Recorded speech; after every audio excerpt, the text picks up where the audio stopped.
Guys, it's explosive. I actually beat up 6-year-old Tang San in front of old Jack from Holy Soul Village. I was just watching the anime when a spider bit me, and I crossed over to become a human-faced demon spider. After signing in for 2,000 years, I was just waiting for this day. After beating Tang San, the system upgraded, and there was a global event where everyone had to assassinate Tang San. We could only flee, and then we encountered a chase. This plot is incredible. I never thought in my life that one day I would be able to beat 6-year-old Tang San, yes, the future sea god and Shura god, right in front of old Jack from Holy Soul Village. Oh my goodness, that scene was something else. I jumped 3 feet high, used a scissor kick to lock his throat, and knocked him down, raining punches on him like they were free. He was completely stunned, probably wondering where this crazy person came from. I was shouting, "You thought you could absorb my soul ring. You thought you could take my soul bone. He'll kill you, you wall hanger." Old Jack was dumbfounded next to us, hitting me with his cane, which broke with a crack. I turned back and shot him a glare, and the old man stepped back 3 big steps in fear. Ah, you must be curious about who I am and why I have such resentment. This story has to start from 2,000 years ago. Who understands? I was watching the Douluo anime, right at the part where Tang San absorbs the human-faced demon spider, when a little spider fell from the ceiling and bit my hand. I thought, oh no, am I going to become Spider-Man? But when I closed my eyes and opened them again, I had become a newly born human-faced demon spider. Yes, that's the hexagonal high-level experience bag, right under Tang San's feet in the future, a deluxe package of soul ring and soul bone combined. I was completely broken at that moment. Moreover, my crossing over was too absurd. It was a full 2,000 years earlier than Tang San.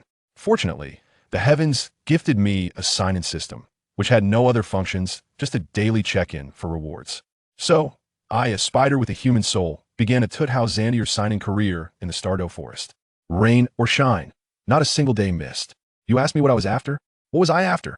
I was just holding in this resentment, waiting for 2,000 years for Tang San to wake up, so I could shock him a little as a fellow traverser. These 2,000 years were not easy for me. Finally, when I had signed in for 1,000 years, the system granted me a divine skill transform form, with a cooldown of 24 hours. I could become human. Although I turned into a little white-haired boy, it was still better than being a spider with a human face. Finally, the day came. I calculated, and Tang San was about to awaken his martial spirit. I immediately transformed and rushed to Holy Soul Village. However, I was still a step too late. The martial spirit awakening ceremony had just ended. As I reached the village entrance, I brushed past a black-haired boy led by old Jack. Let me tell you, just that one glance, my DNA reacted. It was definitely him, Tang San. That plain face that screamed, "I am the protagonist."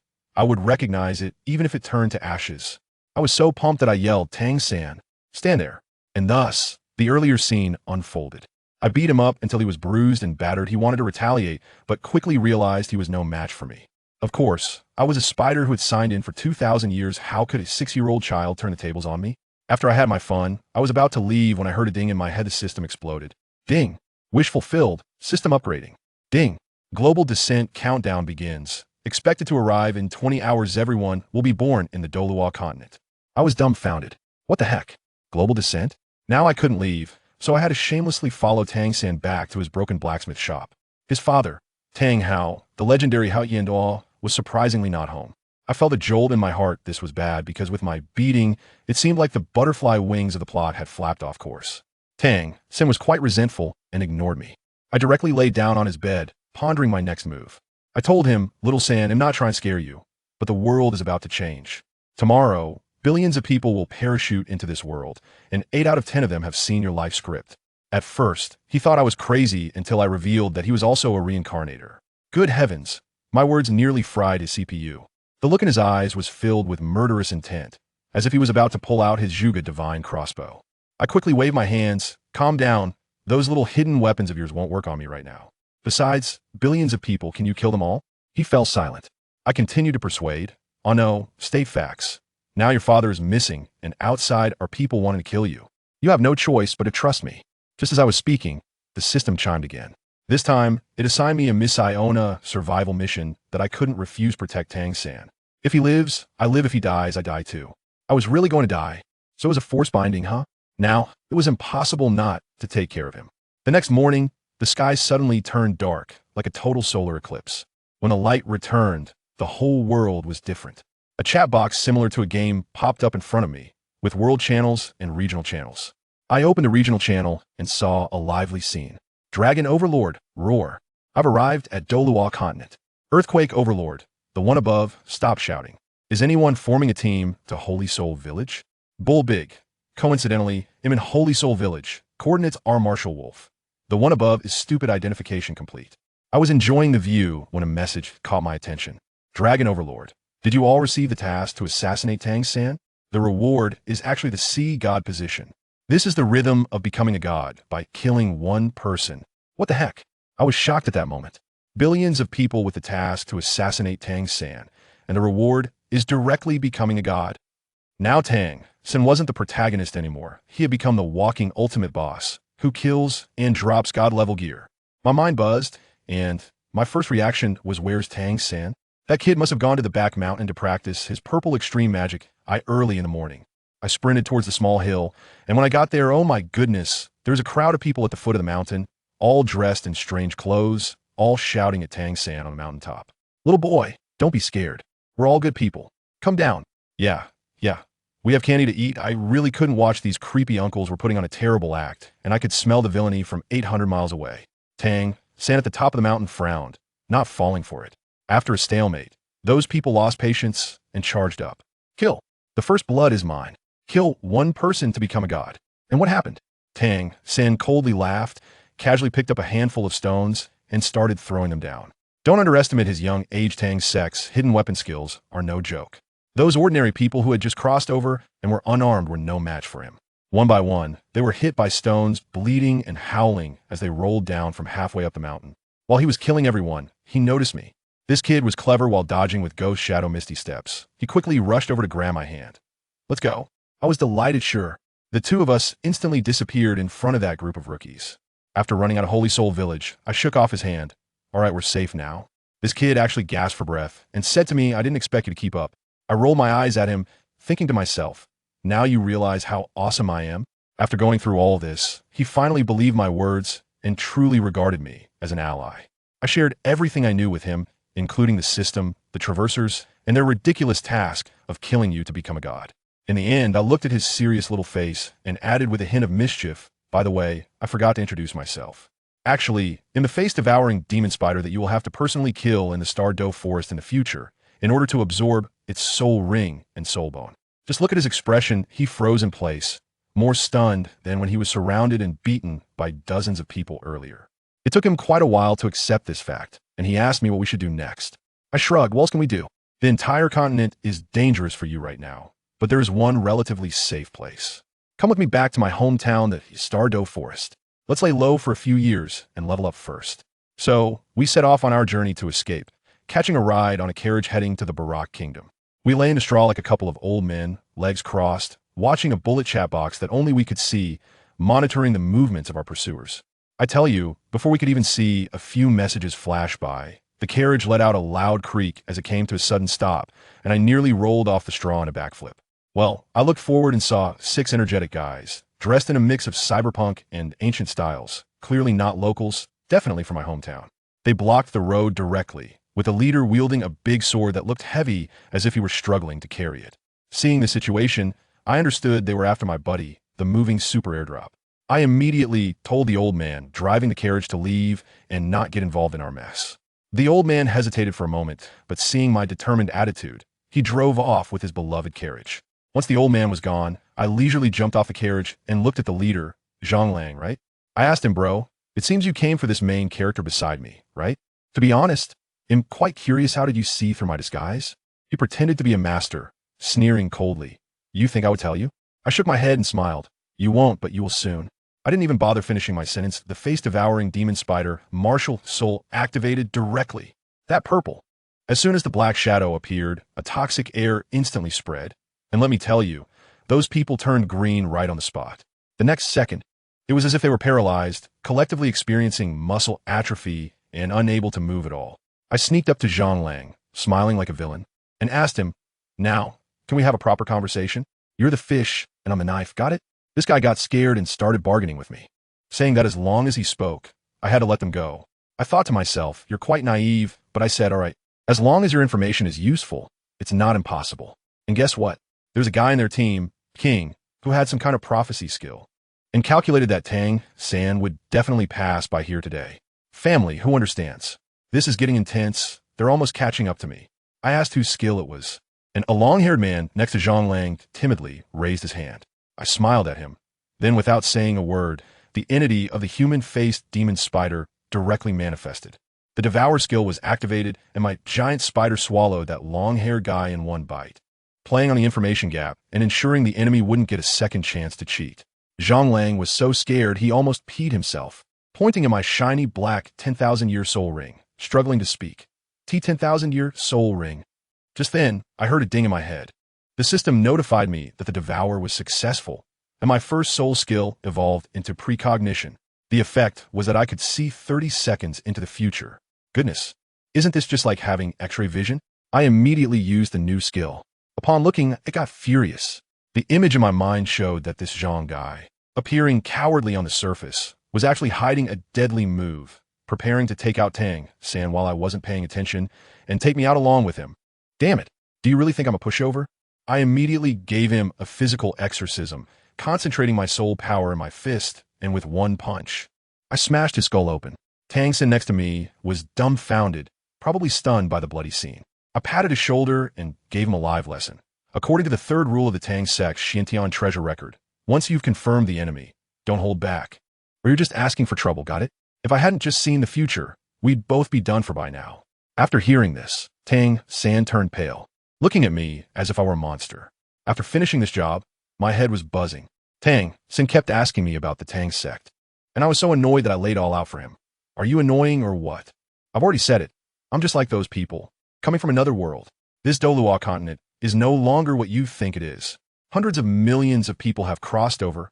Everyone has their own system, and each one thinks they're the chosen one. This world is about to be ruined by them. I was thinking about those players hiding in the dark. Not knowing what kind of trouble they were brewing, my head was spinning. Let's go, my third young master.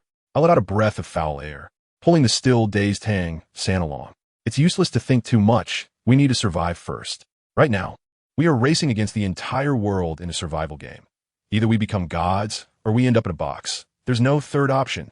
Tang San was fired up by my words, his gaze becoming resolute. Seizing the moment, I asked, so, how about we challenge our limits? For your first soul ring, let us go directly for the blue silver emperor, what do you say? Without a moment's hesitation, he replied, let's do it. I nodded in satisfaction, but the next second I got scared. What the hell? If you fail, I'll die too. No way. This needs to be thought over carefully. Tang San was directly speechless and said, Brother Feng, if we keep deliberating, the flower will have wilted. Well, I can see it now. The protagonist is indeed the protagonist. Much braver than I am. I sighed, opened my inventory, and started looking for a suitable soul ring for him. We rushed along the way, traveling through the night until we reached a small grove. It was almost dawn, and Tang San, this king of kings, climbed up a tree to begin meditating and cultivating his purple extreme demon eye. I was leaning against the tree in a daze when suddenly my ears perked up. Something was off. I'm telling you, the rustling sounds coming from the forest indicated that there were at least a few hundred people who had surrounded this area. I thought to myself, isn't this simple? Just release the poison and let them take a nap right there. But what happened? The poison mist had already spread out, and the footsteps were getting closer. Tang San looked down from the tree with his Sharingan and saw that, wow, everyone down there had a gas mask. I was so angry at the time, thinking, who is this big fool signing in like this? It's too targeted at me. Soon, the enemy showed up. Camouflage uniforms. Big machetes, gas masks. They looked like they were going to engage in CQB. The leader saw me and even asked, are you a player too? I really laughed. Players? You underestimate this world too much. When the conversation doesn't match, they go straight to fighting. Then, the most outrageous part came. They all revealed their martial souls at once.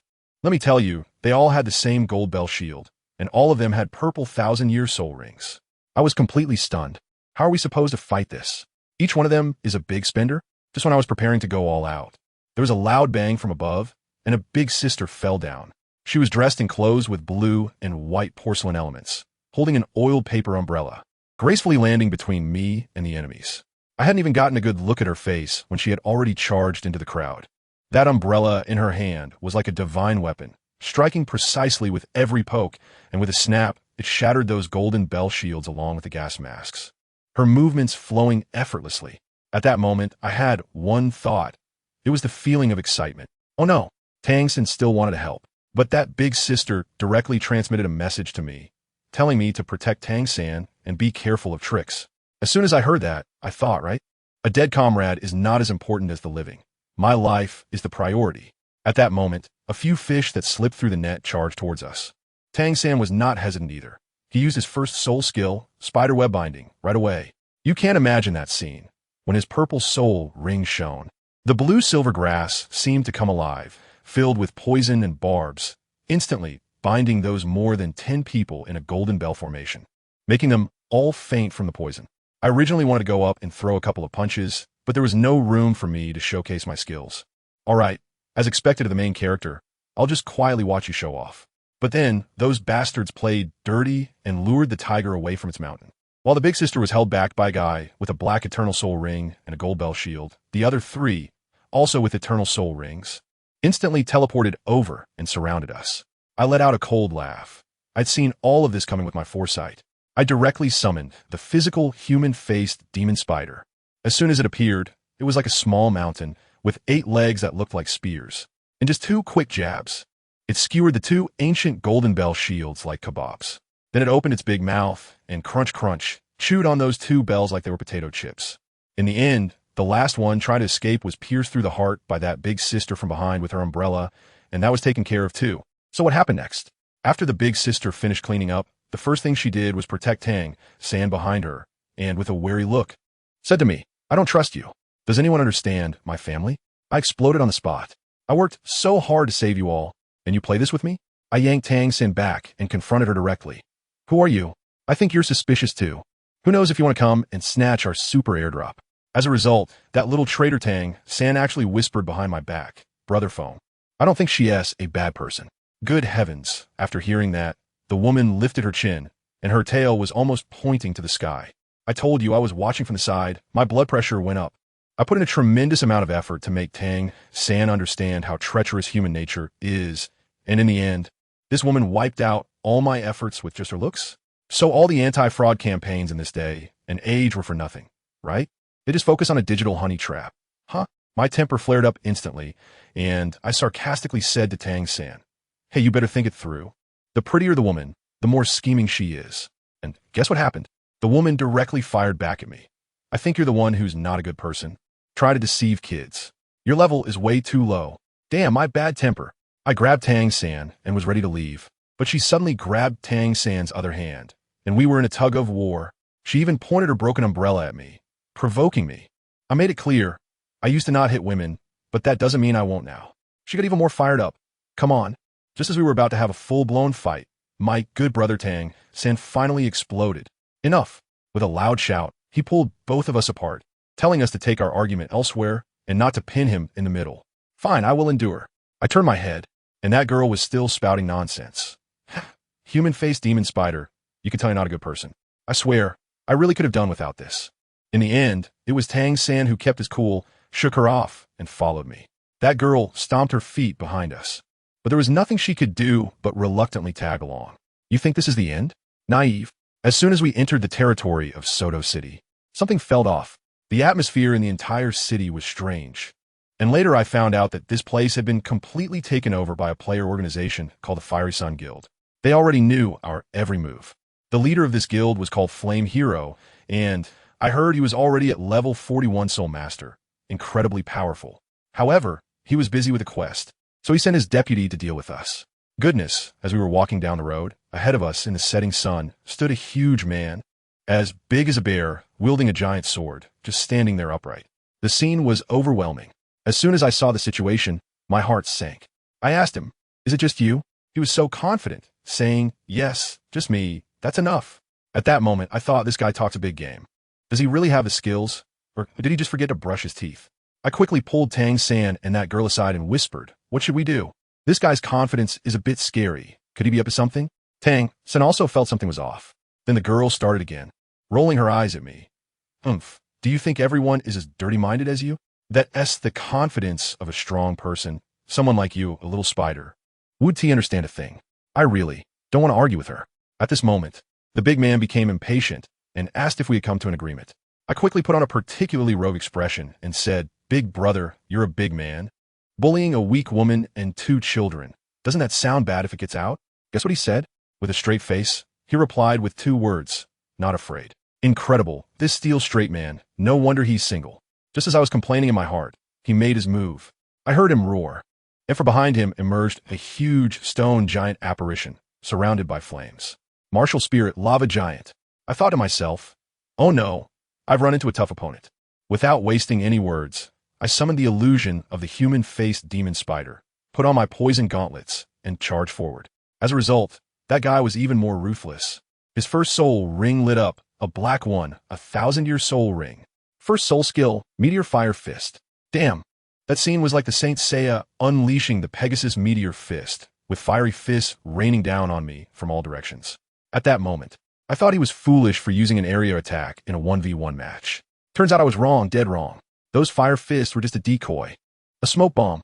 By the time I dodged the fire fists and rushed up to him, his second soul skill hit me right in the face. The second soul skill, Magma Burst. Boom! A magma column, more powerful than a fire hydrant bursting, shot straight out from his fist, and I felt like I was hit by a train, instantly blasted away, with scorching magma clinging to me. It was quite the experience. That girl quickly pulled Tang San away and even made a snide remark about me seeking death. Tang San tried to use blue silver grass to pull me back, but as soon as the grass touched the magma, it burned away with a hiss. I was knocked far away and crashed to the ground, feeling like my bones were shattered. By the time I got up, that guy had already stood in front of Tang San and the others. He had 2 soul rings on him, 1 purple and 1 black. 1,000 years, 10,000 years. Family, who understands? This configuration is simply outrageous. I stood up unsteadily, feeling as if my whole body had been scorched by fire. My shirt completely burned away. The woman asked me, "Are you okay?" I lost it at that moment and shouted at her, "Don't ask a man if he's okay. That's an insult." The big guy was a bit surprised to see me still standing, but he still advised me, "Just walk away, you're not my opponent." Hey, that really pissed me off. I immediately unleashed my hidden abilities. A flash of purple light enveloping my body as a layer of flowing venomous liquid instantly covered me. Toxic armor activated. I said to him, "You can call me Armored Warrior, but don't call me Venom." After saying that, I charged forward again. This time, his Meteor Fire Fist hit me like a drop of water falling into a hot oil pot, fizzling out immediately and not hurting me at all. Then came that lava surge again. This time I didn't dodge, but braced myself with both hands against the impact of the lava, stepping forward step by step. The guy got anxious, probably not expecting me to withstand so much. Suddenly, the 3rd soul ring on his body lit up. The 3rd one, Soul Sovereign, 3rd soul skill, Explosive Flame. I was completely blank at that moment. Damn, Soul Master. Bro, are you cheating? The next second, the magma beneath my feet instantly transformed into countless bombs. Boom, boom, boom. The ground was blown apart, and I disappeared into the flames. Tang San was stunned on the spot, and that girl shook her head, probably thinking I was blown to bits. Tang San's eyes turned red, and he said he would avenge me. Just when they thought the situation was settled, me again, stepped out of the sea of fire, one step at a time. At that moment, my appearance was a mess, not a single good piece of flesh on me, with several places blown through. Looking like a tattered doll, but I was still alive. That guy's eyes were about to pop out. "You're still not dead?" As he said that, another Meteor Fire Fist came crashing toward my face. Dead? Heh, if I were that easy to kill, I would have been gone 800 years ago. Just as the Fire Fist was about to hit me, I laughed. "Come out, human-faced demon spider." I directly fused with my martial spirit. Martial spirit possession. In an instant, 8 long and sharp spider spears shot out from my back, half of my face covered by a skull mask, and I transformed completely. That guy was also stunned and quickly used possession, turning into a towering rock giant over 2 meters tall. We clashed together, my spider spears wildly stabbing at him, but all I got was a shower of sparks. I couldn't pierce through it all. His stone shell was as hard as a moving fortress. Just when we were at a stalemate, he suddenly got distracted, as if he was looking for where that girl had gone. Opportunity. I combined my 8 spider spears into a single deadly strike aimed at his heart. But just as my spear tip was about to touch him, a ghostly figure appeared behind him. It was that girl. She had already circled around. First soul skill, Piercing Strike. The umbrella in her hand was like a sniper rifle, and a cold light flashed, piercing straight through the back of that guy's heart, the tip of the umbrella protruding from his chest. That guy looked down at the umbrella tip in his chest, then looked at me, spat out a mouthful of blood, and then, like a light stick, sat down on the ground, closed his eyes, and said, "I lost." I walked over, lifted the possession, and let the man-faced spider open its large mouth, swallowing him whole. A sound rang in my head. The system notification went off. At the same time, in the Seoul arena of Soto City, the president named Flame Hero was anxiously looking at his friend list. Suddenly, the name of his deputy, known as Meng Dun, flashed and permanently disappeared from the list. Goodness. Watching his vice president's name turn gray felt incredible. Flame Hero let out a deep breath and opened the guild channel, which was already in chaos. I tell you, those people are like headless flies, some are wailing. The vice president is already kneeling. What is the point of fighting? Others are spamming. The game could be lost. Tang San must die. They're all hyped up, shouting slogans that shake the heavens. This Lai Yanhao is also a tough guy. Seeing the situation, he remains calm and types. Don't worry, he 1T leaves Soto City. His confidence is off the charts. And then he stands up and directly leaves the Grand Seoul Arena. To him, this isn't just a game mission anymore. It's about the reputation of his Lai Yang guild. On the other side, we still don't know we're being live-streamed across the entire server. Comfortably sitting in a carriage on our way. I'm lying in the carriage with a blue-silver grass in my mouth, casually bickering with my friend Sue Air. I tell you, if we don't argue for a day, we feel uncomfortable all over. I said, "Hey, you saw the World Channel too, right? Our route has become public. Should we take a detour?" She rolled her eyes. "Call me Sister Wei." I chuckled and said, all right, sister, big sister, dear sister." She laughed in frustration and said slowly, "Good little brother." I was speechless at that moment and didn't want to argue with her. As a result, this girl, seeing that I wasn't speaking, actually got more into it and asked if I was feeling better. When I heard that, I thought, oh, isn't she concerned about me? I was just about to tease her a bit, saying, "You're not really concerned about me. Who understands family?" When she suddenly kicked me off the cart. I'm still an injured person. Tang San, who was driving in front, heard the commotion and turned back to ask where I was. Su Wei, without blushing or skipping a beat, said, "I had to go, don't mind him." I'm really impressed by this old guy. As soon as I brushed off the dust and stood up, I felt something was off. A chilling, killing intent, just like the summer of 2025, hit me in the face, making it hard to breathe. This aura definitely belongs to a top-tier big shot. Without saying a word, I activated my cheat. The first soul skill, precognition, started, and the scene of the next 30 seconds played in fast-forward in my mind. Goodness. A blurry figure was rushing towards me at high speed. I quickly conjured up an explosion spear and threw it at the path where he was about to appear. Just like throwing a javelin. With a loud bang, a mushroom cloud erupted 2 kilometers away. And guess what? From the flames, a gigantic firebird flew out. This special effect is burning through the budget. As soon as I saw it, I knew it was not to be trifled with. I quickly activated my foresight again. And at the same time, I fired my second flame gun. The owner of the firebird, known as the Flame Hero, was also quite experienced. He didn't dodge the first shot, but by the second shot, he had learned. He knew I could predict his movements. With a flap of his wings, he countered with a meteor shower. Let me tell you, that was no ordinary rain. It was like a Gatling gun barrage. I realized this wouldn't work. If I kept hiding, I'd be finished. So I unleashed my ultimate move, Venomous Armament, with the demon spider possessing me. I plunged 8 spider spears into the ground, steady as a rock. He didn't hold back either, unleashing a series of fiery prison combos at me like they were free. In the end, his martial soul, the firebird, ignited in blazing flames, transforming into a vermilion bird, charging at me with a world-destroying momentum. The sense of impending death made me ready to fight back. With a determined heart, I opened my mouth, planning to swallow him whole. Just at that critical moment, Sue Wire suddenly flashed in front of me, opened her 1,000 mechanisms umbrella, and quipped, "Your breath stinks." I really can't believe it. In the next moment, she hugged me, and with a whoosh, we disappeared, instantly teleporting back to a carriage several kilometers away. All that was left in place was a deafening explosion and a completely bewildered Flame Hero in the midst of the flames. Let me tell you, the next part was incredibly lively. Players from the entire server were going crazy, all for the system's mission to take down Tang San. Waves of players kept coming to feed the enemy. It was like a large-scale electronic cricket fight. We kept fighting and stopping. And in the end, even the horse got exhausted. Goodness, when the horse fell, we were directly surrounded by over 2,000 people. The scene was chaotic, full of bodies. That kid Tang San also got tough, confidently saying he could fight too. I said, "Fine, you hold the rear and control. Wei Jia, you protect him. I'll unleash my ultimate move." I directly summoned my humanoid spider martial soul and charged into the crowd, wreaking havoc. These are just small fries. Not comparable to big shots like Lai Yin Hao. I even used my explosive flame gun as a spear, stabbing one and blowing it up. What a thrill. Just as I was getting into the killing spree and preparing to wrap things up, I looked up and thought, what the heck? The sky was densely packed with flying swords, thousands of them. They were gathering together, about to form some kind of sword formation. I quickly activated my precognition, and a vision flashed in my mind. Good lord, these swords would eventually merge into a gigantic light sword, crashing down from the sky like a pile driver. And we three would be instantly vaporized. Who could withstand that? I panicked and shouted to Su Wire. Sister Wei, hurry. Find those guys hiding in the back casting spells.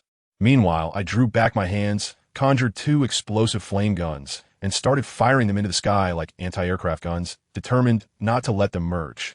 Su Wire was also impressive. She activated a skill and instantly split off 12 umbrellas that flew in all directions.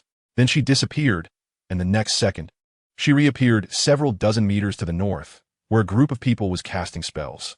Let me tell you, with a 10,000-year soul ring against these ordinary players, it was truly a dimensional crush. Su Wire flashed past like a silver light, and those dozens of mages all fell with a poof. She kept blinking back and forth, cutting down everyone hiding there.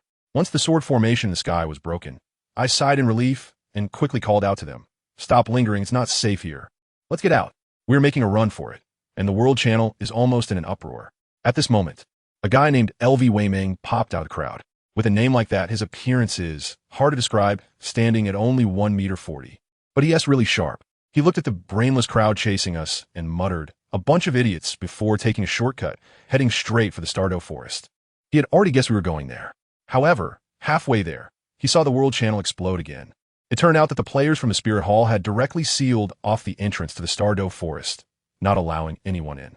It was truly overbearing, as if they had written on their faces that this forest was theirs. When LV Weiming saw this, he thought, interesting, the Spirit Hall has also gotten involved. I don't know if they're friend or foe. After pondering for a moment, he decided to find us first. As for us, we had shaken off the sticky pursuers and, after overcoming numerous obstacles, finally reached the edge of the Stardow Forest. I breathed in that familiar fresh air, and I was almost in tears. Finally back. I tell you, as soon as I stepped into this starry forest, the air was incredible. That kid Tang Feng acted like he had never seen the world before, stretching out his hands and taking a big breath, almost sending himself away on the spot.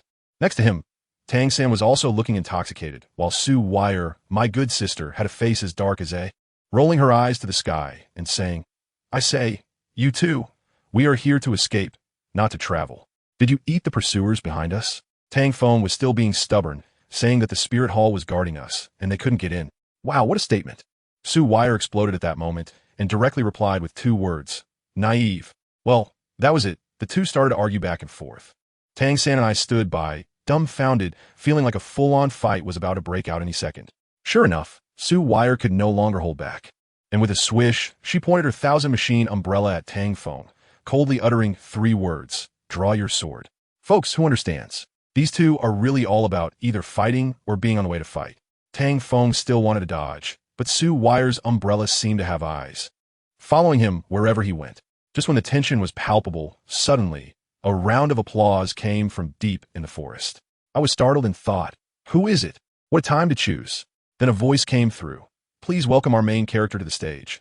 Where's the applause? The 3 of us were completely confused. I looked at you, and you looked at me. Who is this? Suddenly, a guy wearing a flashy Spirit Hall uniform appeared from behind a tree, looking incredibly showy, and even added sound effects for himself. Ta-da! After standing firm, he waved at us.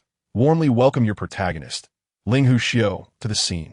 At that moment, I thought to myself, oh wow, a late-stage Shinibu patient has come out, huh?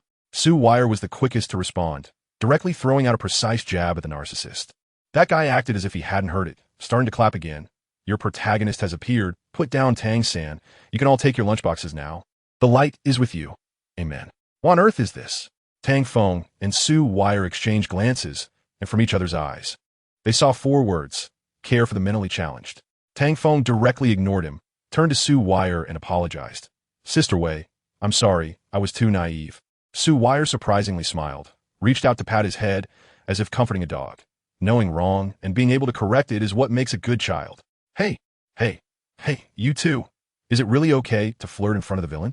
The guy named Ling Hu Xiao felt ignored and directly walked over to Tang San. Mumbling, "Tang San, your death is justice. For the greater good, please die."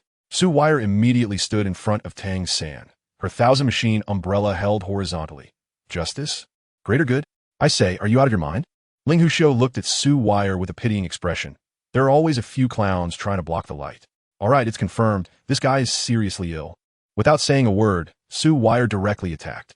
Let me tell you, I felt something was off at that moment. With so many people from the Spirit Hall, how did they send such a weirdo in? Sure enough, when Su Wire's attack hit him, it was like a scraping treatment. He didn't even budge. Tang Feng saw this and charged in as well, using an explosive flame gun but clanged.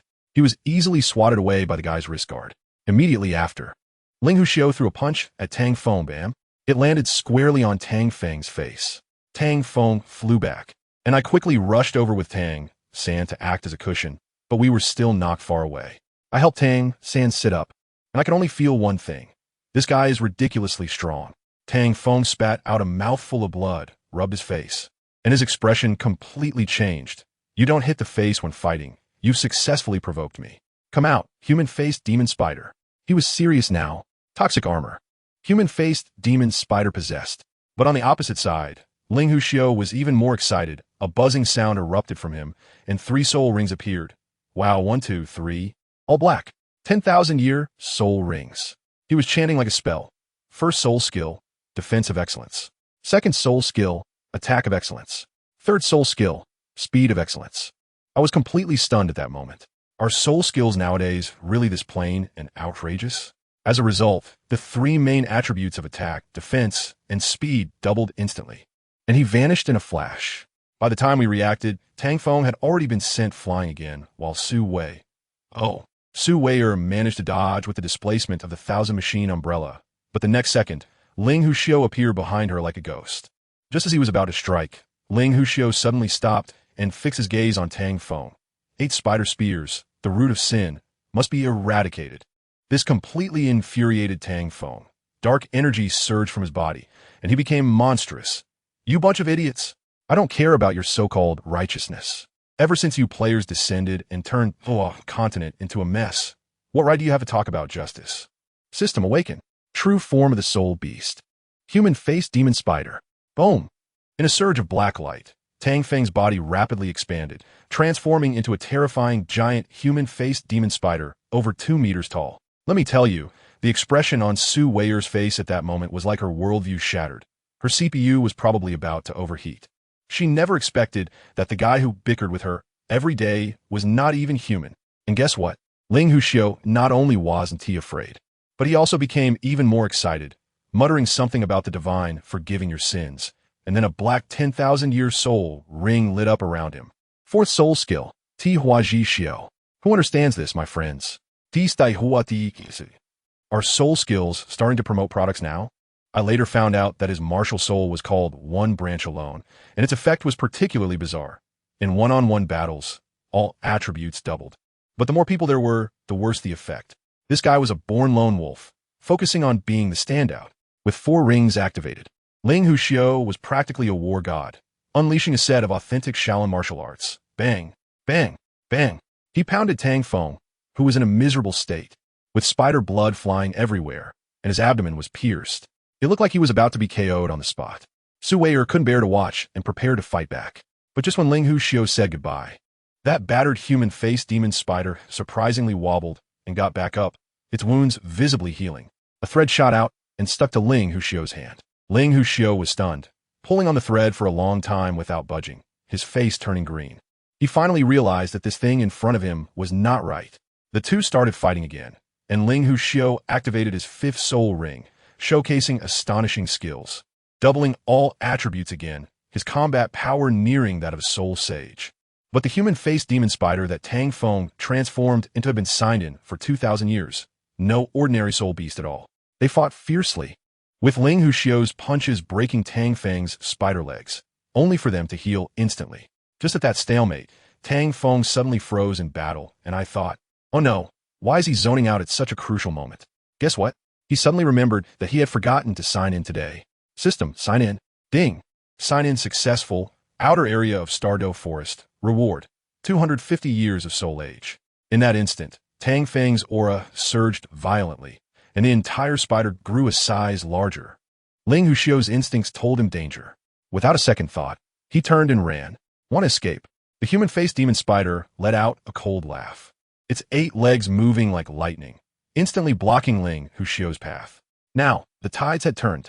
It was Tang Feng's turn to chase and beat him. Seeing he couldn't escape, Ling Huxio decided to take a gamble, betting that Tang Feng didn't have the ultimate skill of a 10,000-year-old beast. Tang Feng laughed in anger. All right, since you keep insisting, I can't let you down. Watch closely. Spider got possession. Ling Huxio's face turned pale in an instant. Su Weier next to me was completely shocked, explaining that spider god possession was equivalent to the true form of a soul sage's martial soul, providing all-around enhancement, but the cost was burning his cultivation every second. As soon as she finished speaking, there was a loud boom. Ling Huxio was like a kite with a broken string, sent flying by a single claw. Let me tell you, I was completely stunned by the scene at that moment. I swatted that Ling Huxio away with one claw, and before he even hit the ground, I quickly threw a web at him, trying to give him a one-stop service to send him off. But guess what happened? Goodness, this guy is really ruthless. Seeing his left hand stuck in the web, without saying a word, he pulled out his sword and just like that, he amputated his own arm on the spot. Who understands this? The scene of severing an arm to survive was executed so cleanly and decisively. Tang San, Su Weier, and I were all stunned at that moment. And in just a second, he completely disappeared. My temper flared up, and the duck that was right in front of me flew away. I strode over to that broken arm, thinking that this martial soul seemed to be on this arm, and it couldn't be wasted. System, devour it. I jabbed a spider leg down with a plop and started the process. Suddenly, I heard a slapping sound next to me.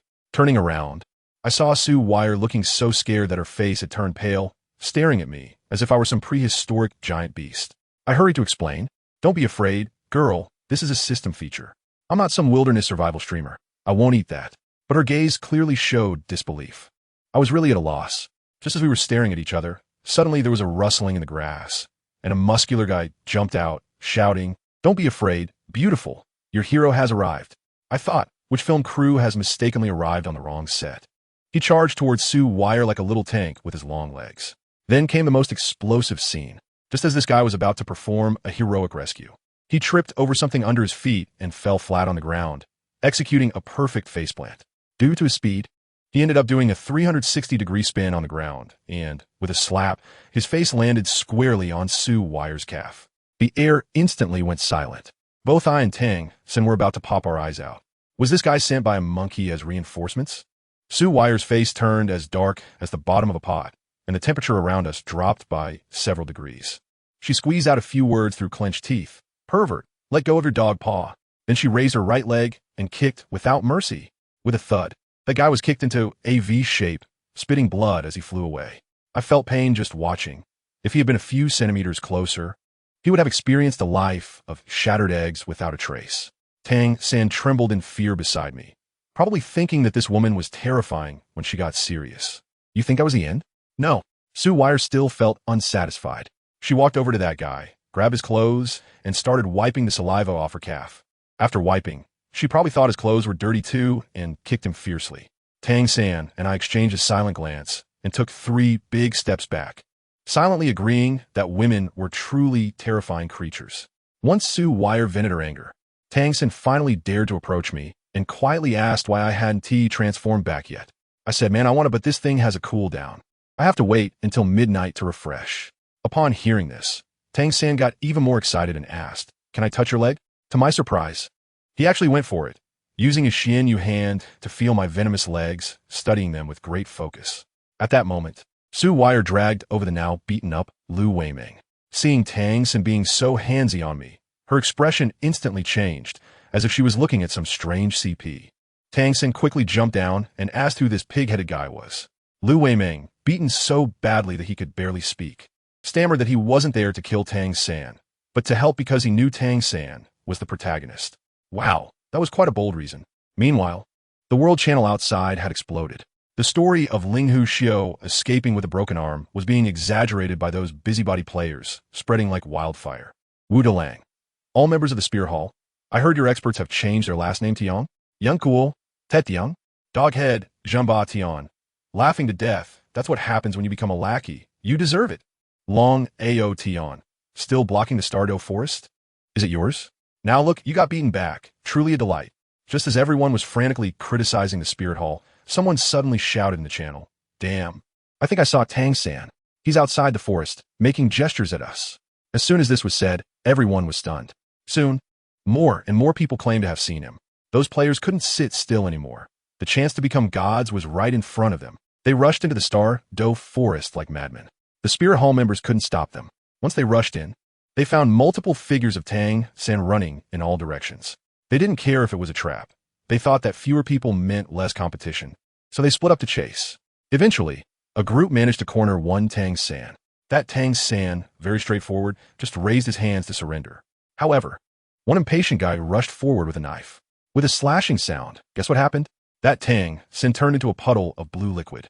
Now, the attacker was dumbfounded, and the surrounding players were also stunned, followed by endless rage. After chasing for so long, it turned out to be a lonely puddle. Right then, dozens of people staged a live fighting match because of this watery Tang San. The same scene played out throughout the forest. The entire world channel was flooded with the topic of Tang San turning into water. Meanwhile, in a cave deep in the forest, we were all laughing uncontrollably. Tang San was laughing so hard he couldn't straighten up, pointing at the pig-headed Lu Weiming. Indeed, all those Tang Sans outside were Lu Weiming's masterpieces. I, Tang Feng, finally transformed back into human form. I patted Lu Weiming's shoulder and said, "Brother, although your entrance was a bit abstract, your martial soul is really impressive." Tang San also said, "Yeah, if it weren't for you, we wouldn't have been able to escape." Lu Weiming scratched his head, feeling proud. It turned out his martial soul was a slime that could replicate others' appearances. Those fake Tang Sans earlier were created using Tang San's hair. After the laughter, we decided to continue deeper into the forest, looking for a safe place to hide and develop. At night, Tang San and Lu Weiming fell asleep. Su Wire and I sat at the cave entrance keeping watch. She stared blankly at the moon, and I chewed on a blue silvergrass, chatting with her casually. As we talked, she suddenly leaned over towards me. I said to her, "What are you doing? Men and women shouldn't be so close." She replied, "Just lean for a moment." I said, "No way." But then she directly rested her head on my shoulder.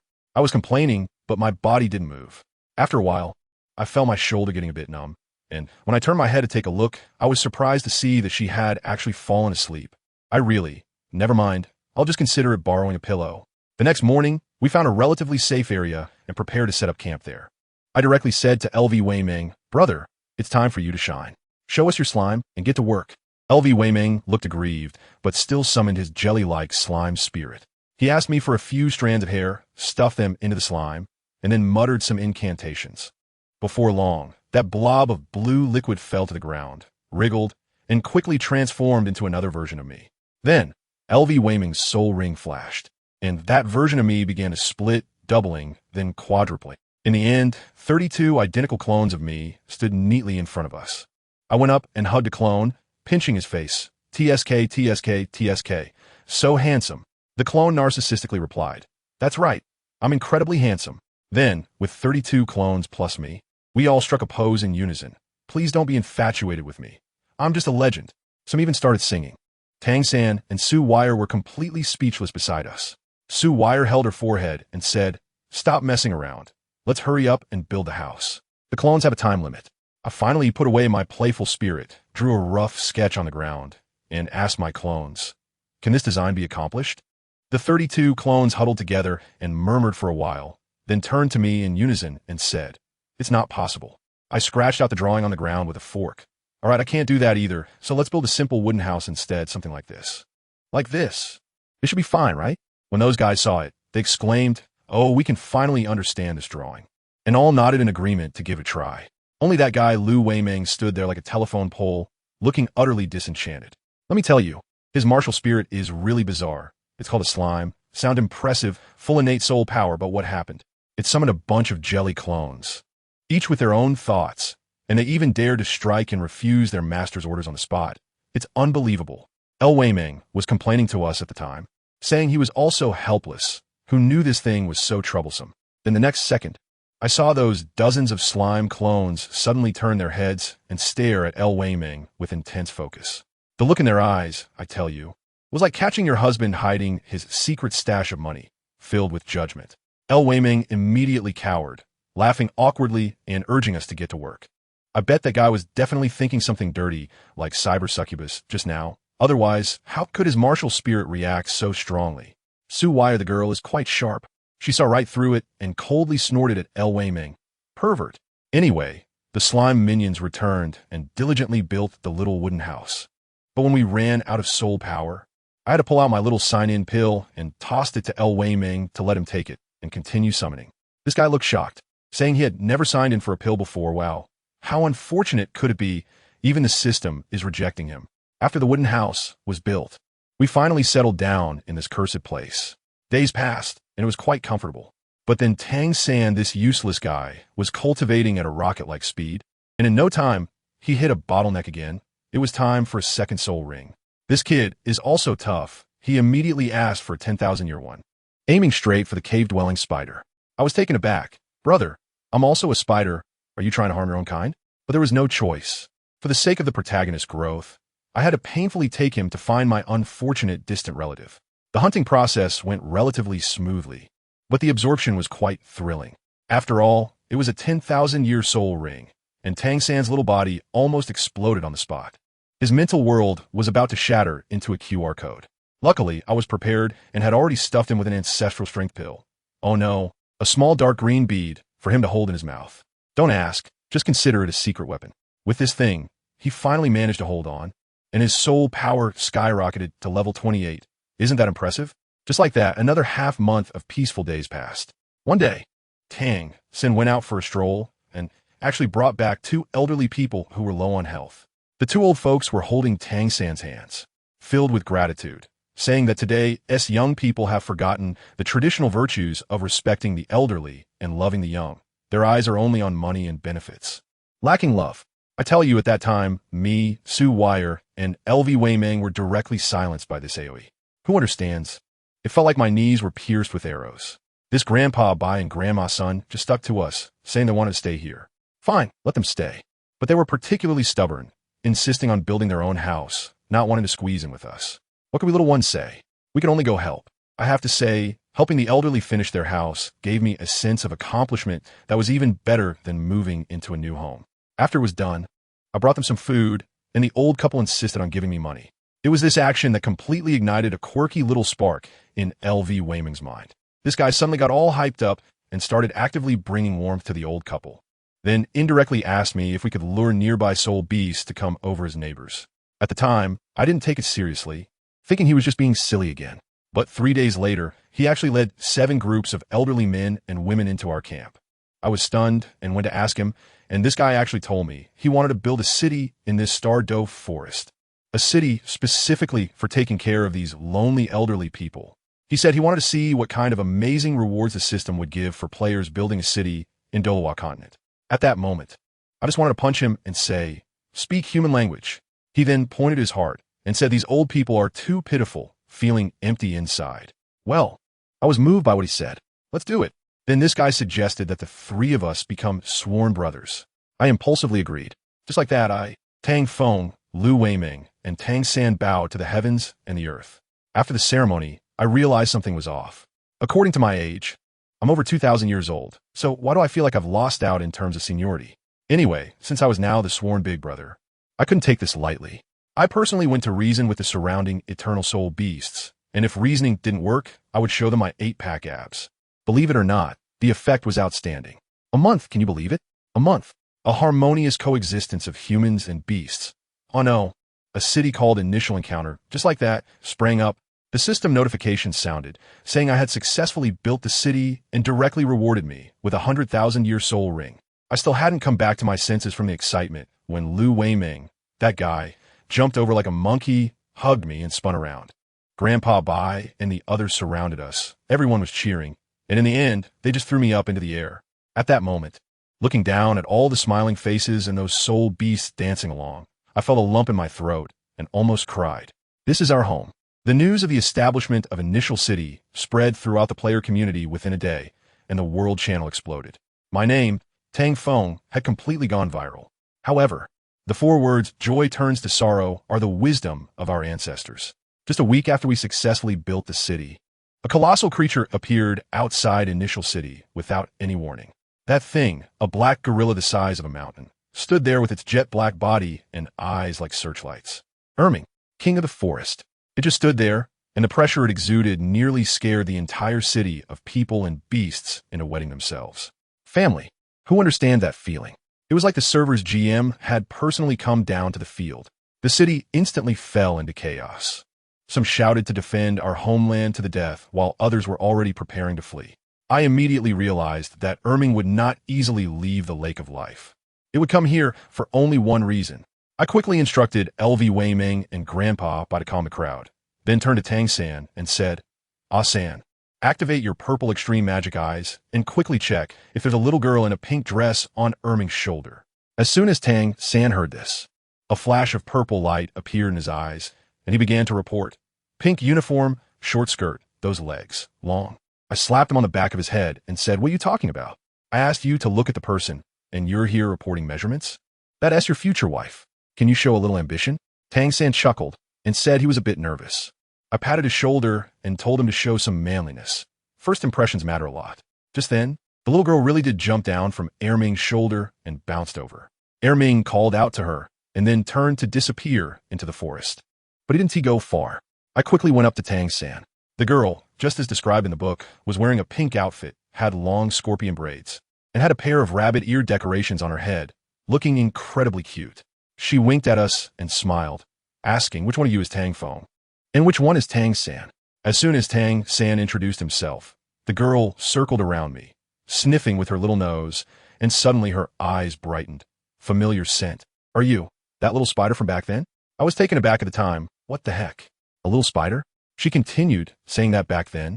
I almost got stepped on by Erming, and it was her sharp eyes that stopped me.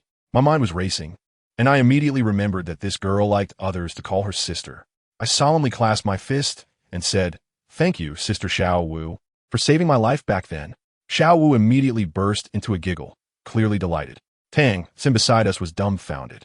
As soon as Xiao Wu stopped laughing and straightened her face, she turned to Tang San and said 2 words, "Pervert." This left my brother completely flustered. His face turned pale, and his brain seemed to crash.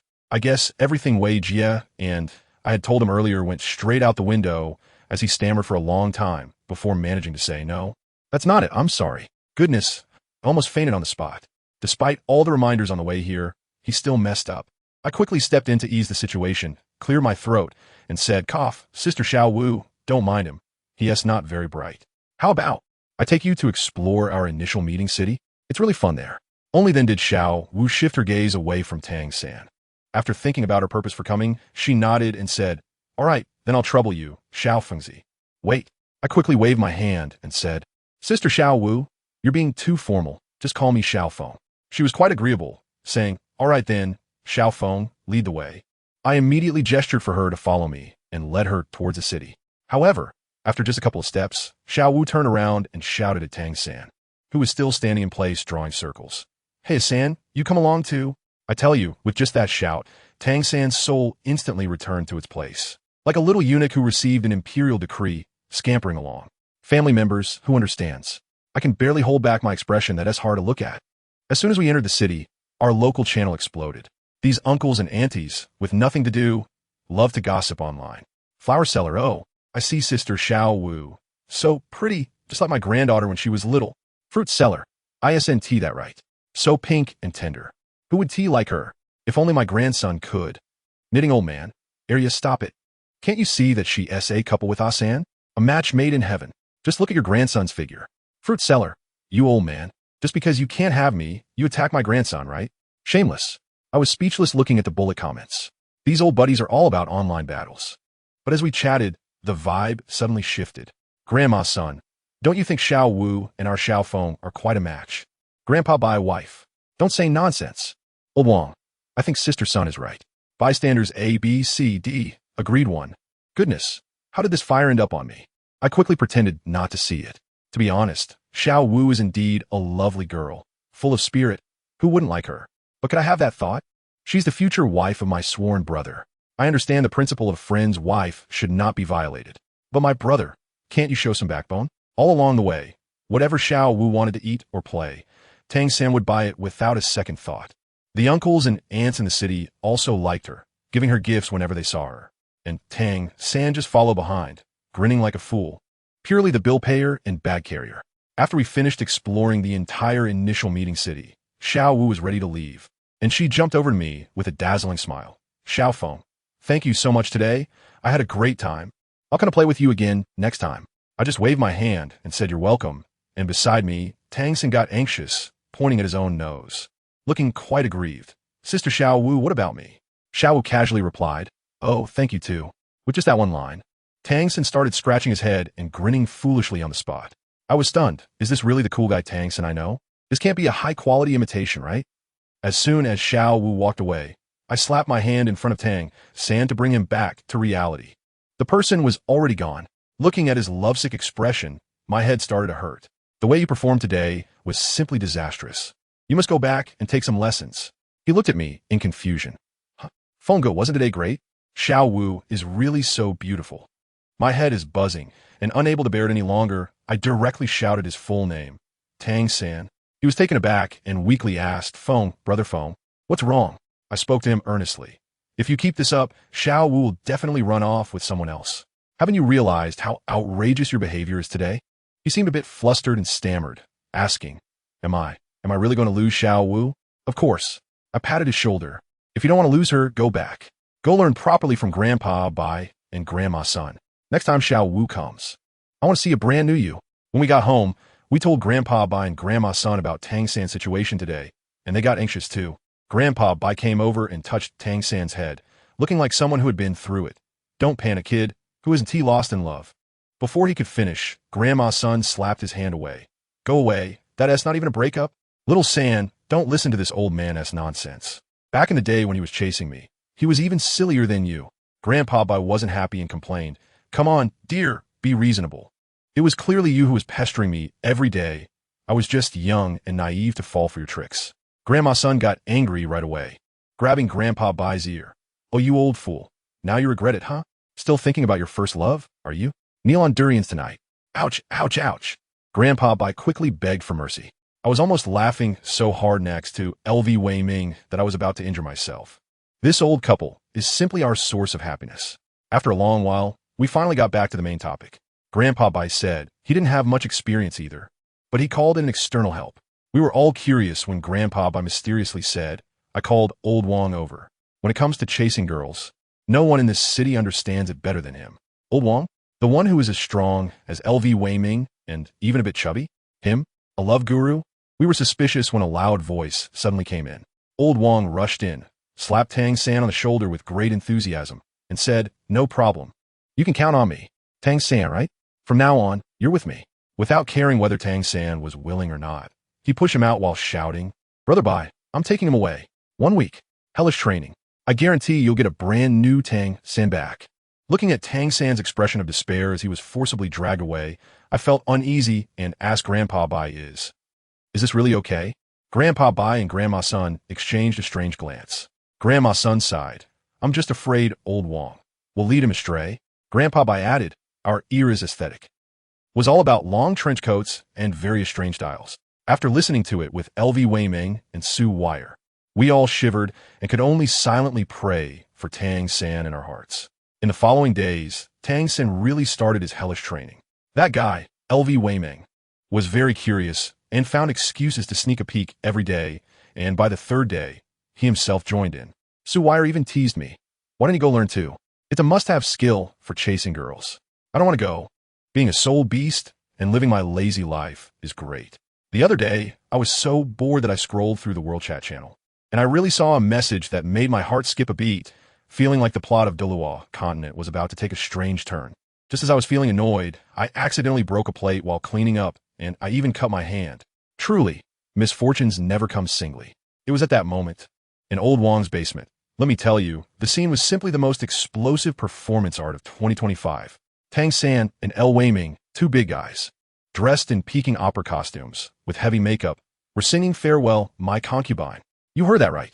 L Wei Ming played the King of Chu, and Tang San played Yu Ji. Old Wong was below the stage, hoarsely directing. No, little San, get into character. You have to embody the role. Imagine you are the beautiful UG. Your voice needs to be soft.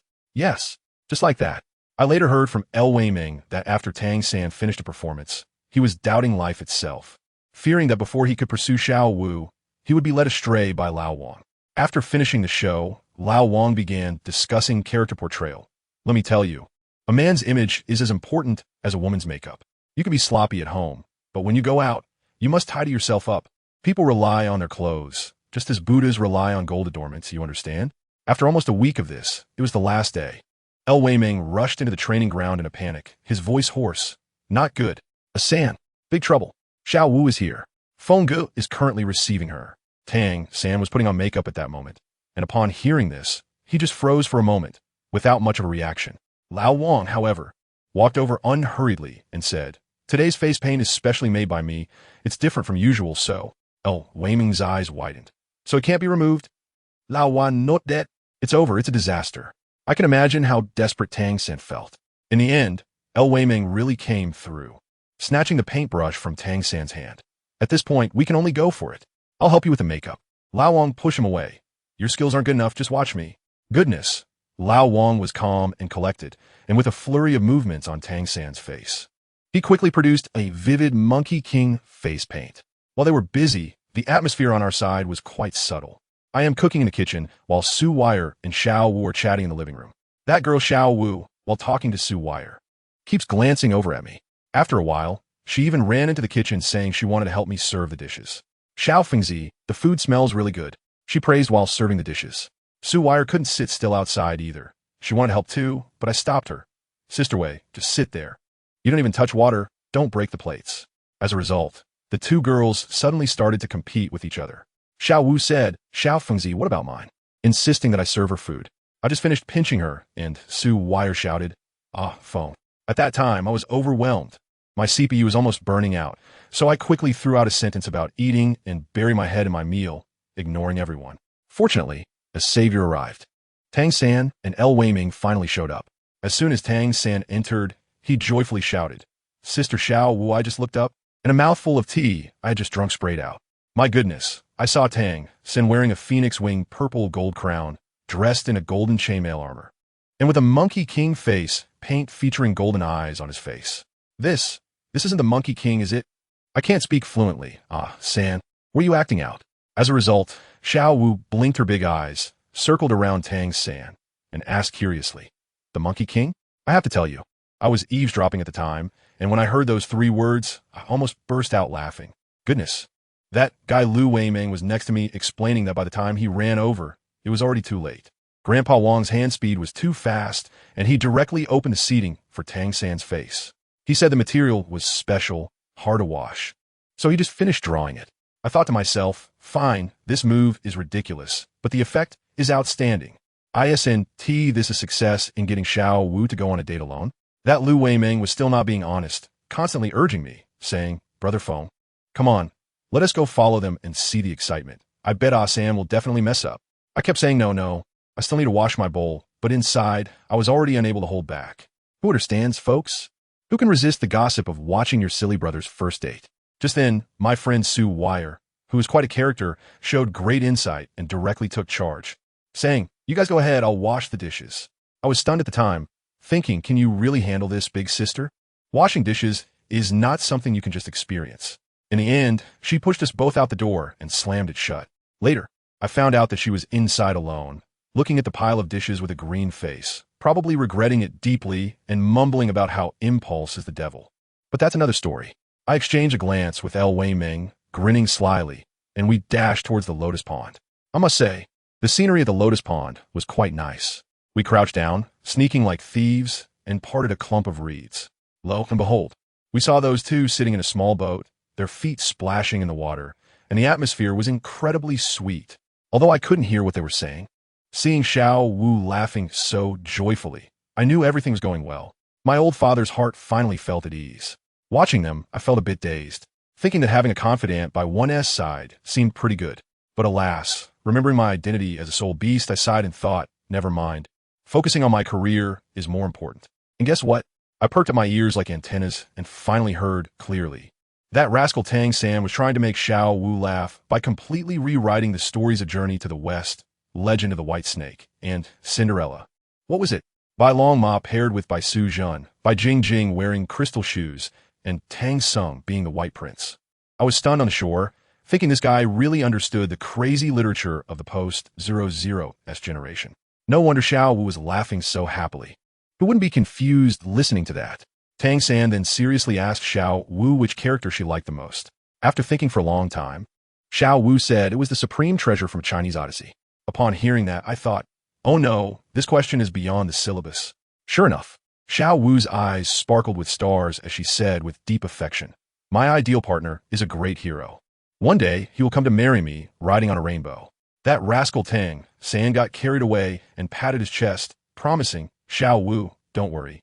One day, I will come to pick you up riding on a rainbow. TSK, this date was a success. Later, they went for some snacks and strolled around for a while. When Xiao Wu was about to leave, she didn't even have time to say goodbye to me. Just had Tang San pass on the message that she would come to play again tomorrow. Look at Tang San's silly face. When he heard tomorrow, he was almost drooling. I slapped him on the back.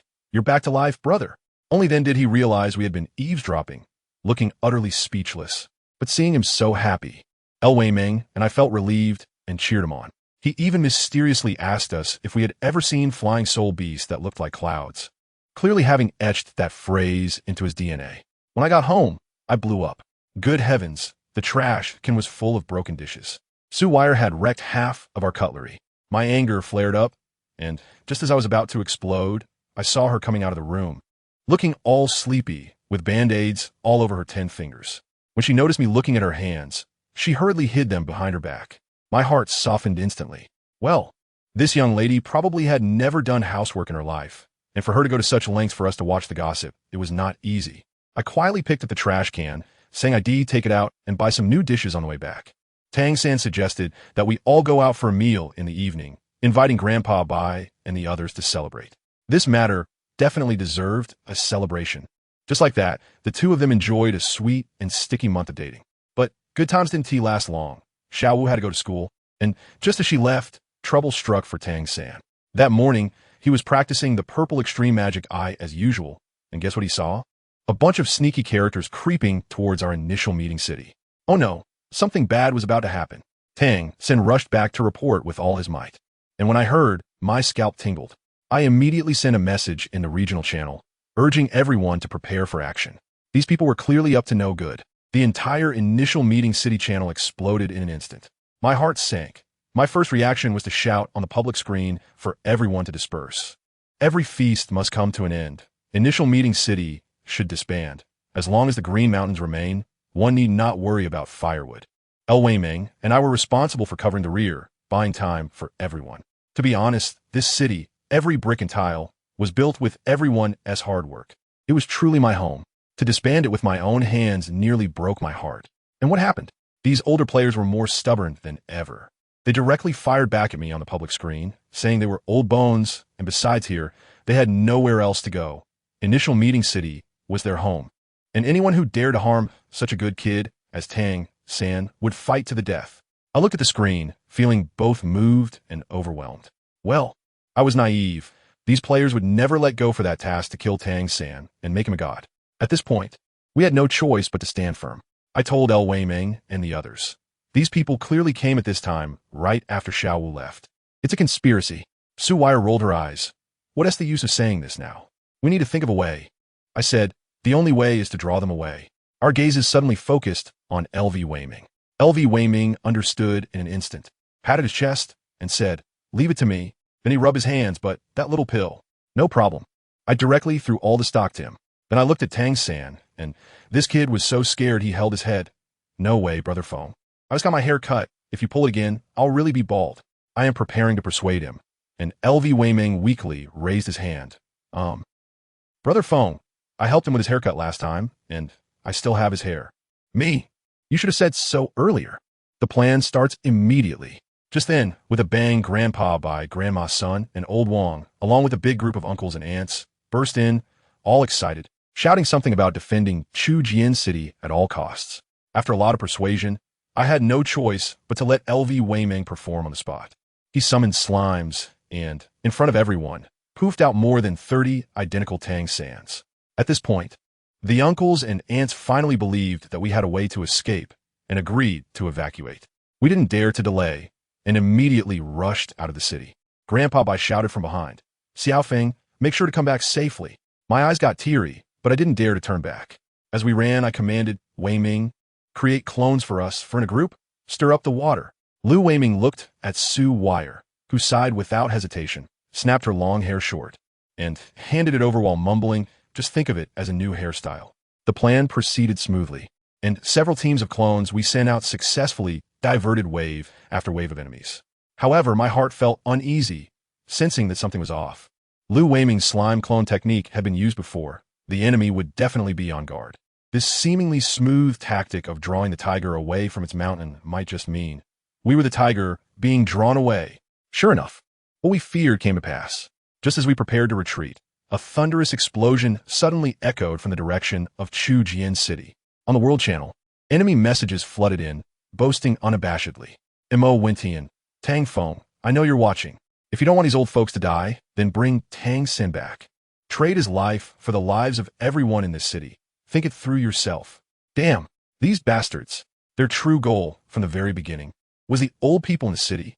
The three of us instantly turned pale. Tang San exploded on the spot, his eyes bloodshot, shouting, "I'll fight them to the death." I grabbed him tightly. "You can't go. This is a trap. Not go." Tang San shouted at me, "Are you saying I should just watch Grandpa Bai and the others die?" I was so scared by his shout that I couldn't say a word. Just as I loosened my grip, Su Wire quickly grabbed Tang San. Tang San calmed down. Slap. With a crisp sound, Su Wire gave Tang San a hard slap that left him dazed. "You're not the only one worried about them." Su Wire trembled with anger. "What good does your impulsiveness do now?" "None. They will only kill Grandpa Bai in front of you, and then they will kill you." "Calm down." Tang San was completely deflated by the slap, lowering his head and mumbling, "But Grandpa Bai." Su Wire shot him a glare, and he immediately shut up. Honestly, my rational mind told me that the best choice now was to leave immediately. But I couldn't do it. I looked at the flames in the direction of Chujian City, clenched my teeth, and said word by word, "Grandpa Bai and the others will be handled by me and Wei Ming. You and Sister Wei stay back to support." Lu Wei Ming was a bit cowardly at first, but after looking at Tang San and remembering the words from when they became brothers, he straightened his chest. "Yeah, San, leave it to us." Tang San became anxious. "Feng Ge, do you have a plan?" I chuckled bitterly and shook my head. "No, but what can we do? Can we just stand by and watch?" "All right, enough talk. Let's act according to the situation." Tang San, but what?" I patted his shoulder and said, "Have you forgotten? What's my first soul skill? Predicting the future for 30 seconds. As long as they dare to make a move, I decide how the script unfolds. Just keep your heart steady, and when the time comes, use your purple extreme magic eye to report back to me. Make sure Sister Wei's 1,000 machine umbrella is ready to assist. That's all we need." Only then did Tang San let out a sigh of relief. While the nearby El Wei Ming was still pretending, "Brother Feng, what about me? My combat power doesn't seem that great." I rolled my eyes at him and said, "Come on. Wei Ming, don't think I don't know what new soul skill you've got. Hurry up. Stop dragging your feet." The guy was stunned, and Tang San and Su Weier both stared at him. He looked shocked and asked, "Brother Feng, how did you know?" I gave him a mysterious smile and said, "If you keep pretending, do you believe I'll just swallow you whole? Be good and cooperate, or I won't show any mercy." Only then did he stop acting and called out his slime. Let me tell you, that scene left Tang San and Su Weier dumbfounded. The slime went duong duong a couple of times. One turned into Tang San and the other into Wei Ming himself. Then the Wei Ming slime jumped onto Tang San, and they fused together instantly. In no time, Tang San transformed into Wei Ming's appearance. The funniest part? The Tang San slime that was supposed to fuse with Wei Ming had a face full of disdain, refusing to cooperate at all. Seriously, who understands?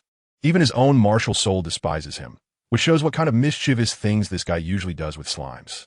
In the end, it took Wei Ming's coaxing and trickery to barely succeed in the fusion. When we hurried to Chujian City, let me tell you, that scene is something I'll never forget in my life. The entire city was on fire, like a hell on earth, with ruins everywhere, and many elderly and soul beasts crushed beneath the debris from defending the city. At the city gate, there were over 500 players who had captured nearly 200 elderly people, treating them as hostages. Each one was severely injured and treated like livestock by those brats. Grandpa Bai, refusing to back down, stood up only to be kicked to the ground by one of those punks. Everyone went crazy, shouting to fight back. Grandma San was the first to rush up, but she was also knocked down. That player even kicked her next to Grandpa Bai and stepped on the fingers of the two elderly people reaching out to each other, preventing them from holding hands. Ha ha ha. Those brutes were still laughing, saying that showing affection leads to a quick death. At that moment, all the elderly who could still move went berserk and charged forward without a care for their lives. And what happened? With a few puff puff puff sounds, they all fell down. We still arrived a step too late. At that moment, my eyes were red and I shouted, "Stop!" Only then did those guys stop. I pushed the person pretending to be Tang San, El Weiming, forward. When a group of old people saw us coming, they all lost their composure, mumbling that we shouldn't have come, that their sacrifices were in vain. A guy with a rat-like face stepped forward. He was the one who had been shouting in the World Channel, Mo Wentian. He told me to bring Tang San over, and then he would let him go. I pushed LV Weiming forward, but that son of a gun shouted to stop again, throwing his sword over. Wait, use my sword to stab him once. Good guy. This seems suspicious. I sneered inwardly, fine, I'll play along. I drew my sword, and, seeing LV Weiming's pleading eyes, made a cut on his hand, then placed the sword directly against his neck. I looked at Mo Wentian and said, "Now, do I have the right to negotiate?" That kid was quite bold and said as long as it wasn't excessive, it was fine. I said, "Then you release everyone, and I'll hand Tang San over to you." To my surprise, he agreed, saying they were just some lonely old folks, and their only target was Tang San. Although I was furious inside, I had to endure it. With a wave of his hand, those players really cleared the way. But the grandpas and grandmas were stubborn and refused to move. At that moment, I was both angry and anxious, shouting at them, "What are you doing? Didn't I tell you to leave? It's because you didn't listen that it turned out like this. Get out of here. Go." Only then did they leave with tears in their eyes, looking back 3 times. Just as I sighed in relief. Only Grandpa Bai and Grandma San were left. I pointed at the two of them and said, "And them, Montag Vincian Smiedet." And that smile was as cheap as it could get. I had to have some leverage in my hands, don't you think? I stared at him without saying a word. I knew that saying anything now would be useless. I could only wait.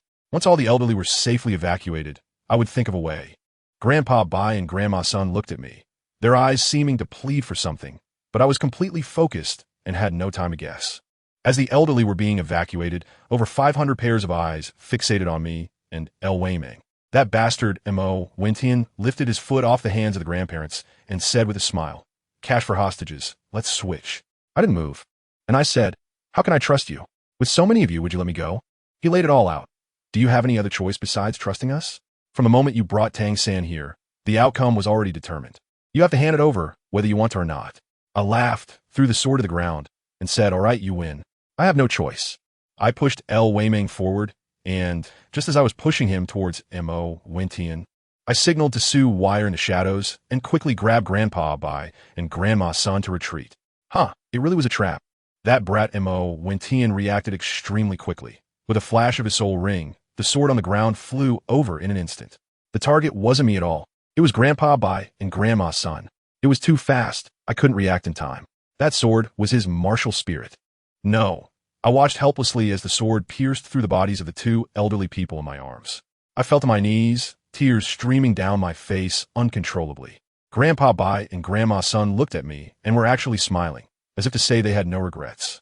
My mind was filled with memories of them patting my head and saying, "Xiao Fengzi, you are a good child." Just then, Mo Wentian's sword flew towards El Weiming. In a critical moment, with a clang, an umbrella blocked the attack. It was Sue Wire. She saved El Weiming, and I shouted to her, "Take Weiming and go." She decisively picked him up and disappeared. The duck that was about to be caught flew away, and Mo Wentian went mad, roaring at his subordinates. "Are you all just standing around doing nothing? Find them." Then he raised a sword and stabbed it into my right shoulder, kicking and hitting me. But I held on to Grandpa Bai and Grandma San tightly, refusing to let go. Suddenly, with a buzzing sound, light emanated from Grandpa Bai and Grandma San, and 2 beams of light shot up into the sky, enveloping me. In the light, their phantoms appeared, patting my head and saying, "Child, don't cry. We have no regrets." Then, the 2 phantoms transformed into beams of light and merged directly into my body. The corpses on the ground disappeared. I stood up, feeling that I had gained something within me. What a trick! Mo Wentian charged at me again. I suddenly looked up, my eyes shining with intensity. For soul ring shot out. Black, black, black, and 1 deep purple black. I will take your life to pay tribute to Grandpa, Bai, and Grandma San. With a wave of my hands, two illusory swords appeared in my grasp. Fourth soul skill, sword fusion. Two massive sword energies merged into one, shattering the void and instantly tearing Mo Wentian's figure into fragments, leaving not a trace behind. I avenge you all. As I looked at the burning city of Chujian, only one thought crossed my mind. All those who had destroyed my home and harmed my family deserve to die. I, Tang Feng, vow here that anyone who dares to touch Chujian will be punished, no matter how far away they are. This caused a stir in the World Channel. Some cursed me, while others supported me. Su Wire appeared again, wanting to take me away, but she was startled by a glance from me. She looked at the sword in my hand and asked what it was. Ganjiang and Moxia. I didn't explain much. I said I wouldn't leave, and they all had to die. Su Wire advised me that there were too many of them, but I didn't listen at all. I turned around and started killing anyone I saw. I'm telling you, I was really blinded by rage at that moment. Soon, a tough opponent showed up, Lai Yinhao. That guy's martial soul was a mutated vermilion bird. We went straight at it, causing the heavens to collapse and the earth to shatter. He trapped me with flames. And then with a single move, explosive claw, a massive fiery claw, came directly at me, with two loud bangs. The Ganjiang and Moxie sword in my hand was crushed by him. At that moment, my heart sank. Grandpa Bai and the others left me their swords. And just like that, they were gone. But guess what happened next? After destruction comes rebirth, my friends. The fragments of those two swords fused directly with the 8 spider lances on my back. The 2 lances in front of me are now my new swords. This is a mechanical ascension, to say the least. Thought he had one and came at me with another explosive claw. I walked straight out of the flames, with the 8 spider lances blocking all the fire like a shield. He rushed in, trying to hit me in the face, but the speed of the 2 spear swords in front of me startled him, and he could only dodge awkwardly. This kid still wanted to run, but in front of my 30 seconds of future sight, where could he run? I could see everything clearly. He wanted to use the recoil from the explosion to propel himself away. In his dreams, my figure flickered, and I directly circled behind him, activating my 3rd soul skill, the Tihua Ji Xiao, quadrupling all my attributes. Then, the new 4th soul skill activated. The dual swords combined. With my 2 spider spears, one on the left and one on the right, I unleashed 2 beams of sword light, which instantly merged into an 8-meter-high arc of sword light. The speed was such that he, along with the vermilion bird, was directly cleaved in half. Another one down. Only 2 guild leaders left. Just as I was preparing to continue my hunt, Lu Weiming's slime clone hurriedly came to find me, saying that Tang San and the others were being chased, and the elderly people we had previously let go had been captured again. I was so enraged at that moment. These bastards really have a death wish. I directly unleashed my soul beast form, transforming into a gigantic human-faced demon spider, and let the slime jump onto my back, charging forward with full power. Just as I arrived at the scene, some blind guy thought I was a wild monster and attacked me. Well, with 1 spear thrust, the system notification came. Ding. Congratulations. The human-faced demon spider successfully killed 1 invader and gained 351 soul years. Damn, I just realized that I was playing completely blind earlier. Turns out I have to be in this form to gain experience. Good grief, this system is something else. It really wants me to cosplay Spider-Man, huh? No transformation, no experience. What kind of performance art is this? Talking about invaders, come on. Do you really not know who brought these people here? I seriously suspect this system is trying to PUA me, wanting to turn me into the global enemy of this server. But you know what? Being a global enemy doesn't seem to matter much anymore. Just thinking about Grandpa buying Grandma San makes my anger boil over. And seriously, who understands? 1 hit. 1 little kid down, listening to the system's dinging sounds as my experience rises. This feeling is really intoxicating. I charged forward like a warrior, cutting through everything in my path. My 2 front paws were like 2 divine weapons with cheats, sharp as can be, and harvesting these so-called players was as easy as chopping vegetables. My cultivation soared back up by 10,000 years in no time, and it was still skyrocketing. With such a commotion, I was of course noticed. Originally, a large force was chasing after Tang San and the others, but suddenly half of them split off to block me. I heard someone shouting over there. It's Tang Feng. He is riding a humanoid spider. I thought to myself, brother, can you take a closer look? I'm still riding. I'm a human-faced demon spider. Okay. Then someone started to boast. Just him? He's just a little brat. Can take him out in an instant. Don't underestimate him. That spider is very poisonous. Enough talk. Hurry up and take him down. We still need to chase Tang San. With a command, A large crowd surrounded me. But the next scene left me dumbfounded. After surrounding me, they just stood still. It was like encountering a thrower in ranked matches. One by one, they came up to give me free kills. I was completely bewildered at the time. What is going on? Is everyone collectively sending warmth? This operation is too abstract, and I hesitated to move. There must be something fishy going on. Meanwhile, Tang San and the others who were fleeing also sensed something was off. Hey, why is no one chasing us? Do they realize we are the bait? Lu Weimeng sensed something and suddenly said, "Wait, I think I can feel my slime." It's Feng Ge.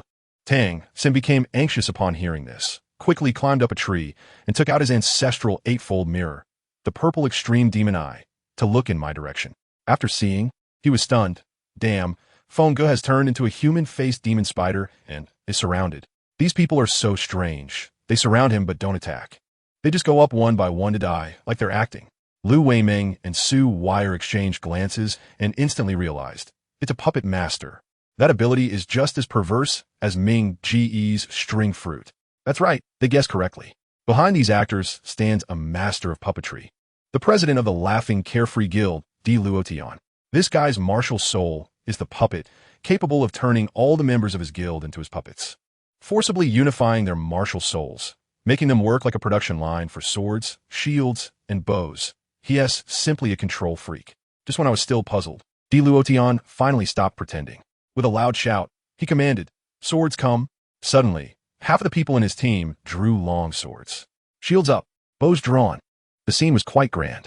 I smirked at that moment and thought, oh, is the warm-up over? No matter what schemes you have in my eyes, you're all just walking experience bags. But the next second, I couldn't smile anymore. Third soul skill. 10,000 swords return to the origin.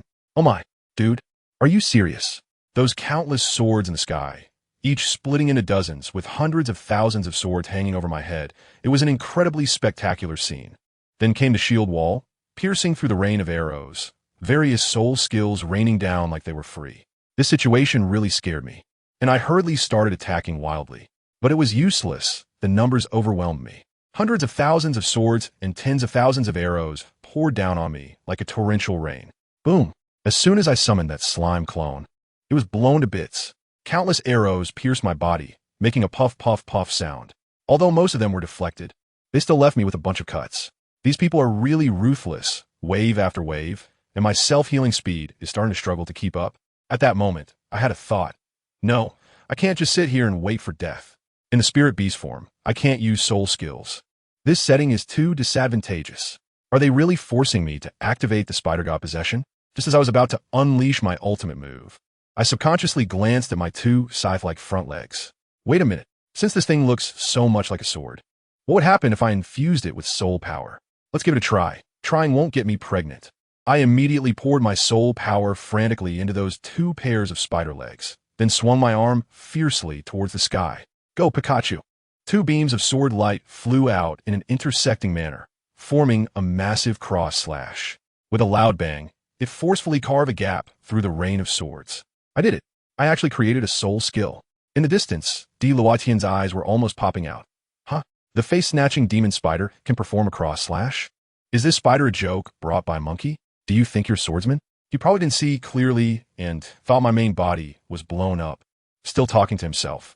Is this the true form of Tang Feng's martial soul? So weak?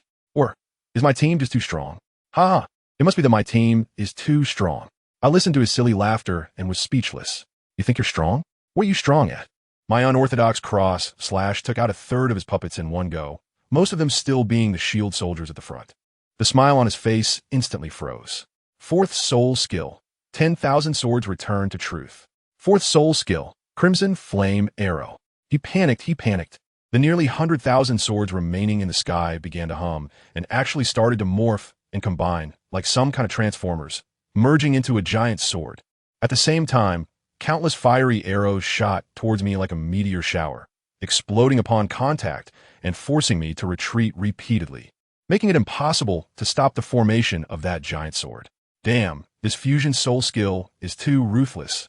As I watch that giant sword grow larger and larger, it exudes a momentum that could destroy the heavens and the earth, and I feel a deadly crisis. I can't hesitate any longer. Cultivation is important, but life is even more important. Spider God possessed. I activated the cheat directly. In an instant, I felt like I had chugged a bottle of Dongpeng's special drink after an all-nighter, my whole body filled with power. The explosive impact felt like just a tickle to me. My entire figure transformed into a shadow, rushing into the crowd and starting a true slaughter fest. The system's notification sounds rang wildly in my head. My soul cultivation soared like a rocket, and the injuries on my body healed rapidly. This feeling was exhilarating, but also extremely dangerous. I felt a devil in my heart urging me to completely sink into it. Just then, the giant sword in the sky was completed. The clouds were thick, lightning danced wildly, and the entire giant sword transformed into a judgment sword entwined with thunder. This was a big problem. Although I wasn't afraid of fire, lightning was a different story. If it struck me hard, I feared I would turn into a roasted spider on the spot. Dalu laughed loudly from a distance. Die, you unorthodox humanoid demon spider. The thunder giant sword, carrying the might of heaven and earth, tore through the sky and struck down towards me. I was ready to take it head on. Killing one would break even, and killing two would be a profit. However, just at the moment when the thunder sword was about to hit the ground, boom, a huge figure descended from the sky, and amidst the rising dust, he actually caught the gigantic thunder sword with one hand. I focused my gaze and exclaimed, "Damn, it's Erming, the Titan giant ape." Dalu was also stunned, but he soon revealed an extremely greedy smile. The 7 soul rings on his body, 5 black and 2 red, instantly lit up. This guy is actually a level 70 soul saint. Martial soul, true body. A massive puppet frame appeared behind him. Countless red threads shot out from the frame, wrapping around Erming, who was struggling. "Erming, become my puppet." Dalu laughed maniacally. Erming struggled with all his might, but those red threads were incredibly tough and could not be broken at all. I watched helplessly as this 100,000-year-old king of the forest became increasingly stiff, ultimately being completely controlled. To test the control effect, Dalu even made Erming dance a little chicken dance. That scene was simply eye-watering, and I felt my sanity points plummeting. After the dance, Dalu finally turned his gaze towards me. He controlled Erming to lift a foot as big as a mountain and stomped down towards me. That terrifying pressure pinned me firmly to the ground, immobilizing me. My 8 legs straightened out like a flattened meme. This is it. I'm really gonna turn into a puddle of spider paste. Just when that giant foot was only a few centimeters away from me, a whooshing sound echoed, and a figure instantly appeared in front of me, wielding a massive hammer that forcefully blocked Erming's giant foot. A hammer? That familiar shape. The Haotian hammer? I was wondering when that person turned around, smiled at me, and the voice sounded somewhat familiar. But the appearance was of a muscular man who closely resembled Tang San's father. "Fongo, are you okay? What can I do?" "It's just that. Your vibe is all wrong, bro." "Goodness, who are you? Where did this scruffy, handsome uncle come from?" Let me tell you, I was stunned at that moment. This muscular guy, tall and strong, was holding a hammer about the same size as mine. Isn't this just a muscular version of Thor? Oh, I remember now. It's your slime martial soul at work. Does anyone understand this? This slime is too overpowered, right? It directly cosplayed Tang Hao, even perfectly replicating his family heirloom. The Haotian hammer? When Lu Weimeng saw that I recognized him, he smiled proudly, tossed his non-existent flowing long hair, and secretly popped a small pill into his mouth. I understood immediately. Showing off requires energy, and his soul power must be draining like water. After he took the pill, he raised his chin at me and said, "Brother Feng, watch my performance." As soon as he finished speaking, he swung that big hammer. Goodness, with one move, the rising dragon fist, he directly sent Erming's large foot, which was about to stomp on me, flying, with a loud bang. That iron lump the size of a mountain was knocked down by his single strike. Dalu, who was sitting on Erming, was completely stunned, probably thinking, Who is showing off? His gaze swept around my giant spider, and seeing that I didn't look like someone who could topple his precious lump, he finally locked his eyes on the muscular guy with the hammer. Haotian hammer? Let me tell you, Dalu's eyes nearly popped out, and he must have been thinking 1,000 what the heck in his mind. He trembled and asked, "Are you? Could it be the legendary Haotian Tang Hao?" Guess how Lu Weimeng replied? With his nostrils in the air, he looked like a lonely master and said, "That's right, it's me." I almost burst out laughing at the side. "Brother, your vibe is more like a rogue than a master." Dalu actually believed him and got excited, his eyes blazing with enthusiasm, saying something about having long heard of the great name and needing to learn from him today. Lu Weimeng was also getting carried away, pretending to be a master and saying that titles are just fluff. I wanted to facepalm, brother, take it easy, you're a copy. Do you really have enough blue if you fight with him?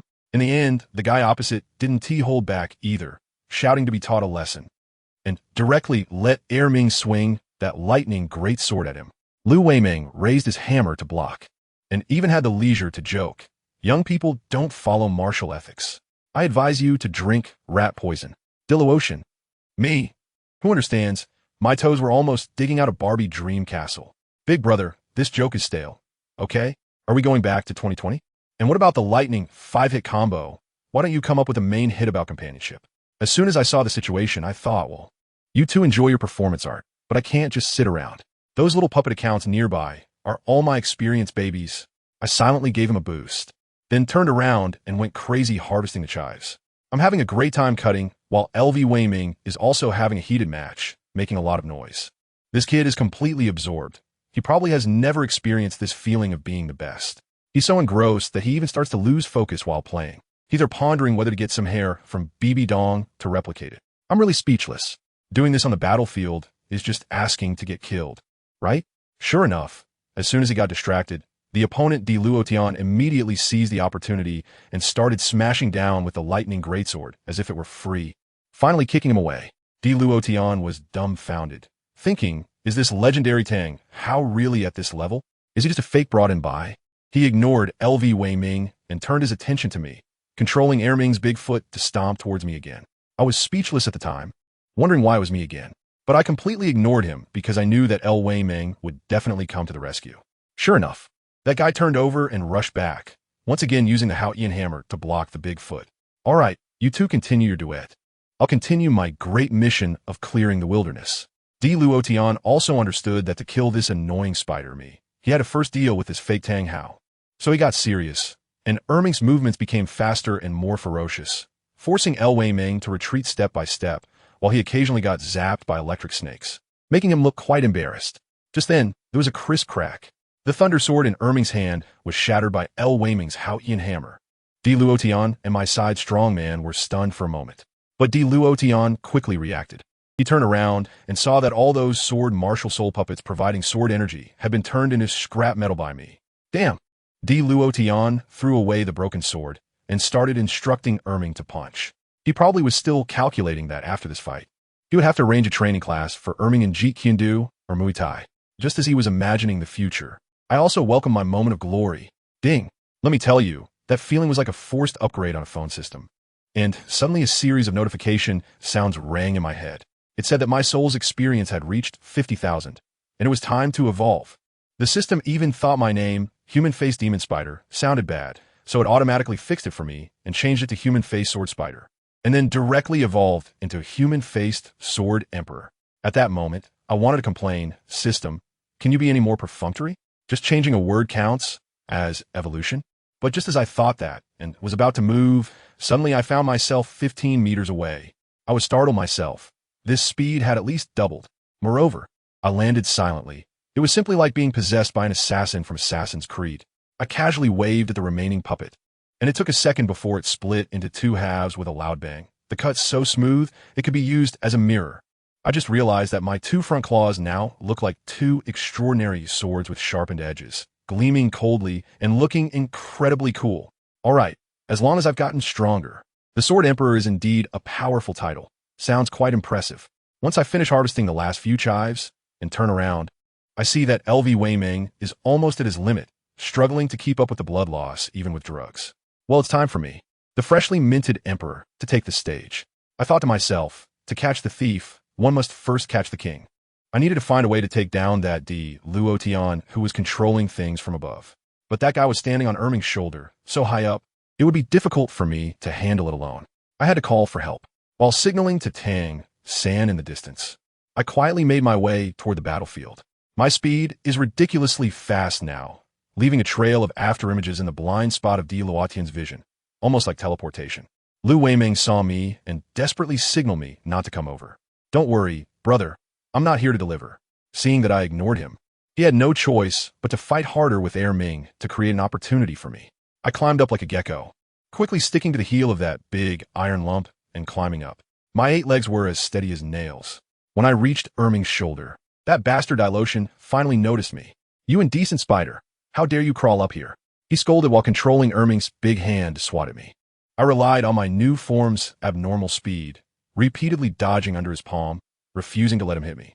Lu Weiming also took the opportunity to launch a fierce attack, throwing Dalu Tian into a flurry. Seeking death.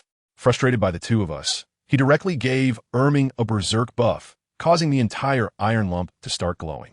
As soon as I saw the situation, I knew I couldn't delay any longer. I desperately signaled to Tang San, while wondering if Su Wire's teleportation mark was still there. If it was gone, my plan would be ruined. Just as I was about to give it my all, suddenly I felt a weight on my back. Su Wire landed steadily on me with her 1,000-machine umbrella. Dalu Tian was taken aback, thinking, what is going on now? Is today the day for a group to farm bosses? In that moment of distraction, Su Wire jumped from my back to the other shoulder of Erming. Dalu Tian came back to his senses, and Erming's giant hand, accompanied by the sound of wind and thunder, was about to strike me. I immediately jumped back and made a parachute out of spider silk, floating down gently. Dalu Tian tried to grab Su Weiwei, but she disappeared right in front of him. This made him furious, and all his anger was directed at me, commanding Erming's big feet to chase after me and stomp. As a result, LV Weiming charged over and struck his foot with a hammer. Seeking death. The enhanced Erming was not to be trifled with. With one kick, LV Weiming, along with his hammer, was kicked away and vanished into the skyline. I silently said sorry to Wei Ming in my heart, asking him to hold on for a moment, and then immediately sent the final signal to Tang San. The next second, Su Wire appeared on my back again. I glanced back at her, and with just one look, she understood. Just as Lu Weiming was kicked away, Su Wire and I instantly vanished, and when we reappeared, we had already landed firmly on Erming's shoulder. Dalu Tian had just kicked Lu Weiming away, experiencing a brief moment of stiffness lasting a fraction of a second. And that was our opportunity. Without saying a word, I darted forward like a flash of lightning, charging straight at Dalu Tian above Erming's head. First soul skill, piercing strike. Su Wire was even faster than me, as the 1,000-machine umbrella transformed into a silver light and stabbed at Dalu Tian. Dalu Tian reacted quickly as well, flicking the puppet line to entangle the 1,000-machine umbrella, while more lines shot towards me. My two great swords sliced through the puppet lines in a few swift motions, and I leaped forward to pounce. Just as my sword was about to pierce his throat, that guy actually flashed me a wicked smile. I also laughed. You little rascal. You have no idea how powerful my two swords are. Just then, an unexpected change occurred. A gigantic hand, which appeared out of nowhere, slammed down on me from the side. I didn't react at all, and my whole body was sent flying like a cannonball. At that moment, my mind was buzzing, and I felt like my internal organs were all displaced. Just as I was about to crash into the mountainside, Su Wire's figure flashed and appeared behind me. She used the 1,000-machine umbrella to repeatedly counter the impact, safely bringing me to the ground. Are you okay? She asked me. I shook my head and spat out some blood. I won't die, but I've missed the opportunity. Or maybe there's still a chance. Su Wire smiled slightly and said, I just marked him. Good heavens. As we exchanged glances, an extremely bold plan instantly formed in our minds. Su Wire said she could create an absolutely undisturbed opportunity for attack, but it might come at a cost. I asked her what she wanted to do, and she just told me not to worry about it, as long as I answered whether I had confidence in a one-hit kill. I gritted my teeth. In a state of being possessed by the spider god, I can do it. That's settled then. Su Wire looked at Erming, who had already rushed over, and suddenly said, They are coming. I'll count to 3, 2, 1, start. I'm so dumbfounded. Wasn't it supposed to be a little preparation? What can you do in 3 seconds? But there's no time to hesitate. With a swoosh, Su Wire opened the umbrella, and we disappeared again. Dalu Tian has learned to be smart this time. His hands are already raised, waiting for us to appear above his head or on his shoulders, ready to give us a loving hug. We really appeared above his head. Emperor Lu Tian roared, and the two giant palms of Erming came crashing down towards his own crown, carrying a momentum that could destroy the heavens and the earth. He intended to smash us all into meat paste along with himself. At this critical moment, Su Wire suddenly shouted, Fourth soul skill, returning swallow. Her 4 soul rings lit up simultaneously, and she forcefully pushed with the 1,000-machine umbrella behind me. I was pushed out like a bolt from the blue, my speed so fast that I broke the sound barrier, while she remained in place, facing the closing giant palm alone. Bang! At that moment, my mind went blank. I watched helplessly as she was struck by that giant hand. I tell you, I went completely crazy. My eyes were red. All plans and rationality went to hell. Uh, I roared, channeling all my soul power into my twin swords, merging them together. A massive cross-shaped sword light shot out, and before Dalu even had a chance to react, he was instantly cut into 4 pieces. I was still not appeased. With a flick of my web, I rolled back all the pieces of his shattered body and opened my mouth wide to devour them on the spot. Once I steadied myself and landed on Erming, I looked at the empty giant palm, and tears streamed down my face as I cried out in anguish, "Sue, way air. Did you call me?" A familiar voice came from behind me. I suddenly turned around, and to my surprise, Sue Wire was smiling at me, completely unscathed.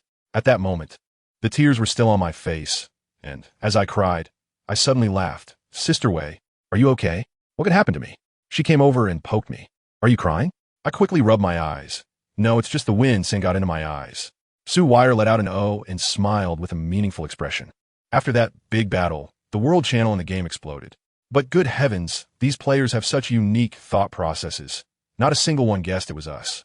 They all thought it was Erming going crazy and wiping out the Guild of Thousands led by Dalu. Dalu was directly nailed to the pillar of shame, becoming the #1 clown in the entire server and facing all kinds of ridicule. Later, the people from the Martial Soul Hall even issued a server-wide announcement, solemnly stating that anyone who bullied the weak, elderly, women, and children would be hunted down throughout the server, emphasizing a sense of justice. We sat in the carriage in silence. After this evolution, my body had grown quite a bit, resembling that of a 13 or 14-year-old. Sitting next to Sue Wire, we looked quite compatible. Lying next to us was Lu Weiming, who was recuperating from his injuries. Seeing my height, his eyes were almost green with envy. But to be honest, I couldn't smile at all.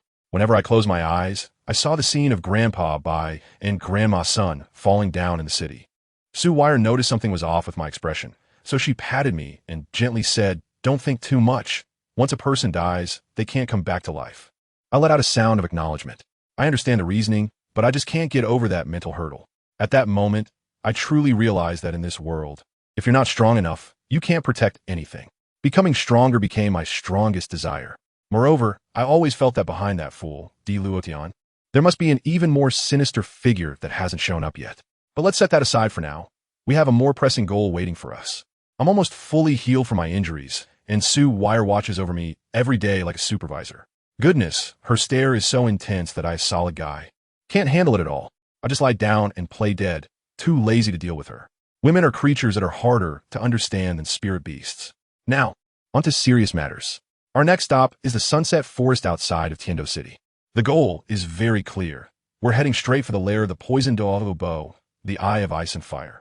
This place is like a super power-up for Tang San on the path to becoming a deity. I was thinking that if we follow along, the system might give us a boost too. But then my foolish brother El Weiming completely lost it, holding his head and shouting, "Brother Feng, are you crazy? That's the poison Douluo, a title Douluo. Are we going to scheme against him? ISNT, that like lighting a lamp in the toilet. Looking for death. Poop?" I hadn't said anything yet when San quietly chimed in. "Second brother, stay calm. Old Poison is someone who acts based on his preferences, both righteous and wicked. But he keeps his promises. Isn't this exactly the same as Brother Feng?" Lu Weiming was immediately taken aback, frozen there, probably reflecting on whether he didn't understand me. This leading brother, well enough. I patted him on the shoulder and told him not to panic. Why we have to confront him head on? Because according to the original story, the method used by San to detoxify Douluo has long been exploited by those players. Now Douluo is probably a seasoned veteran who is immune to all poisons. If you bring up detoxifying him, he might just retaliate by pouring a new potion on you. So, we won't follow the usual path. We'll go straight to negotiations. When we arrived at the Sunset Forest, let me tell you, I was shocked. This was not a perilous soul beast forest at all. It was practically a 5-8 tourist attraction. There were stalls set up by players everywhere, selling grilled sausages, recovery potions, and even someone holding a sign that said, "Deep Tour of Douluo's former residence. 10 gold soul coins per person." Who understands this? Turning the ultimate boss's home in a beginner's village into a trendy check-in spot. The absurdity didn't stop there. Want to see Douluo? Sure, just queue up. The line was, I tell you, a sea of people stretching as far as the eye could see. By the time we got in line, kids could have gone to buy soy sauce. Every day, thousands of fearless players showed up like clockwork to offer their heads. El Weiming was completely overwhelmed. What the hell? Are we going to be waiting until the year of the monkey and the month of the horse? Nearby, a player quipped sarcastically. If you don't want to queue, look over there at that patch of green toxic mist. Just charge in, no need to queue. It's all about efficiency. Dear, level up quickly, you deserve it. Laughter erupted all around. My brother has a bad temper too. When someone provokes him, he gets fired up and says, let's go. Who's afraid? With that, he boldly leads the way towards the deadly poison formation. If you have the guts, really go. Whoever doesn't go is a coward. The people behind him are still cheering him on. Su Wire and San exchanged glances and had no choice but to follow.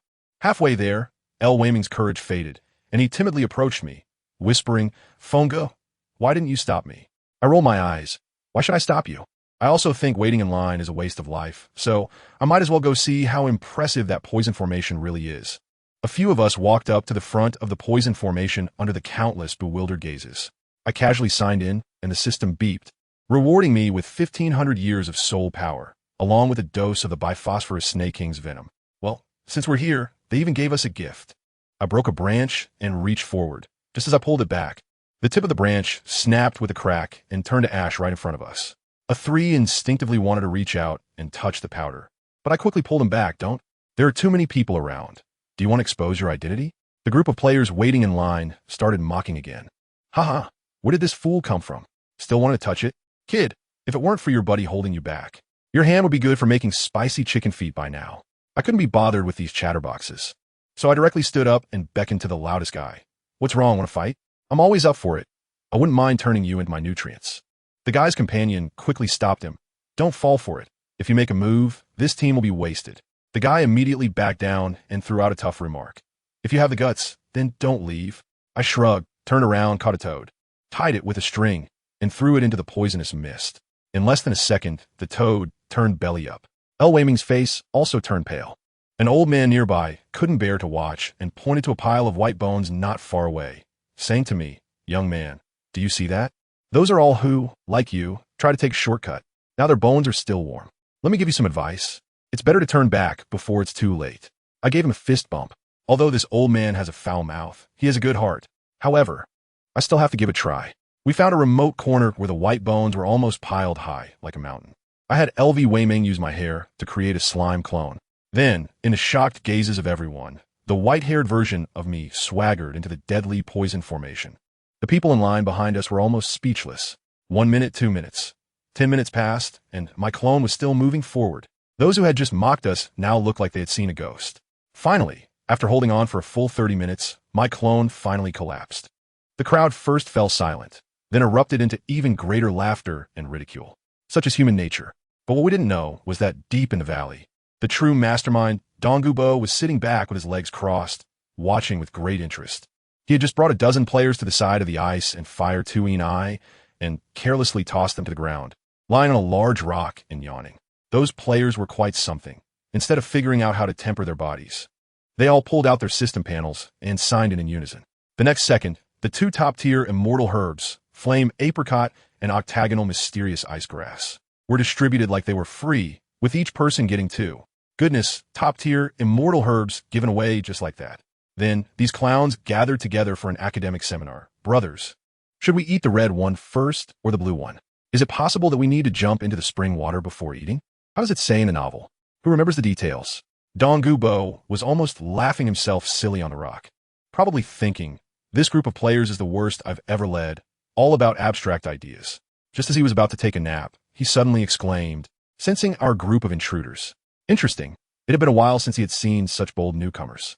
A smirk appeared on his lips, and the Bai Lin Snake Emperor Martial Soul instantly manifested as he coldly smiled towards the direction of the poison formation. Then, let us spice things up for them. Meanwhile, San, who was walking in the poison formation, suddenly changed his expression. Something's off. Fongo, ergo. Do you feel it? The concentration and direction of the poison here have changed. LV Weiming was startled. Could it be that the old poison creature has discovered us? Is he testing us? I laughed at that moment. What kind of testing is that?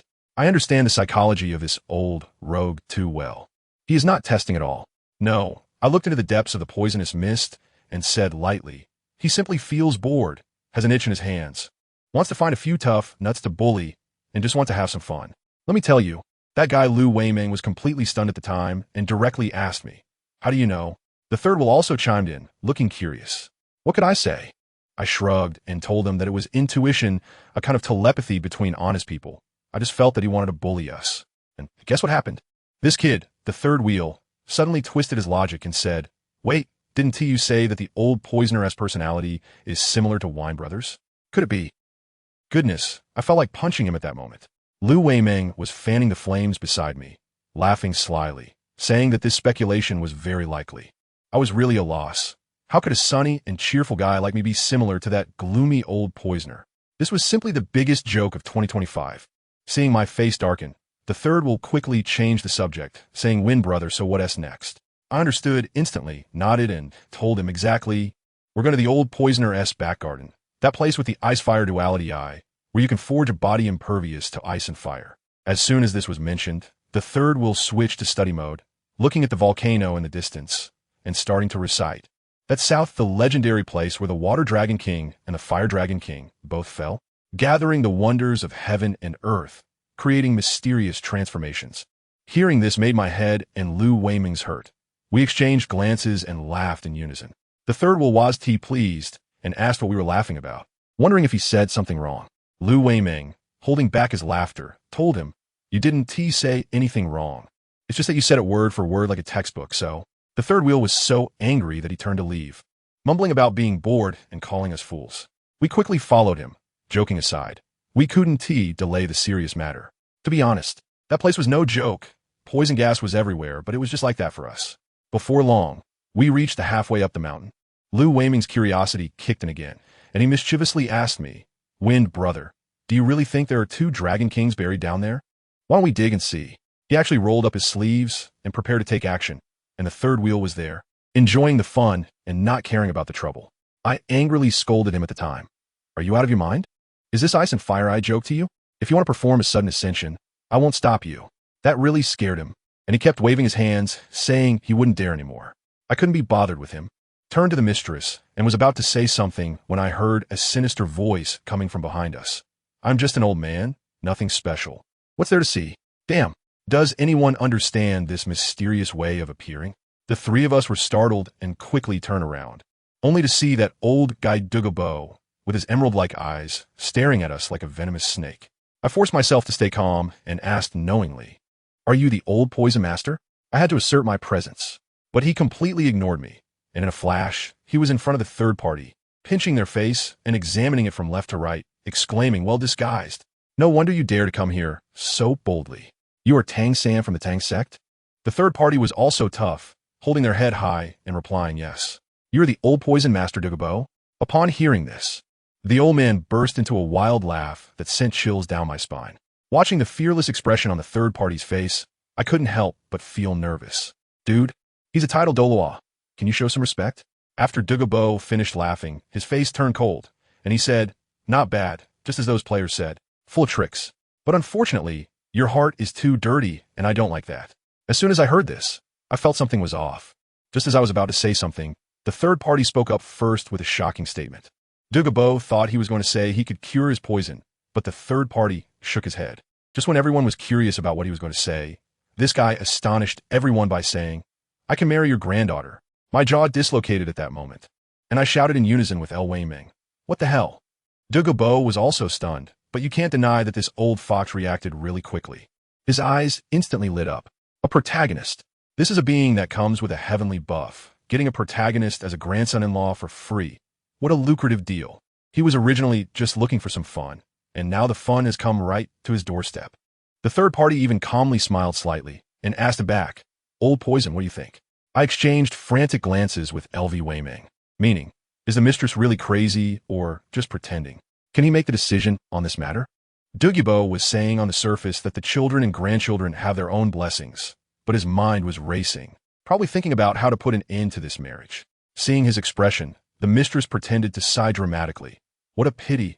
I really wanted to marry. That acting was so exaggerated that I couldn't bear to watch. Who would have thought Douluo would be even more ruthless, slapping his thigh with a pained expression?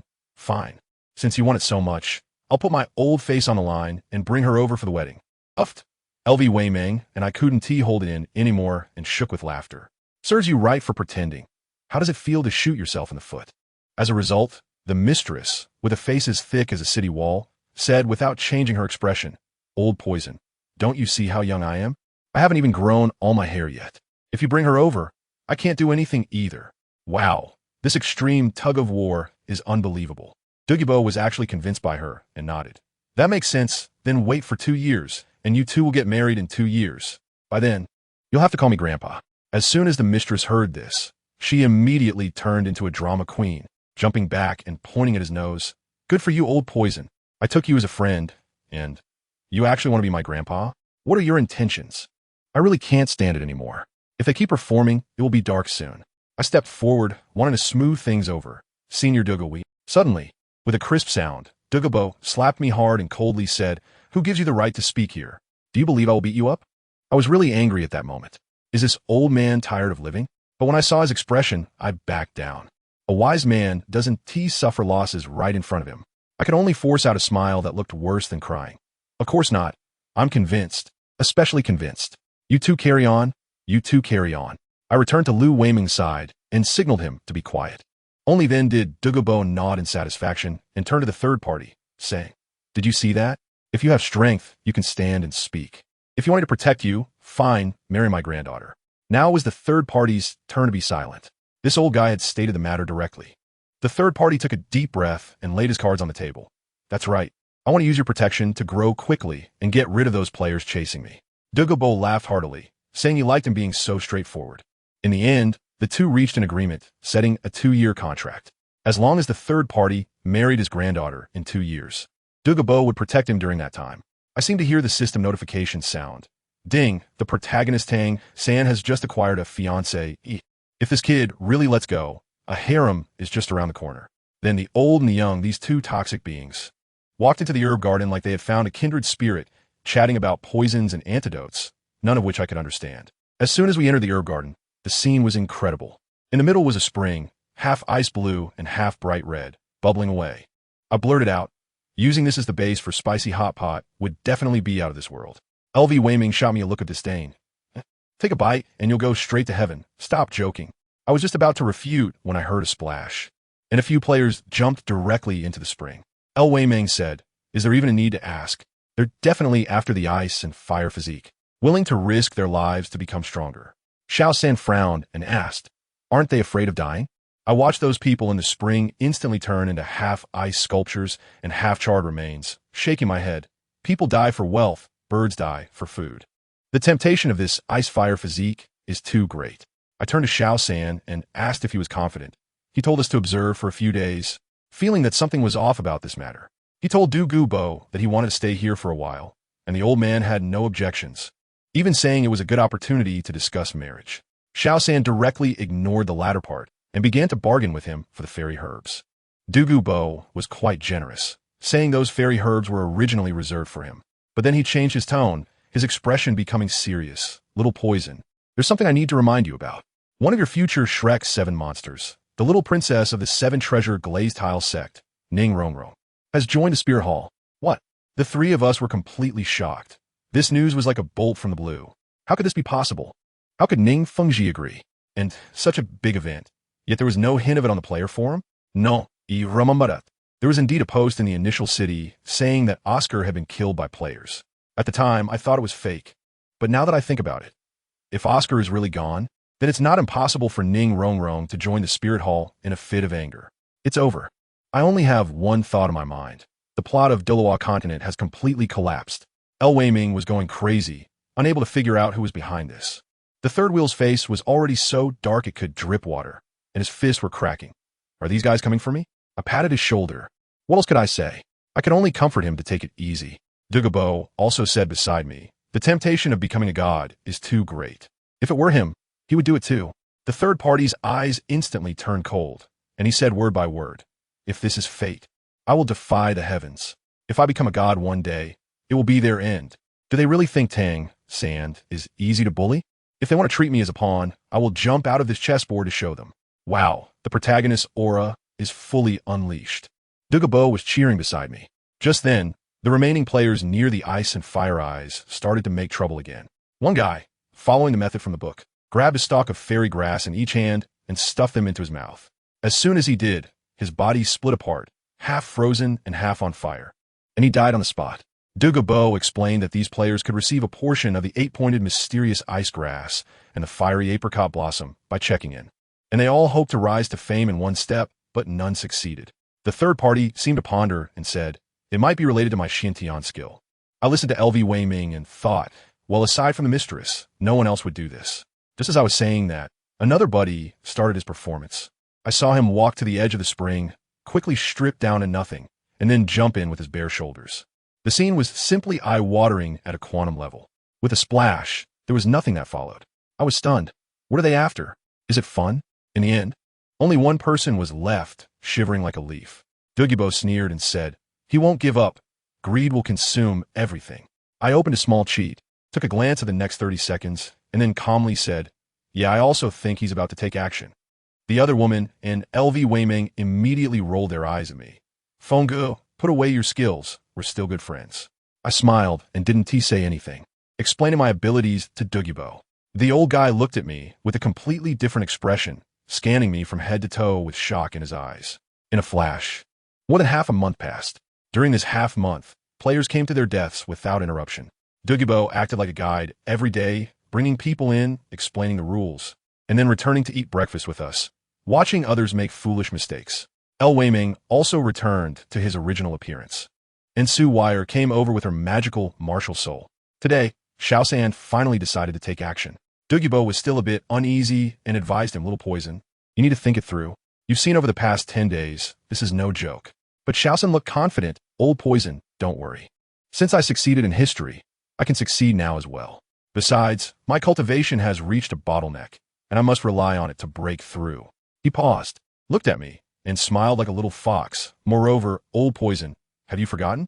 Brother Feng is a man with precognition. As long as he is nearby, I can't possibly fail."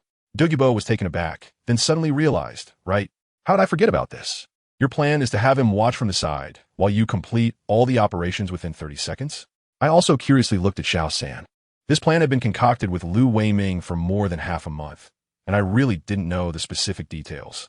Only then did Xiao San lay it all out for me. Goodness, when I heard it, the plan sounded like dancing on the edge of a knife.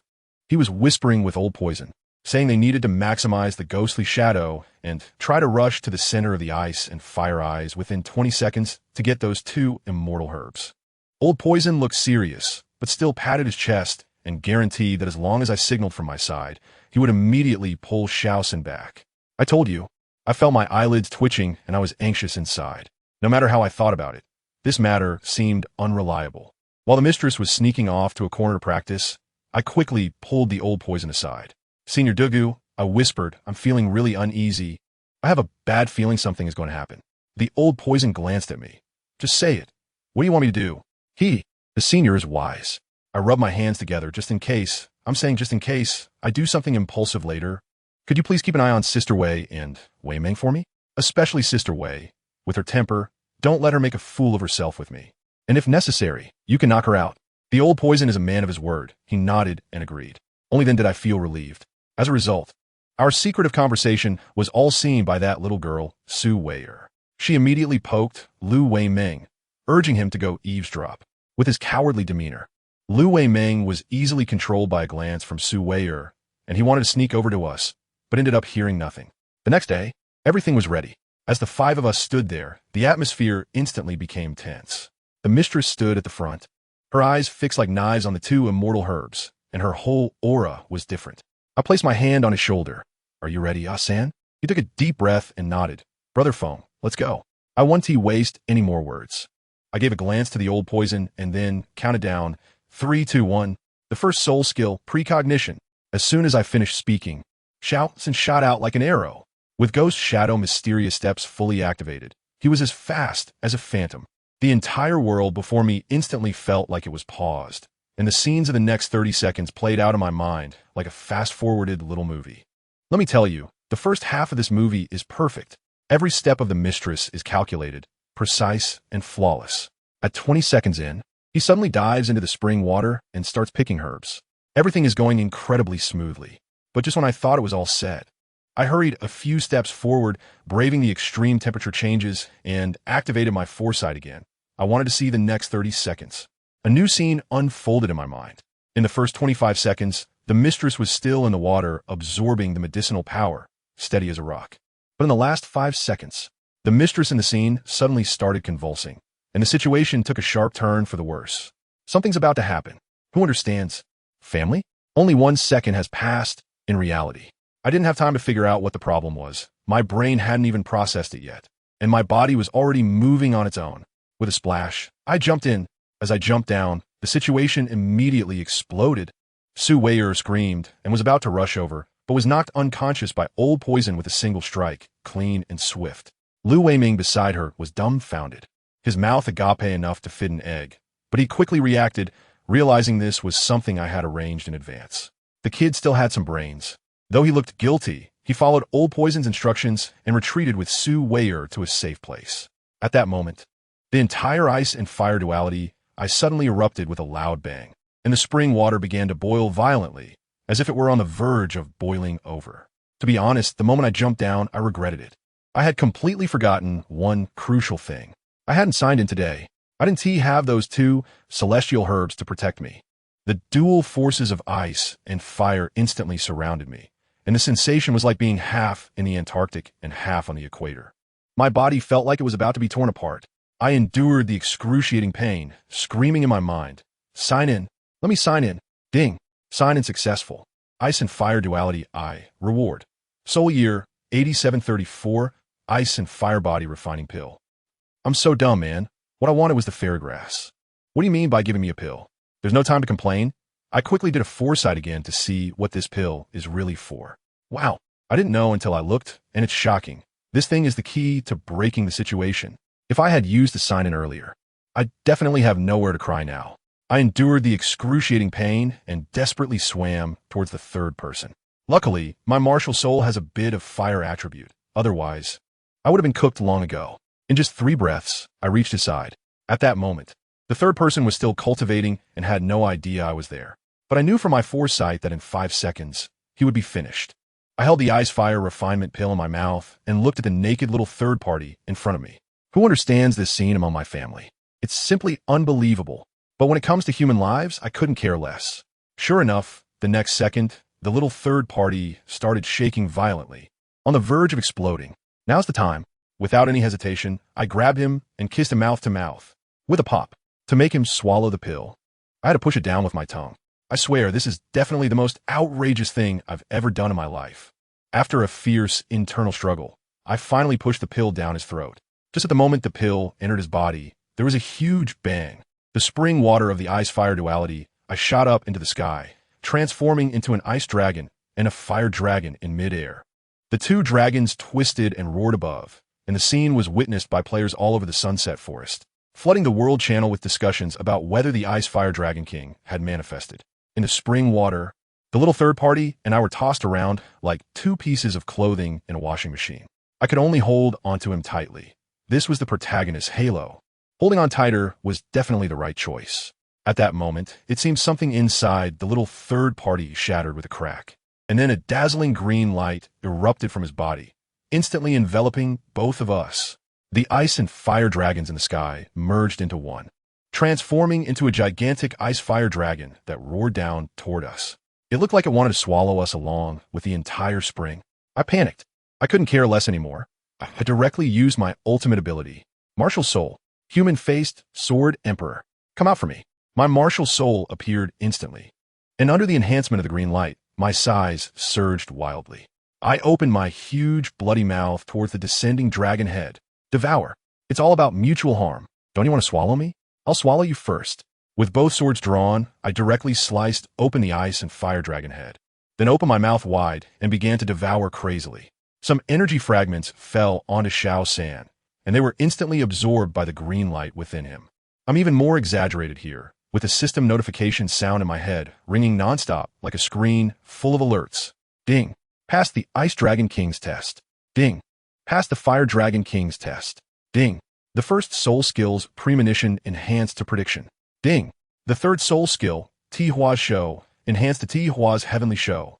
Ding. Successfully absorbed the Ice and Fire Dragon King's inheritance, obtaining the 6th soul skill, Chaos Body. Goodness, I feel like I'm the most eye-catching package in this world. This cheat is so overwhelming that it scares me.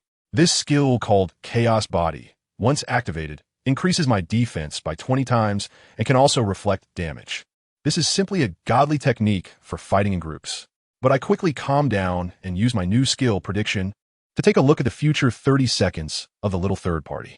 Thankfully, in the vision, he successfully refined the energy and gained the ice and fire constitution. With no issues at all, I breathed a sigh of relief and pointed upwards, signaling him to go up first. Once we both climbed ashore, Lu Weiming and Old Poison finally snapped out of their shock and hurried over. Brother Feng, San, it's great that you're okay. Lu Weiming was so excited he was almost in tears. Shaoxin didn't see Su Wire and was a bit worried. Lu Weiming pointed to the distance. Sister Wei is lying over there. After saying that, he opened his arms to give us a bear hug, but when he saw us both naked, he awkwardly lowered his hands. I put on the clothes, and the little third party felt a bit shy. Thank you, Brother Feng. All right, stop getting sentimental. But this guy couldn't help himself and came over to hug me. I instinctively dodged to the side. Dude, it's not that I dislike you. It's just that the underwater scene earlier was too intense, and I need some time to process it. You two succeeded? The Old Poison finally spoke up, his tone full of disbelief. We succeeded. The little third party jumped up in excitement. I nodded as well. The Old Poison Master looked at me, his face full of confusion. It's natural for the little Poison Master to succeed, but you, kid, without the Xintian skill, how did you manage to endure it? I replied calmly, it's nothing. Just sign in right after you jump in. When Lu Weiming heard this, his eyes lit up. Really? It's that simple? Then can I? Before he could finish his sentence, the third party said softly, Brother Feng, do you think I still have hair? I subconsciously touched the top of my head, then patted the head of the third party. Goodness, it was shiny and smooth, not a single hair left. Lu Weiming stared at our bald heads for 3 seconds, then burst into a thunderous laugh. The Old Poison Master next to us couldn't hold it in either, his beard shaking with laughter. Laughing? Still laughing? Let me tell you, at that moment, when I exchanged glances with Tang San, the understanding between us was simply incredible. With just one look, the two brothers knew that this guy's hair had to join us today. Without a second thought, we pounced on Lu Weiming and held him down, giving him a good grooming. Goodness, by the time we were done, there were 3 shiny bald heads. Oh no, 3 little bald heads shining in the sunlight, forming a trio of bald heads ready to debut. Just as the 3 of us were staring at each other in disbelief, the Old Poison Master suddenly looked serious and said something was off outside. Those players were charging into his poison formation like they were on a mad rush, unstoppable, as if they were hurrying to be reborn. As soon as I heard it, my heart sank. Tang San quickly opened the world channel, and wow, I was shocked. The whole world channel had exploded. There was a guy named Yi Qiuji who had repeated my previous words verbatim about jumping into the ice and fire too, to gain the ice and fire physique. Not only that, but he also added fuel to the fire, claiming that this heavenly phenomenon was caused by Tang San, and that in order to reap the benefits, they had to deal with Tang San first. El Weiming immediately lost his temper, saying, Is this Yi Qiuji a ghost? There was no one else around when we were talking. How does he know? This is simply cyber haunting. I couldn't help but sneer at that moment, wondering how he knew. The real problem was that the group of players outside, blinded by greed, had already taken our place as a new beginner village gift pack. I looked at Old Poison and asked if he could manipulate the poison array. Old Poison was taken aback and said, You little brat, you're not thinking of letting them in, are you? That's exactly what I was thinking. Since they were so eager to come in, we might as well be magnanimous and welcome them. However, before we opened the doors, we needed to clear the good dishes off the table. We couldn't let these outsiders take advantage of the abundant celestial herbs scattered all over the ground. But here came the problem. Collecting these celestial herbs required special treasures.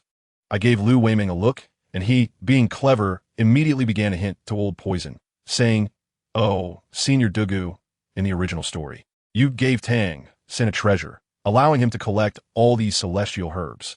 Upon hearing this, Old Poison exclaimed, What a small matter. He directly tossed Tang San a treasure called the Rui 100 Treasures pouch, looking at me with a grin, as if to say how generous I was. I understood his intention perfectly.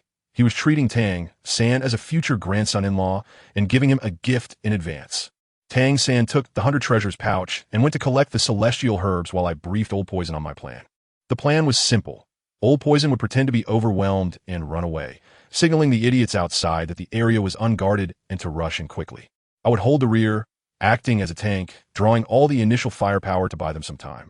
Once Old Poison reached Tiando City, Su Wire would be able to lock onto his mark and teleport Tang San and the others away with one big move. Once everything was arranged, Old Poison transformed into a streak of light and fled. The group of players outside saw this and exclaimed, "Oh no, the boss is running away." The poison array seems to have weakened. Instantly, they charged in like madmen. I stood in front of the Eye of Ice and Fire, watching the tide of people surging from all directions, my mouth almost stretching to my ears. "They're here, they VE all come." I immediately activated my 5th soul skill, Puppet Spider Web. Wow, that big web spread out in an instant, with a diameter of 1 kilometer, and it kept expanding. Those people were still foolishly rushing forward, and in the next second, countless spider threads sprang up from the web, wrapping around them in a flurry. Before they could react, little spiders crawled out of the threads and bit them on the neck. All right, they couldn't move anymore, instantly petrified. Then, these little spiders drove their 8 legs straight into their necks, parasitizing the puppets. Completed. I tell you, in that moment, the entire battlefield directly staged a scene from my world. Only the blocks turned into human heads. I snapped my fingers, and all the puppets I controlled turned around and charged at the players rushing in from behind.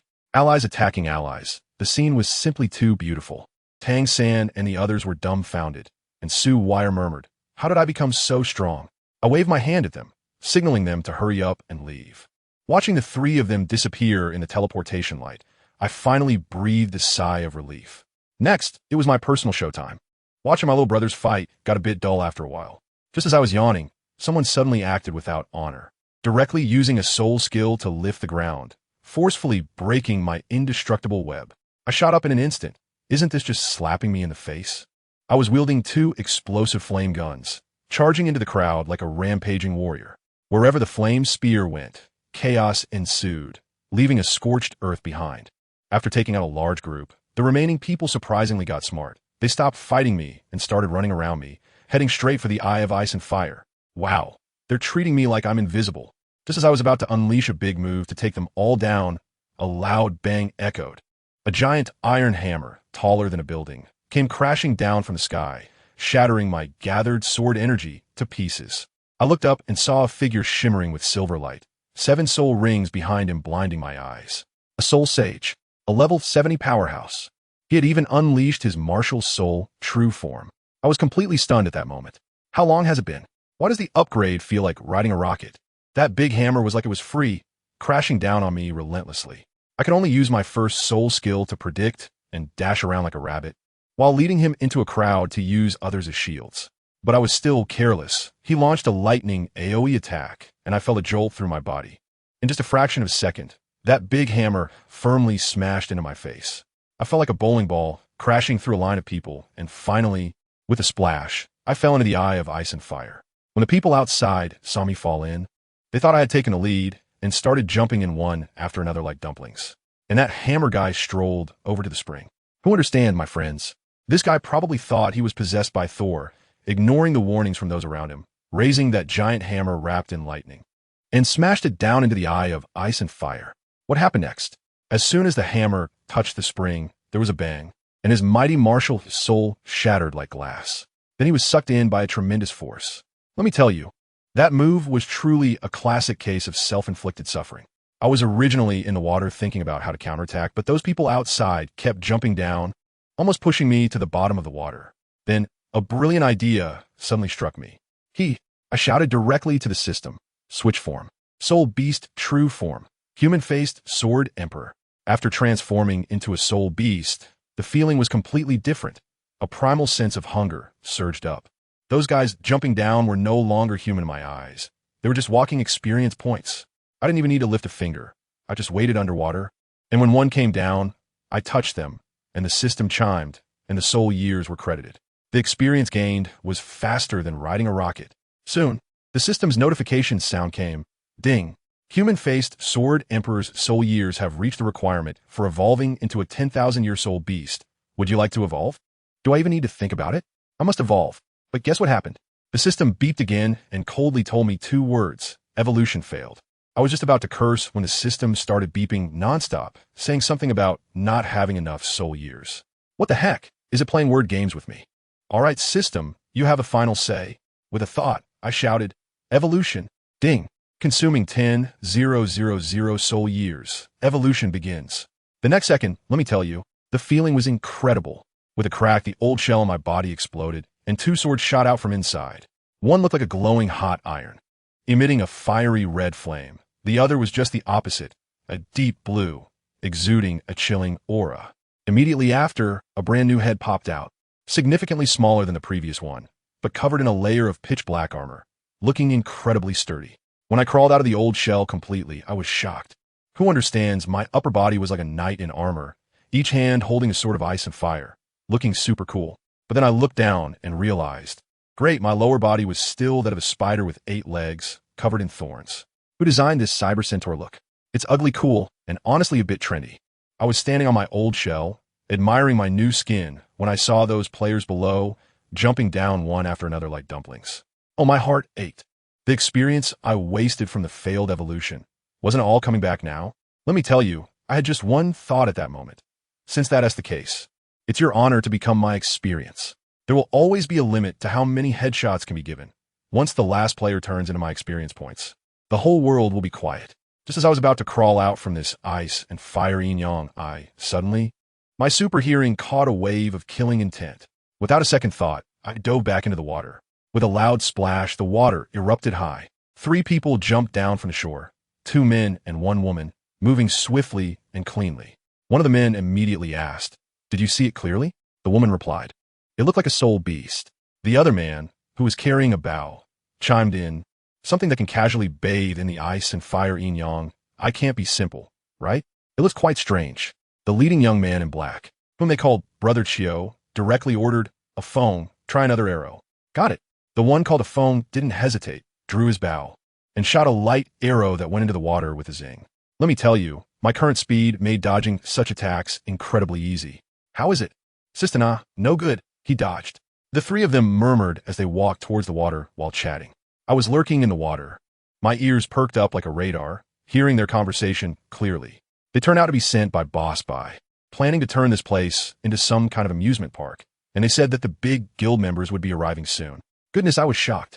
Aren't these the behind-the-scenes masterminds who are trying to harm me? Finally, I've caught you by the tail. I'm not in a hurry to go out. Aren't they waiting for the people from the guild to arrive?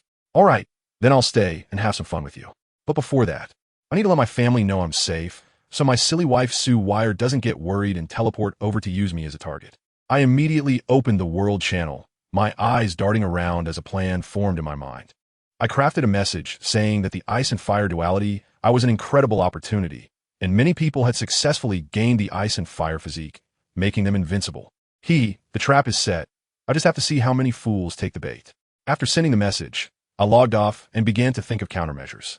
At this moment, in a slum in Tiando City, my foolish wife Sue Wire was anxiously pacing like an ant on a hot pan, insisting on teleporting over to rescue me. Despite the efforts of Tang San and El Wei Ming to persuade her, they couldn't stop her, and in the end, it was the old poison master Douluo who restrained her. I'm telling you, Sue Wire's temper exploded on the spot, grabbing the 1,000-machine umbrella and going at it with Douluo. The 2 of them were fighting like it was the end of the world, and Tang San and El Wei Ming were beside themselves, nearly crying. Just as it looked like things were about to get really heated, El Wei Ming had a brainwave and shouted at the top of his lungs, "Sister-in-law, stop fighting. Look at the world channel." Fonga sent a message. Sue Wire paused for a moment, but didn't stop. El Wei Ming was almost on his knees begging them, continuing to shout, "It's true." Fonga said he's fine. Only then did Sue Wire abruptly stop. Douluo's palm nearly hit her face, and the old man was so scared his beard turned white. Sue Wire opened the world channel, and, upon seeing that frosty face break into a smile, asked cautiously, "Are you reassured now?"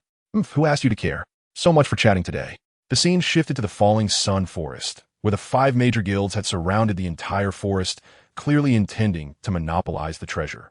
This infuriated the scattered players and small guilds. Why should they have all the meat? Everyone was here to complete tasks. They should at least let us have a sip of soup, right?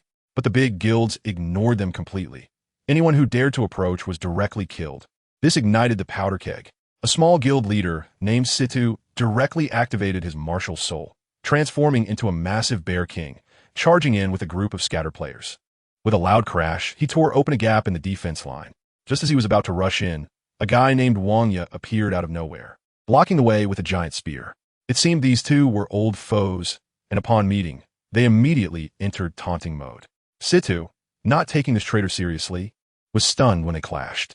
Wang Ye's attack power was off the charts. With one thrust, he pierced through Situ's 10-meter-thick rock shield. Caught off guard, Situ relied on his tough skin and hardiness, raising a massive rock dozens of meters wide as a makeshift weapon, chasing after Wang Ye with a series of heavy blows. The players following him were invigorated and charged forward. But guess what? Wang Ye was just playing around. He firmly held his spear against the giant rock, as if his feet had taken root. He laughed, saying, "I told you if you don't take this seriously, you won't have a chance." As soon as he finished speaking, the spear shook and the giant rock shattered instantly. Following that, Wang Ye executed a smooth combo, sending the massive Bear King flying into the air, with his spear creating countless phantoms, piercing all over the Bear King's joints. Situ fell to the ground like a broken sack, with Wang Ye's spear pointed at his neck. "You've lost. Beg me, and I'll spare you." Situ, being tough, held his head high and replied, "Go ahead. A true man knows when to act and when not to." "All right." Wang Ye sneered, driving his spear down, and this little storm initiated by the scattered players was forcibly brought to an end. Meanwhile, as the fighting outside heated up, the real main force of the 5 major guilds, those elite players above level 70, had quietly sneaked up to the ice and fire duality eye. Listening to them murmuring about how to safely get the spring water. They have also become clever, knowing not to jump in recklessly, but to find a little guinea pig to try it out first. Soon, a guy with a fire attribute martial soul was pushed out. He also steeled himself, activated his martial soul, and jumped down with flames all over his body. I was still pondering whether to take action when this guy entered the water and saw me at first glance. Let me tell you, his face turned pale at that moment. Sign in? What the hell? He turned around and swam up like he had seen a ghost, wanting to report back. Can I tolerate this? I directly transformed into a dark shadow and rushed over. The moment his head just broke the surface of the water, the ice blade in my hand pierced through his body with a thud, instantly freezing him and the fire into an ice sculpture. The people on the shore were stunned, and before they could react, they saw my shadow reflected on the water surface. Enemy attack. Attack. Countless soul techniques came rushing towards me in an instant. I knew it was pointless to hide anymore. Boom! I leaped up and jumped out of the ice and fire duality, landing steadily in front of them. My brand new, cool, human-faced Sword Emperor form was fully revealed to everyone for the first time. They were all shocked. What the hell is this? Armor warrior? No. Look at his lower body. It's a spider. Is this a mistake by BeatsYoung? Enough noise. It's a soul beast. A ferocious beast we have never seen before. I don't care what they shout. I directly unleash my ultimate move. My figure flashes, and with the dual swords of ice and fire, I strike left and right, turning my enemies into piles of ice shards or clouds of ashes wherever I go. This isn't a battle at all. It's a one-sided massacre. The 3 people watching from a distance were also dumbfounded. The archer named Feng stared intently at the pattern on my stomach, stammering, "Brother Chio. Sister Na, look, doesn't that look like a human face? This can't be the 10,000-year-old face demon spider, right?" Yi Chio gasped in shock. 10,000-year-old face demon spider. Emperor? On the battlefield. Those elite players finally realized that relying on individual combat was just delivering food to me. Someone shouted, and in an instant, a dozen people took their positions and began to unleash their ultimate moves. Waves of fused soul skills bombarded me from all directions like laser cannons. Boom! Boom! Boom! The scene was like a grand light show, with colorful energy beams surrounding me in the center, crazily slicing like a top. Let me tell you, this level of damage is like a mere scraping treatment, mainly just for company. I'm too lazy to move. I just want to see what other tricks they have. As they manage to suppress me, they become even more enthusiastic, and more people join in, wrapping me tightly in the light columns of their fusion soul skills. All right, I've had enough of this game. The soul power within me began to boil, and the dual swords of ice and fire in my hands suddenly erupted with a blinding light, one red and one blue. The brightness instantly overshadowed all the attack beams around us. Those guys were dumbfounded. I tell you, it was like they had seen a ghost. As they watched their so-called fusion soul skill beam, under the brilliance of my dual swords, it was like a small light bulb facing a spotlight, instantly losing all its presence. I don't have time to play any back and forth with them. Once my power was gathered, I immediately unleashed a move called Ice and Fire Duet. 2 crescent-shaped sword energies, one ice and one fire, shot out like a boomerang and rushed straight into the crowd. Those guys still casting their skills didn't even have time to react. With a loud bang, they were instantly wiped out, evaporating without a trace. Just one move, and I took down nearly 100 people. The remaining ones were all stunned, standing there as if they had encountered a bug, probably thinking, what on earth is this? Is this a soul beast? This is definitely cheating. Does anyone understand? We were in a team fight, and suddenly a value monster appeared on the opposing side. They were shocked, saying things like this isn't scientific. How could Douluo and Tang San allow such a fierce beast to exist? I couldn't help but laugh. Is this really the time to discuss that? In the next second, the opposing elites stopped fighting and unleashed their ultimate moves. Nearly 100 people activated their martial soul true forms. And wow, the scene was like a Godzilla movie. All kinds of giant ferocious beasts and oversized weapons, filling the area and surrounding me completely.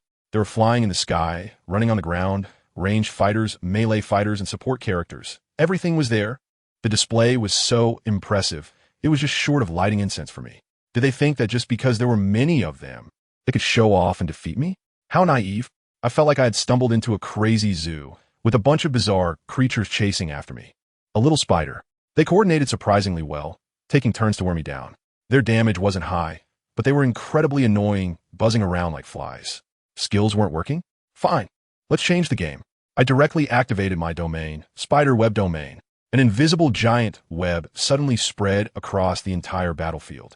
And those guys didn't realize what was happening at first. They were still charging at me. Then, the scene instantly became abstract. A bunch of them suddenly froze as if hit by a paralysis spell, unable to move, and a few unlucky ones were bitten by my little spiders. Their eyes turning red, they turned around and started attacking their own teammates. The whole battlefield turned into chaos, with teammates fighting each other. What a lively scene. Just when they were in a flurry, a loud shout suddenly came from above, and a guy resembling a giant rock was directing them. Finally, someone in charge showed up. He sent others to deal with the puppets I controlled, while he flapped his wings, and countless feathers shot towards me like a rain of arrows. Then, with a dive, his claws came at me. This guy was something else. His attacks were fast and fierce, pushing me back several steps.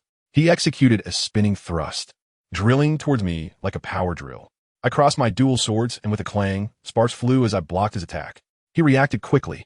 Seeing that it wasn't going well, he flapped his wings and flew back up into the sky. Under his command, the others quickly regained their footing, cleared my little spiders, and regrouped to surround me again. Good grief, we were back to square one, and this time their attacks were clearly much fiercer, raining down on me like they were free, making it difficult for me to even move. At this rate, I was really going to be worn out. They had pushed me to my limits. I directly unleashed my ultimate move, Spider God Possession. I tell you, in that moment, I felt the power within me erupt like a flood that had burst its dam. A gigantic spider phantom suddenly emerged from behind me and merged with me in an instant. That overwhelming pressure instantly blew away all the explosive shockwaves around us. The people across from us, including the Birdman president in the sky, were all dumbfounded. Someone shouted out, "The spider god has possessed him.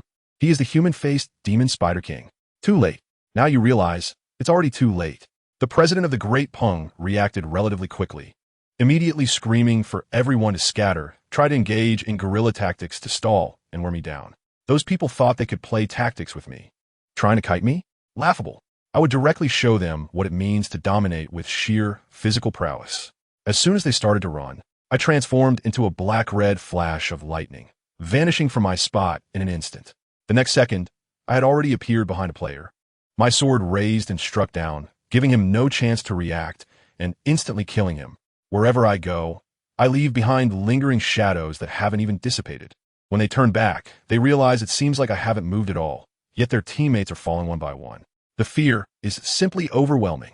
One guy, not believing in evil, launched a fierce attack on my shadow, only to hit nothing but air. By the time he realized what was happening, my sword had already pierced through his heart.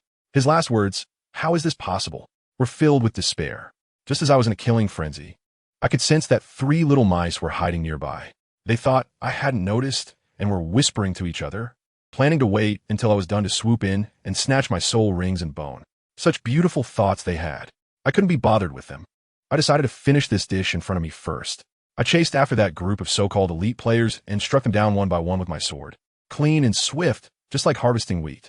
Their proud martial soul forms seemed as flimsy as paper in front of me. The previous president of the giant rock, who had been flying around happily, tried to flee when he saw the situation turning. I jumped up dozens of meters high and, in front of everyone, sliced him down with a single strike. At this point, the remaining people completely collapsed. The other guild leaders tried to shout out to stabilize their morale. But I charged over, took them down one by one, and silenced their words back into their stomachs. I spoke for the first time, and even I found my voice strange, cold, and heavy, echoing. Do you still feel that way now? This sentence became the last straw that broke their psychological resistance. What followed was a one-sided massacre. The desire for slaughter in my heart grew stronger, and I even began to enjoy this feeling. To survive, to become stronger. What's wrong with being a great demon king? To cut the grass, you must remove the roots. When I dealt with the last guy trying to escape and return to my original spot, there was no one left standing on the battlefield but me. I sneered into the empty corner. Come out. How much longer are you going to hide? Do you think I can't find you, or are you scared? As soon as I finished speaking, a dazed young man rushed out, his bow drawn back like a full moon, the arrowhead shining like a spotlight. And he shouted at me, "Bullshit. Who's scared?" I laughed at the time and said, "Wow, your powerful flashlight is quite unique, isn't it?" His face turned green with anger, and without saying a word, he shot a beam of light at me with a whoosh. Goodness, when that arrow hit, it exploded with a bang, and the force actually knocked me back a step. It seems these little mice are not ordinary at all. The guy looked smug, and behind him, 6 black and 1 red soul rings rose up. The longbow in his hand turned pure gold, exuding an imposing aura. I slashed a flame, sword energy at him, but he didn't dodge. Instead, he slowly drew the bow, and a huge golden energy phantom appeared behind him, mimicking his movements. The 2 beams of light combined into one, transforming into a giant light spear that shattered my sword energy with a bang and then shot straight at me. I dodged with speed, only to find that there were 2 more people following him. One of them was a woman who pulled out an ancient zither. Wow, even the zither player is here. Huh. She also had a configuration of 6 black and 1 red. With a flick of her fingers, 3 different colored lights were bestowed upon the archer. With the enhancement, the archer drew the bow again, and the light coalescing on the bow was several times more terrifying than before, causing the surrounding air to start distorting. I told you, that arrow came too fast to dodge. It shot off with a whoosh, and the next second, it wasn't an arrow anymore. It exploded into a glowing giant bird, flapping its wings and swooping right at my face. Wow, that special effect clearly wasn't cheap. At that moment, I was on high alert, and the red and blue flames on my dual swords flared up instantly. I slashed at that bird with a cross slash, shouting, "Break it for me!" And what happened? I was dumbfounded. My crossfire, which could slice through iron like mud, seemed to be as fragile as paper. It scattered with a single collision from that light bird. That light seemed to inherently counter my fire. I watched helplessly as the blinding white light engulfed me, and I was completely sucked in. Everything around me turned white, and I had only one thought. This support is too powerful, right? With just a buff from the bard, the ADC turned into a Gundam? How could I not be able to play? But who am I? You think you can take me down just like that? Dream on. Inside the light, the killing intent in my eyes was almost frozen. No matter what kind of light it was, my 2 swords were sharp and real. If the flames wouldn't work, I would just hack through. With a crack, I forcibly cleaved a path out of the light. That archer, named Tang Feng, was stunned when he saw me come out. He quickly drew his bow and shot another light bird at me. This time I learned my lesson. Instead of playing the ranged game, I dashed straight in, my sword flashing down in one move, slicing that bird in half, just as I split the light bird and was about to get right in his face. The guy who had been watching the show, named Yi Chioji, finally couldn't hold back anymore. He drew his martial spirit with a clang, wielding a sword that looked like a piece of junk. Then he shamelessly shouted to the bard, "Sister Na, give me a heal, I know, give me a buff. I'm really fed up. Can you guys at least show some martial ethics when team fighting? 2 against 1 and still calling for help?" That Yi Chio got the buff, and he seemed to float right in front of me. Let me tell you, this guy's swordsmanship is so flashy, with overlapping sword shadows, it looks like he's performing acrobatics. My 2 swords focus on being straightforward and brutal, but when I tried to fight him, it was clang clang, and I was completely outperformed, unable to catch his real form at all. He perfectly held me back, while that ADC in the back kept shooting arrows like crazy. It's just ridiculous. I was toyed with by those 2 like a monkey, taking several hits on my body. Although the injuries weren't serious, the humiliation was extremely strong. My anger flared up, and I shouted, "Are you done yet?" The killing intent within me exploded, and the whole atmosphere changed. Yet, that Yi Qiuji continued to mock me, saying something like a soul beast is just a soul beast. Even if it gains intelligence, it can't change its nature. I was so angry I almost laughed. With such a foul mouth, did he just crawl out of some cesspool to go to work? My attacks became fiercer, but that guy was as slippery as an eel, easily dodging all my moves. However, let me tell you, he made a fatal mistake. He thought he was suppressing me, but in reality, he became my free sparring partner. During this intense battle with a master like him, my control over these two swords became more and more proficient. It was like an ordinary person suddenly starting to box. The muscle memory and reaction speed increased exponentially. My sword became faster and more powerful. Clang, clang, clang. Another series of clashes, and Yi Qiuji's hands actually started to tremble. He finally realized something was off. His expression was like he'd seen a ghost, probably thinking, what the hell is this? Is he leveling up in battle? Family, who understands this exhilarating feeling of breaking through in the heat of battle? He finally got scared, knowing that if this continued, the three of them would all be taken down by me. He shouted to Feng, Sister Na, use that move. Then, taking advantage of the force from our clash, he jumped back. I didn't chase after them. I wanted to see what other tricks they could come up with. But the next second, I was dumbfounded again. Those three people actually held hands and flew into the sky, and beneath their feet, a complex magic array lit up, shining brilliantly. With a buzzing sound, a gigantic phantom appeared in the light. In its left hand, it held a lute as a shield. In its right hand, it wielded a giant sword. And on its back, it even had a bow. What the heck? A 3-in-1 martial soul, true body? Are you guys playing Yu-Gi-Oh! And printing cards on sight? This move is all about abstraction.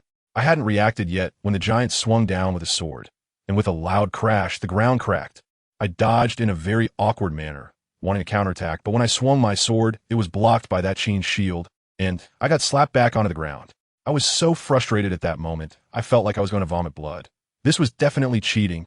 Three people combining their powers, their battle strength skyrocketed. How was I supposed to fight? The little advantage I had just built up disappeared in an instant. What's worse, ever since that big guy appeared, I felt a chill on my back, as if a pair of eyes were secretly watching me, making me feel uneasy all over. This feeling was too dangerous, even more so than the three of them who were cheating right in front of me. No way, this fight was too one-sided. The giant swings were all energy-based and couldn't hurt their main bodies, and there was still an old trickster lurking in the shadows. I wasn't stupid enough to go head-on. The best strategy is to retreat. I feigned an attack, then turned and sprinted towards the Eye of Ice and Fire. Although their combined giant was fierce, it couldn't keep up with my speed. With a splash, I jumped directly into the spring water while they stared at me in shock. Goodbye. I'm not playing with you anymore. As soon as I jumped in, I heard those people on shore talking. They said I was too cunning and that if it weren't for Big White's arrival, I might not have escaped. Wow. It turns out that the eerie gaze I felt was from this so-called Big White. Then, a figure appeared as if out of thin air, standing in front of them. The person was as skinny as a bamboo pole, skin and bones, looking like a living dead, exuding a chilling aura that sent shivers down one's spine. This person smiled sinisterly and said I was an interesting soul. Damn, isn't that the mastermind behind it all? He's the white boss. As soon as he showed up, those three didn't even dare to breathe. This guy is actually a soul master, and his soul ring configuration is terrifying. 5 black and 3 red, a true soul Douluo. In front of those three, he directly activated his martial soul true form, transforming into a half-human, half-skeleton monster. Black energy instantly enveloped the entire volcano summit, turning it into a creepy graveyard. Black mist rose from the ground, transforming into one ghostly energy body after another, densely packed, countless to count. Just as I was hiding in the spring watching the show, things exploded over in Tiando City as well. Those players from the Spirit Hall, calling themselves Holy Knights, also received intelligence from the Sunset Forest. The leader, named Machi, is a handsome guy in golden armor, making a big show and calling over the 10 strongest knights for a meeting. There, he was rallying the troops, saying something about fighting for justice and driving away the darkness, with slogans echoing through the mountains. I was thinking that these people are quite well informed. Anyway, the core message is the same. The evil soul masters led by Lauda are causing trouble in the Sunset Forest, and their righteous companions are going to act on behalf of justice.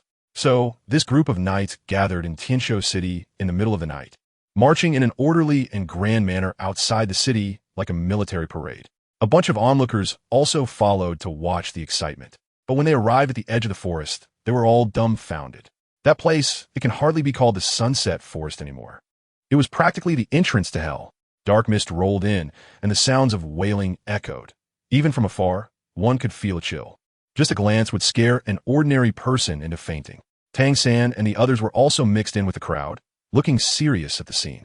The knights, however, were undeterred. The leader, Mo Chi, stood at the front and made a show, telling the casual players following behind that they would bear the consequences, and then waved his hand, leading everyone into the black mist. The casual players behind, including Tang San and his friends, hesitated for a moment but mustered their courage to follow in. As soon as they entered, they were completely lost, unable to see anything, with visibility under 3 meters and screams everywhere. Douluo quickly urged them to gather together and not to get separated. Just as he finished speaking, a ghostly figure formed from black mist suddenly appeared beside Su Wire, startling her. She instinctively struck out with her palm, and the ghostly figure was dispersed into mist. But in the next second, it reformed again. This thing couldn't be killed at all. And I looked up, and wow, I saw that crazy leader, named by Murong, performing a face-changing act from Sichuan opera. Let me tell you, this person is unbelievable. 1 second, he slapped his little brother, Feng, to the ground, stepping on his back while asking, "What are you?" He was so arrogant and domineering. His brother Yi Chioji wanted to say a few words of advice, but he shot him a glare that made him not dare to utter a sound. But the next second, he cheerfully helped Feng up, dusted him off, calling him my good brother, and said that from now on, we are all evil soul masters and should look out for each other. His PUA skills could almost win a Nobel Prize. Then this guy started painting a grand vision, saying the holy war had begun, the spirit hall was all evil, and once we win, we will be the rulers of the Douluo continent. We will be gods. I tell you, the scene was like a diamond lecturer at a pyramid scheme conference, with the surrounding fallen souls wailing, and the entire Sunset Forest felt as eerie as a team-building event in the underworld. A god? I think it's more like a god of madness. At that moment, Tang Feng was hiding in the ice and fire yin-yang eye, taking a bath, listening to the chaos above. He had the expression of a subway old man looking at his phone, thinking these people must have some issues. He wanted to go up and deal with Ichioji and his 2 companions, but he couldn't take on the madman by Murong, so he could only hide for now. Taking advantage of this time, he quickly switched back to his human form and looked at his hands and feet, thinking, hey, they've grown a bit more. Tang San will probably be envious when he sees this. Just as he was lost in thought, the battle officially started outside.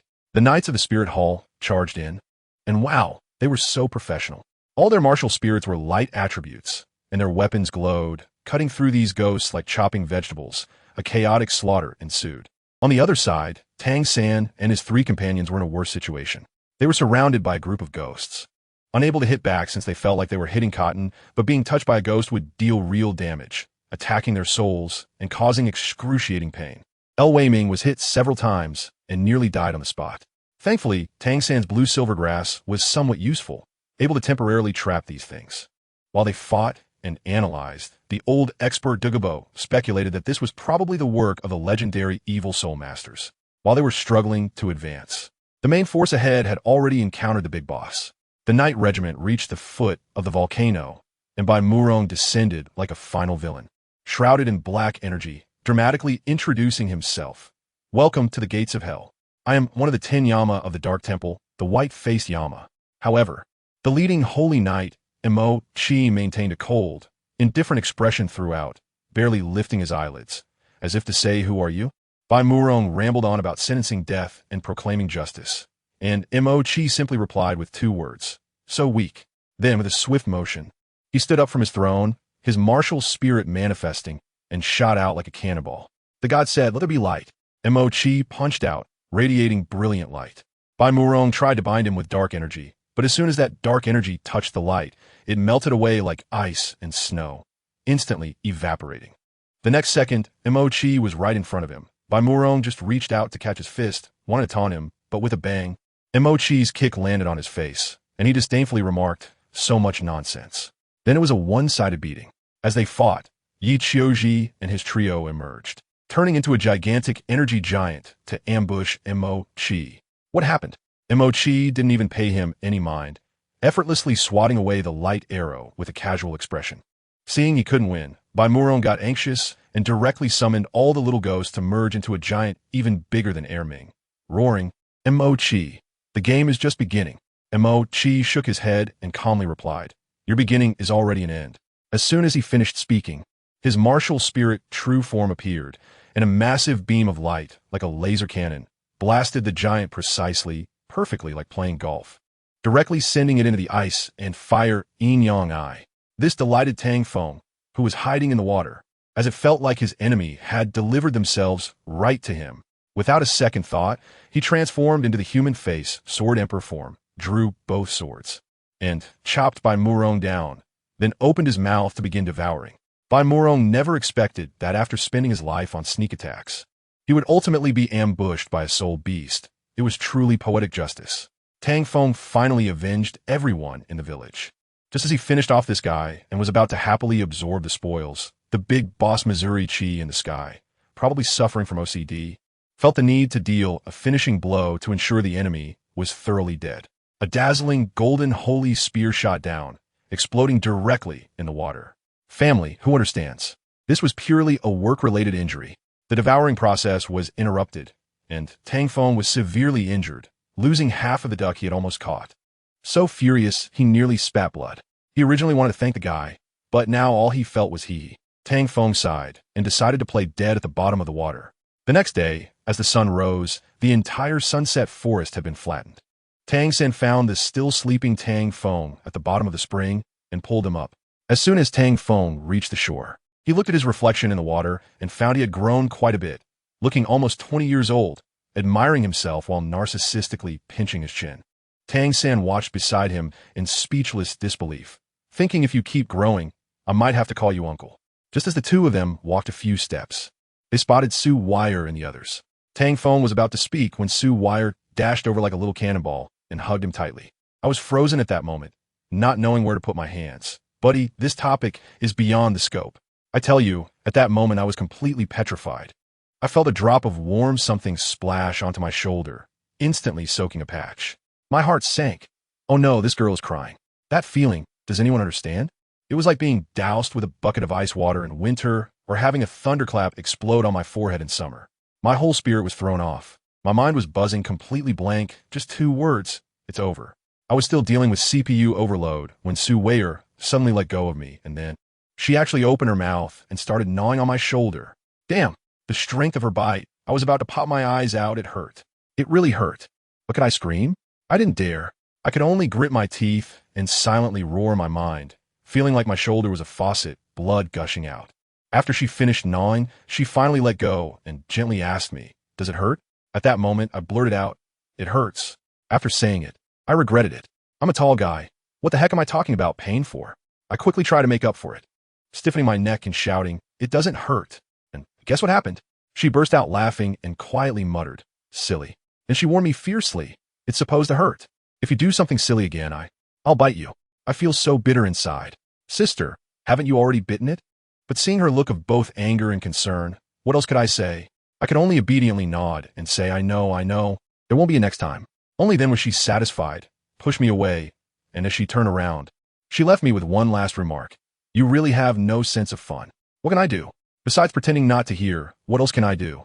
I'm a steel straight man who has traveled through time, having been single my whole life in my past life, and now I'm a soul beast in this life, with my mind full of how to survive. You want me to date? Isn't that just putting me in a difficult position? I can only quickly change the subject and tell her that I've already avenged Grandpa Bai and ended up getting called a fool in return. I'm really exhausted. Really, comforting girls is much more tiring than fighting. Fortunately, Su Wei didn't dwell on it any longer, and this matter was considered settled. We discussed it a bit and decided to let LV Wei Ming use his slime ability, and we all disguised ourselves to swagger into Tiando City, where we settled down in a secret mansion of the old poison master, Douluo. I tell you, it's a complete mess outside right now. The incident in the Sunset Forest has caused such an uproar that the Spirit Hall and the Tiando Imperial family have directly sealed off that area, calling it an investigation into evil soul masters. Anyone who disagrees is labeled as a remnant of evil soul masters, and their methods are extremely ruthless. To put it bluntly, isn't it just because they have their eyes on the feng shui treasure land of the Eye of Ice and Fire? We held an emergency meeting in the hall. I sat down at the table with a serious expression and got straight to the point. Everyone, you have all seen the severity of the situation. The Ice and Fire duality eye, this coveted treasure, has not only sparked player conflicts, but has also attracted all official forces. The most terrifying part is that some players have already resorted to any means necessary to become stronger, falling into the depths of becoming evil soul masters. The more I talk, the more worked up I get, and I can't help but slam the table. These people are just the pests of Douluo continent, the troublemakers. As long as they are around, this world can forget about peace. Ahem. Sorry, I got a bit carried away. However, from another perspective, everyone's attention is currently on the evil soul masters, and for now, no one is paying attention to San, so we are relatively safe. Therefore, next, we must make use of this time to level up like crazy. I stretched out my finger and waved it in front of them. Don't forget, there are already big shots at the Contra level among the players. I estimate that within half a year, we will see a title Douluo emerge. By then, it will be a new era for the Douluo continent, or it could be our doom.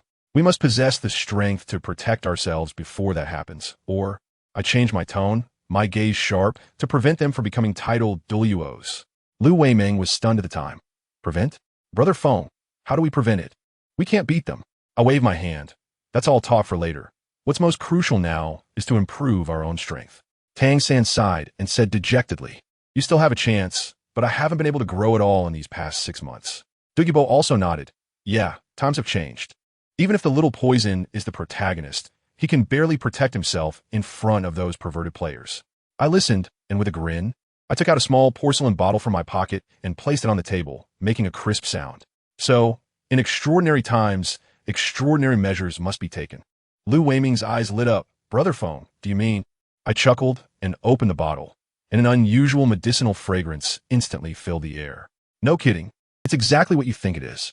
This thing is called an experience pill. 1 pill levels you up 1 level. 10 pills level you up 10 levels.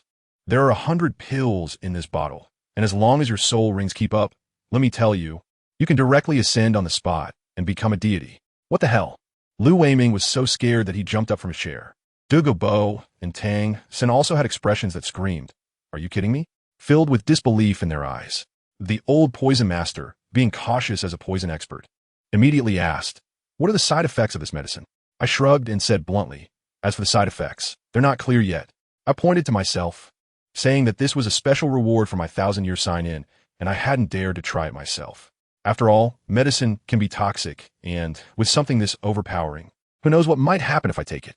As soon as I finished speaking, I saw L.V. Weiming's hand quietly reaching for the medicine bottle, which quickly retracted with a whoosh, and the expression on his face was as if he had seen a ghost. I watched them struggling and continue to press. That's why I said, in extraordinary times, we must use extraordinary measures. What do you think? Now no one spoke, and there was silence.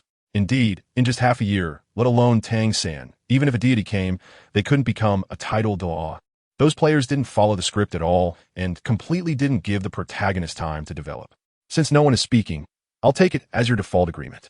I'll call someone out directly. San? Tang San shivered all over. Feng Guyu. You want me to? I gave him a friendly smile and said, That's right, just as you think. I want you to upgrade at the speed of light, and then participate in the Sea God trial. Gulp. Tang San swallowed hard, suddenly stood up, knocking over his chair, and turned to run. Weiming, stop him. If he escapes, you'll be the one to test the medicine. At my command. Lu Weiming shot out like a cheetah and tackled Tang San to the ground. Second brother, let me go. You can't do this. Tang San struggled wildly on the ground. Lu Weiming held him down tightly and painfully advised, San, just give in. If you don't go to hell, who will? I stood up slowly, poured a crystal-clear elixir from a bottle, and walked towards him step by step. Just then, Douluo suddenly stepped in front of me and said, Let me handle it. Goodness, is this old man threatening me? Does he think I'd fall for that? I was about to retort, but when I saw his undeniable gaze, I thought, forget it. There's no need to escalate things with him. I shrugged. All right, if you come, you come. Tang San on the ground finally breathed a sigh of relief. And Lu Weiming also let him go. Tang San looked apologetically at Douluo, and just as he wanted to say something, he was interrupted by the old poison master. Little poison master, don't take it to heart. Even if it's a poison pill, it can't kill me. If I can really level up, I would actually profit from it. The old poison master spoke with great righteousness, but his next sentence revealed his true nature. If you really feel bad about it, just hurry up and go to my granddaughter. Well, that was a needless worry. Tang San gave him a big eye roll. While we were in chaos over the drug issue, the outside world had already turned into a complete mess. The dark forces of those evil spirit masters weren't playing around. They were all about making a big scene. They announced that the Holy War had begun. Starting from the small villages and towns on the border, they began to burn, kill, and plunder, with black smoke spreading everywhere. All the resisting natives and players had only one fate: to become their nutrients. The entire Douluo continent had been transformed from its original storyline into a doomsday disaster film by these players. The Empire and the Spirit Hall were also pushed to their limits, and with no choice. They could only temporarily join forces to recruit soldiers and prepare for this territorial defense war. Players from major guilds, sects, and academies also responded. After all, evil spirit masters were like rats crossing the street. Everyone shouted to beat them. After Lu Weiming brought back the news from outside, I stroked my chin and thought for a moment, then made a decision. I decided that we would also go to the battlefield. Lu Weiming turned pale. No, Brother Feng. The battlefield is so dangerous. We have the system. Can't we just level up by grinding at home? There's no need to go and throw ourselves into danger. Su Wire immediately shot him a disdainful look. Coward. I patted Lu Weiming. We have a system, but San doesn't. His soul skills and soul rings need to be honed through real combat. Fighting is the fastest way to grow. Tang San nodded. That's right. The insights gained in battle are the deepest. I have no objections. I object. Lu Weiming was still struggling desperately. We all shouted in unison. Opposition is useless. Lu Weiming got anxious and directly exposed me. Fenggu, you're not just venting your anger, are you? You just want to take revenge on those evil soul masters, right? Don't tell me you're doing this to save the people from disaster. I don't believe it. I laughed. Guess what? I guess it's nothing. Lu Weiming said with a hum and a haw. I put away my smile, and my gaze turned cold. That's right, I'm venting my anger. I will remember the destruction of Chujian City for the rest of my life. Don't those evil soul masters want to cause trouble? Don't they want to rule the world? I won't let them have their way. Not only will I stop them, but I will also personally destroy them. As soon as I said this, Lu Weiming fell silent. He recalled everything about Chujian City, and his eyes slowly turned red. After a while, he raised his head and said, his voice hoarse but incredibly firm, Brother Feng, what do we set out? I looked at him, smiled knowingly, and gave his shoulder a strong pat. Good. What we didn't know was that, just as we decided to join the battle, the main battlefield to the southeast had already turned into a real hell on Earth. A figure in a black robe wearing a Q-version Yama mask, codenamed Black Yama, was stepping on the head of a rebel leader.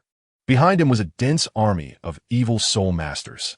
Beneath his feet lay hundreds of players and soul masters who had been knocked down. Black Yama looked around at the group, his tone filled with disdain. If it weren't for the Lord's order, you would already be a pile of corpses. So, you should learn to be grateful. Will you die holding on to your ridiculous sense of justice, or follow me to enjoy life? You choose. The person beneath his feet tried to struggle and say something, but Black Yama didn't give him a chance. With a thud, he crushed the opponent's waist. A heart-wrenching scream echoed. Black Yama coldly looked at everyone. Don't think you are important characters. In my eyes, you aren't even worth a thing.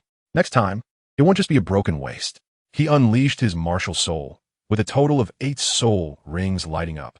And the oppressive feeling of a soul master made everyone struggle to breathe. Finally, someone broke down, trembling and shouting, I choose. I choose. Very good. Black Yama smiled, pointing at the first person to submit. You come here. What's your name? The person crawled over, his voice trembling. Wang Xiaohu. Upon hearing this, Black Yama deliberately mispronounced his name, saying, oh, little tiger, huh? Let me tell you, that's quite insulting. Wang Xiaohu was just about to correct him, but before he could finish his sentence, a mass of black energy swept him away. A scream was heard, heart-wrenching indeed.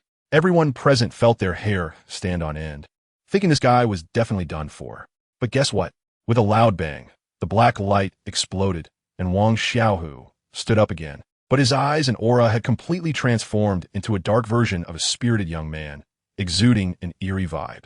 Black Yama, like a master with a dog, casually pointed to someone and said, kill him. Wang Xiaohu didn't blink, and with a swift motion, a living person was gone. The remaining people were stunned, muttering that this couldn't be real. But Wang Xiaohu went insane first, his expression bizarre, laughing maniacally. It's real. Haha, it's all real. I'm going to kill you all. Saying this, he moved to strike again, and another person fell under his hand. He laughed wildly while killing. Experience. It's really experience. You all will become my experience points. Goodness, everyone finally understood. Black Yama was like a demonic salesman. Seeing everyone was moved, he added fuel to the fire, saying, that's right, just as you think. As long as you become one of us, whether you kill soul masters or soul beasts, even if you step on an ant, That counts as experience. I tell you, as soon as those words came out, that group of people turned green with envy. They were originally being forced, but now upon hearing about this official cheat, each one of them was like they had been injected with adrenaline, eagerly raising their hands. Me, I'm willing. And me, I want to join too. The Black Yama looked at these people, smiling with satisfaction, probably thinking to himself, welcome to my vegetable garden. This situation wasn't isolated. Other Yama kings were doing the same thing in various corners of the continent, crazily recruiting people, just like a pyramid scheme. A grand conspiracy was unfolding, and these evil soul masters transformed into the system's favorites, able to take on quests, sign in, and even fight monsters to level up. This was the real treatment for players. After a night passed, by dawn the next day, what a scene it was. The righteous army, including knight orders and major sects, came rushing in, just like heroes appearing in a movie, with the background music almost ready to play. Several kilometers away, those newly transitioned evil soul masters were also charging forward with excitement, howling as they rushed ahead. The 9 Yama kings cheered them on from the back like cheerleaders. Brothers, your time has come. Charge. Keep going until you become titled Douluo and ascend to godhood. Kill. The battle cries were deafening, and the dense crowd surged forward like a tide. Both sides had hundreds of thousands of troops directly clashing head-on, with no tactics, formations, or fusion techniques left unutilized, resulting in a chaotic battlefield. Our team mixed in quietly behind the righteous army and sneaked in. Tang Feng was itching to go up. I don't want to rush in for a long time. Douluo even advised him, saying the battlefield was too large, and we should first find some isolated targets to practice on. Tang San was also fired up, saying with our configuration, strong attack, agility, control, we had everything. It was a perfect team. What was there to be afraid of? In the end, Tang Feng made the decision. Let us do it. Let us go meet those dark forces. He specifically told Douluo, old man, you mustn't intervene. If you do, we won't have any fun left. As soon as they entered the battlefield, Tang San and the others were completely stunned. It was terrifying, with hundreds of thousands of people in chaos. Corpses were falling like dumplings, not at all like what you'd see in a VR game. Their faces turned pale, standing there like wooden stakes. I thought to myself, this is it, these newbies are scared stiff. Fortunately, Tang Feng held his ground, taking down a sneak attacker with one sword, and shouted back, if you're scared, then roll back to the rear. That brought them back to their senses. And guess what? These guys seemed to have opened up their meridians, bursting into action instantly. Tang San's blue-silver prison, the Overlord Lance, shot out rapidly.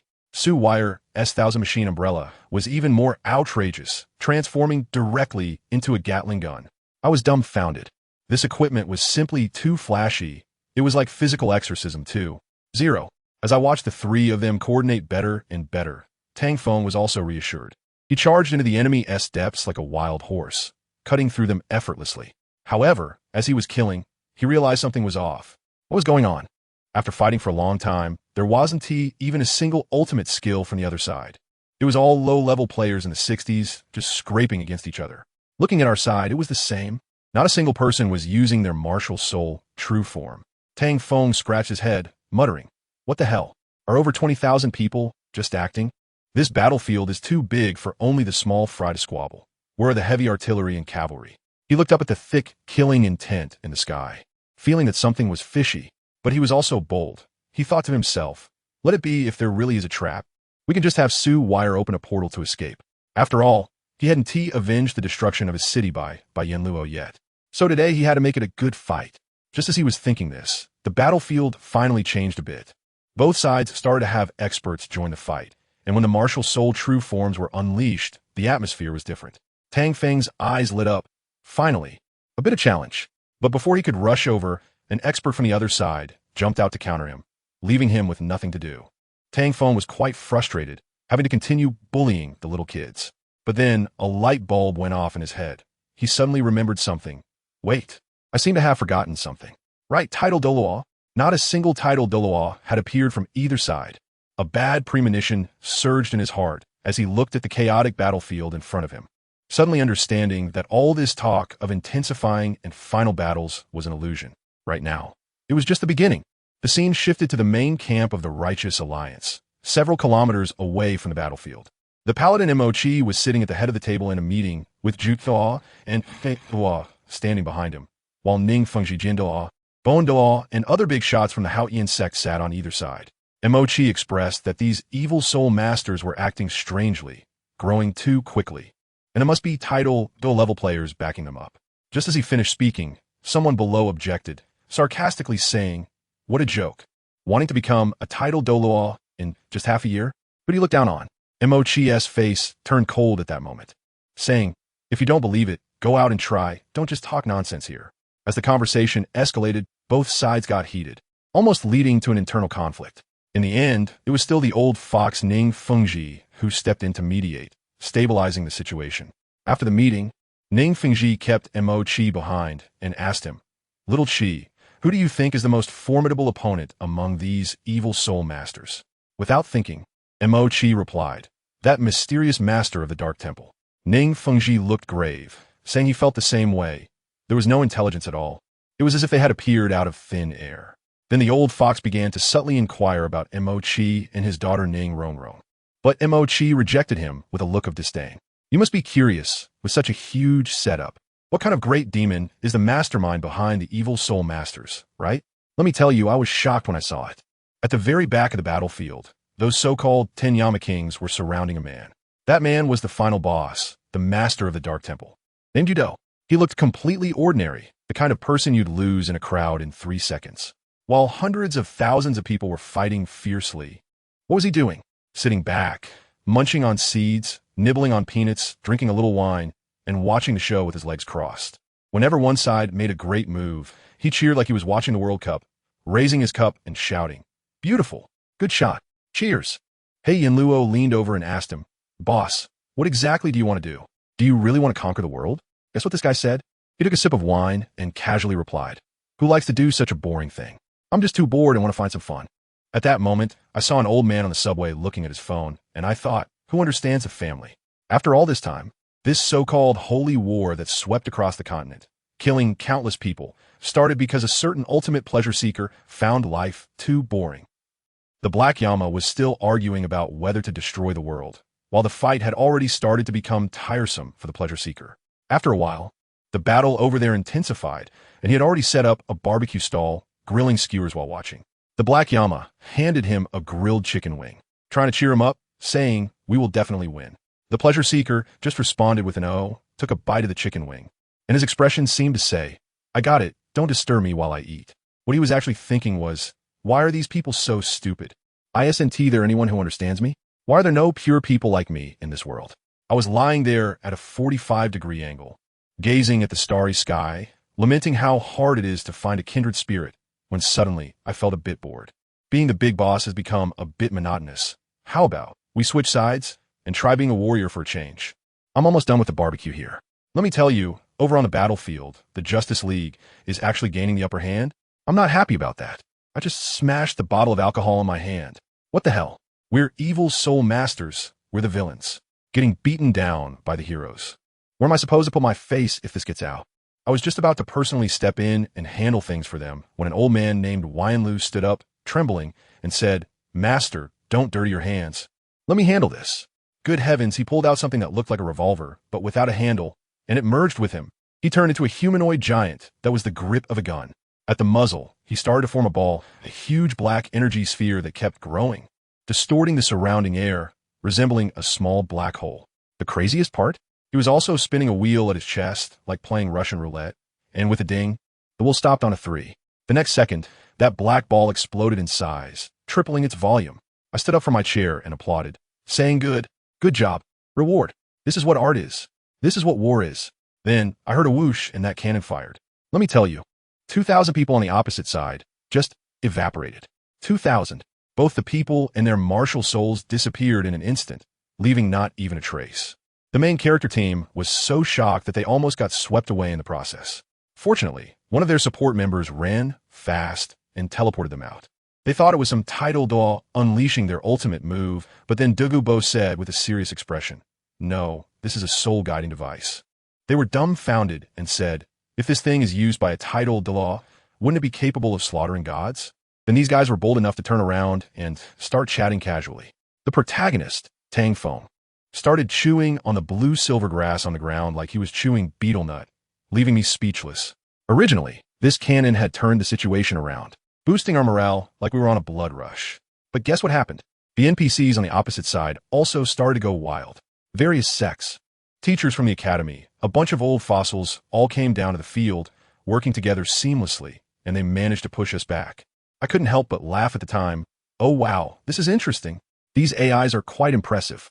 The group of Yama I had under me got anxious, saying that the no-Yama cannon was still on cooldown and we needed to think of another way.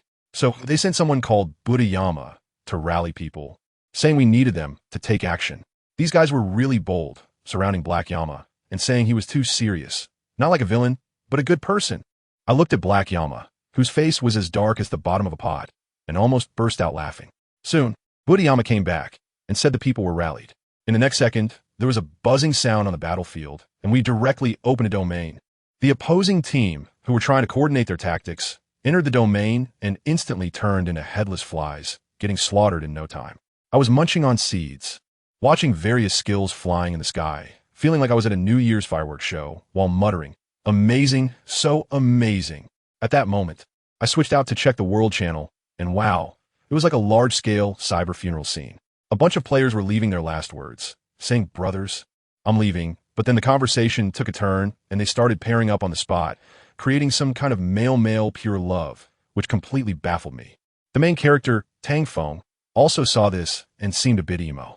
One of his teammates, named Lu Weiming, was there complaining, saying, "Where have these titled Douluos been? Why wait until all the minions are dead to come out and show off?" Then the girl on the team, Sue Wire, said, "This is too dangerous, we should run." Tang Feng replied, "You all go, I'll stay." "I told you." That girl exploded on the spot and grabbed his collar. Tang Feng is also a tough guy. To drive them away, he directly switched to his toxic tongue mode, cursing them with all sorts of insults, calling them rice-sword and crazy, insisting they cling to him. A soul beast. That girl ended up crying from the insults and ran away covering her face. Tang Feng quickly signaled Tang San to follow and quietly told Lu Weiming, "Take them to a safe place like Sea God Island." This scene was completely witnessed by the old poison master, Douluo. This old man is also a mischievous one. He walked over and recited a line from Chinese Odyssey. Once there was a sincere love. Tang Feng was directly triggered and told him to get lost. The old poison master then earnestly advised him to cherish the person in front of him before sneaking away. Tang Feng sighed alone, thinking to himself, "Next up is a battle of gods, and I'm struggling to protect myself. How can I protect you all?" A night passed, and dawn broke.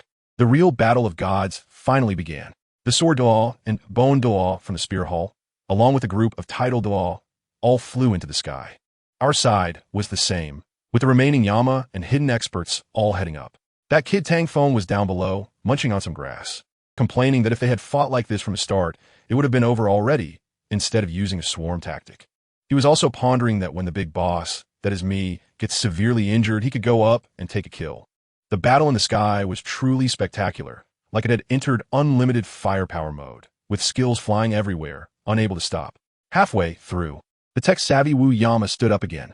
The other 3 Yama acted as his bodyguards, braving the opposing firepower while he prepared to unleash that black hole ball.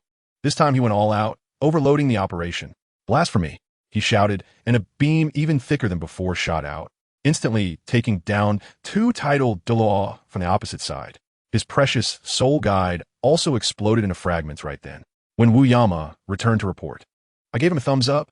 "Old Wu, that firework display was pretty good. You have a bright future." The old man's face turned green, thinking to himself, "This is a weapon of mass destruction, not a firecracker." But he didn't dare say anything, only forced a smile. This completely pushed the battle to a climax. With everyone starting to unleash their martial spirits, various giants and beasts fighting in the sky, the scene was simply Godzilla versus Ultraman. I was so engrossed that I dropped the sunflower seeds in my hand. Now this is the real deal. Ha ha! The battle of the gods was truly fierce. Several of our Yama fell, but it was worth it, as they all took a titled Douluo down with them before dying. Tang Feng was just there enjoying the show when suddenly, with a bang, a titled Douluo fell from the sky like a meteor, landing not far from him. Before he could react, one called Wind Yama rushed over to claim a kill. However, Wind Yama had sharp eyes and spotted Tang Feng, the little bystander. Without hesitation, he unleashed hundreds of wind blades, easily clearing some minions. Hey, this made Tang Feng furious. Who understands what it's like to have the melon land in your own house? He didn't have time to think and directly launched a dual attack of ice and fire back. With a loud boom, the skills exploded, sending shockwaves that lifted the surrounding earth. As the dust settled, a guy in green armor, Wind Yama, stood in front of Tang Feng, both staring at each other. This guy clearly had lost his mind. Not wasting words, he instantly created 7 or 8 clones to surround me. Goodness, is he playing shadow clone jutsu? He was chanting, swift as lightning. I thought to myself, what lightning? I smashed my explosive flame gun down to the ground, and with a loud bang, his clones were instantly turned to dust. Only one real one was left, and I couldn't let him off easy. I raised my hand and unleashed my only output move, the dual attack of ice and fire. Our skills collided, and just as we were in a stalemate, the guy in black armor, the Black Yama, strolled over and asked, "Little Phone, do you need help?" I have to tell you, the most outrageous scene happened. The guy in the green armor across from me, Wind Yama, and I turned our heads at the same time and spoke in unison. I shouted, "No need." He shouted, "Need?" At that moment, we were both stunned, staring at each other, and the air felt like it had frozen. We both shouted simultaneously, "You're also called Little Wind?" Goodness, even that Black Yama was confused, standing there scratching his head. Wind Yama was quite bold. "That's right, got a problem?" I rolled my eyes. Not really. As a result, that Black Yama suddenly acted like an HR person, coming over to build connections. "Hey, I see you two get along well. Why not join us and be good brothers?" Wind Yama blew up right there. "Little Black, shut up." Black Yama wasn't happy. "I didn't ask you. Why are you so worked up?" Wind Yama directly started cursing. "Black Dog, do you believe I'll rip your foul mouth apart?" I was standing nearby, playing electronic wooden fish, watching them argue like elementary school students. As it looked like they were about to fight, I, following the principle of enjoying the spectacle, sincerely made a suggestion. "I think whoever wins the fight gets to make the rules." I swear I just said it casually. As a result, that Wind Yama sounded like a firecracker that had been lit, shouting, "That's right. Black Dog, I'm going to tear your mouth apart today." After saying that, he ignored me completely and charged straight at Black Yama. I'm so confused. Does anyone understand? I was just fanning the flames, and you guys really started fighting? These two guys just left me on the sidelines, clashing away. I was cheering them on. "Yeah, beat him up. His mouth really stinks." Honestly, this Black Yama has a bit of a vibe when he talks. No wonder Wind Yama always wants to hit him. It turns out that Black Dog is this guy's sensitive spot. Stepping on it causes an explosion. Old grudges and new hates combined, and he has completely lost it. I was watching and calculating in my mind, thinking these two were so engrossed in their fight. It was a golden opportunity. I had to be careful so they wouldn't suddenly team up against me, but if there was a chance, I would T-hole back. Just like that. Wind Yama turned around, completely exposing his back to me. If I didn't seize this opportunity, I'd be letting myself down. Without a second thought, I drew my sword and charged in. And guess what? That Black Yama actually saw me. He shouted, "Watch out," and pushed Wind Yama away, taking my sword strike right in the chest. I was stunned. What a touching display of brotherly love. Wind Yama reacted, his eyes turned red. Little Black. He came at me like crazy, wanted to force me to stop. Could I stop? Not only did I not stop, but I also thrust my other sword in, pushing forward and piercing right through him. No. Wind Yama's scream was so loud it cracked. I didn't have time to listen to his sob story. I forcefully tossed Black Yama's body to him. Wind Yama instinctively caught it, and in that instant, my dual sword struck again. Black Yama, being loyal, actually pushed Wind Yama away at the last moment, taking 2 more hits from me, completely done for. "You despicable scoundrel with no martial ethics." Wind Yama, holding his brother's corpse, completely broke down and cursed me wildly. I sneered, "Please, this is a battlefield, not a game. I will kill you." He completely lost it, a massive tornado forming around him filled with sharp blades, like a giant meat grinder. I stood there shaking my head and making sarcastic remarks. "Oh, are you mad now? You loved him so much. Why were you fighting just now? What good is regret now?" If he could hear my jabbering, he'd probably be so furious he'd come back to life. Seeing his intensity, I got serious as well. Predicting his movements, everything he did became slow motion in my eyes. I activated a full attribute buff and felt like I could take him down in one hit. I didn't even try to dodge. I just walked straight into his wind blade tornado. That guy probably laughed to himself, thinking this fool must be coming to die. With full confidence, he shouted one word, "Die." The next second, his eyes nearly popped out. His so-called powerful move that could challenge Douluo, apart from shredding my clothes to pieces, was utterly useless against me. A cut appeared on my body, but it healed instantly. It was gentler than a scraping massage. Feng Yanaro was completely dumbfounded. His strongest 8th soul skill just gave me a light massage. Then wouldn't his other skills be even less effective? He immediately felt uneasy, realizing he couldn't win, and tried to feign a retreat. Want to run? I had already anticipated that, and stepped in front of him. Where do you think you're going? This guy was exposed by me, yet still stubbornly retorted. Who said I was running? With a tiny ant like you, I could squash you with just one finger. I looked at him with disdain. Oh, really? I directly resort to provocation. I think you should just give up. Aren't you quite confident that I can't hurt you? Do you dare to let me stab you with a sword? Upon hearing this, for the sake of his pride, he straightened his chest and said, Why wouldn't I dare? I laughed, and the moist sword in my right hand ignited with a ghostly blue flame, the icy temperature causing a hint of retreat in his eyes. I continued to mock him. What's wrong? Are you scared? If you're afraid, don't act so tough. Who says I'm afraid? Come at me. He was completely provoked, unleashing all his soul power, stacking various buffs on himself, preparing to withstand my sword and then humiliate me. But unfortunately, when my sword came stabbing towards him, the bone-chilling cold made him instinctively want to dodge. Just that moment of hesitation was too late. With a whoosh, my sword pierced directly through his left abdomen. What's worse, the wind blade tornado he had summoned was instantly ignited by my blue flames, turning into a massive blue flame tornado that trapped him inside. It was futile. He couldn't escape. I watched him thrash around in the fire and kindly reminded him. He still wouldn't believe it, exerting all his strength to conjure another wind blade tornado, intending to clash with my flame tornado. I shook my head to Navi. The dry sword in my left hand ignited with crimson flames, and as the two swords merged, the ice and fire instantly fused, greatly increasing their power. The wind Yama didn't even have time to scream before being burned to ashes. Goodness, the 10 Yama, and I've taken down 2 in the blink of an eye. This commotion was not small. Several powerful auras in the distance turned to look my way. Among them, 2 were the most noticeable. One appeared lazy and relaxed, while the other had a serious expression, like a face without emotion. They had originally intended to cause me trouble, but ended up encountering something else along the way. The lazy guy was named Yudo, and when he spoke, it was heavy. Hey, Emo-chi, I didn't expect to run into you here. I created the Dark Temple out of boredom, and I wanted to see what you look like when you're angry. What the hell, just because of this? This reason is too explosive. That guy named Emo-chi, who has a poker face, coldly said, Even if the whole world falls into darkness, I will illuminate everything with light. Well, there's no point in talking anymore. Then, Yudo directly revealed his martial soul, and it turned out to be a handheld game console? What the hell is this AI generated? He snapped his fingers. Since we can't communicate, let's settle it with a game. In the realm of gaming, let the battle begin. With a loud clap, the whole world changed. All the explosions, damage, and corpses turned into Q-version cartoon styles, and attacks couldn't deal real damage anymore. Everyone was stunned. Are we trapped in a game? Yudo's voice came from above. Come on, let's start with something easy, a battle of bubble shooter. Immediately, each of us had a game console appear out of thin air. The rules are simple. Play the game, and if you lose, you die, completely becoming a part of this realm. I looked at the game console in my hand, feeling numb. A group of top-tier players, at the level of Soul Douluo. We're here not to compare martial souls or soul skills, but to see who could play Puzzle Bobble better. What kind of situation is this? Soon the game started, and screams echoed everywhere. Many top players had spent their whole lives training and had no idea how to play this, failing level after level and disappearing in a flash of light.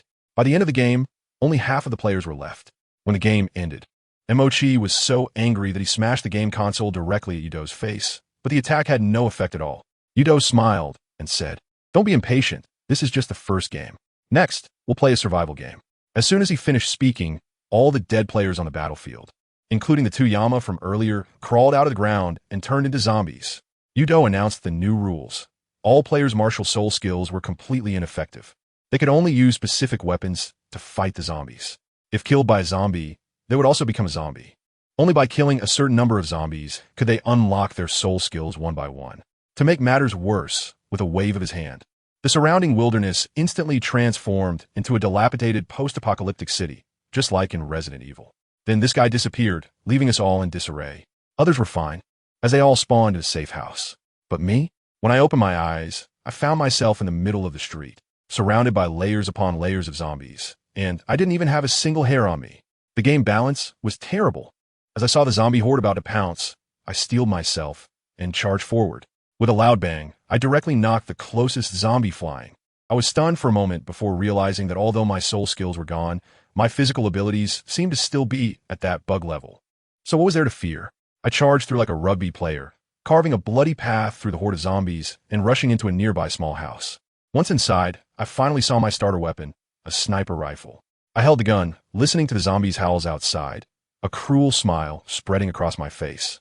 Bang! One shot to the head, and a zombie fell to the ground. It was indeed satisfying to shoot zombies with a sniper rifle, but the problem was that I had too few bullets, and I ran out in no time.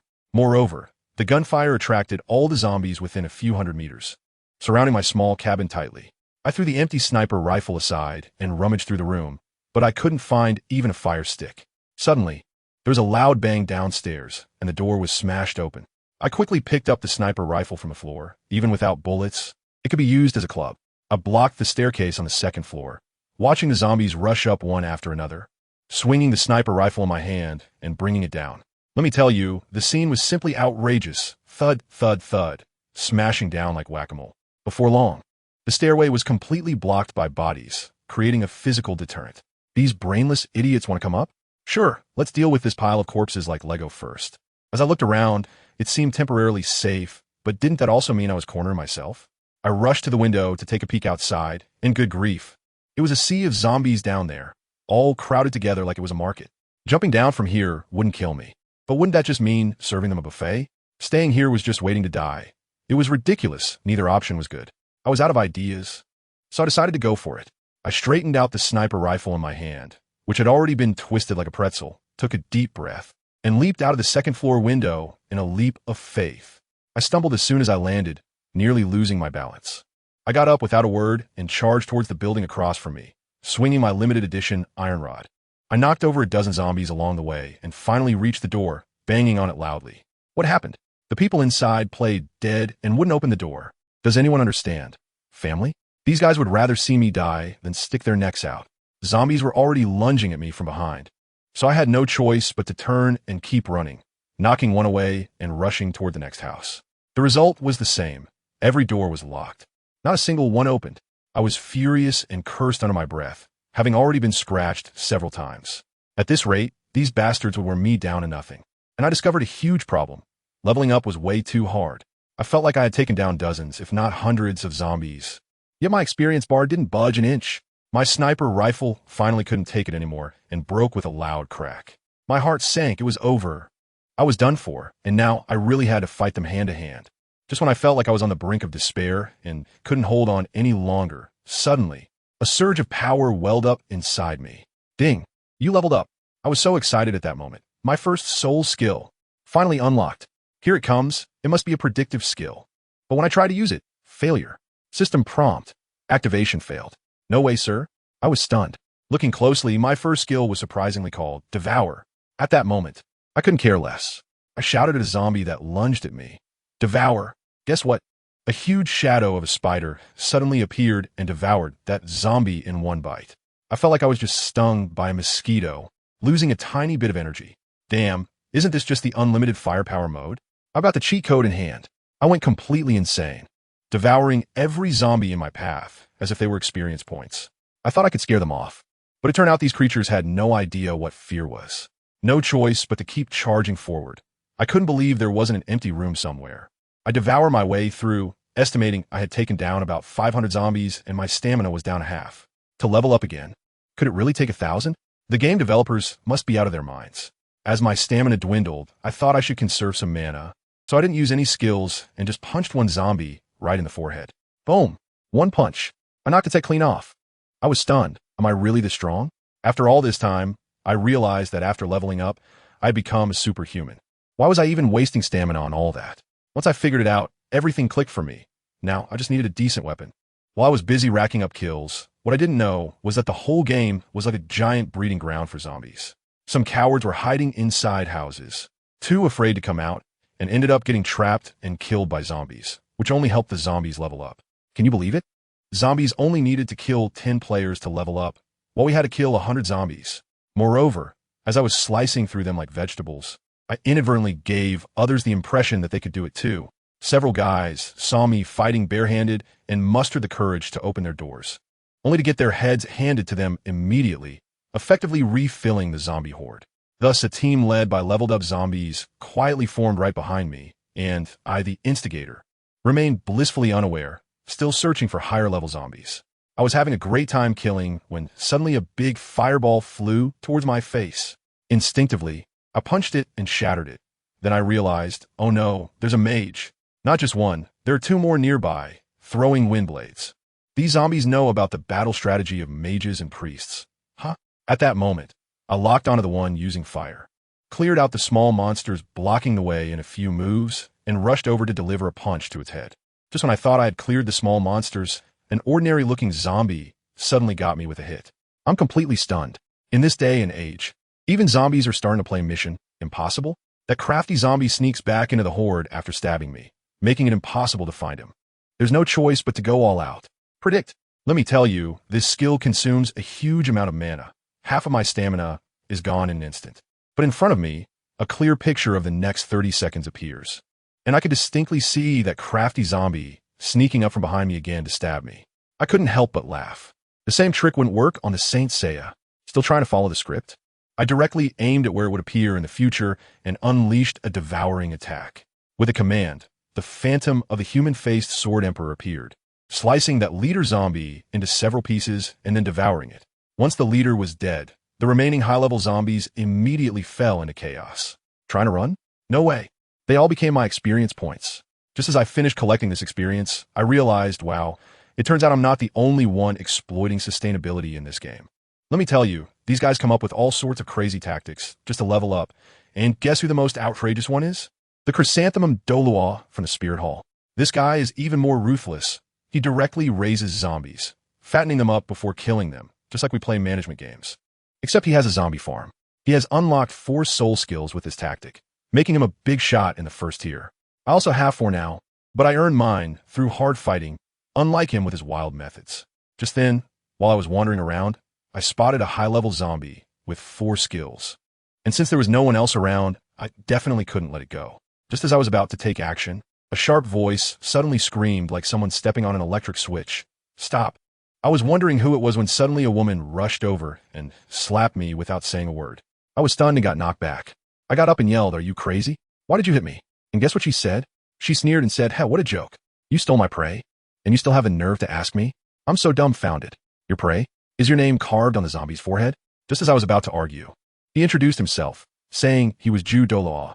"Oh, so you're that old chrysanthemum. No wonder your words are so sarcastic." I said, all right, I won't move. You go ahead."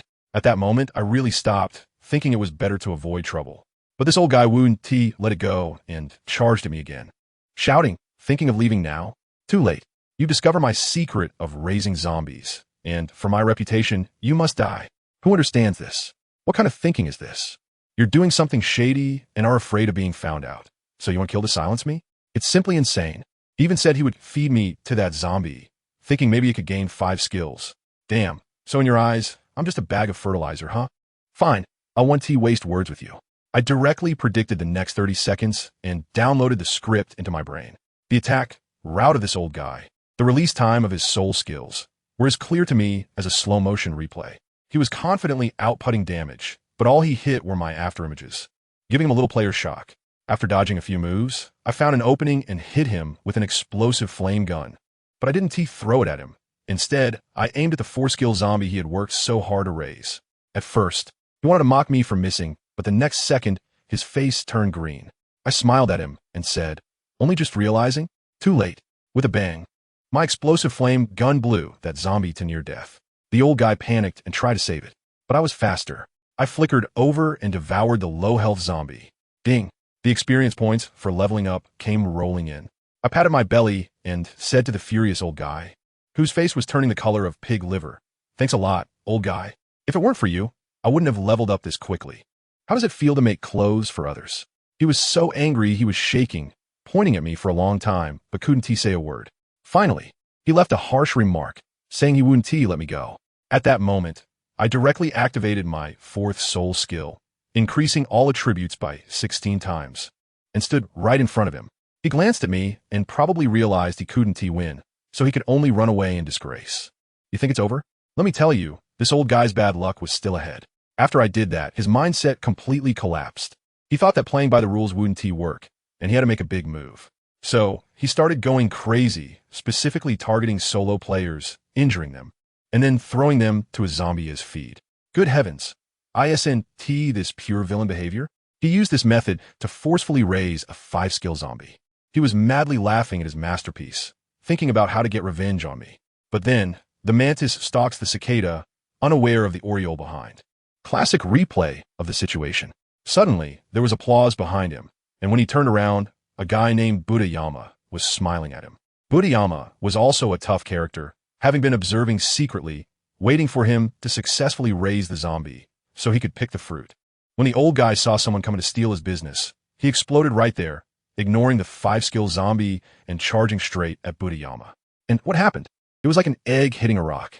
Budayama sent him flying with one palm, then beat him up with a set of Arhut fist moves, turning him into a punching bag with no ability to fight back. While beating him, Budayama shook his head. What a pity. If you had fully unlocked your soul skills, you could have exchanged a few blows with me, but now, goodbye. With the last punch, he directly sent the old guy into the pile of zombies, heavily injured.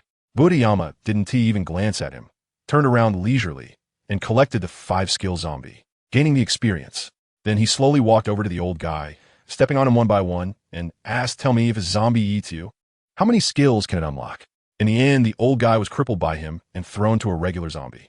Before dying, this old guy's eyes lost their hatred, replaced by a calmness as if he had seen through worldly affairs, and he shed a tear. I don't know if it was regret or atonement. What do you call this? All right, it's called a professional closure. Anyway, I didn't have time to care about these broken things. Leveling up was the right path. At this time, there were more and more zombies with 5 or 6 skills in the game, and even some creative players smeared zombie fluids on themselves, cosplaying to blend into the zombie tide. This operation was all about abstraction. One time, I even ran into one, almost shot him dead with one shot. But that guy got so scared he peed himself, and a stench wafted over, so I stopped. I continued my upgrade journey, and soon unlocked my 6th soul skill.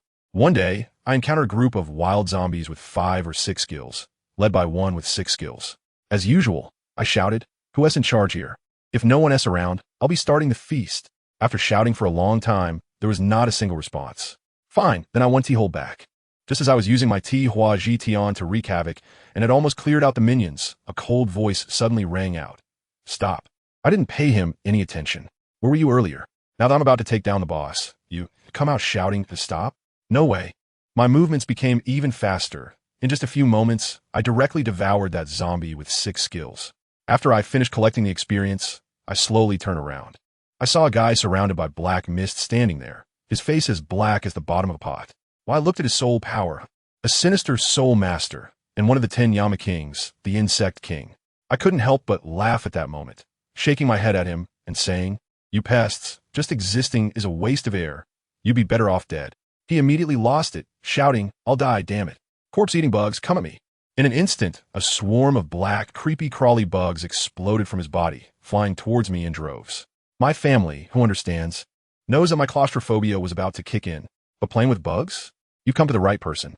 I immediately summoned a hand of Red Lotus Karma Fire and a hand of Netherworld Ghost Fire, launching a dual attack of ice and fire. With a swing of my sword energy, those bugs were instantly burnt, crackling as they sizzled, and the air was filled with the aroma of roasted protein. Seeing that his minions were ineffective, the Bug King unleashed his ultimate move, conjuring a myriad insect forest, instantly transforming the surrounding environment into a black forest filled with towering trees. Each tree was crawling with bizarre-looking bugs, and they came rushing at me like crazy. I surrounded my body with flames, and the bugs flying towards me were like moths to a flame, dying in droves. But as I fought, I realized something was off. The Bug King across from me was laughing more and more eerily. I looked down and was shocked to see that I was covered in tiny bugs that looked like fleas. And these things actually weren't afraid of fire. They were gnawing at me like crazy. The Bug King laughed maniacally. "Hee hee, this is the true corpse-eating bug. Just wait to become a zombie." At that time, I saw an old man on the subway looking at his phone, with a confused expression. To solve the problem, I had to get rid of these little bugs first. I had 2 choices in my mind. One was to use precognition to see the future, and the other was to directly use my newly unlocked 6th soul skill, Spiderweb Domain. Obviously, with a new toy, I would definitely play with a new one first. I shouted directly, "Web Domain, guess what? The web didn't just snap open. Instead, it grew outward from me like vines, rapidly extending and then blossoming into huge web flowers on those black trees. In an instant, I was covered in countless fine spider webs, looking like a tattoo, super cool. The stickiness of the webs was absurdly strong, and those little fleas on me were instantly stuck, completely immobilized. I suddenly felt a wave of relief wash over me. So, the webs continued to spread wildly, quickly covering the entire infinite insect forest. All the insects in the sky, whether big and flying or small and jumping, were instantly stuck, becoming decorations on the web. The bug on the opposite side was dumbfounded, thinking, "This isn't how the script is written, bro." I laughed at that moment and smiled at him. "Brother, how does it feel now? No more tricks, right? If there are no tricks, it's my turn to perform." That bug brother was still stubborn. "Don't get too cocky. You'll have your crying time." I directly interrupted him with a tsk. No. It's not what I think. It's a certainty. Just feel it. Your million troops, are they still listening to you? He was stunned at that moment, and the next second his face turned pale. What have you done to them? Is it those spider threads? Bingo. I snapped my fingers. He got it right, but unfortunately, there was no prize. Your little brothers now all listen to me. Want to lift the skill? Sorry, it's too late. Here, your army has to ask for my permission before they can log off. I tell you, that guy's face turned as black as a pot bottom at that moment. He probably really had no other choice, suddenly slammed a fist on his chest, and then, wow, he spat out a colorful cocoon. Does anyone understand this? I was dumbfounded. This is too disgusting. If you have a big move, just use it. Why play with human alchemy? Is this guy performing a self-produced and self-sold act on the spot? He wiped his mouth, completely ignored me, and started frantically forming seals with both hands. His hand speed was so fast that it created afterimages, just like in Naruto.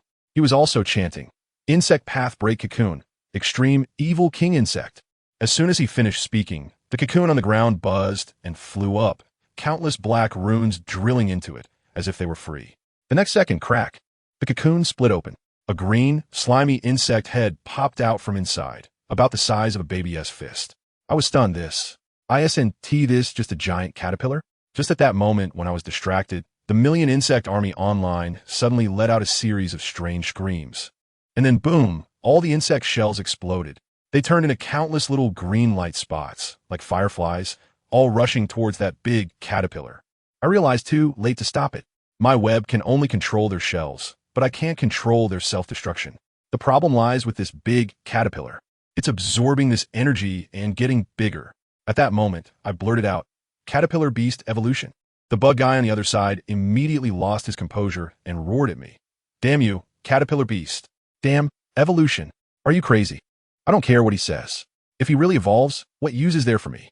Taking advantage of your weakness to take your life." I lift my leg and walk towards that big caterpillar. The bug brother got anxious and rushed over to try to stop me. Stop? I didn't even bother to pay attention to him, and simply sidestepped past. Script? Sorry, but right now I'm the director. I walked up to that big caterpillar and, without saying a word, directly took a bite. No matter how wicked the king is, in front of my move, it's all just a dish. As a result, good heavens, the illusion of the Sword Emperor with a human face that I summoned turned out to be a top-tier glutton as well. It actually showed no interest in the big caterpillar and instead fought with it over those green light spots. The two big foodies started competing for food. Brother Bug was dumbfounded and took the opportunity to launch a sneak attack on me with a poisonous palm, shouting, "You won't get away with this." I easily dodged. Speechless, "Big brother, if you want a sneak attack, just do it. Why shout so loudly? Are you afraid I won't notice?" His face darkened, and he didn't care about me anymore. He turned to attack that shadow, but it was just a shadow. He ended up hitting nothing. Soon, all the green light spots were completely devoured by my shadow big brother, and then it disappeared contentedly. "It's over." The bug guy plopped down on the ground, eyes vacant. Let me tell you, his expression at that moment was as if his newly bought limited edition skin had been disassembled with one click. Why? Because this extremely evil king, Bug, wasn't full, and according to the rules, it would first treat its master as a snack. Crack! The bug cocoon split open with a large gap. The bug guy completely went mad, his eyes bloodshot as he glared at me, roaring, "It's all your fault. You did this to me. I'll fight you." After saying that, he lunged at me like a mad dog, rolling and crawling. I kicked him away disdainfully and said, "Are you sick? Are you coming at me?" He rolled twice and got back up, and I kicked him away again. This went back and forth a few times until the bug cocoon over there finally burst with a bang, completely shattering. a figure flew out from inside. Let me tell you, she was about a meter tall, but her curves were exquisite, like a character model from a game, with just a few green leaves covering the crucial parts. But when I saw her face, oh my God, it was as pale as paper with distorted features. A ghostly face that could wake my great-grandmother from her grave. This girl is the extreme evil king.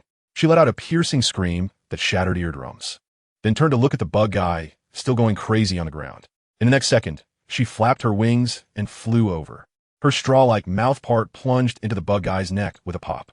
The bug guy didn't even have time to scream before he was sucked dry on the spot. After dealing with her master, this extreme evil king slowly turned that ghostly face toward me. I was so scared that I took 2 steps back and awkwardly waved my hand. Beautiful lady, I said I was just passing by. Do you believe me? She actually tilted her head and hoarsely replied with 2 words. No, I don't. My face has turned long. Don't be like that. The world is so big. You have to go out and see it. You can't just hang yourself on one tree. As a result, she surprisingly said, and then she smiled at me. I swear, I've never seen such a horrifying smile in my life. I gasped and immediately threw up. Really, I physically threw up. And guess what? She actually said, even throwing up, looks so good. I was completely taken aback. What? I couldn't take it anymore and directly commanded all the zombies I controlled. Attack. Kill her. While the zombies blocked her face, one thought was running through my mind. Run. Even one more glance at this thing is going to shorten my life. I turned and ran, but that girl flapped her wings and effortlessly tore apart all the zombies, chasing after me like a ghost, mumbling, want to run. You think this is never ending, huh? I activated a speed boost skill, my speed skyrocketing, but when I looked back, she was still right behind me. What was I supposed to do? I quickly threw a fireball at her. Just at that critical moment, suddenly, whoosh, a blinding golden light whizzed past my ear. It was a golden knight spear, heading straight for the evil king behind me. I reacted quickly without thinking. Like a hungry tiger pouncing on its prey, I dropped to the ground and went into a playing dead mode. Just kidding at this moment. Whoever shows their head is a fool. The owner of the golden spear made their move, and it was bound to engage with that thing, leaving me out of it. As a result, the evil king just waved her hand casually, and with a smack, she sent that powerful golden spear flying. It stopped in midair, warily looking towards the direction from which the spear came.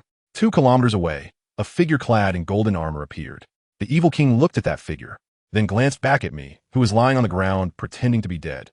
And surprisingly, a thoughtful expression appeared on her ghostly face. The next second, she gave up on me. She thought that the new handsome guy was a better match for her. Family, I was dumped on the spot. This feeling is so cool. In my heart, I was immensely grateful, but my body dared not move, fearing that she would change her mind and come looking for me again. I just lay on the ground, watching helplessly as she flew towards my savior. Sigh, brother, I'm sorry. It's not that I don't want to save you. It's just that this thing, I can't handle it. Soon, the evil king flew in front of the golden-armored handsome man and said, I want to mate with you. The handsome man's face darkened immediately, and he coldly spat out one word, die. In the next moment, he brandished his golden spear and charged forward like a streak of golden light, engaging in battle with the evil king. I lay on the ground thinking, this isn't right. After all, they came to save me. If I just run away like this, that would be too ungrateful. Damn it, I hate owing favors to others. I got up from the ground, grumbling and cursing, and reformed a fire gun in my hand. While muttering about needing to play the hero, I charged toward the battlefield and threw the gun at the back of the evil king. The explosion successfully caught her attention. She suddenly turned her head, abandoned the golden-armored handsome guy, and rushed towards me with a face full of anger. Wow, the golden-armored handsome guy was completely ignored. He seemed a bit confused as well, so he simply stopped and wanted to see what I could actually do. I unsheathed my and clashed with the evil king, the sound of metal ringing. Her hands were as hard as steel, striking sparks from me. As we fought, she surprisingly complained, You are so annoying. Stop bothering me. I almost laughed out loud at that moment. Sister, who is really bothering whom? Just when I was distracted, that golden-armored handsome guy moved again. He suddenly appeared beside me, pushed me away, and shouted, Get away. Although the action was a bit rough, it was well-intentioned. I stumbled from his push, and that was when I got my first clear look at his face. Wow, let me tell you, he was stunning. Really, he was beautiful. This face, these features, so exquisitely crafted that it seemed almost unfair, making women feel inferior just by looking at him. At that moment, I had just one thought in my mind. Brother, with a face like yours, if you don't wear women's clothing, you're really doing yourself a disservice. As soon as I finished speaking, the guy next to me, named Udo, gave me a big thumbs up and shouted, "A soulmate. Brother, you understand me. Let me tell you." The way he looked at Imo-Chi was almost as if he wanted to rip her clothes off right then and there. He said he's wanted to see Imo-Chi in women's clothing since he was 3 years old, but he hasn't succeeded in over a decade. Wow, I really stirred up a hornet's nest with my words. That Ice Queen Imo-Chi seemed to have been greatly provoked. Her entire aura changed. She had been holding back a bit against the evil king, but now she was fighting ferociously, hitting hard with every move. The evil king had originally planned to come over and deal with me first, but after Imo-Chi's outburst, she could only brace herself and fight back, only to realize, hey, why does it feel like I can't keep up? After thinking it over, she instantly understood. It's all because of my shout just now that her hatred for me was pushed to the max. I felt the killing intent and thought to myself, this won't do. If you keep thinking about me like this, how am I supposed to sleep at night? I have to hit you hard. A sneak attack. It has to be a sneak attack. At that moment, I crouched down and quietly circled to the back of the evil king, finding a visual blind spot to hide in, just waiting for her to come right to me. Let me tell you, my stealth technique is truly impressive. While those two were fighting fiercely, not a single person noticed me. The opportunity came, just at the moment when the evil king was stunned from a big move. I struck from behind with a sword. And guess what? No matter how much I calculated, I didn't account for Machi's sharp eyes. He reflected my sneaky silhouette in his pupils. Who understands? Nowadays, even a handsome guy's eyes can betray you. Because of this, my lethal strike went awry and only managed to sever one of her wings. The evil king let out a scream and began to fall, and of course, I took advantage of the moment and chased after her with my dual swords to finish her off. But that little brat Machi actually stopped, standing there motionless, probably thinking that ambushing was dishonorable and looked down on teaming up with me. TCH, who cares about that? Can being a gentleman fill your stomach? My two swords plunged into the evil king's back, but she was really tough, managing to grab one of my swords and then kicked me right in the chest. With a bang, I was sent flying like a kite with a broken string, completely dazed and unable to react. In midair, I was powerless, just like being launched into the air in a game. I couldn't do anything but watch. The evil king bounced off the ground and opened her ugly mouth, shooting out a black, sharp object that looked like a straw, aiming straight for my stomach. At that moment, my mind was racing and I thought, this is it. If she really goes for it, I'm going to turn into a human fountain. But I wasn't going to back down easily. I instantly prepared for a fight, ready to exchange injuries. If she dared to come at me, I would drive my sword in her head and take us both out. Just when that black straw was less than half a meter away from me, a flash of golden light appeared. With a loud bang, that kid Imo-Chi came charging in like a superhero, riding a horse and holding a gun, and he shot the evil king right out of the way. I had just gathered my strength, ready to fight to the death, and I watched helplessly as my target was pushed away by him. I just fell flat on my face and decided not to get up, lying there pretending to be dead. I realized that this guy is just someone who cares too much about his pride. With him around, I really have nothing to do. When I try to help him, he doesn't even appreciate it. So fine, you two play slowly, I'll just focus on being a companion. I just lay on the ground, watching the two of them fight, exchanging blows with surprising synergy. I thought to myself that I was really unnecessary here and might as well slip away. Just as I was thinking this, that extremely vicious king suddenly changed tactics, his 10 fingers turning into long whips, sweeping down towards Imo-Chi. I squinted my eyes and used my predictive ability to see that, good grief, in 30 seconds, Imo-Chi was going to be taken down by this move. I hurriedly shouted at the top of my lungs, "Hey, you there? If you keep fighting, you're going to lose." But the sound of their fight were so loud, like firecrackers, that Imo-Chi didn't hear me at all. I was so conflicted at that moment. Should I save him or not? Forget it, after all. He has saved me several times. If I really just stood by and did nothing, that would be too inhumane. I rolled over and got up on the ground, brushing off the dirt. The opportunity had come. Just as the evil king was about to unleash a deadly strike on Imo-Chi, I moved. With the power of the Tihua of heaven, I unleashed a dual attack of ice and fire. I transformed into a blur and charged forward, wielding two swords, one blazing with fire and the other encased in ice, striking from both sides. This caught both of them off guard. The evil king was forced to redirect her attack towards me, and Imo-Chi quickly realized I was there to save him. Finally, he got it and immediately turned his focus, joining me in taking down that ugly monster. Let me tell you, our coordination was impeccable. A single glance was enough to understand what the other wanted to do, and we fought the evil king effortlessly, leaving her powerless and furious. As she was about to go berserk, I interrupted with a prediction and shouted to Mo-Chi, "Hurry up, finish her off in one go, or we'll have trouble." Without hesitation, Mo-Chi responded with a "got it." Family, that sense of trust was incredible. In the end, he used a holy light flash to immobilize her, and I followed up with a full-powered ice-fire dual attack. Both forces hit simultaneously, and the evil king evaporated in a burst of light. After the battle, we stood there with our weapons, exchanging glances for a while. The atmosphere was a bit awkward. Finally, I sheathed my sword first, smiled, and said, "Thanks, brother. If it weren't for you, I wouldn't have had it so easy." But that guy just kept a straight face and said, "I won the fight. Let's just call it even." All right, you're handsome. You can say whatever you want." We stood there staring at each other for a long time, and finally, we both asked in unison, "Aren't you leaving yet?" Then we replied in unison again, "Aren't you the same?"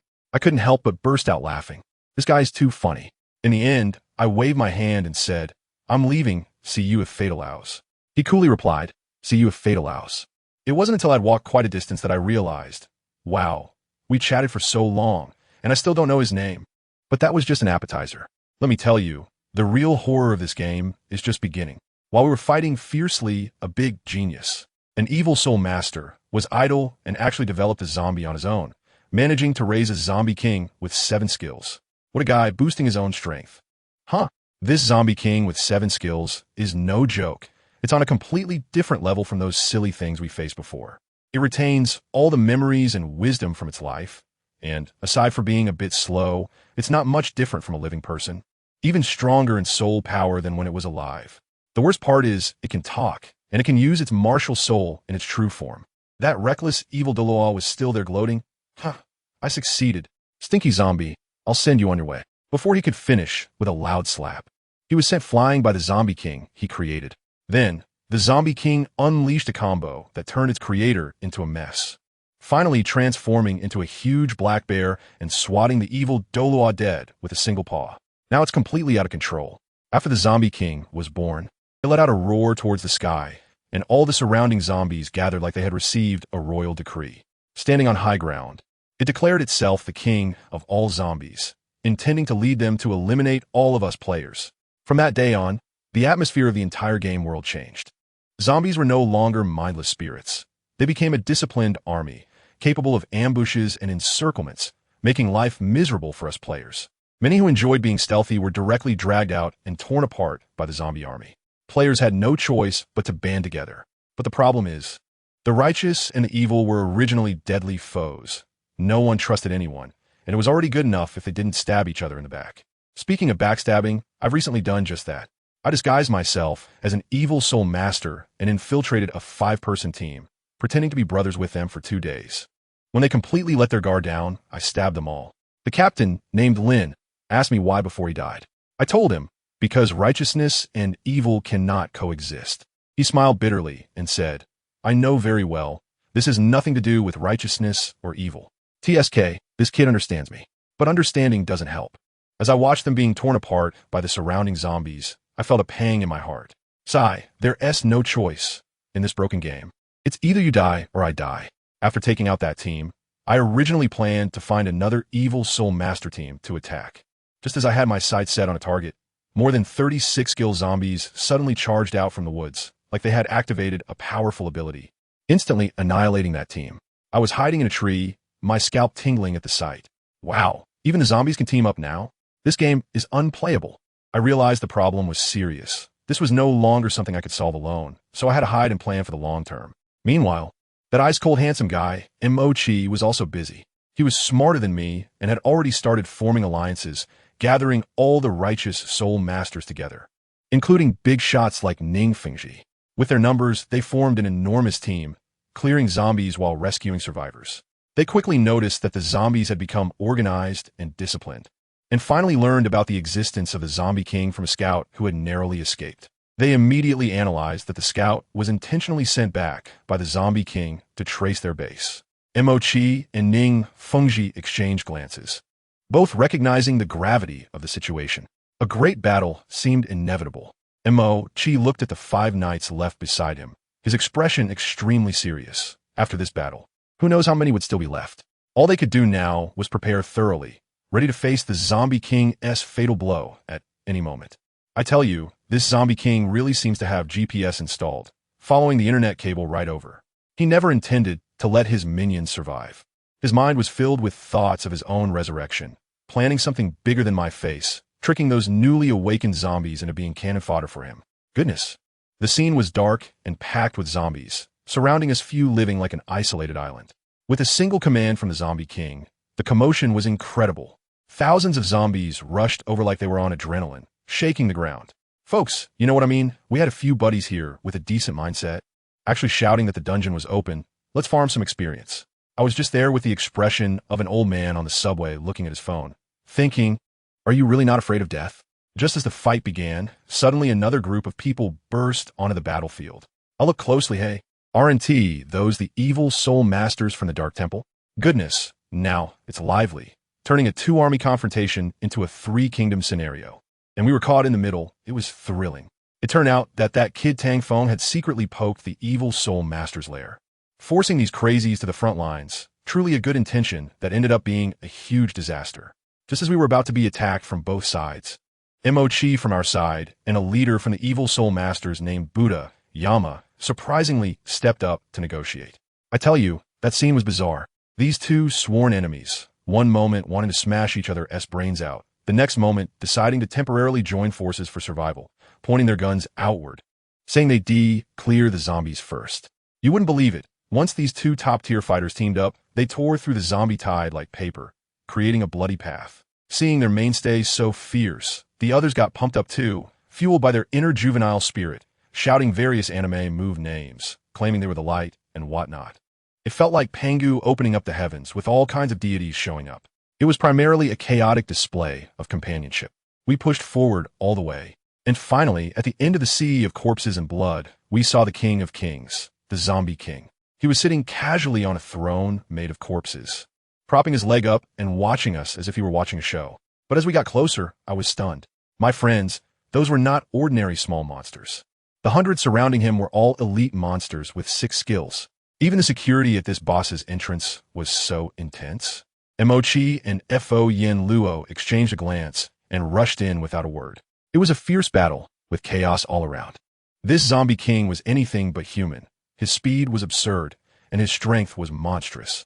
Even with Chi and Luo teaming up, they were being suppressed. Realizing this couldn't go on, the two activated their ultimate skills.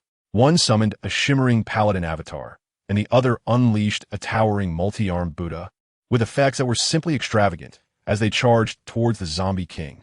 At that moment, I thought, this is it. But guess what happened? The Zombie King grinned, like a Tai Chi master using 4 ounces to deflect 1,000 pounds. And with a wave of his hands, he switched the powerful moves of the two.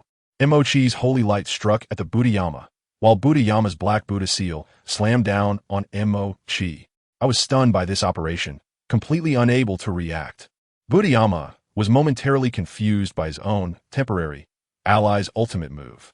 Before he could recover, the Zombie King appeared before him like a ghost, delivering a heavy punch right to his stomach, sending him flying like a shrimp. To make matters worse, Chi's move, due to inertia, ended up hitting Buddha Yama again, adding insult to injury. Buddha Yama spat out a mouthful of old blood, mixed with several violent coughs. As he coughed repeatedly, half kneeling, he looked at the distant clash between Chi and the Zombie King. After wiping away the blood, he curled his lips into a cold, charming smile. Good, very good. Buddha Yama's cold voice, along with his fiery gaze, made it clear just how angry he was, causing even his black soul power to surge uncontrollably. His clothes billowed under the pressure of the soul power, and his hair stood on end, resembling an injured hedgehog. Finally, he couldn't help but roar, "Ah, martial soul, true form." After the roar, Buddha Yama felt much more relaxed, his eyes shining with brilliance as he unleashed his martial soul, true form.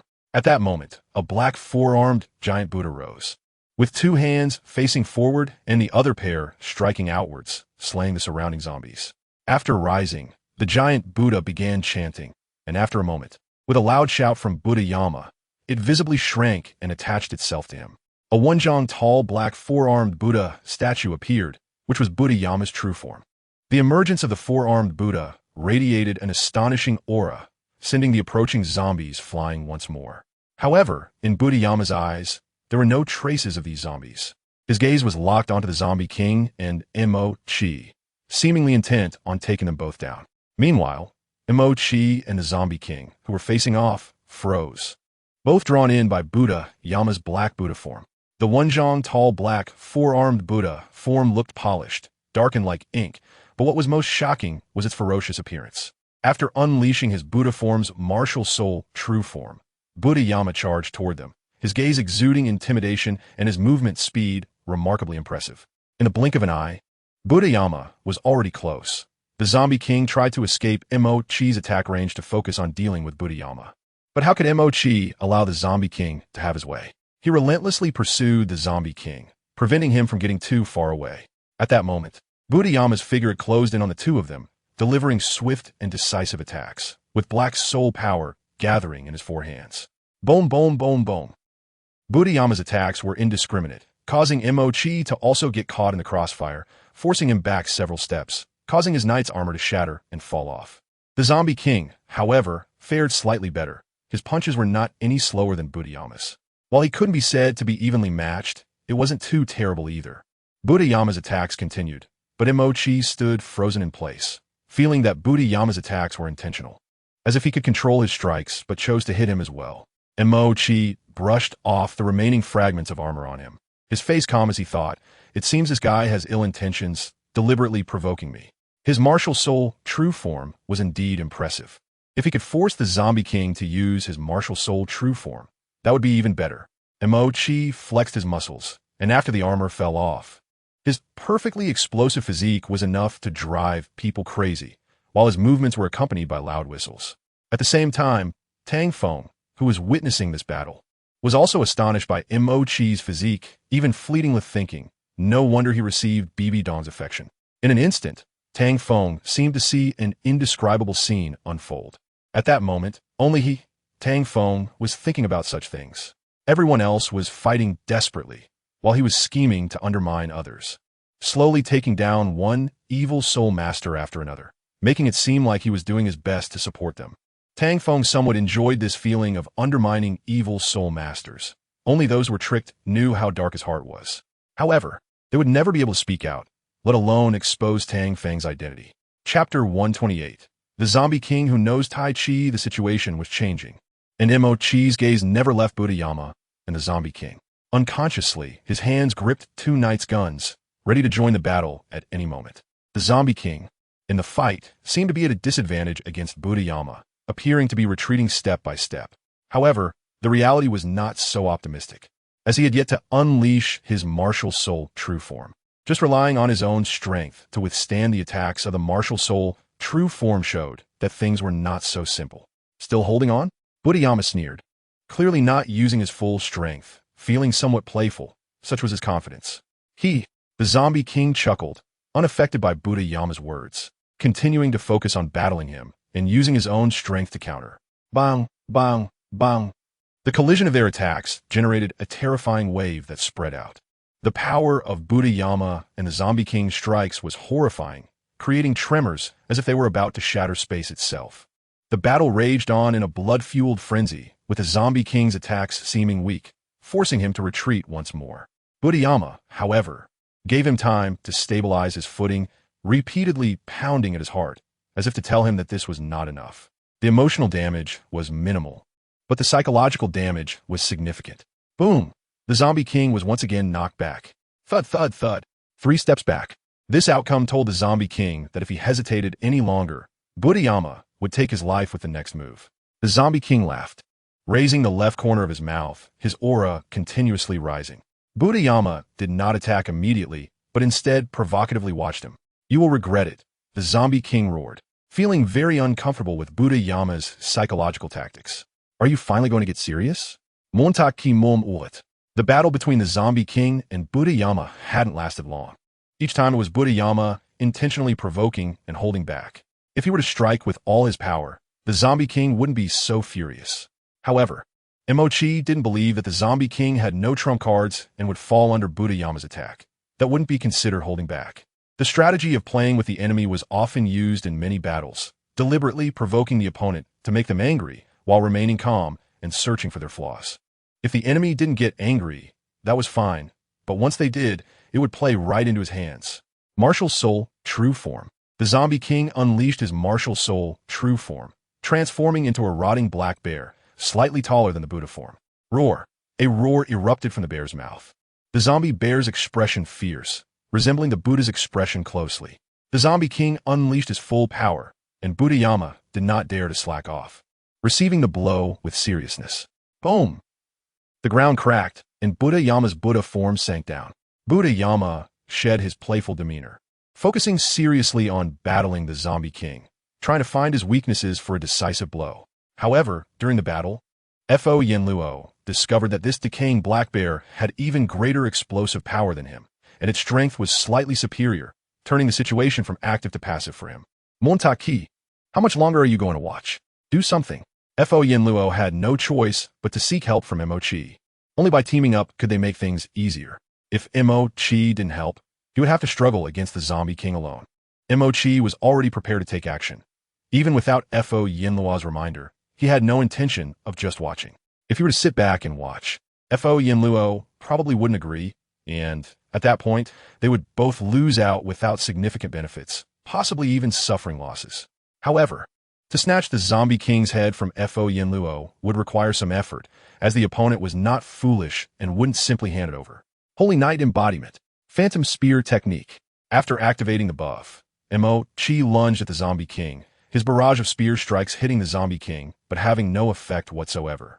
I say, you righteous sex, all you know how to do is play tricks? You don't show any real skills at all. Who are you trying to fool? Hey, do you think I'm invisible? The Zombie King's heavy voice questioned, finding Fo Yenluo's words quite amusing, wanting others to help while talking so much. Had he considered other people's feelings? Mo-Chi felt somewhat helpless and, unable to say much, decided to use Holy Light Shine to create an opportunity for Fo Yenluo. However, listening to Fo Yenluo's taunts made him a bit displeased. The Zombie King's attacks became fierce, breaking free from Fo Yenluo's lock and launching a series of counterattacks, hitting Fo Yenluo continuously. Seeing Fo Yenluo being countered, Mo-Chi had no choice but to intervene. If he didn't act, Fo Yenluo would be defeated. No, it should be said that he would be frantic, and whatever desperate actions Fo Yenluo might take would end up giving him a headache. Holy Light Shine, Montaki Aktit, and after the Holy Light Shine, his knight's spear struck out again. Fo Yenluo didn't want to bear this favor and thought about retreating to deal with those knights. But he didn't want to give up this opportunity either. After breaking free from the Zombie King, Fo Yenluo's Buddha seal struck the bear's back, forming a pincer attack with Mo-Chi, followed by a series of combos. This cooperation left Fo Yenluo speechless. Even the Zombie King didn't expect that the synergy between Fo Yenluo and Mo-Chi could reach such a level. However, the plot quickly reversed as the Zombie King unleashed astonishing power, neutralizing their attack. Astonishing slow motion and technique dissipated all the strength of Fo Yenluo and Mo-Chi. Tai Chi. Both Mo-Chi and Fo Yenluo were taken aback. They hadn't expected the Zombie King to use Tai Chi. The most frightening part was that this slow motion combined with Tai Chi exuded a sense of natural harmony. The unity of the natural essence seemed to embody the existence of heaven and earth, blending scenes, merging reality and illusion, and pulsating with a vibrant rhythm of life in a poetic space. The perfect combination of the Zombie King and Tai Chi made Mo-Chi and Fo Yenluo hesitate to act recklessly. Now, they understood why their previous attacks had missed. Not because they hadn't hit the Zombie King, but because he had altered the trajectory of their attacks with Tai Chi. At this moment, they felt deeply that they wanted to attack the Zombie King, but couldn't see even the slightest flaw, leaving them feeling helpless. Mo-Chi and Fo Yenluo exchanged glances, both uncertain, but dragging this out was not a solution, especially for Fo Yenluo, who felt it most acutely. If the integration of the martial soul's true body continued like this, the one benefiting and playing tricks would only be Mo-Chi, a result Fo Yenluo could not accept. Everyone's standpoint was different. Fo Yenluo naturally didn't want a situation that favored Mo-Chi to arise, as it would not benefit him and might disappoint the Hallmaster. Fo Yenluo's four hands moved again, executing a peculiar set of boxing techniques. He wanted to have a go at this Zombie King who could perform Tai Chi. Chapter 129. The The martial soul's true body transformed into a weapon? Mo Chi frowned, a hint of confusion appearing on his handsome face. No one knew what level of Tai Chi the Zombie King possessed. However, from all the signs, it seemed to be the performance of a grandmaster or above. And if Fo Yinluo acted rashly, he might struggle to achieve anything good. Mo Chi knew he should stop Fo Yinluo, but he didn't do so because he wanted to observe the Zombie King's strengths and weaknesses a bit longer. For someone like Mo Chi, who didn't understand Tai Chi, comprehending the Zombie King's moves and power was quite difficult. The less he understood, the more he had to find ways to comprehend. Only by knowing both himself and his enemy could he achieve victory in every battle, capturing a city and occupying its heart. Only then could he defeat the current Zombie King and strike at its core. Of course, this was just one method. Under absolute pressure, everything was futile, and it would be better to just smash through with strength.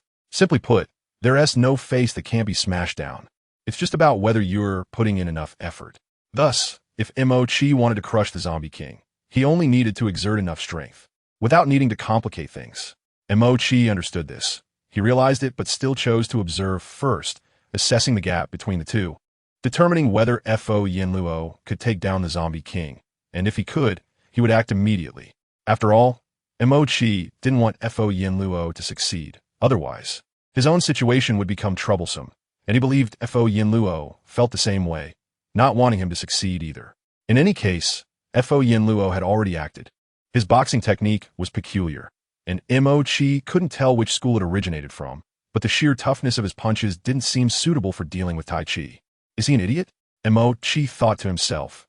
He didn't believe Fo Yinluo would make such a mistake, nor did he think Fo Yinluo was unaware of Tai Chi. If he were unaware, he wouldn't have called it by name just now. However, Fo Yinluo's current performance was indeed puzzling, using his own boxing technique instead of soul techniques.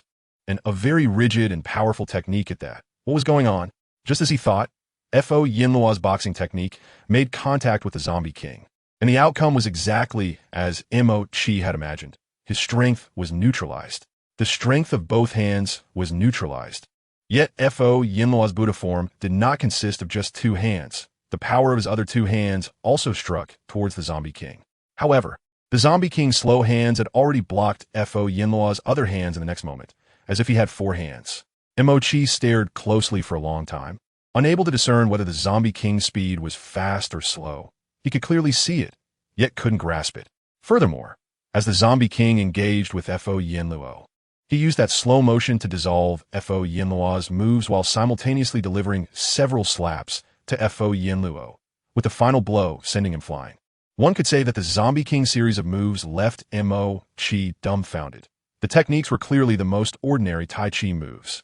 Yet why did they exert such a powerful effect when combined with soul power? Mo Chi also understood the importance of skill and recognized the depth of the principles involved. But he never expected that this skill could be so terrifyingly powerful. A bear-sized Tai Chi wielded an unfathomable lethality.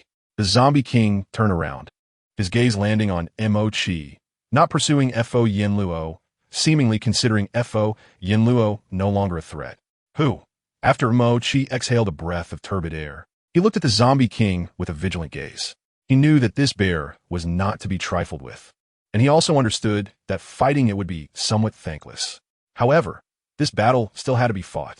The Taiji was stronger than he had imagined. Mo Chi knew that using these tricks wouldn't have much effect.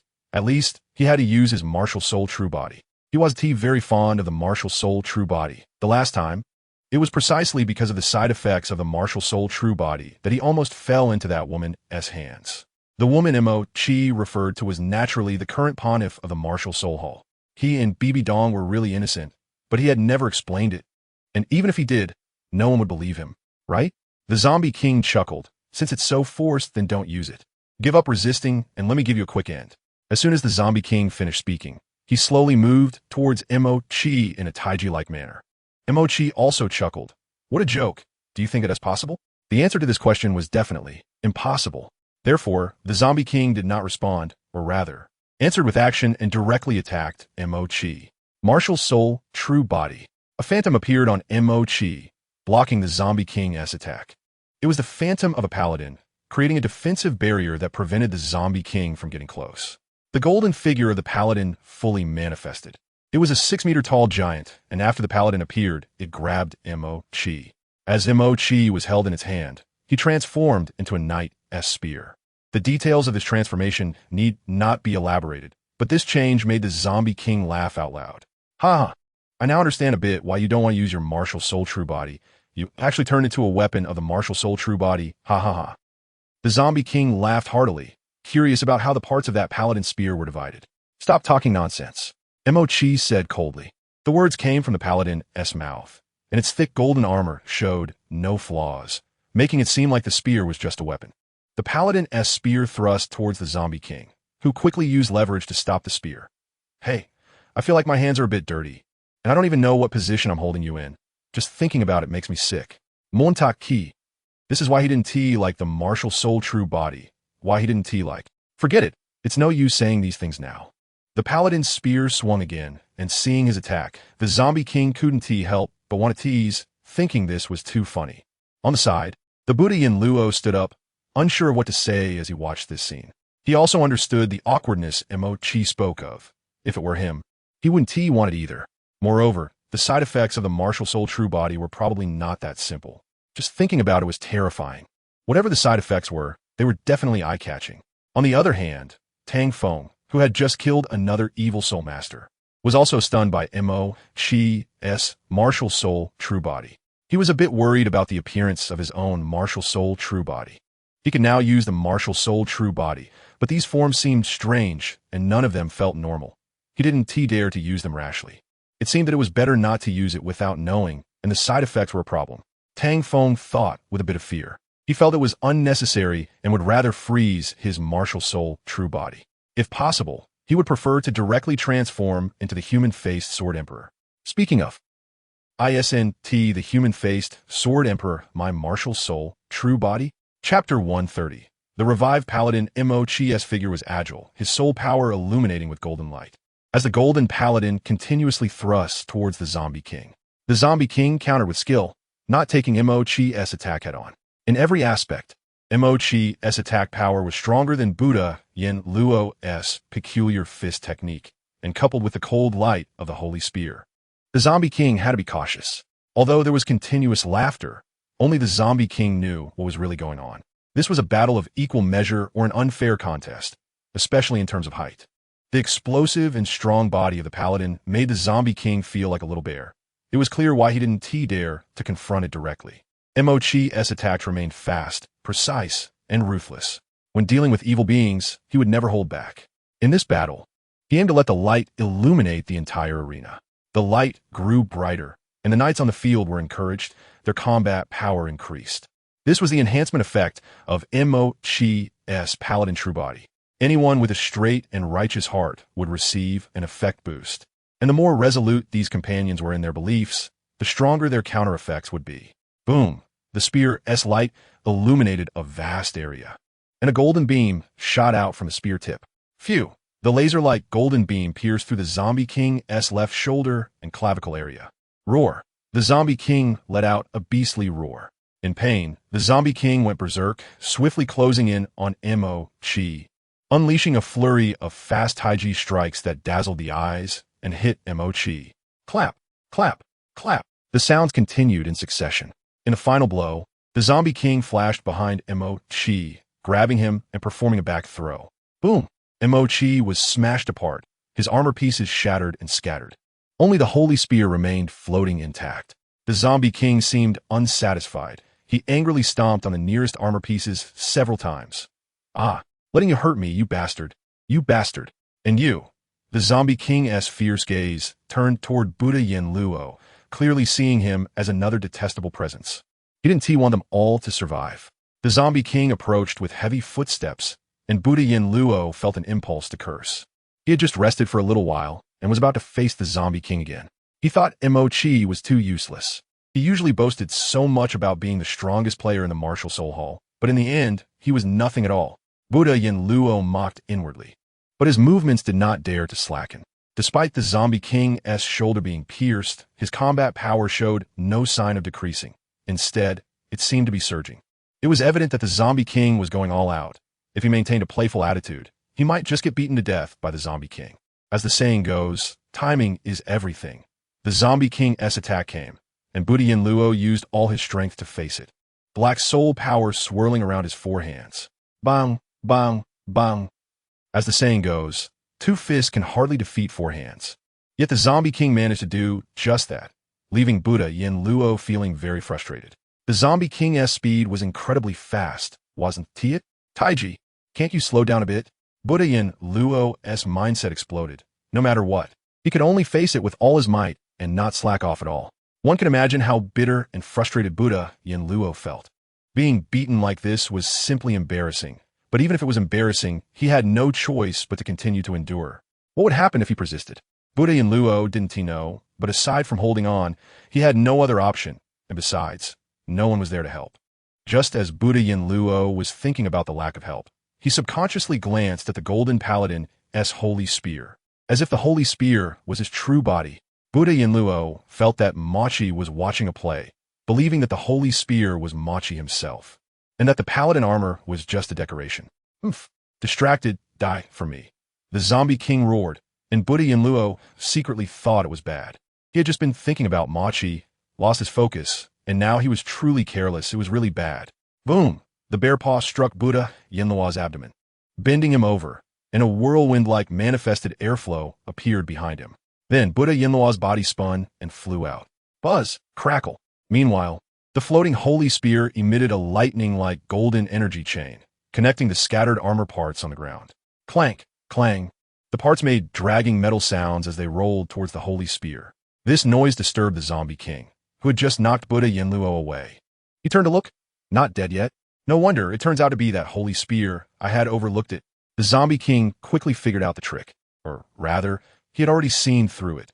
But how to deal with a holy spear? Shouldn't it be directly broken? The Zombie King's figure flickered, quickly arriving in front of Machi, just as Machi's paladin armor was fully assembled, and he grasped the holy spear before the Zombie King arrived. Whoosh! The holy spear slashed down, smashing towards the arriving zombie. Thud, thud, thud. The Zombie King decisively retreated as the spear struck the ground. A golden airflow surged towards him. With a slap, the Zombie King dispersed the airflow, but when he refocused on Machi, he could no longer see Machi's figure. Where did he go? At this moment, Machi appeared behind the Zombie King, and the Zombie King felt something was wrong, immediately charging forward. Buzz whoosh, however. The Zombie King was still a step too slow, and the holy spear grazed his back. Although the wound was not severe, he had already become careless. Machi's follow-up attacks came in succession, and the Zombie King knew that continuing like this was not an option. He turned and used Tai Chi to meet the attack, preparing to deflect Machi's strikes before finding a way to counterattack. Boom! The energy in the Zombie King's hands exploded, pushing him back several steps. Still not working? The Zombie King felt that Machi's damage had increased after his resurrection. He did not want to confront Machi head-on, mainly because Machi's attacks were too strange. If he couldn't take the hits directly, then he wouldn't.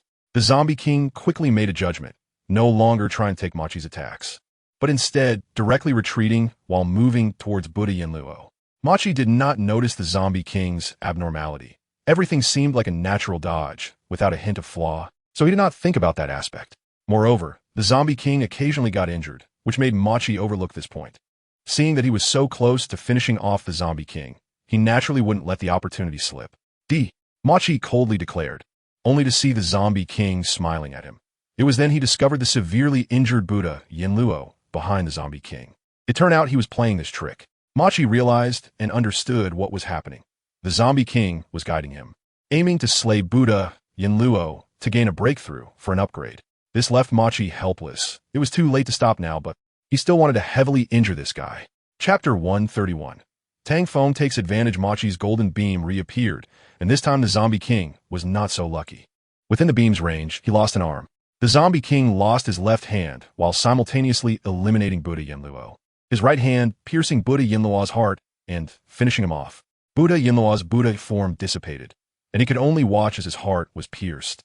Without any strength to resist, he felt as if a terrifying force was pressing down on him, completely unable to fight back. Whoosh! The sound was clear and unforgettable. This blank feeling was... Douluo did not know. He had no idea what this feeling was. Just at that moment, a spider figure appeared before him and killed the Zombie King. This spider had a half-human body and looked incredibly powerful, wielding two swords. one red and one blue, radiating a chilling heat, at times hot as summer and at times cold as ice. Even Machi paused his actions at this scene, not expecting that the goose he was about to catch was snatched away by someone else. It felt quite unpleasant. The one who snatched the kill was Tang Feng. He could have saved Buddha Yinluo, but he chose not to do so, and not personally resolving Buddha Yinluo was already good enough. Machi tightly gripped his holy spear, looking ready for battle, but the opponent was not a zombie, which went against his sense of justice. Otherwise, he would have acted long ago. Hey, we meet again. After dealing with the zombie king, Tang Feng waved at Machi, who, after carefully examining him, recognized him as that guy. You. Before Machi could finish his sentence, he heard Tang Feng laughing. Now is not the time to talk about this. Let's work together to eliminate these zombies. You should be able to clear the game soon. And so can I. Machi instinctively nodded. Before he could speak, he saw Tang Feng attacking other zombies, his harvesting ability extremely fast. Machi felt something was off. Tang Feng's appearance was a bit strange, and this soul beast-like martial soul form looked so much like BB Dong's martial soul form. What connection do they have? Thinking of BB Dong made Machi feel both amused and angry. His feelings towards her were very strange, and he did not know how to handle it. Forget it. Thinking about this now is useless. Let's deal with these zombies and clear the game first. Machi shook his head and also began to attack the massive number of zombies. Even without the experience from a zombie king, he would still be able to level up and clear the game in no time. However, when Machi looked at Buddha Yinluo's corpse, he couldn't help but feel that for some reason, Tang Feng could have saved him but chose not to, which left a bit of a bad taste in his mouth. He didn't know much about Tang Feng. They had only collaborated once. It was surprising that someone he had a good impression of at first had changed so much now. Machi did not want to dwell on this. But the fact was that Tang Feng was not a righteous person. He couldn't be labeled as a bad person either. He just didn't like people like that. At this moment, Tang Feng was unaware of Machi's thoughts, nor did he know he had been placed on the list of unpopular individuals. The reason he appeared here and manifested in the form of the human-faced Sword Emperor was that he had used his martial soul true form. Initially hesitant, he couldn't resist the temptation when he saw such a great opportunity, and then the above scene unfolded. Just as Machi and Buddha Yinluo had speculated. He had the ability to save Buddha Yinluo, but he chose not to. He had no obligation to rescue an evil soul master and no need to save his enemy. He was not a saint. After killing the zombie king, Tang Feng not only gained experience points, but also unlocked his 8th soul skill. It was precisely because of this that he did not successfully unlock it. Otherwise, he would have already cleared the game. I know I'm cheating, but this time it's a bit more outrageous. System, what exactly are you planning? Tang Feng couldn't understand, so he could only let it go. What he needed to do now was to clean up the zombies. Aside from Tang Feng and Mo-Chi fighting hard, everyone else is the same. This survival game is nearing its end. Once the zombies are eliminated, the game will also conclude. Soon, more than half of the zombies have been wiped out, and only a few powerful zombies remain. Mo-Chi has also reached his final upgrade. Is he finally about to clear the game? Tang Feng is not surprised that Mo-Chi is the first to clear it. After all, he is the strongest man in the Spirit Hall. If he can't clear the game, who else can? I'm almost there too, but Tang Feng's gaze falls on those evil soul masters. With Mo-Chi leaving the game and Buddha Yinluo already dealt with, who cares about their lives or deaths? Tang Feng has been waiting for this moment for a long time. Even if there are still strong opponents like Buddha Yinluo among them, he has no intention of letting them go. Once they leave this place, it will be even harder to deal with them. Thus, Tang Feng moves towards those evil soul masters, ignoring the remaining zombies.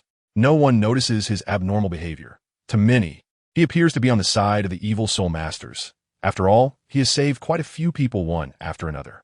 It is only when Tang Feng makes his move that they realize something is off, but by then, it is too late. Tang Feng's arrival is like an apocalypse for them. By the time they want to resist, it is already too late, and those who can resist don't care about others. As for the knights and the 7 treasures glazed tile school and other sects, they silently watch Tang Feng's actions without any intention to stop him, instead choosing to distance themselves and ignore him. This is quite normal. They are originally in a hostile relationship and have no obligation to help their enemies, especially since Mo-Chi is no longer in the game. Tang Feng quickly takes care of the weaker evil soul masters, leaving just over a dozen stronger ones. Led by Yinluo. Give up, you have no chance. Tang Feng says calmly, his movements not slowing down as he swiftly strikes at one of them. Be alert. Don't be afraid of him. If we unite, we can defeat him. That's right. He is just bluffing. Bluffing, huh? Tang Feng thinks they underestimate him too much. If he doesn't show them a bit of his true strength, they won't realize how sharp he really is. Red and blue flames rise, engulfing his twin swords, and two horizontal sword energies fly out. Ice and fire duet. If it were in a different form, he wouldn't be able to do this, but now it is different. He is fighting in the true form of his martial soul. Not only that, he can even use predictions. For example, when he dealt with Buddha Yin Luo, he utilized prediction and devouring. At this moment, the evil soul masters regret it, but it is too late. The Yin Luo uses his martial soul, true form. But the result is the same. He is jointly slain by Tang Feng's BeatsYoung and Mo Xia. Chapter 132. Always together, Tang Feng's actions went unimpeded as he exerted some effort and time to eliminate all the evil soul masters in the game realm. Some might think his actions are cruel. However, no one would say they would stop him, as everyone understands what these evil soul masters are all about. If this were tens of thousands of years later, it would be different, but in this era, there are no ifs or buts. Because of this, Tang Feng's actions were tacitly approved, and the reason they didn't help was that they needed to deal with the remaining zombies. After Tang Feng killed the last evil soul master, he smiled happily. Grandpa by Grandma's son and everyone in Chujian City, you can rest now. As he smiled, tears suddenly fell. In truth, Tang Feng knew that their great revenge had long been avenged. His actions were no different from venting his anger. But he couldn't help but do so, perhaps because of hatred, besides needing to eliminate these evil soul masters. He also needed to defeat Yudo to truly resolve his inner turmoil. To him, Yudo was not a good person. These zombies were like the victims of the Sunset Forest, the same actions but different outcomes. Therefore, evil soul masters are truly detestable. Their soul skills and abilities are also unforgivable existences. The sight of Tang Feng laughing and crying left everyone stunned. They could not understand why Tang Feng suddenly became so sentimental. His mixed expressions of laughter and tears were highly infectious. They felt somewhat empathetic, trying to understand, yet unable to comprehend, creating a contradiction that was hard to describe. What exactly was this feeling?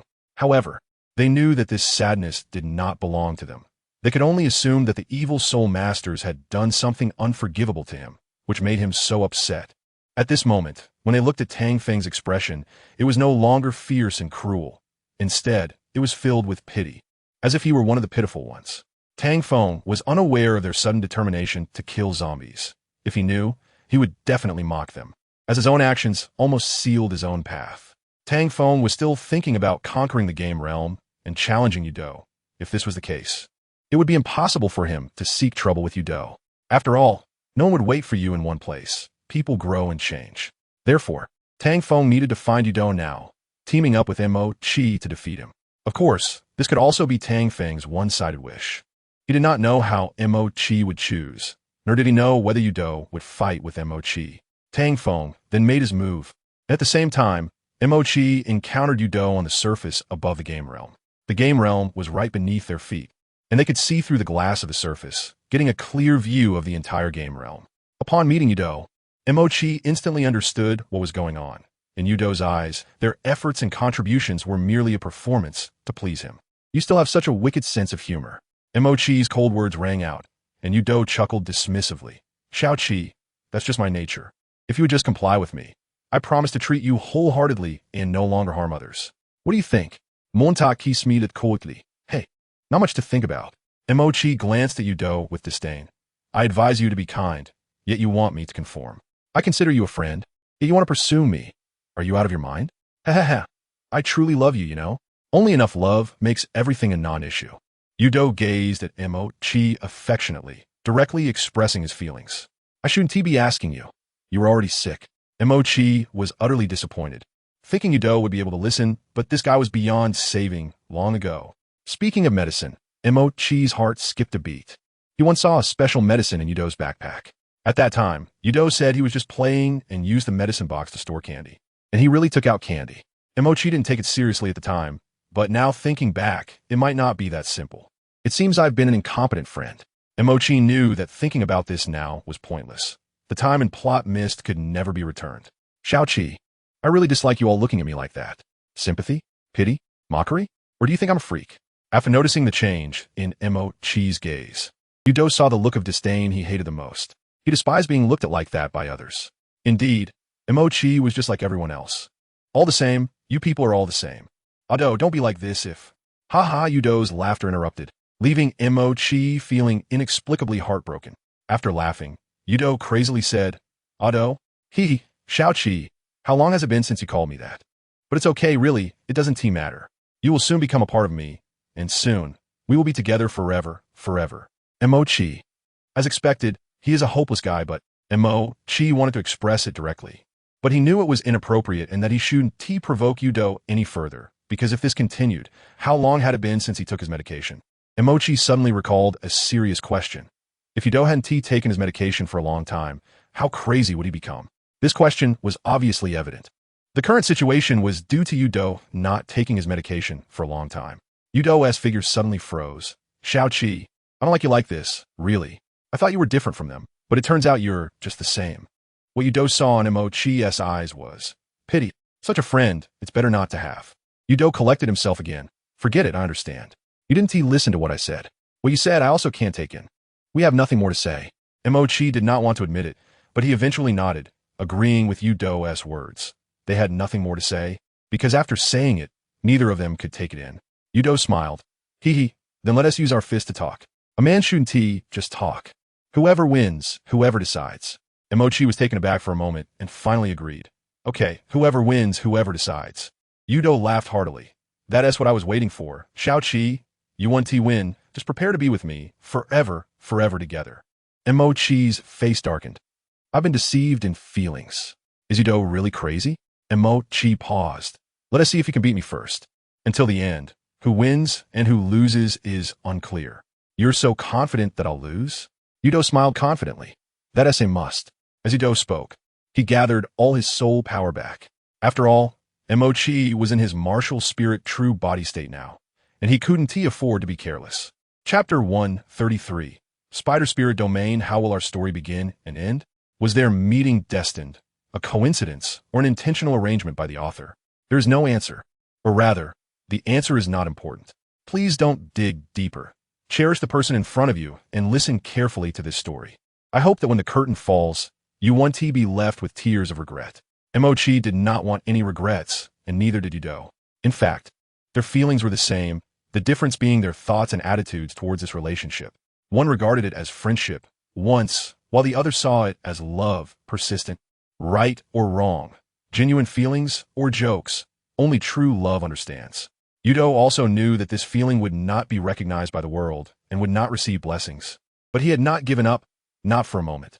That stubborn heart is not something everyone can possess. For many, he is seen as sick and in a hopeless state beyond cure.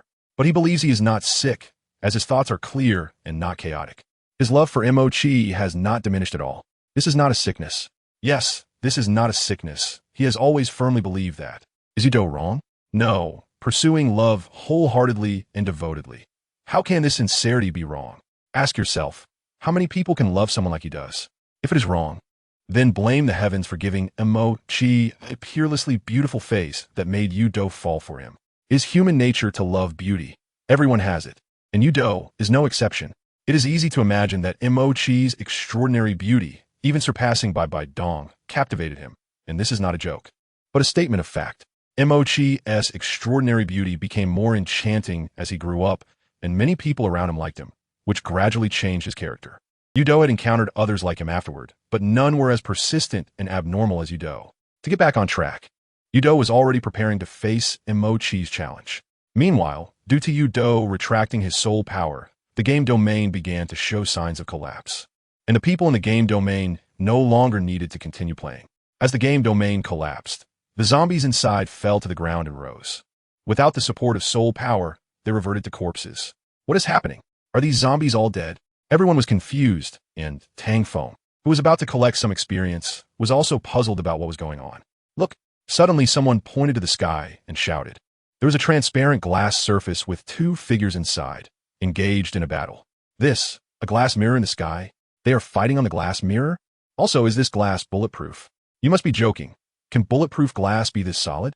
It seems not. Tang Feng also looked up at the battle between Mo-chi and Yudo. This glass was the real world outside the game domain, and they were still trapped in this glass cage.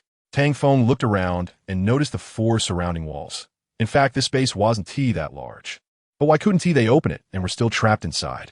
My soul power has recovered. Excited voices rang out, and Tang Feng felt his soul power returning to normal. Had this game domain ended? Tang Feng didn't know, nor did he think much, because he was more concerned about how to get up there and give Yudo a good beating.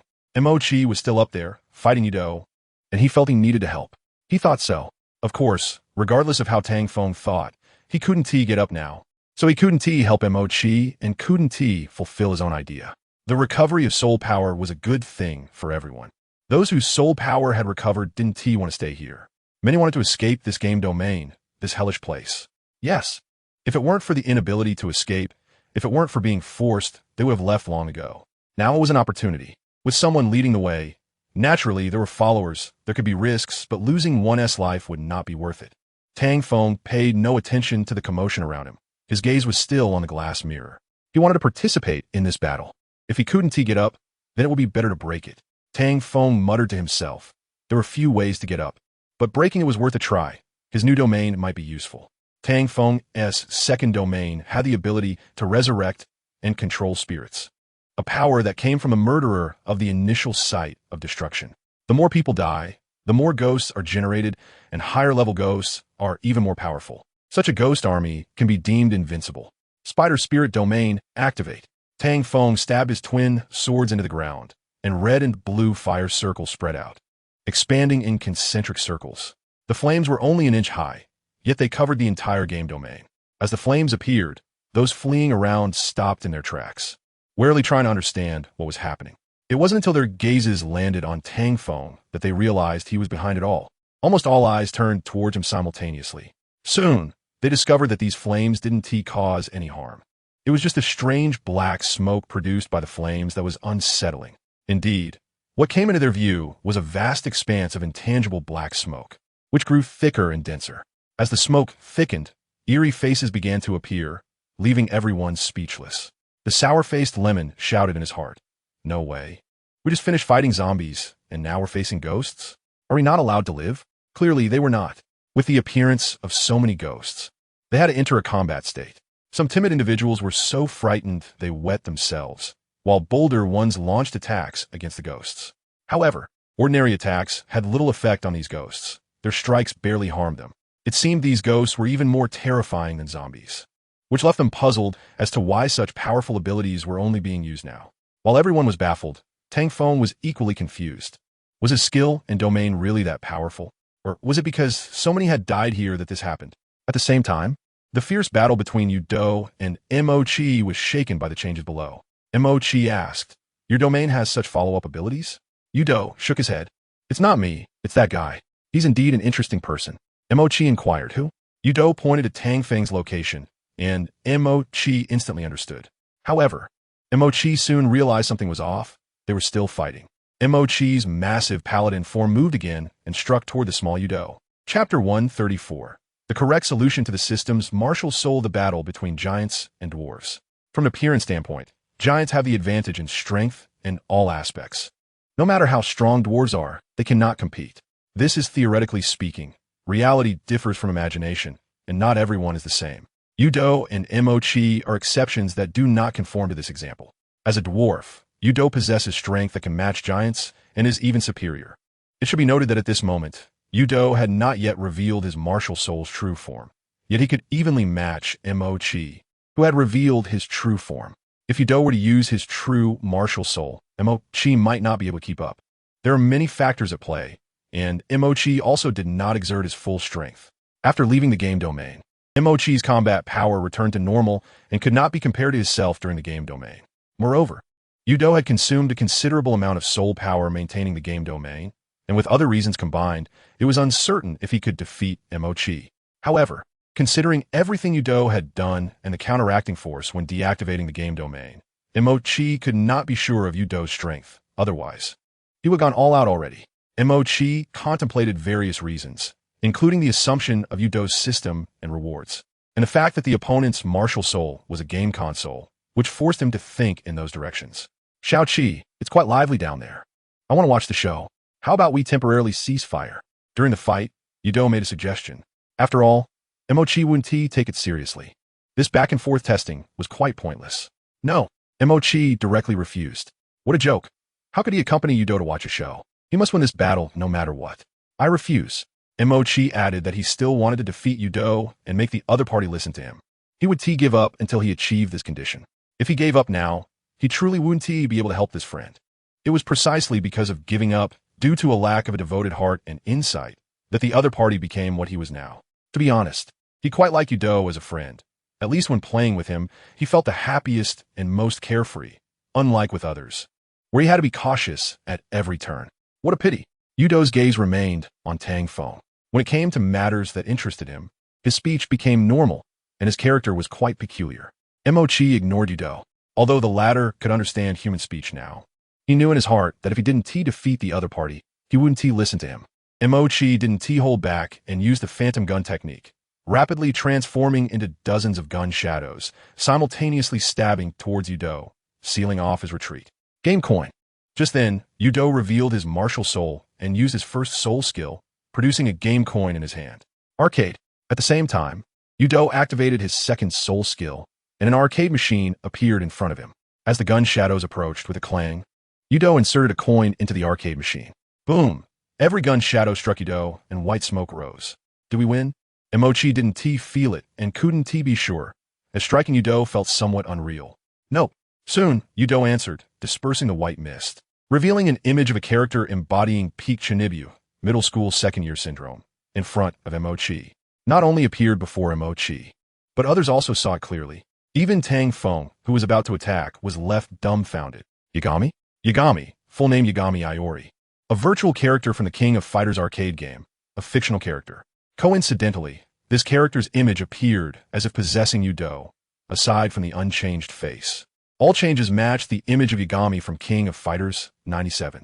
Damn, I just want to ask if his martial soul is for sale. If so, give me a dozen.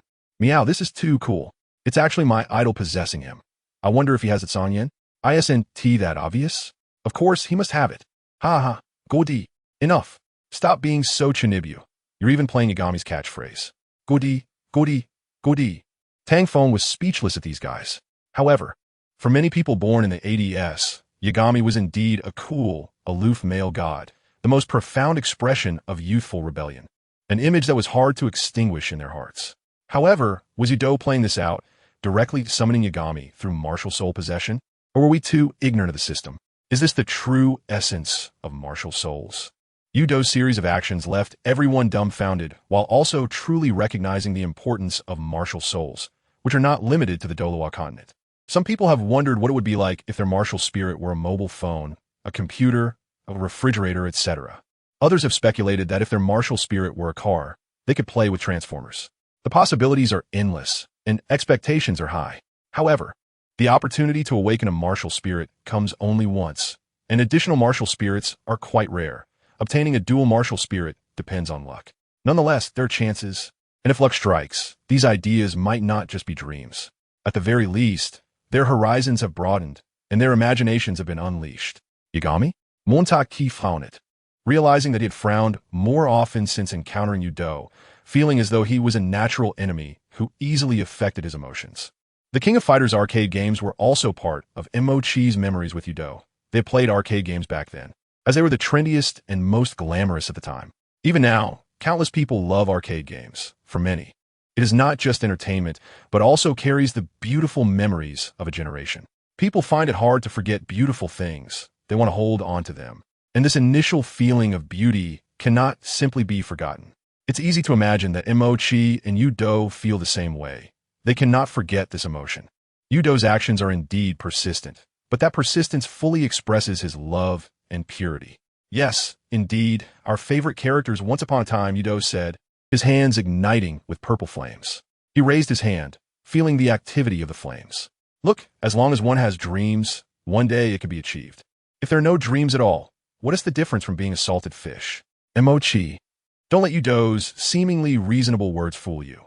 It's not quite like that, and such expressions shouldn't be used this way. Chapter 135. Changes in the spider spirit domain. Yudo's words were very positive, but Mochi didn't see it that way. An extreme person explaining things this way always felt like they were distorting the original meaning. What should have been good words had turned into something awkward. Because of this, Mochi was directly speechless at Yudo, no matter what. He knew very well about Yagami's combat style and techniques. Since Udo had changed, his combat style would likely change too, which was good for him. However, caution was necessary. Perhaps Udo was exploiting this point, and he would be the one at a disadvantage in the end.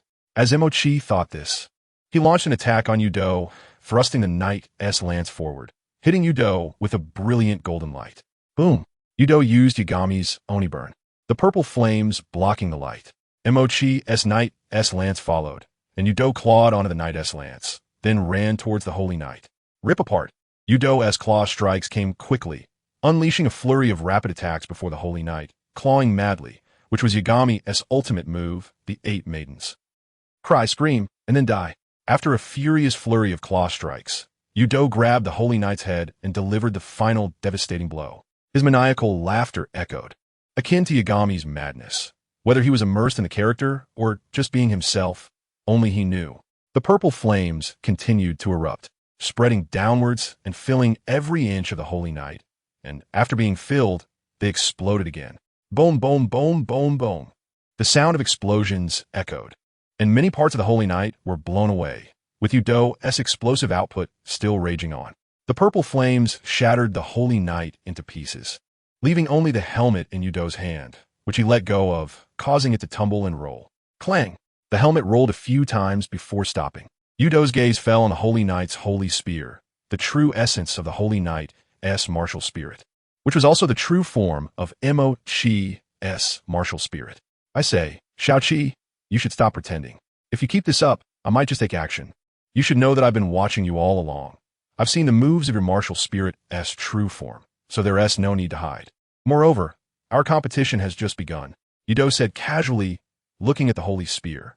Emochi transformed into a weapon, somewhat similar to his handheld game console, both being rather special martial spirits. Yeah, I know, Emochi replied flatly, while releasing his soul power from the holy spear, causing it to shrink instantly. And a new figure separated from the holy spear. The new figure was also a holy knight, similar to the one that Udo had shattered, but its height had returned to normal, reflecting Emochi's original height. Not only that, but the holy spear had also returned to normal, without the previous exaggeration. However, this normality appeared even more exaggerated since it was transformed from Emochi into the holy spear. At this moment, it was hard to distinguish the true Emochi from the holy knight and the holy spear. Perhaps both were him. Xiaoqi, you look honest but are hiding a dark side, keeping secrets in both hands. Udo's laughter rang out. He was glad that Emochi was a smart person. If he were a fool, there would be nothing entertaining about it. Someone as perfect as Emochi, if heaven was not blind. It must have been touched by Emochi's original form. The word unfair would leave you feeling hopeless after comparing with Emochi, making you weakly exclaim, how could it be just unfair? This is simply mockery. Facing Udo's jokes, Emochi disdainfully said, when it comes to the skill of hiding things, Udo, I can't even catch up to you. Ha, how polite, how polite. Udo did not deny it. If he didn't have the skill and cunning, he wouldn't have stayed by Emochi's side for so many years. Emochi's skills might have even started to develop back then. Let's continue. Emochi roughly guessed Udo's thoughts, like old friends who hadn't seen each other in decades, where a word or a gesture could reveal each other's thoughts. This understanding was accumulated over many years. Emochi did not know and did not want to admit it, but he had to acknowledge that his understanding and care for Udo was no less than that of a girlfriend. However, this understanding and connection were strictly on the friend level, not beyond that, so he did not recognize the feelings of alienation he had towards Udo. To correct this erroneous thought and feeling, Emochi had to defeat Udo first. Only then would Udo obediently listen. All right, Udo responded seriously to Emochi. Since Emochi wanted to fight seriously, how could he not accompany him? No matter what Emochi wanted to do, Udo would gladly accompany him to the end. If it meant going down together, he wouldn't even furrow his brow. However, Emochi didn't want that, and wouldn't understand Udo's heart, which was a source of helplessness and frustration for Udo, who clearly loved him but was treated as just a friend. The sound of heavy footsteps echoed as Udo and Emochi's figures quickly drew closer. The battle between Yagami and the Holy Knight was chaotic in technique and style. This was their battle, their story. Meanwhile, Emochi, watching the changes in this battle, focused on it like everyone else, but he did not notice the changes in his own domain. Sudden fright startled everyone, including Tang Feng. Everyone wanted to ask him what was going on. Didn't he know it was scary to make such noises? Couldn't he see we were focused on watching the show? This, that. Don't stammer. Just say what you want to say, don't know. You look at what? Everyone was confused, not understanding what he was saying, but soon someone reacted. It was these ghosts. They were devouring each other, and at a very fast speed. Soon someone pointed out the problem, which startled Tang Feng as well. He had not commanded these ghosts to do anything. He only told them not to harm people. Tang Feng's heart sank. Well, harming their own companions does not count as harming people. This makes sense. Tang Feng smiled bitterly. He couldn't quite understand what these ghosts were trying to do. What benefits did devouring their own kind bring them? Also, he had no idea about this effect. He only knew the ghosts attacked enemies with a deadly stacking effect, which became fatal after a certain number of stacks. However, what was this ghost-devouring ghost about? And there was originally no problem, but after Mo-Chi's transformation appeared, there was also a change. Was there some connection? Chapter 136, Zhao, Siju and Tang Feng didn't know. His heart had no answers, no certainty, and it could be a function that already existed. Now, Tang Feng could also stop these ghosts from merging, but he was a bit curious about what phenomena would appear after these ghosts merged. Curiosity killed the cat. It wasn't tea without reason, and Tang Feng knew this was not good. But who could be without a little curiosity? At this moment, the changes in the spider spirit realm became increasingly obvious, and everyone was filled with doubt, but none dared to speak up to ask Tang Feng what was going on. In fact, it wouldn't have helped even if they asked, as Tang Feng himself didn't know what was happening, but he felt it wasn't a bad thing. The ghosts were continuously devouring and growing stronger, their figures and outlines becoming clearer, giving a somewhat resurrecting feeling. Were they about to come back to life?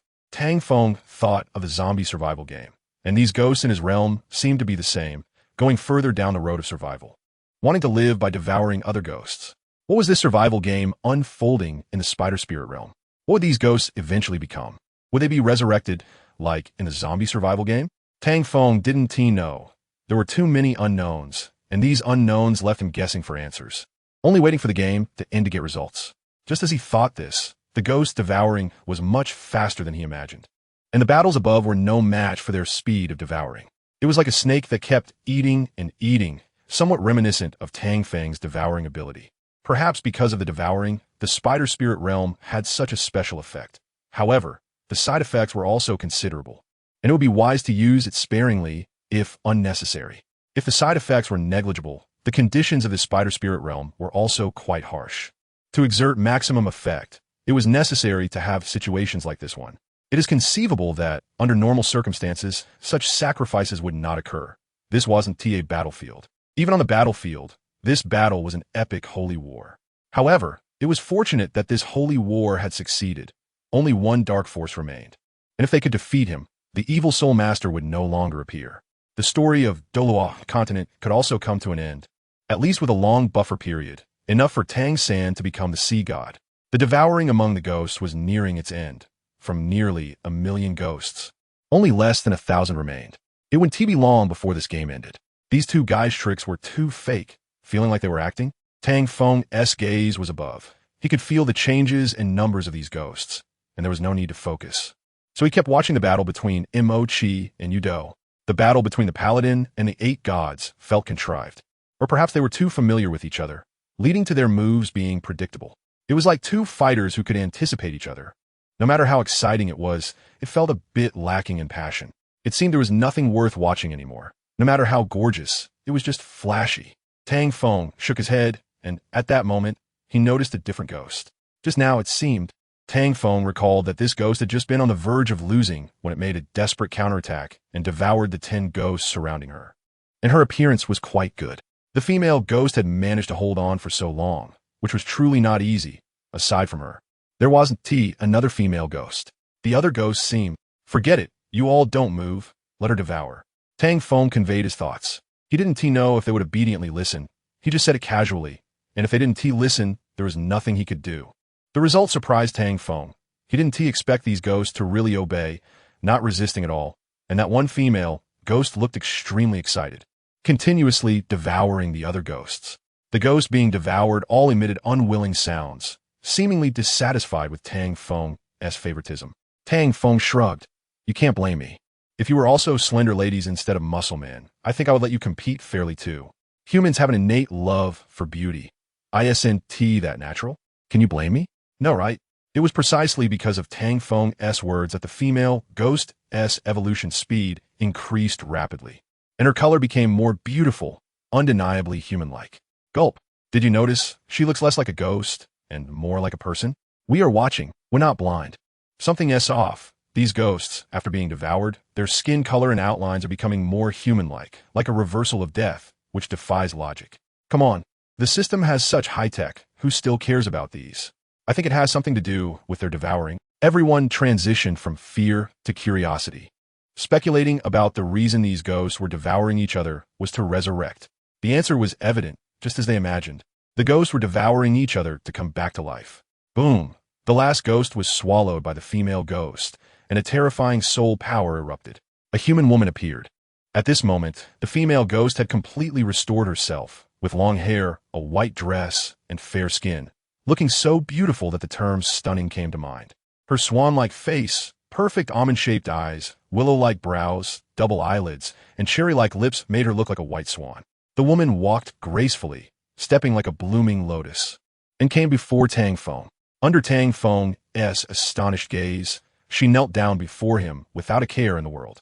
Master? Tang Feng was stunned. Female ghost, beauty, white swan, master. Tang Feng was a bit taken aback, wondering what was going on with this beauty. Oh no, what was going on with this female ghost? Tang Feng looked at this beauty again. She was different from what he imagined. Was this the effect that a realm should have? When could a realm create a person? Tang Feng set aside these chaotic thoughts and seriously locked eyes with this beauty. Who didn't he take the initiative to say a word? Did she have no sense of shame at all? Tang Feng exhaled a breath of foul air, and after recovering, he asked, "Do you have a name? If you do, please tell me." As soon as Tang Feng finished asking, he realized his question was a bit off. Just as he wanted to correct himself, the beauty had already spoken. Zhao Sijuan. Tang Feng nodded. Anything else? Zhao Sijuan shook her head. No. Tang Feng. This. Zhao Sijuan, right? I feel like my brain is a bit sluggish. Chatting with her is quite exhausting. Can you stand up and talk? Tang Feng felt a bit embarrassed. Zhao Sijuan had a very good figure, and it felt a bit inappropriate to keep taking advantage of the situation. Oh. Zhao Sijuan moved mechanically, as if she had no thoughts of her own, which made Tang Feng a bit unhappy. She had no opinions at all. You. Never mind. I don't want to criticize you anymore. Do you have any way to get up? Tang Feng pointed at Zhao Sijuan, ultimately letting it go. He knew everyone had different personalities, and he couldn't force her change. Chapter 137. The serious Zhao Sijuan Tang Feng was quite helpless. This Zhao Sijuan was different for what he had imagined. Shouldn't a ghost be able to fly and float? Is it really okay to turn a living person into a ghost? Tang Feng felt it was very problematic. If she were still a ghost, at least she could fly up. Now, how'd she get up?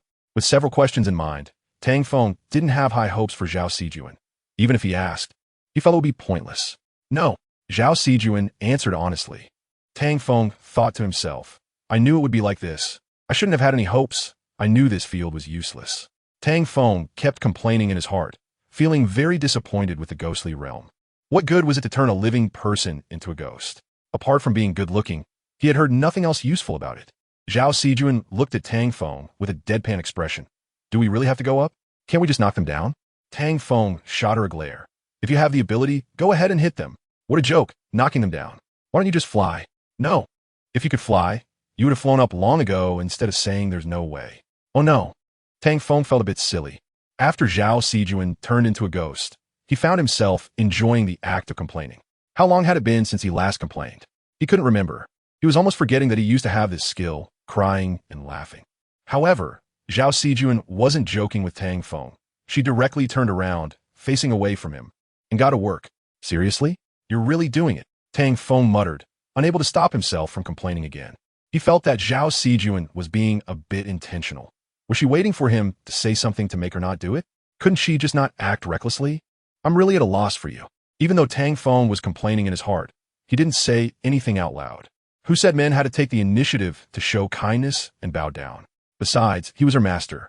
Zhao Sijuan, with her back to Tang Feng, lifted her hand gently. As she did, the surroundings dimmed slightly, and strands of soul power materialized, flying toward her hand from all directions. Buzz, wow, that's quite a noise. At this moment, the surrounding soul power formed a vortex, concentrating into a black soul power whirlpool in Zhao Sijuan's hand, transforming into a massive soul energy. Then, this energy morphed into a gigantic hand. Boom! The hand slammed against the glass mirror. Tang Feng. At this moment, Tang Feng finally understood Zhao Sijuan's intention and realized she was definitely not joking. She was so serious. Tang Feng stopped complaining and even felt ashamed of his earlier thoughts. He shouldn't have judged her like that. Screech. The giant hand transformed into claws, scratching against the surface of the glass mirror, producing a very piercing sound. Mo Chi and Yu Do, who were attacking each other above the glass mirror, froze for a moment. They hadn't expected this black hand to have such immense impact. It actually shook the glass mirror. Yu Do was the most surprised. He had confidence in the mirror under his game realm. But now it was on the verge of being broken. No matter how you looked at it, it felt like a scene from a horror movie, like a ghost claw. Mo Chi and Yu Do didn't immediately continue fighting. They both wanted to see if this black giant hand could actually break the glass mirror. Crack! A finger claw broke through the glass mirror. Mo Chi and Yu Do exchanged glances, both ready to escape from this dangerous position at any moment. Crack! Another finger claw pierced through. The giant hand pulled down forcefully, leaving everyone dumbfounded. They hadn't expected Zhao Sijuan to be so fierce. Tang Feng was also impressed. He was genuinely impressed. This transformation into a ghost was unexpectedly powerful and terrifying. Tang Feng wanted to say enough. But seeing that Mo Chi and Yu Do weren't fighting and the glass mirrors crack, he felt a bit embarrassed to speak up. What if Zhao Sijuan really knocked him down? Tang Feng felt he should trust Zhao Sijuan and, like Mo Chi and Yu Do, be prepared. But his preparation was for battle. No matter if Yu Do was Hachiman or if he had other tricks, he was still his enemy, the target he needed to eliminate. Boom! Bang! The glass mirror shattered, turning into fragments that fell. As the black, giant hand broke the glass mirror, it also vanished without a trace. Tang Feng's gaze locked onto Yu Do's figure, no longer paying attention to Zhao Sijuan beside him. He charged toward Yu Do. Others instinctively stepped aside at this scene, not wanting to get involved. As Yu Do fell, Mo Chi also followed, landing on the shattered glass fragments. Soon, Tang Feng encountered the two of them, rushing toward Yu Do with his Jiang Mo Xie sword without mercy. Whoosh! Whoosh! Yu Do smiled at Tang Feng, then forcefully bounced away, quickly landing on Tang Feng's spider body. Boom! The azure flames erupted, as Yu Do threw the flames onto Tang Feng, then jumped back, not looking at the burning Tang Feng again. Bang! Tang Feng ignored the azure flames, turned, and swung his sword at Yu Do. Yu Do seemed to have eyes on his back and dodged just before the sword arrived. What's the point of a sneak attack from behind? Yu Do's voice came from behind Tang Feng, and he used Hachiman against Tang Feng. Tang Feng wanted to swing his sword again, but was interrupted by Yu Do's Hachiman. Boom, boom, boom. The azure flames exploded repeatedly, sending Tang Feng flying. A sneak attack from behind was indeed not good. Mo Chi's voice echoed behind Yu Do as his holy spear pierced forward without mercy. Yu Do caught it with one hand, turned around, and smiled. Xiao Qi, when did you become so bad, learning to sneak attack others? Mo Chi chuckled. Sneak attack or not, what does it matter? The most important thing is to win against you. Yu Do nodded. That's true as long as I win against you. Nothing else matters, so let's dance under the crazy moonlight. Yu Do swung Mo Chi's holy spear, and both hands transformed into claws, grabbing at Mo Chi, unleashing a flurry of attacks. As the azure flames continuously burned, turning Mo Chi's paladin armor red hot. Boom, boom, boom. Yu Do's attacks were incredibly explosive, perfectly matching the character Hachiman. Tang Feng stood up from the Tsangyan, dispersing the flames. Immune to fire, he was completely unafraid of the Tsangyan. He quickly approached Yu Do, who was attacking Mo Chi, and silently swung the Ganjiang sword, stopping Yu Do's claw strike, kicking him away, and then continuing with the Ganjiang sword. The Tsangyan wrapped around the sword like a glove, holding it without harming itself, showing great skill and boldness. Tang Feng's Moxie sword then followed, and Yu Do, having leaped using the momentum, attacked Tang Feng as if transformed into a streak of Tsangyan. Boom! Quick, accurate, and ruthless. Yu Do sent Tang Feng flying again. He was the brightest star on this stage. After knocking Tang Feng away, he immediately attacked Mo Chi. Chapter 138. The meaning of Zhao Sijuan's name. After Zhao Sijuan shattered the glass mirror, there was no more movement. She stood still like a machine, unafraid of the glass shards hitting her or the battle affecting her. Everyone was filled with confusion, unable to understand what was happening with this girl. including her identity and background. They were all in the dark. The only certainty was that she was once a ghost, transformed into her current form after being devoured. A true resurrection. They felt the same as Tang Feng. Watching this scene, no one could help but comment, feeling that this girl was very special, like a dead person coming back to life. However, the price of this resurrection was quite high. If those ghosts were the souls of warriors, this girl was their amalgamation. Just thinking about it felt terrifying, unbelievable, much like Udo's survival game, both carrying a similar meaning. Unable to comprehend it, they naturally did not dare to approach, especially since the front was quite dangerous, with the battle continuously drawing near, and they could be affected by the aftershocks at any moment. Hey, Huanggo, if you're curious, why not go ask her? Huanggo whispered to Ling Huxiu, who found it hard to bear, wondering if he had lost his mind over wanting to flirt with girls. Huanggo smiled and said, I'm just scared, looking for you to boost my courage. Aren't we good buddies? Come with me, it won't kill you, will it? Ling Huxiu nodded seriously, it will. Huanggo rolled his eyes. You're just blowing smoke. I don't believe you're not interested. After all, she is a great beauty. Ling Huxiu once again nodded seriously, you're right. I really am not interested. If you are, you go ahead. Also, is she even human? Huanggo's gaze turned cold. Ahu. How can you say she's not human? Don't you think that is a bit too much? Ling Huxiu wanted to say he didn't think so. All right, you say so, but I really don't want to go over there. Don't pull me. You're the one flirting, not me. What are you doing? Fine, fine. I'll give in to you. I'll walk by myself. Is that okay? Ling Huxiu sighed helplessly. He didn't want to go over. But being dragged by Huanggo attracted a lot of attention. It might be better to just go over. Douluo didn't like Huanggo's personality. While others were motivated by money, he was motivated by beautiful women, which was not a good character trait. If it weren't for Huanggo helping him, Ling Huxiu wouldn't even want to acknowledge him. Ling Huxiu reluctantly followed behind Huanggo, who was indeed walking straight toward Zhao Sijuan, making him feel both amused and helpless. Hi, beautiful, how are you? Huanggo directly greeted her without any embarrassment, while Ling Huxiu shook his head secretly, as he seemed to hear discussions from the people in the distance. It was indeed surprising that someone would think of flirting at such a critical moment. Zhao Sijuan seemed uninterested, or perhaps she simply didn't hear, her gaze fixed ahead as if looking at the opposite shore, yet afraid to approach. Beautiful lady, it's dangerous here. Why not come over there? It's safer. No danger, no harm. Ling Huxiu directly thought to himself, what a Huanggo, such a smiley person. Is this really the dog he knows? Huanggo's persistence in flirting was evident, but Zhao Sijuan didn't respond at all, completely ignoring him. Ling Huxiu couldn't help but step forward and pull Huanggo. All right, Huanggo, stop it. Huanggo swatted Ling Huxiu's hand away, warning him with his eyes. Don't bother me. I just don't believe I can't get her talk. Ling Huxiu was speechless. Ling Huxiu felt it was better not to get involved with Huanggo. He couldn't be bothered with someone who prioritized women over friends. If something went wrong, it was his own doing. Huanggo continued pursuing Zhao Sijuan, prompting Ling Huxiu to turn and leave. After taking a couple of steps, he heard Zhao Sijuan say, Don't bother me. Her cold and annoying voice made Ling Huxiu feel exasperated. Didn't Huanggo realize how much she disliked him and wanted to hit him? Ling Huxiu thought he should pull Huanggo back. He had just seen how Huanggo couldn't handle that ghost claw's grip. Huanggo, we're leaving. Ling Huxiu commanded as he pulled Huanggo, which made Huanggo very displeased.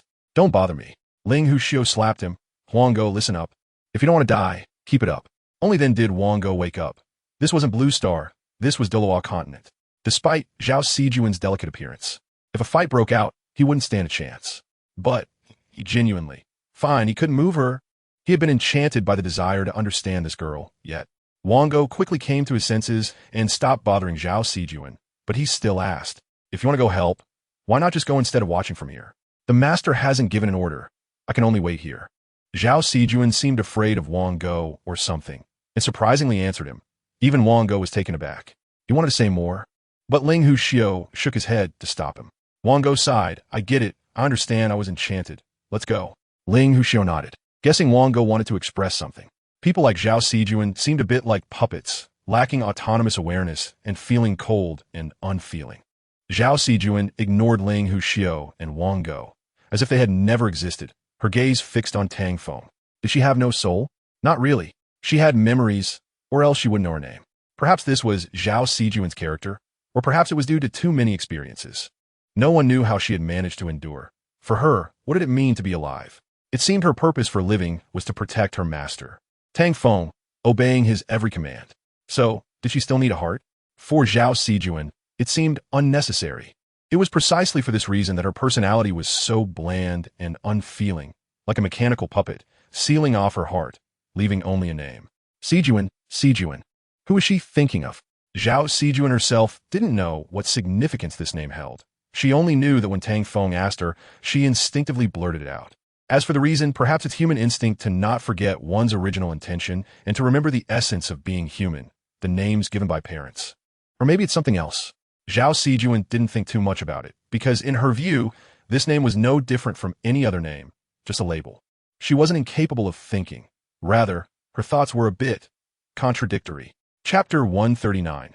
The Holy Knight Domain. Yudu's performance as Yagami was vivid and expressive. Tang Feng had attempted several predictions to change the battle situation, but the results were not very optimistic. Tang Feng was sure of one thing. If it weren't for Mo Chi's collaboration, he would have lost to Yudu long ago, as Yudu's combat experience was richer than his. Ice and Fire Duet.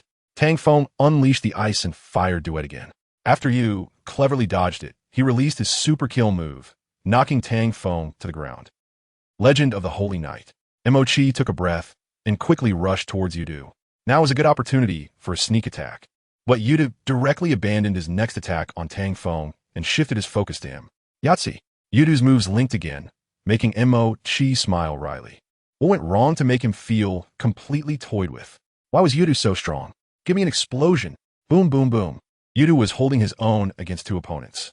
Yudu lunged at the standing Tang Feng again like a mad dog. With a shocking intensity that was terrifying, this was the power of Yagami, and it seemed that all of Yagami's skills had become his soul skills. Yudu's ability felt like cheating. It was completely an invincible cheat. Tang Feng couldn't understand why someone like Yudu had such good luck, treating Douluo continent like a game of his own. Wasn't his martial soul a cheat? Tang Feng's Ganjiang Moxie was like a chaotic flail, panicking as he tried to counter Yudu's attacks. He wanted to intercept Yudu but was evaded one by one. He realized that Yudu was already accustomed to his attack patterns, which was the worst development direction. Both Tang Feng and Mo Chi were quick to react, sometimes even teaming up against Yudu. But Yudu always managed to solve the problems easily, which was the most frustrating part. Tang Feng's attacks were once again evaded by Yudu. Looking at Yudu's graceful figure, it was completely like the protagonist had taken over. Beating him was truly impossible. You can't escape. Yudu's voice came as Tang Feng retreated, and his figure appeared in front of Tang Feng, making him mistakenly think he was just a decoration. As Yudu's words fell, his hands, emitting azure flames, struck at Tang Feng's armor, completely ignoring it as he continued his combo attacks. Boom, boom, boom. Phantom gun technique. Mo Chi's figure rushed in, attacking from the side of Yudu. His gun shadows fluctuated continuously but were blocked by Yudu pulling Tang Feng, making Tang Feng's back shield against the gunfire. Boom, boom, boom. Tang Feng felt a moment of despair. He wanted to ask Mo Chi, which side are you on? This damage wasn't high for Tang Feng, but he was once again blasted away. Yudu continued to clash with Mo Chi. Their figures moved quickly, and they fought continuously. Yudu was occasionally injured. Was this really Mo Chi's true strength? Tang Feng thought in silence, never expecting Yudu's combat power to be so high, and with Mo Chi being on par. He believed that, with his addition, they should win easily. It seemed that the problem lay in their coordination. Tang Feng stood up again, feeling that his and Mo Chi's cooperation should yield better and stronger results, not the lower efficiency they were experiencing now. Mo Chi. Tang Feng called out to Mo Chi, who glanced at him before diving back into battle with Yudu. Our cooperation isn't enough. Is there any way to remedy this? Only if we work together can we defeat him without issue. Tang Feng directly expressed his thoughts, not fearing that Yudu would hear them. This was indeed baffling, as Yudu could hear clearly. It's useless. You can't achieve seamless cooperation. Yudu smiled at this, seemingly not caring at all about their collaboration. So, Mo Chi ignored Yudu and directly questioned Tang Feng. So, we work together, right? Tang Feng repeated, feeling speechless. It seemed that Mo Chi, like Zhao Sijuan, was a bit difficult to communicate with. I don't think we can. Mo Chi echoed Yudu's words, not recognizing that he and Tang Feng could achieve seamless cooperation. How do you know unless you try? Tang Feng didn't want to give up. This battle wasn't over yet, and if he gave up, it would mean admitting defeat, which he didn't want to do. Trying would yield the same result. Mo Chi muttered, and Yudu couldn't help but laugh. His personality was still the same old way. Yudu couldn't resist saying, Xiao Qi, your character is not good. Trying won't get you pregnant. Why are you so uptight? If you don't try, how will you know the answer? Tang Feng wanted to agree, but felt that Yudu's words had a sting, so he held back from responding. Not wanting to step on this landmine. And Mo Chi retorted angrily. Keep your unrealistic thoughts to yourself. I'm not interested in you, so don't get carried away. Yudu shrugged while fighting. Don't be so uptight, I don't mind. You could try. Maybe you'll like that feeling. Ugh. Emochi interrupted with a scoff. Go cool off over there. Don't challenge my bottom line. Yudu was unfazed. Hee. And then? What can you do? Emochi shot a glance at Yudu. Then he. Holy Knight Domain. Finally, under Yudu's provocation, Emochi used his trump card. His full strength. The Holy Knight Domain of the Holy Knight. Golden light spread, and the entire area sparkled with gold, with numerous cavalry figures coalescing within the golden light, reaching the level of 1,000,000 troops by sheer force. It could be said that this was another domain of many against few, except that these figures were not corpses or ghosts, but transformed into golden energy bodies. Holy Knight Domain? Yuda looked around, still dismissive. Xiao Qi, is this your trump card? It doesn't look very strong. Mind your own business. As Mo Chi spoke, his figure disappeared among the cavalry, making it hard to find him. Tang Feng, watching the scene, felt a headache. How am I supposed to cooperate well with this? What's the difference from being a solo act? There was completely no opportunity for him to shine. Yuda pouted. You just keep going. Let's see how long you can hide. As he spoke, he locked his gaze on Tang Feng. Since he didn't know where Mo Chi was hiding, he would deal with the one he could see. Tang Feng zitstet, shouting as he stepped back. He didn't want to be pressured by Yudu, so it was better to retreat first. Where do you think you're going? Yuda didn't want to let Tang Feng off. He chased after him, the azure flame's power pursuing him, preparing to pounce on Tang Feng. Tang Feng's target was a bit large. It was somewhat difficult to dodge the pursuit of the azure flame. Just as he was about to be hit, a series of golden figures blocked Yudu. These figures launched nightly spear attacks at Yudu. Whoosh, whoosh, whoosh. Nightly spears came from all directions, some falling from the sky, creating a spectacular scene. Chapter 140. The Holy War is over. Boom. Machi's attack landed, and the figure of Yudo was engulfed by the energy knights. In Machi's Knight Domain, all the energy knights acted according to his will, their behaviors entirely dictated by his intentions. The level of the energy knights was the same as Machi's, akin to Machi's shadow technique, and they could move according to his thoughts, their action capabilities terrifyingly strong. Open up. Yudo unleashed his azure flames, and 8 cups of wine erupted forth. The azure flame pillars devouring the energy knights. Not so easy. Machi's figure moved forward, and the energy knights reappeared before Yudo, only to vanish in an instant. The power of the azure flames unleashed by the 8 cups of wine was even more astonishing. Next to him, Tang Feng was also dumbfounded. It seemed that their battle truly had no possibility for his interference. As Tang Feng spoke, he activated all his states. He was unwilling to show weakness like this and had no intention of giving up. Even if he couldn't defeat Yudo, he couldn't let the opponent have it easy. Tang Feng charged towards the azure flame pillars of the 8 cups of wine. Yudo was unfazed by Tang Feng's arrival, fully focused on Machi's attacks. The figures of the knights overlapping on Machi, making him appear as if he had stacked buffs. The direct confrontation between Machi and Yudo reappeared, with Machi's figure shining brightly in golden light, the knight's spear in his hand even more dazzling. Under this brilliant light, a dragon-shaped energy entity formed at the tip of Machi's knight's spear, as if a golden holy dragon had materialized. Yudo's azure flames continued to surge, and the closer one got to him, the colder the temperature became, the chill penetrating to the bone, causing shivers. At the same time, Tang Feng's figure swung his sword, and under all state enhancements and the explosion of his soul power, a red-blue striped fierce tiger took shape. A dragon and a tiger, like a rivalry between the two, lunged towards the frenzied Yudo. The explosion of the 3 forces was particularly powerful, leaving everyone dumbfounded. They never expected to be affected by these energy waves from such a distance. If they were closer, it would be even more unbearable. They didn't want to be engulfed by this power, which was destructive beyond the capacity of ordinary people. As the energy sublimated, the collision of these 3 forces became inevitable. They were desperately outputting their powers, fighting for victory in this battle. Regardless of their intentions, none of them were willing to concede, their resolve undoubtedly strong. Boom, boom, boom. Just as the words were spoken, the dragon and tiger devoured the light of the sun and moon, the explosive purple light continuously expanding, trying to engulf everything. The purple azure flame pillars shot into the sky, turning the entire sky purple. The golden dragon and blue-red tiger circled around the fire pillar, attempting to extinguish this soaring azure flame pillar, wanting to disperse it. In the purple brilliance, Tang Feng and Machi rushed towards Yudo. In this world of light, everything was absent. No sound, no worries, no emotions, only the determination to determine the victor and those sharp, resolute gazes. Tang Feng's sword and Machi's spear thrust directly at Yudo. Their speed, indescribable, appearing slow yet filled with flashing blades, seemingly not fast, but allowing everything to be witnessed. Boom, cross slash. Knight's thrust. An invisible energy wall appeared beside Yudo, blocking Tang Feng and Machi's attacks. The soul powers of Tang Feng and Machi continued to rise. Yet they still couldn't break this invisible energy wall. The three of them were thus in a stalemate, their emitted soul powers continually engulfing their surroundings.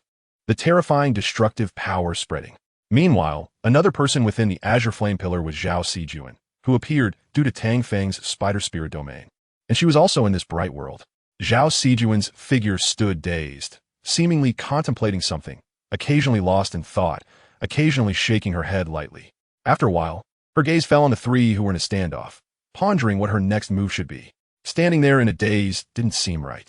It appeared that Zhao Sijuan realized this and began to move, her speed comparable to that of Tang Feng and Machi. As she moved, a series of black, three-dimensional shadows appeared behind her, clearly visible at the position she passed, remaining in place.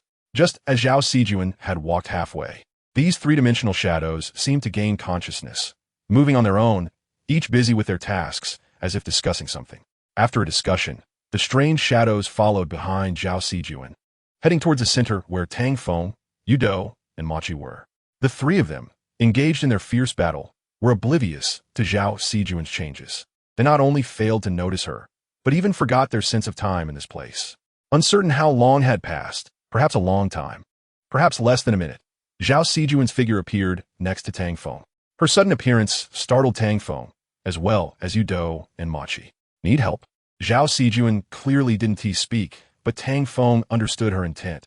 Her reason for coming here seemed to be just to ask this question. Tang Feng glanced at Zhao Sijuan for a long time, contemplating for a moment before nodding. After confirming with a look, Zhao Sijuan, with Tang Feng's consent, began to attack Yudo and the black three-dimensional shadows, following her charge towards Yudo one after another.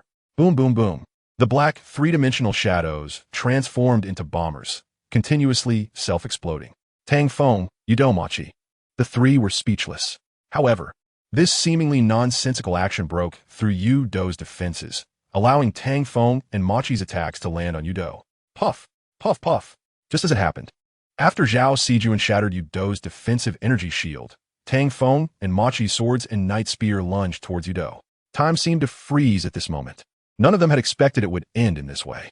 The azure flame pillar of the 8 cups of wine exploded and scattered at this moment. Xiaoqi. Yudo gazed affectionately at Machi, and Tang Feng instinctively turned around. Yudo was at his final moments. He still wanted to leave time for them. Don't be dazed. Let's go. Tang Feng called out to the dazed Zhao Sijuan, thinking of everything she had done. Oh, Zhao Sijuan replied, not looking at Yudo and Machi again. Yudo fell into Machi's arms, his hands recklessly groping at Machi's body. Machi had endured him for a long time, her brows furrowing deeply. Speak quickly. Machi tried to control her emotions. I'm about to die, Xiaoqi. Yudo's voice trembled. And then, Machi was speechless. Before I die, can you promise me one request? Yudo pleaded, holding Machi's hand. No. Machi decisively refused. Kiss me. Yudo pouted. Machi wanted to give Yudo a slap. Chapter 141. One coin, one life. Yudo's breath ceased, bidding a complete farewell to this world. Saying goodbye to the Douluo continent. Before Yudo left, did he receive a farewell kiss from Emochi?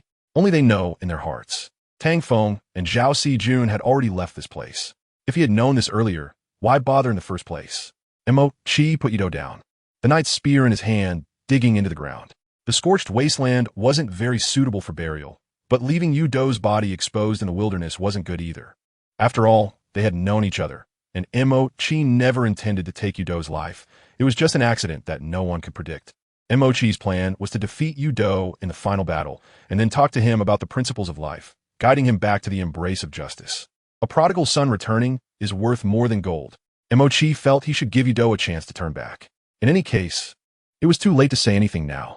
The only thing Mo Chi could do for Yudo, the last thing he could do, was to bury him. Ado, if there's a next life, please don't be a bad person again. Justice may be delayed, but it will never be absent. Don't believe those dialogues written in novels. They are all lies. No disaster can last for 1,000 years. Be a good person, a righteous and useful person. Mo Chi picked up Yudo and carried him into the pit, clasping his hands together in a gesture of prayer. Ado, may you rest in peace. If there is a next life, let's be friends again. After praying, Mo Chi laid Yudo down and covered him with layers of debris. After finishing this, Mo Chi moved a large stone and carved Yudo's name on it, so he wouldn't be forgotten. All right, Do, I should go back now. Next year on this day, I will come to see you again. Mo Chi bowed once more, collected his thoughts, and left. After all, Yudo was his friend, and it wasn't excessive to remember a deceased friend. Mo Chi returned to the team, waiting for him. This holy war had finally come to an end, but the price of this holy war was quite heavy. The sacrifices were truly great. How many people had become lonely souls and ghosts for the victory of this battle? How many? Forget it. Saying too much only brings tears. War is indeed the most hurtful and should never happen, regardless of the purpose. It ultimately ends up being a futile effort. Or perhaps my approach is the problem. Mo Chi and Ning Fengji arranged for the aftermath and handled the post-war recovery work, hoping that such things would not happen again in the future. Even if there were problems in the future, they hoped to find a different way to resolve them. Among the evil spirit masters, perhaps not all are bad people. It's not good to judge them all harshly without giving any chance for explanation. Mo Chi, Ning Fengji, and the remaining members counted the current personnel and calculated losses and other comforting matters. Then, they followed Mo Chi and Ning Fengji away from the battlefield, returning to their respective homes. Overall, they defended their homeland, achieved victory, and became heroes in people's hearts. Crack! In front of Yudo's tombstone, the debris shifted and sank. At this moment, it was already late at night, and the war had ended for half a day. In this quiet night, the shifting debris didn't seem to hold much significance, just crack. Another sound, a hand reached out. As one hand broke through the soil, another hand followed. This scene looked like a chilling supernatural film set, combined with the desolate wasteland, a place devoid of human presence. It certainly resembled one. However, this was not a horrifying supernatural film set. After the hands broke through the soil, they pushed up forcefully, lifting the figure from underground. That figure was none other than Yudo, the owner of this tombstone. He was the one who had emerged from the earth. Under the moonlight, Yudo brushed off the dirt from his body, revealing a deep smile on his face. At this moment, Yudo had returned to his original form. A game coin dropped from his heart and then exploded into powder with a bang. No need for a next life. I haven't lived enough in this life. However, Yudo smiled. Being a good person isn't impossible. For your sake, I can do it. If that's what you wish, I can agree. His eyes were filled with profound meaning. He could indeed become the so-called good person, and it was not difficult for him at all. Yudo then stretched his muscles and bones, emerging from the firm ground. Having not moved for a long time, it was indeed not very pleasant. After this battle, I think Tian-Do, you've become much more honest, and you won't aim your spear at the protagonist anymore, right? Yudo pinched his chin, looking towards the direction of the Star Luo Empire. The population and area of Douluo continent differed from what was written in the novels, perhaps due to the global arrival. Or perhaps, Yudo mumbled for a while and then said solemnly, in any case, the Star Luo Empire is mixed with dragons and snakes, and that ruthless person from the west is over there. So we must be cautious. What if we directly destroy the Star Luo Empire? Yudo shook his head in denial. No, Xiaoqi wants me to be a good person. If I do that, it would only hurt his feelings. And once that heart is cold, it's hard to warm it up again. Yudo felt a headache. The divisions and governance of the Star Luo Empire were more severe than Tian-Do, and those martial souls were even more malicious. A place that Yudo didn't like at all. Because of this, their individualism limited development, which is why there were no powerful figures like Sol Douluo appearing. However, it was only a matter of time. Yudo knew that the world was becoming increasingly complex. Many high-ranking officials had no good martial souls, and they couldn't speak up here. Those who could speak up had long since divided the Star Luo Empire to pieces. Considering it, the Tian-Do Empire was quite fortunate. Thanks to Tang San, it had developed well in recent years. However, it was precisely because of this that so many parasites had emerged. Now that these tumors were cleared, it could be considered a good thing. Xiaoqi, for you. I can do anything but you. Yudo helplessly looked up and smiled. When you love someone, is it necessary for them to return the favor? Huh. It hurts, damn love. Damn friendship. As Yu spoke, he walked towards the Douluo Empire. His goal had been achieved. And as for how the Tiando Empire and the Spirit Hall would develop in the future, he couldn't care less. What he could do now was to eliminate all threats on the Douluo Empire, ensuring that Imochi suffered no harm, not even a bit. He had to eradicate danger in its cradle. Yudo's pace suddenly halted, resting his chin in thought. By the way, that guy named Tang Feng is a ticking time bomb. Not safe at all. Otherwise, Yudo thought about Tang Feng for a long time before arriving at an answer. Forget it. He shouldn't harm Xiao Qi. As long as he doesn't harm Xiao Qi, other matters don't matter. That's right, this is Yudo's answer. And also, Yudo somewhat likes Tang Feng, so he naturally wouldn't kill him. Chapter 142, A New Direction. Tang Feng, of course, was unaware of Yudo's feelings. At this moment, he was suffering from a headache. Tang Feng didn't think having another person around was a good thing. Although this person was a great beauty, she held little temptation for him. Zhao Sijun's personality was strange. She took Tang Feng's words as a holy decree. Such a companion held little significance, just as others often say. Too easily obtained is not cherished. It could be said that with just one of Tang Feng's words, Zhao Sijun would do anything. However, this doing made Tang Feng feel awkward. Not to mention cherishing it, he didn't even want to accept it, feeling as if he was gaining without effort. Gaining without effort is a highly tempting thing for many, but for Tang Feng, it is something he strongly resists. Everyone has their bottom line in their heart. Once that line is crossed, there is no turning back, and one will become a version of themselves that they despise. If one cannot accept that, they should not cross it. Tang Feng does not believe he can accept it, so he will not accept someone like Zhao Sijun, nor does he need her to do anything for him. Eat. Tang Feng prepared breakfast and simply said this before starting to eat by himself, unable to even manage a simple chat with Zhao Sijun. Zhao Sijun did not hesitate or think. Eating is such a simple thing that does not require teaching, and she naturally knows how to do it. Tang Feng stole a glance at Zhao Sijun, who still wore a blank expression, as if she could not distinguish happiness from anger or sorrow, resembling a soulless person, a heartless one. Tang Feng really wanted to know what had turned Zhao Sijun into this, or if she had always been like this, with only endless darkness in her eyes and no hint of hope or light. He did not ask, as if she spoke coldly of the most painful part of her heart. She would truly have lost her soul, and he did not want things to turn out this way. After all, Zhao Sijun was summoned by him, brought to life by him. He should be responsible for her. But this responsibility, Tang Feng was confused. When Zhao Sijun finished eating and tidied up a bit, she looked ahead with a hint of confusion, reflecting that the road ahead would not be easy. When alone, it is even more difficult. Facing loneliness without support can make one weak. Tang Feng glanced at Zhao Sijun again, but he had no plans in mind. He did not know how to proceed. Forget it. Let's find Tang San and the others first. He wondered where they were, whether he should wait for them at Sea God Island or... Tang Feng pondered how to proceed next, where the direction of Sea God Island was, and how to overcome the Sea God 9 trials. These questions needed to be considered one by one, and he needed to think of several countermeasures before reaching Sea God Island. Sea God Island? Zhao Sijun rarely spoke, which made Tang Feng unable to help but stare, thinking he could see something different in her eyes.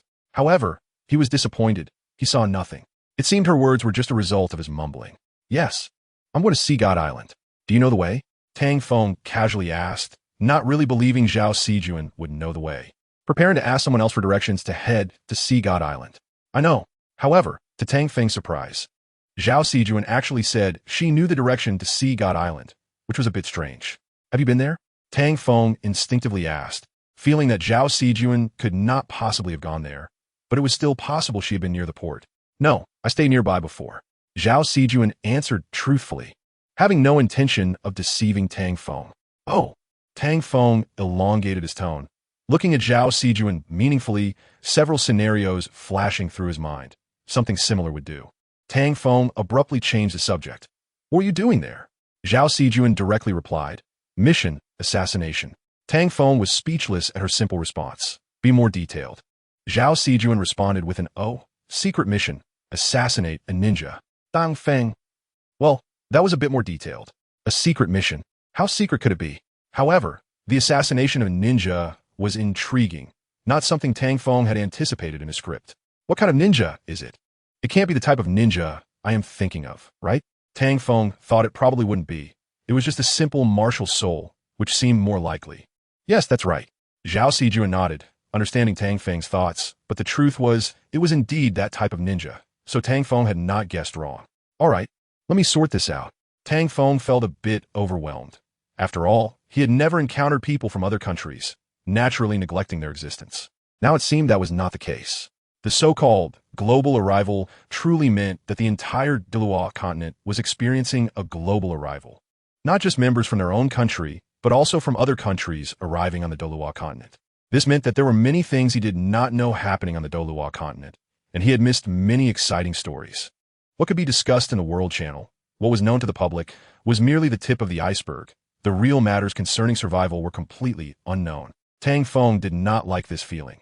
Heroes were silently sacrificing, while they were caught up in trivial matters, showing no concern for major events of survival. Or perhaps, the so-called Holy War was just a child's farce. However, many people had turned this farce into a beautiful story, weaving it into legends and writing names of heroes.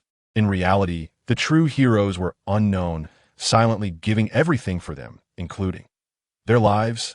Tang Feng instinctively looked at Zhao Sijun, who at that moment felt more imposing to him. Standing in front of him was a martyr hero who had sacrificed for them, not a cold, soulless mechanical puppet. Tang Feng's gaze was complex, prompting Zhao Sijun to ask, "Master, what's wrong?" Tang Feng paused for a moment and said seriously, "You can call me Tang Feng, Xiao Feng, or Xiao Fengzi, but you cannot call me master, understand?" Zhao Sijun asked in confusion. "Why?" Tang Feng replied coldly, "That's an order." Zhao Sijun responded with an "oh" and did not speak further, not knowing what to think. Tang Feng glanced at Zhao Sijun again, recalling those ninjas. He did not know how many such people there were. No, this thought was flawed, given those people's admiration for ninjas and samurai. There should be quite a few. It seemed that troublesome matters had increased again. No, I misspoke. For me, this might be a good thing. Tang Feng thought of something and couldn't help but smile wickedly. He suddenly felt a bit excited about the prospect of encountering these ninjas. "Sijun, let's go to the place where you did your mission." Chapter 143, Samurai City at the border of the Silvis province and the Bala Kingdom. A brand new player city stood out, its banners quite prominent. Samurai City. From a distance, Tang Feng looked at the unique ancient style, which could only be described as a samurai culture, and he did not know how to appreciate it further. Tang Feng retracted his contemplative gaze and looked at Zhao Sijun beside him, asking, "Sijun, didn't you say there was only a village here? How did it turn into a city?" Zhao Sijun replied, 3 months of change. Is that strange?" Tang Feng plucked a strand of blue silvergrass and held it in his mouth. Not strange at all," he mumbled, feeling somewhat satisfied with Zhao Sijun's subtle changes recently. At least she was no longer as rigid as she had been at the beginning. After glancing at Tang Feng, Zhao Sijun also picked a strand of blue silvergrass, mimicking Tang Feng, and her thoughtful demeanor was quite cute. Tang Feng stared for a while, not knowing why he felt that Zhao Sijun's changes were more than just a little. Perhaps she was clearing away the clouds to see the bright moon hidden in her heart. Tang Feng withdrew his gaze from Zhao Sijun and turned it back to the samurai city. He hadn't had the chance to ask Zhao Sijun much yet, because he was worried she might overthink things. However, it seemed he had to ask now. Tang Feng inquired, "Sijun, tell me honestly, why was there that secret assassination mission?" Zhao Sijun replied, "I don't know. I was just following orders." Tang Feng asked again, "So, was the mission successful?" Zhao Sijun answered, "Yes, it was." Tang Feng fell into deep thought. Zhao Sijun wouldn't lie to him. Since the mission had been successful, this samurai city must have been built afterward, and there shouldn't be any follow-up issues. Logically, there shouldn't be any problems, but he still felt uneasy. Am I overthinking? Tang Feng was uncertain. He didn't have a good impression of this samurai city and even felt a bit of a desire to destroy it. Is that thought too extreme? This feeling was like a haunting melody, almost as if he were bewitched. That can't be right. Tang Feng felt uncomfortable, seemingly distracted. He didn't know if it was because his power had increased, but seeing such a city made him want to destroy it. Before encountering the ninjas, he was already thinking about how to deal with them. Now, looking at the vast samurai city, it wasn't too surprising to have such thoughts. He could easily act against them without a reason, but he felt that doing so would make him no different from them. He needed a justification for his actions. "Sijun, what do you think? Should we go into the city and take a look?" Tang Feng asked Zhao Sijun for her opinion. Knowing full well that it was a futile question, how could Zhao Sijun give him the answer he wanted? "I don't know," Zhao Sijun replied without any opinion. To Zhao Sijun, Tang Feng's words were orders, and she didn't need to consider them. As expected, It was just as Tang Feng had thought. He had no choice but to make the decision himself. All right, let us go in and take a look. It would be unusual not to enter after passing by here. According to common sense, Tang Feng wanted to check out Samurai City. Would there be some kind of plot unfolding like in a novel? If so, it would be better to escalate the situation. However, there was one problem. He didn't understand the language of the samurai. Sijuan, can you understand the samurai language? No. Then, can you speak it? Zhao Sijuan was speechless. If she couldn't understand the samurai language, how could she possibly speak it? Moreover, Zhao Sijuan said, Xiao Fengzi, they all speak Mandarin. Tang Feng was stunned, disbelief written all over his face. No way they speak Mandarin? Zhao Sijuan replied, yes, it's the common language of Douluo continent. Tang Feng was instantly at a loss for words. The common language of Douluo continent is indeed Mandarin. It seems that this setting has always been like this. That's good. There is no need to worry about communication issues. Since communication wasn't a problem, wandering around inside should also be fine. No, I shouldn't think like that. There was never a problem in the first place. Look at this. I'm overthinking again. Tang Feng said, let us go, we're going into the city. Okay, Zhao Sijuan replied. Zhao Sijuan followed closely behind Tang Feng as they walked along the official road, which seemed unusually quiet. The only oddity was the stillness of the road. Apart from them, there were no other people. This was the first time Tang Feng had seen such a quiet official road. Samurai City was only 3 to 4 kilometers away, and it was hard to believe that there wasn't a single shadow, unless there was something wrong with Samurai City. Wait, am I overlooking something? Tang Feng suddenly stopped in his tracks, realizing he had forgotten something important and key, which was the main reason for the absence of people on this official road. Just as he was about to figure it out, a cold light surged from his left side, aiming directly for his throat, attempting a fatal strike. Bang! Zhao Sijuan's left hand hit an object, halting the cold light just an inch away. Boom, crack. 2 sounds echoed from the left, as if something had shattered. Tang Feng instinctively looked over, and a figure dressed in ninja attire appeared, with the opponent's forehead having been knocked back by Zhao Sijuan's palm, revealing that the shattered object was the enemy's skull. This is a bit different from what I imagined, but also somewhat the same. This is indeed a ninja. Tang Feng observed the fallen ninja. It was clear this was a ninja, dressed like those from the samurai nation. Yes, Zhao Sijuan confirmed to Tang Feng. Tang Feng squatted down, feeling a bit interested in the ninja outfit from the samurai nation. As for the reason, who hasn't had a naive childhood? Just as Tang Feng squatted down, a flash of silver darted past, narrowly avoiding another attack. In reality, he didn't care at all. Otherwise, he would have been on high alert. These ninjas were too weak. Tang Feng ignored them, but that didn't mean Zhao Sijuan would let them off. Zhao Sijuan kicked one of them away, and her hand then struck to the right, as if the ninja's ninjutsu had no effect on her at all, as she knocked them all down to the ground. 1, 2, 3, 7, 8, 9. There were a total of 9 ninjas. It seems they didn't come here specifically to welcome us. Otherwise, there wouldn't only be this few. Tang Feng counted the ninjas lying on the ground.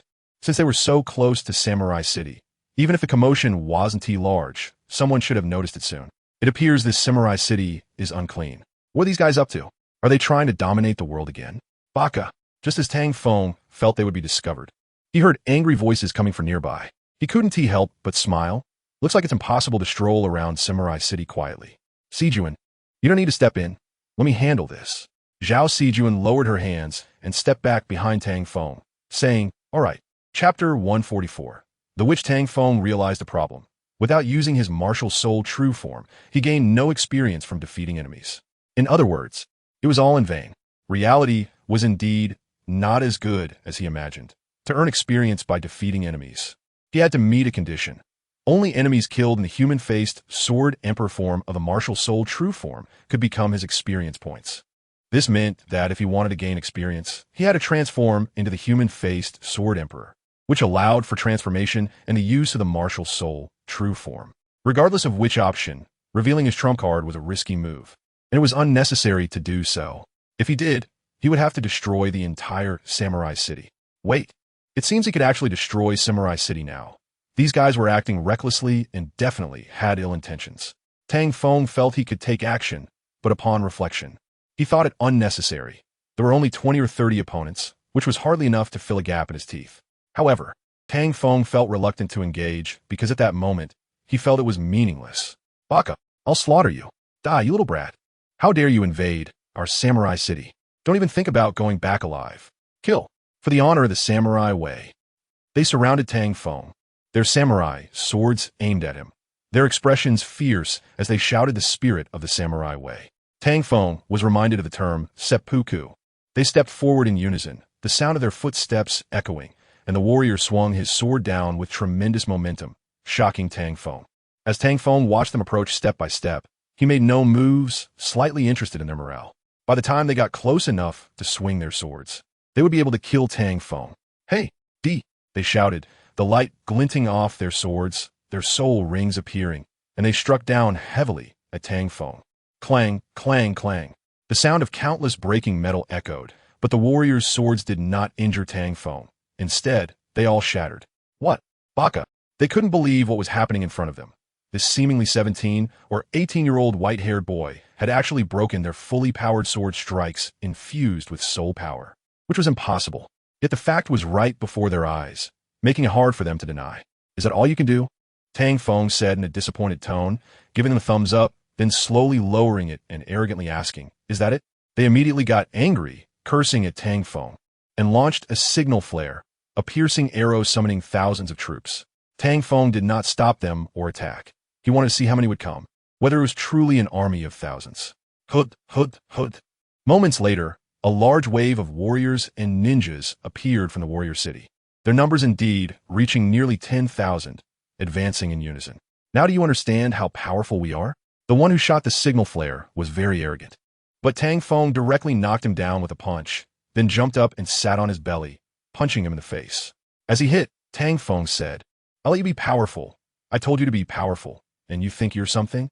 Do you really think I'm afraid of you just because you have numbers?" Tang Feng turned him into a pig's head, and no one dared to step in to mediate or make threats. They quickly shrank back. "Cowards!" Tang Feng scoffed. They stepped back again, gripping their sword hilts but afraid to speak. Their tempers, like their swords, had snapped and disappeared. The reinforcements of thousands soon arrived, and their tempers flared, seemingly inflated by the presence of so many troops. "Ha, you're dead." The pig-headed warrior laughed loudly. "Whether I die or not is uncertain, but you are already dead." Tang Feng pinched the pig's right hand, and the pig-headed warrior seemed to sense something was wrong, his face turning pale as he resisted, but it was useless. "Don't you all love seppuku?" Tang Feng scanned all the warriors like a devil. "Stop!" the leader among the thousands shouted. But Tang Feng ignored him completely and plunged the hand he held down, forcing the pig-headed warrior to commit seppuku right there. "Baka!" the leader got angry. Swinging his sword forward, "Kill him! Kill him!"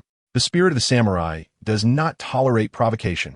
Facing this group of warriors rushing forward, Tang Feng slowly stood up, yawned, and said, "You bunch of trash," yelling without even understanding the situation. "Who gave you the courage? Is it the great Liang? Teacher Liang?" Buzz, buzz, buzz. While speaking, Tang Feng revealed his soul rings, 8 rings pressing down and overwhelming them, making them instantly unable to move. "Hey, now do you know fear? I told you, is that it?" Tang Feng contemptuously glanced at them, and some of the weaker ones fainted directly.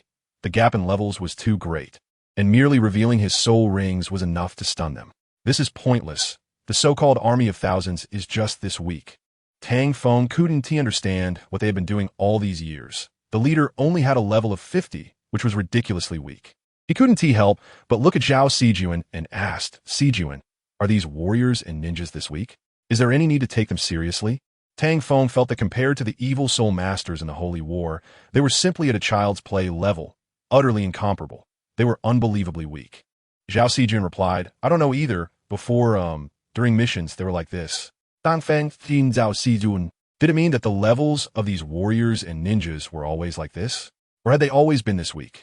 However, what Tang Feng was more concerned about was that the issue of these warriors and ninjas made the rarely contemplative Zhao Sijuan think for a moment, which was a good start. "Forget it. Let us just kill our way in and take a look." Tang Feng thought that since he couldn't figure it out, he would deal with these warriors and ninjas and go directly to the warrior city to see what was going on. Tang Feng unleashed a dual attack of ice and fire, engulfing them in red and blue flames. With their strength, they couldn't withstand the flames' consumption. After igniting them, Tang Feng ignored them and moved forward with Zhao Sijuan towards the warrior city. The warrior city was not heavily guarded. A woman wearing a mask stood on the city wall, smiling at Tang Feng and Zhao Sijuan. Welcome to the world of warriors. I am a guardian of the warrior city, Witch Asuka. Tang Feng looked up at the witch named Asuka. Witches were professions similar to shamans. And since she claimed to be one, she must have some real skills. Chapter 145, so-called witchcraft? Witch Asuka. She looked quite mysterious, dressed in pure white witch attire, with a red belt around her waist and holding a magical staff. Tang Feng didn't know how capable this self-proclaimed guardian witch was. One couldn't tell a person's abilities just by their appearance. However, judging from her posture, she was quite a nice-looking woman. In certain skills, she would naturally not be lacking. And given the customs of the warrior nation, where men were revered and women were belittled, who knows how dark it could be. Rogue. Tang Feng's unabashed gaze made Asuka's expression cool a bit. Was every man just a big pig hoof, with none being good? Asuka's goodwill towards Tang Feng instantly dropped. She never believed that a good-looking man was a good person. That would only lead to being deceived. You flatter me. Tang Feng didn't explain, and indeed, his previous thoughts were a bit inappropriate. Being seen as a creepy uncle was quite normal. However, people have a love for beauty. Admiring beautiful women is pleasing to the eye. What is wrong with that? Tang Feng saw no issue and said, You beauties look so good. Isn't it just for people to look at when you walk down street? If there weren't smelly men like us, how would your charm stand out? While thinking this, Tang Feng asked Asuka, We would like to enter the warrior city to take a look. I wonder if you welcome us or not. When it came to business, Asuka was not vague at all, saying, Welcome of course, but we welcome your corpses. Well, it seemed there was nothing good to say. It wouldn't be a pleasant interaction. Tang Feng shrugged and said, It seems there is some misunderstanding between us. We're just passing through. Asuka Koji smiled and asked, Do you think what you said has any persuasive power? A contra comes to our samurai city and says it's just passing through. Your excuse is too fake, right? Asuka Koji's words left Tang Feng without a retort, but the truth was different. If you hadn't attacked us first, how could we have fought back? This was actually a misunderstanding. We really were just passing through, with no other intentions. Asuka Koji smiled at Tang Feng and said, Do you think I would believe that? Do I look like a foolish woman who could be deceived by a few words? Do I look like a 3-year-old child? Or do you think of yourself as one? Tang Feng helplessly replied, All right, it seems that saying anything now is useless. You've already said that. What else can I say? Asuka Koji gave a cold smile, and Tang Feng continued, Since we are enemies, I have nothing more to say. If reasoning doesn't work, then we can only solve the problem with force. If I do anything excessive, it will also be because of you. Asuka Koi laughed heartily, feeling quite disappointed in Tang Feng. I didn't expect you to have so many excuses. If it weren't for your decent looks, I wouldn't bother talking to you, but you're just a rotten shell. Tang Feng smiled and said, So you're admitting that I'm handsome? Asuka Koji replied, Boring, with a wave of her staff. The white light on it brightened, and suddenly the sky became overcast with clouds, gathering in the direction of her staff's rotation. She waved her staff like a ritual, bringing the dark clouds and thunder, as if she could truly summon the wind and rain. It was more like witchcraft than magic. Tang Feng couldn't quite understand it, as he hadn't researched this area much. Even if he had, it wasn't pure witchcraft. It should be a type of soul skill. After all, this was the Douluo continent, not Blue Star. Of course, if it were Blue Star, Asuka Koji wouldn't be able to do such things either, even if she were a real witch. Boom! Lightning crashed down, and Tang Feng jumped back in front of the lightning, almost getting struck. He looked at the charred pit on the ground and couldn't help but gasp. After all, in the dense clouds above, countless lightning snakes were writhing, and more importantly, the power of these lightning snakes was not weak. Faced with these lightning strikes, Tang Feng frowned and thought about how to deal with them. If it were fire, he wouldn't be afraid, but getting struck by lightning would definitely cause some injury, right? Tang Feng pondered how to deal with Asuka Koji, realizing that this witch's performance had just begun and wondering if there would be better performances. If things escalated, it wouldn't be good. Explosive flame spear. Tang Feng gathered a fiery spear in his right hand, the red flames full of explosive power, giving the feeling that it could explode at any moment. Holding the explosive flame spear, Tang Feng danced under the lightning, shattering the falling lightning with his spear. Asuka Koji watched Tang Feng with a bit of fascination. His handsome figure looked quite cool. Just as Asuka Koji was mesmerized, she saw a firelight coming toward her, the explosive flame spear thrown by Tang Feng. Asuka Koji snorted coldly and retreated to avoid it, but she didn't expect the explosion to be so powerful that it blew up half of the city wall. This made her quite angry. Being handsome couldn't be forgiven. Asuka Koji's staff waved rapidly, the lightning snakes above the clouds gathering together, as if a thunderous serpent was about to explode, and an oppressive atmosphere came from above, as if the air had solidified. Boom! Tang Feng and Zhao Sijuan looked up as thunder roared and lightning flashed. Zhao Sijuan looked at Tang Feng and asked, "Should I come?" Tang Feng shook his head, saying, "No need, this level of power can't harm me." While speaking, Tang Feng held different colored flames in his left and right hands, and two flames ignited. Facing the powerful lightning, he felt no fear and directly unleashed the ice and fire duet. Boom, boom, boom. The thunder roared, and the massive pillars of lightning fell, attempting to engulf Tang Feng and Zhao Sijuan. Buzz! At the same time, Tang Feng's ice and fire duet was unleashed. The two flame, sword energies colliding with the lightning. Boom, boom, boom. The waves of power from the collision spread out, and fine cracks appeared in the city wall. The collision of the two powers generated increasingly large waves of energy. Tang Feng pulled Zhao Sijuan's hand and moved outward. As the lightning pillar shattered the ice and fire duet, the lightning pillar consumed half of its power, but its remaining strength was still not weak, leaving a large pit. Tang Feng had no time to see how deep the pit was when a thunderous sound rang out again, and another lightning pillar formed from the lightning snakes. Seeing the newly formed lightning pillar, Tang Feng couldn't help but frown. Is this really witchcraft? Doubts arose in Tang Feng's mind. He didn't understand what witchcraft was supposed to be, but he was confident in the ice and fire duet and didn't believe that this lightning pillar could break its power. There must be some trickery involved. Chapter 146. No second time, witchcraft shouldn't be this powerful. So the question arises, what is the continuous barrage of lightning pillars? Tang Feng thought through it, feeling that the key problem was not here. It seemed to have been overlooked from the beginning. Without initiative, what is going on? Tang Feng couldn't figure out, thinking there might be another reason leading to the current situation. This so-called witchcraft was actually a soul skill, right? Then what kind of soul skill would have such powerful strength? Everything felt inexplicable, and he couldn't articulate whether it was good or bad. He just felt there was something off, something fishy, as if you're being led by the nose, with traps everywhere. It was precisely because of this that Tang Feng felt something was wrong and couldn't understand where the trick was. Or, Tang Feng dragged Zhao Sijuan's hand to evade and occasionally counteract these lightning pillars.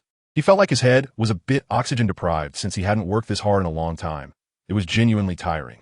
However, the issue wasn't there. Tang Feng looked at Zhao Sijuan and directly asked, "Sijuan, have you noticed that these lightning pillars have problems? This continuous bombardment, doesn't it require soul power support?" "That's right. Soul power." Tang Feng discovered the issue. Such a large consumption of soul power. Yet Asaka Koji seemed unaffected, showing no signs of effort in this widespread consumption. After he spoke, Tang Feng realized the problem. He thought it didn't matter whether Zhao Sijuan answered or not, as he had already found the answer. However, Zhao Sijuan's words left Tang Feng, who thought he had found the answer, momentarily stunned. "It might be an illusion," Zhao Sijuan said calmly. If it was an illusion, then there was no need to consider the soul power aspect, so she thought these might just be illusions. Illusion? Tang Feng's heart jolted, and he was lost in thought for a long time. Yes, if it was an illusion, everything would make sense, including Asaka Koji's strange behavior and angry words. They were all part of her inducement. If that's the case, then these lightning pillars are not worth paying attention to. Apart from the visual impact, they might just be a lot of noise with little substance. Even though he understands this and knows that this possibility is the greatest, Tang Feng did not directly take on these lightning pillars. The essence of illusion lies in the interplay of reality and unreality. Who can really distinguish between the two?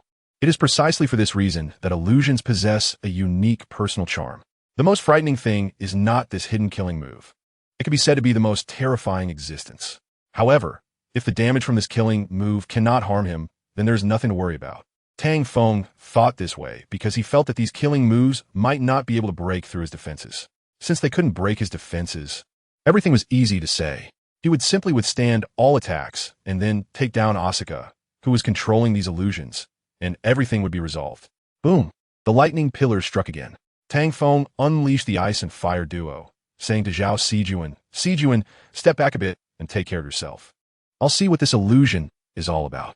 After saying that, Tang Feng ignored Zhao Sijuan and focused all his attention on the lightning pillars. Sure enough, there was something strange about them. Such an unusual large-scale attack could accurately land. If he hadn't reacted quickly, he would have been hit. Such attacks. How could a person burning with rage have such calm judgment? Perhaps some people could possess such a talent, but this kind of aptitude was not something everyone could have. Therefore, Tang Feng activated his soul skill, Heavenly Show of Tihua, and under this powerful attribute boost, he did not believe these lightning pillars could harm him. Tang Feng charged towards Asuka, and after activating Heavenly Show of Tihua, he directly ignored the lightning pillars, allowing them to strike him. Boom! The crackling sounds reached his ears, and a burnt smell wafted in, making Tang Feng smile with satisfaction. Just as he imagined, it was merely an illusion. He was not actually injured, but he felt as if he had sustained severe injuries. Clearly, this was the sensation that only illusions could create, a kind of misperception. Thud! Tang Feng pushed off forcefully and began to run at full speed, quickly dashing out of the range of the lightning pillars and toward Asuka on the city wall. Don't come over. Please don't come over. Asuka looked at Tang Feng in fear. As he ran toward the city wall, his expression was fierce and menacing, as if he were going to devour her. How could she not be terrified? Tang Feng approached, step by step, and soon arrived in front of Asuka. He reached out and grabbed her by the neck, holding her hostage. The illusions vanished as Asuka's emotions became unstable. Tang Feng stared at Asuka and asked, I think we can have a good talk now about why you harbor such deep hostility towards us, right? Asuka trembled in fear, her heart racing with fear of what Tang Feng might do. Yet she refused to cooperate and remained silent. Tang Feng lifted Asuka slightly and said coldly, Speak. If you don't blame me for being merciless. Asuka smiled at Tang Feng, showing no intention of speaking. This smile made Tang Feng feel very uncomfortable. Subconsciously, he tightened his grip and asked, Are you going to talk or not? Asuka did not answer, still smiling at Tang Feng, but her smile had changed slightly. Her expression somewhat twisted. TCH, Tang Feng whispered in boredom and threw Asuka to the ground, turning to walk toward the city wall, not wanting to look at her again. Why don't you kill me? Just as Tang Feng was about to jump down, Asuka's voice rang out. Tang Feng turned back and gave her a disdainful smile before jumping down. He muttered, attacking a defenseless woman is not what a man should do. After landing, Tang Feng found Zhao Sijun waiting for him. He walked straight over and said, Let's go in and take a look. Are you afraid? It might be hell inside. Zhao Sijun asked in confusion, What is fear? Tang Feng glanced at her serious expression, realizing she was not joking. It seemed she really didn't know what fear was. Tang Feng did not explain and said, Once we go in, if there is danger, just act directly. Don't let anyone hurt you. That's an order. Zhao Sijun nodded seriously and said, I understand, master. Tang Feng glanced at Zhao Sijun, looking sternly at her. Repeat that. Zhao Sijun said, I understand, Xiao Fengzi. Tang Feng then nodded, satisfied. If their essay next time, you'll have to recite it 1,000 times. Zhao Sijun, I know, Xiao Fengzi. I know, Xiao Fengzi. I know. Stop. Tang Feng interrupted, saying, I mean, this is the last time. Consider it forgiven. Zhao Sijun, oh. Tang Feng. Chapter 147. Infuriating as Tang Feng was about to open the city gate, Asuka leaned against the city wall and shouted at him. Don't go in. It's not what you think inside. It's all an illusion. If you go in, you'll lose your life. Hurry and leave. Faced with Asuka's shout, Tang Feng instinctively looked up and met her gaze. From both her voice and her eyes, it was clear that she was not lying to him. Tang Feng smiled slightly at Asuka and said, Thank you. After all, Asuka was sincerely warning him. If he didn't even return a basic gesture of gratitude, it would feel a bit lacking in humanity. However, Tang Feng continued, Since we've come this far and things have escalated to this point, I feel like I can't just turn back. Also, the more you say not to go, the more curious I become. Asuka, she was instantly speechless. She was just kindly reminding Tang Feng, yet he didn't appreciate it all. Are people really like this, regretting only after missing out? Seeing Tang Feng about to open the city gate, Asuka hurriedly said, Don't go in. Curiosity killed the cat. You really can't. Before Asuka could finish, Tang Feng looked up and smiled at her, then opened the city gate. Boom. Yes, Tang Feng's method of opening the city gate was a bit violent. He directly smashed it open. As the gate swung wide, the scene inside the city came into view, revealing a bloody spectacle.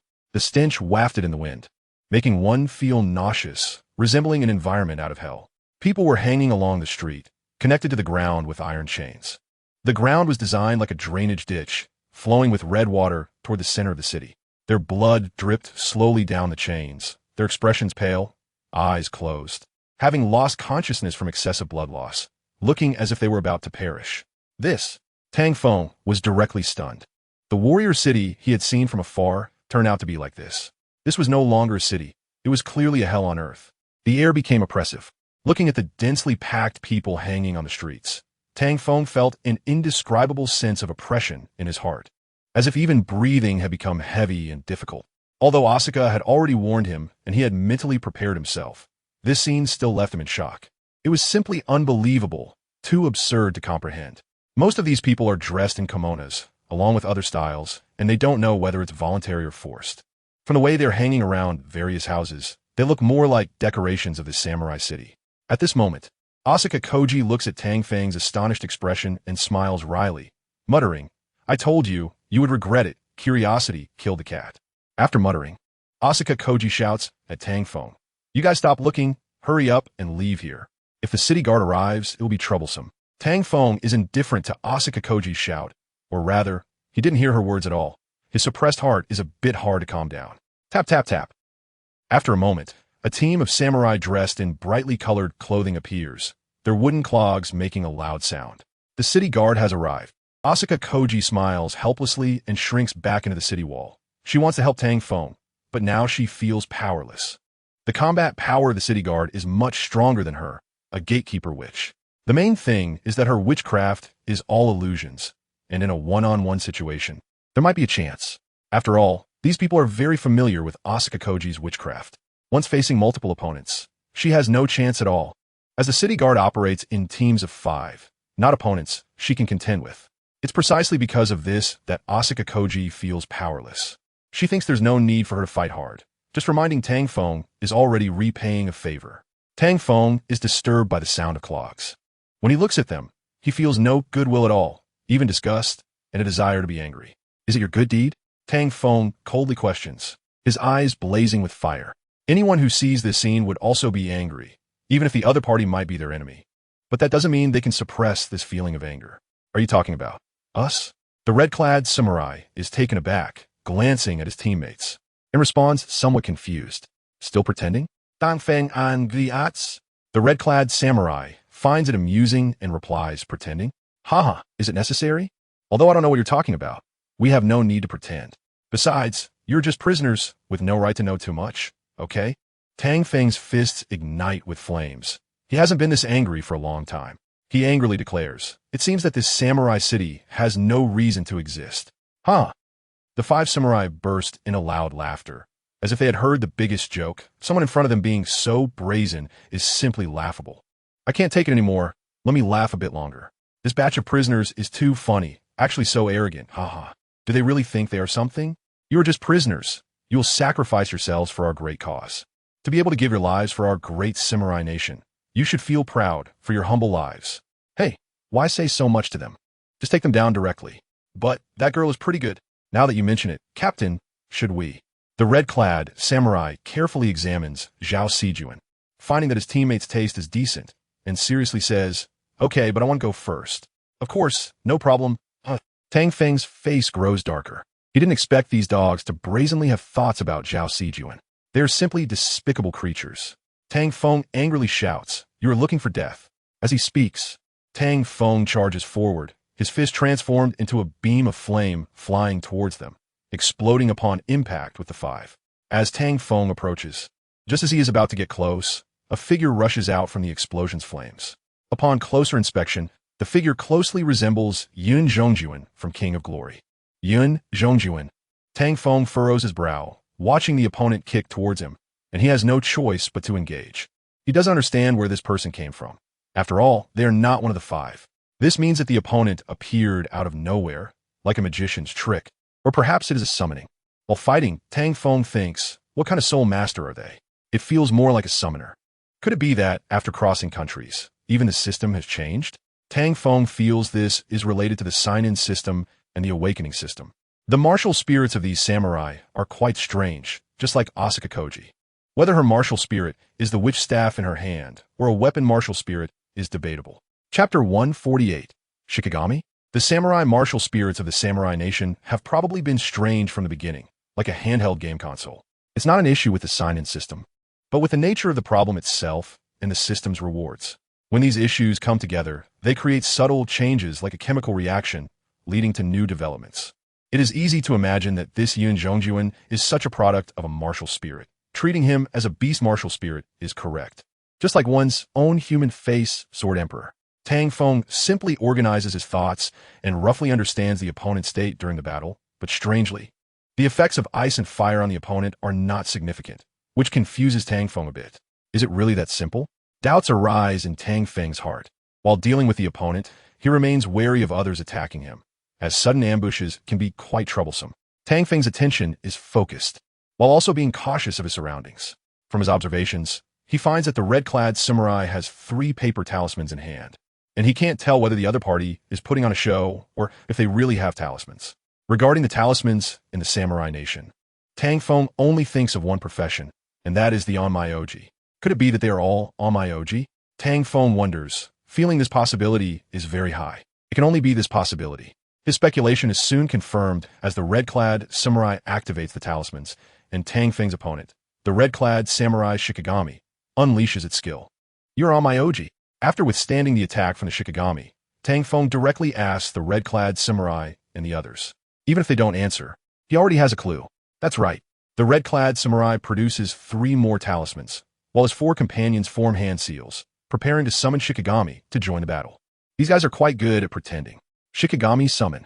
4 Shikigami appear, and Tang Feng faces 5 Shikigami alone. Although he is agile, it's not too difficult for him. However, the talismans they hold are quite annoying, bestowing soul skills to the Shikigami like soul rings.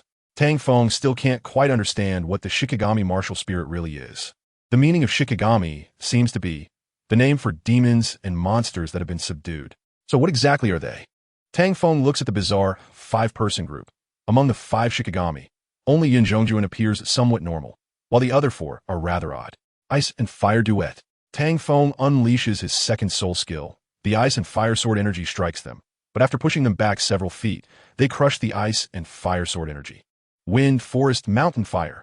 The red-clad samurai casts 6 talismans, and 4 magic circles appear in front of Yun Zhongjuan. His wing feathers wave out, transforming into powerful forces that surge through the magic circles. Wind, a stormy dragon whirlwind blows in. Forest, tree bindings render people immobile.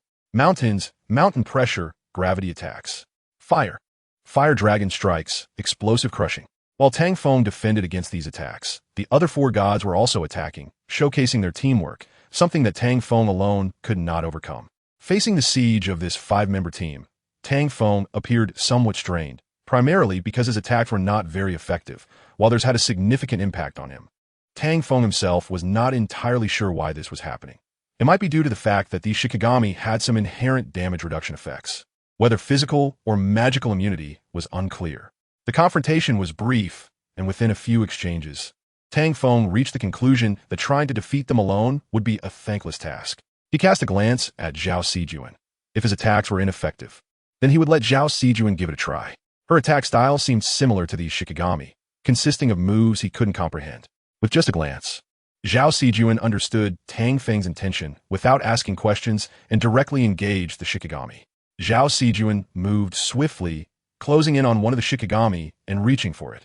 The Shikigami dismissed her with a disdainful look, as if to say, "Who? An ordinary person? Think you can catch me? Dream on." Not only did the Shikigami's master scoff, but the others in his team, including the red-clad warrior captain, also believed Zhao Sijuan's attack would be ineffective. They seemed to underestimate Zhao Sijuan. Tang Feng smiled, but his smile held deeper meaning. Unlike them, he felt their confidence would backfire. Zhao Sijuan grabbed the snake-headed Shikigami, lifting its head and delivering a punch. You seem to look down on people. Her calm voice was like a slap in the face, causing them to feel ashamed. And the next moment, they were filled with rage. She usually doesn't talk much, but when she does, it really gets under people's skin. Tang Feng thought to himself, though he had to admit that when it came to dealing with Shikigami, he was not as capable as Zhao Sijuan. Binding Curse. The master of the snake-headed Shikigami unleashed a powerful move, and the 5 Shikigami formed a binding formation, turning the snake head into a rope that ensnared Zhao Sijuan. Now, let's see how you get away. I'll make you understand the consequences of slapping my face. While speaking, he took out 8 talismans, forming seals with his fingers. Xiaoxin, don't be impulsive. Captain, stop talking. I have to kill this woman and make her understand. Xiaoxin, don't be impulsive. If you do that, how will we get taste? Xiaoxin. Fine, actually, he also wanted to have a taste. If the killing curse goes off, Zhao Sijun would probably just be a corpse, and then how would they taste her? However, they had underestimated Zhao Sijun, a bit too self-assured, which made Tang Feng shake his head. Ignorance breeds fearlessness. Xiaoxin's seal formation didn't continue. He looked at Zhao Sijun with a greedy gaze. Just as he was about to say something outrageous, Zhao Sijun's soul power erupted. Jumping clown, Zhao Sijun said calmly, forcefully exploding the Shikigami, causing Xiaoxin to suffer a backlash and spit out black blood, fainting immediately. The red-clad warrior and the others were taken aback, becoming increasingly wary of Zhao Sijun, sensing that something was off about her. The red-clad warrior couldn't help but ask, "Are you a Shikigami?" Zhao Sijun paused for a moment. "Shikigami?" The red-clad warrior ignored her, turning to Tang Feng and asking, "Is she your Shikigami?" Tang Feng was also taken aback. To be honest, he didn't know how to answer this question. When a question was raised, he had thought along those lines. If Zhao Sijun were a Shikigami, it would indeed be very similar, but he also felt there was something different and he couldn't quite distinguish. Unless Tang Feng truly understood what a Shikigami was, he would not be able to give a definitive answer. Chapter 149, Promise. A perfect form of Shikigami. Zhao Sijun reminded the red-clad warrior of a perfect form Shikigami, which took him by surprise and made him put on an exaggerated expression while questioning repeatedly. It's worth noting that Shikigami are quite rare. Creating a Shikigami martial soul is very difficult, let alone becoming an Onmyoji. If one doesn't even have a Shikigami, then they're not an Onmyoji, and they cannot learn other skills. Moreover, they should actually be called Onmyo Soul Masters, an extension of the evil soul master profession, using similarly cruel methods. The extension method is similar to Zhao Sijun's resurrection. After sacrificing nearly 100 million people in this warrior city, fewer than 100 Onmyo Soul Masters were born, demonstrating how sharp and dark their methods are. Among them, only one Onmyo Soul Master's Shikigami reached the perfect level, and that person was the city lord, the guard of Miyamoto Castle. Apart from that, no one Shikigami reached the perfect level. They had only heard that the guard Shikigami was perfect, but they had never seen the guard in battle, let alone witnessed the guard Shikigami. So what if it is? So what if it isn't? Tang Feng did not answer directly. In reality, he also did not know Zhao Sijun's state, nor did he understand the origin and birth of Shikigami. If it were the same way Zhao Sijun was born, then she would indeed be a Shikigami. The red-clad warrior was instantly speechless. More so in shock and fear. He realized that Zhao Sijun was indeed a perfect form Shikigami. Such a Shikigami possesses the power to destroy the heavens and the earth, and even without using techniques, can easily move mountains and seas, making her a terrifying existence. Many records related to perfect-level Shikigami indicate this, and it is one of the legacies of their great warrior nation. Let's go. The red-clad warrior chose to retreat upon learning that Zhao Sijun was a perfect-level Shikigami. He turned around and ran off decisively. The other three, seeing this, naturally did not linger and quickly followed suit. Tang Feng and Zhao Sijun exchanged glances. Clearly, neither of them expected this. Their behavior was quite surprising, even catching the eavesdropping Asuka off guard. However, Asuka quickly realized that their actions were to go back and inform the city lord, the guard of Miyamoto Castle, as they wanted to subdue Zhao Sijun, this perfect-level Shikigami. Considering this, Asuka did not hesitate to shout at Tang Feng, "Don't let them escape. Quickly, kill them, or it will be troublesome." The sudden shout startled Tang Feng and Zhao Sijun, also surprising the red-clad warrior and his team, nearly causing them to stumble. "Asuka, the guard, remember this. As long as I return alive, you will have to kneel and lick. Traitor, you won't have a good ending. Baka, you stinky old woman. When did it become your turn to talk?" The fleeing ones were spouting nonsense, which scared Asuka Koji into a pale face. Asuka Koji sat weakly on the ground, mumbling in a daze. "What is wrong with me? Am I going crazy?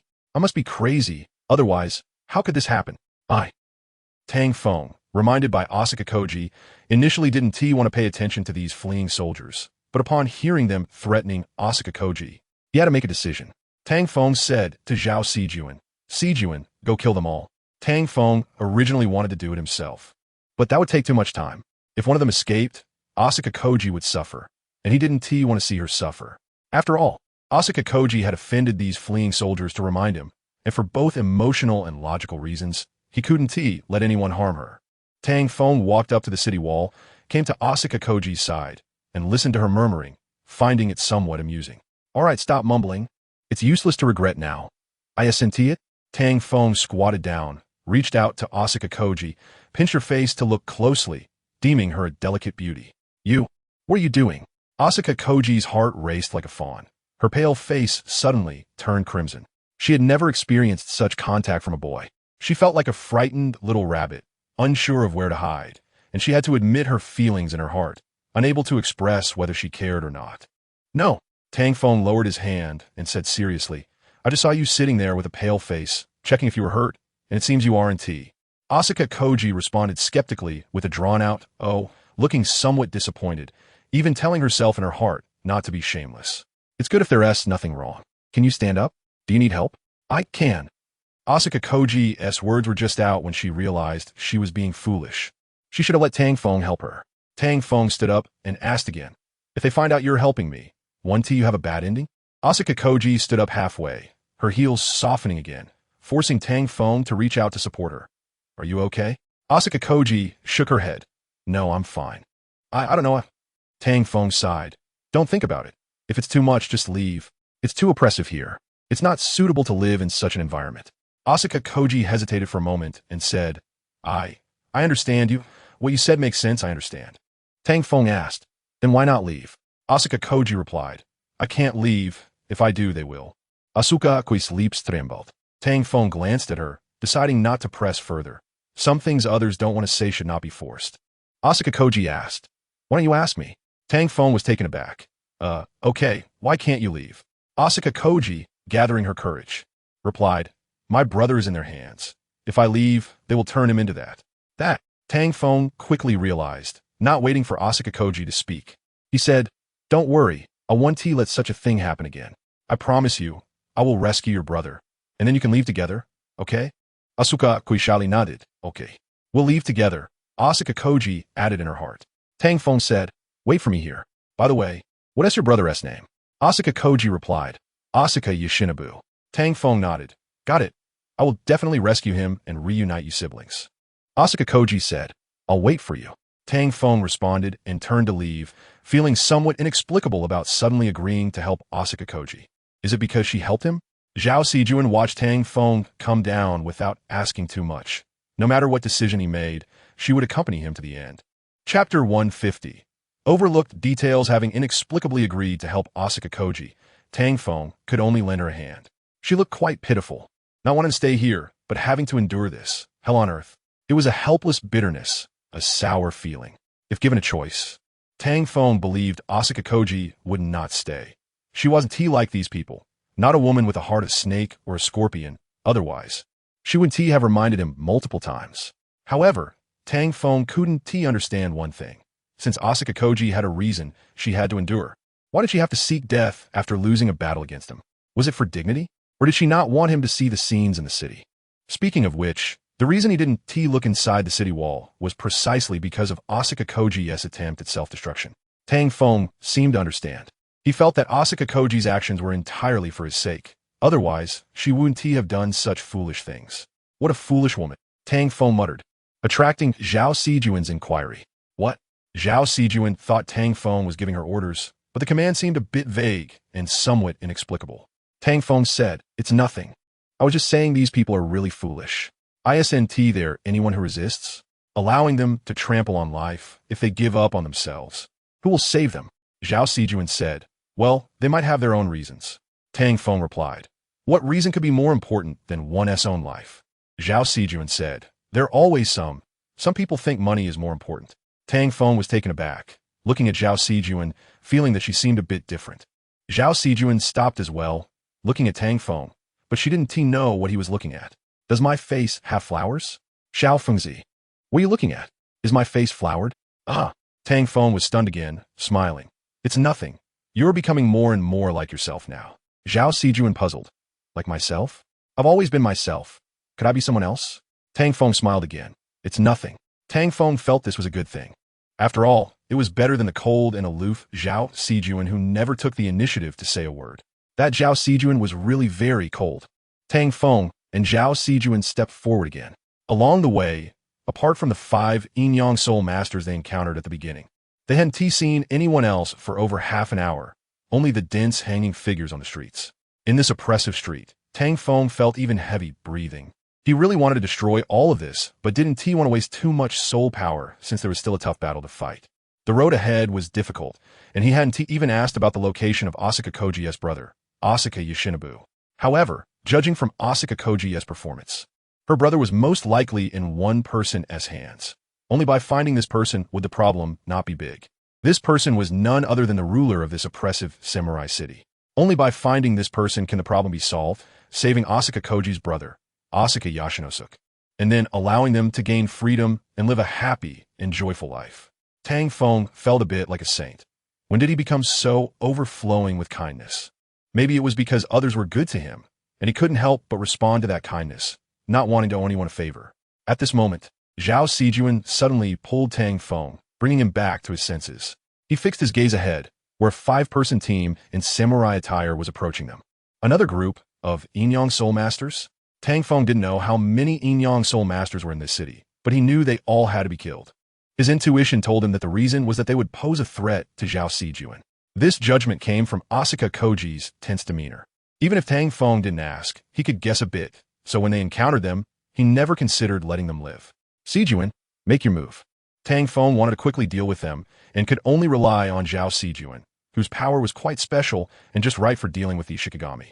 Okay, Zhao Sijuan replied simply and then charged at them. Tang Feng had great confidence in Zhao Sijuan's strength. Even a titled Douluo wouldn't easily defeat her. Zhao Sijuan was not that simple. Otherwise, these Yin-Yang Soul Masters wouldn't feel afraid and choose to flee without a fight. Just a guess was enough to scare them out of their wits. Tang Feng didn't know what their guess was. He just vaguely sensed some things, for example, that there was a high-level Shikigami, a powerful existence stronger than their Shikigami. 4 Yin-Yang Soul Masters, the strength of their Shikigami represented their own strength. Tang Feng thought so, but he didn't know if that was the truth. Meanwhile, Zhao Sijuan took down the samurai squad in one encounter. Her agility was swift, and Tang Feng wasn't surprised at all, as if it were a matter of course. Or perhaps it was indeed a matter of course, given Zhao Sijuan's strength. However, what concerned Tang Feng was that the noise made by the samurai and ninjas outside the city gate was so loud that the people inside the city couldn't possibly be unaware. Unless it was also an illusion? What's wrong? Tang Feng shook his head at Zhao Sijuan. I'm thinking about some things, and I can't quite figure it out. It's a bit odd that we haven't encountered any ninjas in the city. Zhao Sijuan responded, Indeed, there is something off. Tang Feng said, Forget it. It's not a big deal. No matter how many come, it's just futile. We can take down as many as come. Zhao Sijuan nodded. Tang Feng continued forward, with Zhao Sijuan silently following. The atmosphere around them felt a bit strange, as if some demons or monsters were about to emerge, like stepping into a terrifying horror film set. To be honest, in this samurai city, combined with such a depressing scene, it was already a terrifying horror film set. Perhaps because of this, Tang Feng, who walked into the mist, didn't immediately realize it, thinking it was just a weather issue. However, he quickly sensed something was off. His innate sensitivity to danger picked up a different scent. Sijuan, prepare for battle. Okay, in the enemy's stronghold, one should indeed be cautious and tread carefully. But being influenced by the atmosphere here, he had become numb to that caution. Tang Feng realized this wasn't good, which is why he was now on high alert, ready for any unforeseen events.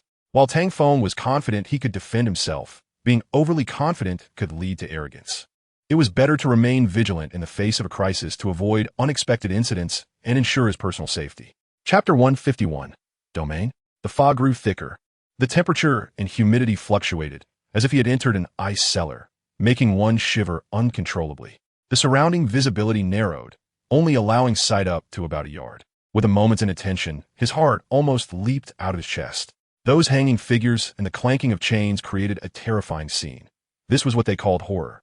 If one were to survive in such a ghost city, one might even fall ill from fright. The oppressive atmosphere made it impossible to breathe. It was easy to imagine that such a place, a city, existing was against the heavens and harmed the harmony of geography and humanity, a discordant realm of the supernatural that shouldn't exist. Whoosh, cold wind swept through, bringing a strong, strange odor, as if experiencing a chilling gale. No one wanted to experience such an atmosphere and environment. Tang Feng felt the same.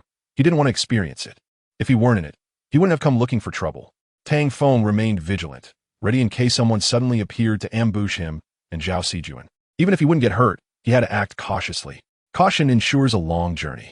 He reminded himself to be careful and not regret being careless, which was what he needed to do now. Tang Feng thought of Zhao Sijuan. Perhaps she could see the situation clearly. He asked, Sijuan, is there an enemy coming?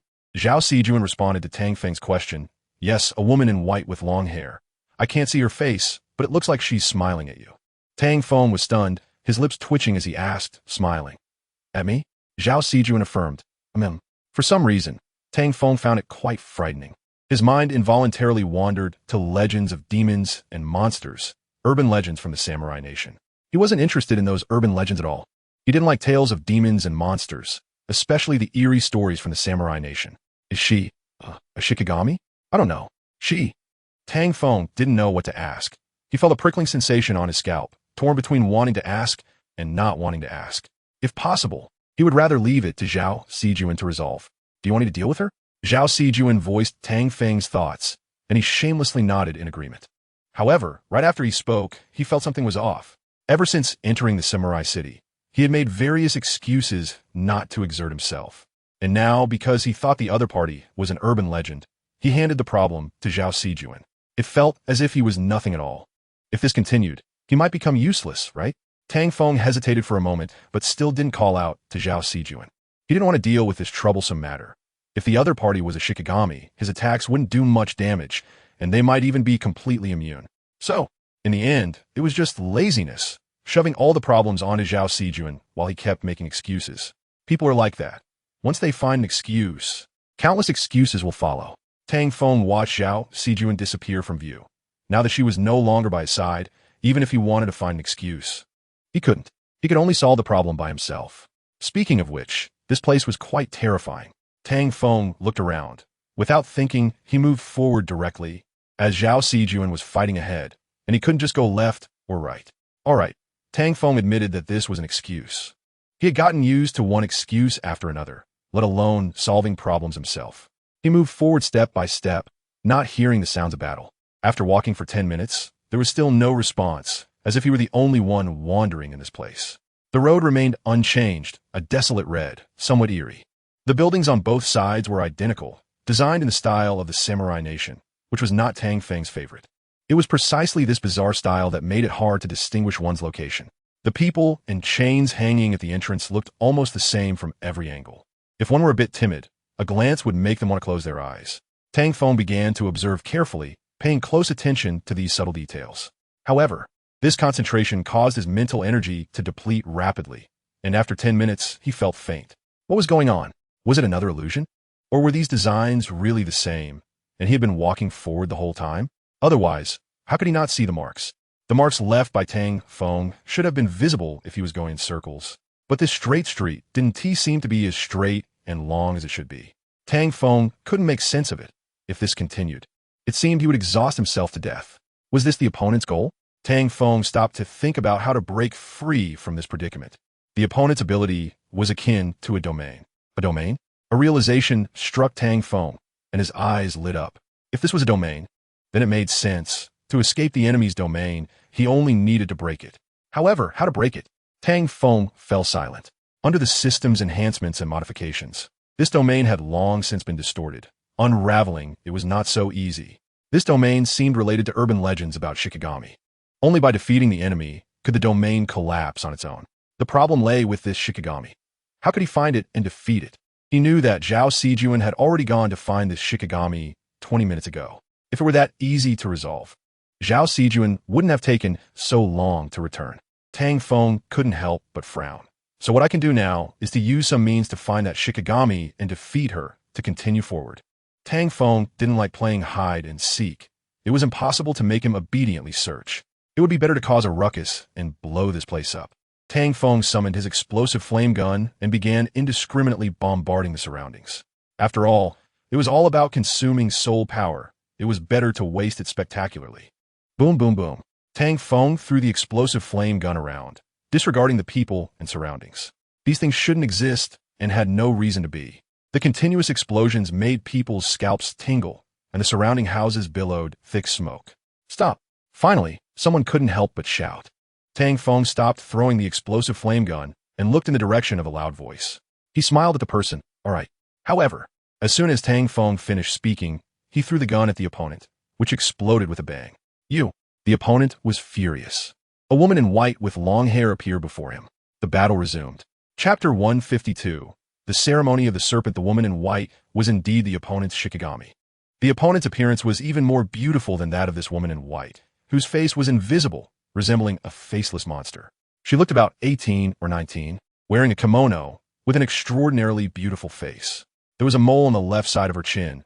Her oval face was charmingly pink, with big, double-lidded eyes that were mischievous and cute, willow-like eyebrows, a delicate nose, and a small cherry-like mouth. Such a stunning beauty looked adorable when angry, making one want to pinch her cheeks or continue to tease her. Because of this, Tang Feng verbally agreed, but he directly threw the explosive flame gun at her. Such a calamity-inducing face should not appear here, because the samurai city was a hell on earth.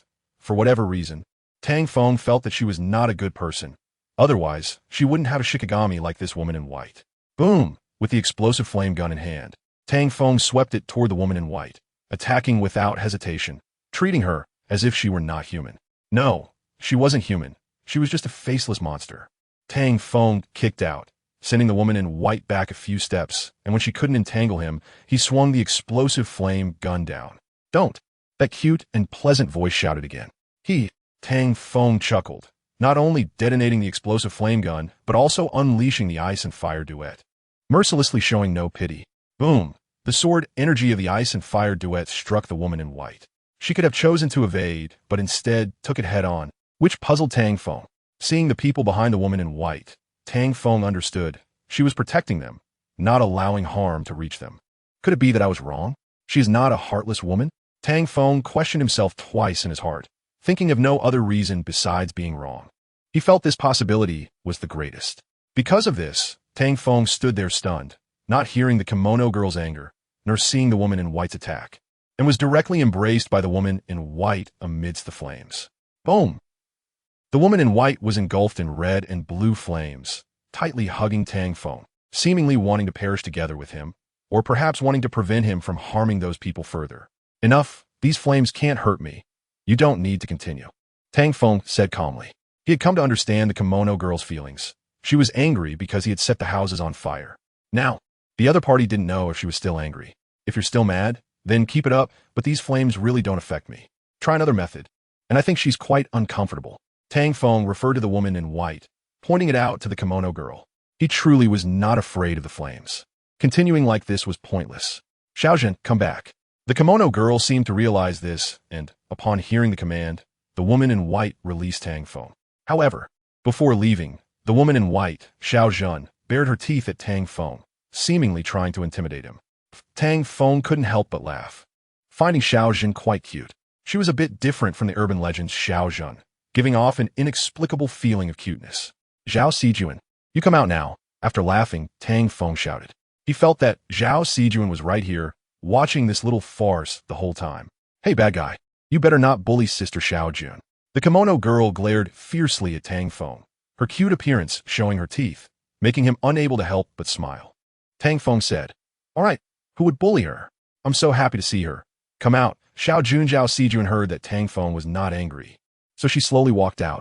This little drama was largely because of Zhao Sijun, and her mindset had changed somewhat. One cannot judge a person by their appearance. Sister Xiaojun, thank you, especially with women, who can truly see through their personalities. Looking at the kimono girl's cute appearance, she seemed like a completely different person. Xiaojun, can you explain what is going on? Tang Feng looked calmly at Zhao Sijun, while the kimono girl stood protectively in front of her, glaring fiercely at Tang Feng again. Don't bully Sister Xiaojun. I'm not bullying her. Sister Rulin is not a bad person, Zhao Sijun simply stated, and Tang Feng nodded directly. Looking at the kimono girl Rulin, since Xiaojun says so, I don't want to ask more. I sincerely apologize for what just happened. Soda. Tang Feng bent down and apologized sincerely. He knew this approach was a bit excessive. No, it was very excessive, but one must admit to their mistakes and not make excuses for themselves. In other matters, including laziness, he didn't have this awareness. But when it came to making mistakes, his awareness was still very high. Rulin was taken aback for a moment, glancing at Zhao Sijun in a bit of confusion. She wanted to see Zhao Sijun's opinion, but how could Zhao Sijun give her any advice? I, I forgive you, Rulin said shyly. Tang Feng glanced at Rulin, causing her face to flush bright red. A mischievous smile appeared on Tang Feng's face. Rulin's reaction was quite adorable. I'll put out the fire first. I'll do it. Zhao Sijuan took the initiative to step in, not because it was Tang Feng's order. Her performance made Tang Feng smile again, regardless of the reason. He felt it was worth it. Xiaolin, can I call you that? Rulin nodded. Sure.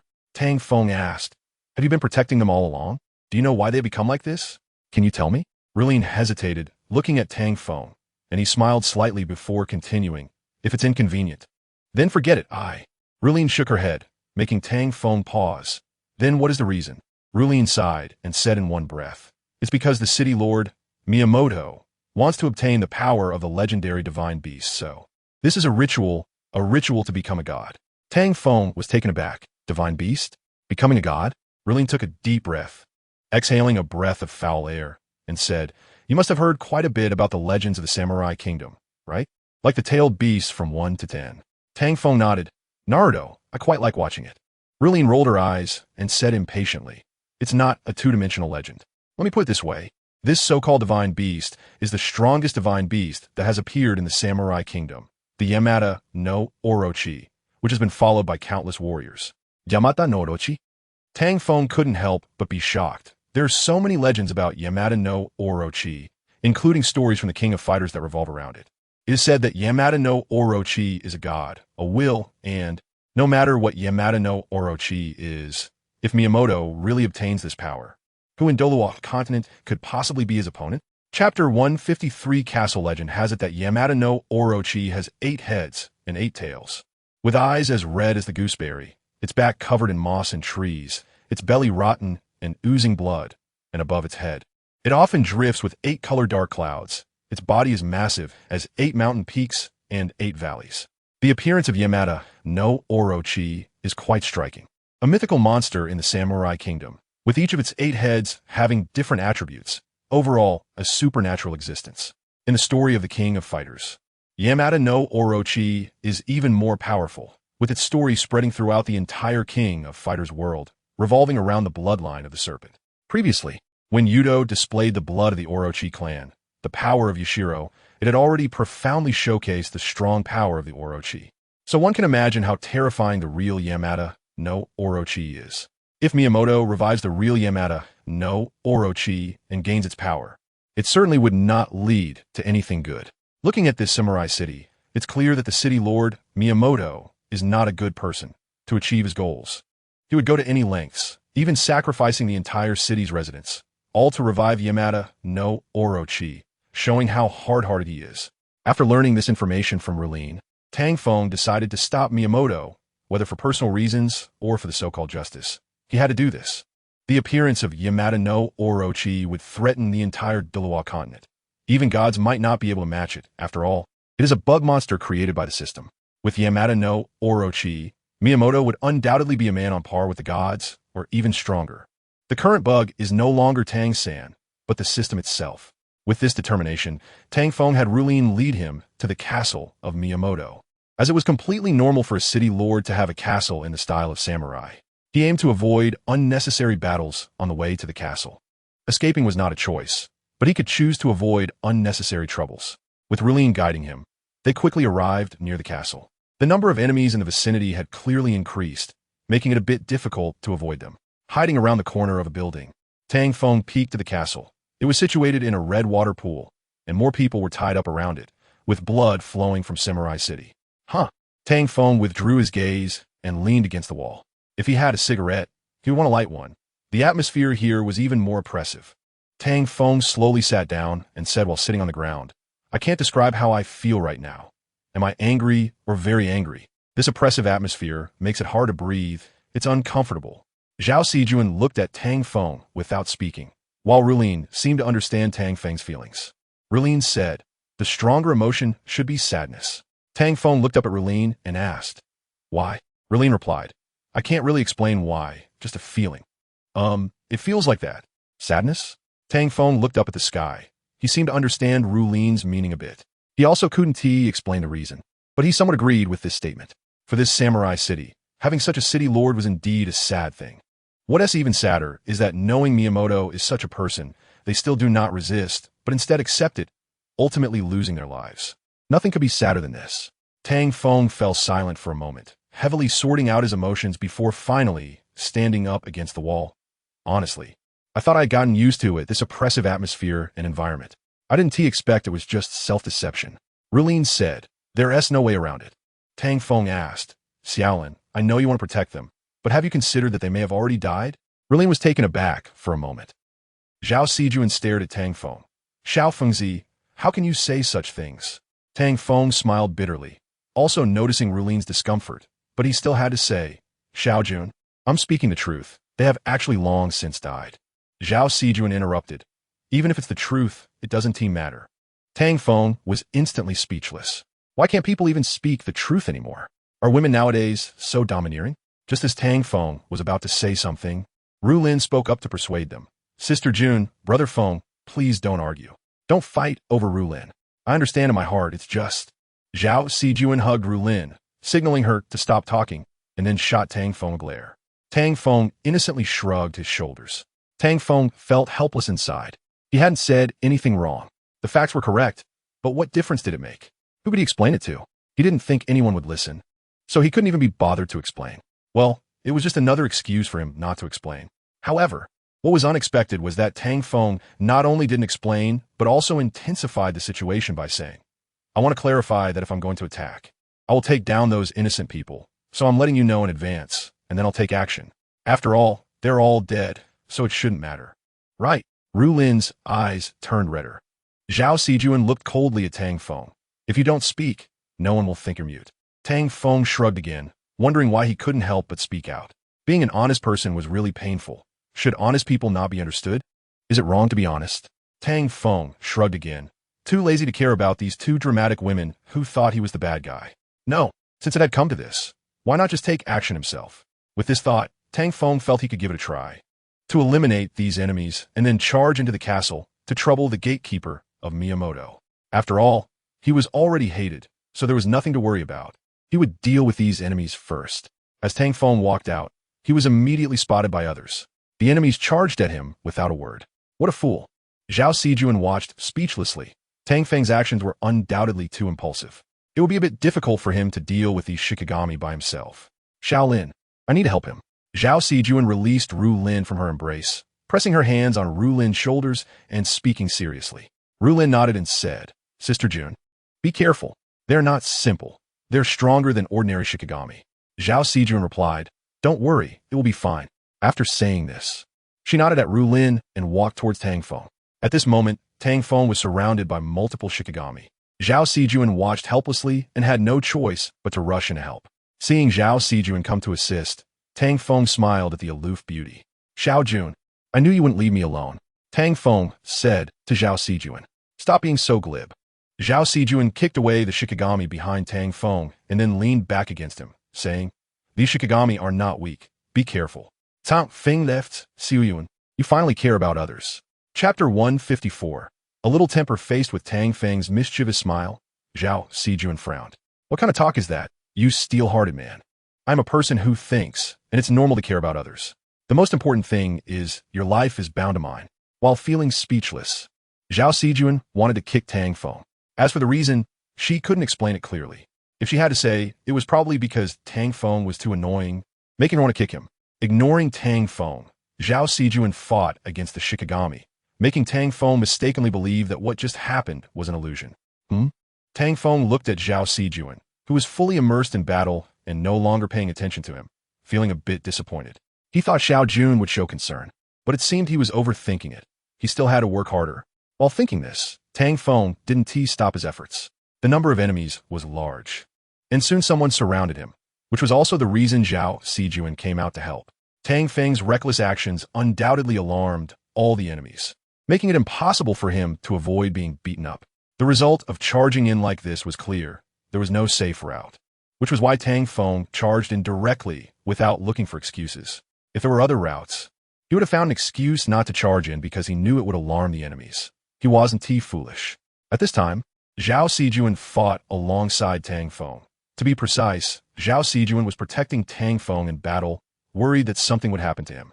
As the battle tilted to one side, Zhao Sijuan's combat power was astonishing.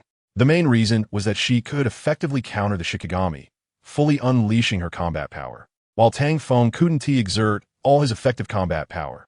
Even if he made a big noise, it might not be effective. Multiple Shikigami surrounded Zhao Sijuan, and her figure moved swiftly among them, leaving behind shadows. These shadows seemed to have souls, trapping the Shikigami within. Then, Zhao Sijuan waved her hand, and the Shikigami disappeared in the embrace of the shadows. Instant kill. Zhao Sijuan had the power to instantly kill Shikigami.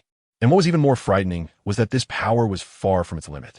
How strong this power was, Tang Feng didn't know, and Zhao Sijuan might not know either. Zhao Sijuan had never tried to unleash her full strength, so she naturally wouldn't know her own depth. Zhao Sijuan's situation was a bit special. If it were an ordinary person, they would know their limitations. The problem was that Zhao Sijuan was not an ordinary person, but someone who had experienced death. A Shikigami. Zhao Sijuan's existence could be said to be a Shikigami, and not just any Shikigami. The only flaw was that she was bound to Tang Feng.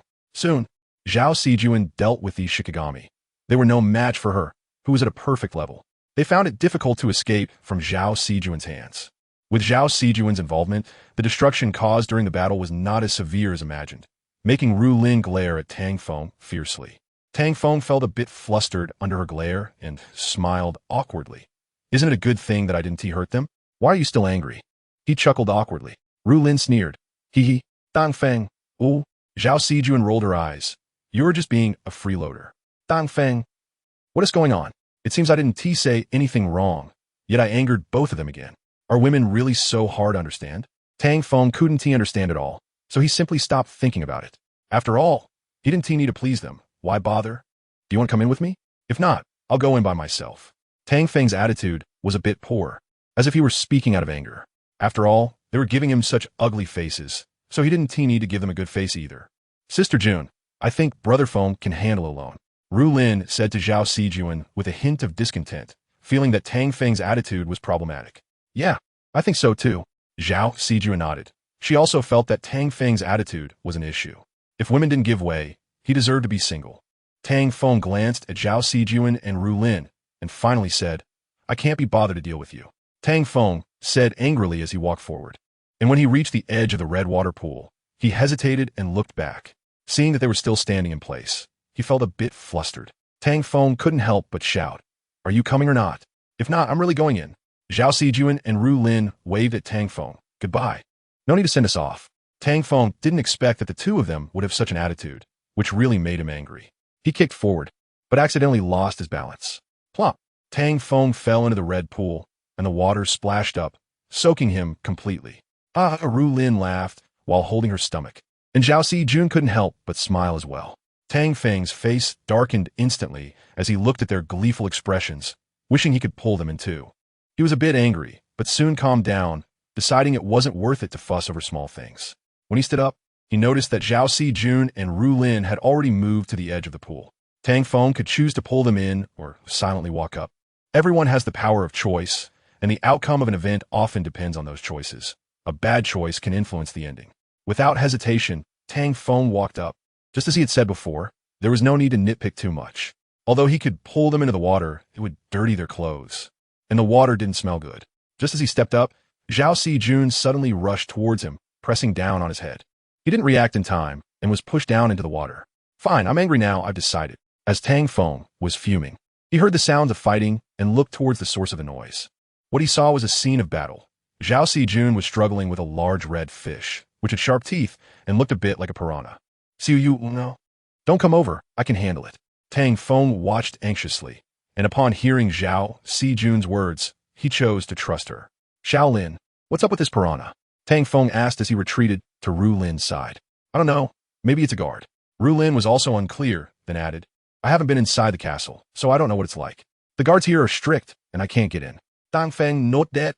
If it weren't for Zhao Sijuan being there, it would have been difficult for him to breach the castle as well. He had no doubts about what Ru Lin said. As for the castle's lord and the gate guard, those who had seen him were probably few and far between. Tang Feng was a bit curious and somewhat impressed by this gate guard. Turning the entire warrior city into what it was now was indeed a skill. The battle between Zhao Sijuan and the piranha ended quickly. If it weren't for Zhao Si Jun's intervention, he might have ended up inside the fish's belly. Chapter 155. Playing chess after crossing the pool, they safely arrived at the castle entrance, where cherry blossom trees were everywhere, blooming with red flowers, the most beautiful in the warrior kingdom. Along the path of the cherry blossom trees, they approached a small pavilion, which had the words Wu Pavilion inscribed on a plaque. On the stone pillars at the entrance of the pavilion were carved 2 lines of text. Sword, a weapon of killing. Dao, no self-thought. The 2 lines were neatly carved, seeming to have deeper meanings, yet also appearing quite ordinary. Inside the Wu Pavilion, there was a stone table with a chessboard set up for Xiangqi, and it was in a stalemate position. It looked like 2 people were sitting on the stone stools, engaged in a fierce chess battle. Tang Feng walked forward and looked down at the chessboard. Both sides had just started to clash, and it didn't seem like a stalemate, but rather as if the 2 players had suddenly stopped making moves. Brother Feng, do you understand this chess? Ru Lin asked. Tang Feng smiled at her, saying, I understand. I can't claim to be skilled, but I do know the rules and how to play. If I didn't even understand this, then there really wouldn't be anything to say. Ru Lin asked, What do you mean? Tang Feng replied, Just what I said. Ru Lin was puzzled, but Tang Feng ignored her and picked up a chess piece, which was made of polished jade and felt quite nice to the touch. Zhao Si Jun rubbed Ru Lin's small head and said, Shaolin, if you get the chance to go back, you must come to the Xia to find your sister. I'll take you out to have fun. Ru Lin looked up at Zhao Si Jun, eagerly nodding. Okay, Shaolin will definitely go. I will. Tang Feng stood there in a daze, thinking, is there really a chance to go back? You, who have already died once, should know very well that we so-called players are not what we seem. Tang Feng placed the chess piece down, and at that moment, a voice came from his left. You play Xiangqi too? Tang Feng looked to the left and saw a slightly overweight middle-aged man, dressed in warrior attire, looking rather unremarkable. I know a little. Tang Feng replied to the oily uncle's question, not wanting to admit he was a novice, especially since Xiangqi was one of the traditional cultural heritages of the Xia. Just a little? What a pity.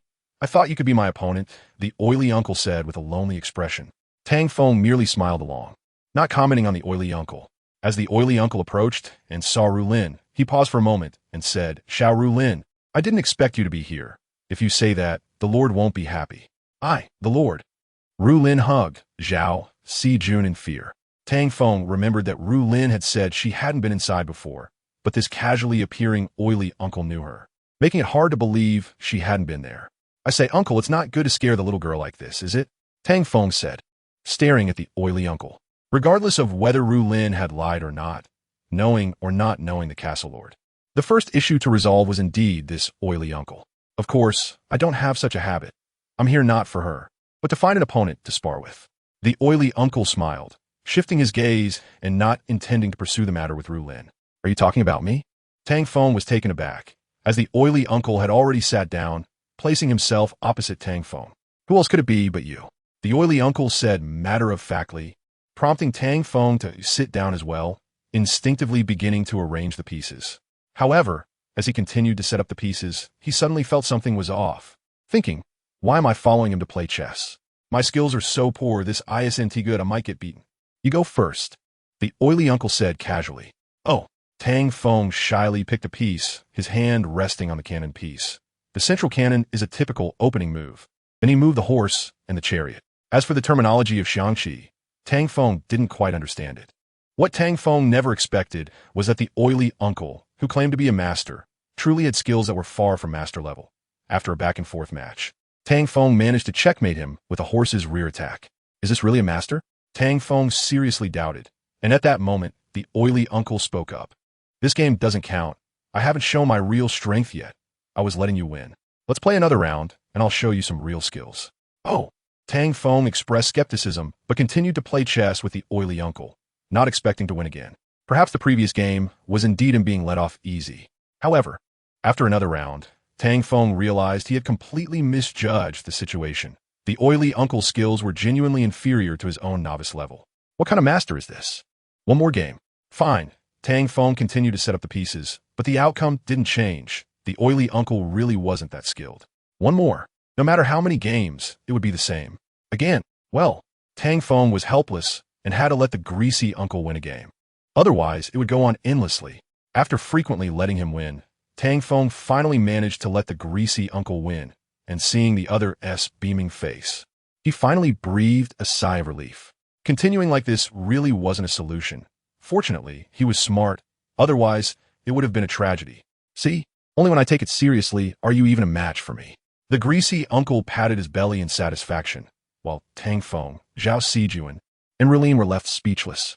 They really hadn't realized how thick-skinned the greasy uncle was. Yes, you're amazing. I'm no match for you, Tang Feng said perfunctorily. He wasn't here to play chess, but then again, he hadn't played chess in a long time. Since you have self-awareness, I'll play a couple more games with you. Learn a thing or two. Shrimp. Tang Feng was instantly dumbfounded. He couldn't respond to that. No, it was something he couldn't engage in. Tang Feng quickly interrupted. I don't have that kind of time. I still need to find the gatekeeper of Miyamoto Castle, which is the lord you mentioned. The greasy uncle paused and asked, what do you want with the lord? Tang Feng answered honestly to defeat him. The greasy uncle laughed and said, in that case, you should play a couple more games with me. Otherwise, you won't get another chance. Tang Feng replied, do you think I can't beat him? The greasy uncle said, it's not that I think so. To be confident, you simply can't beat him. Tang Feng. The greasy uncle saw Tang Feng was speechless and continued, all right, if you want to find the lord, just go straight in. The lord is on the top floor of the castle. The greasy uncle did not let Tang Feng continue playing chess, but directly revealed the location of the gatekeeper of Miyamoto Castle, which puzzled Tang Feng. Why? The greasy uncle replied, why what? Even if I tell you, you still can't beat the lord. If I were you, I wouldn't go to my death. Isn't it better to play chess with me here? Tang Feng stood up and cupped his fists in farewell. Farewell. The greasy uncle shook his head with a smile. What a pity. Zhao Sijuan immediately followed, while Rulin bowed to the greasy uncle. But he interrupted with a wave of his hand, signaling Rulin to go if he wished. Chapter 156. Gatekeeper of Miyamoto Castle. The gatekeeper of Miyamoto Castle was on the top floor of the castle, and the greasy uncle had directly stated it. Tang Feng insisted on looking for a joke, and he did not try to keep him. He only sighed, what a pity for a good opponent. Then, the greasy uncle added, experts are lonely. There are no worthy opponents anymore. The greasy uncle placed the chess pieces on the board and began to play against himself. After a while, he remembered there seemed to be Highland security in the castle. As he spoke, sounds of fighting came from the castle. And soon the greasy uncle saw several Highland security personnel being thrown out. Looks like I was worried for nothing. The greasy uncle smiled slightly and then said, Lord, it's not that I want to sell you out, but your methods are indeed problematic. If you can't hold out, then let's part ways here. After finishing, the greasy uncle didn't look at the Highland security personnel that were flying out. In his eyes, it was as if there was only chess playing against himself. This was the loneliness of an expert, something that ordinary people couldn't understand. Tang Feng, who entered the castle, was solely focused on reaching the top floor to meet the gatekeeper of Miyamoto Castle.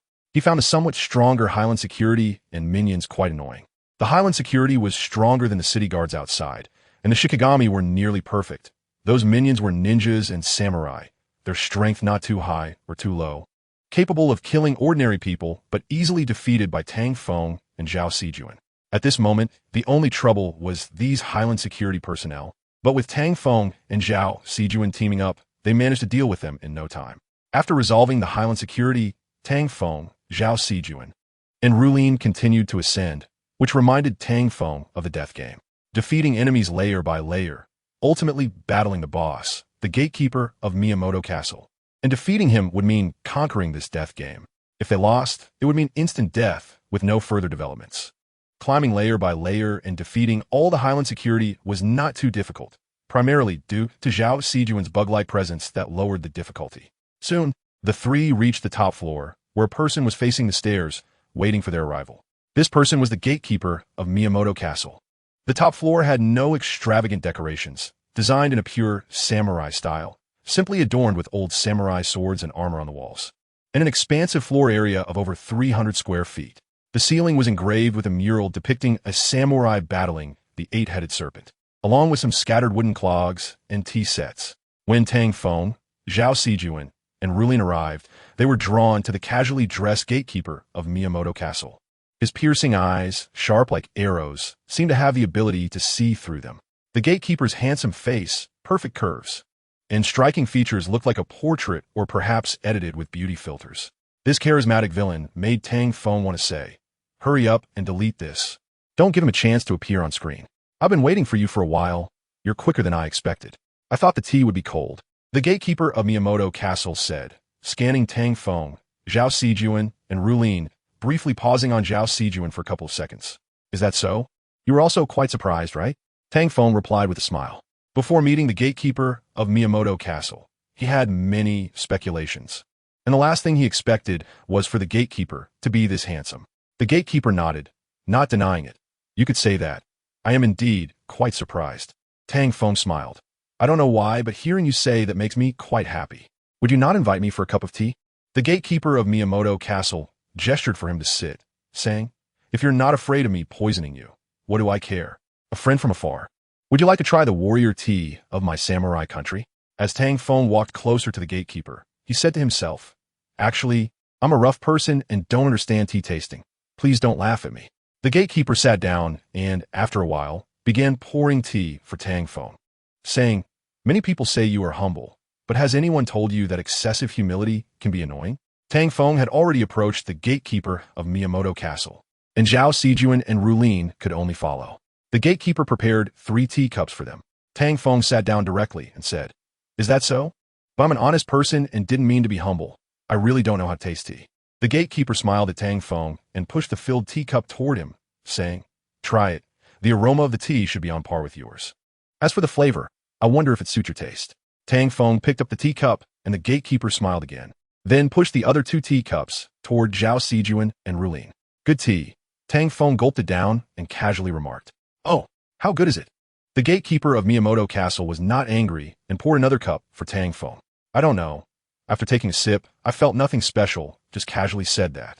You wouldn't take it seriously, would you? Tang Feng looked at the gatekeeper, wanted to see if he was really not angry. Not at all. The gatekeeper of Miyamoto smiled as if he truly didn't care, which made Tang Feng feel bored. Don't you think what I said is annoying? Tang Feng asked, then added, I treat your tea like plain water, don't you think? The gatekeeper of Miyamoto smiled without speaking, and Tang Feng felt there was no point in continuing the conversation. He took a sip of tea, even though he didn't understand tea. He knew it was good tea and not just a formality. The gatekeeper of Miyamoto said, The tea is good, and the person is wonderful. May I ask your surname? Tang Feng took a sip of tea and said, No need to be formal. My surname is Tang, just a single character, Feng. The gatekeeper of Miyamoto took a sip of tea and said, I'm the gatekeeper of Miyamoto. Tang Feng nodded and said, I know your deeds are as great as your name. The gatekeeper of Miyamoto smiled dismissively and said, Everything is for the great warrior nation. You wouldn't understand. Tang Feng nodded and began to chat casually with the gatekeeper of Miyamoto, as if they were not enemies but close friends. As they chatted about various topics, Zhao Sijuan and Rulin, the 2 beauties, were speechless, unable to discern what was really happening. As they continued talking, Tang Feng said, I heard you want to resurrect the 8-tailed serpent. Is that true? The gatekeeper of Miyamoto laughed and said, Who told you that? The 8-tailed serpent was never dead. So how can there be talk of resurrection? I am merely offering sacrifices to summon the 8-tailed serpent to the Douluo continent. Tang Feng asked, What difference does that make? Can the 8-tailed serpent really descend? The gatekeeper of Miyamoto confidently replied, It must, otherwise what am I doing all this for? Do you think I'm a fool? Tang Feng said, What if I want to stop you? Chapter 157. Very fake. Tang Feng's words were not a joke, and the gatekeeper of Miyamoto could tell how serious he was. Then I will kill you, was the gatekeeper's calm response, which seemed like a joke but was not. He was also very serious. If Tang Feng wanted to stop him, he would kill him without hesitation. Tang Feng took a sip of tea and said, I really will stop you. The gatekeeper of Miyamoto also took a sip of tea and replied, I really will kill you. The atmosphere suddenly became tense as Tang Feng and the gatekeeper of Miyamoto exchanged glances like sparks igniting. It felt as if a virtual duel without casualties had begun, with both competing fiercely, though the outcome favored themselves. Both confident individuals did not believe they could lose to the other. How could they possibly lose? Zhao Sijuan set down her teacup, seeing that Tang Feng and the gatekeeper of Miyamoto looked ready to fight at any moment. And she had to be cautious of the gatekeeper. No one knew what he might do next. Just a joke. Tang Feng withdrew his gaze and continued to sip tea. Not because he was afraid of the gatekeeper, but because it wasn't the right time to act. Me too. Don't take it to heart, the gatekeeper of Miyamoto said lightly. Only they understood whether it was a joke or not. I killed so many of your people, and you're not angry at all? Tang Feng's words were sharp, seemingly provoking the gatekeeper of Miyamoto to act. Why should I be angry? Those who can be killed are all useless. I won't be angry over a useless person. The gatekeeper of Miyamoto replied, feeling no need to be upset. Moreover, The deaths of those useless people were not in vain. They were good materials for the offerings to the eight-tailed serpent, slightly advancing its summoning process. You're quite cruel. I feel a bit sorry for those who work with you, Tang Feng said honestly, as he was not afraid of the gatekeeper's actions. He was already contemplating taking action against him. Cruel? The gatekeeper of Miyamoto smiled slightly and asked, don't you think this world, no, in all worlds, is one where strength is paramount? Only if you have enough power will anyone dare to defy you. Have you ever seen those old guys who say one thing and do another? No, they are already unfit to survive in this world. The gatekeeper of Miyamoto set down his teacup and stared at Tang Feng. Under the gatekeeper's gaze, Tang Feng replied, who would believe your reasoning if you said it? The gatekeeper of Miyamoto laughed and said, if they don't believe it, I'll beat them until they do. Those who follow me will prosper, and those who oppose me will perish. Tang Feng said, what if someone has stronger combat power than you, and you can't win? Can you still say, those who follow me will prosper, and those who oppose me will perish? The gatekeeper of Miyamoto confidently replied, that won't happen. No one has stronger combat power than you. Tang Feng laughed, you are quite confident. The gatekeeper of Miyamoto said, confidence is a necessary condition for a strong person. My confidence comes from my strength, and I trust my strength completely. Tang Feng nodded, or maybe you are right, but there are indeed people stronger than you. After all, we are both mere mortals. The gatekeeper of Miyamoto smiled and said, are you talking about gods? Only when the eight-tailed serpent descends, what does a god count for? Seeing the gatekeeper of Miyamoto in a trance, Tang Feng knew he couldn't persuade him. To stop the eight-tailed serpent's descent, he would have to kill the gatekeeper. Although Tang Feng had planned this from the beginning, he would prefer not to act if possible. Before Tang Feng could speak, the gatekeeper of Miyamoto said again, so, do you want to join us and become part of us?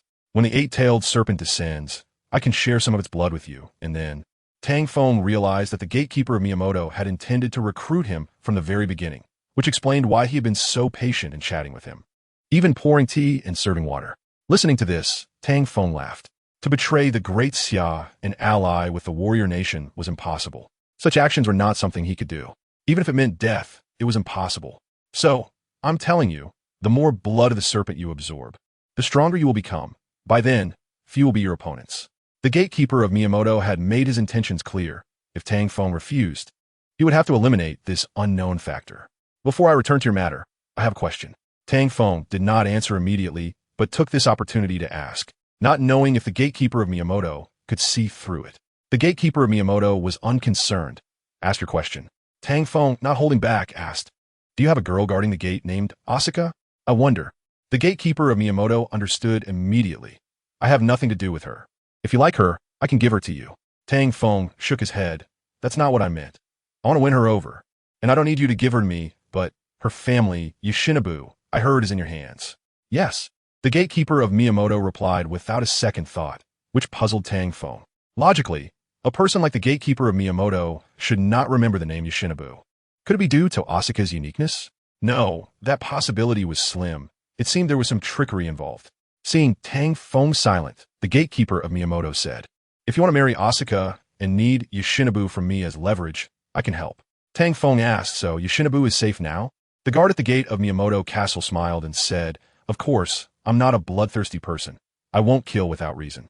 Tang Feng replied, if you say that, I'm afraid you wouldn't even believe it yourself, would you?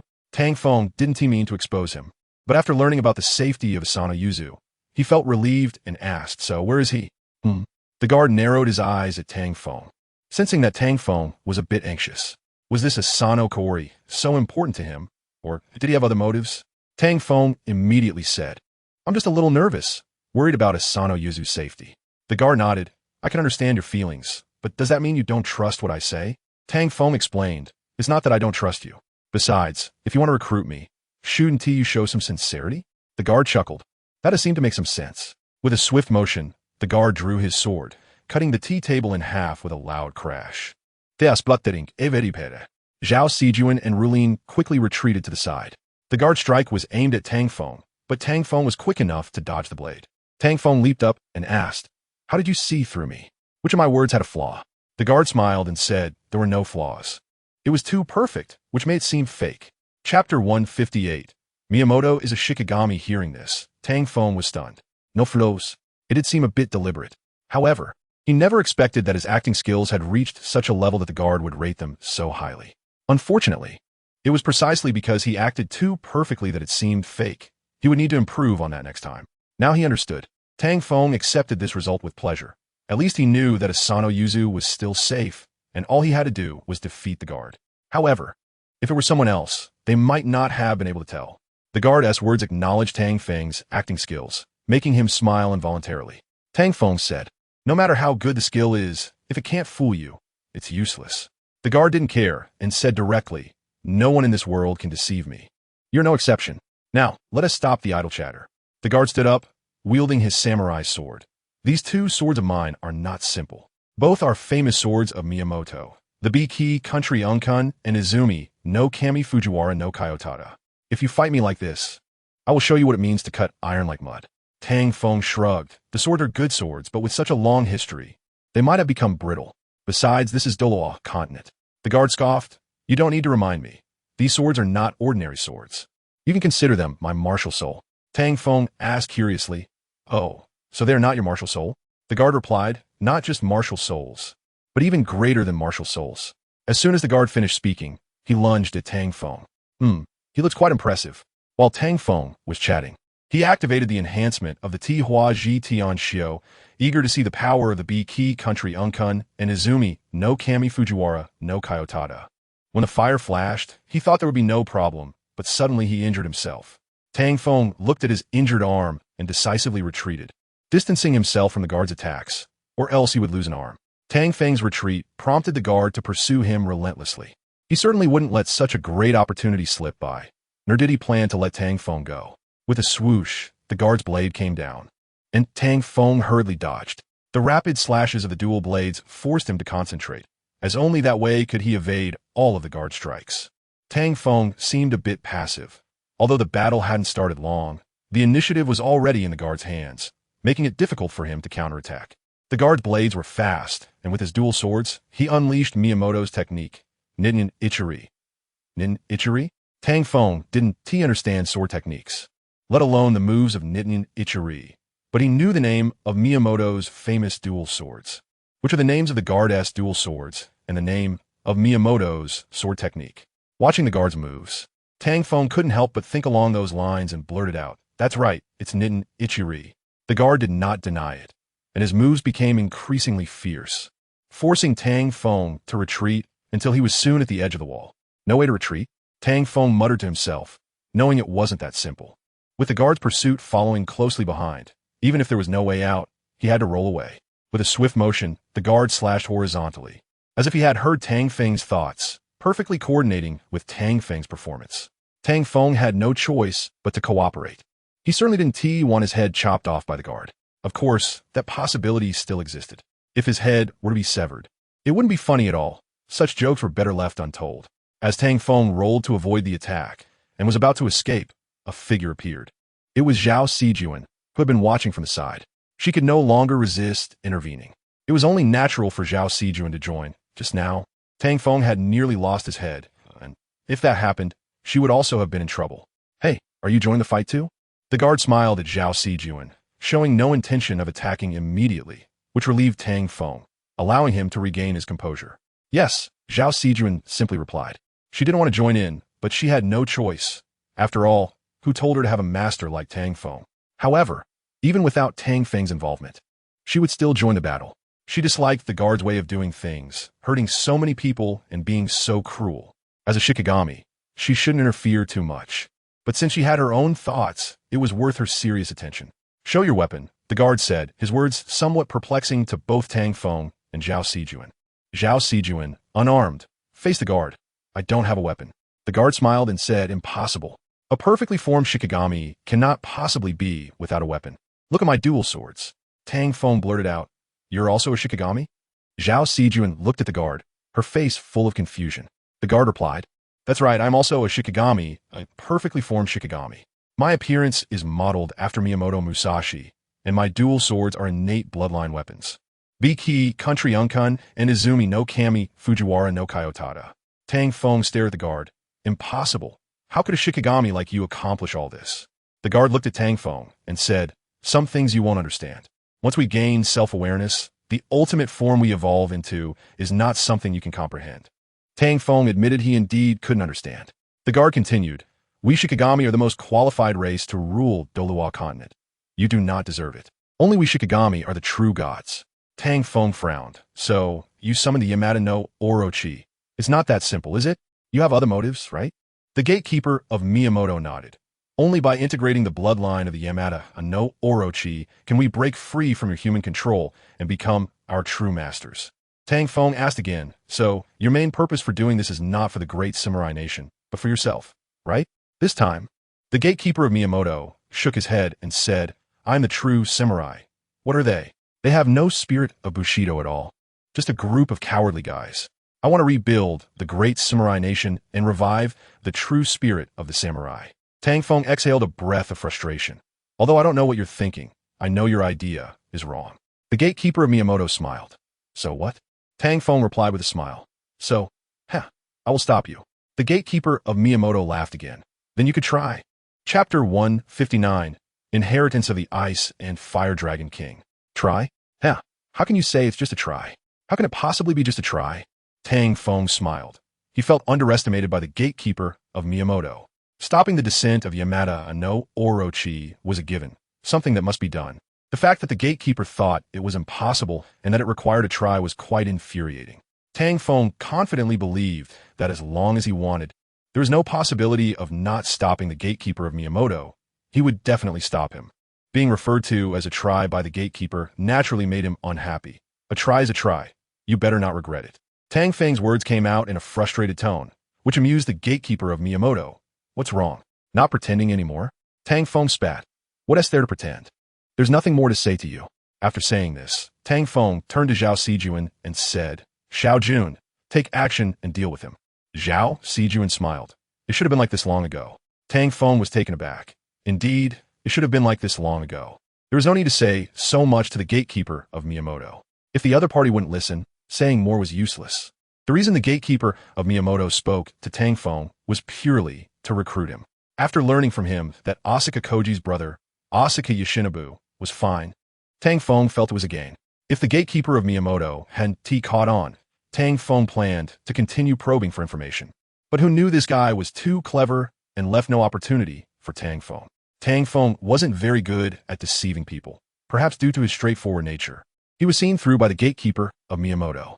Upon hearing Tang Feng's words, Zhao Sijuan immediately attacked the gatekeeper of Miyamoto, which made the gatekeeper, who had just stopped, unable to help but smile. "How could someone without a weapon like you possibly defeat me?" "I am." Bang! Zhao Sijuan's fist struck the gatekeeper of Miyamoto's face, knocking him sideways. "Don't you know not to hit faces?" The gatekeeper of Miyamoto, angry, swung a knife, having been careless and not dodged the punch from Zhao Sijuan. "Tough." Tang Feng sighed inwardly. Indeed, one should never offend women. When they get serious, they can really do anything. "Are you human?" Zhao Sijuan retorted, dodging the gatekeeper's knife while quickly punching him again. Zhao Sijuan's punches looked small, but the gatekeeper of Miyamoto, who had felt the power of these punches, did not dare to underestimate them. The gatekeeper focused on Zhao Sijuan, which gave Tang Feng an opportunity. Speaking of weapons, he and T used the BeatsYoung and Moi in human form for a long time. He was almost forgetting about these two swords, considering it. Could this be considered having 3 martial souls? It felt almost like cheating. Tang Feng smiled. Indeed it was. However, thinking about the origins of BeatsYoung and Moi made Tang Feng unable to smile anymore. His smile froze on his face as he thought of the first meeting in the city, of Grandpa Bai and Grandma San, and of all the bits and pieces of life shared together. Life is like this, filled with many disappointments, too much helplessness and inability to look back, ultimately leading to regrets. Not cherishing while it's there, regretting when it's lost. Life is like this, don't leave regrets. Don't wait until you lose something to learn to cherish it. Sword? The gatekeeper of Miyamoto engaged in a confrontation with Zhao Sijuan. Couldn't he help but exclaim when he saw the 2 swords in Tang Feng's hands. Most importantly, these 2 swords gave him a feeling that was not weak, even a little dangerous. Bang! Zhao Sijuan punched back the distracted gatekeeper of Miyamoto. "I advise you to focus," Zhao Sijuan said coldly, and the attack continued, making the gatekeeper of Miyamoto wonder. Could it be that my kindness makes me seem easy to bully? The gatekeeper of Miyamoto's Biki Koku and G slashed at Zhao Sijuan, and red power appeared on the sword. This power was like a shadow, fundamentally different from soul power. The essence of the power looked similar to Zhao Sijuan's shadow power. Both were powers that Tang Feng did not understand, forces outside the system, not belonging to the Douluo continent. The red power slashed toward Zhao Sijuan, who did not dare to take it head-on. The sense of crisis brought by this power was something Zhao Sijuan had never experienced before. Seeing this, Tang Feng joined the battlefield. His BeatsYoung and Moi clashed with the gatekeeper of Miyamoto's Biki Koku and Ji and Izumi no Kami Fujiwara no Kanesada. Since both were using two-handed weapons, their confrontation seemed to have nothing to do with Zhao Sijuan.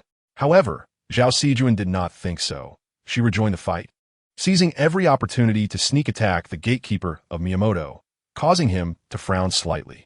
The gatekeeper of Miyamoto wanted to deal with Zhao Sijuan first before tackling Tang Feng, as he considered Zhao Sijuan's power to be a greater threat. After all, they both possess Shikigami powers. However, just as the gatekeeper of Miyamoto intended to shift focus to Zhao Sijuan, Tang Feng's attack followed closely, forcing the gatekeeper to defend. The gatekeeper of Miyamoto's dual swords emitted red Shikigami power, which Tang Feng was indifferent to. Even Zhao Sijuan did not dare to take it head-on. Let alone he had no understanding of what kind of existence this Shikigami power was. The blades had shadows following them, like swiftly struck blade shadows. As these illusions overlapped, the overlapping blade shadows trembled, turning into irregular thrusts. Poochie, poochie, poochie. Fortunately, Tang Feng reacted in time and was not pierced by these thrusts. He blocked the thrusts with his dual swords and was pushed back several steps by the impact, with Zhao Sijuan's figure following closely behind, the black shadow overlapping continuously. The confrontation between Zhao Sijuan and the gatekeeper of Miyamoto resembled a slow-motion matchstick figure battle, with the same Shikigami powers clashing continuously, changing without exception. Watching these changes, Tang Feng felt a bit out of place. Zhao Sijuan and the gatekeeper of Miyamoto's powers grew stronger, leaving Tang Feng feeling somewhat powerless. If they continued to fight with this kind of power, it would be impossible to defeat the gatekeeper of Miyamoto, unless Tang Feng's soul power continuously rose, wanting to use his martial soul true body but ultimately held back. Perhaps he could use prediction to find his weakness. Regardless of whether he could find it, Tang Feng felt he needed to give it a try. It was better than recklessly using the martial soul true body, as the side effects were too great. Prediction. Tang Feng utilized prediction, found the opportunity, and activated the soul power of the Ice and Fire Dragon King inheritance, enhancing his defense again. Under absolute defense, Tang Feng could be said to be the true immovable Ming Wang. Most importantly, the effect of the Ice and Fire Dragon King's inheritance has a chance to deal lethal damage to enemies. However, Tang Feng is not sure whether this effect is useful against the gatekeeper of Miyamoto, as the power used by the gatekeeper is not soul power. In any case, the chaotic body of the Ice and Fire Dragon King's inheritance is still quite formidable. It can also overlap with the effects of Tihua Ji Tianxiu. Chapter 160, Rebound Damage. The defense power is stacked up to 28 times. And even the color of the skin has changed, resembling scales and looking somewhat like a dragon transformation. Tang Feng did not use the Ice and Fire Dragon King's inheritance soul skill. He doesn't fully understand the 20-fold defense and believes that no matter how strong the defense is, it can still be broken. Without corresponding attack power, he would still be on the receiving end of a beating. Moreover, the other effects are not that impressive either. He wants to deal elemental damage, and with a simple adjustment of soul power, he can unleash fire attacks, so there's no need to waste soul power maintaining this soul skill enhancement. Lastly, there's that 10% lethal effect. Each attack has a 10% chance to deal lethal damage, but there's a 90% chance of being ineffective. Douluo Continent is not an online game. You can't expect this effect to trigger after 1,000 hits, so there's no need to rely on it. It's just too useless. If it weren't for the fact that the gatekeeper's power is somewhat special and belongs to a power level Tang Feng does not recognize, he wouldn't use such a move as the Ice and Fire Dragon King's inheritance. It really isn't necessary. Of course, some might think that 28 times is strong, but have you considered that if a person's defense is 0 or 1, then even 100 times wouldn't make much difference? That's why Tang Feng feels this skill is too redundant. He has simplified his view of his defense value too much, and this near-dragonized state is already a good indication of that. Wait a minute, am I like a spider? Tang Feng suddenly thought of a question. The power of the Ice and Fire Dragon King's inheritance does not seem like something a spider should possess. Could this turn him into a bad spider? Will it? Or one T it? This is a serious question. Tang Feng does not want to become a bad spider. How dare you be careless? You really don't know how to die. The gatekeeper of Miyamoto, endowed with the power of a Shikigami, took advantage of Tang Feng's distraction to attack. He kicked Zhao Sijuan, the protective umbrella, away, and Zhao Sijuan couldn't rush to the rescue in time. Boom! Just as the Shikigami Baki Kuni and Ji descended.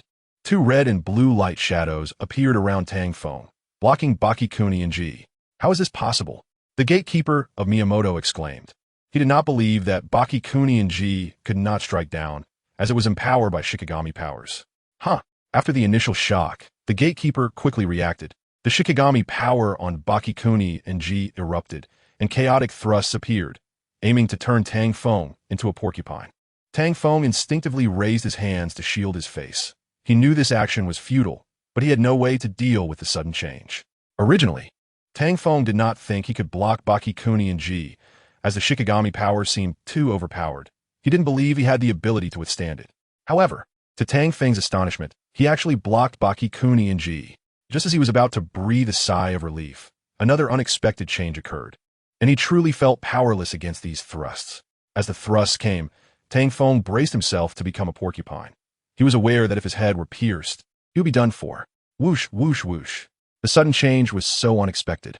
The next second, Tang Feng did not feel any pain, which felt a bit unreal. Just as he was about to examine what had happened, two flames, one blue and one red, appeared. This time, it was not light shadows, but flames that passively emerged, directly counterattacking toward the gatekeeper of Miyamoto. This change happened so quickly that the gatekeeper was caught off guard, and the flames spread directly onto him. However, the gatekeeper was not worried at all. No matter how strong the flames were, they could not harm him, as he was a Shikigami, and such damage was ineffective against him. Moreover, the gatekeeper did not find these flames special. Tang Feng had used them before, and apart from their strange colors, they couldn't hurt him. The gatekeeper had some understanding of Tang Feng's red and blue flames. They seemed to be the power of ice and fire duality, but so what? They still couldn't harm him, the perfect level Shikigami. As a result, the gatekeeper ignored the incoming flames and clashed with Zhao Sijuan, who had attacked again. Xiaofengzi, are you out of your mind? Focused during the fight? Clearly, Zhao Sijuan was angry. Tang Feng's previous actions were too foolish, as he wouldn't always be this lucky. Oh! Tang Feng also realized he was wrong and did not dare to refute Zhao Sijuan, just as he was about to get serious. He heard the gatekeeper of Miyamoto's furious voice. What have you done to me? Where are these flames of yours? Damn it. The gatekeeper attempted to wave away the flames, but it was futile. He retreated several steps, escaping Zhao Sijuan's attack range, and glared fiercely at Tang Feng. He never expected that Tang Feng could actually hurt him, which was why he was so angrily upset. Haha, you look so pathetic. Do you think I would tell you? Ha ha ha ha ha. I didn't expect you to lose your composure too. This is hilarious. I can't take it anymore. Let me laugh for a bit longer, haha. Tang Feng laughed recklessly, while the gatekeeper's face darkened a few shades. The damage from these flames did not hurt him significantly, but it indeed caused him pain. However, what the gatekeeper never expected was that Tang Feng would laugh at him because of this, which made him extremely unhappy. And the earlier scene became a part of his black history. The gatekeeper of Miyamoto was extremely displeased. He shouted, and red Shikigami power erupted, resembling vengeful spirits unleashing their grievances, creating a somewhat eerie and oppressive scene. Zhao Sijuan warned Tang Feng, be careful. After Zhao Sijuan finished speaking, without waiting for Tang Feng to respond, she also unleashed the same power, but her power was black. Tang Feng scratched his scalp. Trouble? Is this bullying because my power is insufficient? Tang Feng wanted to step in to stop their duel and give the gatekeeper a sneak attack, but he was uncertain if he could withstand the eruption of this power. Why think so much? Let us go for it. Tang Feng decided not to think anymore and raised his Jiang Mo Xia, charging towards the gatekeeper of Miyamoto. His defense seemed quite strong now, so there shouldn't be any problem. When Tang Feng was 1 meter away from the gatekeeper of Miyamoto and was about to swing his sword at him, he was still a step too slow. The gatekeeper's power erupted, and the red power exploded chaotically, directly slamming into Tang Feng. Boom, boom, boom. The powerful explosion prevented Tang Feng from swinging his sword and fully absorbed the damage. Chapter 161. Victory? The red explosion erupted, catching Tang Feng off guard. He truly did not expect it to explode suddenly. What happened to the promised explosive aura? What about the most basic trust between people? Well, it must be admitted that Miyamoto's gatekeeper is not a human. He is a Shikigami. Therefore, there is no basic trust between people. Tang Feng watched this scene unfold in silence, feeling more helpless than anything else. He foolishly charged at the muzzle of the gun. Such behavior could hardly be called helpless, but rather foolish. The red Shikigami power exploded, directly hitting Tang Feng, and the red light engulfed him completely. Watching this sudden turn of events, Zhao Sijuan was in a bad state, wanting nothing more than to pin Tang Feng to the ground and rub him against it, like the steps of a devil. Rubbing on this smooth floor, Zhao Sijuan really didn't know how to describe Tang Feng. Perhaps his brain had gone underwater, which was why he thought of such a thing. Actually taking on the Shikigami power of Miyamoto's gatekeeper head-on. The Shikigami power was no simple matter, despite the beams of light exploding. The energy inside had transformed into sharp blades, constantly spinning and slicing at Tang Feng. It was as if he had dropped a piece of clothing into a washing machine that kept spinning, but this washing machine was hiding blades. At that moment, Tang Feng was being tormented and bombarded by this force. If it weren't for his formidable chaotic body, he would have probably been sliced into pudding long ago. Strangely enough, the 50% rebound effect had not triggered at all, which puzzled Tang Feng. It was known that when he first entered the chaotic body state of the Ice Fire Dragon King inheritance, he had inadvertently triggered that rebound effect, thinking that this 50% would be easy to trigger. However, it seemed that this was not the case. Even with a 50% chance, it was difficult to succeed in triggering it. Otherwise, how could it not have triggered now? Tang Feng was not interested in probabilities, much like enhancing equipment in a game. Even with a 1% chance, there was a possibility of success, while a 90% chance could lead to failure. The same principle applied in reality, where a 50% chance meant that not even half would succeed. The reality was just as he thought. Otherwise, how could it have not triggered? The chaotic body, resembling the physique of a dragon, had powerful defense, leading one to doubt whether it had really been enhanced by only 20 times. It's hard to say. This formidable defense was speechless, and even a real dragon might not withstand the Miyamoto Gatekeeper's move. The Miyamoto Gatekeeper's attack was not a simple explosion. It was infused with his swordsmanship, one of the profound meanings he had cut out, and it was a new ultimate technique that had completely merged with him. Boom, boom, boom. The bombardment had just begun. Just as the explosion of power started, Tang Feng, engulfed by it, realized the strength of the Ice Fire Dragon King inheritance. Under the profound swordsmanship of the Miyamoto Gatekeeper, Tang Feng was already the best proof that he could stand firm. However, the Miyamoto Gatekeeper's profound swordsmanship had only just begun. In the next moment, countless sword shadows appeared, all overlapping sword shadows created by Hiki no Kank and Izumi no Kami Fujiwara no Kanasada. These sword shadows were different from the Shikigami powers in the energy zone. This was the final killing move of the profound meaning. A massive explosion within the second heaven's ultimate arts. Rumbling, intense, blinding light erupted from those overlapping sword shadows. The samurai swords, also known as swords in their samurai country, displayed such a magnificent explosive power that it inevitably reminded one of Zoro. Zoro's sword techniques were equally flashy, and he had one more sword than the Miyamoto Gatekeeper, which was the three-sword style. Tang Feng's head began to hurt. Was he a swordsman or a swordsman? Tang Feng quickly forgot this question, as he didn't have time to think. He was severely injured by the final explosion of the Miyamoto Gatekeeper and was sent flying. Crack! Fortunately, a small hand saved him. Otherwise, he would have fallen. Tang Feng didn't think falling would kill him. Although it was 20 to 30 meters high, with his body strength, it wasn't really a problem. However, no one wanted to fall. Even if one didn't die from a fall, it would still cause injury. Thank. Before Tang Feng could express his gratitude, he was captivated by Zhao Sijuan's eruption as she flashed in front of the Miyamoto Gatekeeper like a black whirlwind. Since the Miyamoto Gatekeeper had just struck Tang Feng and the Shikigami power had just exploded, he couldn't gather power quickly enough and was caught off guard by Zhao Sijuan. Am I creating an opportunity for little June? Tang Feng thought to himself as he watched Zhao Sijuan's swift figure continuously strike at the Miyamoto Gatekeeper, feeling compelled to murmur, "This is too strong. Can little June be even stronger?" Bang, bang, bang. Zhao Sijuan's combo approached 100 strikes.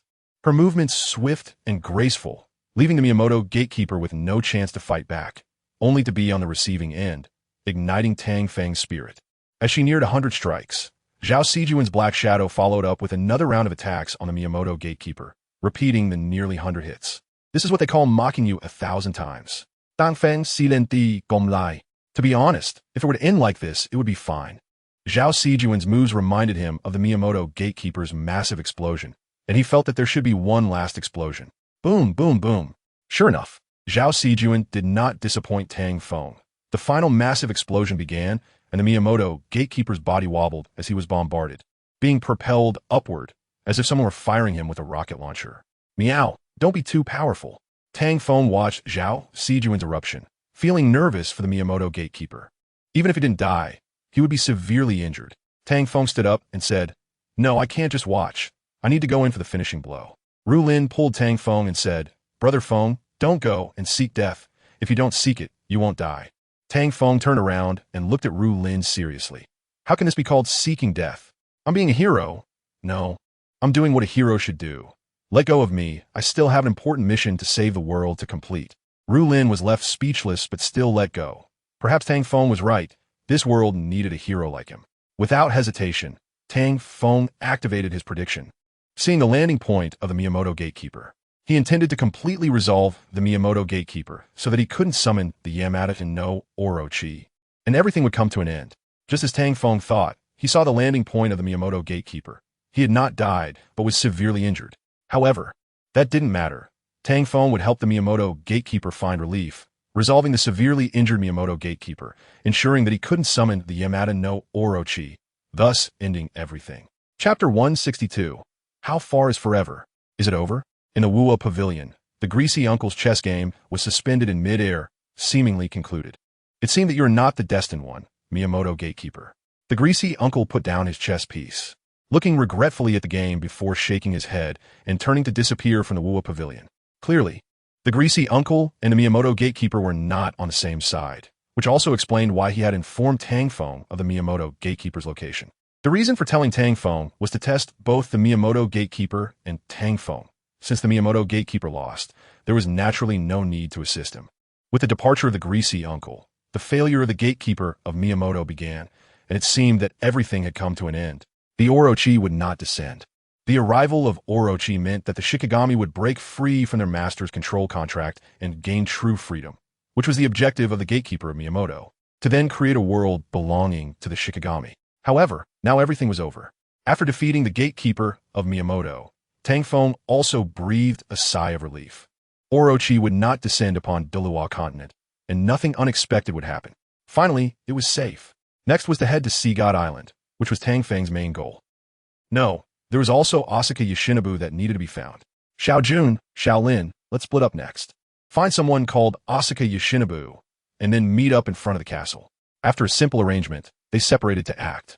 As long as they found Asuka Yoshinobu and fulfilled Asuka Kaori's wish, they could leave this place. However, before leaving, Tang Feng felt it was necessary to destroy this place. Such a ritual site should not be allowed to be used by others again, especially not to resurrect Orochi. The person Tang Feng needed to find was also Asuka Yoshinobu. At this moment, in front of the city gate, when Asuka Kaori saw his figure appear, she immediately rushed down. Asuka Yoshinobu looked similar to Asuka Kaori, with a similar height, almost like Asuka Kaori's younger sister, making it easy to recognize. While running, Asuka Kaori wiped away the tears on her face, patted her delicate cheeks a couple of times, and then tidied her black hair to make it smooth. When Asuka Kaori reached Asuka Yoshinobu, she hugged him and cried while smiling. "Yoshinobu, it's so good that you're okay. I was really worried about you, very worried. By the way, Yoshinobu, why are you the only one here? Where is he?" Asuka Kaori looked ahead with tearful eyes, not seeing Tang Feng's figure, and asked a bit disappointedly. Asuka Yoshinobu, like a puppet, was hugged and suddenly said, "Sister, it hurts." Asuka Kaori then realized, I'm sorry, I got too excited and hurt you." After releasing Asuka Yoshinobu, Asuka Kaori carefully examined him and asked, "Where does it hurt? Let me see, does it still hurt? Let me rub it for you?"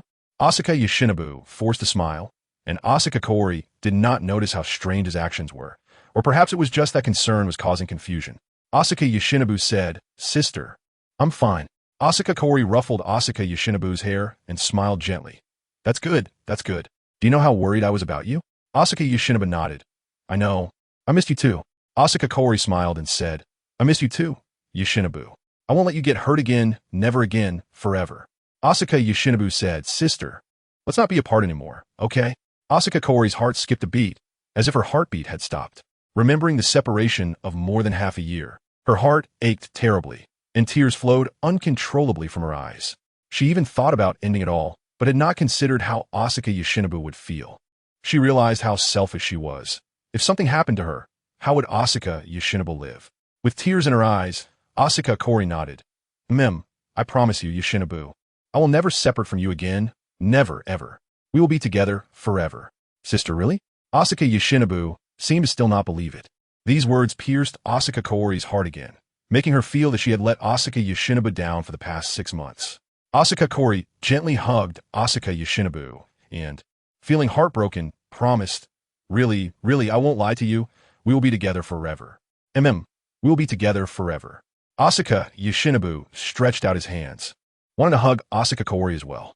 This action warmed Asuka Kaori's heart, making her no longer tremble in panic. The feeling of stability made her heart warm. However, Asuka Kaori had no eyes on her back and did not see the katana in Asuka Yoshinobu's hands. This katana was a 60 centimeters blade that appeared from Asuka Yoshinobu's shadow and was passed into his hands. After receiving the katana, he hugged Asuka Kaori. Asuka Kaori did not sense anything unusual and felt that she wished this moment could last forever, or that they could have more and more time together. Asuka Kaori wanted to spend more time with Asuka Yoshinobu. She felt that the love she had given him was far too little, and she wanted to keep all her care for him in the future. Sister, thank you. Silly, you will always be the treasure in my heart, forever. Sister, you too are the eternal treasure in my heart. Silly. Asuka Yoshinobu's hands gripped the blade tightly and quickly stabbed the katana into Asuka Kaori's heart, using all his strength to prevent her from feeling pain. At the moment of her death, Asuka Kaori did not react at all, as could be seen from her smiling eyes. It is clear that her death was not painful. She didn't even have the chance to react, still thinking they could really be together forever. This forever was merely a fleeting spark, as dazzling yet brief as fireworks. Sister, I'm sorry.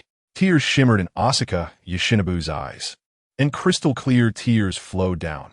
Only by doing this can Lord Orochi be resurrected. I didn't want to go this far, but Asuka Yoshinobu, heartbroken, sat on the ground, holding Asuka Kaori.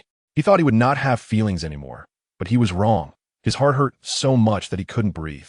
So it turns out, I still have a heart. Asuka Yoshinobu smiled bitterly, never expecting things to turn out this way. All of this was Tang Feng's fault. Sister, don't worry. Once Lord Orochi descends, I will definitely bring you back to life, just like me, to become a Shikigami. No, a new human. Asuka Yoshinobu clenched his fists tightly, and as Asuka Kaori's blood flowed, the ground seemed to breathe, trembling continuously.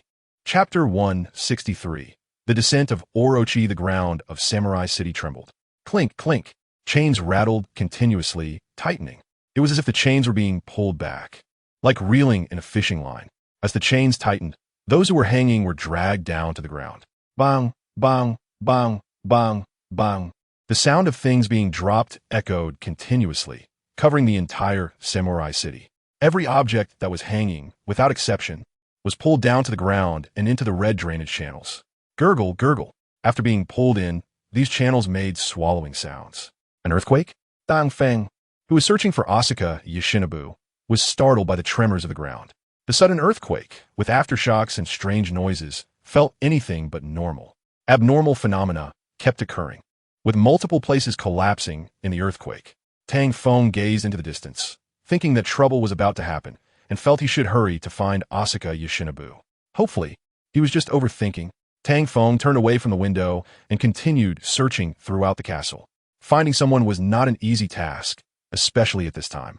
The more dangerous it was, the calmer one had to be.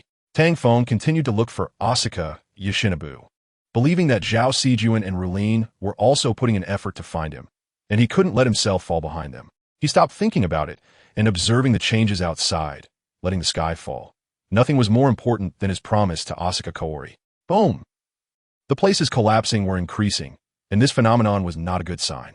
If Tang Feng had observed closely, he would definitely have noticed something odd. Moreover, with his ability to predict, if he thought about it in that direction and activated this bug-like skill, he could see the reason clearly. At this moment, Asuka Yoshinobu, who was crying, picked up Asuka Kaori. Asuka Kaori was already dead. Asuka Yoshinobu walked towards the castle with Asuka Kaori in his arms, and with each step, the ground shook more violently. Halfway there, the red water surface began to boil and roll, resembling boiling water, except it was red. The houses behind Asuka Yoshinobu were all destroyed and collapsed, as if they had been blown apart, without exception, all shattered and falling onto the red drainage channel. Following that, those who were pulled into the drainage channel were all boiled down to a liquid state, continuously flowing into the blood pool in front of the castle. After walking halfway, Asuka Yoshinobu was getting closer to the castle, and the boiling red water leading to the blood pool had already turned into a paste-like consistency. The rolling paste resembled magma in a volcano, looking extraordinarily bizarre. Asuka Yoshinobu arrived at the edge of the blood pool, where the time for the Yamada no Orochi to descend finally came. He tossed Asuka Kaori into the blood pool. The blood water in the pool transformed into dozens of tentacles, grabbing Asuka Kaori's corpse and sending it towards the center of the castle. What is going on? At this moment, Tang Feng was disturbed by the commotion outside. Initially, he didn't want to get involved in so many matters, but the noise was simply too loud.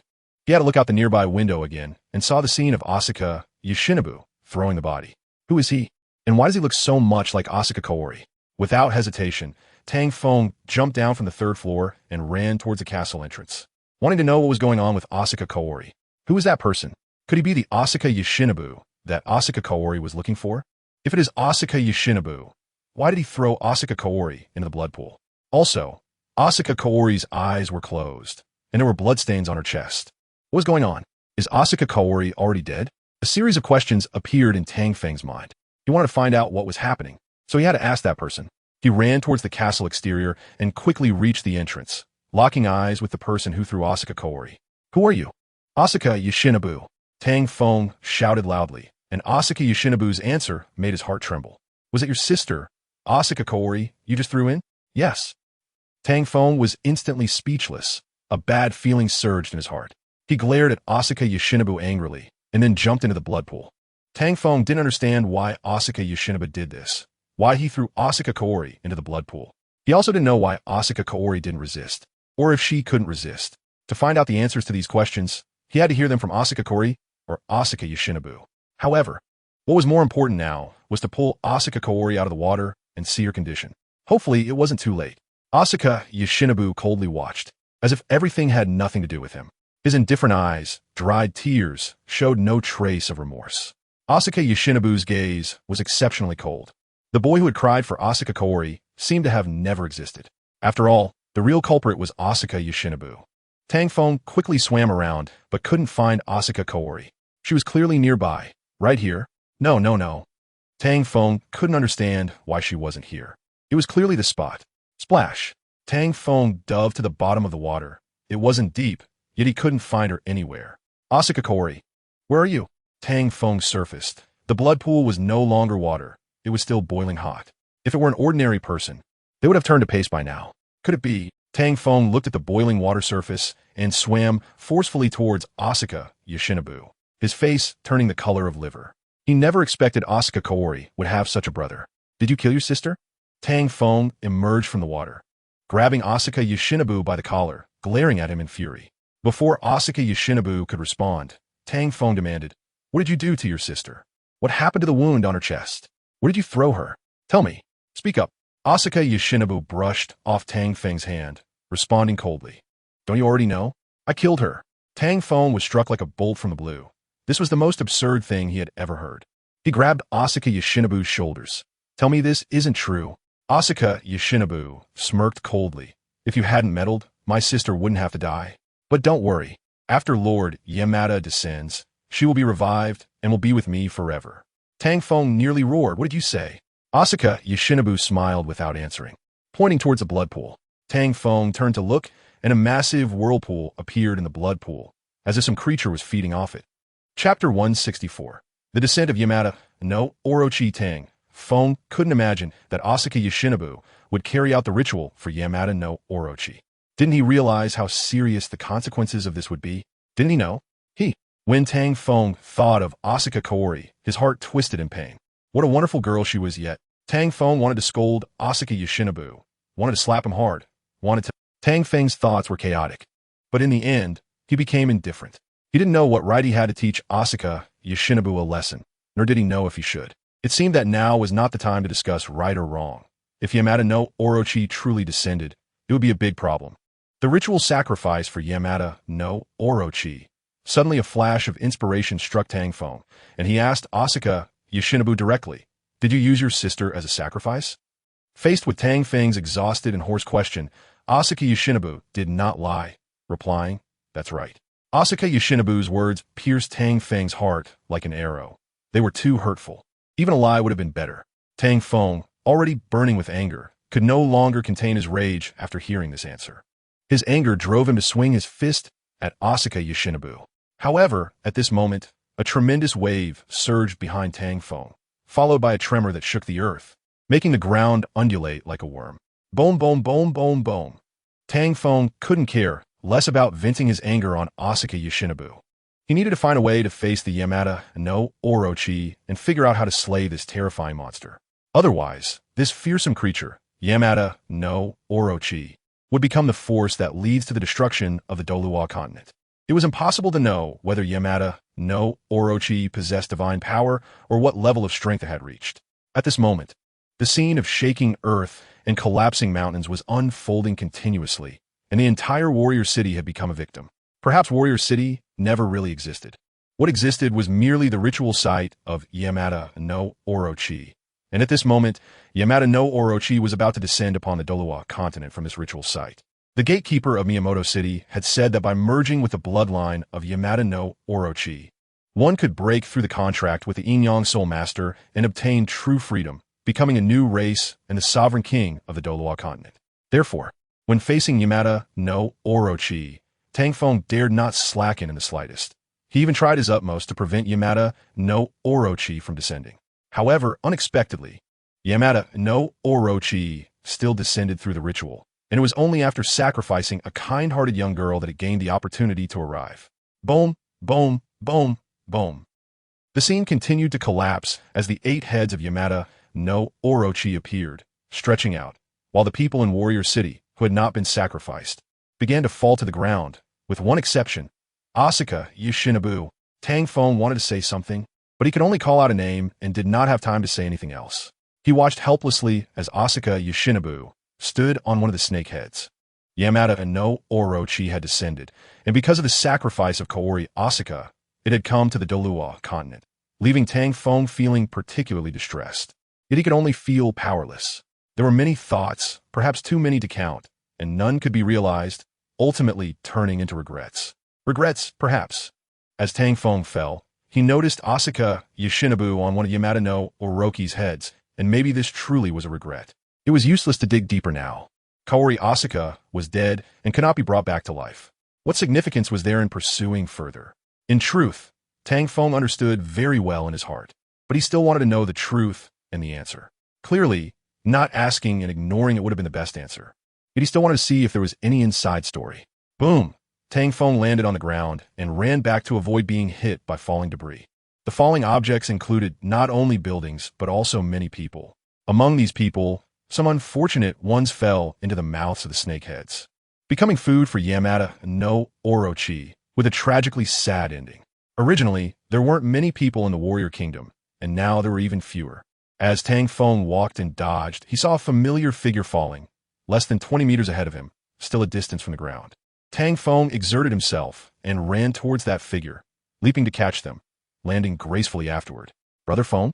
The small figure being held did not expect it to be Tang Feng who caught her.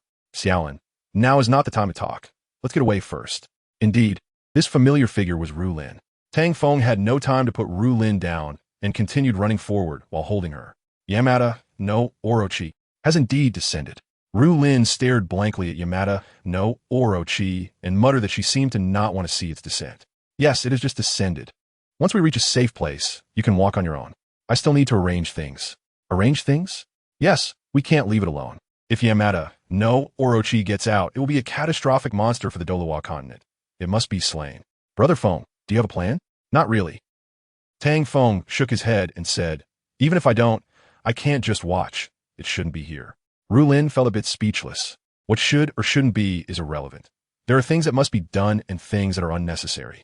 Dealing with Yamada no Orochi is something that must be done. Brother Feng, it's not your fault.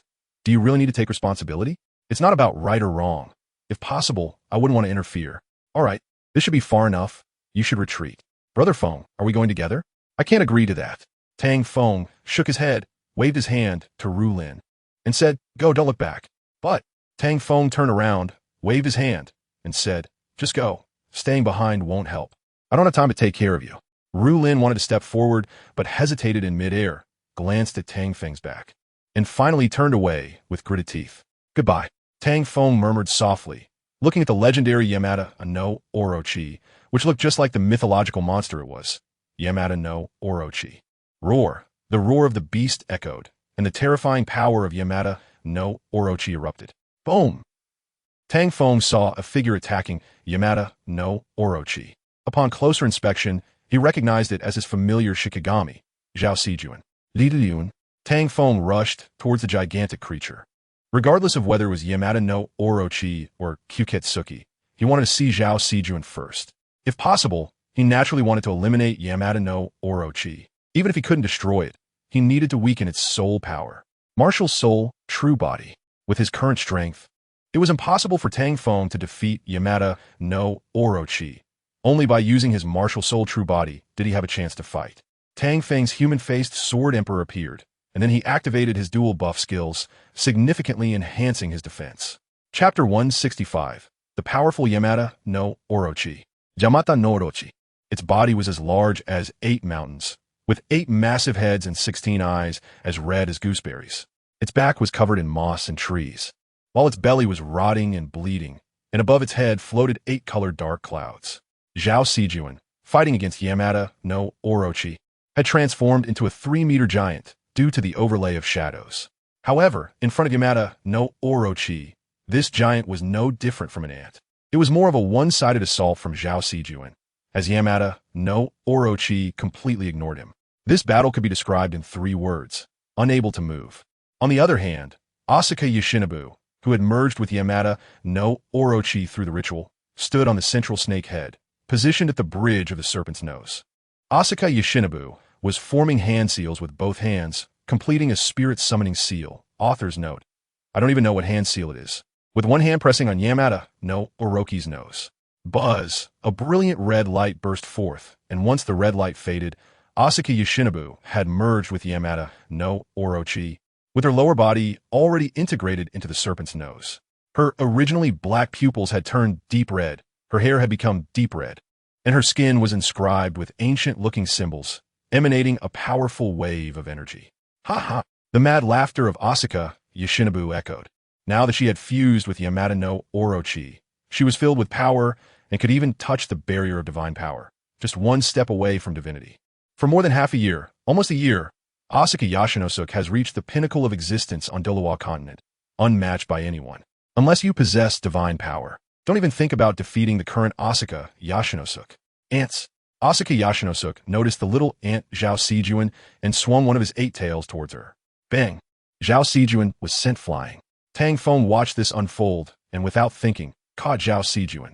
He then asked her, "Are you okay?" Zhao Sijuan shook her head. Mifine. Tang Feng placed Zhao Sijuan on his back. "Hold on tight, I'll take you flying." Zhao Sijuan smiled. Haha, okay.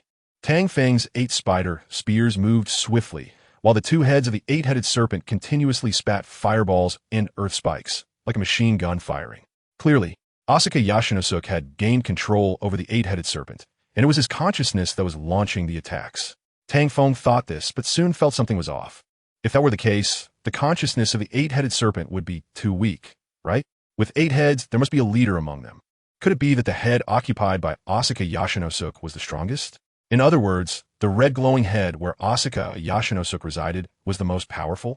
Tang Feng couldn't figure it out. If the 8-headed serpent could be so easily controlled, how could it be called the strongest mythical monster in the warrior country? This strongest must be a facade, right? Tang Feng increasingly felt something was wrong, and with Asuka Yoshinosuke's bizarre form, it was hard to tell who was controlling whom. Regardless of who was in control, Tang Feng didn't have time to think about it now. After dodging an attack from the 8-headed serpent, he quickly moved closer. "Sijuan, are you ready?" "I've been ready." Just as Zhao Sijuan's words fell, she jumped off Tang Feng's back, and as she leaped, a dark shadow overlapped again, forming a 5-meter-tall figure. Tang Feng glanced at Zhao Sijuan leaping towards the 8-headed serpent and raised his Ganjiang Moi, aiming to slash at the serpent when the serpent's large tail swept towards him first. When Tang Feng tried to block the tail, he was knocked back several dozen meters. Stabilizing himself, Tang Feng charged at the 8-headed serpent again, casting ice and fire duality effortlessly, following closely behind it.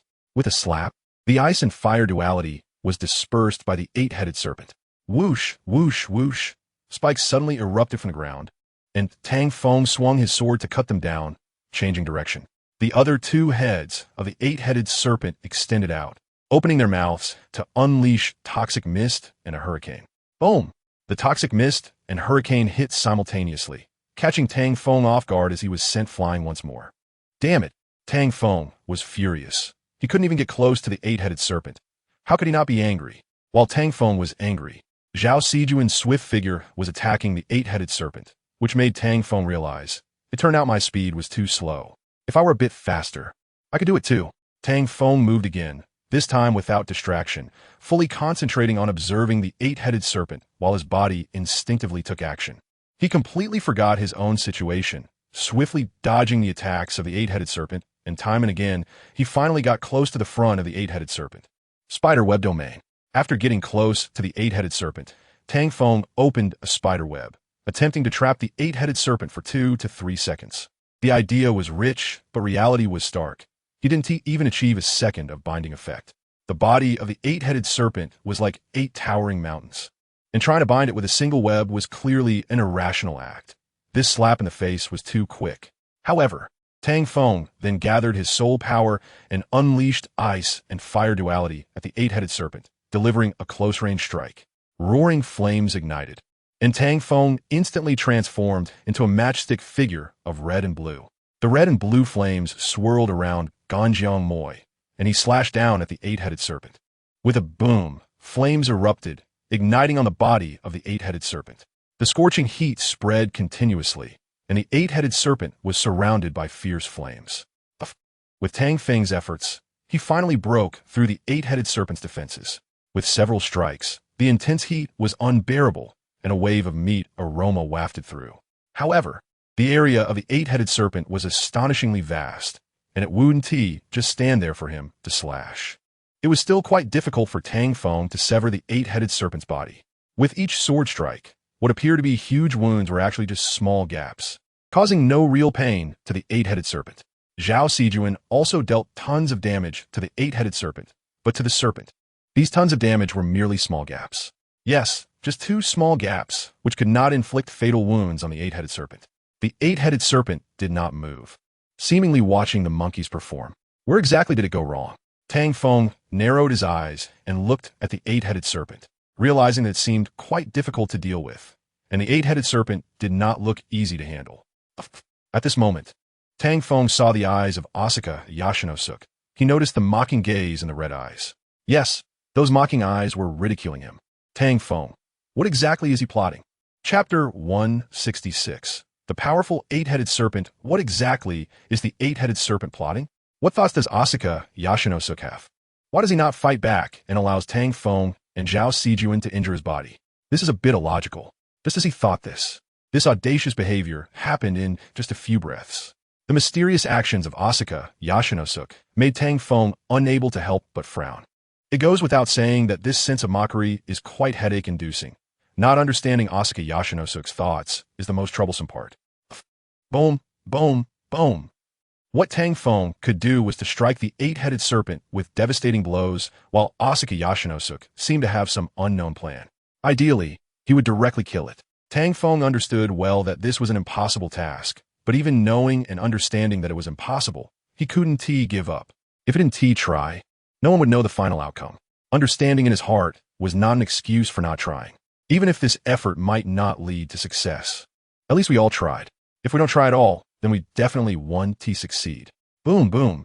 The gaps on the body of the 8-headed serpent grew larger. With enough effort, even an iron pillar could be ground down to a needle. Nothing is impossible. Tang Feng's Ganjiang sword gathered even stronger flames, and with the fiery light, he slashed down directly, finally cutting through the flesh of the eight-headed serpent, revealing flowing blood and entrails. Still pretending?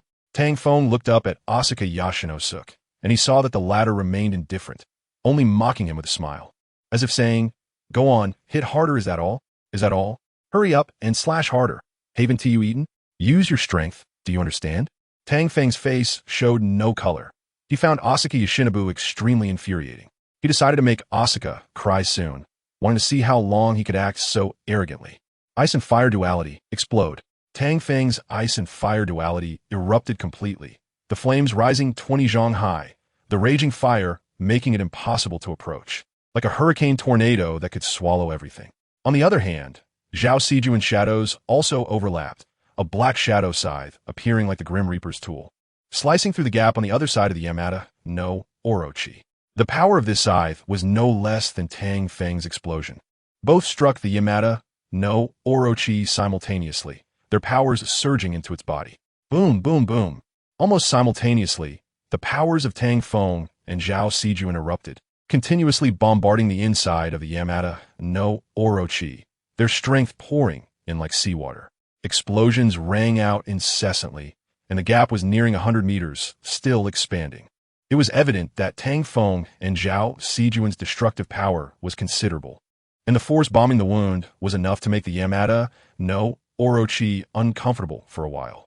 However, both the Yamada no Orochi and Asuka Yoshinobu remained expressionless, as if they were not the ones being hurt. A closer look would reveal that this so-called 100-meter wound was insignificant compared to the body of the 8 large mountain peaks. It was merely a trivial gap. Just like when we suffer a small injury, a band-aid doesn't hurt as much or seem as serious as we imagine. The current state of the Yamada no Orochi was the same. Even as the wound expanded and the destruction continued, then Asuka Yoshinobu did not take it seriously. The 8 serpent heads flicked their tongues, mocking like Asuka Yoshinobu, completely unconcerned, as if it were not their bodies being harmed. The flames burned and scorched the gap. Yet neither the Yamada no Orochi nor Asuka Yoshinobu made a sound, confirming that this body was unrelated to them. Otherwise, how could they be so indifferent, appearing as if it were insignificant? The rumbling sound of explosions continued as Tang Feng and Zhao Sijuan's sustained fighting power relentlessly damaged the body of the Yamada no Orochi. Time flew by. In the blink of an eye, 10 minutes had passed. During these 10 minutes of continuous bombardment, the gap in the Yamada no Orochi had grown to the size of a mountain peak. Given Tang Feng and Zhao Sijuan another few dozen minutes, they could sever the Yamada no Orochi in half. It was clear that to defeat a legendary myth-level monster, the opponent only needed to stand still and not exert any effort. It could be killed, just a matter of time. It seemed that both the Yamada no Orochi and Asuka Yoshinobu gave off this impression, not wanting to move or exert strength, allowing Tang Feng and Zhao Sijuan to inflict damage. When considering the aura they displayed upon their entrance, along with their destructive and explosive power, it felt as if they could defeat Tang Feng and Zhao Sijuan any time they chose, and they certainly wouldn't be so passively destroyed. Boom! Another 10 minutes passed, and this time Asuka Yoshinobu yawned, still wearing a mocking gaze. He said, "I've already given you a chance. You've wasted 30 minutes of my time just to show off." And the result? Asuka Yoshinobu taunted, "Ha! You are truly pathetic, weak to the point of speechlessness. After so long, you've only inflicted this little damage."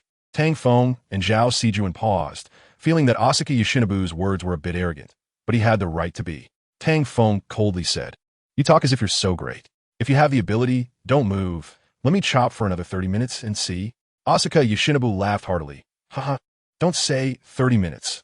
Even if you chop for a day, it would be useless. You can't kill me, so stop the pointless struggle." Tang Feng naturally didn't believe it. "I just want to ask you, do you dare or not?" Facing Tang Feng's challenge, Asuka Yoshinobu smiled.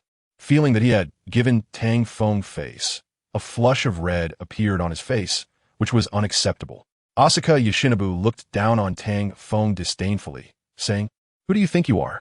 Do you think I'm a fool who can be provoked by such lowly tactics? Do you think everyone is like you, easily swayed by a few words?" Tang Feng. Zhao Sijuan, he speaks the truth. Asuka Yoshinobu continued passionately, "Next, it won't be your stage anymore. It will be my stage, Asuka Yoshinobu's stage. The entire Douluo continent is my stage." Asuka Yoshinobu smiled confidently. You will become the first pair of supporting characters on this stage, and you will feel honored for your sacrifice. And the world will remember this historic moment. As he spoke, the power of the Yamada no Orochi erupted, the dark aura sending Tang Feng and Zhao Sijuan flying away. Then, as Tang Feng and Zhao Sijuan were astonished, a green light enveloped the Yamada no Orochi from head to toe, and the gaps in its body began to heal at a visible speed. In less than a minute, the wounds inflicted by Tang Feng and Zhao Sijuan were restored. Tang Feng, Zhao Sijuan. Chapter 167. From today on, I am the Yamada no Orochi. Whose stage does the Douluo continent truly belong to? Asuka Yoshinobu's confident words radiated the aura of a strong person. However, if the Yamada no Orochi had not descended, could he speak so confidently? Clearly not possible. Obviously, without the arrival, without the system, without interference, the person who could claim the Douluo continent as a stage and make it a reality was Tang San, not Asuka Yoshinobu. However, the current Asuka Yoshinobu could only speak these words, still a distance away from achieving them. The performance on the stage had just begun. What stories would unfold on the stage? What were Asuka Yoshinobu's meticulous arrangements? And was the ultimate goal truly to dominate the Douluo continent? Or perhaps the divine realm? There were too many unknowns. Regardless of who it was, no one could turn the unknown into reality, as personal power was still limited. At this moment, Asuka Yoshinobu used the power of the Yamada no Orochi to restore its body. The restored Yamada no Orochi launched an absolute counterattack against Tang Feng and Zhao Sijuan. The 8 heads of the Yamada no Orochi possessed 8 different attributes of power. These powers were supplied by the 8 heads of the Yamada no Orochi. They existed as one entity and could not survive without any head. The legendary Yamada no Orochi was said to have 9 heads. From this point, it could be seen that this myth-level monster would not die just because it lost 1 or half a head. To kill the Yamada no Orochi, all 8 heads must be destroyed. It was only when Tang Feng was being brutally beaten by the Yamada no Orochi that he remembered the method to deal with it. This method sounded easy, but wanting to sever the heads of the Yamada no Orochi was quite difficult without the Kusanagi sword. After all, the Yamada no Orochi would not stand still for Tang Feng to behead it. Moreover, the recovery ability of the Yamada no Orochi was astonishing. It was feared that before decapitation, it would retaliate against Tang Feng. Not to mention, decapitating all 8 heads was even more challenging.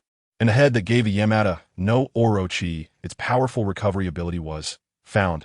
Tang Feng noticed the last snake head standing. That head should possess healing abilities. However, even if he found a way to cure the head, it would still be quite difficult to decapitate by himself. Moreover, he couldn't tell Zhao Sijuan about it. Shouting it out loud would be equivalent to directly informing Asahi Yoshinobu, "I'm going to decapitate your healing head, so be careful." There wouldn't be much difference. Tang Feng thought of a way. His strongest moves were limited, and they consumed a lot of energy. Plus, he couldn't confirm whether they would achieve a decapitation effect. The sword of the human-faced Sword Emperor was sharp enough, but this time the opponent was just a bit stronger. If only he had a special sword specifically for dealing with him, like the Kusanagi sword. It might have been better. Unfortunately, there were no ifs in this situation. He had to figure out how to deal with him himself. If he could sever the 8 heads, that would end the battle. Bang! Tang Feng was brutally knocked away again. Reality was different from imagination. It seemed impossible for him to decapitate the Yamada no Orochi. Turning the impossible into a miracle and making dreams a reality required effort. Tang Feng stabilized himself in midair. He didn't know if he would succeed, nor did he know why he was enduring such hardship, perhaps to avoid regret, or maybe it was simply a selfish fear of death. Regardless of the reason, it couldn't change his determination to act and his obsession with success. Before achieving his goal, he would not easily give up. No matter how difficult it was, he had to persevere. Only then could he be true to himself. Tang Feng's 8 spider lances fell to the ground, stabilizing him. In the next second, he jumped out, engaging in battle with the pursuing ice attribute snakehead. With a whoosh, Tang Feng landed skillfully, his lance stepping down on the snake's body, firmly on the ice attribute snakehead. That graceful posture even surprised Tang Feng himself. If it weren't for what had just happened, he wouldn't believe he could do it. Indeed, without pushing oneself, one wouldn't know how capable they could be. Feeling confident? No. It was skillful technique. Tang Feng believed this was the accumulation of experience, the fruit of hard work, and the rewards of effort. If one only complained and fantasized without putting in the effort, they could only think about it, rather than achieve results equal to their thoughts. Tang Feng skillfully dashed forward. For the other snakeheads to knock him away, they had to attack the ice attribute snakehead, and success was not guaranteed. Watching Tang Feng dash along the snake's body, Zhao Sijuan began to mimic him. After all, running and attacking on the snake's body, making the Yamada no Orochi strike itself, wasn't a bad idea. I'm not playing. Tang Feng saw Zhao Sijuan having fun and couldn't help but smile wryly, almost getting knocked away by an incoming snakehead. But fortunately, the web helped him dodge this time. No, he couldn't be distracted. These snakeheads were too troublesome. Tang Feng focused again and continued to sprint towards his target snakehead. Buzz, a sound of breaking air came, and a silver light rushed towards Tang Feng. When fire burst forth. The clash of blades and hands. The person attacking Tang Feng was none other than Asahi Yoshinobu, wielding 2 katanas. Tang Feng was familiar with the katanas in Asahi Yoshinobu's hands. They were indeed the Bakikuni Ank and Izumi no Kami Kanasada of Miyamoto. You're Miyamoto. For some reason, Tang Feng blurted out upon seeing the 2 weapons. Miyamoto, haha.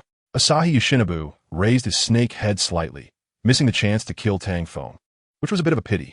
Tang Feng stared at Asahi Yoshinobu, who smiled at him and said, "You could say I'm Miyamoto, but I'm also Asahi Yoshinobu. They're the same, the same." Tang Feng fixed his gaze. "Who exactly are you?" His voice was a bit heavy. He wanted to know who Asahi Yoshinobu really was. If he was Miyamoto, then the actions of the other party would be justified.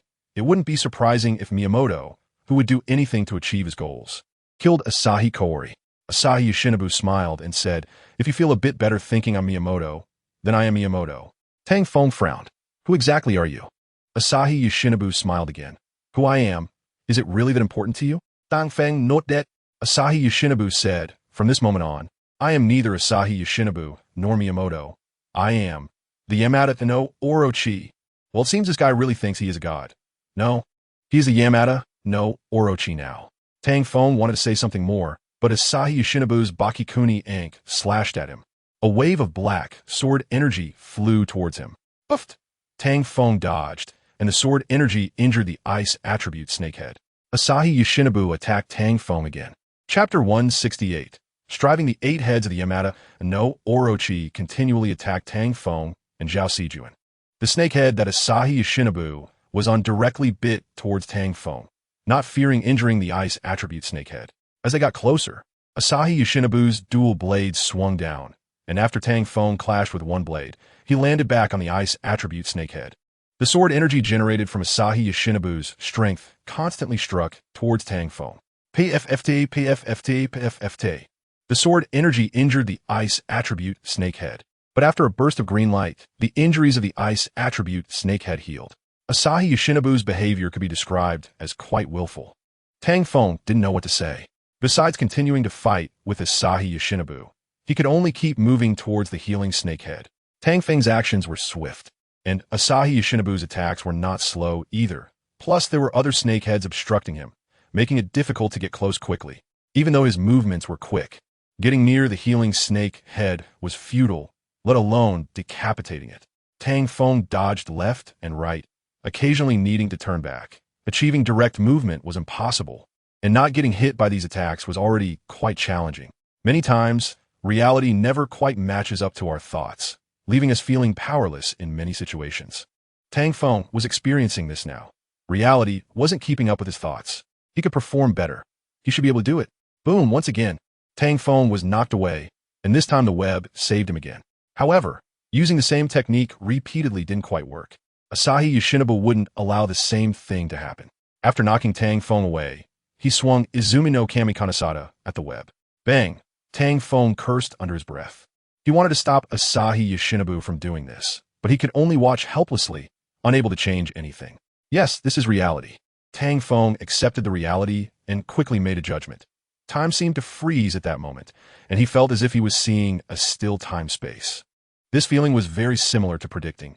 Tang Feng was sure he hadn't used any prediction, so what was going on? He couldn't figure it out and didn't have time to think too much. The incident happened suddenly, and he knew time hadn't actually stopped. It was just a fleeting illusion. Whoosh! Tang Feng flipped in the air, then landed towards the earth attribute snakehead, his flipping angle just right to collide with the forward-charging Earth attribute snakehead. Bang! The 8 spider lances landed, stabilizing him.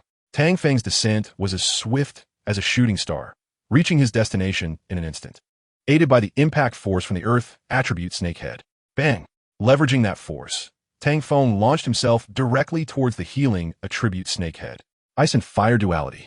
Once again, he executed this move while sprinting, transforming his martial soul true form, the human-faced sword emperor, into a stick figure, then unleashed this attack on the snakehead. This time, however, it was different from before. It output a significant amount of soul power, and the special effects were worth 50 cents. With a 50-cent special effects boost, the power seemed to have increased somewhat. Boom! Puff! The dual sword shook, and flames surged with the wind. Before Akihiro Yashinos had a chance to react, the dual swords plunged into the healing attribute snakehead. Cut it off for me! Tang Feng relentlessly attacked, attempting to sever the healing attribute snakehead. It was only then that Akihiro Yashinos reacted, sending other snake heads colliding towards Tang Feng, pushing Zhao Sijun aside. Huh? Zhao Sijun understood Tang Feng's intentions and transformed into a series of black shadows rushing towards the healing snakehead. Zhao Sijun's speed was faster than those snakeheads. Akihiro Yashinos noticed this and commanded the fire attribute snakehead to intercept her, but the result remained unchanged. Zhao Sijun used the fire attribute snakehead as a springboard and landed on the poison attribute snakehead. At that moment, the poison attribute snakehead was charging towards Tang Feng at high speed, bringing Zhao Sijun along with it. Boom, boom, boom. Before the poison attribute snakehead could strike, Zhao Sijun took action first. Dozens, nearly 100 black shadows overlapped, along with the black shadow formed from a recent movement, creating a massive scythe. The black scythe smashed down towards the poison attribute snakehead. Boom! After the scythe struck, it exploded, sending the poison attribute snakehead downward. No way! Zhao Sijun transformed into several dozen black shadows again, rushing towards another snakehead. She would not allow anyone to obstruct Tang Feng. She would quietly protect him, allowing him to do what he wanted. The power Zhao Sijun unleashed sent the snakeheads attempting to hinder Tang Feng flying. If they wanted to stop Tang Feng, they first needed to deal with Zhao Sijun. Akihiro Yashinos decided to take action himself. As for Tang Feng, it could wait until he dealt with Zhao Sijun. His sword didn't have much damage, only that it couldn't sever the snake head, which would instantly regenerate. The directions of the 7 snake heads changed, now targeting Zhao Sijun. Since she wanted to draw fire, they would oblige her. Zhao Sijun countered as she moved. Her counterattacks, not particularly strong, but enough to push back the average snakehead until the blood-red snakehead where Akihiro Yashinos was arrived, and she was finally knocked away. After knocking Zhao Sijun away, the other 4 snakeheads unleashed energy of fire, wind, poison, and earth towards her, trapping her in the middle with a barrage. Boom, boom, boom, blinding explosions of light. These 4 pillars of energy bombarded Zhao Sijun, culminating in a massive explosion that sent her flying. Next, it's your turn. Akihiro Yashinos turned his gaze towards Tang Feng, the human-faced sword emperor, observing the healing attribute snakehead that had been cut halfway and couldn't help but chuckle. So that's how it is. Your idea was quite good, but unfortunately, with your current strength, you can't sever the snakehead. Tang Feng, not immediately stopping his actions. The best way to instill despair is to give the opponent hope and then ruthlessly trample it. Just as Tang Feng was putting in effort, a green light flashed on the healing attribute snakehead, as if basking in sunlight, causing the damage to heal rapidly under this green light. Damn. Tang Feng watched the wound he had painstakingly inflicted begin to heal at a visible rate, feeling 1,000 unspeakable words in his heart, as if entangled by 10,000 earthworms. Frustrating. The desire to eliminate this healing attribute snakehead faded. He was now in a dilemma, and even though he wanted to put on a brave front, he could only grit his teeth and continue. Tang Feng continued his frenzied output. He didn't want to give up just like that. If he couldn't sever this snakehead, dealing with the others would be even more difficult. With a loud shout, Tang Feng launched a full-scale attack on the healing attribute snakehead. Seeing him exerting himself so desperately, Akihiro Yashinos suddenly laughed. Almost there, Akihiro Yashinos made his move against Tang Feng. He had been waiting for this moment. Chapter 169. The Feeling of Losing. Boom. The ground rolled with sand and stones, trees uprooted, scattering in all directions. Fragments of rock flew out continuously, and dust clouds rolled for up to a kilometer. A long trench was especially eye-catching. The loud bang subsided, and the dust settled. In the massive pit, Tang Feng's figure was embedded at the edge, violently spitting blood. At this moment, Tang Feng was no longer in his martial soul true form. He had just been directly shattered by Akihiro Yashinos, crashing onto the ground and flying back over a kilometer. Cough, cough. It really hurts. Tang Feng spat blood, smiling bitterly. In the end, he lost, and it was a complete rout. He had never imagined he would lose so thoroughly. Tang Feng looked towards the eight-headed serpent several kilometers away. Did he now have the ability to defeat it? Did he have that capability? The answer was clear in Tang Feng's heart. Even if he was unwilling to believe it, this fact wouldn't change. I seem to be thinking too negatively. Tang Feng's my how ba. Is negative thinking really that important? He had no answer, and even felt like giving up. Why should he bear it all alone? Even if he didn't try hard, there would still be others fighting against it, right? At that moment, Tang Feng was afraid to continue, feeling that not continuing was also an option. The opponent was too strong for him to handle alone. Such negative thoughts arose because Tang Feng was genuinely scared. The eight-headed serpent was a foe close to a god, or perhaps had already surpassed one. How could he possibly win? Deep down, Tang Feng thought, give up on an unbeatable opponent. He believed that only giving up. Boom, boom, boom. 6 pillars of energy shot out from the mouth of the eight-headed serpent. Damn! Seeing those energy pillars aimed at him, Tang Feng, the lazy fish, flipped over and stood up. After getting up, Tang Feng felt frustrated. With such massive pillars of light coming at high speed, he had no way to dodge. Haha, so why did I bother getting up? Lying down was so much better. At the critical moment, the lying down is best principle proved reliable. Tang Feng covered his head with both hands, leisurely whistling, but then spat out a mouthful of blood, and the scene instantly changed. Damn, is it really that hard for my brother to pretend to be cool? Tang Feng directly complained, blood still in his mouth, looking very comical. Boom, the light pillars struck. 6 beams of light landing on Tang Feng. Boom, boom, boom. Tang Feng endured the explosive force of the attacks and was sent flying the next second. He was injured again, this time severely. Without his martial soul, true form, and soul skill enhancements, avoiding serious injury was nearly impossible. Tang Feng, who was flying backwards, coughed up blood and wanted to vent the countless words bottled up inside him, but unfortunately, he didn't have the strength to do so. It's over. Countless scenes flashed through Tang Feng's mind as he recalled the time he met Su Wei'er, the beautiful days spent in the city of first encounter, each moment appearing before his eyes, making him unable to help but smile. It was as if everything had just happened. There was a sense of ambiguity in his gaze, reminiscent of someone experiencing a moment of clarity. Suddenly, it felt like something was holding him. It was as if he had collided with something hard, and he received a jolt. Tang Feng, truly didn't he know that this feeling was strange, akin to numbness or a hallucination, completely unaware if it was the sensation of drunkenness. In his dazed state, he seemed to see a smiling face. It was Zhao Sijuan's smile directed at him. However, she looked a bit unwell, her face covered in dust and appearing somewhat disheveled, not at all like the Zhao Sijuan he knew. Tang Feng couldn't believe it and, at the same time, became a bit clearer in his mind, confirming one thing. The person before him was indeed Zhao Sijuan. Little Tang Feng struggled to open his mouth to ask Zhao Sijuan what had happened, but her lips came closer, rendering his words unspoken. He wanted to resist. He didn't like being kissed like this, passively and without the ability to fight back. He could not accept this way of kissing. Buzz! Just as Tang Feng was lost in thought, Zhao Sijuan turned in a black mist and slipped into his mouth. This was an invasion? Tang Feng was instantly dumbfounded. He desperately wanted to know what was happening and why Zhao Sijuan had entered his body. However, it had already happened, and it was too late for him to stop it.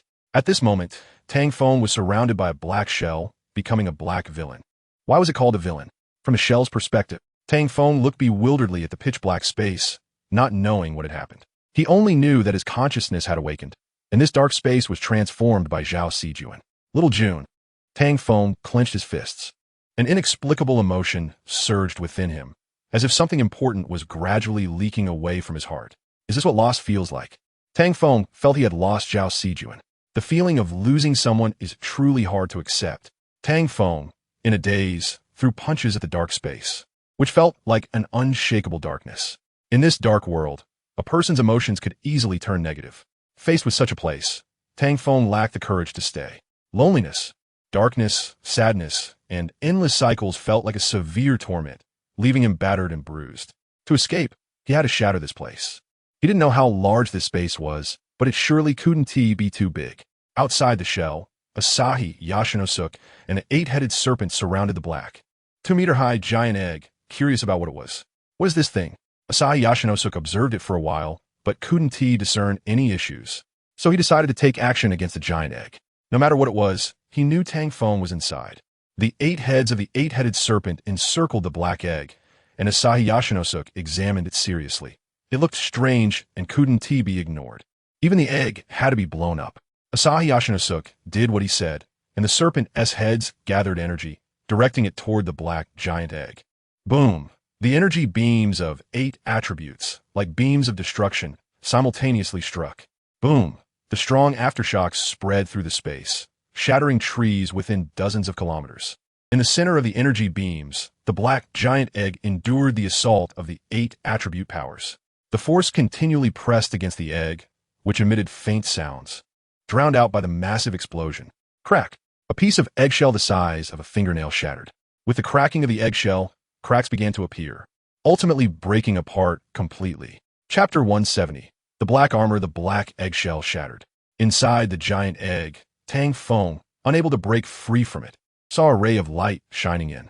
It was like a ray of hope seen from an endless abyss of darkness, just a sliver, yet it illuminated the entire abyss. One could say this glimmer of light was Tang Feng's lifeline. Without its appearance, he would still be lost in the abyss. As the light entered, more light followed, quickly illuminating the entire dark space. Darkness isn't frightening. The night won't last forever. As long as there is light in the heart, there's hope wherever one goes. Tang Feng didn't want to admit this, but the dark place he was in was indeed illuminated by this light. Facts are facts, and they won't change just because you don't want to admit them. And these so-called lights, Tang Feng knew were not just mere light. They illuminated the darkness in his heart. Even if it was only for a second, it was an undeniable fact. Some might think, what does a second count for? It's nothing. If you think that way, it only shows you lack a grateful heart. Just think, without that second, what would the consequences have been? That second equals an action, a gesture, and that behavior saved you.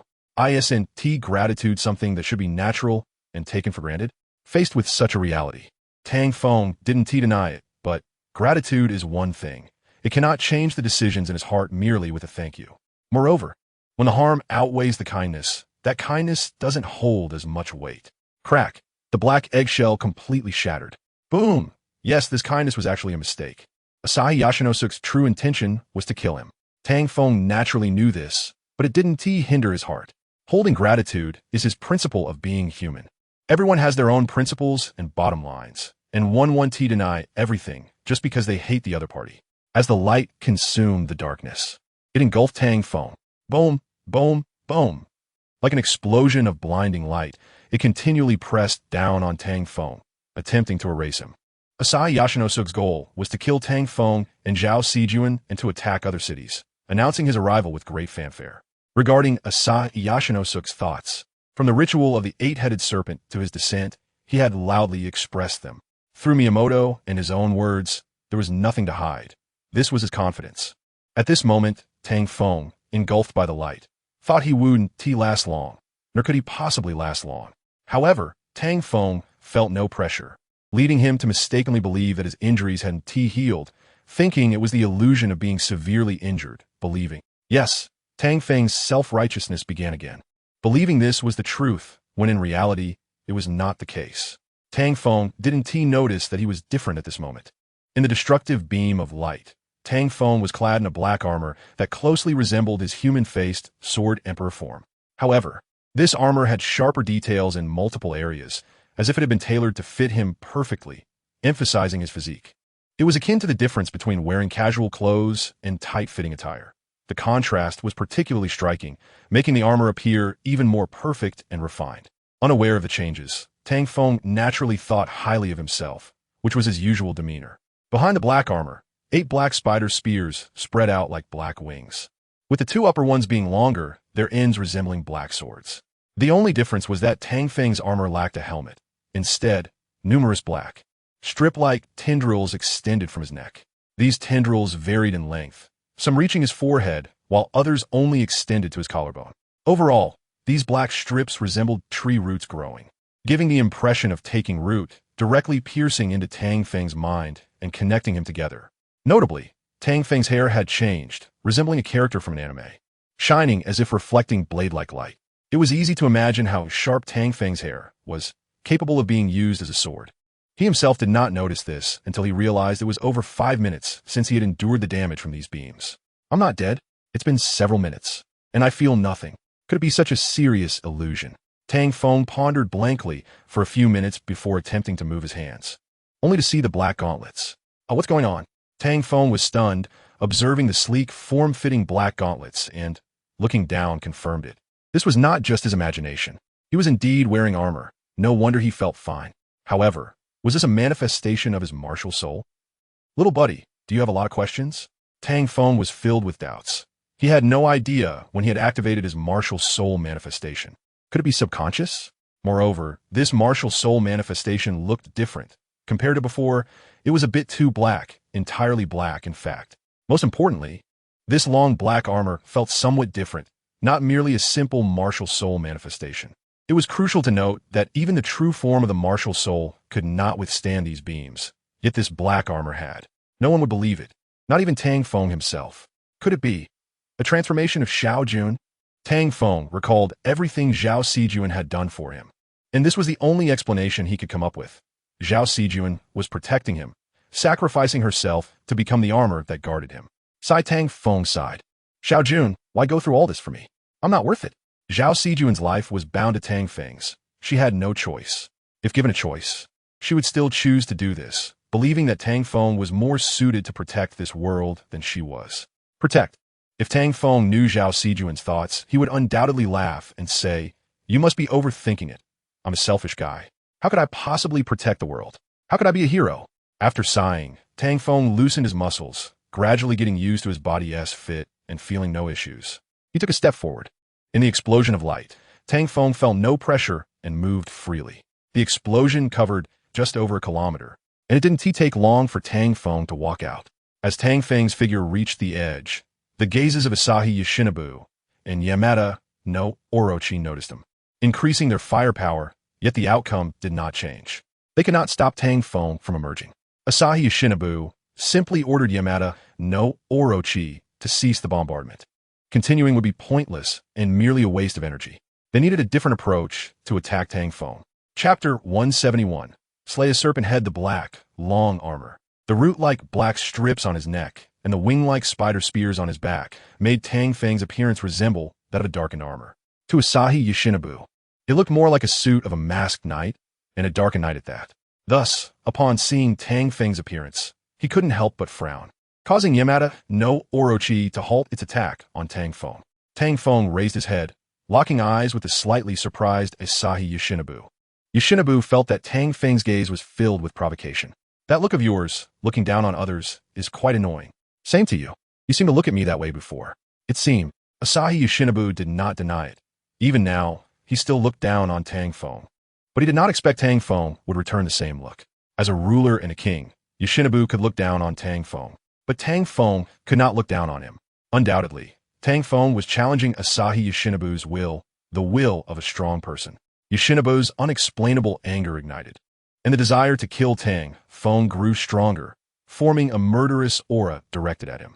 Tang Feng ignored the murderous aura, allowing it to hit him like rain on an umbrella, unable to penetrate. The murderous aura was just the beginning. Then came the ice and fire, followed closely by poison and wind, bombarding Tang Feng with a flurry of attacks. Boom, boom, boom. Tang Feng brushed off the dust from his armor. If Yamada no Orochi's attacks are only these simple moves, then our battle is not even a contest. As he spoke, Tang Feng charged towards Yamada no Orochi, running beside it, and then leaped at one of its snake heads. At the moment Tang Feng jumped, Yamada no Orochi's tail swung towards him, clearly intending to swat him away. Just when everyone thought that would happen, Tang Feng did indeed get hit, but was not swatted away. Zila, the spider spear on Tang Feng's back pierced into Yamada no Orochi's tail, preventing him from being sent flying. This moment brought Tang Feng closer to Asahi Yoshinobu and Yamada no Orochi. As they closed in, they clashed again, with Tang Feng using the 8 spider spears to leap onto Yamada no Orochi's back. locking eyes with Asahi Yoshinobu. Yoshinobu wanted to take action himself, but the other snakeheads attacked first, spraying venom at Tang Feng. Tang Feng continuously dodged, avoiding Yamada no Orochi's attacks. He aimed for the healing attribute snakehead, clearly fixated on it, which made Yoshinobu feel a bit annoyed. It was as if Tang Feng was disregarding him. Yoshinobu did not want to let Tang Feng have his way, so he commanded the other 7 snakeheads to attack while he wielded Bakikuni Unkun and Izumi no Kami Fujiwara Kanesada to strike as well. It was time to show Tang Feng what he was made of. However, what Asahi Yoshinobu never expected was that Tang Feng's movements could be even more carefree. Seeing such a Tang Feng made him want to crush him into the ground even more.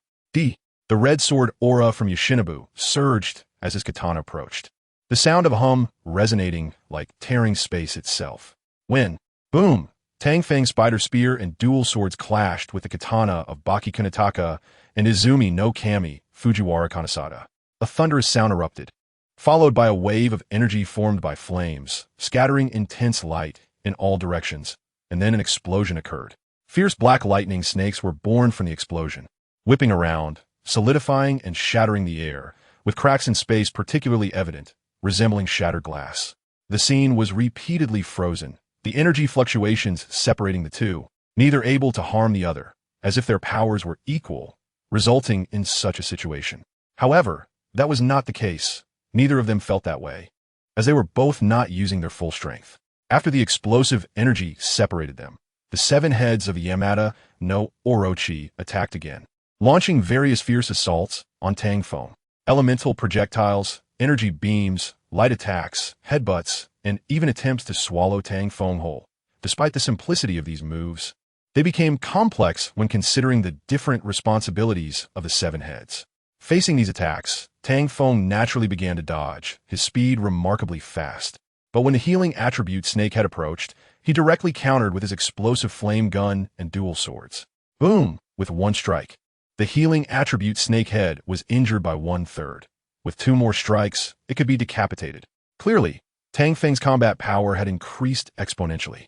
If Asuka Yasunori dared to be careless again, he would genuinely be decapitated and defeated. Buzz, green light enveloped, and the snakehead restored itself to full health. Asuka Yasunori dared not be careless. Tang Feng's moves were worlds apart from before, and further negligence would lead to real trouble. The dark energy on the Yamada no Orochi began to coalesce, constantly manifesting, with a protective force like armor shielding the Yamada no Orochi. A protective fighting spirit. The energy on the Yamada no Orochi was akin to a protective aura safeguarding its body. To strike the Yamada no Orochi, Tang Feng needed to shatter that power first. If he couldn't break it, he could only watch helplessly, unable to hurt the Yamada no Orochi, let alone decapitate it. Regardless of what it was, he would smash it. Tang Feng didn't want to think too much. His soul power manifested, continuously communicating with the spider spear and dual swords. The black soul power appeared even more powerful, inadvertently reminding one of the power of an evil soul master. In fact, Tang Feng himself didn't know if this black soul power counted as the power of an evil soul master or if his current state could be considered corrupted. If he was corrupted, why hadn't he been affected? Tang Feng didn't dwell on it further, and he aimed his dual swords at the Yamada no Orochi, intending to decapitate the wood attribute snakehead. You wish. Tang Feng's intentions were too obvious. Asuka Yasunori's attack came again, aiming to stop Tang Feng from killing the wood attribute snakehead. Boom! Tang Feng and Asuka Yasunori collided once more. Both were incredibly strong, and neither could gain the upper hand, preventing Tang Feng from achieving his goal of decapitation. However, Tang Feng had already foreseen this outcome. He prepared to change the situation, ensuring that everything would unfold differently. Before the performance began, he used the soul technique of prediction to clearly see all of Asuka Yasunori's movements, making a collision impossible. At a critical moment, he let the other 6 spider spears take over, moving with the speed of an octopus, which allowed him to avoid colliding with Asuka Yasunori. Tang Feng's target remained unchanged. He condensed his soul power and channeled it into the sharp sword, striking down at the healing attribute snakehead. Pucci, Chapter 172. Devouring reappears. Tang Feng's explosive attack directly decapitated the healing attribute snakehead of the Yamada no Orochi. This change was something Asuka Yasunori never expected. He thought it would only be a serious injury, and then it could heal again. However, The outcome was not so. It was a direct decapitation. A result Asuka Yasunori could not accept. It was too sudden. Who could accept such a turn of events? Asuka Yasunori? The Yamada no Orochi was so strong. How could it be decapitated? Moreover, the sword in Tang Feng's hand was not the legendary Kusanagi sword. How could it possibly sever the head of the Yamada no Orochi? Asuka Yasunori was momentarily stunned, his face contorted with anger, gradually becoming fierce as he let out a wild, beast-like roar at Tang Feng. Roar, roar, roar. It wasn't just Asuka Yasunori roaring. The other 7 snakeheads similarly howled, demonstrating how furious the Yamada no Orochi and Asuka Yasunori were. Asuka Yasunori was enraged, and so was the Yamada no Orochi, their power erupting as red energy transformed from fighting spirit into fighting spirit armor.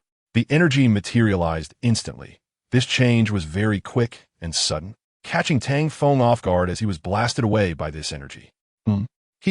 Regarding the rampage of Asuka Yasunori and the Yamada no Orochi, Tang Feng merely smiled mockingly, remaining largely unaffected.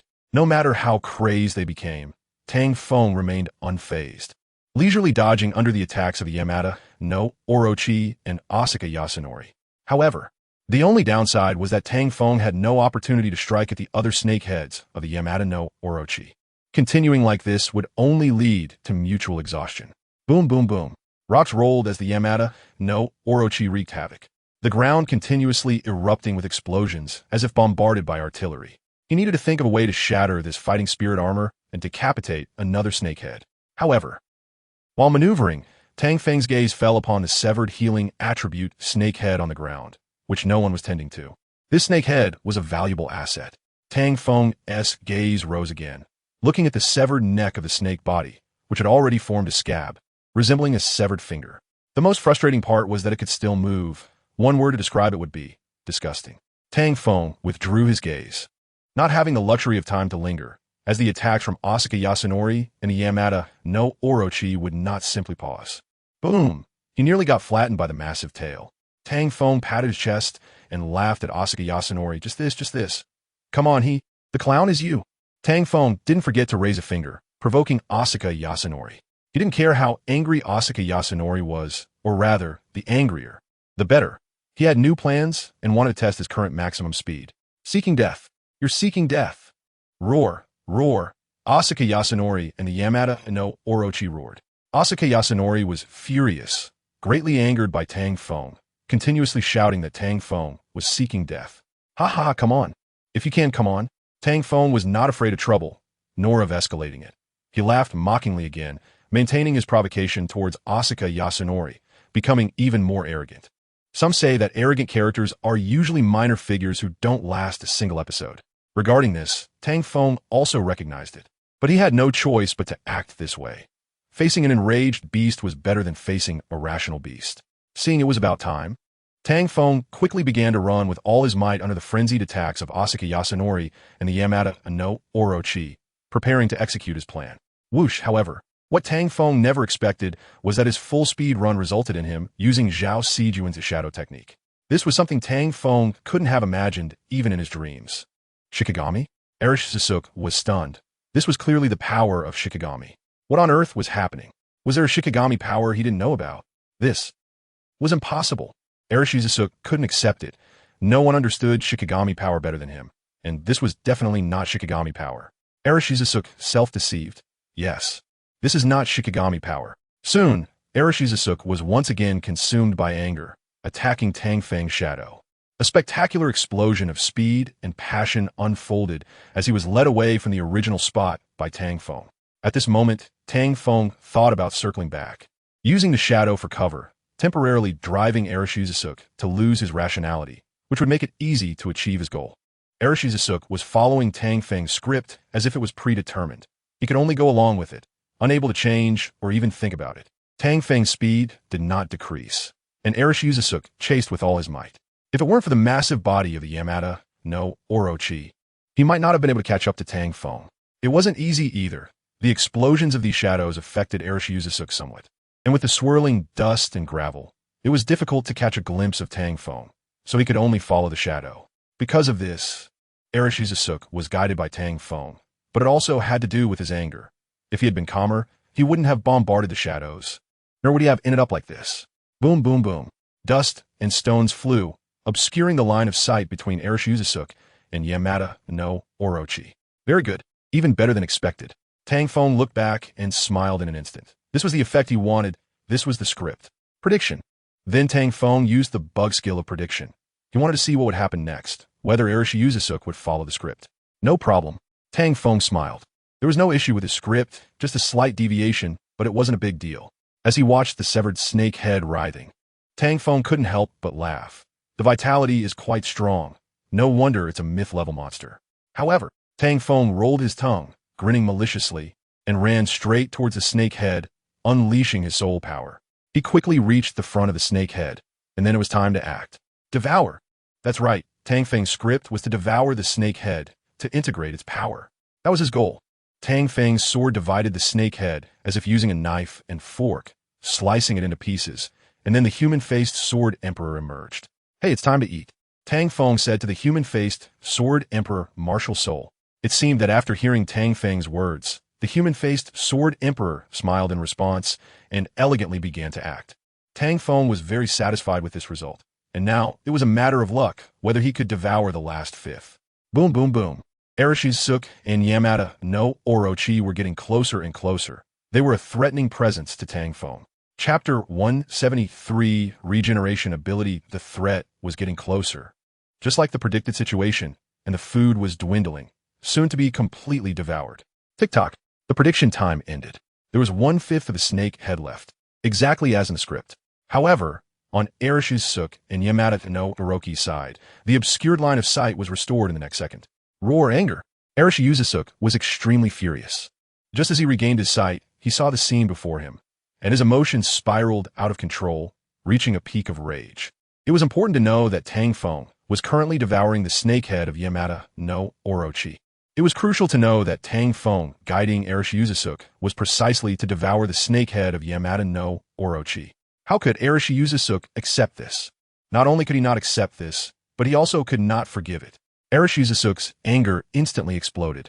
The snake head of Yamada no Orochi, where Arashizusuk was located, opened its mouth, and red energy continuously gathered together. Boom, fate blood crossbow. The buzzing sound overlapped with two sounds. A red energy crossbow appeared less than 10 meters in front of the snake head. The crossbow was the size of half a mountain. One by one, red arrows formed, the power coiling tightly with strong explosive force. Whoosh, whoosh, whoosh. About 20 arrows shot out, surrounding Tang Feng from all directions. Just as it was quick to say, Arashizusuk's action was rapid. In an instant, while Tang Feng was staring wide-eyed, he accelerated his devouring of the remaining snake head. No matter how fast Tang Feng was, he couldn't outpace the suddenly arriving arrows. If he wanted to dodge, it might be too late, and he was still thinking about the snake head, hesitating between choices. To make him give up the snake head, he couldn't bear to do so. After all the effort he put in, he was so close to devouring it all. Giving up now would leave anyone unwilling. However, facing the onslaught of these arrows, if he didn't dodge, he could very likely be killed. Moreover, he didn't have much time to choose, only a few seconds, and he had no real opportunity to think it through. Even if he wanted to dodge, there wasn't enough time, and these arrows surrounded him from all directions, sealing off his escape routes. Therefore, in reality, it wasn't a choice. Coupled with his fixation on the snake head, he was even less likely to move. Tang Feng's final choice was to ignore these arrows and devour the snake head first. The reason for this choice, aside from the lack of time and his fixation on the snake head, was that he believed his current armor could withstand the attacks of these arrows, even if they looked powerful. Of course, whether he could withstand it wasn't up to him. No one knew the outcome of the situation. However, boom, boom, boom. The arrows fell, their size comparable to a large building, and as they landed, they caused a tremor. In an instant, dust flew, and debris blocked the view, making it impossible to see the actual situation inside, or know if Tang Feng had been taken out by the arrows. The breeze blew, and, as the dust settled, more than a dozen arrows, like a dozen large buildings, made Tang Feng's small figure difficult to grasp. After staring for a moment, Arashizusuk finally located Tang Feng's position. After all, Arashizusuk still had 7 other snake heads, and with 14 large eyes helping out, finding Tang Feng wasn't a difficult task. After locating Tang Feng, Arishi's concentrated and summoned a more powerful arrow aimed at Tang Feng, wanting to eliminate him in one go. Bush whoosh boom boom boom. The arrows fell like shooting stars, and when they landed, the energy's aftershock directly shattered those arrows, turning them into powder in an instant. At this moment, the arrows that had been pressing down on Tang Feng disappeared, giving him a moment to breathe. Tang Feng felt he wouldn't have any problems, but he was still heavily injured. However, Tang Feng's injuries quickly healed. Even the armor on his back, which had appeared cracked, restored itself at that moment. At this moment, Tang Feng looked as if he had not been injured at all. However, he was about to face a more powerful attack, confronted by a massive arrow that brought an overwhelming sense of oppression. Tang Feng, is this the true strength of the Orochi? He stared at the arrow in silence. The destructive power it carried was astonishing, making the surroundings feel as if they were crushed by gravity. A huge pit was rapidly forming. Boom! The sound of ringing echoed, drowning out all other sounds. Facing such explosive force at close range seemed even more severe than he had imagined. Gritting his teeth, Tang Feng unleashed his soul power, even if it had little effect. He had to give it a shot. What if it worked? Boom! Black soul power coalesced around his twin swords on the spider spear. In the blink of an eye, the massive arrow completely descended, and Tang Feng could only hastily defend with the twin swords on his spider spear. Boom! A destructive explosion erupted amidst blinding light. The dazzling brightness obscured the situation, making it unclear whether Tang Feng had been reduced to dust. At the center of the explosion, Tang Feng's spider spear began to disintegrate. Bit by bit, crack, the spider spear shattered and then broke apart. Immediately after, a true explosion occurred, engulfing Tang Feng. Boom, boom, boom. This battle was nearing its end. As the explosion settled, Tang Feng's figure lay at the center, his armor severely damaged, and the 8th spider spear had vanished. Notably, Tang Feng was not dead. Standing amidst the dust like a hero, his silhouette elongated under the sunset, appearing taller by a few degrees. At this moment, Tang Feng was heavily injured, but his wounds were rapidly healing. He already possessed good recovery abilities, and with the enhancement from the Phoenix equipment, he was recovering even faster and in greater volume. The reason Tang Feng had such strong recovery abilities was also thanks to the healing properties of the Orochi's snake head. Without devouring this snake head, he would have missed out on the Phoenix's enhancement and wouldn't recover this quickly. The regenerative ability of the Orochi's blood. Tang Feng murmured. Feeling quite satisfied with this ability, it wouldn't be easy for an ordinary person to kill him now. The arrow's power had flattened an area of hundreds of kilometers but did not kill him, which was also attributed to this regenerative ability. If he could devour the other snake heads as well, perhaps he could become a title Dalu.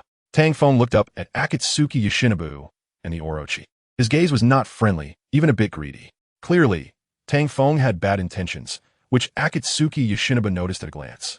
The coalesced arrow reappeared, this time combining the properties of the other snake heads. A stronger arrow formed from 7 attributes. Playing this big, Tang Feng, who was preparing to take down the Orochi to become a title Dalu, was at a loss for words at this scene. Did Akatsuki Yoshinobu guess his thoughts? Chapter 174. Another snakehead cut down. Tang Feng's thoughts did not need to be guessed. Such an obvious gaze could be seen by anyone who wasn't blind.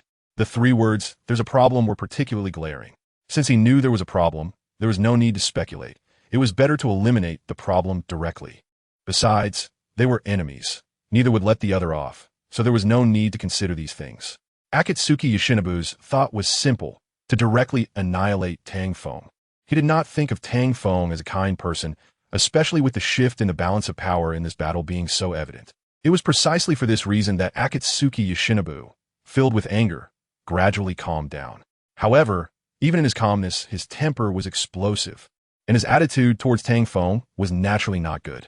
Thus, when Akatsuki Yoshinobu saw Tang Feng's gaze, he directly unleashed his ultimate move, attempting to obliterate Tang Feng. Sevenfold Hell. On Akatsuki Yoshinobu's red crossbow, 7 arrows of different colors coalesced into one, containing his strongest output power. Akatsuki Yoshinobu intended to take Tang Feng down with this arrow. Recovering, Tang Feng looked at the arrow, dumbfounded, feeling that Akatsuki Yoshinobu had gone too far, taking it too seriously. Moreover, Tang Feng's shadow armor had not fully recovered. Even with his powerful recovery abilities, it wasn't enough to withstand such an attack from Akatsuki Yoshinobu. However, Akatsuki Yoshinobu couldn't care less whether Tang Feng could endure it. If he couldn't, it would be a good revenge for a severed head. and if he could, then he would strike again. Heavenly flowers, glorious bloom. Ice and fire dragon, king's inheritance. What Tang Feng could do was activate his buffs and adjust to his strongest state, preparing to face Akatsuki Yoshinobu's attack in this state. Besides that, he had no other choice, nor much time to choose. This was the only method left, and the rest was left to fate. After preparing, Akatsuki Yoshinobu's 7-colored arrow shot towards Tang Feng. The arrow, integrated with 7 types of energy, arrived at the speed of light, directly crashing into Tang Feng. Boom, boom, boom. A storm of explosions surged into the sky. The evening glow of the sunset was overtaken by this brilliance, creating a scene more beautiful than the aurora. The vibrant colors of the sky, like stunning flowers, ignited the entire evening sky, resembling a massive firework display, indescribably beautiful.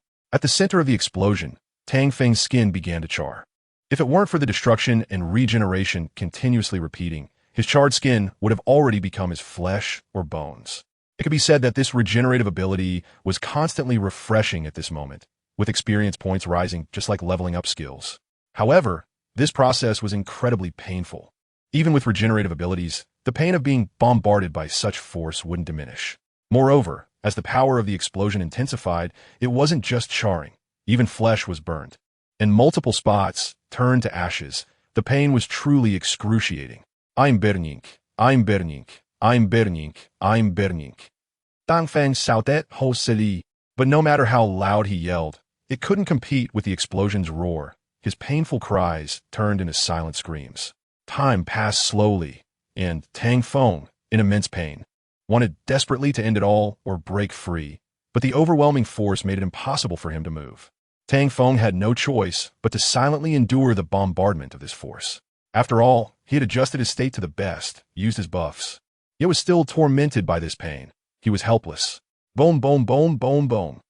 The explosions intensified, and Tang Feng gritted his teeth, holding on. Unable to suppress his cries of pain, his expressions were quite dramatic. No, it couldn't be called dramatic. He now resembled a burnt figure, repeatedly going through the cycle of severe injury and recovery, which was a very painful experience. Boom, boom, boom. Finally, the explosion came to an end. At the moment it finished, the power of the explosion surged, and Tang Feng instantly became thinner. This thinness was real, his skin completely gone, leaving only charred flesh that had shrunk. Zing! As the light faded, Tang Feng's body stood like a withered tree in place, and as the brilliance dissipated, his figure appeared before Akatsuki Yoshinobu. Dead? Asu no Wai no Suk looked at Tang Feng, who was in a terrible state, resembling a mummy scorched by flames, giving off a feeling of being nothing but bones wrapped in charcoal. He should be dead. Tang Feng looked as if he were dead. But Asu no Wai no Suk felt uncertain. After witnessing Tang Feng's recovery abilities, he had to be cautious. What if he wasn't dead? Asu no Wai no Suk thought to himself that he should stab Tang Feng again, better safe than sorry. He approached Tang Feng with his dual swords. Izumi no Kami Kanasada and Biki no Kuni Yasitsuna, red energy gathering on the blades, ready to deliver a fatal blow. It seemed that until he confirmed Tang Feng's death, Asu no Wai no Suk dared not let his guard down, using his strongest moves to deal with him. His actions were very careful. He had learned from experience that Tang Feng was someone who could bounce back, so it was better to be cautious. Asu no Wai no Suk's sword energy slashed toward Tang Feng, swiftly approaching and then striking him. With a crack, the sound was off, and the sword energy dissipated without severing Tang Feng, which was quite embarrassing. However, Asu no Wai no Suk's dual swords had not yet arrived. He believed that even if the sword energy couldn't cut through Tang Feng, his blades could still do the job. Crack, crack. However, before Asu no Wai no Suk's dual swords could reach him, Tang Feng's exterior shattered like a shell, and he broke free. With a bang, the charred exterior flew off. Tang Feng's figure quickly leaped toward Asu no Wai no Suk, and in the next moment, he passed by him, smiling at Asu no Wai no Suk. Clearly, Tang Feng's target was not Asu no Wai no Suk, but another head of the Yamada no Orochi. Stop! Asu no Wai no Suk turned around frantically, looking at the other snake heads and locking onto Tang Feng's figure, wanting to stop his actions. At this moment, Tang Feng had already regained his black armor form, and the 8 spider spears on his back had also returned, giving off a feeling of rebirth from flames, with black soul power flowing on the dual swords and spider spears. Stop? How could I? Tang Feng slashed at the ice attribute snakehead. and the immense power twisted the space before descending upon the snake head. With a sound like tearing thin paper, the snake head fell to the ground. Thus, the second head of Yamada no Orochi was severed by Tang Feng. As you know why Nosuke rushed over, not giving Tang Feng a chance to consume it. Chapter 175. The true body collides and cuts down Yamada no Orochi. The massive body of Yamada no Orochi, with its 8 mountain-like heads, had already been cut down by 2, causing Asu no why Nosuke to feel furious. If Tang Feng were to consume the snake head right in front of him, what face would he have left? Setting aside pride, he couldn't allow Tang Feng to act at will. Otherwise, would he really think he was easy to bully? However, upon closer reflection, it seemed quite easy to bully, didn't it? With only 6 heads remaining out of the original 8, how could it not seem easy to bully? Asu know why Nosuke's speed was rapid, forcing Tang Feng to dodge. When Asu know why Nosuke's attack came, Tang Feng leaped away. But the large tail of Yamada no Orochi followed and sent Tang Feng flying. Then, Asu know why Nosuke directed his attack toward the flying Tang Feng. Tang Feng stabilized himself in midair, using his soul power to push against the ground and gain height, starting another clash. Tang Feng's movements were slippery, like an eel, making it somewhat challenging for Asu know why Nosuke to catch him, especially given the massive size of Yamada no Orochi. In that moment, Asu know why Nosuke felt a bit annoyed by the giant body of Yamada no Orochi. If it were smaller, Tang Feng would have been killed long ago. Asu know why Nosuke's pursuit did not lessen, denying Tang Feng any chance to consume and also needing to guard against Tang Feng's sudden burst of power that could sever other snakeheads. The strongest monster in mythology. Is it only to this extent? Asu know why Nosuke was filled with doubts. Tang Feng's performance was somewhat surprising, but it shouldn't be so easy to defeat Yamada no Orochi. If it were that easy to sever heads, Tang Feng would have already cut them all down. Under extreme anger, Asu know why Nosuke gradually calmed down. Was Yamada no Orochi's power really just this? Each of the 8 snake heads possessed its own consciousness, and while they cooperated well, they were limited in their performance. Asu know why Nosuke gradually realized the problem. The suppression was too much, preventing these heads from displaying their original strength. It should be known that Yamada no Orochi was the strongest monster in the mythology of the samurai country, having already surpassed the existence of gods. How could it be so weak? Only by releasing their restraints could their power be unleashed. Being the strongest was not just about boasting. Yamada no Orochi was not merely a decoration. With a decision made, Asu know why Nosuke conveyed his thoughts, even restoring control over the snake head he was in, allowing them to act freely. Asu know why Nosuke now resembled a parasite, not imposing his thoughts or commands, but letting them unleash their potential. As a result, after the restraints ended, all 6 snakeheads of Yamada no Orochi erupted with power. Their strength surged beyond what Asu know why Nosuke could control, and the previously evenly matched Tang Feng was instantly overwhelmed. At this moment, the power of Yamada no Orochi was fully unleashed. This was the true power of Yamada no Orochi. Asu know why Nosuke looked on, feeling that his previous antics with fighting spirit and armor were utterly weak. Between the 6 snake heads and the snake body, the gas that seemed liquid was incredibly dense. Astonishing to behold. The energy was pushed to its limits, constantly swelling like a mass of dense, colorful hair. At this moment, Tang Feng stood before the 6 snakeheads, only able to be toyed with and overwhelmed, having no strength to fight back. The strands of energy whipped at him like long whips. The battle continued. The explosion of power from Yamada no Orochi was something Tang Feng had not anticipated, and this unexpected turn made him passive. Predict. The hard-won opportunity to catch his breath was not wasted by Tang Feng, utilizing the skill of prediction to engage with Yamada no Orochi. However, regrettably, Tang Feng's condition was not good, and the result of expending half his soul power could not change the outcome of being overwhelmed. Boom, boom, boom. After the prediction ended, Tang Feng was bombarded again by Yamada no Orochi. Seeing this scene, Asu know why Nosuke laughed, genuinely happy. Haha, did you see that? This is the strongest god in mythology. This is the power of a god. Asu know why Nosuke cheered loudly as the liquid energy formed by Yamada no Orochi's power sprayed toward Tang Feng. Boom! The energy crashed into Tang Feng. 1, 2, 3. 6 different attributes, different colors of energy exploded. A massive explosion erupted, with Tang Feng at the center, once again enduring the pain of life and death. If you have the ability, kill me. Tang Feng silently shouted, gesturing to Asu no I no Suk, clearly frustrated, having gone through this kind of pain once. And now facing it again. Such a tormenting thing. No one wants to experience it again, really doesn't want to. Tang Feng shouted, unleashing all the soul power within him. He was willing to use up all his strength rather than continue being tortured to the point of suffering. A buzzing sound echoed as Tang Feng's power clashed with the six forces. Buzz, buzz. Although Tang Feng's power seemed to be at a disadvantage, it gradually coalesced into two sword shadows, which began to materialize. These two swords were the Ganjiang and Mo-CS swords, their sword shadows manifesting as if two true martial souls had appeared, instantly overpowering the six paths of the Yamada no Orochi. The true form of the Ganjiang and Mo-CS swords emerged, appearing somewhat peculiar, but that was to be expected as they were a fused martial soul. The appearance of the twin swords startled Asahi Yoshinobu. He had never expected Tang Feng to possess such a true martial soul. However, speaking of true martial souls, Asahi Yoshinobu's twin blades were not weak either. True martial soul, Asahi Yoshinobu would not back down, nor could he, as he presented the true forms of Izumi no Kami Fujiwara no Kaiatsun and Bikin no Kaiasuk, feeling that if he showed any weakness, Tang Feng would strike back fiercely. Break for me, shatter for me. Tang Feng slashed through the energy column, and halfway through, Asahi Yoshinobu's twin blades fell, colliding with the twin swords. Boom! At the moment the twin swords and twin blades collided, it was like thunder flashing, the lightning splitting the sky, and the space cracking with a loud noise. With a series of cracks, the thunder fell into the night, illuminating a vast darkness before disappearing. Crack! The true martial soul of Asahi Yoshinobu and Izumi no Kami Fujiwara and no Kaiatsun had a gap appear. Crack! Biki no Kaiasuk also had a gap. Tang Feng's strength did not diminish.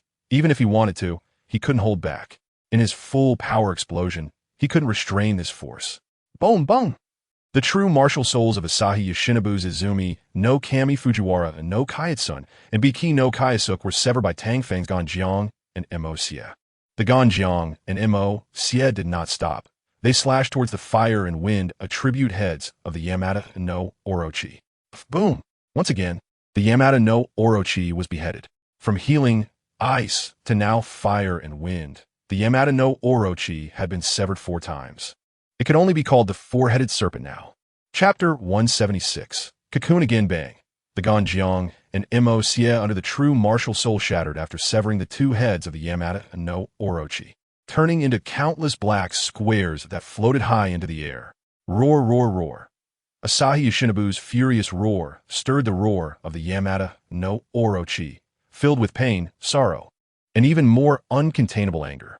Swish, swish, swish. However, before the enraged Asahi Yoshinobu and Yamada no Orochi could begin their counterattack against Tang Feng, the shattered black squares spun and flew towards Asahi Yoshinobu and the Yamada no Orochi.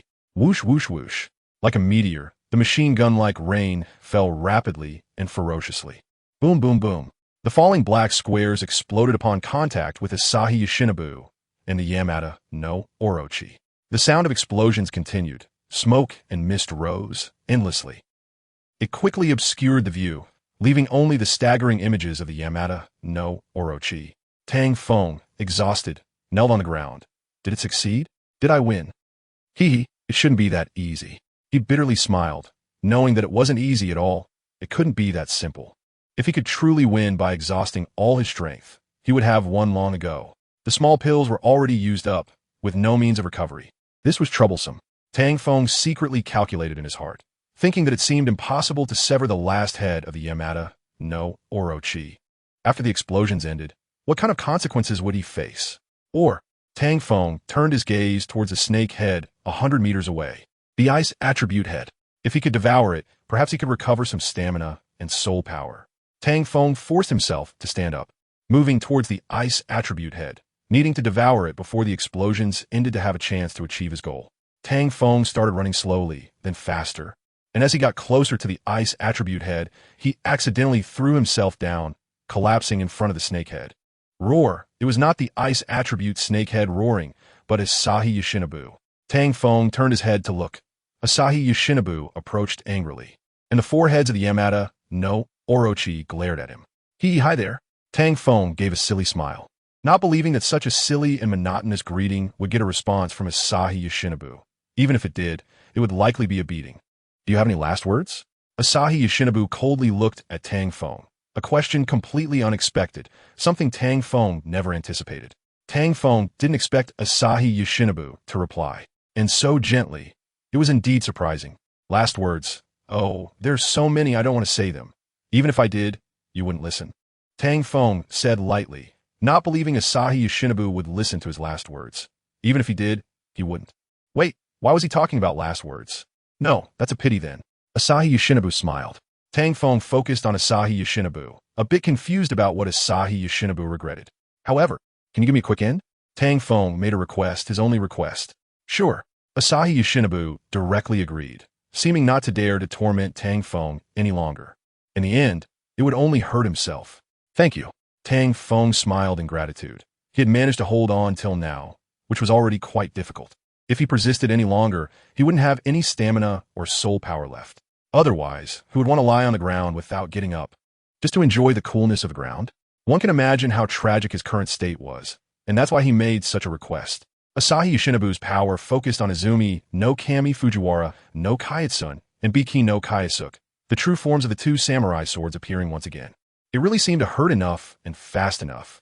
Tang Feng gritted his teeth, emphasizing the words pain and speed. Necessary. This is what I promised you. Asahi Yoshinobu smiled as he swung down the samurai swords, the weight pressing down before the blades even reached him. Boom. The true forms of Izumi no Kami Fujiwara no Kaiatsun and Biki no Kaiasuk appeared. The two enormous samurai swords fell heavily on Tang Feng, slicing him into 6 pieces. However, Tang Feng did not lose his breath, and Asahi Yoshinobu's attack was not over. The Yamada no Orochi had yet to begin its assault. Boom! The large tail of the Yamada no Orochi slammed down, like a giant broom, flattening Tang Feng. Boom! Then, the 4 snake heads exhaled towards Tang Feng, the liquid energy aiming to blast him into dust. Afterwards, Asahi Yoshinobu swung Izumi no Kami Fujiwara no Kaiatsun and Biki no Kaiasuk again. He was still not at ease, wanting to shred Tang Feng into countless pieces. After all, Tang Feng had a criminal record. Top, top, top, top. Izumi no Kami Fujiwara no Kaiatsun and Biki no Kaiasuk flew down rapidly in Asahi Yoshinobu's hands, completely turning the battlefield into a chopping board. On the chopping board, Tang Feng was not chopped by Izumi no Kami Fujiwara Kanesada and Biki no Kuni Yasutsuna. Ashiya Yoshitsune's knife skills weren't that great, and he couldn't chop through with multiple strikes. Perhaps it was the simultaneous output that made Ashiya Yoshitsune's knife skills a bit strained. Such a massive output was also a first for him. At this point, if he didn't go all out, he was afraid it would rebound like before. And this was no joke. Boom, boom, boom. This time, it should be over, right? Ashiya Yoshitsune continued to chop at the ground, feeling that Tang Feng had turned into a mushy paste. Boom. Before finally retracting the dual blades, they slammed into the ground simultaneously. Energy waves continuously spread out, creating a visible energy circle that flew hundreds of kilometers away. Ashiya Yoshitsune sheathed his blades and looked at the Yamada no Orochi, unable to help but smile wryly. It really was a rocky start to his debut. How could he face others like this? He didn't know how long it would take to regrow those heads. If the healing snake heads hadn't been severed, regrowing those snake heads would have been much easier. But unfortunately, there are no what-ifs. Now he could only wait for the healing snake heads to slowly recover, and then he could regrow those snake heads. This process might be quick or might take a long time. Ashiya Yoshitsune wasn't sure about the exact timing. As the bombing sounds ended, the Yamada no Orochi's cannon fire also ceased. The smoke gradually cleared, revealing a black shell lying in the pit, which startled Ashiya Yoshitsune. What? No way. How is this possible? Ashiya Yoshitsune exclaimed, realizing that Tang Feng was not dead. This shell was the best proof. No, he couldn't let him recover. Ashiya Yoshitsune quickly reacted and started to act against the shell. He couldn't let Tang Feng recover. Boom! Ashiya Yoshitsune's attack fell again, aiming to blow up both Tang Feng and the shell to destroy them together. Deep down, Ashiya Yoshitsune was quite frustrated. Tang Feng's current recovery ability clearly stemmed from the healing snake heads of the Yamada no Orochi, a power that originally belonged to him. How could he not feel upset about that? Chapter 177. The transformation of Yamada no Orochi the shell is a cocoon, breaking out of the cocoon, transforming into a butterfly. If Tang Feng were to break out of the cocoon, his combat power would rise again. Ashiya Yashitsun understood the terrifying nature of this ability. It was precisely because he understood its horror that he chose to destroy this shell. It also made him realize that there was no trust between people. The most basic trust between individuals had long since vanished. To sum it up in one phrase, "You old bastard, I trust you sure." Yes, trust you sure. Ashiya Yashitsun's attacks continued, falling down relentlessly. A fierce operation like a whirlwind sweeping fallen leaves. If a bug sounded now, it would be such an ironic scene to accompany this background. At this moment, Ashiya Yashitsun understood that all attack plans were futile. To deal with Tang Feng inside the shell was essentially impossible. Unless Tang Feng broke out of the cocoon and then was completely killed, but was that even possible? The Yamada no Orochi's regeneration ability was so powerful that it seemed impossible. Since it was impossible, was there any need to continue?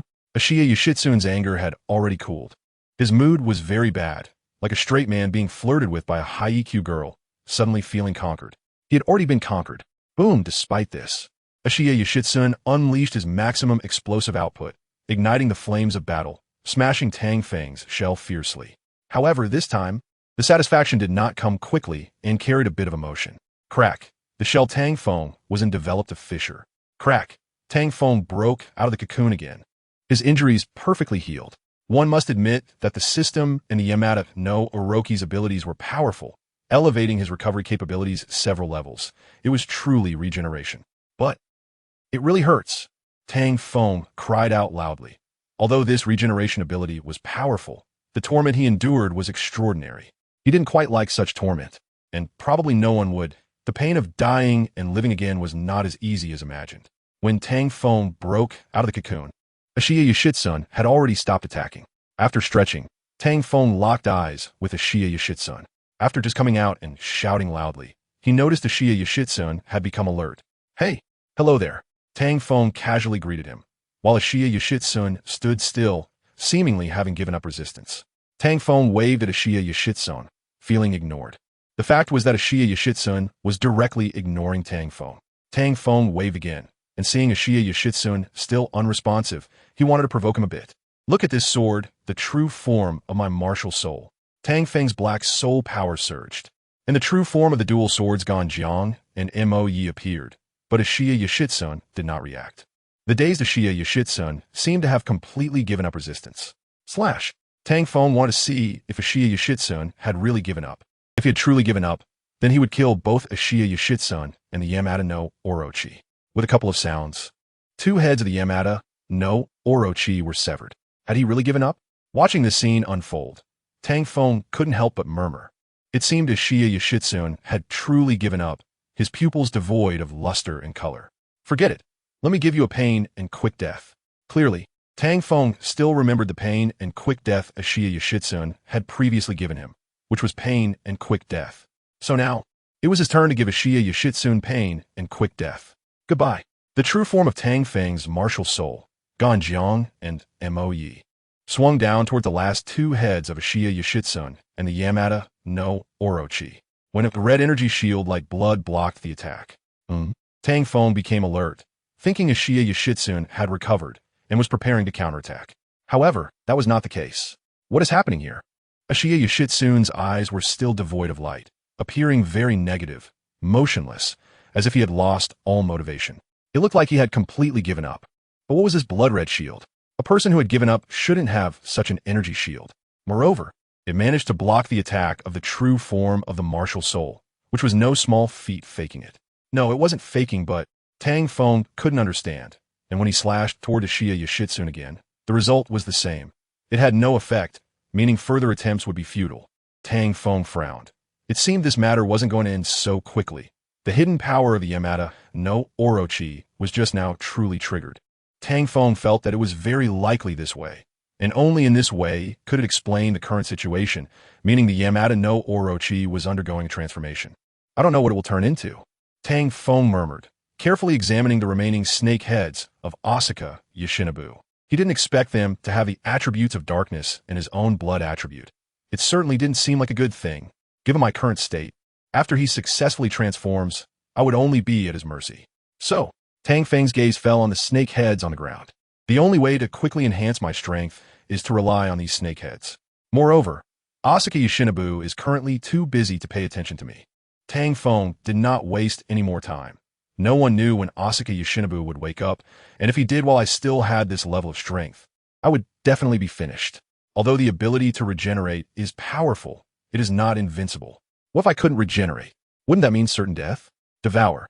Tang Feng made his move on the snake head in front of him. He needed to consume all the snake heads before Asuka Yoshinobu finished his transformation, to enhance his strength and defeat him.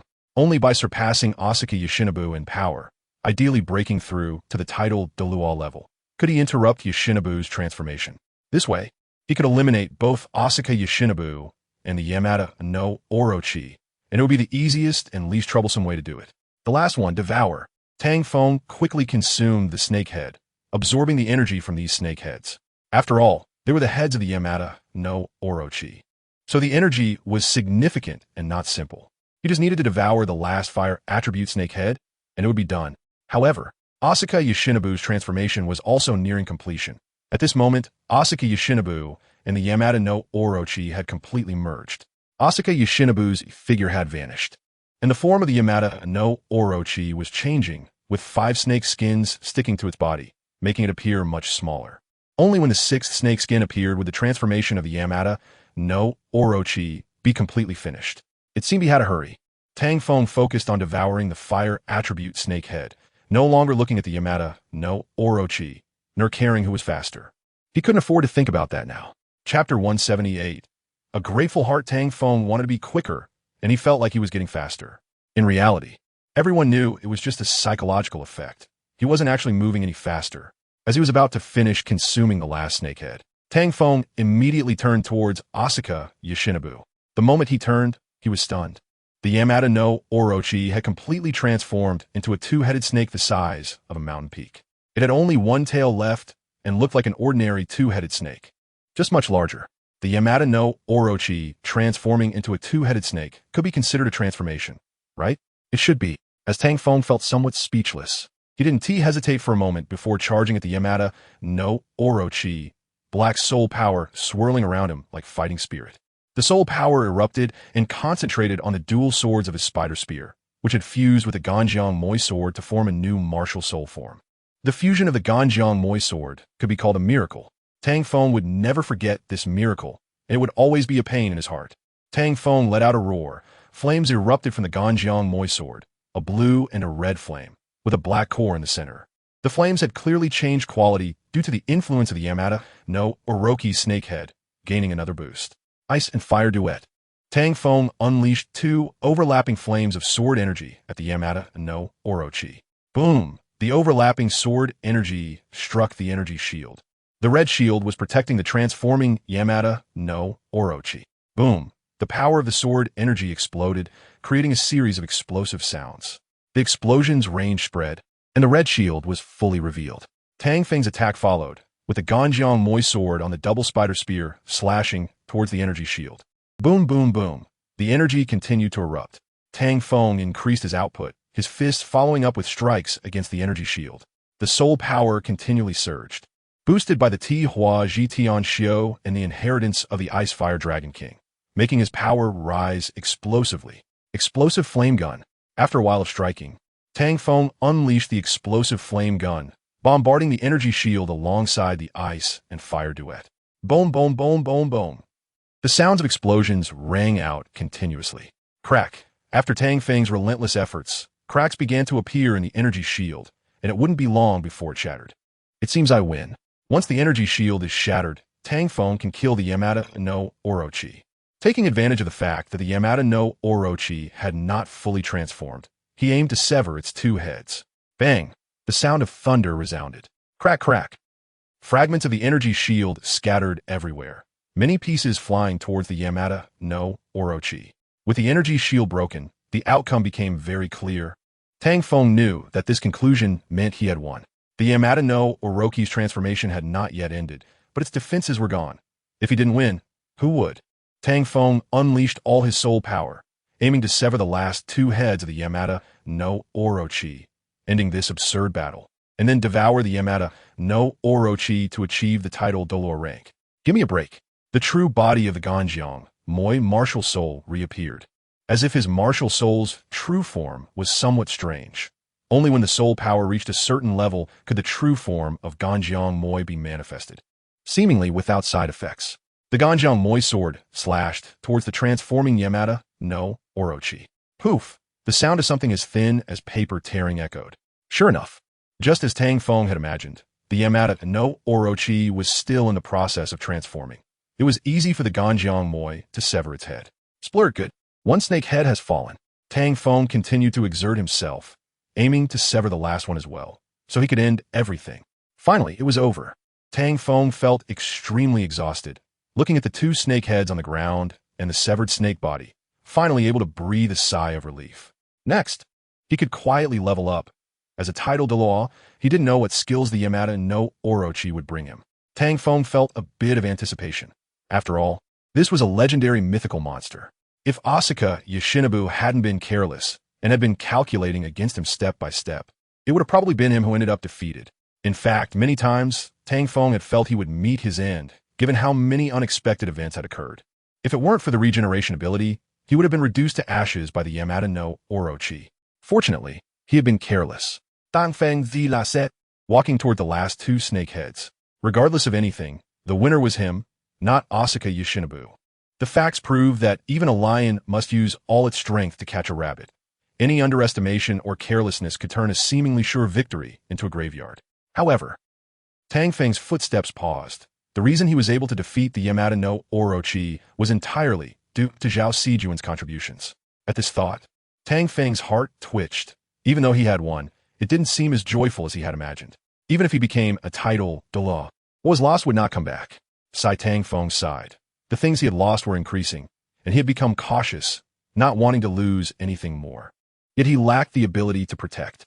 Tang Feng looked at the dark snakehead in front of him and unhesitatingly began to devour it. If the power needed to protect someone is an unbeatable strength, then I will make this strength my own. I really don't want to lose anything anymore. I don't want to lose anything again. Anyone who tries to take away from me will become my enemy. When dealing with enemies, one must eradicate them completely. After Tang Feng devoured the dark snakehead, he looked sharply at the blood snakehead. Only by devouring this snakehead could he claim the 8 parts of the power of the Yamada no Orochi for himself. With the power of the Yamada no Orochi, and through system upgrades, he aimed to obtain his 9th spirit ring and spirit skill, thus achieving the goal of becoming a title Douluo. Devour. Tang Feng began to devour. The figure of the Face Sword Emperor appeared. Devouring is a unique ability of the Face Sword Emperor, and no one would change their martial spirit into a face demon spider just for this skill. The evolution of the face demon spider was entirely due to the relationship between the system and Ganjiang Moxia. Without the triune evolution, the Face Sword Emperor would not have been achieved. One could say that all the strength he possessed was due to luck and the love from everyone. Without them, he wouldn't have this power, nor would he be able to turn misfortune into fortune. Thank you, Grandpa Bai, Grandma's son, Xiao Jun, and everyone else. Tang Feng was grateful for every person he had encountered in his life. They had all helped him immensely and accompanied his growth, thankful to have them along the way. Just as Tang Feng was about to devour the last snakehead, a red energy beam shot towards the Face Sword Emperor. Whoosh!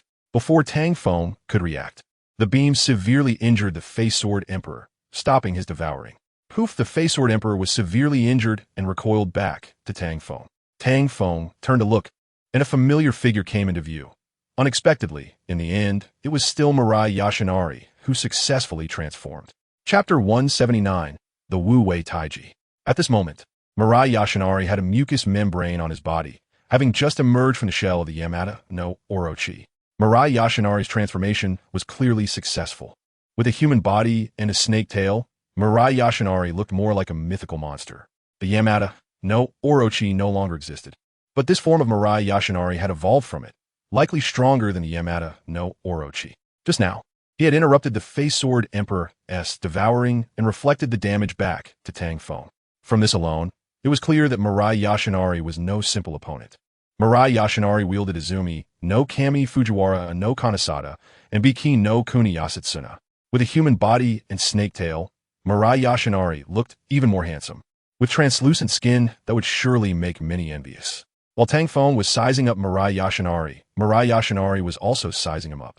Mirai Yoshinari said, "I can feel that your bloodline flows within you." Tang Feng's face darkened. "A dog-s mouth can't spit out ivory. Who wants your bloodline?" You say it as if it's true, not the least bit embarrassed. Mirai Yoshinari smiled lightly. "You don't need to be so harsh. I can give you a chance. As long as you follow me, I will spare you." Tang Feng immediately laughed. Ugly refusal. "Don't even think about it. How could I possibly mix with you?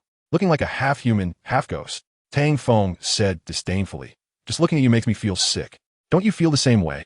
"Tang Feng moket midai josi navi." Mirai Yoshinari nonchalantly replied, "Don't think that your provocation will work on me. Using the same trick too many times loses its effect." Tang Feng shrugged and smiled at Mirai Yoshinari. "I didn't say anything. You're overthinking it." Mirai Yoshinari said, "Whether you did or not, you know in your heart. Since you refuse to submit, then you have no need to exist." Mirai Yoshinari's thought was simple. Those who follow me prosper. Those who oppose me perish. Since Tang Feng did not accept, there was nothing more to say. No matter how talented a person is, if they cannot be used for oneself, they will ultimately just be an enemy. If they are an enemy, they must be eliminated. Just as Mirai Yoshinari finished speaking, he swung his knife at Tang Feng. Mirai Yoshinari's speed was swift like a snake, reaching Tang Feng in an instant. When Tang Feng's spider spear dual swords clashed with Mirai Yoshinari's dual knives, sparks flew. At this moment, Mirai Yoshinari was more agile than when he was parasitizing the Yamada no Orochi. Crack! The snake tail suddenly twisted, knocking Tang Feng back several steps. Thud! Tang Feng steadied himself, but when he wanted to counterattack, Mirai Yoshinari had already moved in. Clash, clash, clash. In a hurry, Tang Feng could only defend barely, as Tang Feng's hands were not idle. While the spider spear dual swords clashed with the dual knives, he also grappled with the snake tail. Bang, bang, bang. The collision of fists and the snake tail continued. At this point, Tang Feng and Mirai Yoshinari's battle seemed to be at a standoff. However, did Mirai Yoshinari's combat power truly only match Tang Feng's? On this point, Tang Feng had many doubts in his heart, instinctively feeling his strength must be more than this. He definitely had some hidden cards. Who doesn't keep 1 or 2 trump cards? Even Tang Feng himself had a trump card. Yes, Tang Feng also had a trump card. His 8 spirit skill had not yet been used. During the battle with the Yamada no Orochi, he had been using 7 spirit skills, while his 8 spirit skill remained reserved. Perhaps if he had used it, Zhao Sijuan would not have died. Of course, this was just a possibility and could not change Zhao Sijuan's thoughts and decisions at the time. Using it early might not have changed anything either. Bang! Tang Feng was once again sent flying by Mirai Yoshinari. Is that all? Mirai Yoshinari looked at Tang Feng with derision. His expectations for Tang Feng seemed to be a bit high. He was neither a titled Daw nor a god, and lasting this long under his hand was already quite an effort. Tang Feng didn't know how to respond. Compared to Mirai Yoshinari, he really seemed to be lacking a bit. Tang Feng didn't know what that bit was, but it seemed that defeating Mirai Yoshinari would not be so easy. The transformed Mirai Yoshinari was stronger than the Yamada no Orochi. In every aspect, he showed significant improvement, and he wasn't even using his full strength. It felt like he was just toying with Tang Feng. Too strong. As Tang Feng defended, he pondered ways to counterattack, but he couldn't find a way.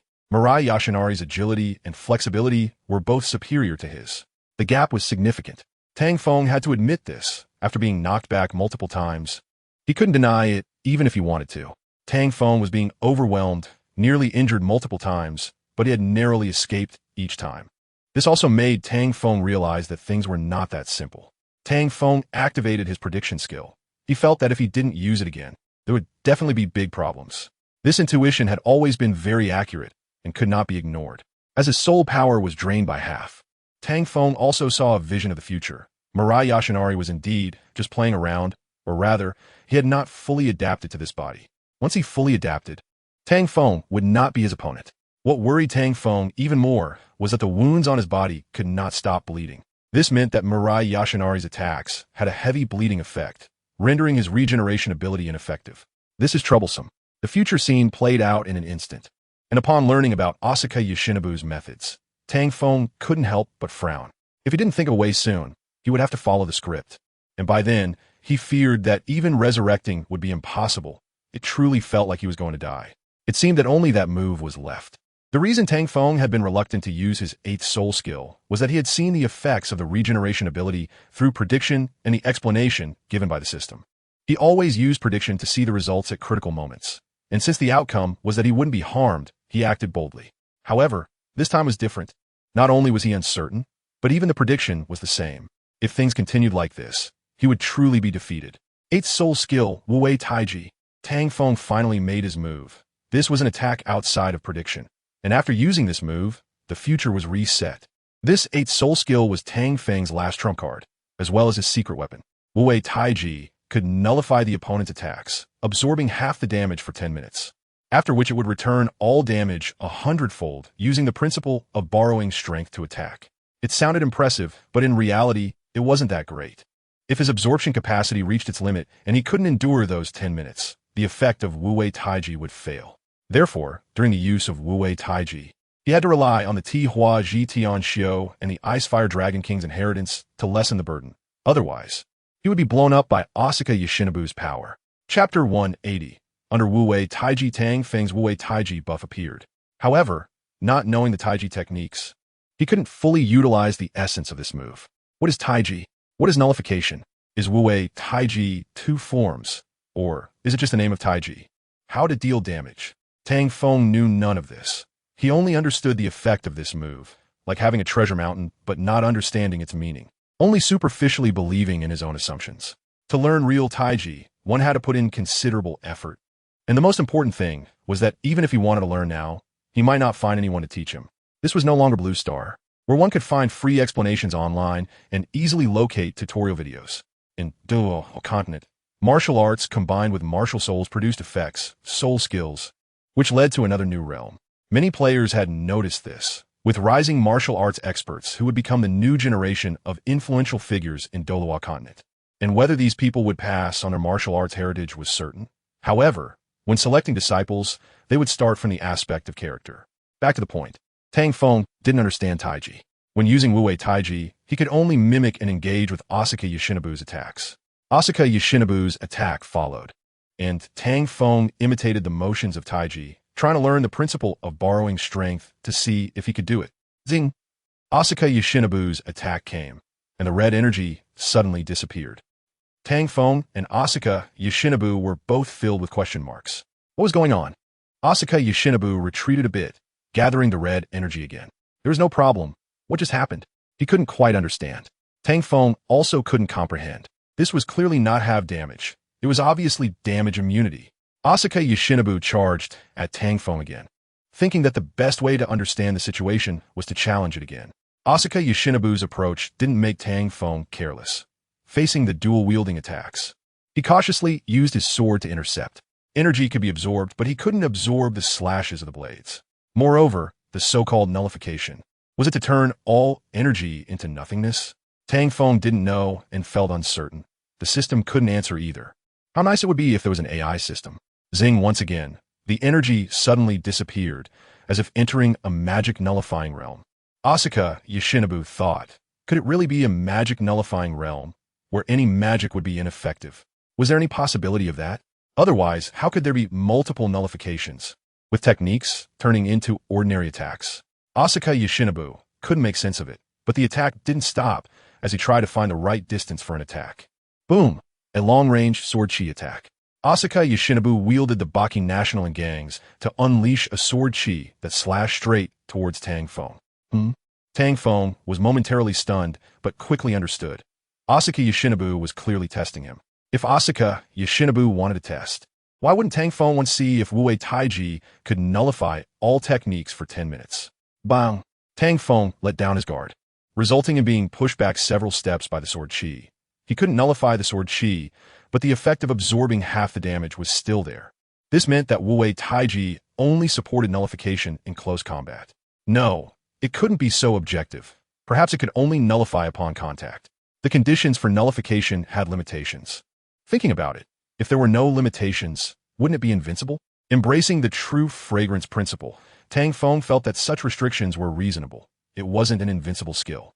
However, even so, it was already quite strong.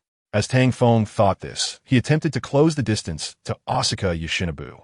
Tang Feng's intentions were too obvious, and Asuka Yoshinobu saw through them at a glance, showing no intention of engaging Tang Feng in close combat.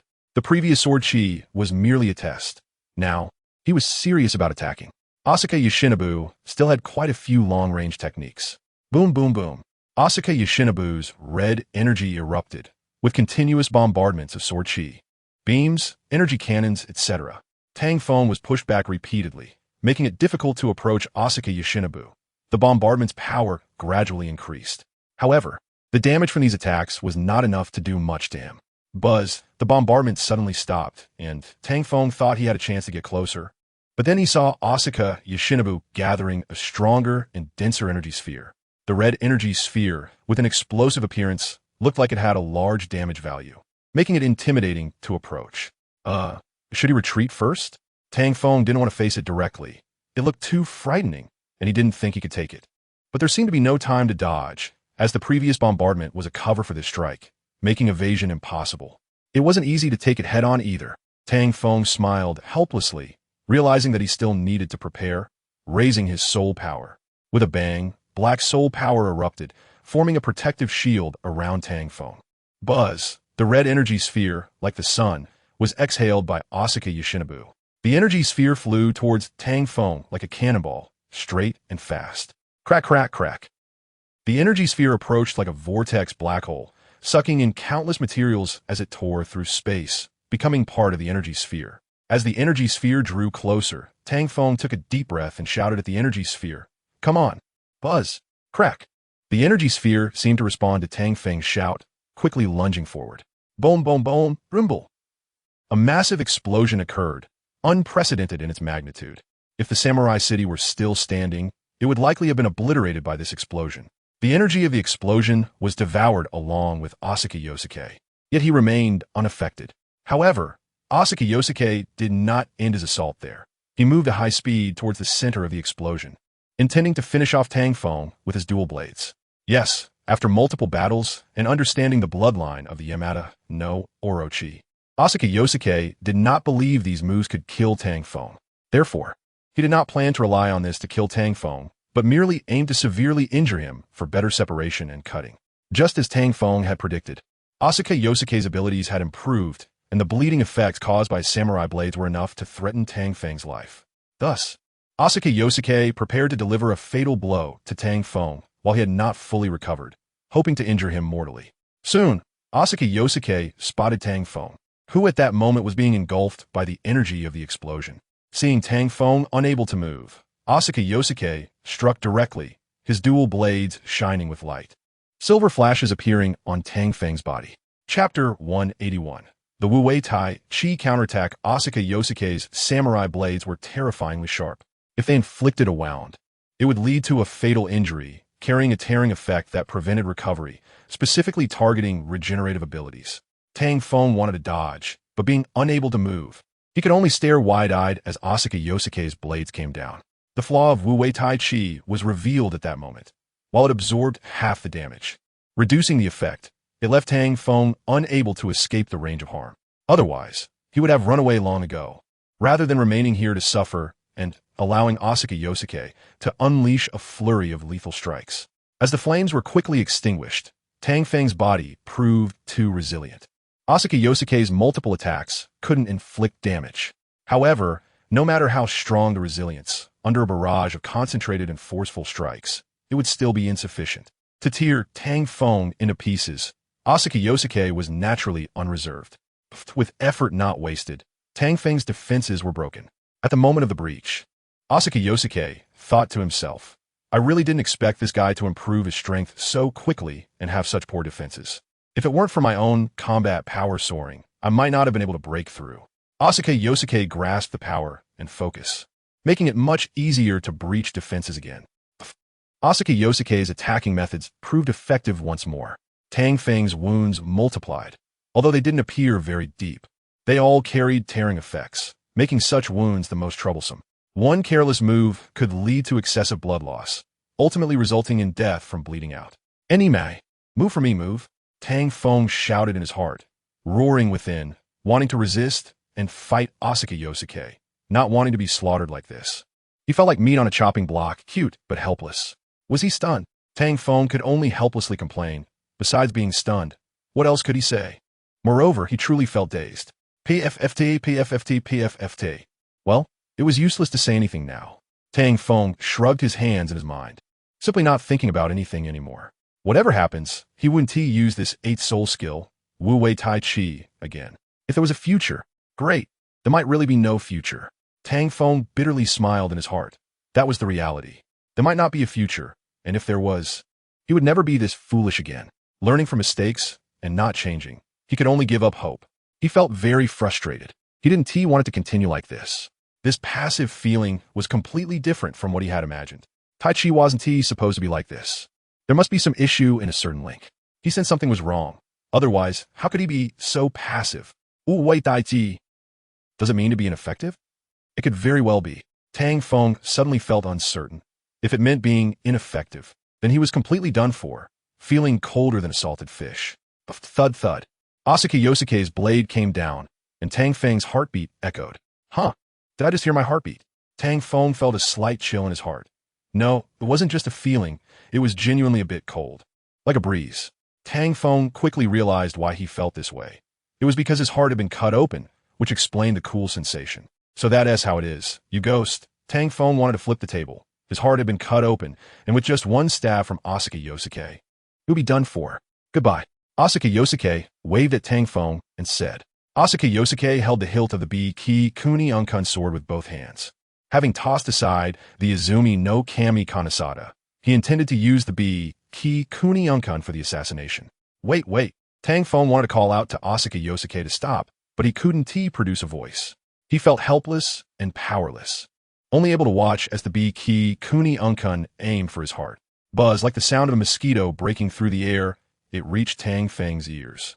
At that moment, for an instant, Tang Feng's eyes seemed to penetrate all things in the world, and his ears could catch sounds from miles away. The wind carried for thousands of miles.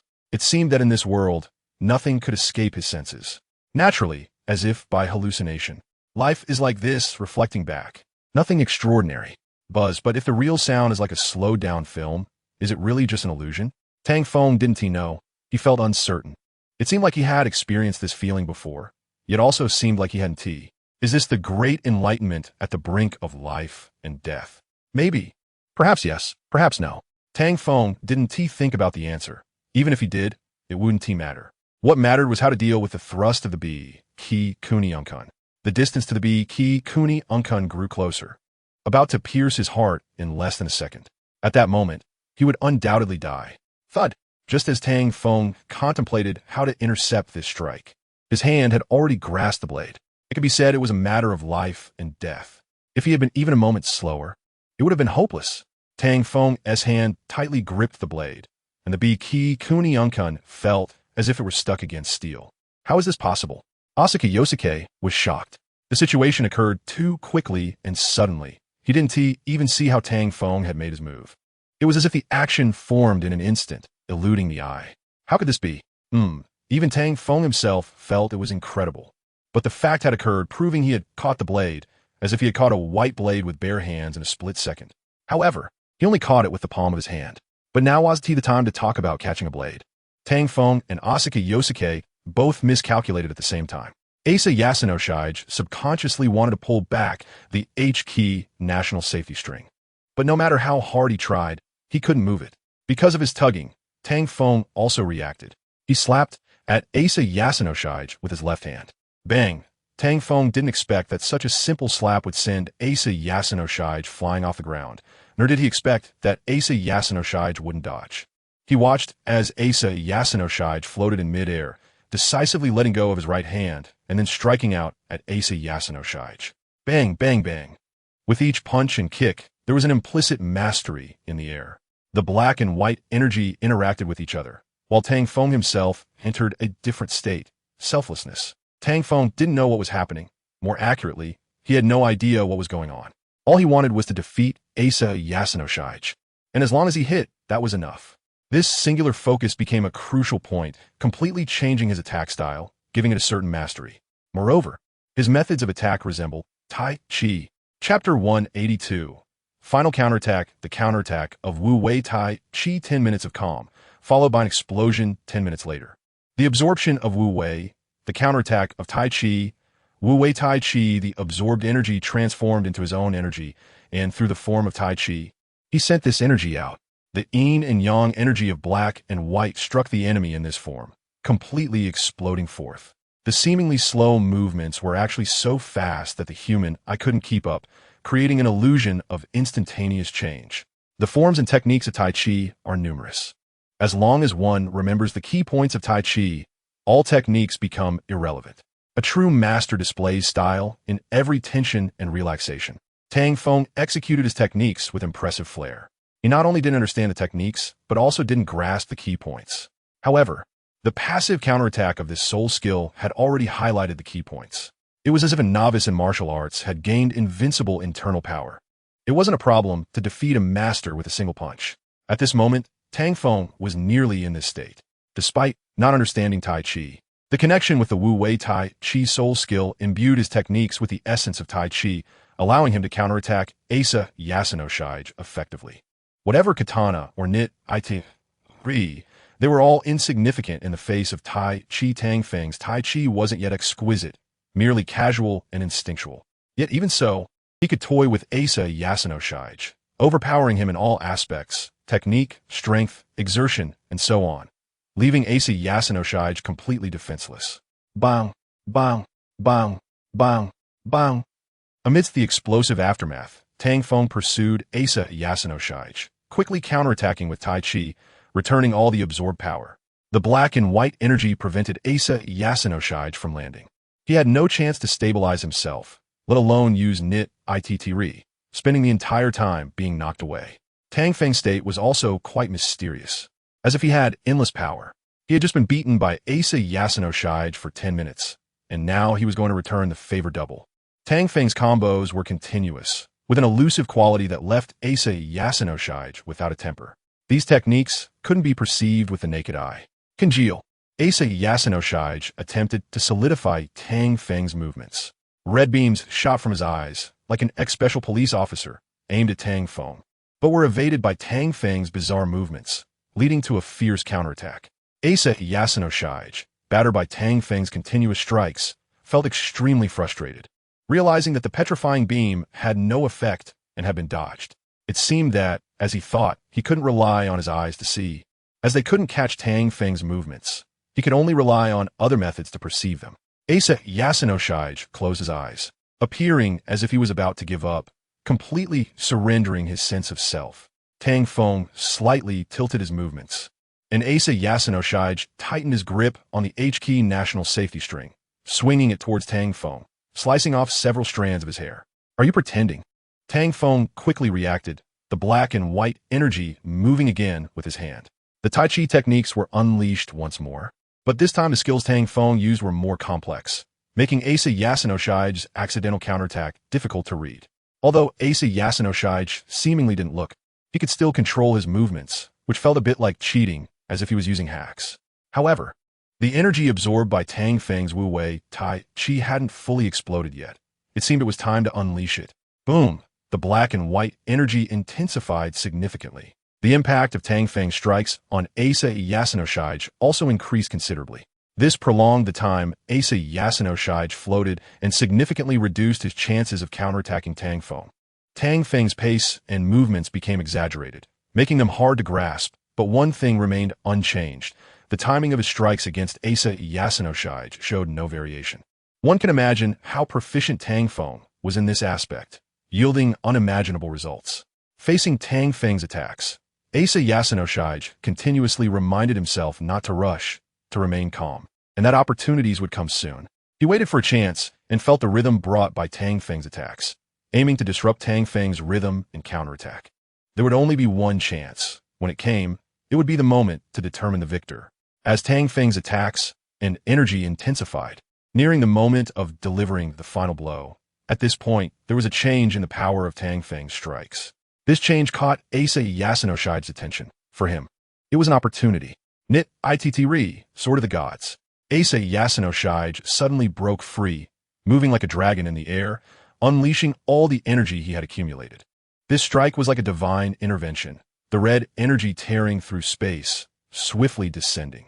Wu Wei Tai Chi. Tang Feng realized he had overplayed his hand and could only retaliate with all his might. His hands drew circles, and a Tai Chi diagram appeared before him. Boom! Asa Yasunoshi's H-key national safety string came crashing down, the sword of the gods striking the Tai Chi diagram. Crackle! The red energy exploded, with the power of the sword of the gods continuously attacking the Tai Chi diagram. The red energy scattered like electric snakes. The H-key national safety string pressed down on the Tai Chi diagram. Shatter for me. Asa Yasunoshi's voice strained, merging with the H-key national safety string. The sword of the gods seemed to reach the realm of unity between man and sword at that moment. The energy continuously erupted, powerful forces trying to assault the Tai Chi diagram. Crackle. Unfortunately, this energy could not break through the defense of the Tai Chi diagram and failed to attack Tang Feng. Huh! Tang Feng's deep shout rang out.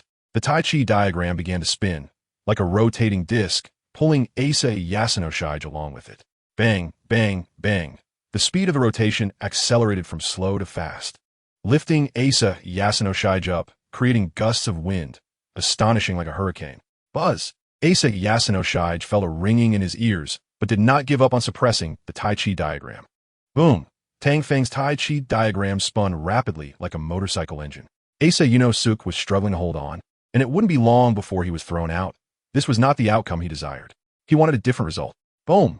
At the center of the Tai Chi diagram, a bright light flashed, and a beam of black and white light was born. The black and white beam instantly grew larger, heading straight for Asa Yunosuk. In the blink of an eye, the beam expanded to the size of a mountain, completely engulfing Asa Yunosuk, accompanied by the resounding sound of vast thunder. The powerful shockwave propelled Asa Yunosuk into the sky. Boom! Then, the beam exploded like a nuclear bomb. Dark clouds gathered, and a spiral cloud layer began to rotate incessantly. Crack!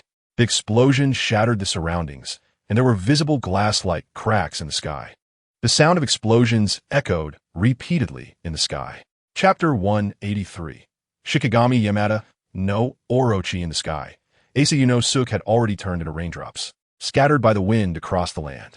If Asa Yunosuk could revive and evolve again, Tang Feng could only resign himself to fate. What else could he do besides resign himself? All his trump cards have been revealed. The deaths of Yamada no Orochi and Asa Yunosuk relieved Tang Feng. It was finally over. Tang Feng lay on the ground, still in his battle form, seemingly afraid to leave this state. Xiu no. Tang Feng murmured Zhao Sijuan's name, and the main reason he was reluctant to leave this state was because of her. He understood in his heart that this form couldn't last forever and would eventually fade, but before that, please allow him to be a little willful. At this moment, it could be considered that the battle had ended. Since the battle was over, a little indulgence wouldn't hurt, right? Boom! Just as Tang Feng was thinking of Zhao Sijuan, a rumbling sound erupted. The sudden noise startled Tang Feng, and he sat up, looking ahead. The ground cracked open, as if something terrifying was about to emerge from the earth. No way, not again. Tang Feng was momentarily stunned. If this continued, he really had no will to fight anymore. He was already exhausted. All his trump cards were out. If the opponent was Asa Yunosuk, could he still challenge him? Obviously not. Asa Yunosuk already knew all of Tang Feng's cards and abilities, while he was completely unaware of the new Asa Yunosuk, making the fight quite disadvantageous. Of course, it might not be Asa Yunosuk. It could be someone else, and if that were the case, he might still have a fighting chance. He hoped it was someone else. Tang Feng stood up, watching the earth-shattering scene, waiting for the new enemy to appear. Boom! A bright red snake had emerged. All right, it's confirmed. It's Yamada no Orochi. The moment Tang Feng saw the snake head, he was certain it was Yamada no Orochi. He thought no other snake could be so large. Boom! Another bright red snake had appeared. At this moment, it was certain, if it wasn't Yamada no Orochi, how could there be so many snake heads? All the size of mountains? It's over, damn it. It's really over. Tang Feng forced a bitter smile. He also wanted to slay the snake. But this snake was not easy to kill.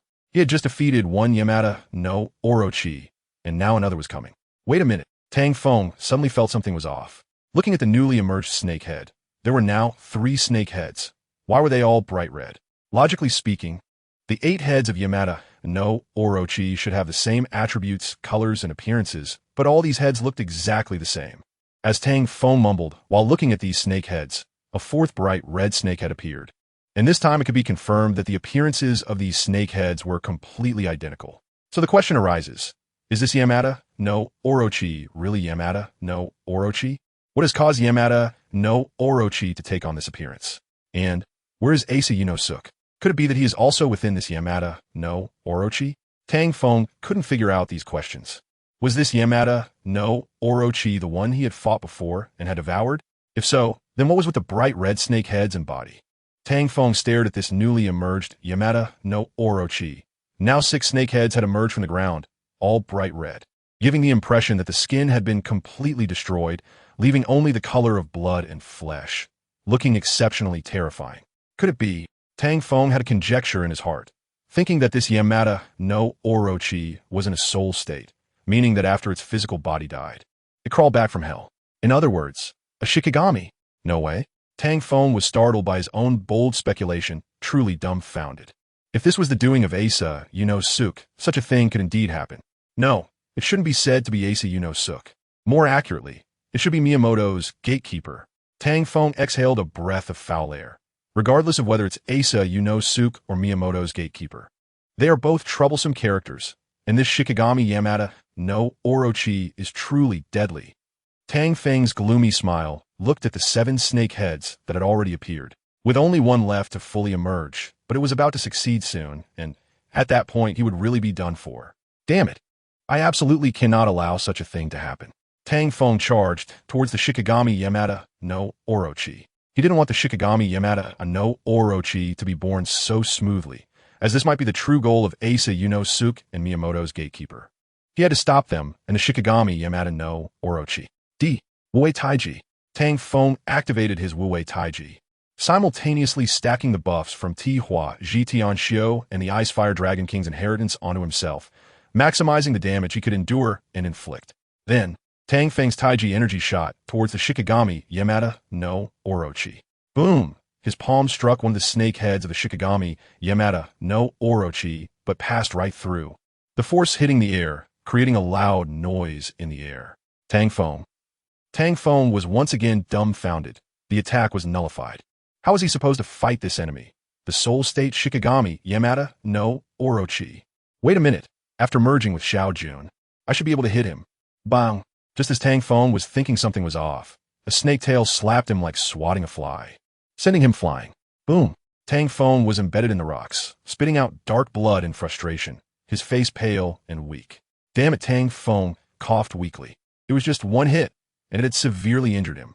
How frustrating is that? Very well, this is truly great.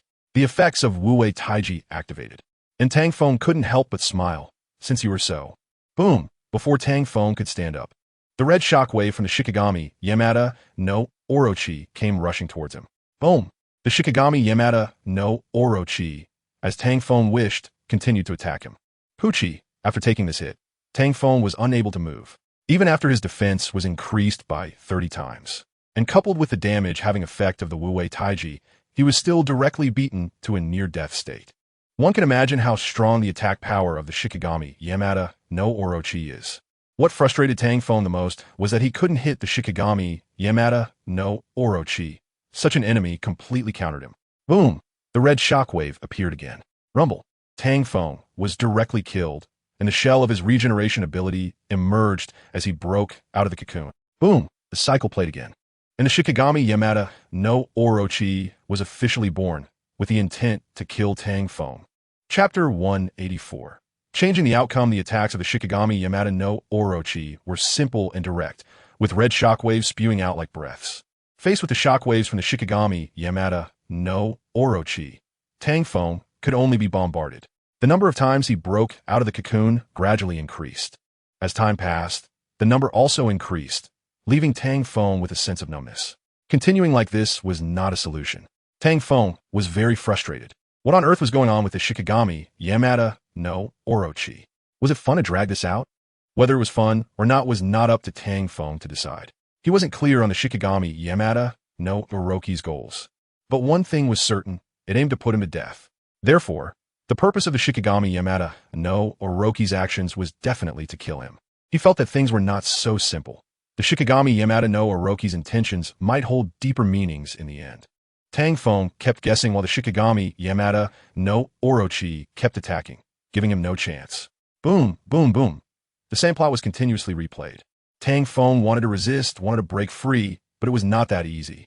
Once he broke out of the cocoon, he would be heavily injured and then reduced to a shell again.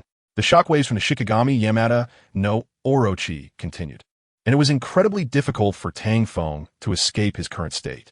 The repeated phenomenon made the pain feel numb, constantly hovering on the edge of pain and death. It was hard to not feel numb. He didn't know how much longer this process would last or how long it would take to end. Really, he wanted it to be over quickly so there would be no more pain. Pain. It seemed like he no longer felt anything. Tang Feng thought helplessly that he didn't even know how to feel pain. It was as if he'd been mocked 1,000 times and still wanted more. This guy must be incredibly sinister. The sinister Shikigami Yamada no Orochi, yes, that's exactly how it was. It must be to take revenge on him. It was obvious, but this process was really torturous. When would it end? Tang Feng wanted to know where the end was, but he couldn't see it. Wait, look. Right? I can see. Tang Feng suddenly thought of something. He could see the future and then change it. Let's give it a try. Tang Feng decided to give it a shot. This was the only way to find an answer. Boom! Tang Feng was bombarded to death again. Then came the moment of breaking out of the cocoon. After breaking out, if he used his foresight, he could see the future. Foresight. After breaking out of the cocoon, Tang Feng used his foresight, seeing the future before him and trying to capture the details, but he found it was all useless. Yes, it was ineffective. He couldn't change anything because the future he saw showed no changes, all trapped in a death loop. Huff, it seemed like it had to cycle until death. The answer was clear and very certain. That was how it was. Tang Feng repeatedly faced the Shikigami Yamada no Orochi's mockery and was killed over and over. The death and destruction playing on loop. Tang Feng felt that it was already a remarkable feat that he hadn't collapsed because of this. If it were an ordinary person, their mental state would have likely shattered by now. Why was he fine? Honestly, he couldn't quite figure it out. Forget it. I won't think about it anymore. I won't try hard anymore. Let it be. Tang Feng simply became motionless because no matter how hard he struggled, he saw no hope. What was the use of struggling? Since there was no possibility, giving up might be a form of relief. The 8 heads of the Shikigami Yamada no Orochi took turns spraying shockwaves at Tang Feng. The scene looked like bullying a little friend. But only the Shikigami Yamada no Orochi and this bullied little friend knew who had just been bullied. Just as the Shikigami Yamada no Orochi was bullying Tang Feng, 2 figures were approaching from dozens of kilometers away. These 2 white figures, one large and one small, were cautiously moving towards the Shikigami Yamada no Orochi, and their appearance was not a coincidence. The large figure had flowing long hair, looking a bit like Sadako, while the small figure was petite and adorable. Exuding a lovabloha. They were Rulin and her Shikigami, Piao Jia, who had not distanced themselves, but instead were observing the battlefield with Piao Jia. Piao Jia, can we really do this? Rulin said, trembling a bit, having no confidence in the mythological monster Yamada no Orochi of the samurai nation. Of course we can, Piao Jia replied without looking back, her tone confident, filled with faith in her words. But, little Rulin, if you're scared, it's not too late to back out now. Piao Jia stopped her steps. After all, she was just Rulin's Shikigami, and the one who could truly make decisions was Rulin. I'm not afraid, Rulin said firmly, though she was very scared inside. Little Rulin, being scared is not a bad thing. What is scary is not daring to face your heart directly and choosing to escape. Piao Jia ruthlessly hit Rulin's weakness, exposing her lies. Sister, Piao Jia stroked Rulin's head and said, Little Rulin, some things don't need to be spoken out loud. You just need to understand in your heart. I will only follow your commands. Continue or not. Rulin sniffed and nodded vigorously. Sister, continue. Piao Jia smiled and nodded good. Piao Jia walked towards the Shikigami Yamada no Orochi again, with Rulin closely following her. The 2 figures, one large and one small, quickly moved from dozens of kilometers away to the back of the Shikigami Yamada no Orochi. The Shikigami Yamada no Orochi, which was mocking Tang Feng, had already noticed their presence, but chose to ignore them. Rulin cautiously followed behind Piao Jia as they walked towards Tang Feng, and the Shikigami Yamada no Orochi glanced down at them, unable to comprehend what they were doing. It's okay. Piao Jia slowed her pace, holding Rulin's hand and taking careful steps forward, appearing harmless. Soon, they reached the vicinity of the explosions and stopped nearby. Piao Jia turned back to Rulin and gently asked, Are you ready? Rulin tightened her grip on Piao Jia's hand and nodded slightly. Sister, I'm ready. Piao Jia nodded. Then let us begin. After Sister Piao finished speaking, she let Rulin step forward, but if she continued to walk, she would be hit by the shockwave of the Shikigami Yamada no Orochi, and she would be affected by the shockwave. However, Rulin did not hesitate to continue walking forward, entering under the gaze of the Shikigami Yamada no Orochi. Tang Feng had just emerged from his cocoon again when he saw a small figure approaching him, thinking he was seeing things. Prediction.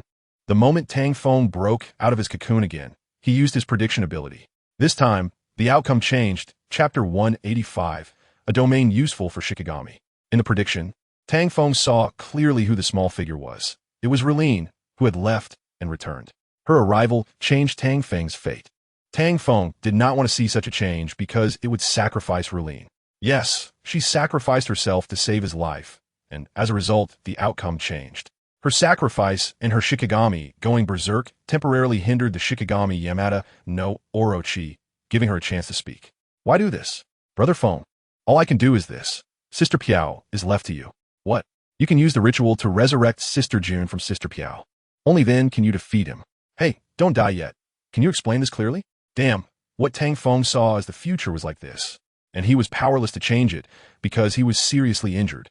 If not for Rulin and Sister Piao's appearance, Tang Feng's fate would still be in a deadlock. Rulin's sacrifice was what caused Sister Piao to go berserk. And those two short lines of dialogue became Rulin's last words. What ritual? Tang Feng looked at Rulin, who had collapsed beside him. Since it couldn't be changed, he had to ask the important question, which was better than asking why she did this. As a result, Rulin paused for a moment, and Tang Feng was immediately speechless, impatiently asking, what ritual? Come on, you only have 2 seconds left to live. Can you get to the point? Rulin, you can use the ritual to resurrect Sister June from Sister Piao. Only then can you defeat him. Tang Feng. Just after he complained, Rulin gave the exact same answer. What was he supposed to do? So, what exactly is the ritual? Tang Feng used all his strength to shake Rulin, but there was no reaction, making him unable to help but exclaim, damn. So, if you want to change the future, you can't just be a strong talker. Anyone can say things, but just talking is useless. So, it still depends on action. Only action can change the future. The fact proves that a strong talker cannot change anything. Tang Feng smiled bitterly in frustration, looking at Sister Piao, who was blocking the Shikigami Yamada no Orochi.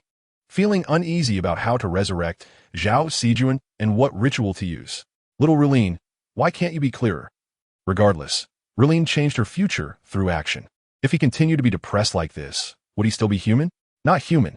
Tang Feng used all his strength to stand up. Looking at Rulin's charred body and her reckless actions, sacrificing herself to save him, it looked so beautiful and touching. If he remained indifferent, then he really wouldn't be human. Little Rulin, I still haven't figured out what the ritual is. I can only give it a desperate try. Tang Feng said firmly, putting all his hope on the true form of his martial spirit. He didn't know if this ritual was the spider spirit domain.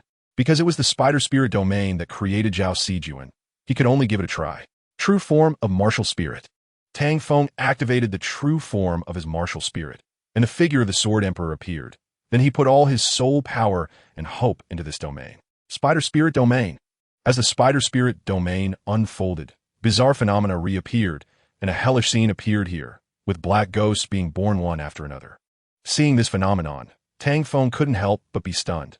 Right, these ghosts were the souls of the warriors from the warrior kingdom. This was interesting. A rhythm that didn't even spare the dead. Once the effect of the Spider Spirit Domain was activated, these undead would no longer be regarded as humans. And most importantly, this effect was not something Tang Feng could control. The Shikigami Yamada no Orochi was also stunned. He hadn't expected that Tang Feng still had this move, the ability to summon the souls of the deceased.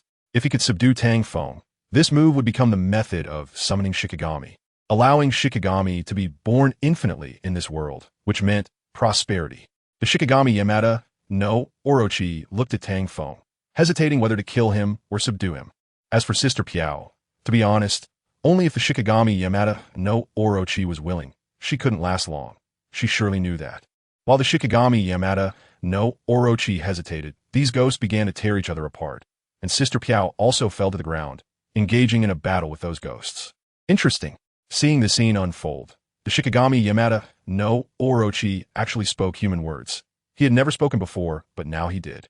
The Shikigami Yamada no Orochi, did not launch an attack, but quietly watched the situation develop, observing these ghosts competing against each other. This method of evolution was good for Shikigami, allowing them to grow quickly, even more interesting than he had imagined.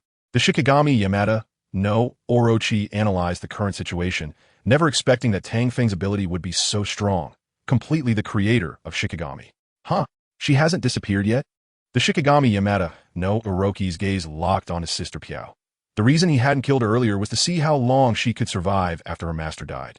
Unexpectedly, the Shikigami that was supposed to disappear was given a new lease on life because of this domain, and more importantly, this continuation provided her with an opportunity to evolve. It could be said that this domain has infinite possibilities for Shikigami, as long as there are enough sacrifices. Suddenly, the Shikigami Yamada no Orochi's tail slammed into more than 10 ghosts. Boom! This action of the Shikigami Yamada no Orochi caught Tang Feng's attention. He thought he was going to attack, but that wasn't the case. After slamming the ghosts dead, the Shikigami Yamada no Orochi absorbed the energy of the ghosts. It felt very subtle, but he had to admit that these ghosts were also useful to him, meaning this domain was beneficial to all Shikigami. The Shikigami Yamada no Orochi was sure of the importance of this spider spirit domain. For them, it was a necessary domain for further evolution, even to become gods. When the Shikigami Yamada no Orochi looked at Tang Feng again, his expression became complicated. Such a talent. Should he kill him or not? While the Shikigami Yamada no Orochi hesitated, Tang Feng was already safe. Let's wait and see the outcome. The Shikigami Yamada no Orochi did not reach a conclusion, but decided to observe the effect. If the final result was amazing, he would then subdue Tang Feng. There are many ways to subdue him, but the method of completely turning Tang Feng into a slave was one of the methods the Shikigami Yamada no Orochi most wanted to use. Even if he agreed, he couldn't be easily trusted. One must be cautious of those who are not of one's own kind, so it would be better to turn him into a puppet. The Shikigami Yamada no Orochi has made a decision.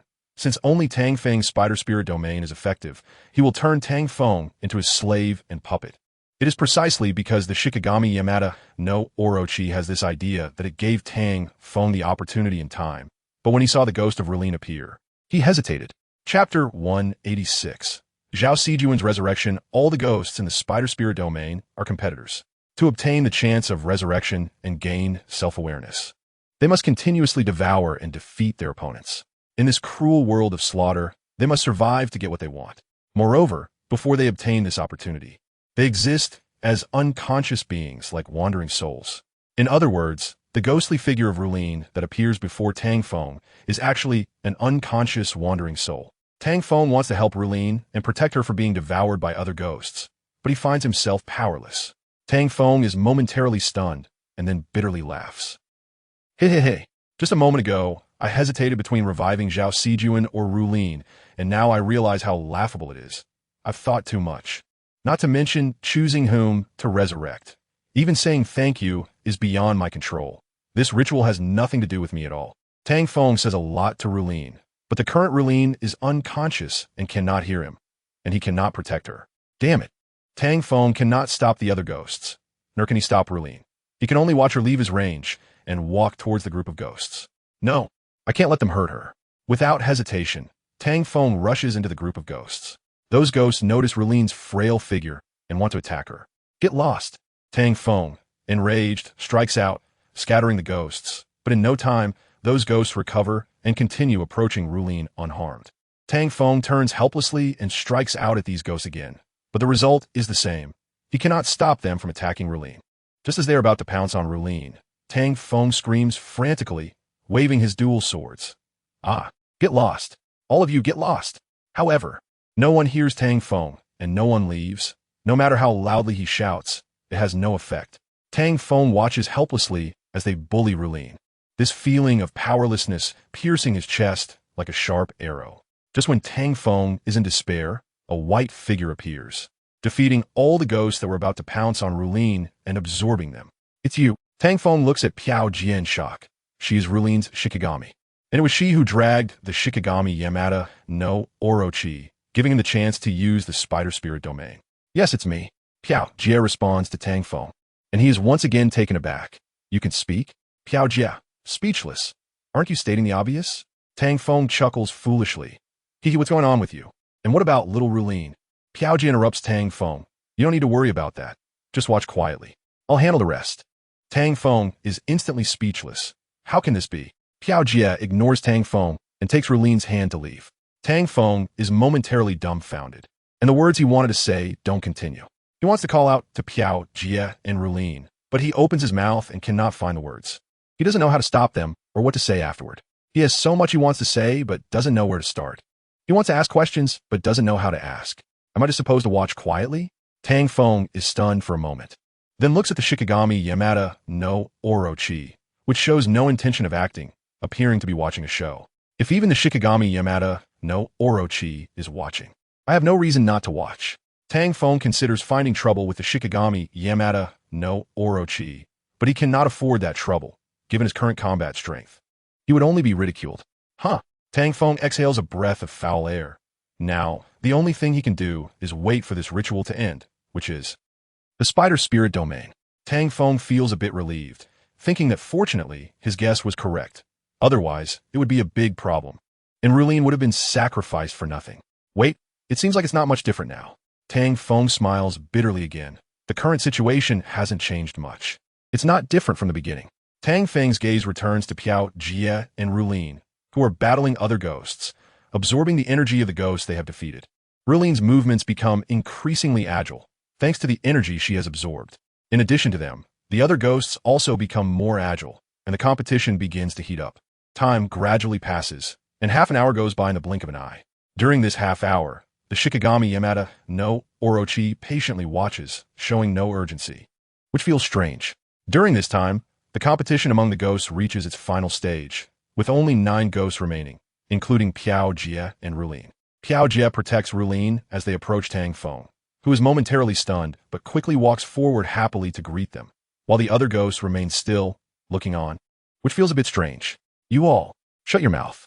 Piaoji directly interrupts, not wanting to hear Tang Feng's nonsense, saying, it has nothing to do with you. We came over to say goodbye, so put away your pity. We don't need your sympathy. Tang Feng, going foot, arts, good be. Piaoji sighs. You're not only overly sympathetic, but also a bit foolish. It's the literal meaning. Do you not understand? Tang Feng. I know it's the literal meaning, but Tang Feng is internally complaining, and just as he wants to say something, Piaoji says again, goodbye. If you have something to say it. If not, you won't have another chance. Tang Feng finally realizes, glances at Piaoji, and then says to Rulin, little Rulin, I don't know what to say. Piaoji interrupts again. If you don't know what to say, then don't say it. Even if you say it. She can't hear you. Tang Feng feels a strong impulse to vomit blood from frustration. Damn it, are you playing with me? Piaoji explains simply, when little Rulin made this decision, everything was already destined. You don't need to blame yourself. Tang Feng wants to say, how can I not blame myself? But before he can speak, a change occurs. Piaoji devours Rulin, and he is momentarily stunned. Just as he is about to say something, Piaoji lunges at him. With a thud, Piaoji merges into Rulin. You come out and explain what's going on. Come out. Tang Feng shouts loudly, but Piaoji does not respond. He cannot understand why Piaoji devoured Rulin. Pop. After a moment, a strange sound emerges, and a figure separates from Tang Feng's martial soul. This figure is Zhao Sijuan.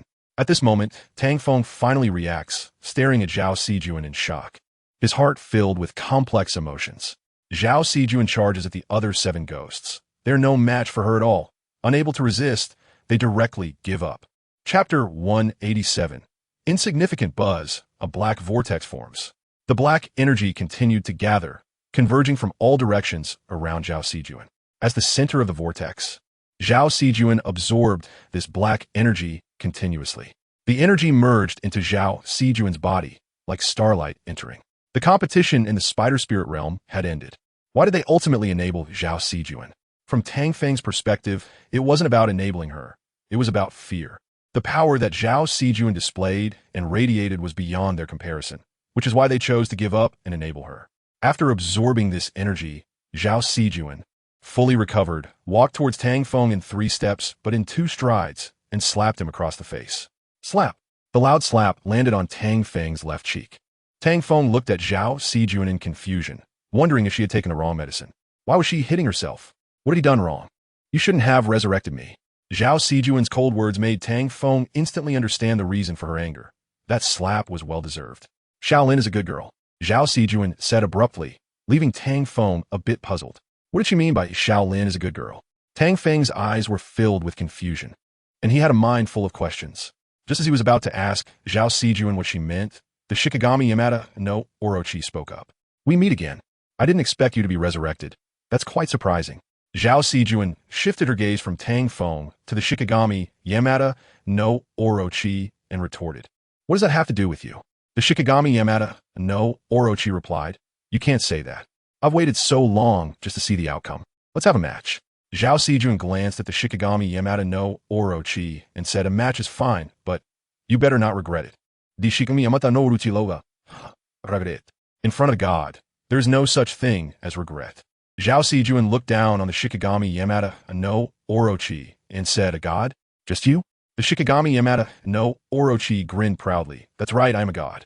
Zhao Sijuan contemptuously replied, you should wash up and go to sleep. As her words fell, she leaped and turned, sweeping a kick at the Shikigami Yamada no Orochi. The sweeping kick condensed black energy, slicing towards the Shikigami Yamada no Orochi like a sword aura. The wide black sword aura whizzed toward the Shikigami Yamada no Orochi's head.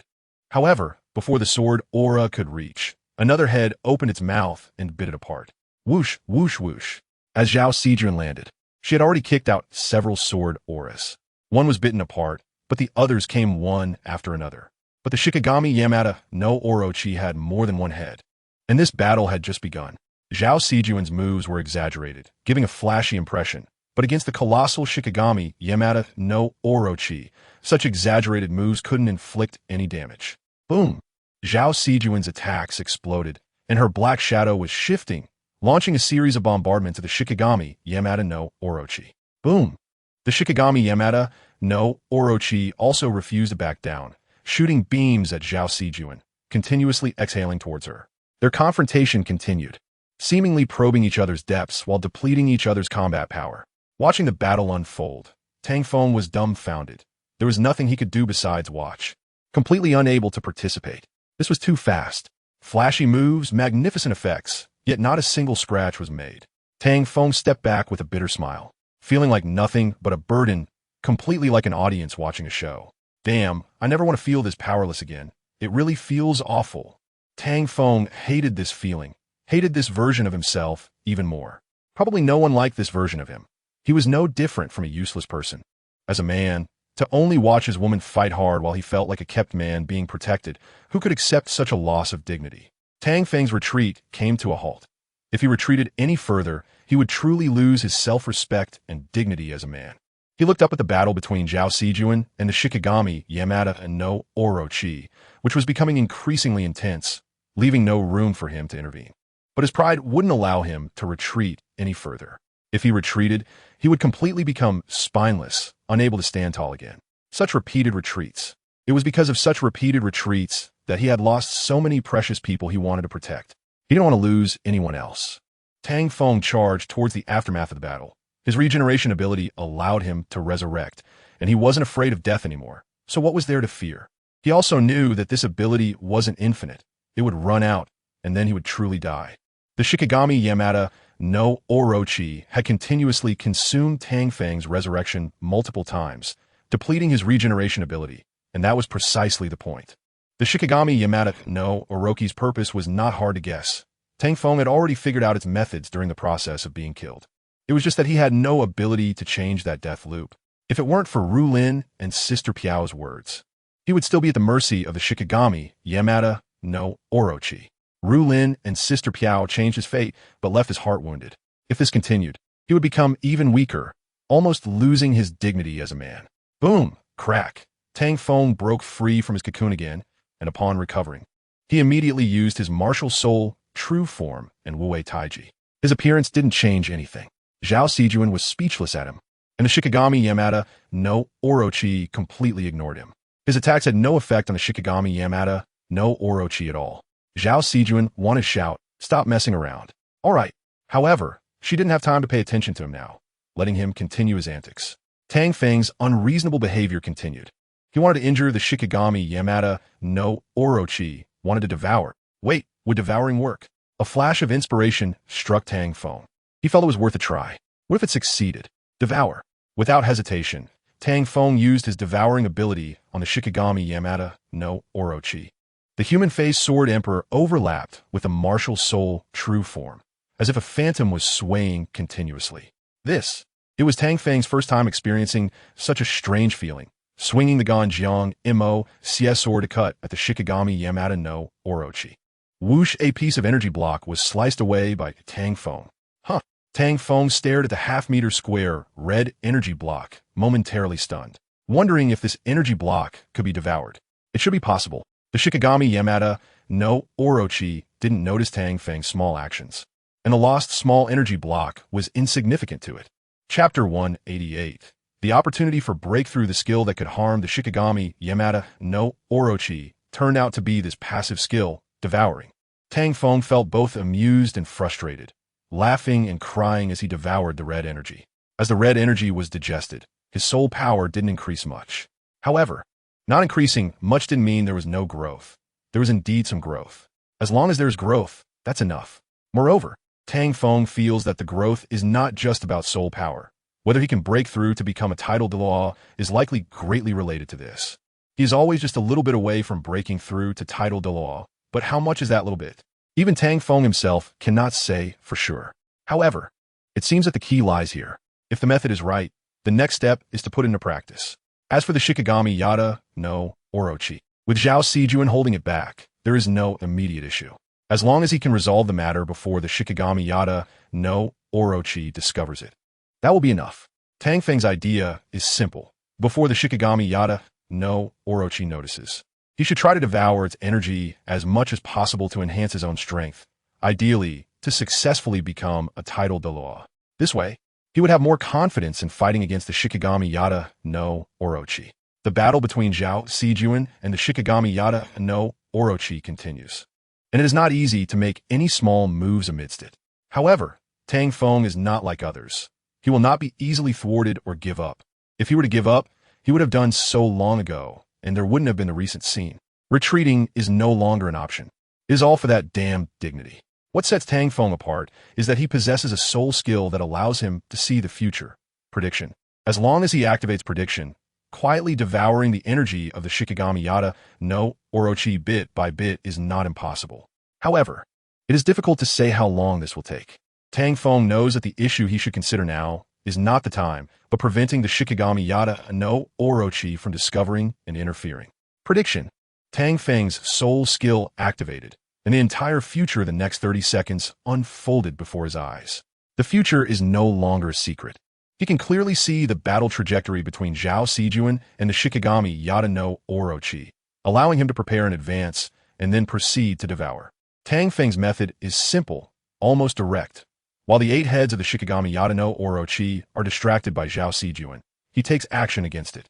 The act of devouring overlaps with Tang Feng's martial soul avatar, and the Jianggan Mo Xie sword swiftly cuts out a red square energy block, which then disappears from the Shikigami Yada no Orochi's line of sight before he proceeds to devour it. The entire process takes less than 10 seconds. Yet it feels like a performance that has been rehearsed countless times. Yes, what Tang Feng did was like a performance, concealing the act from both the Shikigami Yada no Orochi and Zhao Sijuan. After successfully taking action, Tang Feng thought to himself, it's even smoother than expected. The Shikigami Yada no Orochi did not notice anything unusual. The battle with Zhao Sijuan was quite intense, as she single-handedly faced the attacks from the 8 heads of the Shikigami Yada no Orochi. Having succeeded, Tang Feng prepared to repeat his trick. By continuously doing so, he could secretly siphon off energy from the Shikigami Yada no Orochi. Of course, this is the ideal situation, and Tang Feng knows that such a situation is unlikely to occur. After a certain amount, the Shikigami Yada no Orochi will still notice it. After all, the loss of energy bit by bit is insignificant, but once it adds up, it will raise suspicion, which is quite normal. Tang Feng repeated his trick time and again, and after an hour of effort, he finally felt a change. He sensed that it wouldn't be long before he could break through his current state and reach the strength of a title Dalu. Just a little more. However, the Shikigami Yada no Orochi eventually sensed Tang Feng's anomaly. The Shikigami Yada no Orochi's attacks suddenly changed direction. Boom! The 8 heads of the Shikigami Yata no Orochi unleashed their breath, and a red beam shot toward Tang Feng, something he had not anticipated at all. Just when he was about to reset, Tang Feng smiled wryly. However, just before facing death, devouring the red energy block isn't a loss. The Shikigami Yata no Orochi's sudden change surprised even Zhao Sijuan, as it was completely unexpected. When Zhao Sijuan reacted, she immediately struck at the Shikigami Yata no Orochi, dispersing its red beam attack. Your opponent is me. Zhao Sijuan glared coldly at the Shikigami Yata no Orochi, resembling an angry little kitten. The creature's actions had clearly provoked her.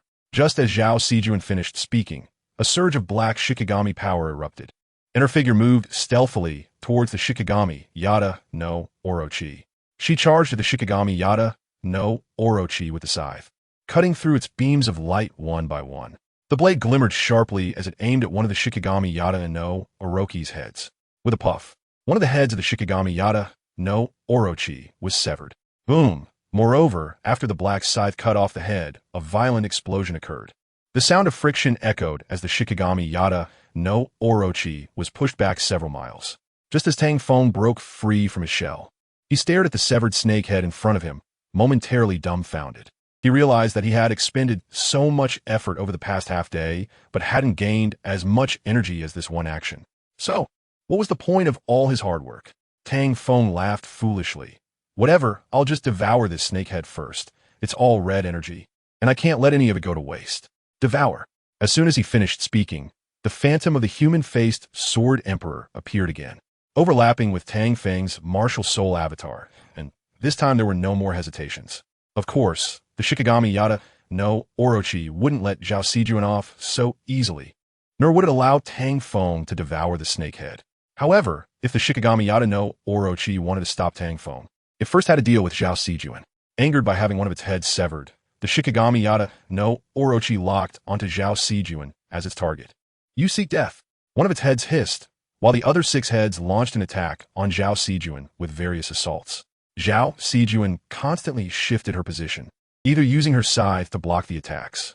Meanwhile, Tang Feng, who was ignored, confidently began devouring, but the results did not satisfy him. Still not enough.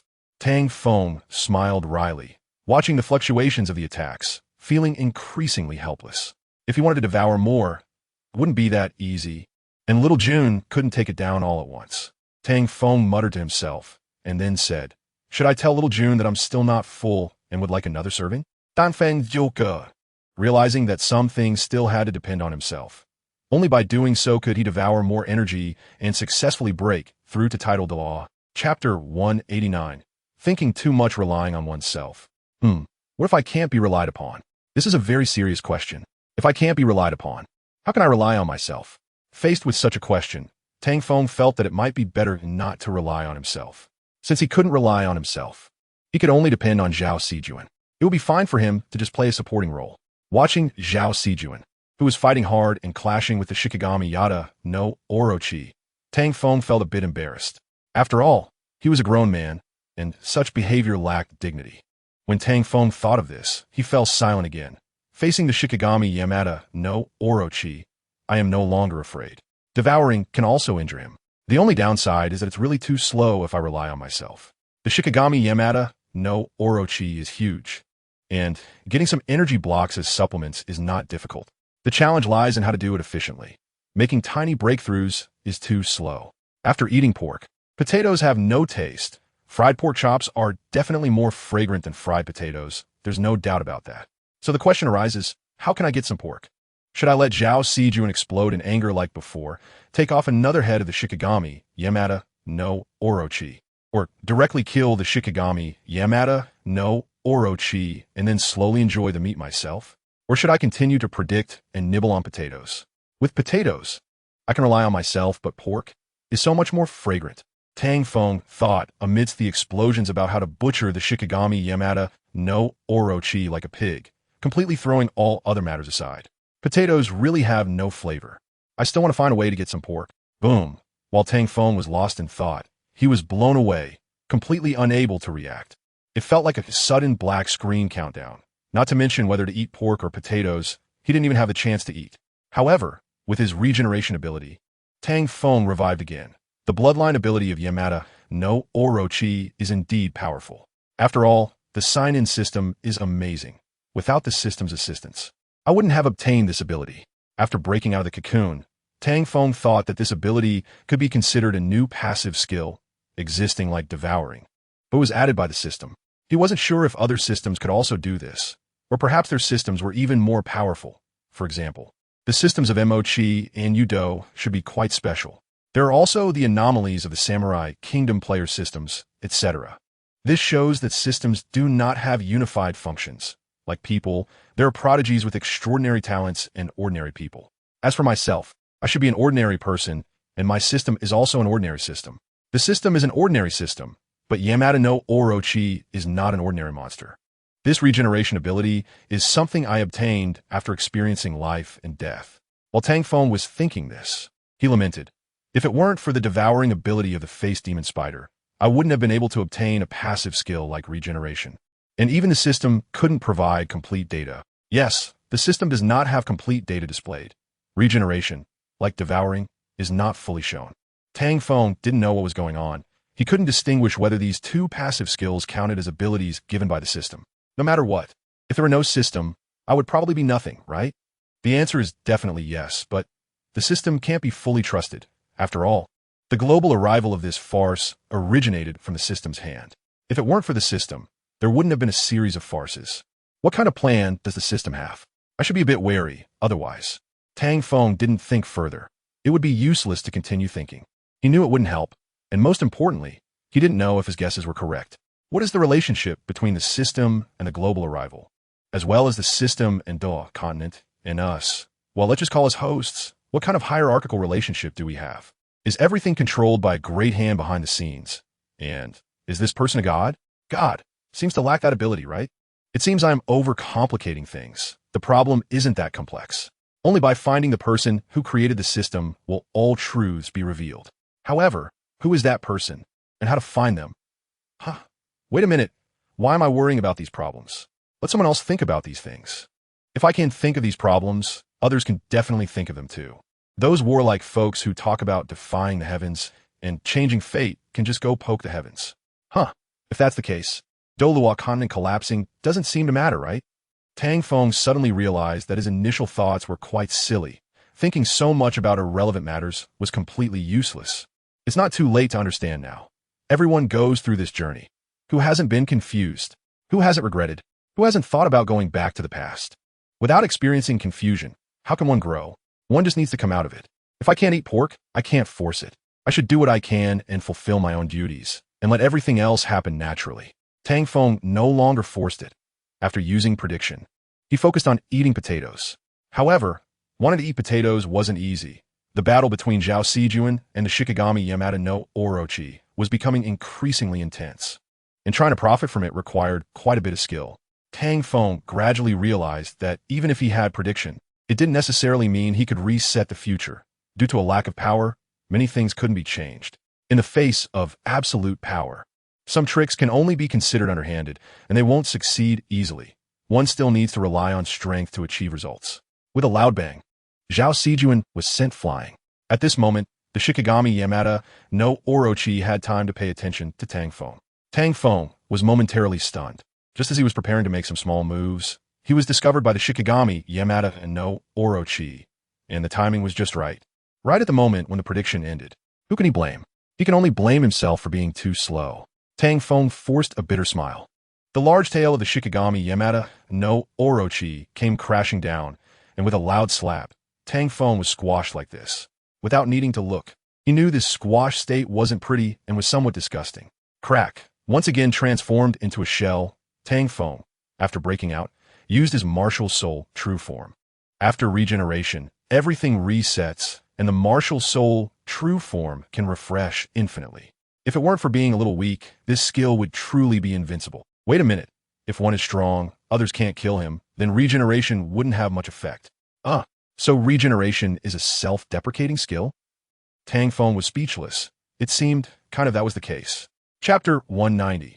Red Lightning. Zhao Sijuan's figure kept overlapping. When the attack of the Shikigami Yamada no Orochi fell, Her figure had already changed position, causing the attack of the Shikigami Yamada no Orochi to miss. The actions of the Shikigami Yamada no Orochi made Zhao Sijuan feel uncomfortable. The power of the Shikigami in her hand condensed into an ordinary scythe. The scythe danced as Zhao Sijuan ran, spinning and exchanging between her hands at a rapid speed, and her moving figure was elusive, looking very graceful. Zhao Sijuan weaved between the Shikigami Yamada no Orochi, the black scythe slicing across its body, like a painter performing a sketch. The technique of sketching was fully displayed by Zhao Sijuan, as if she were painting on a canvas, pleasing to the eye. Beautiful. Tang Feng clapped his hands. If you asked him where the beauty was, he couldn't really explain it. But in short, it was beautiful. Zhao Sijuan's curves were graceful, her movements skilled and agile, ethereal. With the scythe in her hand, serving as the sketching pen. Whether her technique was good or not was hard to tell, but her beauty was enough. Zhao Sijuan used the Shikigami Yamada no Orochi as a canvas, sketching rapidly. But the Shikigami Yamada no Orochi did not appreciate being used as a canvas for painting on its body. The head of the Shikigami Yamada no Orochi lunged at Zhao Sijuan, but she dodged it again and again. It seemed that due to the cooperation of the Shikigami Yamada no Orochi, Zhao Sijuan's figure appeared even more beautiful. The Shikigami Yamada no Orochi did not relent in its pursuit of Zhao Sijuan. The red Shikigami power sword, like rolling magma, continuously rushing toward Zhao Sijuan. The red Shikigami power gathered at the 7 snake mouths, forming 7 red energy spheres, which transformed into 7 red beams directed at Zhao Sijuan. Boom, boom, boom. The beams were sliced in half by Zhao Sijuan, then continued soaring into the sky, painting on the Shikigami Yamada no Orochi.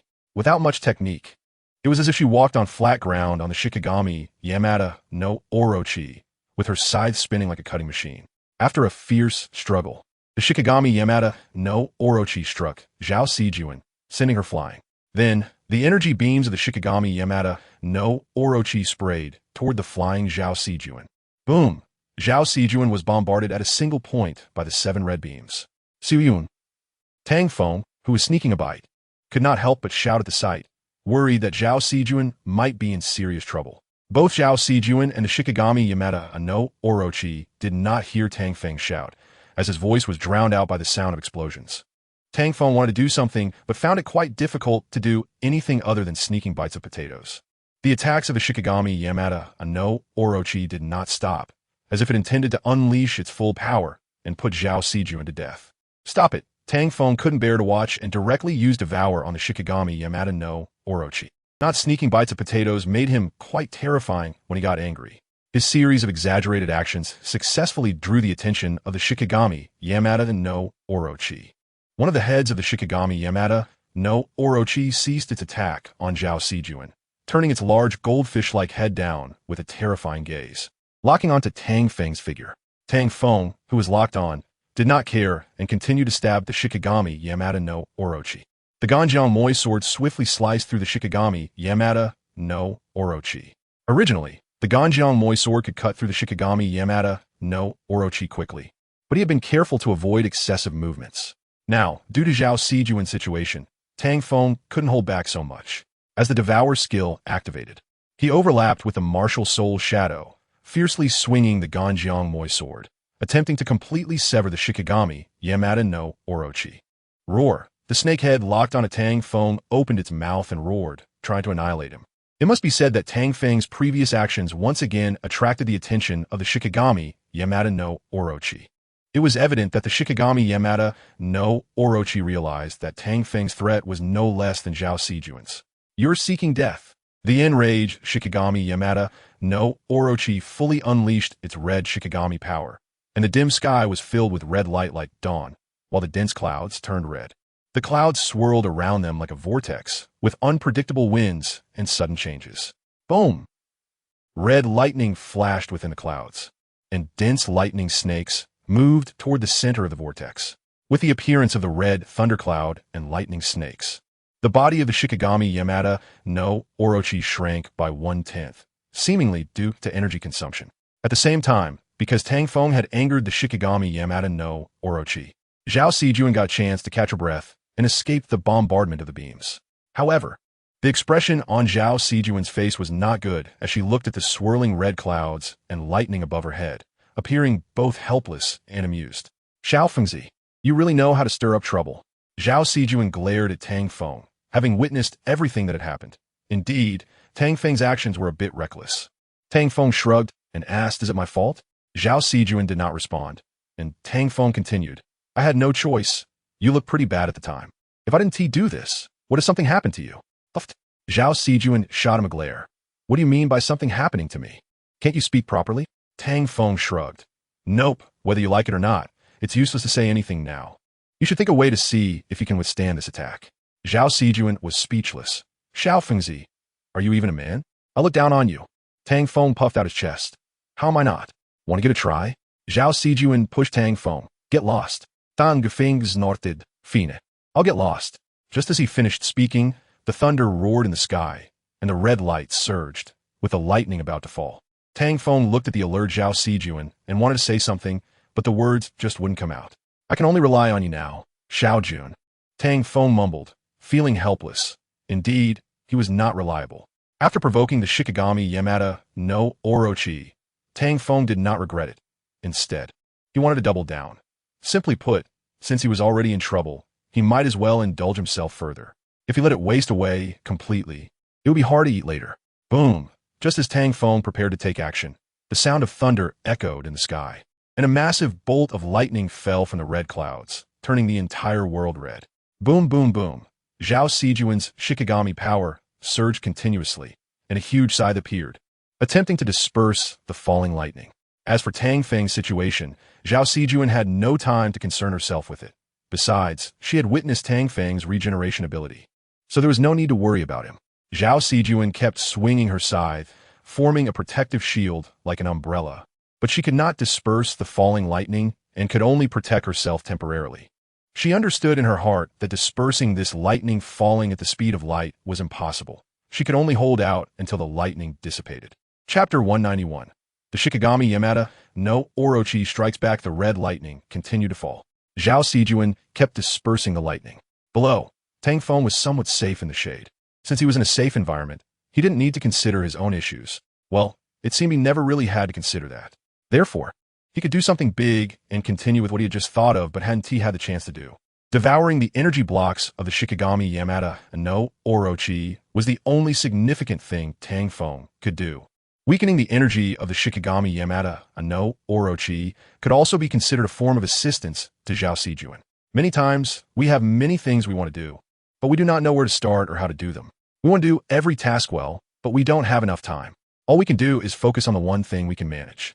Right now, the only thing Tang Feng could manage was to use the Devour skill to make the Shikigami Yamada no Orochi suffer, thereby reducing its damage output.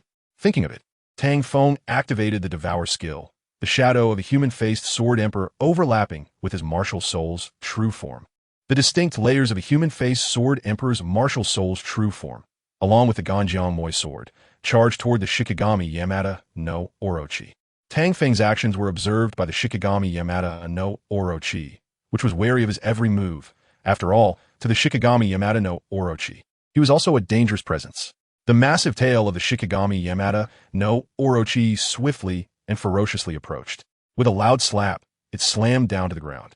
Tang Feng's figure disappeared into the dust after dodging the tail of the Shikigami Yamada no Orochi, making it temporarily impossible for the Shikigami to capture his presence. With a cutting sound, Tang Feng's Ganjiang Moi sword struck down, creating a gap in the body of the Shikigami Yamada no Orochi, allowing him to collect energy blocks. Roar! You little pest, die! The Shikigami Yamada no Orochi was truly angry. Originally planning to subdue Tang Feng, it was now completely enraged by his repeated provocations. It had never had a good temper, and being killed by him before had led to its current form as a Shikigami. If it weren't for its unique spider spirit domain, which was needed for better evolution, the Shikigami Yamada no Orochi would have dealt with him long ago. However, even without him, the Shikigami could still evolve, though the speed might be a bit slower. Besides the slower evolution, creating Shikigami would also take longer. If Tang Feng's spider spirit domain were involved, the speed would be vastly different, which would be beneficial for the Shikigami Yamada no Orochi. Of course, since Tang Feng was unwilling to cooperate and was deliberately teasing it, the The Shikigami Yamada no Orochi felt it necessary to eliminate him. Otherwise, where would its dignity lie? The Shikigami Yamada no Orochi did not plan to let Tang Feng off, summoning its Shikigami power and transforming into hundreds of small snakes that lunged at Tang Feng. Although they were called small snakes, they were nearly 10 meters long, and their sheer number gave a chilling feeling. However, facing these small snakes, Tang Feng wore a strange smile. He laughed, amazed that someone would throw themselves at him like this. He thought the term throwing oneself was inappropriate, but for him, it was a good thing. Lots of energy was rushing towards him to consume. Heh! Tang Feng chuckled like a mischievous uncle. Thinking these small snakes were no different from goldfish, he could absorb them all. Soon, Tang Feng got what he wished for just kidding. He quickly realized that these small snakes couldn't be absorbed. They would explode if placed in his mouth, and even touching them would cause explosions. They were essentially moving bombs. Most importantly, these small snakes had no energy. They were completely corrupted beings, leaving him baffled. Tang Feng's smile froze, and his expression darkened. This outcome was completely different from what he had imagined. Anyone would have a grim expression upon seeing this result. Boom, boom, boom. Zhao Sijuan, who was battling the falling lightning, had no time to pay attention to him and could only watch in silence. Why couldn't he change this bad habit of provoking the Shikigami Yamada no Orochi for no reason when he didn't have the ability? Zhao Sijuan couldn't understand what he was trying to do. His actions were undoubtedly disrupting her rhythm, and she couldn't fight the way she wanted while also having to look after him. She watched helplessly as Tang Feng sacrificed himself among the small snakes, his body breaking free from the cocoon once again, feeling powerless to complain. Ultimately, she decided to ignore him. After all, he wouldn't die, and worrying was pointless. Zhao Sijuan focused on battling the lightning, disregarding Tang Feng's antics since he would be fine regardless. Explode for me, explode again. Damn it, just because the tiger doesn't show its might. Do you think I'm a sick cat? After resolving all the small snakes, Tang Feng shouted at the Shikigami Yamada no Orochi and charged at it again. Seeing the excited Tang Feng, the Shikigami Yamada no Orochi wished it could just squash him. One of the Shikigami Yamada no Orochi's tails fell to the ground and transformed into a 7-jong tall red giant, which blocked Tang Feng's path and swatted him away. With a thud, Tang Feng steadied himself and swung his Ganjiang Moi sword at the red giant. Swish, swish, swish. Tang Feng's attacks repeatedly missed as the giant swung its small fists at him, which he easily dodged before countering. The two engaged in a back-and-forth struggle. On the other hand, seeing Tang Feng entangled, the Shikigami Yamada no Orochi gathered more Shikigami power, aiming its 7 snake heads at Zhao Sijuan. Clearly, the Shikigami Yamada no Orochi intended to deal with Zhao Sijuan first before finishing off Tang Feng. The Shikigami Yamada no Orochi's energy gathering was openly directed at Zhao Sijuan. Buzz, watching the energy gathering from the Shikigami Yamada no Orochi, Tang Feng's heart sank. He could regenerate after dying, but Zhao Sijuan devour. Tang Feng disregarded everything and activated his devour skill. Aside from devouring, he had no other skills that could harm the Shikigami Yamada no Orochi. And the same went for the red giant. So, he immediately used it, and under the overlapping shadow of devouring, he quickly engaged with the red giant. Die for me. After some effort, Tang Feng finally showed signs of dealing with the red giant, but boom, boom, boom. Hearing the thunderous sounds, Tang Feng turned his attention to see 7 red beams shooting towards Zhao Sijuan. No, Tang Feng abandoned his assault on the red giant and raced towards the 7 beams, only to be kicked away by the giant. Boom! Tang Feng had to face the harsh reality. As the 7 beams descended, Zhao Sijuan seemed unresponsive, as if swallowed by the beams. Boom! Not only that, the lightning also fell, as Zhao Sijuan's defenses had been breached. 8 forces combined to form a nuclear explosion, seemingly threatening to engulf the Douluo continent, and the heavens changed color, as if it were the end of the world. Chapter 192. Zhao Sijuan's new skill in the massive energy vortex. Zhao Sijuan's figure vanished. In the spot where she had disappeared, there was a shadow the size of a finger. The shadow, like a black hole, was engulfed by the enormous energy after Zhao Sijuan disappeared, as if it had never existed. Immediately after, this immense energy erupted completely, appearing as a terrifying nuclear explosion capable of destroying the world, evoking thoughts of the apocalypse. No, because of this, Tang Feng's emotions surged, desperately wanting to recover and save Zhao Sijuan. However, the red giant did not allow him to achieve this. The guilt within him erupted repeatedly, causing him to roar regretfully. If only he were a bit stronger, if he could become a titled Dalu, the outcome would have been different. If only he could change, he wouldn't have to watch Zhao Sijuan die a second time, nor would he have to sacrifice Xiao Rulin and Sister Piao. The intense emotional turmoil echoed in Tang Feng's mind, like 1,000 waves rising, making it impossible to calm down in a short time. In his heightened emotional state, coupled with earlier negative thoughts, he completely lost control, unable to rein in his feelings. Boom! Almost simultaneously, as he saw Zhao Sijuan being consumed by the energy, he let out a furious roar and lost control. In his uncontrollable state, he lunged at the red giant, fiercely devouring its energy, biting at it like a mad dog. Speaking of mad dog mode, the most representative characters would be the Master Yi and the Barbarian King from League of Legends, unleashing their ultimate abilities without a care, cutting until the screen goes black. It's either you die or I die. Now, Tang Feng is the same. He won't back down or take a break, preparing for a fight to the death. Either he dies or his opponent does. However, he hasn't even realized that with his regeneration ability, there is no battle style more suited to him than the Mad Dog mode. Charging forward without hesitation, exchanging life for life. What could be crazier than this? He bites down and won't let go, waiting to see what his opponent can do. The red giant has no self-awareness, and thus cannot be frightened. And Tang Feng's reckless actions make the Shikigami Yamada no Orochi want to destroy him completely. Because of this, the red giant's advance also becomes frenzied, engaging in Mad Dog mode against Tang Feng. Meanwhile, the Shikigami Yamada no Orochi is too focused on dealing explosive damage to Zhao Sijuan to pay attention to Tang Feng. Just as things are unfolding, everything happens in an instant. The actions of Shikigami Yamada no Orochi, Tang Feng, and Zhao Sijuan all occur simultaneously. Zhao Sijuan, who disappears in the explosion, is not swallowed by the immense energy. Instead, she uses a skill she just learned to escape. She doesn't understand how she learned this skill. It feels like an epiphany or something she was born knowing, and she is unsure of the reason. This skill is no different from the Shadow Shift. She is certain it wasn't something she suddenly acquired. Reflecting on her resurrection process, Zhao Sijuan falls silent, realizing this skill might be related to her connection with Xiao Rulin and Sister Piao.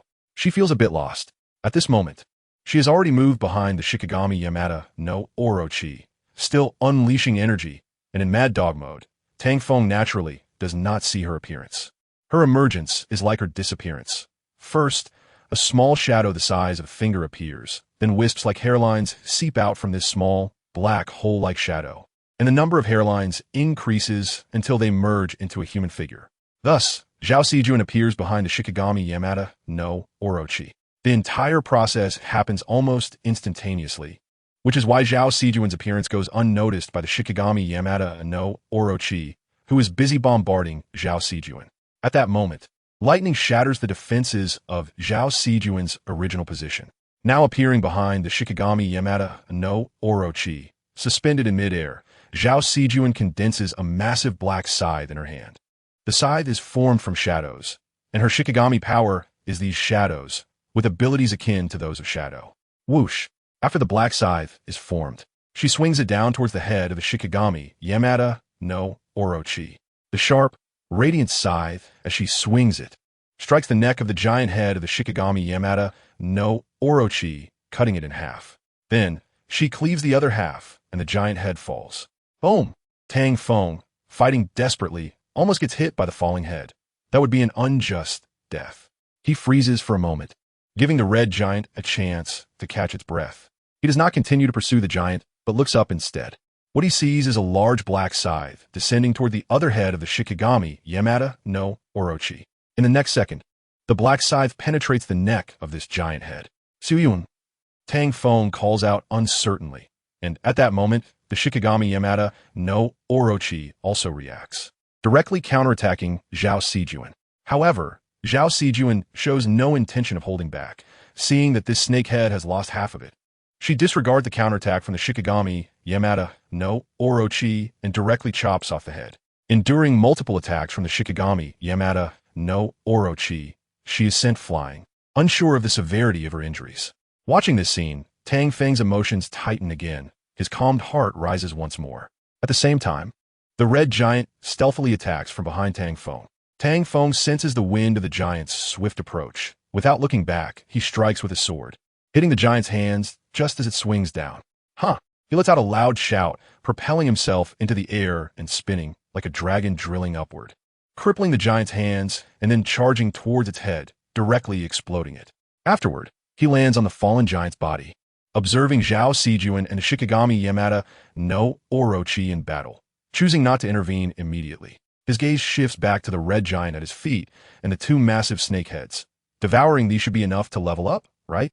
If he doesn't upgrade soon, he LL suffocate from frustration. This is no joke, he has been incredibly vexed. If it weren't for Zhao Sijuan's appearance, he would still be rampaging. However, things aren't much better now. If something really happens to Zhao Sijuan, what good will it do to regret later? Devour. Tang Feng hesitates not at all. There's no need to hesitate. Eating the snake heads to level up is a top priority for him right now. His movements are swift. Rare treats like pork chops and beefsteak should be savored. And how could he not enjoy a meal to match Zhao Sijuan's hospitality? His figure disappears into the giant snake head, starting to absorb the energy, transforming it into resources for his upgrade. Chapter 193. Title Douluo Upgrade. Nothing is more important or needed than leveling up.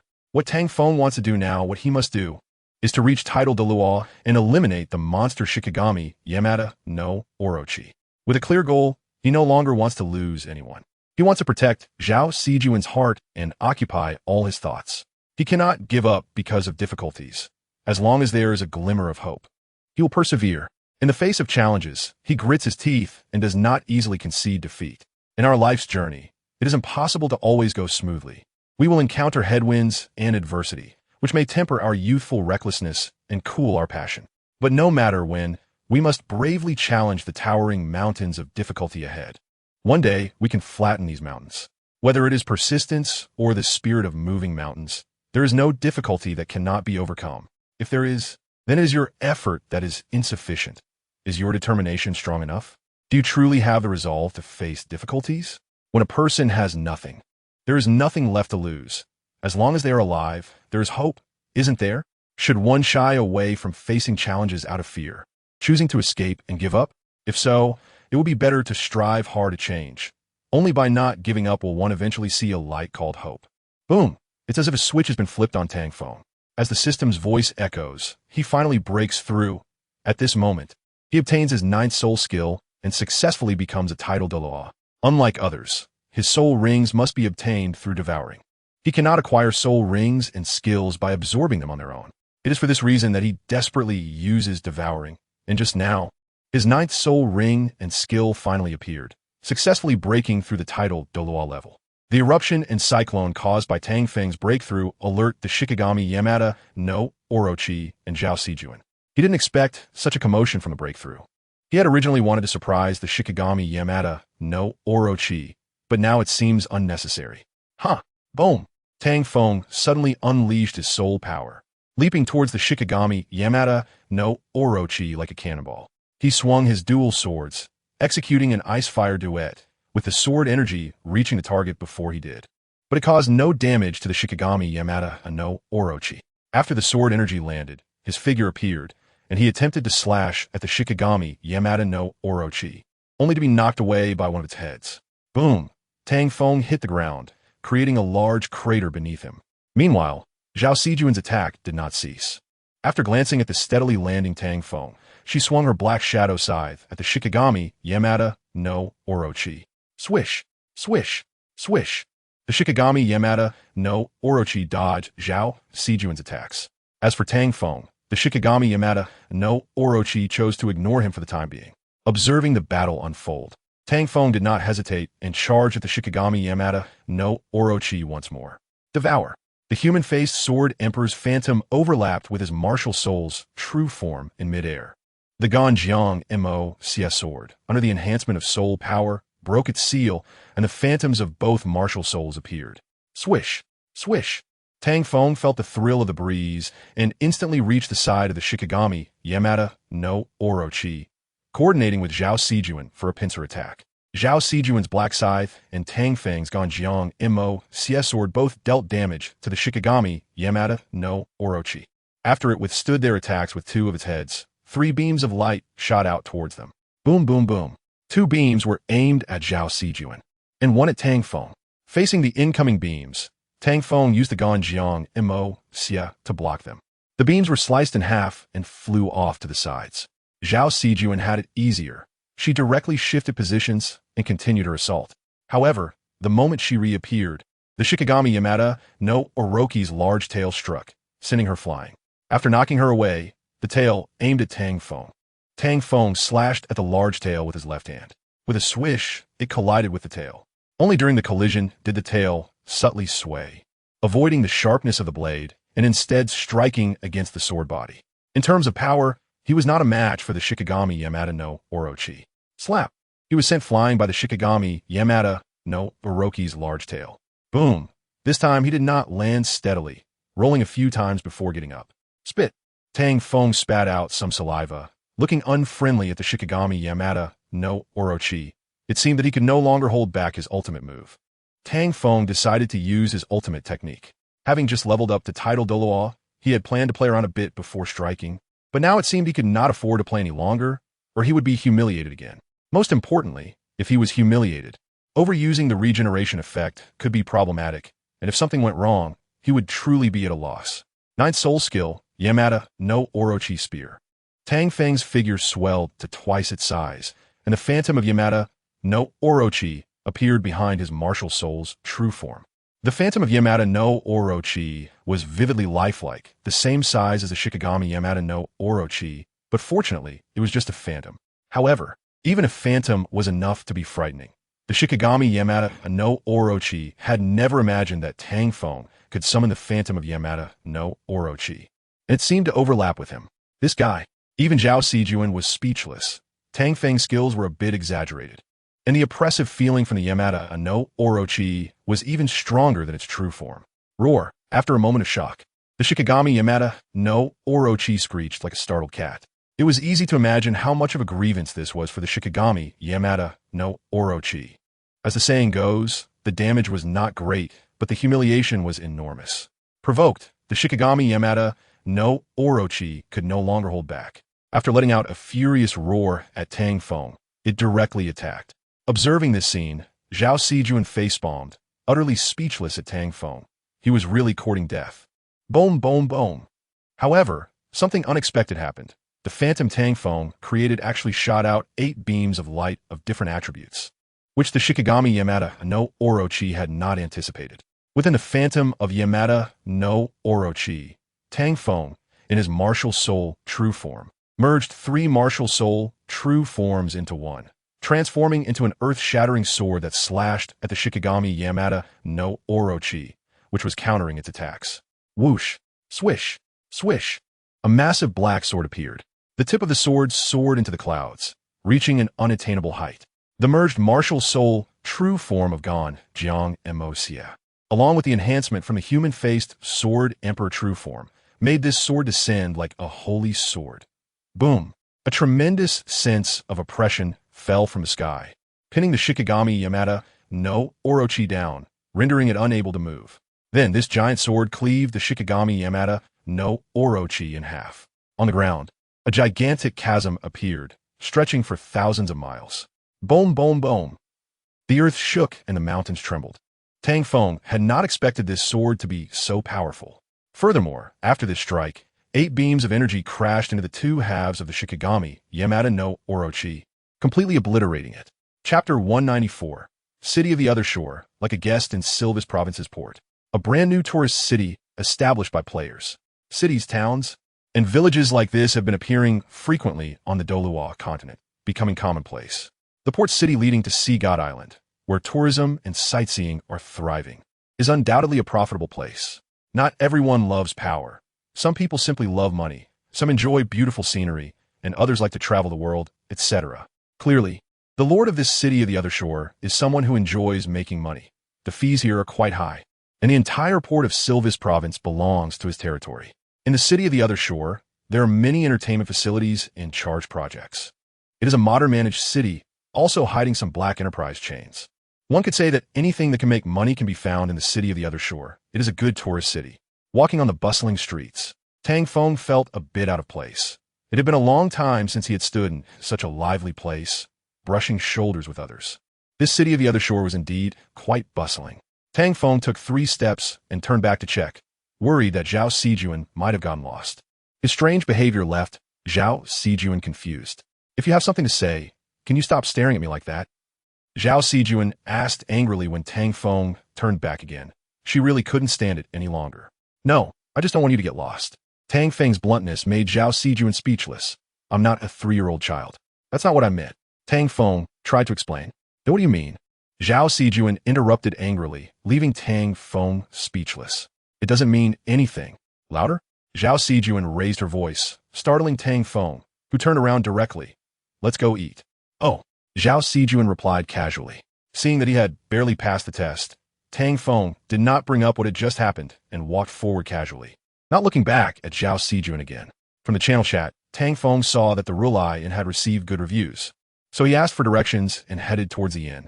Soon, they arrived in front of the inn, which was filled with Buddhist characteristics. He couldn't help but exclaim that the Rulai Inn indeed had the spirit of Rulai. The owner of the inn, like the celestial gods and Buddhas, was truly a remarkable person. Brother, first time here? Yes, brother. No, just a regular, right? Regular? Let me tell you, this isn't just about the Buddhist theme. Even the meals are Buddhist. How so? It's all about fate, you see. The owner's dishes are made according to his mood. You don't get to order. Whatever the owner makes, you eat. So, domineering? Not afraid of losing business? Just look around. Does it look like a place without business? Tang Feng perked up, listening intently. When he saw the two had already entered the Rulai Inn, he withdrew his gaze, cleared his throat, and followed them in. Xiao Jun, let's try the Buddhist-style dining too. Oh, Tang Feng thought Zhao Sijuan seemed a bit colder, but he had no evidence. He felt frustrated but couldn't voice it. He was a straight man, after all, but he wasn't foolish.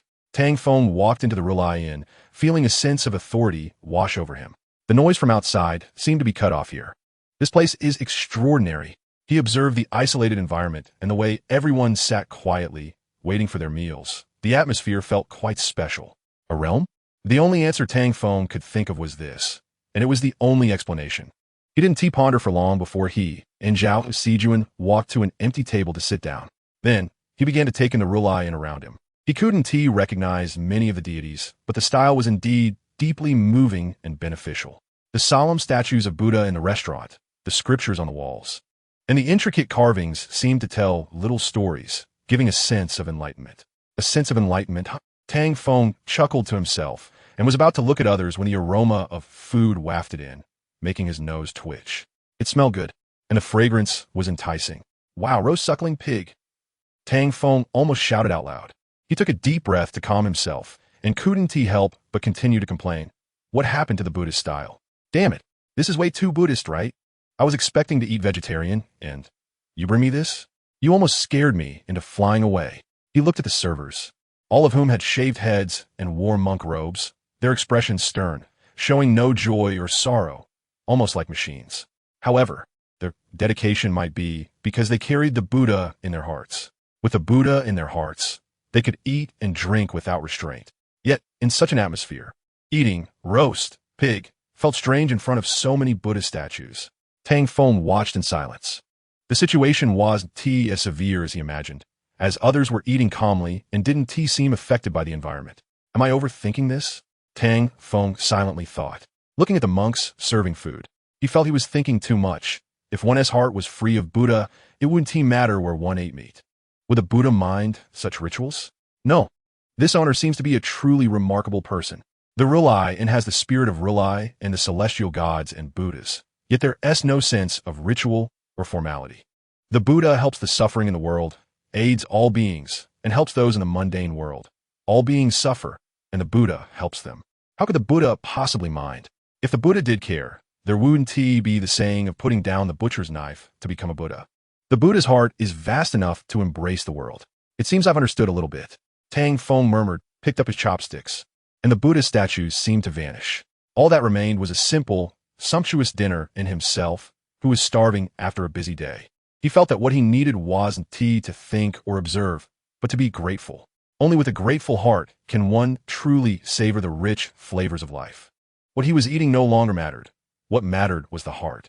Without a heart of gratitude, no matter how exquisite the food, it would taste as good as a bowl of plain congee. When Tang Feng regained his senses and opened his eyes again, he found that the pork had vanished, leaving only a plate of plain congee without oil or salt on the table. Benefactor, how does it taste? Is it to your liking? Suddenly, a magnetic voice came from behind him. Tang Feng then realized that in this simple room, he was the only one present. Master, you are. Tang Feng stood up, paused for a moment, then greeted the old man. The old man looked to be in his 70s or 80s, giving off an unfathomable vibe. Even as someone with the title of Douluo, Tang Feng didn't dare to act against the old man, as he felt a sense of reverence towards him, like a respected master. Thus, Tang Feng respectfully greeted him. Chapter 195. The old monk says their fate, what master? Just call me the old monk. The old monk moved aside, disregarding Tang Feng's greeting, walked around him, and sat down. What do you think of the old monk's cooking? Tang Feng was taken aback by the question, then thought it was only natural. So the master was the owner of the Relay Inn. The old monk shook his head. Calling me master feels a bit awkward. Benefactor, if you keep this attitude, you might lose an old friend like me. Tang Feng was momentarily stunned, thinking, is my attitude not respectful enough? You're overthinking it. The Buddha helps those with fate, since you and I are fated. How can we play guessing games? The old monk is a straightforward person. The old monk thought for a moment, feeling Tang Feng wouldn't understand, and explained, to put it simply, the old monk is a straight man. Tang Feng was instantly speechless. Although the old monk said this, he didn't perceive him as simple or a straight man. If he had to explain why, he could only say, it's the intuition of a straight man. The old monk's Buddhist teachings and soul skills were simply extraordinary and unfathomable. This was what Tang Feng needed to be wary of. If he were to fight the old monk, he wouldn't be confident in defeating him because the old monk had been impossible to read from the start. And with this strange realm, he had become quite passive. Old monk. The old monk nodded and smiled in response. That is more like it. You don't need to be polite with the old monk. Just sit down and talk. Tang Feng sat down, observing the old monk.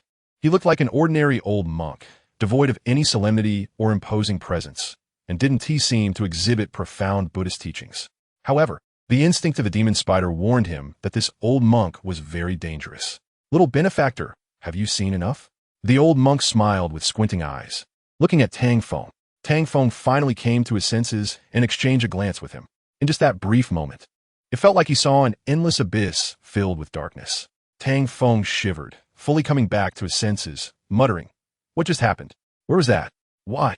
The old monk explained. Little benefactor, it seems you are indeed my fated person, and there is no mistake about that. Tang Feng was taken aback again. What did you say? What is a fated person? The old monk replied. Literally speaking, to put it simply, you are the person I have been waiting for. To put more complicatedly, your responsibility is great for the sake of all living beings. Tang Feng's heart sank, interrupting, old monk, stop talking nonsense, I don't want to hear this. Besides, I just came here for a meal. How did I become your fated person? The old monk pressed his palms together. Amitba, their destinies predetermined in the dark. Young benefactor, one day you will understand. Because this is your fate. Tang Feng felt a black line on his forehead. To hell with this nonsense fate. I had no idea there was such a fate. You old monk, just keep rambling. Go ahead and boast. It's not like it's illegal. Young benefactor, we will meet again. By then, you will understand what I said today. Tang Feng wanted to say something more, but the old monk had already vanished. He opened his mouth to call out to the old monk, only to find himself back in the Relay Inn, with Zhao Sijuan waving her hand in front of him. Tang Feng pushed Zhao Sijuan away, glared at her, and asked, what are you doing? Zhao Sijuan replied, just seeing how long you can daydream. Are you going to eat or not? Tang Feng looked down. The roast pig and the dishes on the table were still warm, and Zhao Sijuan hadn't touched her meal, apparently waiting for him to start eating. Because of this, there was that scene of Zhao Sijuan waving, but was it an illusion? Was the encounter and conversation with the old monk all happening in an illusion? Or, as the old monk said, was it predetermined in the dark? And he was indeed the fated person the old monk was waiting for? Tang Feng couldn't figure it out. He picked up his chopsticks and grabbed a piece of crispy pork, putting it in his mouth. It was salty and tasteless, not pork at all. As Tang Feng muttered to himself, he glanced at the others and found nothing unusual. He felt that this place was very strange. It didn't seem like an ordinary restaurant at all. No, it was never an ordinary restaurant. Which restaurant would have so many Buddhist statues as decorations? Tang Feng smiled bitterly, feeling a bit helpless and self-deprecating. If what the old monk said was true, that he was indeed the old monk's fated person, then this fate was a debt that needed to be repaid. If he didn't repay it, they would naturally meet again. No debts, no meetings. Tang Feng smiled bitterly again. Thinking about what? Such a complicated matter. Thinking about it was useless. He hoped it wasn't as he thought. This debt.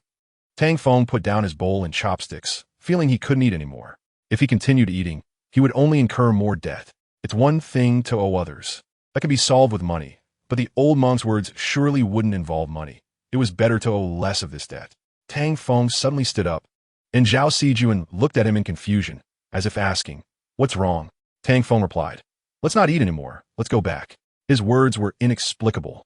Zhao Sijuan didn't know what was going on. Seeing him turn to leave, she could only follow him out. Once they were outside the Rely Inn, looking at the bustling street, Tang Feng finally breathed a sigh of relief. He exhaled a breath of turbid air and said, "Xiao Jun, let's eat at another place. We can't go back to this restaurant." Zhao Sijuan asked in confusion, "What's wrong? Is it not to your taste?" Tang Feng glanced back at the Rely Inn before answering. "It's not a matter of taste. I feel that if we keep eating, we will lose our lives."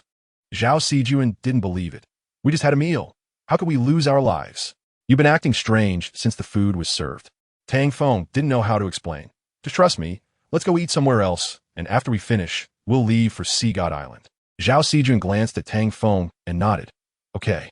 Seeing Zhao Sijuan agree, Tang Feng felt relieved. If she kept asking, he wouldn't be able to explain what had happened. "Let's go this way."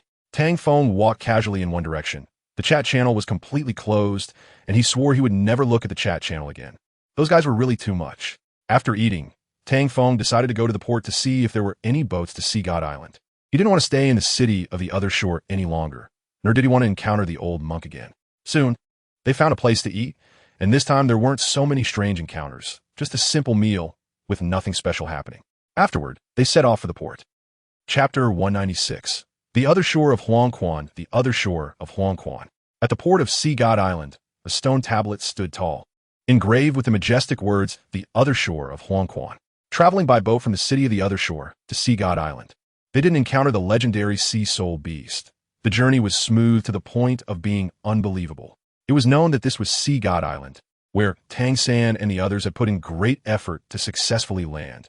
Now, it was so simple that it left people speechless. The Other Shore of Huangquan, corresponding to the city of the Other Shore across the way, was also a tourist city. Looking at this city, one couldn't help but sigh. Today's people really know how to enjoy life. Many players landed on the Other Shore of Huangquan, with nearly 100 players visiting every day, coming for the trials and scenery of Sea God Island. It must be said that the scenery of Sea God Island was indeed pleasant. It was a great place for sightseeing. The lords of the city of the Other Shore and the Other Shore of Huangquan, what intentions they had, no one knew. Perhaps they were also aiming for the sea god, or maybe it was just for profit. However, the lords of these two cities were rarely seen by others, and only a few speculations circulated. The truth of the matter remained unknown. Not everyone pursued justice and love like Mo-Chi and Yudo. There were many with ulterior motives, and what they were plotting remained unknown.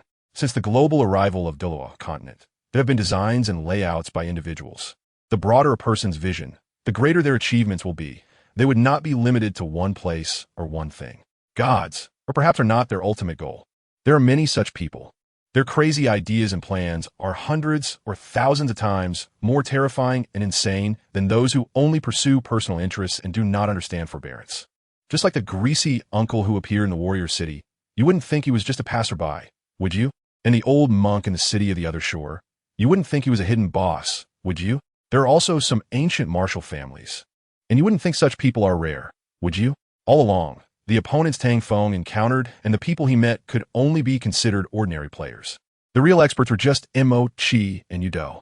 And Yudo was even more of an oddity. His martial soul and abilities were exceptionally unique. Even when encountering some experts from ancient martial families, they might not necessarily be his match. More importantly, Yudo could create evil soul masters with dark powers at will, elevating them from ordinary players to elite players. If it weren't for his deep love for Mo-Chi, it wouldn't be a problem for him to deal with Mo-Chi. Of course, this doesn't mean Mo-Chi is weak. It's just that relative to Yudo, Yudo is a bit stronger, after all. His heart is a bit more devious. Back to the point, Tang Feng and Zhao Sijuan have arrived at the other side of the Yellow Springs and are following the tour guide to explore. From the guide, they learned that there are nearly 200 million players on Sea God Island, though the exact number is unclear, but it definitely won't be less than 170 million. The main purpose of these players coming to Sea God Island is the same as most players. They want to obtain the inheritance of Sea God Island, which means the divine power of the Sea God. They need to acquire the Sea God's inheritance before Tang San does, and then become powerful sea gods themselves. The guide's explanations were very detailed, and they took their time walking and stopping, gaining some understanding of the other side of the Yellow Springs. Like the city of the other side of the Yellow Springs has rapidly developed into a city over the past 3 months, with its magnificent buildings completed in less than 10 days, resulting in the current prosperous scene. After the tour of the other side of the Yellow Springs, Tang Feng and Zhao Sijuan, along with most others, checked into the hotel recommended by the guide. As for other matters, they would decide tomorrow whether to continue following the guide for sightseeing, which was not mandatory and was based on personal preference. Anyone who did not wish to continue could leave the group at any time. In the double room on the 7th floor of the vacation hotel, Tang Feng was not in the mood to examine the room's amenities and awkwardly looked at Zhao Sijuan. A man and a woman alone in a room. Tonight, the man was bound to suffer some loss. Tang Feng did not want to lose his restraint and persistence, especially in front of a woman he did not like. Such indulgence was not good. Suddenly, Zhao Sijuan stood up, startling Tang Feng, who quickly crossed his arms, worried that Zhao Sijuan might have some inappropriate thoughts about him. Don't come over. I tell you, even if you get my body, you can never get my heart, so just give up. Zhao Sijuan was momentarily taken aback by his words and disdainfully replied, You must be overthinking. Tang Feng huffed and lay down. Come on, I admit defeat today. I didn't expect that I. Zhao Sijuan looked at Tang Feng, who was tugging at his clothes, and said, So dramatic. She shook her head and chose to ignore him, unable to watch any longer. After a moment, Tang Feng noticed that Zhao Sijuan had disappeared. Upon closer inspection, he realized she had gone to the bathroom, and was he thinking of anything towards him? Did I overthink? Tang Feng stared at the ceiling, reflecting on his earlier behavior, feeling very speechless about himself. He had not only overthought things, but also acted a bit overdramatic. He bitterly smiled and adjusted his clothes, feeling helpless and embarrassed, wishing he could find a blanket to hide under. Wait, there's a blanket here. What are you doing? A pleasant voice interrupted, and Tang Feng froze on top of the blanket. He instinctively raised his hand to his forehead, turning around with a handsome sweep of his hair to sit up. Do you think I look particularly handsome today? Zhao Sijuan looked at Tang Feng seriously, and after a moment, glanced at the door seam, wondering if she had bumped her head when entering. After considering it, she looked back at Tang Feng, feeling it was quite possible. Otherwise, how could he be so silly? That look in your eyes. Tang Feng felt Zhao Sijuan's gaze was oddly familiar. It's nothing, don't overthink it, I don't see you as a fool. Zhao Sijuan explained. The way you say that is a bit much, isn't it? Tang Feng beat the Li Sumai. Her blunt honesty was a bit harsh on his self-esteem. I was wondering why that look seemed so familiar. So that's what it meant, Ugh. Tang Feng felt like flipping a table. He didn't want to talk to Zhao Sijuan anymore. This woman used to be so cute, but now her words were a bit sharp. Hey, stop pretending to be silent. Did the door hit you? You're so annoying. I just want some quiet. Who is quiet? Quiet is. Damn it, I want to know who quiet is too. Tang Feng and Zhao Sijuan chatted aimlessly, and the atmosphere slowly eased, no longer as awkward as before. After a while, Zhao Sijuan asked, What should we do next? Tang Feng Zipli? Let us follow the guide for a few days and see how it goes. Zhao Sijuan asked, Chat channel? Tang Feng shook his head. Those messages can be ignored. There's too much fluff. Alright, Chapter 197. Changes. After a few days of touring Sea God Island, they heard quite a few legends about the Sea God, but truly useful information was scarce. Considering nearly 200 million people wandering around Sea God Island, it was unlikely there were any undiscovered locations after 2 months. What was surprising, however, was that the Deep-Sea Demon Whale King, Evil Spirit Orca King, and the Demon Soul Great White Shark King had not appeared, and there were no Sea Soul beasts around either, which remained a mystery. Even the Sea Soul Masters did not interfere, from all the signs. It seemed that the Lord of the other side of the Yellow Springs was no ordinary person. The Lord of the other side of the Yellow Springs was enigmatic. No one knew the reason behind it. It was said to be the same person as the Lord of the city of the other side. However, the Lord of the other side of the Yellow Springs gave the impression of being even more capable. After all, this was Sea God Island, and transforming it into a tourist destination was enough to prove everything. With so many players of different skin colors gathered on Sea God Island, it was impressive to see how captivating the Douluo continent was. But where was the location of the Sea God 9 trials, the place to open it? The trial ground for the sea god 9 trials seemed to have been trampled over and over again, yet no one could open the trials. Did it mean they had to wait for Tang San to arrive to start the trials? Or perhaps someone had already passed the sea god 9 trials. For instance, that person could be the lord of the other side of the Yellow Springs. This explanation seemed the most plausible. Otherwise, how could he build a city here? And why would the sea soul beasts and sea soul masters not interfere with him? Many people speculated about these questions, and Tang Feng was just as clueless. Aside from the Lord himself, no one knew the answers. But as for the Lord's whereabouts, who knew where he was? It appeared that figuring out these matters would take a long time. In addition to clarifying these matters, they also needed to find out where Tang San and the others were. They had promised to wait on Sea God Island, but no one knew where they were now. Also, how many titled Douluos were on this island? They didn't know what their intentions were. Tang Feng muttered a lot, leaving Zhao Sijuan beside him speechless. Was it useful to think so much?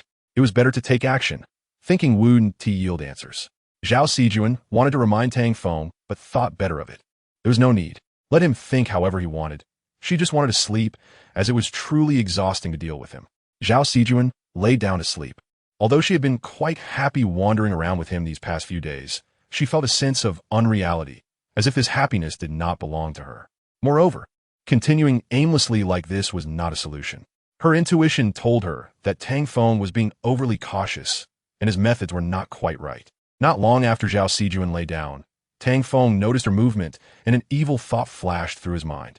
Xiao Jun Tang Feng tried to call out, and when he thought of that idea, a wicked smile crept onto his face. What kind of thoughts could a man and a woman alone together have? At this moment, he was seriously examining Zhao Sijuan, quietly standing up. After hesitating for a while, he still gave up. Forget it. I am a gentleman. I can't do something shameful. At this moment, being able to remain calm only shows one thing. This beautiful woman lying down is not attractive enough. If only Zhao Sijuan's clothes were slightly lifted. Tang Feng was about to turn around and sit down when he saw Zhao Sijuan turn to the side, and her clothes were slightly lifted. Tang Feng felt that Zhao Sijuan was doing it on purpose. Otherwise, how could she be so proactive? He thought Zhao Sijuan was tempting him. Now, there was enough attraction, and Tang Feng admitted that he was moved. If this continued, he couldn't guarantee he wouldn't do something shameful. Tang Feng stipet golo. The distance between him and Zhao Sijuan was just like the boundary of the river between Chu and Han on the chessboard, only a step away. His route was not a straight line, which caused him to take several steps to reach Zhao Sijuan's side. He looked at Zhao Sijuan's proud peaks, and his throat involuntarily swallowed. He had to admit he was indeed making a fool of himself, somewhat like Zhu Beiji seeing his wife. It's all your fault. You're the one tempting me. It has nothing to do with me. Slap. A sudden slap came. Scumbag. A sudden angry shout completely woke Tang Feng up. He recalled his previous behavior and realized he couldn't explain it. Now he was truly scared, caught red-handed. So, no explanation? Tang Feng shrugged and said, I've thought of many excuses, but none would convince you. Not even myself. Zhao Sijuan sneered. So you admit it? Tang Feng nodded. I guess so anyway. I have no excuses to explain. What can I do? Just let it be. Zhao Sijuan looked at Tang Feng coldly. So you have to take responsibility for me? Tang Feng shrugged. That's not the case. First of all, I haven't touched you. Even if you were pregnant, I can't be the child's father. Secondly, even if I touched you, I still can't be the child's father. Who knows about you? Slap, slap, slap. A series of slaps came. Not enough hands to spare. I've never seen such a shameless person like you. Now you've seen? Tang Feng wasn't angry. He had anticipated being hit after saying such words. Suddenly, Zhao Sijuan's response was to grab Tang Feng's clothes and directly pull him down. Tang Feng was filled with question marks. He never expected to be embraced so proactively and receive a kiss. Tang Feng wanted to push Zhao Sijun away. However, how could he push away the swan meat delivered to his mouth? He might as well eat it first. Tang Feng got into it. In fact, no matter how much he got into it, it wouldn't change the fact that he was a novice. After a long time of adjustment, it finally had a flavor. A sweet and sour feeling, like the bitterness followed by sweetness. This is life. Finally, it was time for the main event, and Tang Feng was ready to end his novice career tonight, announcing the key moment of passing the road test and obtaining a driver's license. However, at that moment, a sudden thunderclap sounded outside, and the world changed color, with darkness descending. Before Tang Feng and Zhao Sijuan could have their fun, the outside world had already turned chaotic, resembling the end of the world. What happened outside? Never mind, let's continue. Oh, Tang Feng thought Zhao Sijuan was right. There was no need to care. But just when he was getting into the mood, a loud bang interrupted him.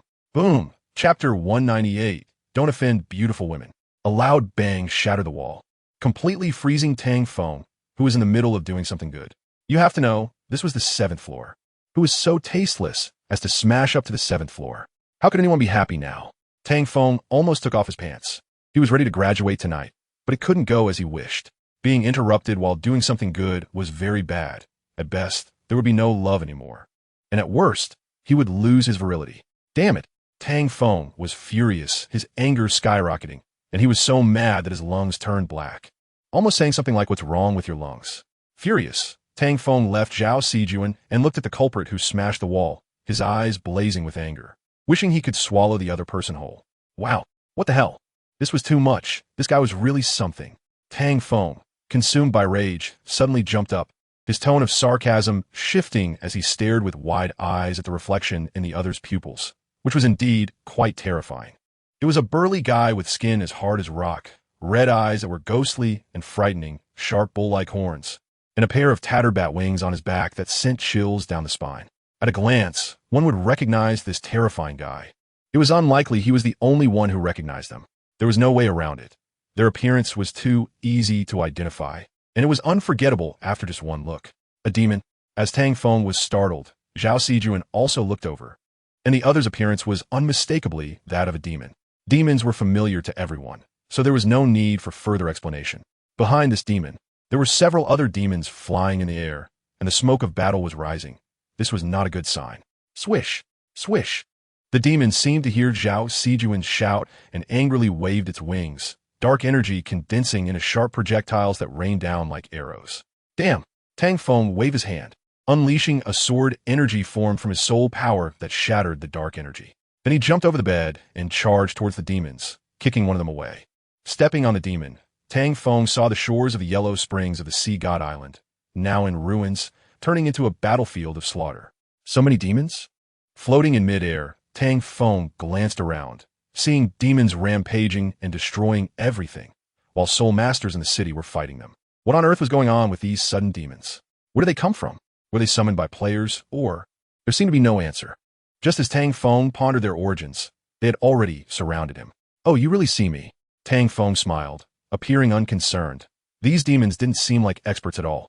There was no need to be nervous in front of these small fries. He believed he could take them out with one hand.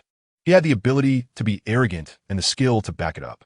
How many titled Douluos are there in the current world? The youngest titled No, you're the oldest titled Douluo. With a system, you took over 2,000 years to become a titled Douluo. How dare you act tough? Swish! Swish! 2 arrows pierced through his heart. Tang Feng was left speechless by his own demonic side. There's no way around it. This is a fact.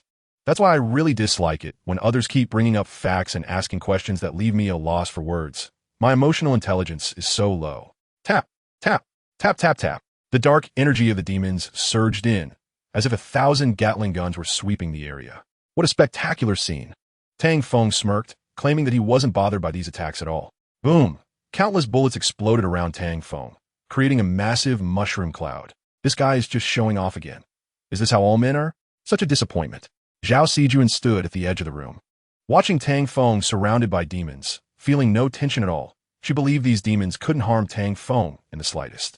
It was precisely because of this that she calmly remarked, "What a pity, I almost had him there." These demons really showed up at the wrong time. If they missed this chance, there might not be another opportunity next time. As she said this, her gaze towards the demons changed, her cold eyes revealing a murderous intent that gradually began to coalesce around her. With this murderous aura, Zhao Sijuan looked exceptionally terrifying. The demons had no idea how frightening it was to provoke a woman. Tang Feng's performance began, but the next second he realized he was no longer involved. Just as he was about to make a cool move, he found his prey had already been snatched away. Boom, boom, boom. One demon after another fell to the ground, leaving Tang Feng dumbfounded. He didn't expect Zhao Sijuan to take the lead. He was just trying to look cool. Tang Feng wanted to question Zhao Sijuan, but when he saw her expression, he instantly backed down. He truly hadn't anticipated Zhao Sijuan would have such a terrifying, murderous intent. Oh my gosh, I'm scared to death. Tang Feng calmed his racing heart, worrying that Zhao Sijuan's murderous aura might affect him. but he didn't know how to comfort her. What are you looking at? Zhao Sijuan's voice was a bit cold, startling Tang Feng into retreating immediately. He was genuinely frightened. Zhao Sijuan chuckled softly. She hadn't expected Tang Feng to have such a cute side. How had she not noticed before that this guy could be so obedient? Tang Feng was unaware of Zhao Sijuan's thoughts. After retracting his gaze, he focused on the demons. Noticing they had no special markings and didn't seem particularly strong, only around level 70 or 80. Such opponents were just slightly better than ants, but not by much. After all, he was a titled Douluo now. Such weak opponents were indeed not worth his attention. What am I thinking? A pleasant voice rang out from Tang Feng's left, accompanied by her fragrance. You, don't come so close. Tang Feng shyly stepped back a few paces. Oh, now you're shy? What were you like just now? There was no way to respond to that. How about we continue what we started earlier? Tang Feng rolled his eyes at Zhao Sijuan's insincere words, absolutely not believing her. No time. Zhao Sijuan circled around Tang Feng, examining him closely, then smiled. So, if you had time, you would be okay with it? Tang Feng nodded and said, but right now I don't have time. Zhao Sijuan smiled. All right then, we'll continue when you have time. Tang Feng casually replied. Okay. However, after Tang Feng responded, Zhao Sijuan's figure suddenly vanished, startling him as he quickly looked for her. Not looking was fine, but when he did, he jumped. She was fiercely battling the demons. Tang Feng was stunned. This. Chapter 199. From hell, it's easy to imagine how much Zhao Sijuan cared about what had just happened, her lingering thoughts leaving one speechless. As a girl, couldn't she be a bit more reserved? Clearly, that was impossible. However, it didn't seem easy to make these demons quiet down. She might forget about it later. But would she really forget something she promised a girl? That is a question. Girls have a strange memory. They might not remember important things, but will always remember promises made to them. What to do about that? Words once spoken are like water spilled. You can't take it back. Tang Feng was considering whether to compromise a little. Since Zhao Sijuan was being so proactive, did he really need to be reserved? There was no need to pretend to be innocent, right? Wait, who said I was pretending? I'm really innocent, okay? Tang Feng didn't feel he was pretending and had no need to. After all, it was Zhao Sijuan being proactive, not him. Accepting it calmly didn't seem wrong. Maybe some people would say, you could refuse.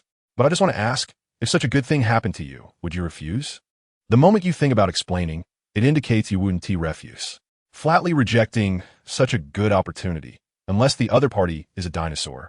I don't believe your nonsense. Tang Feng didn't think any man could refuse such temptation. His actions of being coy were not wrong. In a world of emotions, there is really no right or wrong. Tang Feng stopped thinking about these boring matters. Adult relationships are complex, and he didn't want to lose too much of his innocence and naivety because of this complicated relationship. Perhaps he would be called a child who never grows up, but this innocence was something they had lost, a regret of that initial sentiment. At this moment, Tang Feng no longer looked at Zhao Sijuan.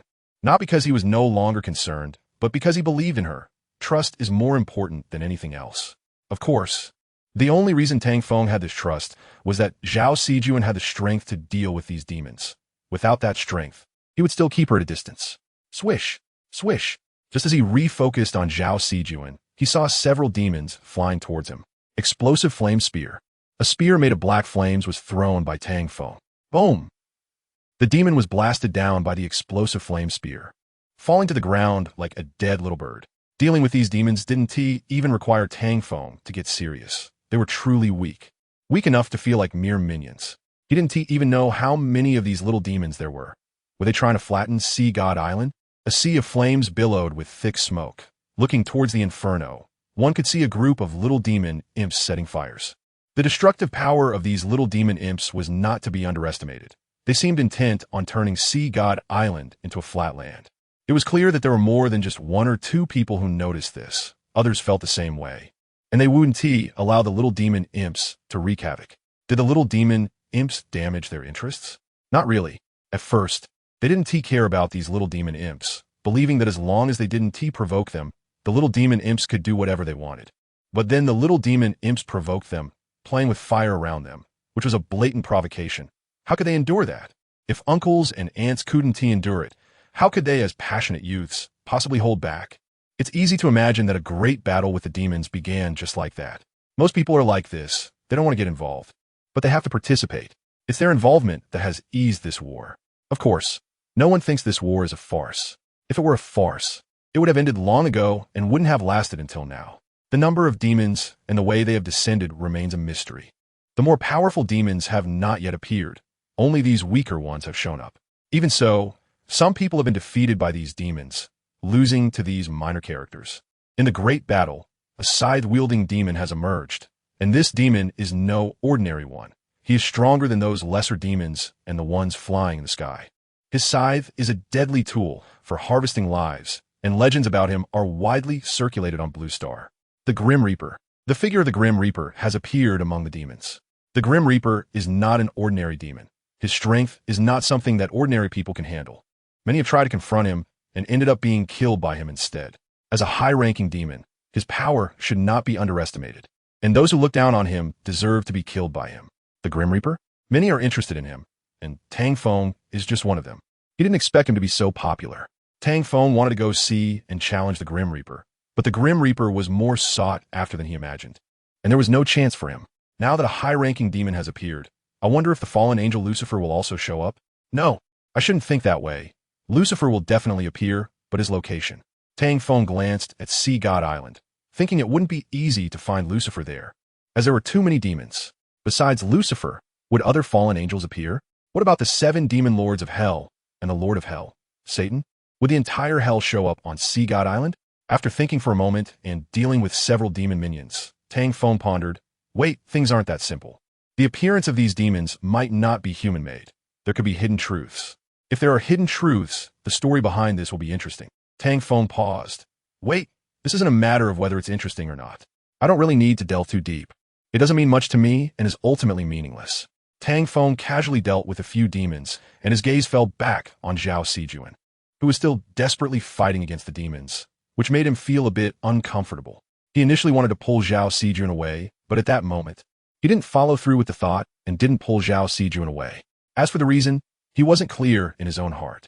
Since he wasn't leaving Sea God Island, he might as well see how strong these demons really were and whether they truly wanted to turn Sea God Island into hell. If that's the case, then let's give them some difficulty. I don't like hell. Hell should stay in hell, and they have no business causing chaos here. Getting beaten is only fitting. Tang Feng descended from the sky. Fighting on the ground suited him better, and he wanted to show them the power of a tidal thaw. After landing, Tang Feng charged into the group of lesser demons. The fire attacks from these lesser demons were quite powerful, but to Tang Feng, they were nothing to worry about. Now, it was my turn to perform, Tang Feng coldly said, feeling like he was about to put on a grand show. Chapter 200. Believe in the light. Demons descended upon Sea God Island. The heavens and the earth changed, with red blood clouds surrounding Sea God Island, giving an ominous omen like a burning cloud. At the shores of Sea God Island, tremendous waves surged, and demons appeared on the water surface, sinking the ships at the harbor. Players hoping to leave by boat found it impossible. In the sea, a storm raged. Even if the ships were intact, they couldn't rely on them to escape. Moreover, the demons in the water were extremely tricky, making it very difficult to survive. At this moment, Sea God Island was cut off from all exits. It was impossible to leave. On Sea God Island, the flames of war spread, and the entire island was invaded by demons. If one wanted to live a leisurely life or pursue other choices, they would need to clear out these demons first. On the battlefield, there was no leisure to be had. There was no choice of whether one wanted to or not. If you didn't attack the demons would attack you. In this great war, it seemed to be a matter of life and death, and the meaning behind it left everyone puzzled. Who was behind this conspiracy? Why conduct this conspiracy on Sea God Island? Who were they targeting? Was it the work of a tidal law, or was there something else going on? Tang Feng continued to speculate amidst the battle. Things were becoming increasingly bizarre, and most importantly, the number of Grim Reapers was gradually increasing, as if they were emerging from the ground. Players from various powerful nations were using all their means, but still couldn't drive them all back. Tang Feng sneered inwardly. I don't think I'm the only tidal Douluo here. These people have yet to make a move. Were they scheming? After observing for a long time, he noticed that no tidal Douluo had taken action so far. The most frequently used method by the players was the true form of their martial souls. Even in the fight against the Grim Reaper, they used the true form of their martial souls to defeat him. However, the side effects of using the true form were substantial, and many fell as a result, becoming fodder for these demons. The number of demons did not decrease much. After being slain, they crawled out again from underground, seemingly endless. like they could never be completely exterminated. Listen to me. This way we can't kill the demons. We must believe in the light. All right, Digga, no problem. Digga, we all believe in the light. Can you not joke? Everyone listen to me. This truly can't kill the demons. Have you ever watched movies or series about demons? Someone asked unwillingly. No. Everyone responded with laughter. That person felt a significant psychological burden. Everyone stopped joking. He's right. This way we can't eliminate the demons. Those who can use light magic, step forward and bless our weapons with holy light. Light magic? Holy light. Many looked at him as if he were an idiot. This is the Douluo continent. How could there be holy light? God said, we must believe in the light. Everyone was speechless. All right, these people must be Western players, right? Thinking about it wasn't strange, since demons had descended. Having holy light wasn't odd either. Soul skills being called magic didn't seem wrong either. Weapons blessed with light magic were lethal to demons, easily breaking through their defenses, making the battles much easier and more enjoyable compared to before.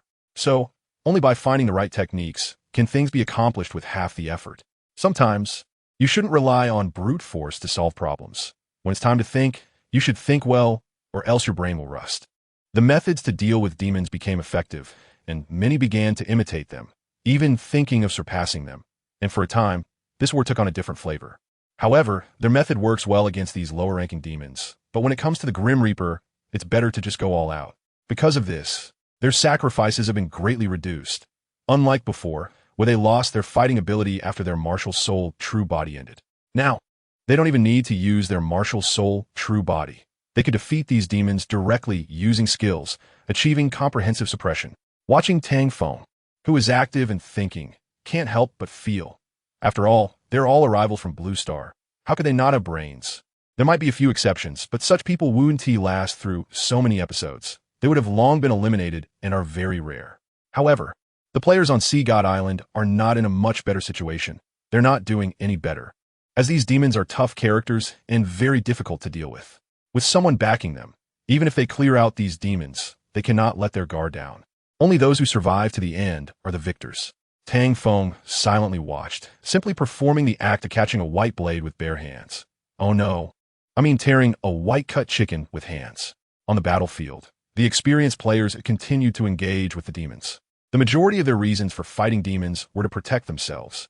If the demons didn't provoke them, they didn't want to take action against them. They wanted to preserve their strength and wait for the final battle to come. There were also some who were different. They had absolute strength and confidence.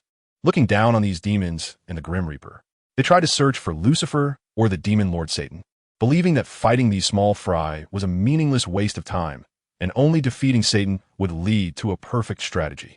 Additionally, some believed that these demons were merely a smokescreen, with some finding the entrance to the 9 trials of the Sea God Island, wanting to monopolize this reward, hoping to participate in the exam alone. They took risks searching everywhere, not wanting the others to monopolize, hoping to share in the spoils, or even to get ahead of them and gain divinity through the 9 trials. It must be said that these people have rich imaginations, but one cannot rule out these possibilities.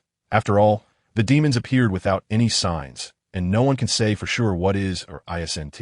However, one thing is certain. These people's minds are not problematic. If they were, they wouldn't have reached the level of soul, Dalu, or even title Dalu. However, there are exceptions, such as Udo. Such geniuses cannot be described by common sense. Should I also go and see if the demon lord really exists? Tang Feng mumut, and quickly shook his head to deny it. I think it's better to forget it. The demon lord Satan is not someone to be trifled with. After thinking for a moment, Tang Feng added, the demons have appeared. When will the angels come to save people? Surely they wouldn't just say that justice may be delayed, but will never be absent, right? Tang Feng, it's true that there is a possibility. He felt helpless. This is reality. Waiting for someone to come to the rescue is not as good as trying to save oneself. Of course, if there is no way to save oneself, then just wait. Don't do anything foolish or lose hope. One must believe in the light. Believe in Digga. Chapter 201. Satan, it seems that Sea God Island is about to be renamed.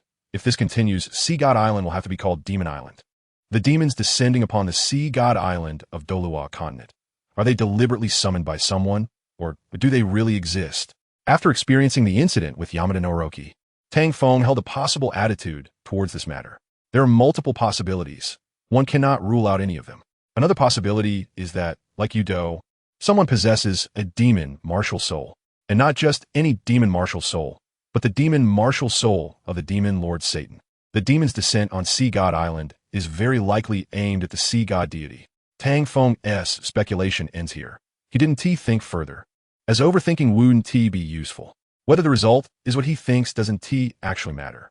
Because of this, those people acted according to their thoughts to find answers rather than daydreaming here. Tang Feng, like them, is a person of strength. The only difference is that he doesn't want to pursue it too deeply. He just wants to think about it. He easily dealt with the besieging demons and then turned his gaze to the battlefield, truly wondering how there could be so many demons. Some had already used their domains to fight, yet they still couldn't completely eradicate them? Tang Feng muttered as he fought, glancing around the battlefield and spotting a lone Grim Reaper. Oh, surprisingly no one is competing for it. Damn, look at my bad luck. It seems the Grim Reaper is too attractive. Tang Feng's running pace came to a halt as he watched the lone Grim Reaper quickly get surrounded, feeling a bit uneasy. If he used his martial soul, true body, so much experience. Tang Feng really wanted to turn these demons into experience. If that were the case, his level should be able to increase. He thought about it but didn't act. Revealing his trump card too early wouldn't be a good thing for him. It's very likely that this group of demons would find his weakness, and then he would be in trouble. Tang Feng continued to watch from the sidelines, waiting for the situation to escalate. The descent of the demons is not a simple matter. This is just the beginning, and no one can stop the situation from escalating. The reason is simple. The culprit behind the demon's descent has yet to appear. To prevent the situation from further deteriorating and escalating, one must draw out the culprit. Obviously, this is an impossible task. It's precisely because it's impossible that Tang Feng doesn't bother thinking about it. It's better to wait for the situation to escalate and then make plans. Still, if possible, he would prefer to just leave. Tang Feng looked at Zhao Sijuan, unable to help but shake his head. She probably won leave. These guys have completely provoked her. Does he not know the reason why Zhao Sijuan is unwilling to leave? Of course he does. Tang Feng knows the reason, but some things are hard to say. If he directly pointed out, what would Zhao Sijuan think of him? At this moment, Zhao Sijuan, with a large scythe in her right hand, was harvesting the demons, only to be targeted by the Grim Reaper. Those Grim Reapers that were being besieged suddenly burst out with powerful dark energy, sending all the players flying, and then charged at Zhao Sijuan. Swish! Swish! The Grim Reapers in swift motion swung their black scythes. They killed many players, leaving several severely injured on the ground, almost losing their lives. The Grim Reapers are not to be trifled with. Their dark energy is more than 1 or 2 times stronger than that of the demons. Otherwise, they wouldn't have been unable to break through for so long. The upper-ranked demons among them are formidable. As the Grim Reapers closed in, Zhao Sijuan couldn't help but laugh. Ha, truly, heaven has a path you refuse to take. Hell has no door, yet you insist on breaking in. Zhao Sijuan executed a large whirlwind scythe strike. Bang! Swish! The Grim Reapers were instantly killed by Zhao Sijuan's move. Looking at the Grim Reapers who met their end, she didn't feel any joy. The flames in her eyes were still burning fiercely, as if she wasn't satisfied at all. Angrily, she charged towards the demon minions. And seeing this scene, Tang Feng was speechless. It's better not to disturb her. If this fire burns onto himself, he wouldn't know how to extinguish it. Tang Feng did not look at Zhao Sijuan again. His gaze swept around, and no matter how he looked at it, the number of demons was greater than that of the players. There were also demons on the surface of the sea, and the overall feeling was like a dungeon. Tang Feng was stunned for a moment, clearly shocked by his own thoughts. No way. It can't be. It shouldn't be possible, right? If it were a dungeon, the system should have given a prompt, but there was not even a hint, so it shouldn't be a dungeon. Should? Well, there's nothing that should be. So let's include this possibility as well. I won't rule it out. Tang Feng pondered, feeling there was a possibility. But even if it were true, it wouldn't matter to me, right? Dungeons and strategies are really annoying. Whether there's a conspiracy behind it, someone trying to monopolize the gods, or it's the system's masterpiece, it's all irrelevant to me. As long as it doesn't affect my interests and doesn't provoke me, I'll let it go. At the same time, on the other side of Sea God Island, on a steep cliff, a plump middle-aged man appeared. If Tang Feng were there, he would definitely recognize him as the middle-aged man who had played chess with him in Warrior City. The chessboard was still placed in front of the man, but his gaze was not on the board. He was looking down at the abyss at the foot of the mountain. The demons had descended, and the new era of Douluo, the continent, had truly begun at this moment. The man clasped his hands behind his back, looking quite dignified, as if he were a master commenting. Satan has arrived, Douluo, stars falling, blue stars destroyed, the era of demons is coming. Who can stop the arrival of the new era? To be honest, I don't like demons. The man shook his head. The protagonist Tang San, frustrated on Sea God Island, keeps searching for the Sea God's inheritance, but unexpectedly falls into a dangerous situation, giving rise to evil thoughts, and Satan is born. The man no longer looked at the abyss, sat back down, and continued to play chess by himself. After a few moves, his gaze turned towards Tang Feng. Interesting. It seems I can compete with you again and determine a winner. My chess skills have reached a profound level. Can you withstand it this time? The man had a slightly expectant smirk, wanting to see Tang Feng's failure, wondering if he would be so furious that he would overturn the chessboard. Achoo! Tang Feng sneezed, rubbed his nose, and muttered, "Who is thinking of me? Seriously, if you miss me, just tell me out loud. If you don't say it, how would I know you miss me?" While Tang Feng was mumbling, he casually dealt with several demon minions. Such battles had lost their meaning, and only Zhao Sijuan could find fun in it. Forget it. I'll just find a place to rest. Boom! Suddenly, a figure over 3.5 meters tall descended from the sky, and at the moment of landing, the entire Sea God Island shook. Chapter 202, Fallen Angels. What appeared was a fallen angel, and not just one. Boom, boom, boom. From 7 directions, 7 fallen angels descended simultaneously. Lucifer, many people exclaimed. In their view, fallen angels were synonymous with Lucifer. With the Grim Reaper defeated, it seemed only natural for Lucifer to appear and save the day. In reality, they weren't sure if it was Lucifer. They only knew these guys were fallen angels. Are they really Lucifer? The answer is no. Besides, there is only one Lucifer, not 7. They're the 7 fallen angels who followed Lucifer to hell. Yes, that is the answer. However, knowing the answer is not a good thing. The strength of the 7 fallen angels is even more terrifying than imagined. Boom! Dark energy erupted. 7 directions, 7 streams of dark energy connected, forming a huge dark domain that surrounded the entire Sea God Island. Snap! Snap! Snap! Under the explosion of dark energy, many players were stunned by this force and then devoured by the demon minions. Am I air? A beautiful female player near Tang Feng fell to the ground. A demon minion wanted to attack her, but he directly kicked it apart. What a joke, trying to act indecently in front of him toward a beautiful woman. Truly asking for trouble. Haven't you heard? I am the flower protector. Besides, even if you're going to commit a crime, I was here first. Were you? Tang Feng dealt with the demons that surrounded him one by one. A beauty who could make him work so hard must have a decent appearance. If she were an ordinary girl, he might not even care. However, this beauty's strength was mediocre. Continuing to sleep here wouldn't do. Xiao Fengzi. Just as Tang Feng was about to help the beauty, a sharp voice came from behind, causing him to stiffen and stop bending down. Tang Feng straightened up and turned around, saying, "Xiao Jun, let me explain, there's really nothing between me and her. I just wanted to help her up." Zhao Sijuan clearly did not believe him, angrily approaching and pushing Tang Feng away. "No need for you. I'll handle it." After stabilizing himself, Tang Feng shrugged, confused about why Zhao Sijuan was so aggressive and how she had arrived by his side so quickly. She had just been on the other side. Tang Feng couldn't figure out why Zhao Sijuan was so aggressive. He simply decided not to think about it. As for her coming over so quickly, it should be related to the ability she used during the battle with the Shikigami Yamada no Orochi. She is fine. Oh, just as Tang Feng opened his mouth, he was rebutted by Zhao Sijuan, leaving him momentarily speechless. Was he supposed to ask if that beauty was okay? It seemed to be, but also not. Forget it. Just as Tang Feng wanted to say something else, Zhao Sijuan spoke. "I'll take care of her. You be careful." After Zhao Sijuan finished speaking, she left, and Tang Feng, watching Zhao Sijuan disappear. Tang Feng was left speechless. She left quite quickly, and even brought a beauty with her, without giving him a chance to speak. Wasn't he just trying to strike up a conversation and make a few more friends? Was it really necessary to act like this?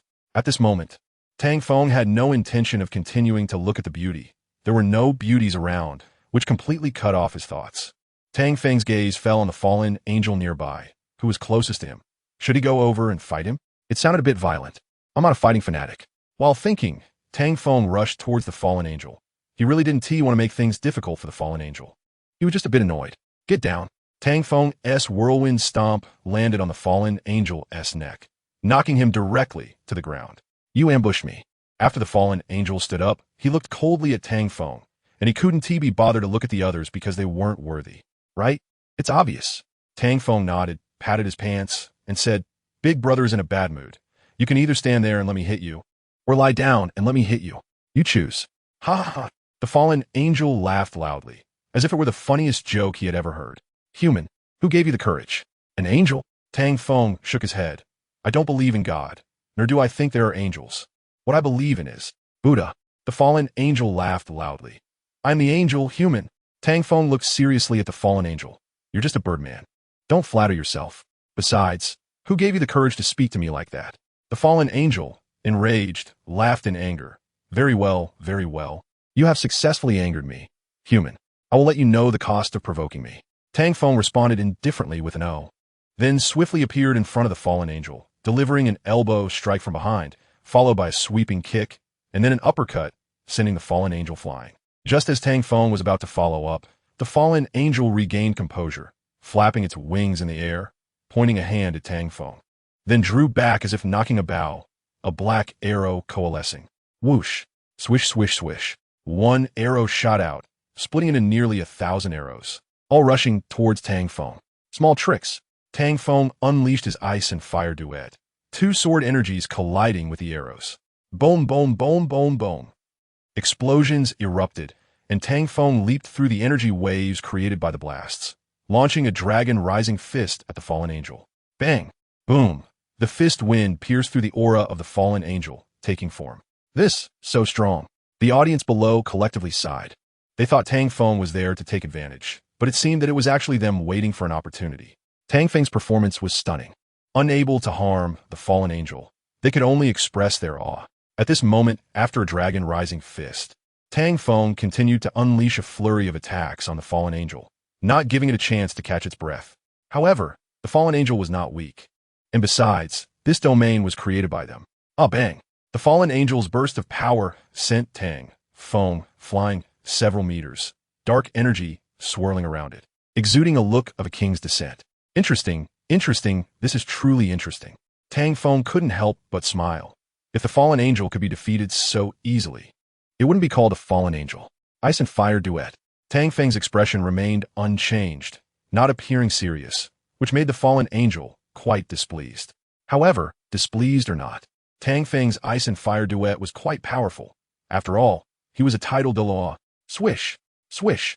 Two flames of sword energy flew out, and the fallen angel's feather arrows appeared like a meteor shower, countering the sword energies, with the excess arrows flying towards Tang Feng. Tang Feng's figure slid through the air to dodge, shattering those he couldn't avoid. Clearly, Tang Feng held an advantage in every aspect, which is why he attacked the fallen angel so recklessly. Chapter 203. The Dragon of Darkness hired demons from hell continued to emerge, and the number of minions gradually increased, as if they could be produced infinitely.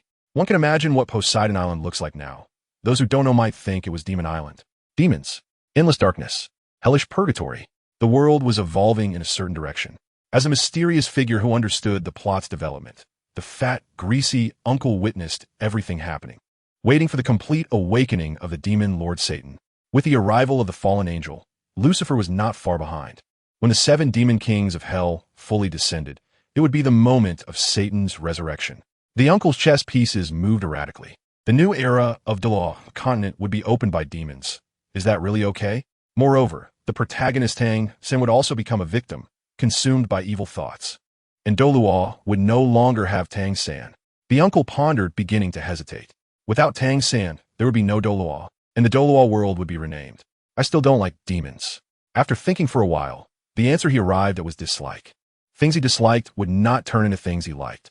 The uncle grasped the chess piece in his hand, then began to spin it between his fingers, like a pen-spinning expert, making the piece rotate. The chess piece in the uncle's fingers was a knight, and as it spun, it suddenly stopped between his index finger. His hand withdrew at a speed visible to the naked eye, and the piece lost its support, beginning to fall as it spun. Swish! In the next second, the uncle's finger came to the front of the piece and flicked it. Whoosh! After a sound like thunder, the piece flew down at an incredible speed, as if freezing time itself. The piece fell towards the bottom of the abyss like a shooting star. Swish! The piece collided with the air. Buzz! The piece flashed with a faint starlight, which enveloped the entire piece, and a phantom emerged, that of a white horse. The white horse charged straight towards Tang San. At this moment, Tang San was looking down, his hair draped over his shoulders as if ensnared by venom, revealing only his head and upper body. The rest merged with the surrounding dark liquid. Get lost. As the white horse approached, Tang San suddenly lifted his head, his eyes blood red and transparent. With bulging veins on his face, looking terrifying like a demon, he shouted, and the sound waves transformed into dark energy, forming black cross swords that pierced and scattered the white horse. TSK, TSK, TSK. Satan, is this how you want to come out? The greasy uncle watched the arrogant Satan and couldn't help but chuckle. Those with the protagonist's halo are indeed different after being possessed. The power boost is not just 1+1, but, as long as he is willing, Satan shouldn't expect to complete the ritual or descend onto Douluo continent. However, he felt there was no need. He didn't want to excessively interfere with the development of Douluo continent. He had already made an exception by intervening, and he wouldn't do so again. After scattering the white horse, Satan lowered his head once more, his hair disheveled. Meanwhile, Tang Feng's battle had also come to an end. Even if he wanted to play a bit longer, he had no choice. Because Zhao Sijuan, who had settled the beautiful girl, returned, and her arrival left Tang Feng with no opportunity, directly exploding the fallen angel. Speaking of which, this fallen angel was quite unfortunate, being toyed with by Tang Feng and then thoroughly beaten by Zhao Sijuan, causing its sense of superiority to plummet, as if it were not a powerful fallen angel, but rather a small demon bullied by others. Roar! As it neared death, the fallen angel's unwilling roar erupted into a beam of dark light, shooting straight into the sky. Little June, it seems you've gone too far. Is that so? Zhao Sijuan didn't think so, and besides, the fallen angel ultimately transformed into dark light, which was something she couldn't prevent. All right, Tang Feng didn't mind. Even if it really went too far, it didn't matter. These demons were not worth his concern. Weren't they just some fish and shrimp? However, there should still be some big shots around, just not knowing where they were. Boom! Thunder rumbled in the sky. Black lightning snakes danced, seemingly changing in number and size due to this dark light. However, for many people, there was no change, as this had been the scene since the beginning. At this point, they had become numb, not feeling much, but rather considering it a normal phenomenon. However, the rays transformed by the fallen angels also appeared in other locations. 1, 2, 3, 6, 7 dark rays. Does this represent the defeat of the 7 fallen angels? Tang Feng glanced at the other locations of the dark rays. There were a total of 7 positions. As the last one rose, the changes in the sky became even more dramatic. A long black shadow appeared in the sky, with black lightning swirling around it. The shadow seemed to be slowly moving, but its elongated form was astonishing. What on earth is that? Damn, why does it look so huge? What the hell is that? Could it be what? Gulp, could it be a dragon? A dragon? Impossible. How could it possibly be? The person who immediately dismissed this guess swallowed hard, for he saw those enormous eyes staring at him. It is a dragon. It really is a dragon. No, it should be the dark dragon. Now is not the time to distinguish between types of dragons, right? The opponent is a legendary dragon. How we fight this? We can't win. Well, let's be honest. If the opponent is the dark dragon, then they're indeed not our match. There's no doubt about that. Everyone was dumbfounded, but not everyone felt that way. Quite a few belligerent individuals took to the skies, ready to fight this dark dragon. It looked quite powerful, but Tang Feng shook his head. No matter how strong it is not Satan or Lucifer. This dark dragon is not the strongest entity, at least not in hell. Zhao Sijuan said, this is not hell. Tang Feng paused for a moment. That's true. I was overthinking it. Zhao Sijuan smiled and said, how about we join in? Tang Feng replied, let us wait and see, no rush. Let them test the waters and see how strong this dark dragon is. It won't be too late to make a move then. Moreover, Zhao Sijuan asked, moreover what? Tang Feng said, besides us, many others think the same way. Those guys are pretending to be weak. And I don't know what they're planning, so we shouldn't reveal our strength too early. Zhao Sijuan responded, okay, I understand. Then let us deal with the little demons first and see how it goes. Tang Feng glanced at Zhao Sijuan, surprised that she was so obedient. Why are you staring at me? It's nothing. I just feel like you have ulterior motives. You're overthinking it. Really? Yes. Chapter 204. Believe in the light. Roar, a thunderous dragon roar. The head of the dark dragon broke through the clouds, looking down. Its contemptuous gaze openly scorned everyone. TSK, TSK, TSK. Who would have thought we would be looked down upon? Yeah, it's really taking itself too seriously, not taking us seriously at all. So what? Even if Lucifer came, I would take him seriously. Demons are just clowns dancing. Faced with the dark dragon's disdain, many people had objections, and their martial spirits manifested. If they were not taken seriously, they did not take the dark dragon seriously either. However, the dark dragon's form was indeed enormous, coiling around and covering the entire sea god island. At this moment, many dared to shout at him, and even more dared to fight the demon. They were not afraid of the demons or the dark dragon. The gap in strength meant not everyone could take action against the dark dragon, but there were still quite a few who could. The players with manifested martial spirits were precisely those who intended to take action against the dark dragon. Their numbers were around 300 to 400, and they had already begun their attack under the dark dragon's scornful gaze.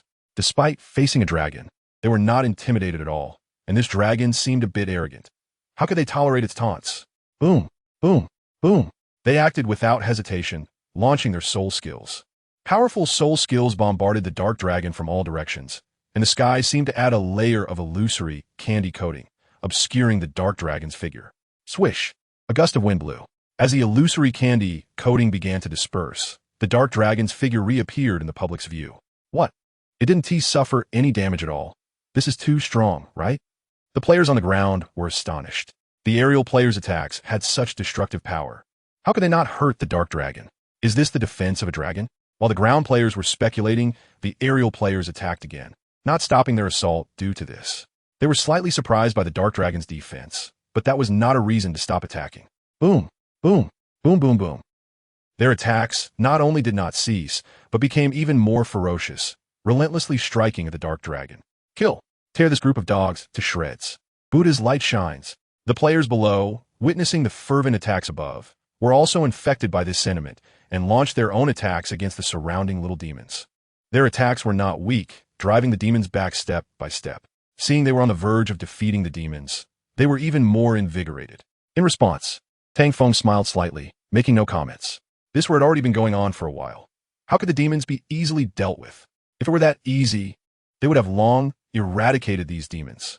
To be accurate, killing demons is not hard. The difficulty lies in their numbers. No matter how many they kill, they can never finish them off. Moreover, they had found the demons' weaknesses. Only by utilizing these weaknesses could they kill demons effortlessly. Wait, maybe this could also work on the dark dragon. Someone suddenly thought that the dark dragon is also a demon, and the bonuses from light elements and other methods to deal with demons should also be effective against the dark dragon, no matter how strong the defense is. If one uses the restraining attributes, it's no different from increasing damage. If the damage doubles, resolving the dark dragon would just be a matter of time. The method was figured out. The next challenge was how to convey this to them. That is a problem.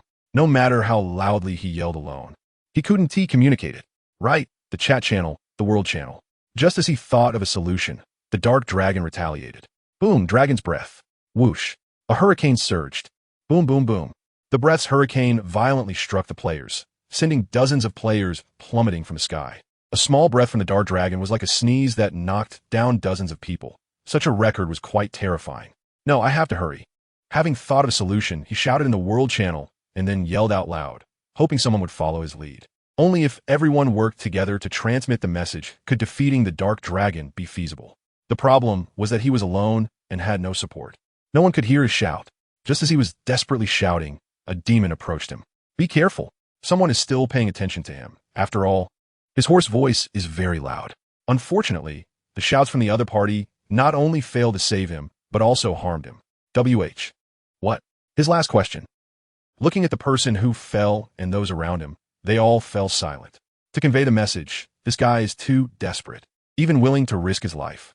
The method to eliminate the dark dragon is the same as eliminating demons.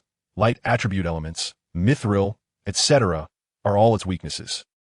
The person shouting for caution couldn't bear it any longer and started shouting in his place. Not long after he started shouting, others around him joined in. That's right. Their conscience was pricked. They couldn't remain indifferent any longer.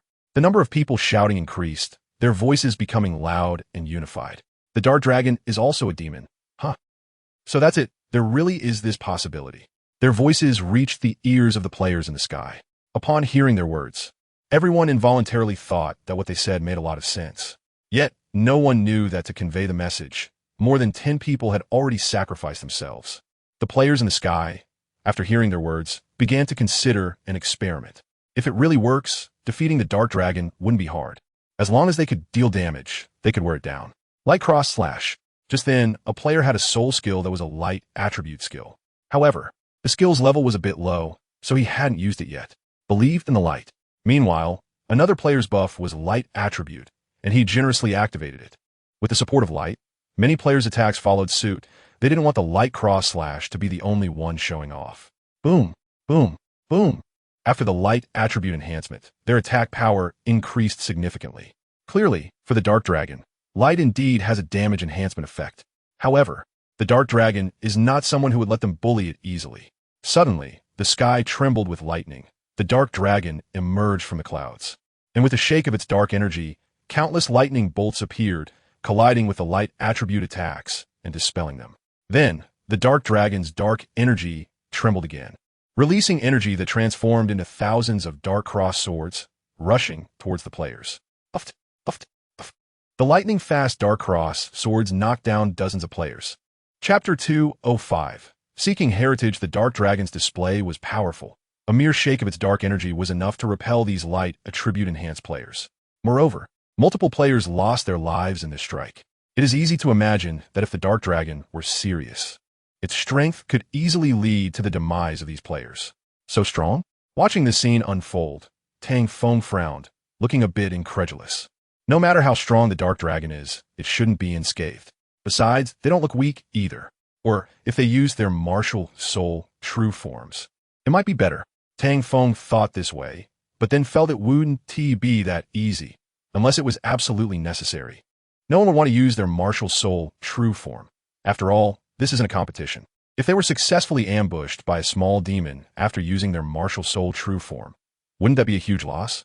The side effects of the martial soul true form are still too significant. This cost must be taken into account. However, even with a high cost, being killed instantly is worse. If they continue to underestimate their opponent, they could be killed by the Dark Dragon in an instant. Martial soul true form. However, just as the Dark Dragon moved again, someone couldn't help but activate their martial soul true form. There was no other way, aside from the martial soul true form. There was no better method to deal with the Dark Dragon. Light Cross Sword. Light Cross Sword X 1009. The Light Cross Sword formed instantly. Nearly 1,000 light swords aimed at the Dark Dragon. Clearly, he was very skilled at using the Light Cross Sword, directing the light swords to slash at the Dark Dragon, like a myriad of swords returning to their master with immense power. Whoosh, whoosh, whoosh. Swish, swish, swish. Thousands of light swords pierced through the sky, delivering a strong blow to the Dark Dragon. Boom, boom, boom. It sounded like a thunderous roar, echoing throughout the sky, as the cloud layer was shattered by the light swords. Roar. The wounded Dark Dragon roared loudly. At this moment, the one using the Light Cross Sword didn't stop. In the state of martial soul true form without cooldown, he unleashed over 1,000 Light Cross Swords again. Buzz, buzz, buzz. His outstanding performance prompted many hesitant players to also activate their martial soul true forms. In this rapidly changing battle, there was no time for hesitation. Being overly conservative wasn't necessarily a good thing, so they began their assault, launching a fierce and frenzied attack under the effect of the martial soul true form. Buzz, buzz, buzz, buzz, buzz. A buzzing sound echoed. Various martial soul true forms appeared, and with the enhancement of the light attribute buff, skills continuously emerged, their power exceeding expectations. Moreover, this was just the norm. If enhanced by weapon souls, their power would increase by more than a few times, resulting in even greater damage. Boom, boom, boom, boom, boom, boom. Countless explosions occurred in the sky, like a fireworks feast in the night. In this feast, the Dark Dragon was the target of the attacks, and the intense energy fluctuations caused its significant injury. Roar. The roar continued. Buzz. Dark energy radiated from the Dark Dragon. Swish. Hurricane breath. However, it didn't have much effect. Nearly 100 martial soul true forms participated. They were fighting with all their might, keeping the Dark Dragon firmly under control. Truly spectacular. Tang Feng sighed. To be honest, he never expected they would be so generous with their attacks. Considering the side effects of the martial soul true form, not everyone would use it, the consumption and overexertion of the martial soul true form comes at a great cost. Tang Feng felt that not many people could be this noble. People are inherently selfish, and the main reason for their actions should be that they were blinded by rage. Or perhaps, some players' martial soul true forms had no side effects. After all, these players all have the system. However, regardless of the situation, Tang Feng felt the scene was magnificent. Moreover, others were also using their martial soul true forms. With the large-scale emergence of martial soul true forms, eliminating these small demons and completely ending this war was not impossible. Furthermore, this seemed to be heading towards a conclusion. It looks like I need to put in some effort too. Otherwise, I won't gain any experience. Tang Feng smacked his lips. He was a bit reluctant to miss out on this experience. If he used his martial soul true form and the human face sword emperor's ability, wouldn't he gain an island's worth of experience? Tang Feng hesitated. He knew that this experience was hard to come by and understood the consequences. He didn't want to expose his strength too early. However, it seems that his strength has already been exposed. Little Fengzi, what are you thinking? Zhao Sijuan helped Tang Feng deal with a few little demons that attacked. It's nothing, just a small matter. Tang Feng shook his head and didn't answer truthfully. All right, if that's the case, let's leave. Zhao Sijuan's words caught Tang Feng off guard, and he asked, leave? Where to? Zhao Sijuan replied, to find the entrance to the sea god's inheritance. Someone is already looking for it. Tang Feng was stunned again, and after realizing it, he said, no way. What time is it now? There are still people looking for the sea god's inheritance? Zhao Sijuan nodded. Yes, they believe this war is a conspiracy, and the sea god's inheritance is their true goal. Tang Feng couldn't help but ask, where did you hear that? Zhao Sijuan looked at Tang Feng. The beautiful woman you saved just said that. Tang Feng. With a mind full of question marks, Tang Feng didn't respond for a moment. And when he finally did, he asked who? Zhao Sijuan said, the one I took away. She mentioned it. Tang Feng, oh, so it's her. His words trailed off. He didn't know what else to say or ask. The beautiful woman had already been taken away by Zhao Sijuan. So what more could he say? Zhao Sijuan nodded. Yes, it's her. Let's go find the sea god's inheritance. Isn't that your goal? Tang Feng fell silent for a while and said, I see. Let's go look for it. You lead the way. Zhao Sijuan, okay. After she said that, she turned around and took the lead. Tang Feng glanced at the people still fighting and the bombarded dark dragon before stepping forward to follow. Looking at Zhao Sijuan's back, Tang Feng pondered. Is the sea god's inheritance on Sea God Island really that important? And is the appearance of these demons truly a conspiracy? He couldn't figure out the significance of these two questions. Forget it. Let's look for it first. Tang Feng thought to himself. He didn't believe that they could find the entrance to the sea god's inheritance. Otherwise, it wouldn't have taken this long without anyone participating. The sea god's inheritance on Sea God Island probably only opens at a specific time, right? Tang Feng silently thought. But that doesn't make sense. If that's the case, then in the novel. Wait, why am I talking about novels? How could I make such a basic mistake? Tang Feng suddenly realized, after all, this is not a novel. This is Douluo continent, a real world. Likewise, Sea God Island and the Sea God S9 trials are. And these demons are too. And those who want to use the demons. Chapter 206 Tang San, Uncle. Do I just have to win against you to go down? You've asked this question many times. Do you want to play a round? If not, let the next person come. There are many waiting behind you. Exactly. If you don't want to play, just roll aside. You've been talking too much. From the beginning, you've been nagging nonstop. If you can't do it, don't pretend. Hurry home and do your laundry. This brother's right. Whoever it is, hurry home and do your laundry. The sound of doing laundry echoed in the valley. The boy sitting opposite the greasy uncle now had a face like liver. Who said I wouldn't play? I'm playing. The greasy uncle elegantly invited, you go first. The boy suddenly said, okay. Soon, a chess competition began, and as the pieces were set up, the battle quickly commenced, but the result was surprising. This greasy uncle was not strong at all. I won. The boy blinked, looking incredulous. Boy, don't be too proud. I'll let you win. You can go down now, the greasy uncle shamelessly said. Everyone realized from the greasy uncle's chess skills that he was not strong at all. Compared to his actual strength, it was completely different. Next, the greasy uncle didn't dwell on this boy. After all, there were many others who could spar with him, unlike when he was in Warrior City, where Tang Feng was his only opponent. The boy who passed the test stood at the edge of the cliff, looking at the abyss-like darkness below. Hesitating, is this really the entrance to the Sea God S9 trials? The greasy uncle glanced back at the boy and said, believe it or not.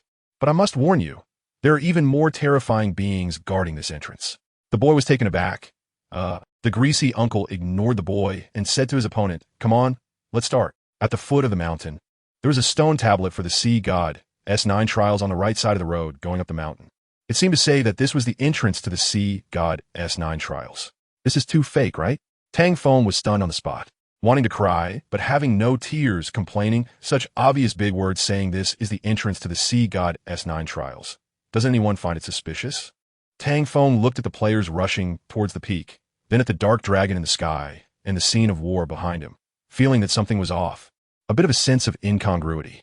The dark dragon was competing fiercely with the players, and for the time being, it was hard to tell who would win. It seemed that not all players believed that this was the entrance to the sea god S9 trials. Not to mention them. Even Tang Feng himself didn't dare to believe it because it really felt too fake. Let's go up and take a look. Zhao Sijuan's words once again stunned Tang Feng. He really didn't want to go up. Tang Feng wanted to say something, but Zhao Sijuan's figure had already walked far away, so he had no choice but to follow. On the mountainside, everyone was lined up in a long queue, moving forward step by step. Tang Feng really didn't expect there would be so many people in line. "Friend, please wait." As Tang Feng was walking forward, a voice called him to a stop. "Is there something?" He looked over at the other person, puzzled. "Friend, you want to go to the top of the mountain, right? I just came down from above. You might as well save your energy. Waiting here in line is the best choice," the other person kindly advised. "Oh, thank you." Tang Feng clasped his fists in thanks, and then turned to chase after Zhao Sijuan, not intending to queue. "Sun Yu, look at you being so meddlesome. The other party doesn't appreciate it all." Yeah, there was no need to advise them. They won't cry until they see the coffin. How could they be willing to queue? All right, I just advised a couple of times, and besides, others were polite and thanked me, right? Sun Yu smiled. Tang Feng was already very polite, at least more so than the two guys behind him. Don't look at them like this. When it first started, they were even more arrogant than Tang Feng, and Wu Ti listened to advice. At the top of the mountain, in a small pavilion, a familiar scent appeared in Tang Feng's eyes. Looking at that familiar scent, Tang Feng couldn't help but smile bitterly. It can't be that coincidental, right? I think it is that coincidental. Zhao Sijuan stood beside Tang Feng and answered lightly. That really is too coincidental.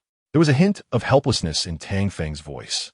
After Tang Feng finished speaking, he walked straight towards the greasy uncle, and as he approached the greasy uncle's back, the uncle spoke up. "You're here. I'm here." To those who didn't know, it would seem like they were guessing charades. "Since you're here, let's have a game." "No, I'm just here to take a look." Tang Feng declined the greasy uncle's invitation. "Aren't you interested in the sea god S9 trials?" The greasy uncle turned around, sizing up Tang Feng, surprised by his refusal.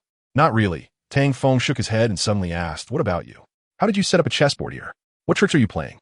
The greasy uncle shrugged. "Just like you see, playing chess here." Tang Feng shot a glance at him, expressing disbelief. "Just keep making things up. Whatever. I can't be bothered with you. Since you're here, the sea god S9 trials must be real." The greasy uncle smiled and asked, "So, are you going to participate?" Tang Feng still shook his head in refusal. "No, I don't want to get involved." The greasy uncle sighed. "That's such a pity. Since you don't want to participate, I won't bother you. Do as you like." "Okay," Tang Feng casually replied and ignored the greasy uncle. "Xiao Jun, let's go." Xiao Jun. Seeing Zhao Sijuan unresponsive, Tang Feng waved his hand in front of her, and she finally reacted. We're leaving." "Oh." Zhao Sijuan was absent-minded, still looking at the players by the cliff's edge. Tang Feng looked over curiously. "What are they doing? Planning to jump off the cliff?" "Yeah." Below is the sea god S9 trials, the entrance to the sea god S legacy. The greasy uncle's voice came, directly answering Tang Feng's question, causing Tang Feng to involuntarily look at him. "Uncle, I always feel like you want me to get involved. Is there some kind of conspiracy? I just don't like demons." The greasy uncle answered truthfully, but Tang Feng didn't believe him. "If you don't like it, you could just eliminate them all," Tang Feng said casually. "I would like to, but it's hard to explain to you." The greasy uncle shook his head and sighed, then hinted, "Let's put it this way. The guardian of the sea goddess legacy is a demon, and this demon..." "This demon?" "Yes, this demon is devouring the protagonist." "And then?" "There's no and then." The greasy uncle spread his hands and ignored Tang Feng. "Wait, the protagonist you just mentioned is..." The greasy uncle turned back, looking at Tang Feng's tense expression, and said lightly, "Tang San." Damn. Chapter 207. Trouble from the mouth. The abyss below the cliff is precisely what the greasy uncle referred to as the entrance to the sea god S legacy. The sea god S9 trials. Tang San. Many people were calling Tang San's name, trying to wake him from his slumber. Tang San, wake up quickly. Don't let the demon confuse your mind. Only if Tang San wakes up would they have the chance to enter the Sea God S9 trials and participate in the Sea God S Legacy exam. Tang San. It's useless. He can't hear us. We can only force our way in. But, can we really break through? How do we know if we don't try? Everyone fell silent. They had been trying to get past Tang San since they came down, but failed time and again. At this moment, Tang San only had his head remaining, surrounded by what looked like black jelly, as if it would swallow a person whole. Players stepping on the black jelly tried to approach and wake Tang San from his dream, but unfortunately, no one could get close. When they approached within 10 feet of Tang San, the jelly formed a black wall, blocking their path. They attempted to break the wall, but were bounced back. What to do? The entrance to the Sea God S9 trials is completely blocked by Tang San. We have no way to get in. Tang San is our biggest obstacle. More and more players were coming down from above, and time did not allow them to drag things out any longer. The Sea God S9 trials needed to proceed quickly. Let us force our way in. Finally, someone made the decision, but others disagreed. What are you thinking? If we keep wasting time like this, none of us will get the Sea God S Legacy. Don't forget, there are many demons outside causing chaos, and they will eventually come here. By then, do you think we can still waste time like this? Think it through. Forcing their way in was currently the only viable option. Regardless of whether you agree or not, I will act. Before he finished speaking, his soul ring was released, and soul power concentrated in his hands, accompanied by 2 bolts of lightning. Crackle. The appearance of the lightning illuminated the surroundings. However, strangely, everything around was black, pitch dark, and bottomless. I think what he said makes sense. Waiting like this isn't a solution. But the protagonist is hanging here. Don't you think it's too strange? Everyone began to discuss, and it must be said that it was indeed very strange. Tang San, as the protagonist of Douluo continent, a guy with a protagonist halo, was actually hanging here and only his head remained. Do you think Tang San might already be dead? Someone weakly asked. His words made everyone here fall silent. If what he said was true, and Tang San was really dead, this would be a big deal. He was the protagonist. How could he die so easily? That is hard to say. Don't forget, the system once issued a bounty on the protagonist. It seems that way. What do you mean seems? That is a fact, okay? The system dares to issue a task, and someone dares to accept it. That is without a doubt. Even if he is the protagonist, if he hasn't grown up yet, he is not invincible. Everyone fell silent again. What he said made a lot of sense. The protagonist is not invincible, and they all had the ability to kill Tang San, the protagonist. At this point, saying anything was useless. Although they looked down on killing the protagonist, many still wanted to kill him. After thinking it over, they felt they had no choice but to do this. Force their way in. Thus, the first person to act was not stopped, and in fact, many others joined in. Boom! However, all their attacks were blocked by the wall formed by the black jelly and rebounded back. Attempting to force our way in isn't easy. It's too strong.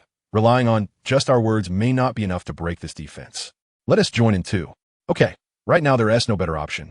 Their soul rings appeared, the highest having 8 rings and the lowest 6, forming a pressure with their soul power. Buzz, the pressure of the soul power made Tang San feel a sense of crisis. Swish! Tang San's eyes suddenly opened wide, startling the players watching him. What? How? Uffed! A black jelly spike shot up from underneath one person, directly piercing through his abdomen. One person was scared. The sudden appearance of the black spike made him tense, and he was killed. Many people were injured by the sudden spikes. Tang San suddenly spoke. A cold voice echoed, and a dark energy shield appeared, surrounding the players present. Then a massive explosion occurred. Boom, boom, boom. A giant wave rose from below, shaking the ground, and all the players at the edge of the cliff were swallowed by the explosion without exception. Damn it! Including Tang Feng, the players at the cliff's edge started to complain. The dangers below were even greater than they had imagined. It was better not to go down. Old man, I'll ask you again, is what you said true? Tang Feng wanted to go down, but before taking action, he needed to confirm whether Tang San was really below. I've said it so many times, are you annoying? I want to confirm clearly. Yes, the explosion just now was caused by him. Good. The greasy old man noticed that the line had shrunk by a dozen people and thought to himself, oh no, I accidentally said the worst thing. The greasy old man shook his head, thinking, never mind, there's no need to play this game anymore. The protagonist needs to be replaced. Lord Hong, just don't like demons, so what? Tang Feng nodded at Lord Hong, and this time he was really satisfied. He didn't know if the others would retreat, but he definitely couldn't. Bang! Tang Feng jumped out forcefully. Crazy, he must be crazy. Some people felt that Tang Feng's actions were no different from a madman. Jumping down at this time was just looking for death, right? Zhao Sijun glared at that person, and he was so frightened by her gaze that just as he was about to say something, he saw her jump down. TCH, one crazy, one foolish. If you want to die, then hurry up. Who are you trying to scare? Many people took a few steps away from him, and he looked around in confusion, not understanding what their expressions meant. You should jump down too. Lord Hong's voice sounded behind him, and his heart skipped a beat. A chill rushed up from his feet, instantly making his scalp tingle. Damn it, he let out a scream. He was so unlucky to have provoked Lord Hong. But wait, he hadn't done anything. Lord Hong didn't glance at him again. After sending him down, he dug in his ears and said, finally quiet. The crowd's foreheads broke out in black lines. They didn't know what to say. It felt like they understood a principle. Disaster comes from the mouth. Chapter 208. Lucifer. Lord Hong's actions startled everyone, and they instantly moved out of his range. No one wanted to be pushed or kicked down by him. See Goddess Legacy? Whoever likes it can inherit it. Some people prepared to sneak away. Where are you going? Lord Hong's indifferent voice rang out. No one dared to leave again. They were all worried about Lord Hong taking action. And no, we're not going anywhere. Really not. Lord Hong, please don't stare at us like that.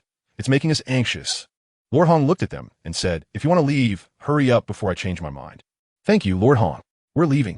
Before Lord Hong finished speaking, they took off running, not giving him a chance to react. You can't leave yet. Lord Hong's voice rang out again. Their footsteps faltered, almost causing them to fall flat. I'm not talking about you. Lord Hong's voice came again, and they were grateful to Big Hao, immediately running away like startled rabbits. If you think you can run while lining up, then? Lord Hong looked at them with a wicked smile, scaring them quite a bit. Lord Hong, spare me. I have elderly parents and young children. I can't die here. Lord Hong interrupted. Unless you can outrun me. Otherwise, go down and look for your legacy. Everyone. Lord Hong continued. Now the rules have changed. The winner can leave, and the loser goes to the bottom of the Abyss Valley to find their legacy. The crowd's eyes widened. Lord Hong's chess skills were really not that great. What Lord Hong was doing was completely for face. Lord Hong is a good person. Come on, Lord Hong. The young man sitting opposite Lord Hong felt relieved. God, I was scared to death. Luckily, my chess skills are not bad. Soon after, Lord Hong defeated the young man. According to the rules, do you want to go down yourself, or shall I help you? The young man's face turned pale, and with a mournful expression, he knelt on the ground. Grandpa, Grandpa, you are my real grandpa. Please let me go. Grandpa, I don't want to die yet. Lord Hong frowned, looking at the young man who was trying to crawl over to hug his leg while crying. He coldly said, rules are rules. The young man was unwilling, but Lord Hong waved his hand, and a force formed from soul power bound the young man, sending him off like a whirlwind. Whoosh! The next moment, the young man appeared in midair above the cliff. Whoosh! The strong wind disappeared, and the young man fell. Lord Hong, I'm going to die. Lord Hong flipped his hand, and a chess piece appeared in his palm. Whoosh! The chess piece shot out like a streak of light, flying towards the young man, surrounded by the exploding soul rings. Bang! The young man's martial spirit and soul rings shattered like glass. Shut up. Gulp. A series of swallowing sounds echoed. Everyone was shocked by Lord Hong's powerful performance, especially that last move with the chess piece. They vaguely saw Lord Hong's hand transform into a cannon, and the chess piece seemed like a shell that could pierce through everything. Was it an illusion? Or was that the true use of the chess piece? What they saw was that the chess piece was indeed the cannon from chess. They had to doubt whether Lord Hong's martial spirit and abilities were related to chess. Let's continue. Lord Hong ignored their shocked expressions. Continue. The young man at the front trembled. He didn't want to continue, but he couldn't say no. Soon, another game of chess began. Meanwhile, Tang Feng and Zhao Sijun, who jumped in, were unharmed by the explosion's aftershocks. However, the one who was kicked down by Lord Hong wasn't so lucky. Not only him, but the young man from before was also the same. At the bottom of the Abyss Valley. Boom! Tang Feng lendet sa folie. It hurts, Tang Feng simply said, then began to survey the dark space. For Tang Feng, darkness was not unfamiliar. Instead, it felt familiar and did not affect his vision.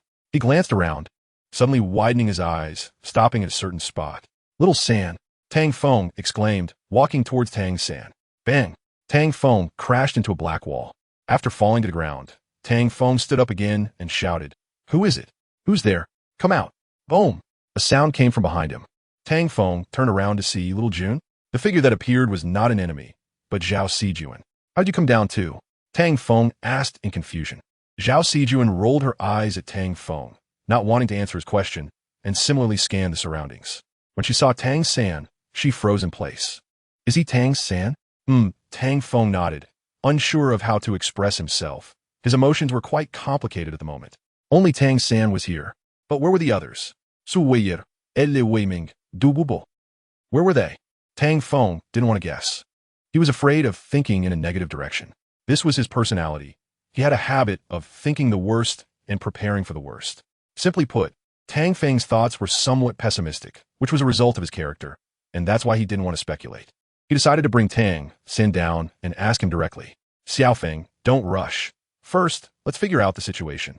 Zhao Sijuan grabbed Tang Feng's hand, worried he might act recklessly. "How can I not be anxious?" Tang Feng forced a bitter smile and didn't shake off Zhao Sijuan's hand, trying to calm himself down. Zhao Sijuan was momentarily stunned. Just as she was about to let go of Tang Feng, he asked, "What is this black liquid?" Zhao Sijuan shook her head. "I don't know either, but I think we should clean up these things first." Tang Feng glanced at Tang San and then said, "All right, let's clean this up." Tang Feng needed to do something to distract himself from his thoughts and unease. As he spoke, Tang Feng summoned his dryad, an Mo Xie martial spirit in his hand. It had been a long time since he felt this agitated. Tang Feng took a deep breath but didn't calm down. He anxiously began to deal with these things. Clang! The black blades clashed with the dryad and Mo Xie sword, and sparks illuminated the darkness. A black great sword appeared out of nowhere. Ice and fire duality. Tang Feng didn't observe much and directly unleashed ice and fire duality, shattering the black greatsword and striking at the black objects. At the same time, Zhao Sijuan also took action, her scythe sweeping down to attempt to cut through these objects. At that moment, these objects coalesced into a figure. This figure was 3 meters tall, with angelic black wings, a slender black silhouette, and a handsome face appeared. A fallen angel. Tang Feng didn't expect to see a fallen angel here at this time. Moreover, it looked somewhat handsome. All right, I admit, not just a little handsome. Could it be Lucifer? Huh? The fallen angel's closed eyes opened, looking at Tang Feng. "Do you know me?" Tang Feng laughed heartily. "Your name, Lucifer, is probably known by everyone, right?" Lucifer. Chapter 209. Strong enemy Lucifer. No one expected to encounter Lucifer here. No. Tang Feng had thought that Lucifer might exist. His thoughts leaned towards the worst-case scenario: demons, fallen angels, dark dragons. Therefore, Lucifer and Satan would eventually appear. While Lucifer was assessing him, Tang Feng was also evaluating Lucifer. The angel among demons, the six-winged angel, Lucifer. For short, fallen angel. Fallen. Tang Feng muttered to himself. The great name of Lucifer? Lucifer scoffed at Tang Feng's words. "Oh, is that not the case?" Tang Feng looked at Lucifer with interest. "I'm very low-key. I don't like these empty titles." Lucifer moved his body. It had been a long time since he felt the sensation of being alive. Tang Feng. What a blunt statement. Lucifer glanced at Tang Feng and then looked at Zhao Sijuan. "Oh, what a peculiar existence. Interesting." Tang Feng frowned. "What do you mean by that?" Zhao Sijuan also frowned. She wanted to know what Lucifer meant by his words. "It's nothing." Lucifer continued his movements, showing no intention of answering. "Clear it up for me," Tang Feng pressed. "Oh." Lucifer stopped his movements, shook his neck. "You seem very dissatisfied with me." Tang Feng stared at Lucifer and said, "Not just dissatisfied, but very dissatisfied." Lucifer smiled broadly. "You're quite honest. If you want me to tell you, it's not impossible." Tang Feng asked, "What do you want?" "Simple, defeat me." Lucifer replied succinctly. "This? Fight Lucifer? Huh?" Tang Feng exhaled deeply. To be honest, he didn't want to fight Lucifer. Tang Feng hesti da. Zhao Sijuan stepped forward. "Let me handle it." It was clear Zhao Sijuan didn't want Tang Feng to be put in a difficult position. Since Tang Feng didn't want to take action, then she would do it. "No, I'll do it." Tang Feng, who was hesitating, stepped forward after hearing Zhao Sijuan's words. "I'll handle it." Zhao Sijuan shook her head and stepped forward again. "Still me." Tang Feng's words were interrupted by Lucifer. "You both don't need to argue. Let's do it together." Lucifer provocatively beckoned, and Tang Feng and Zhao Sijuan exchanged glances. "Then let's do it together," they said in unison and then rushed towards Lucifer. Heh! Lucifer chuckled softly. Bang! Bang! Bang! The clash of fists and feet echoed loudly. Lucifer's speed increased, from defending against their attacks to slowly counterattacking. The entire process took just a few minutes. From being passive at the start to now being proactive, Lucifer was battling against two and still had the upper hand. Boom! Lucifer unleashed a powerful punch, sending Tang Feng and Zhao Sijuan flying, the force resembling cannonballs. Thud! Thud! Tang Feng and Zhao Sijuan steadied themselves. Zhao Sijuan turned her left hand, holding the scythe and charging at Lucifer again. Tang Feng summoned his human face Sword Emperor. 9 soul rings opened, and his soul power surged. Divine Blossom of Heaven, Tang Feng shouted, and under the buff of Divine Blossom of Heaven, his entire figure leaped into the air. Buzz, whoosh, slash, bang. Lucifer evaded Zhao Sijuan's attack, and Tang Feng followed closely. After a moment of battling against both, Lucifer dodged Zhao Sijuan's scythe and was hit on the right shoulder by Tang Feng. Interesting. Lucifer smiled as he soared into the air. Don't think you can run. Tang Feng followed suit, charging at Lucifer. I never said I was running. While speaking, Lucifer gathered a black energy ball on the tip of his left index finger. Whoosh! The energy ball was thrown out. Tang Feng instinctively swatted at it. Boom! A massive explosion sent Tang Feng flying upon contact with the energy ball. Xiaofeng. Zhao Sijuan called out worriedly. Die for me. Then, Zhao Sijuan charged at Lucifer, shadows overlapping and swiftly reaching him. So interesting. Lucifer smiled. As he spoke, his left hand gathered another energy ball, pressing it toward Zhao Sijuan. Whoosh! Zhao Sijuan's speed was not slow. As Lucifer made his move, the scythe in his hand had already swung down. Buzz! The energy ball collided with the scythe. A surge of black light erupted. The energy clash between the two resulted in an explosion. Boom! The black scythe was not destroyed by the explosion. Instead, it sliced through the blast towards Lucifer. Crack! Lucifer brought his left thumb and index finger together on the blade, blocking Zhao Sijuan's scythe. The force was a bit lacking. Lucifer's words were somewhat infuriating. Is that so? Zhao Sijuan said coldly, as the black scythe that was being blocked suddenly snapped, and a new black scythe appeared, striking Lucifer. Crack! The new scythe broke. Indeed, Lucifer smiled slightly at Zhao Sijuan and reached out to grab her by the neck. Your power seems ineffective against me. Xiuyun. Tang Feng exclaimed nervously, addressing Lucifer. Let her go. All right. Lucifer tossed Zhao Sijuan towards Tang Feng. Bang! Tang Feng caught her without hesitation. Xiao Jun, are you all right? Zhao Sijuan shook her head, her expression sorrowful. Tang Feng reassured her. Just leave him to me. You should rest well. Martial Soul, True Body. Tang Feng activated his Martial Soul, True Body, and the Sword Emperor appeared, directly launching multiple ice and fire duet attacks at Lucifer. Whoosh, whoosh, whoosh. All the ice and fire duet attacks landed on Lucifer. Boom, boom, boom, boom, boom. Enduring the damage from the ice and fire duet, Lucifer remained unscathed, waiting for Tang Feng's next move. Die for me. The spear of the spider moved lightly, reaching its target in an instant. The spear of the Ganjiang Mo, Yi sword slashing towards Lucifer. Clang, clang, clang. Over 10 consecutive slashes were blocked barehanded by Lucifer. Your sword doesn't seem very sharp. Lucifer's calm words echoed. Hearing his relaxed tone, it was purely to infuriate Tang Feng. Sit down. Tang Feng shouted. The slashes from the Ganjiang Mo Yi sword sped up slightly, and in the blink of an eye, he delivered nearly 100 strikes. Still not working. Lucifer smiled faintly. Tang Feng. Lucifer raised his hand, dark energy gathering in his palm. Slap. A loud slap was delivered. Bang! Tang Feng felt as if he had been hit by a truck.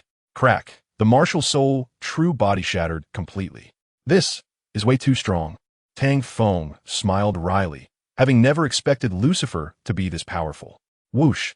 Lucifer flew towards Tang Feng, catching up to the flying Tang Feng and stepping on him. Boom! Crack! Tang Feng's chest bone shattered under Lucifer's foot, his chest caving in. A mouthful of black blood sprayed from Tang Feng's mouth. Damn, that follow-up attack was too powerful, right?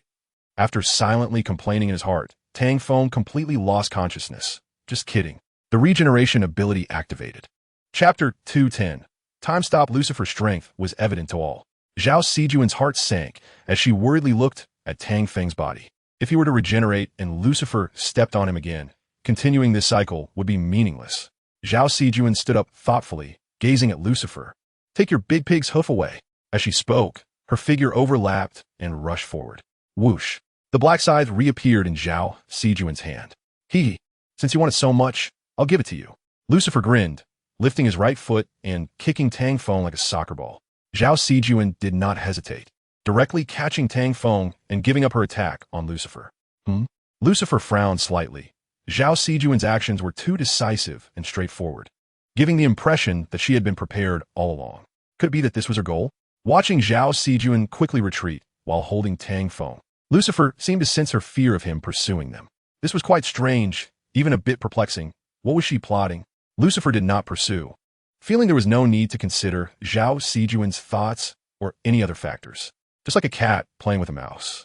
Whether to continue playing with the opponent depended on his mood, right? Xiao Fengzi, I won't let anything happen to you. Zhao Sijuan set Tang Feng down, took a step forward, and shielded him behind her. Interesting. Lucifer observed this scene, slightly amused by Zhao Sijuan's actions. Zhao Sijuan remained vigilant against Lucifer, who showed no intention of attacking. He was curious to see what would happen next. A moment later, Lucifer witnessed a phenomenon, or rather, a miracle. Tang Feng's body showed signs of cracking. Before long, a figure broke free from the shell. Ha! This is getting more and more interesting. Lucifer laughed heartily, surprised that Tang Feng had such an ability. It was rather intriguing, wasn't it? Tang Feng moved his muscles and bones, feeling as if he had just been resurrected, still a bit unaccustomed to the sensation. Xiao Jun Tang Feng looked at Zhao Sijuan's back. You don't have to do this. I won't be in any danger you. Zhao Sijuan turned around and hugged Tang Feng. I know, but I can't control myself. Tang Feng's words got stuck in his throat as he froze, wrapping his arms around Zhao Sijuan, one hand resting in her hair, saying, All right, don't let anyone laugh at us. Let's stop here. Zhao Sijuan's heart sank. She wanted to ask Tang Feng why they would be laughed at.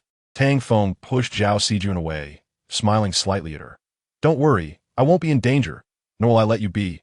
I will protect you.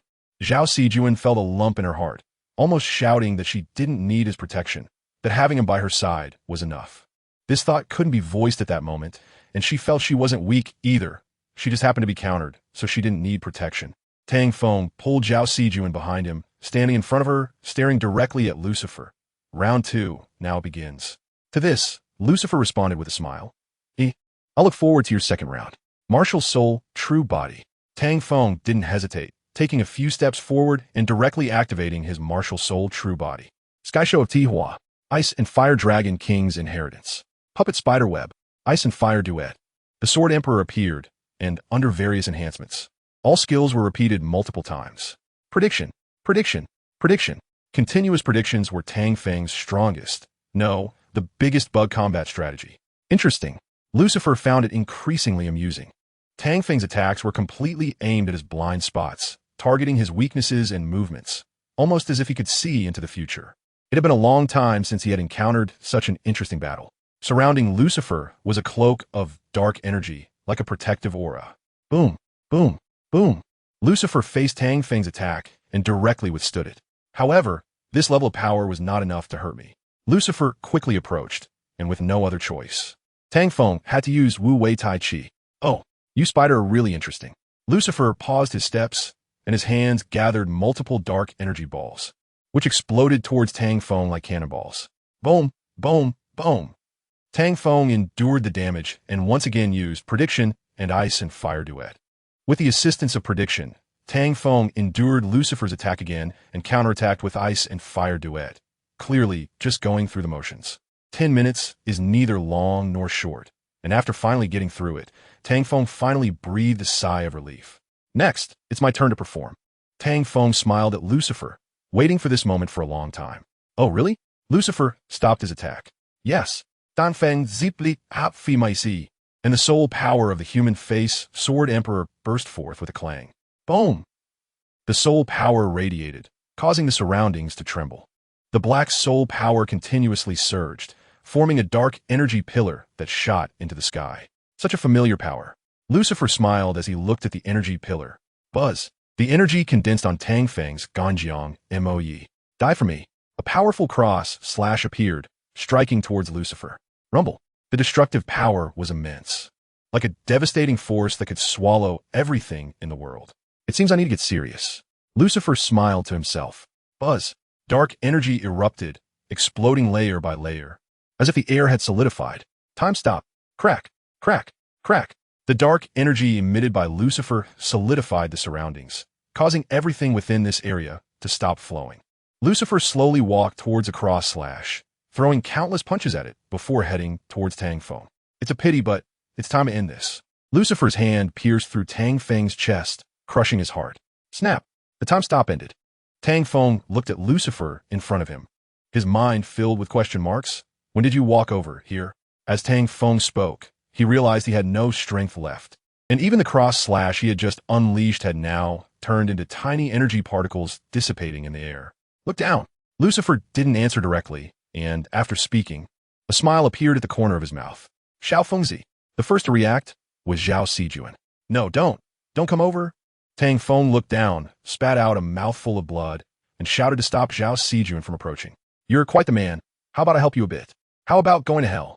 Lucifer asked seriously. I'll fuck you up. Tang Feng pointed with his finger. What a joke. Who's foolish enough to go to hell? I'm not dead. Why would I go to hell? Chapter 211. Stop time going to hell? That's impossible. The passive ability of regeneration activated. Tang Feng's body was held by Lucifer by the head. However, this did not make his regeneration easy. Crack. A fissure appeared on his back. Tang Feng crawled out from behind. Oh. Lucifer looked at the snake-like shell in his hand, slightly interested in Tang Feng's ability. Quite an interesting ability. Lucifer tossed aside the snakeskin shell and carefully examined Tang Feng. I don't find it interesting. Tang Feng retreated a distance, and his martial soul, true form activated again. Don't struggle, it's useless. Lucifer stated the truth as he gathered a large energy ball with his left hand. If I don't try, how will I know? Tang Feng naturally wouldn't give up. Prediction. The battle began again, and with the assistance of prediction, Tang Feng was not immediately overwhelmed until Lucifer used that move, for which he had no defense. Time stopped. Lucifer's dark energy once again solidified this space. The dark energy spread, forcibly fixing the surrounding objects to achieve a time-stopping effect. In the realm of time stop, it was filled with dark energy particles, sticking everything together like slime. No matter how he tried, the outcome was the same. Humanity has this flaw, giving up isn't necessarily wrong. Lucifer shook his head and slowly walked towards Tang Feng. Since you want to give up. Lucifer threw several punches at Tang Feng. The fists condensed with dark energy made Tang Feng sway left and right, lacking only a bit of special effects. Bang, bang, bang. After dozens of punches, Lucifer continued on. Bang, bang, bang. Soon, nearly 1,000 punches fell. This time, it should be enough for you. Lucifer snapped his fingers and the time stop ended. Give. Tang Feng's shout was cut off as he cried out in pain. Looking at the smiling Lucifer in front of him, a thought flashed through his mind. Again? What does again mean? Tang Feng didn't know. However, this painful feeling told him that Lucifer's attack had ended. The effect of the punch, the manifestation of dark energy. Each strike hit Tang Feng solidly, sounding out. Crack. The sound of his back breaking. Tang Feng was helpless. Invisible attacks, fast as lightning attacks. How many punches in a second directly killed him? This made Tang Feng think of Gookie's ultimate technique, instant hell murder. Could it be that Lucifer also knew instant hell murder? Tang Feng was shocked inside. If that were the case, how could he break this instant hell murder? In an instant, a skill that could strike 1,000 punches. Can it be countered? Even with prediction, seeing the moment Lucifer disappeared and the location he appeared, he still couldn't perfectly evade. Tang Feng suddenly felt depressed, and what made him even more depressed was, this was too painfully intense. Boom! The last punch fell, ending Tang Feng's life once again. Stop pretending, get up quickly, Lucifer said lightly. Crack! It seemed as if Tang Feng heard Lucifer's voice, breaking out of the broken shell. Hey, your ability looks quite interesting. Lucifer walked towards Tang Feng, circling around him, remarking, revived once, injuries healed, restored to peak condition. Very nice. Stay away from him. Zhao Sijuan shouted angrily. And then, Lucifer stopped examining Tang Feng and turned to look at Zhao Sijuan. Bang! Tang Feng decisively struck. However, Lucifer did not move at all. Tang Feng's attack was utterly powerless. Prediction. Tang Feng was unwilling. He was worried that Lucifer would attack Zhao Sijuan. Siuyun, go. Get up there, Tang Feng shouted while attacking, not wanting Zhao Sijuan to stay on this battlefield. However, Zhao Sijuan hesitated, worried about Tang Feng's safety. There's no but. Staying here is useless. You're just a burden, Tang Feng said hurtful words. Although this was a fact, it shouldn't be said so directly. However, Zhao Sijuan probably wouldn't listen otherwise. Zhao Sijuan's eyes turned red. These words were particularly hurtful. Tang Feng tried to drag Lucifer along. You leave, go? Zhao Sijuan remained indifferent. Tang Feng shouted again, leave. I beg you, just go. I don't want to lose you again. Zhao Sijuan's heart skipped a beat. She was equally afraid of losing Tang Feng. I don't want to lose you either. Zhao Sijuan no longer hesitated. She didn't need to tell Tang Feng her true feelings, but she really couldn't just leave like that. Xiao Fengzi, use the spider spirit domain? Tang Feng looked at Zhao Sijuan in confusion. Wasn't he telling her to leave? Why use the spider spirit domain? Trust me. Well, since she said that, what else could he say? In the midst of battle, Tang Feng obeyed Zhao Sijuan's command and activated the spider spirit domain. Ghosts appeared in the domain, but Tang Feng couldn't think of how this ability would affect Lucifer. Lucifer didn't care and continued to fight Tang Feng, who was in his martial soul true form. If Lucifer wanted, he could easily finish them off with one move, but he didn't mind watching others struggle. The descent from hope to despair would make people completely lose heart. By that time, Lucifer would be able to guide Tang Feng to become a demon. Lucifer wanted Tang Feng to become a demon purely because he was in a good mood and found Tang Feng's rebirth ability rather special, thinking it would be a waste not to turn him into a demon. Get lost. Zhao Sijuan didn't have time to pay attention to the newborn ghosts. Those oblivious ghosts were directly scattered by her. Zhao Sijuan's figure began to blur in the spider spirit domain. At this moment, she, like those ghosts, lacked a physical form and was in a state of nothingness. Swoosh, swoosh, swoosh. A gust of cold wind blew over Lucifer. So annoying. Lucifer erupted with dark energy, trying to stop Zhao Sijuan. It's useless. In 20 more hits, your death will come. Zhao Sijuan smiled. Within the spider spirit domain, she only needed to hit her opponent 100 times to kill them. Is that so? Lucifer smiled faintly. Soon, you won't be able to smile. Just 5 more hits. He. 3, 2. Lucifer didn't care, casually snapped his fingers. Time stopped. The ability activated again. Tang Feng's spider spirit domain came to a complete halt. In this frozen time, Lucifer was the ruler of this domain. What a pity. Your 100 hits will never come. No matter how ethereal, under my ability, you are still a solid existence. As Lucifer spoke, he moved against Zhao Sijuan. He didn't care about the number of hits. If it weren't for Zhao Sijuan's prompt, he would have acted much earlier. However, acting at the last moment maximized the spare. But even if I don't act, you still can't kill me. Lucifer snapped his fingers again, ending the time stop. Zhao Sijuan's figure materialized, struck by an inexplicable energy, and was directly wounded. Chapter 212. The killing intent of the spider god. With one move, Lucifer severely injured Zhao Sijuan. Unwilling to fall, Zhao Sijuan tried to crawl towards Lucifer to deliver a final blow. Tang Feng bypassed Lucifer and quickly ran to Zhao Sijuan's side. Zhao Sijuan's movements froze. I can do it. Tang Feng shook his head at Zhao Sijuan. No, don't force yourself. Zhao Sijuan looked deeply at Tang Feng. Tang Feng's pupils suddenly constricted, and his heart tightened, shaking his head again at Zhao Sijuan. Zhao Sijuan looked at him unwillingly. Tang Feng patted Zhao Sijuan's hand. Your intention is enough. I'll take care of the rest.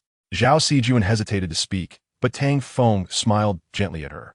Tang Feng released Zhao Sijuan's hand and stood up, looking at Lucifer, who was also watching him.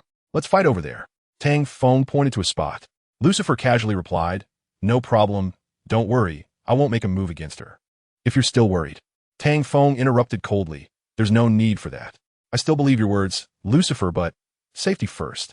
Lucifer walked towards a spot Tang Feng pointed to. Are you that confident? Tang Feng asked in confusion. Pretty much, I think it's fine. No matter how you revive. Under the circumstances of lacking strength, it's all in vain. Lucifer answered honestly. Tang Feng was momentarily speechless. That was indeed a blunt truth. The two reached their destination, about 3 kilometers away from Zhao Sijuan and Tang San, at the cliff's edge. Is this far enough? Lucifer turned to Tang Feng. Tang Feng, Bao Set, his eyes still burning with anger. It's fine. Tang Feng's calm voice carried a hint of killing intent. To Tang Feng, Lucifer was an enemy he had to eliminate. Anyone who dared to harm Zhao Sijuan and Tang San would not be spared. Form change. Tang Feng chose to switch forms, restoring his soul beast true form, allowing him to unleash all his strength, while also making him bloodthirsty, feeling a long-lost hunger. This time, he didn't suppress the killing intent in his heart, letting the bloodthirsty urge break through the limits. with killing intent bursting forth from his body. The red killing intent swirled around Tang Feng like seaweed, taking on a tangible form. Kill. Lucifer watched Tang Feng's transformation. Although he still looked like the human-faced Sword Emperor, there was a clear difference from his martial soul true form. Interesting. Lucifer chuckled and dodged, showing no intention of confronting Tang Feng directly. Die for me. Tang Feng accelerated, quickly closing the distance. The spider spear transformed from the Doujin Moi sword, falling with black-red flames. Boom, boom, boom. Black soul power, red killing intent, and flames with immense destructive power. At this moment, Tang Feng unleashed all his strength. His relentless attacks caught Lucifer off guard, and unexpectedly, he was injured. Puff! A sword wound appeared on Lucifer's body. Lucifer was quite surprised. He hadn't expected to be injured. Tang Feng's rationality diminished, his eyes turning blood red. His movements became increasingly singular. Lucifer shook his head. Such attacks couldn't hurt him anymore. Puff! Puff! Puff! However, an unexpected occurrence happened. Tang Feng's attacks struck Lucifer again. The reason was that his attack speed and output had greatly increased. Because of this, his explosive power directly injured Lucifer, and it was a consecutive hit. Time stop. Lucifer activated the time stop. Snap, snap, snap. In the time stop world, Lucifer wanted to slowly take action against Tang Feng. However, to his surprise, the restraints of time were slowly shattering. How is this possible? Lucifer's eyes narrowed as he stared at Tang Feng. Unable to believe that Tang Feng could break through his power, he shouldn't have that ability. I can't delay any longer. As Lucifer approached, ready to strike at Tang Feng, an unexpected event occurred. Crack! A spear appeared. The spear carried a terrifying aura, and it was its power that pierced the time stop. With a loud bang, Tang Feng was able to move again, holding the Yada no Kagami spear as he lunged towards Lucifer. Kill! In Tang Feng's eyes, there was only the urge to kill. Endless slaughter. Boom! Lucifer's power erupted, dark energy concentrating in his hands as he unleashed a dark shockwave towards Tang Feng. Pop! The energy column collided with the Yada no Kagami spear. Boom!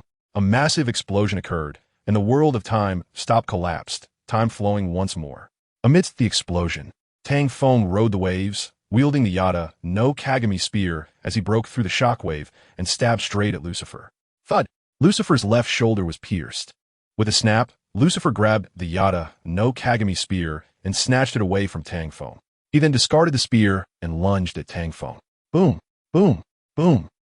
Enraged, Lucifer unleashed hundreds to thousands of punches on Tang Feng. Die! In that moment, Lucifer forgot his purpose, only remembering after the energy explosion. This is bad. I actually got serious. Just as Lucifer thought this, Tang Feng was swept away by the massive explosion. Rumbling, Tang Feng was engulfed in light. No way. Did he die? Lucifer was still quite aware of his own power. That serious strike just now was enough to turn Tang Feng into dust. Could Tang Feng still be resurrected after this? Lucifer soon saw the answer. You, not bad. Managing to survive this, you have some skill. After resurrecting, Tang Feng wasted no time and did the same thing again. The same move, you think it works. Alright, you've been consumed by the killing intent again. How ridiculous and sad. After repeating this 10 times. Oh, this time you didn't continue. Have you figured it out? Trust me, become a demon. Before Lucifer could finish his sentence, Tang Feng impatiently interrupted. You're so annoying. After saying that, Tang Feng once again let the killing intent take over him. However, this time his mind had changed. He was no longer completely overtaken as before. You can't teach a child. Tang Feng snorted coldly and said, What are you pretending for? You're a demon. Stop talking nonsense. Tang Feng was dissatisfied with Lucifer's actions. Ha ha! Lucifer laughed instead of getting angry, but his laughter didn't last long. Spider God possessed. At that moment, with flames of rage and a display of killing intent, Tang Feng unleashed the secret weapon of the human-faced demon spider. Boom! Tang Feng's soul power surged explosively, soaring with soul power and killing intent up the valley. Buzz! It didn't stop there. Then it shot straight into the sky. Boom! In the sky, the Dark Dragon was startled. The Dark Dragon was immobilized, surrounded by players attacking it. At the bottom of the valley, in the state of Spider God possession, the human-faced Sword Emperor saw a significant boost in all attributes. Time stop. Lucifer's strongest move was unleashed once again. Crack. Unfortunately, it was ineffective against the human-faced Sword Emperor under Spider God possession. The human-faced Sword Emperor broke through the time stop, unleashing a flurry of attacks. Boom, boom, boom. Then, the dual swords of a human-faced sword emperor struck down. Thud, thud. The cross-shaped wounds heavily injured Lucifer. Devour. Chapter 213. Satan and Resurrected cut. The human-faced sword emperor let out a complaint. Although he had devoured Lucifer and leveled up, his current state was not optimistic. He wished he could die and be reborn. He thought he had become numb. The human-faced sword emperor smiled bitterly. The feeling of soul beast form was similar to that of martial soul true form. However, Tang Feng hadn't fought this hard in a long time. Time and again, he poured all his strength into the fight, and only after controlling the killing intent and using Spider God possession was he able to barely defeat Lucifer. This was too strong, if only. Just as Tang Feng was thinking about, if only, an unexpected event occurred. Boom! A beam of dark energy descended from the sky. This was the dragon's breath. The dark dragon. Tang Feng was furious. Although he had thought about resurrecting, he never expected it would turn out like this. Damn it! Tang Feng exerted all his strength to move the human-faced sword emperor's body. But he was still a bit slow, unable to reach Zhao Sijuan in time to block the bullets. Damn it, whoosh! Whoosh! Spider silk shot out and stuck to the edge of the cliff. Tang Feng could only rely on his own power to intercept this dark breath in advance. This should save Zhao Sijuan. Boom! Tang Feng got his wish, using his last soul power to counter the dark breath. Crack! Crack! Crack! Fuck! Bang! The armor on the human-faced sword emperor shattered completely. The dark breath crashed down through the human-faced sword emperor towards the ground. No! The human-faced sword emperor let out a heart-wrenching roar. Tang Feng understood in his heart that he had reached his limit and could not stop the explosive power of this dark breath. Damn it! I'm not reconciled. Tang Feng gloomily closed his eyes. At the same time, as the dark breath fell, rumbling, the explosion of the dark breath produced a huge resonance. After the breath fell, it rebounded back. In the unseen underground, Tang San's eyes opened, the black ice fruit protecting him from the dark breath. Tang San had no intention of saving Zhao Sijuan. It just happened that this dark breath threatened him. So close. Tang San muttered. At this moment, Tang San, or rather Satan, had only his left eye position not engulfed. The rest of his body had been swallowed by black slime, transforming into a demon over 1.70 meters tall. However, it was not a big problem. Tang San shook his neck and looked up at the dark dragon. If it weren't for this guy causing trouble, he would have fully resurrected as Satan, instead of being at 99% completion, still lacking 1%. At this moment, Tang San, no, it was Satan, who held the control over this body, while Tang San's consciousness had fallen into darkness. Speaking of which, I still have to thank that guy. Satan recalled El Wei Ming, and thanks to his appearance, he had the chance to resurrect today. If it weren't for him. Forget it, if there's a chance. I'll pull you out of hell. Satan's mouth curled into a smile. If you are in hell. The meaning of Satan was clear. If Lu Wei Ming was not in hell, he would be powerless. After all, he couldn't manage those guys in heaven. Satan stood in the darkness of the breath, looking up thoughtfully at the dark dragon. Satan raised his right fist, slowly extending his right index finger, pointing at the dark dragon. Whoosh! Suddenly, a black beam shot out from Satan's index finger. Whoosh! Whoosh! Pooh! The black beam flew towards the dark dragon at the speed of light, directly splitting the dark breath in half. In an instant, the black beam shot into the dark dragon's mouth, piercing through. Boom! The dark dragon's head was penetrated. Its head swelled up. Rumble! Rumble! The black beam disappeared. The dark dragon's head exploded. A tremendous explosion echoed in the sky. Everyone was dumbfounded. What happened? The headless dark dragon fell from the sky. Whoosh! Rumble! Crackling! A tremor shook the ground. As the dark dragon fell, even the demons with a bit of power ceased to exist. On the ground, the demons still attacking only had numerical superiority. Otherwise, they were not impressive. Above the valley, Master Hong's game had come to an end. Everyone get lost. Master Hong's words felt like a pardon to the players. Hurry up, hurry up. If you don't leave now, it will be too late. Meow. It scared the baby to death. A beam of light shot up, and then the dark dragon died. Isn't that too scary? Not just scary, it's terrifying. The crowd shouted as they left. Master Hong shook his head. With Satan's resurrection, the ownership of Douluo continent had changed. And this game should come to an end, the new era of Douluo continent. In murmurs, the players had disappeared. At that moment, an old monk walked out of the void. Shou. Master Hong was stunned for a moment. Hi, monk. You are here too? The old monk nodded. I have been here for a long time. Master Hong glanced at the old monk. Right? You should have come earlier. The monk said calmly. Xiao Hong. Things are not over so quickly. Do not jump to conclusions. Master Hong smiled bitterly. Is there still a chance? The monk smiled mysteriously. Isn't it not over yet? Master Hong looked at the other person with a puzzled expression. Usually, this old monk didn't act much, but today he appeared here. Xiao Hong, don't look at me like that. I just want to save all beings. The monk spoke lightly, but Master Hong naturally didn't believe it. The monk continued. Satan is not invincible if you and I join forces. Master Hong shook his head in refusal. Impossible. We have rules. We cannot interfere too much with the direction of Douluo continent. The monk naturally understood Master Hong's words. I know, we are just guides. You don't need to remind me of that. Master Hong scoffed. It's good that you know what I fear most is. The monk interrupted Master Hong, saying, I have already chosen. Master Hong was stunned. The monk's words were astonishing, and he never expected the other party to have chosen so quickly. The monk asked, Satan, is it the person you chose? The monk paused and said, Oh, he can't even be considered human. Xiao Hong, what you are doing? Master Hong impatiently interrupted. Hi monk, we are just guides. Some things cannot be said, nor should they be said. The monk shrugged and fell silent. Master Hong pondered who the monk's chosen one was. Could it be? If it is him. Hi monk, you are right. My choice is Satan. The monk nodded. Then it will depend on their own fortunes, but I believe in him. Master Hong had no objections, but also did not respond to the monk, tacitly agreeing with his words. In Master Hong's view, the he mentioned by the monk might be more suitable to win. As for the reason, Master Hong was also unclear. After a moment, Master Hong said to the monk, Hi monk, shall we have a game? The monk smiled and declined. Xiao Hong, your chess skills are too poor. Master Hong, I hate it when others say my chess skills are lacking, even though it's a fact. That's why I dislike honest people most. Chapter 214, Sea Goddess Inheritance Illusion Tang San. No, it should be Satan. Satan pointed and extinguished the dark dragon. Sea Goddess Inheritance? Satan turned to look. No need. Satan's finger pointed at the entrance of the Sea Goddess Inheritance. Buzz, a small black orb of light formed at his fingertip. It was the size of a ping-pong ball, completely black. Buzz, buzz, buzz. Multiple black rings appeared around the small black orb.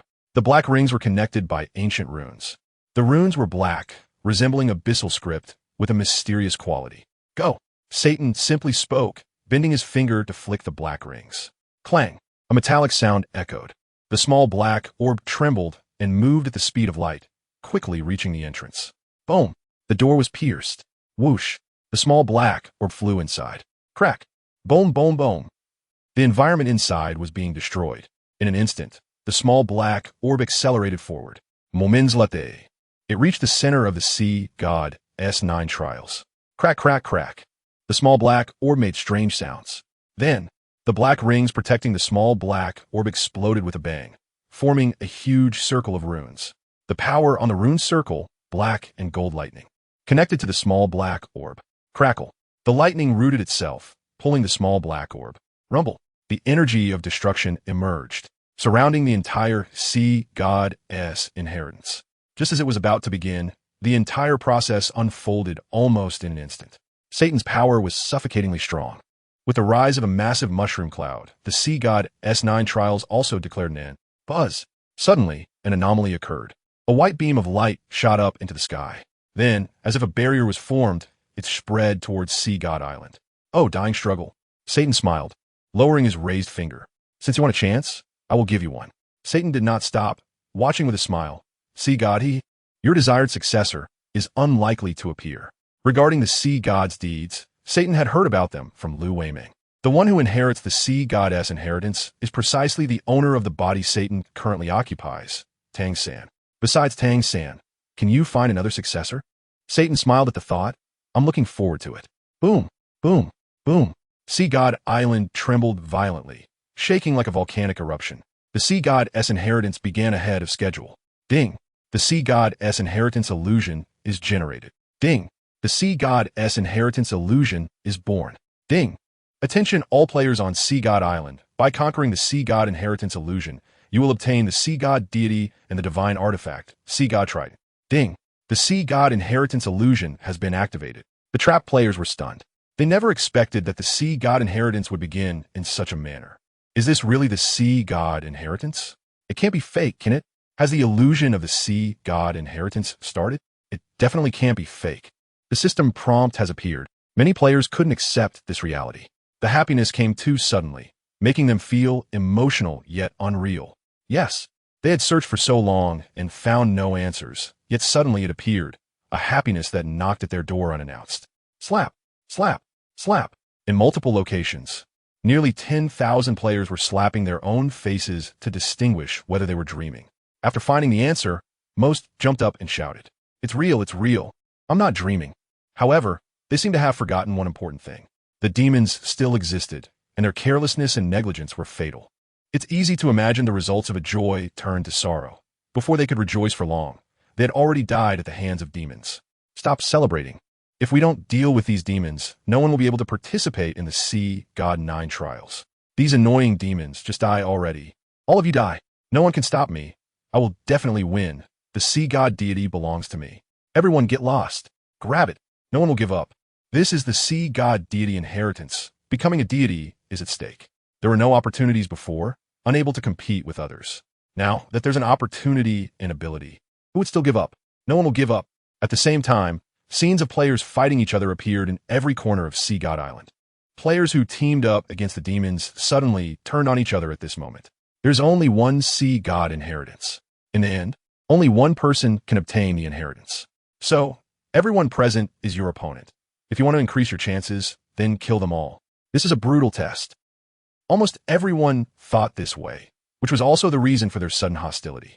Even if you say you are not interested in the Sea God inheritance, the Sea God deity, or the divine artifact Sea God Trident, no one would believe you. It is precisely because of this that this cruel battle is destined to be an unavoidable outcome. Get lost. Someone is rampaging, blood staining their clothes, red like a Shura demon. Someone is stabbing from behind, acting like a gentleman on the surface, but is truly a villain in disguise. Someone calculated thoroughly, only to end up being plotted against. In this battle, there are no true victors. What exactly is the Sea God inheritance illusion? Everyone stop. Finally, a titled Douluo player made a move. The soul power he emitted was as thick as the sea, overwhelming all directions. No one dared to act rashly or harm each other. Our enemy is these demons. Do not let me see anyone scheming behind backs, otherwise. Otherwise what? Someone questioned. In this silence, everyone felt he was looking for death. Sure enough, the green-clad, titled Dalu pointed, and a spell directly pierced through his head. I have said before, anyone who causes trouble will meet your end. Any objections? No one dared to speak. Even a single word could lead to death. Who would willingly seek their own demise? Only a fool. Clap, clap, clap. Just as everyone was thinking this, a round of applause erupted. What great power! There's more than one titled Do. A tall, middle-aged man in a red robe stepped forward. That's right, there's more than one titled Douluo. Then, from another side, a woman in a blue dress, alluring and graceful, walked out. It's truly lively. Before the green-clad titled Douluo could speak, another person arrived, an old man with white hair. In an instant, for titled Douluos gathered here, the atmosphere suddenly cooled down. The gazes they exchanged were not friendly. It seems you are also here for the Sea God deity? Isn't that obvious? Aren't all of you the same? Enough small talk. The Sea God deity is mine now. Don't you understand the importance of respecting the elderly and cherishing the young? I say, old man, you're about to die. Don't compete with us. Just rest in peace. This beautiful lady speaks well. Old man, don't block the world from turning. Chapter 2:15 Nothing is impossible. Boom. The shockwave from the explosion surged toward Satan. Satan casually waved his hand, dispersing the strong shockwave. The wind blew, not carrying away a single cloud. At this moment, Satan's gaze fell on Tang Feng's body. The battle between Tang Feng and Lucifer did not evoke much response from him, but he was somewhat intrigued by Tang Feng's regeneration ability. Satan walked towards Tang Feng's body, but was stopped by Zhao Sijuan's hand on his foot. You're quite something. Satan didn't dislike her and did not continue walking. Buzz. He pointed at Zhao Sijuan, and a spell shot directly into her brow. Zhao Sijuan struggled in pain for a moment. What have you done to me? Suddenly, struggling Zhao Sijuan moved and hugged Satan's thigh. Zhao Sijuan was filled with question marks. She wanted to do this, but she didn't have the strength, and just now Satan had. Zhao Sijuan came to her senses. Could it be that his previous action was to save her? Impossible. Zhao Sijuan didn't believe this. Satan didn't look like a good person. What do you want to do? Zhao Sijuan did not let go. Just a casual move. In response to Zhao Sijuan's questioning, Satan simply answered. However, Zhao Sijuan was not satisfied with this answer and repeated, "Just a casual move?" "Yes." Satan nodded in affirmation. Zhao Sijuan still didn't believe it, feeling that the other party had some ulterior motive. "Let go," Satan said again. Zhao Sijuan looked up and locked eyes with Satan, not letting go. A black line appeared on Satan's forehead. He looked at Zhao Sijuan's tenacious eyes in confusion. What with this stubbornness? Just a moment ago, she seemed quite nice.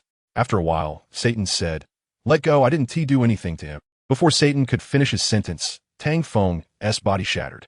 This time, the breaking of the cocoon took longer than before, perhaps due to serious injuries. Satan ignored Zhao Sijuan, his eyes filled with the figure of Tang Feng, seemingly captivated by him. "Tang San, I want to allow you to lay a hand on her."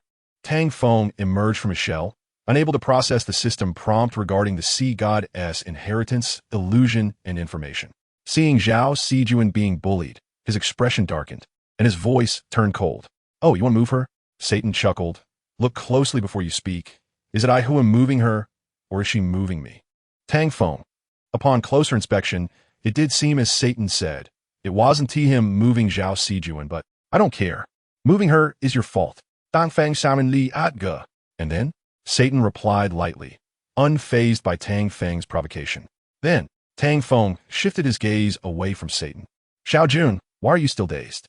Hurry over here." Tang Feng didn't respond to Satan, but waved loudly at Zhao Sijuan. Oh. Zhao Sijuan finally reacted, letting go of Satan and rushing towards Tang Feng. Satan merely smiled slightly, not stopping her. "Tang San," Tang Feng spoke again, seemingly trying to divert Satan's attention. "Tang San, sorry, I am not Tang San." Satan smiled, revealing the truth. "I am the ruler from hell, the man known as the Lord of Hell." Satan. Tang Feng's pupils suddenly constricted. "How is that possible? If you're Satan, then Tang San." "Eh? He is dead," Satan replied succinctly. "Impossible." Tang Feng rejected Satan's words. If Tang San was dead, he couldn't possibly be alive either. However, the other party occupied Tang San's body, and if he fully took over, that's the fact. Satan said indifferently. "Satan," Tang Feng called out, unsure of what to say next. After thinking for a moment, he directly asked, "What is your goal?" "You don't need to know."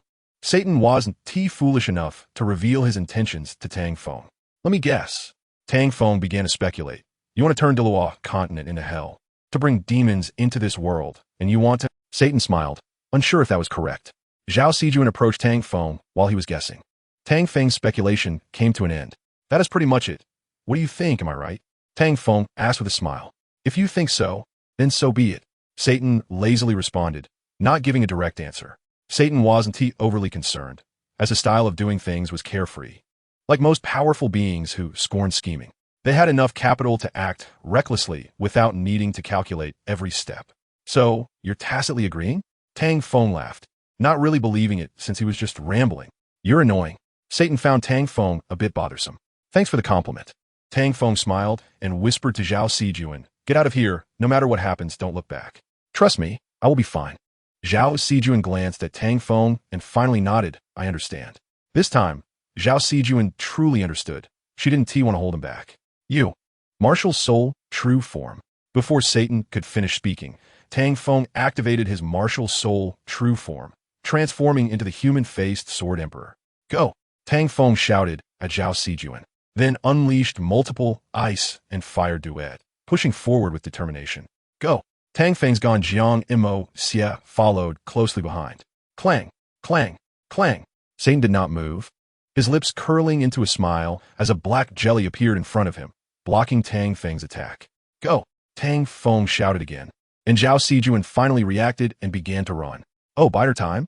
Your opponent is me." Tang Feng continuously swung Ganjiang Imo Xia down. The seemingly soft jelly was tougher than steel. No matter how he struck, it wouldn't break. However, that didn't matter. The important thing was to stall Satan. "You really don't need to do this. If I want to make a move on her, you can't stop me," Satan stated indifferently. Tang Feng froze for a moment, then quickened his movements, his power surging as both soul power and killing intent emerged. Power surged.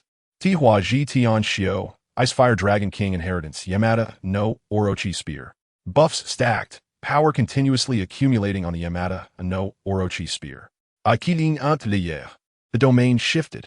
Hum, hum, hum. A massive energy glow condensed on the Yamada no Orochi spear. Break for me. Puffed. Crack. The Yamada no Orochi spear came crashing down with the force of storm. The black lightning snake continuously collided with Satan's barrier. Finally, a crisp sound rang out, and cracks appeared on the black jelly. Break! Bang! Satan's barrier shattered in response. Whoosh! The Yamada no Orochi spear shot straight towards Satan. Impossible! Tang Feng's eyes widened as the powerful Yamada no Orochi spear was caught by Satan with one hand. Nothing is impossible, Satan said calmly. Then with a strong grip, the Yamada no Orochi spear shattered with a bang. Chapter 216, Ticket.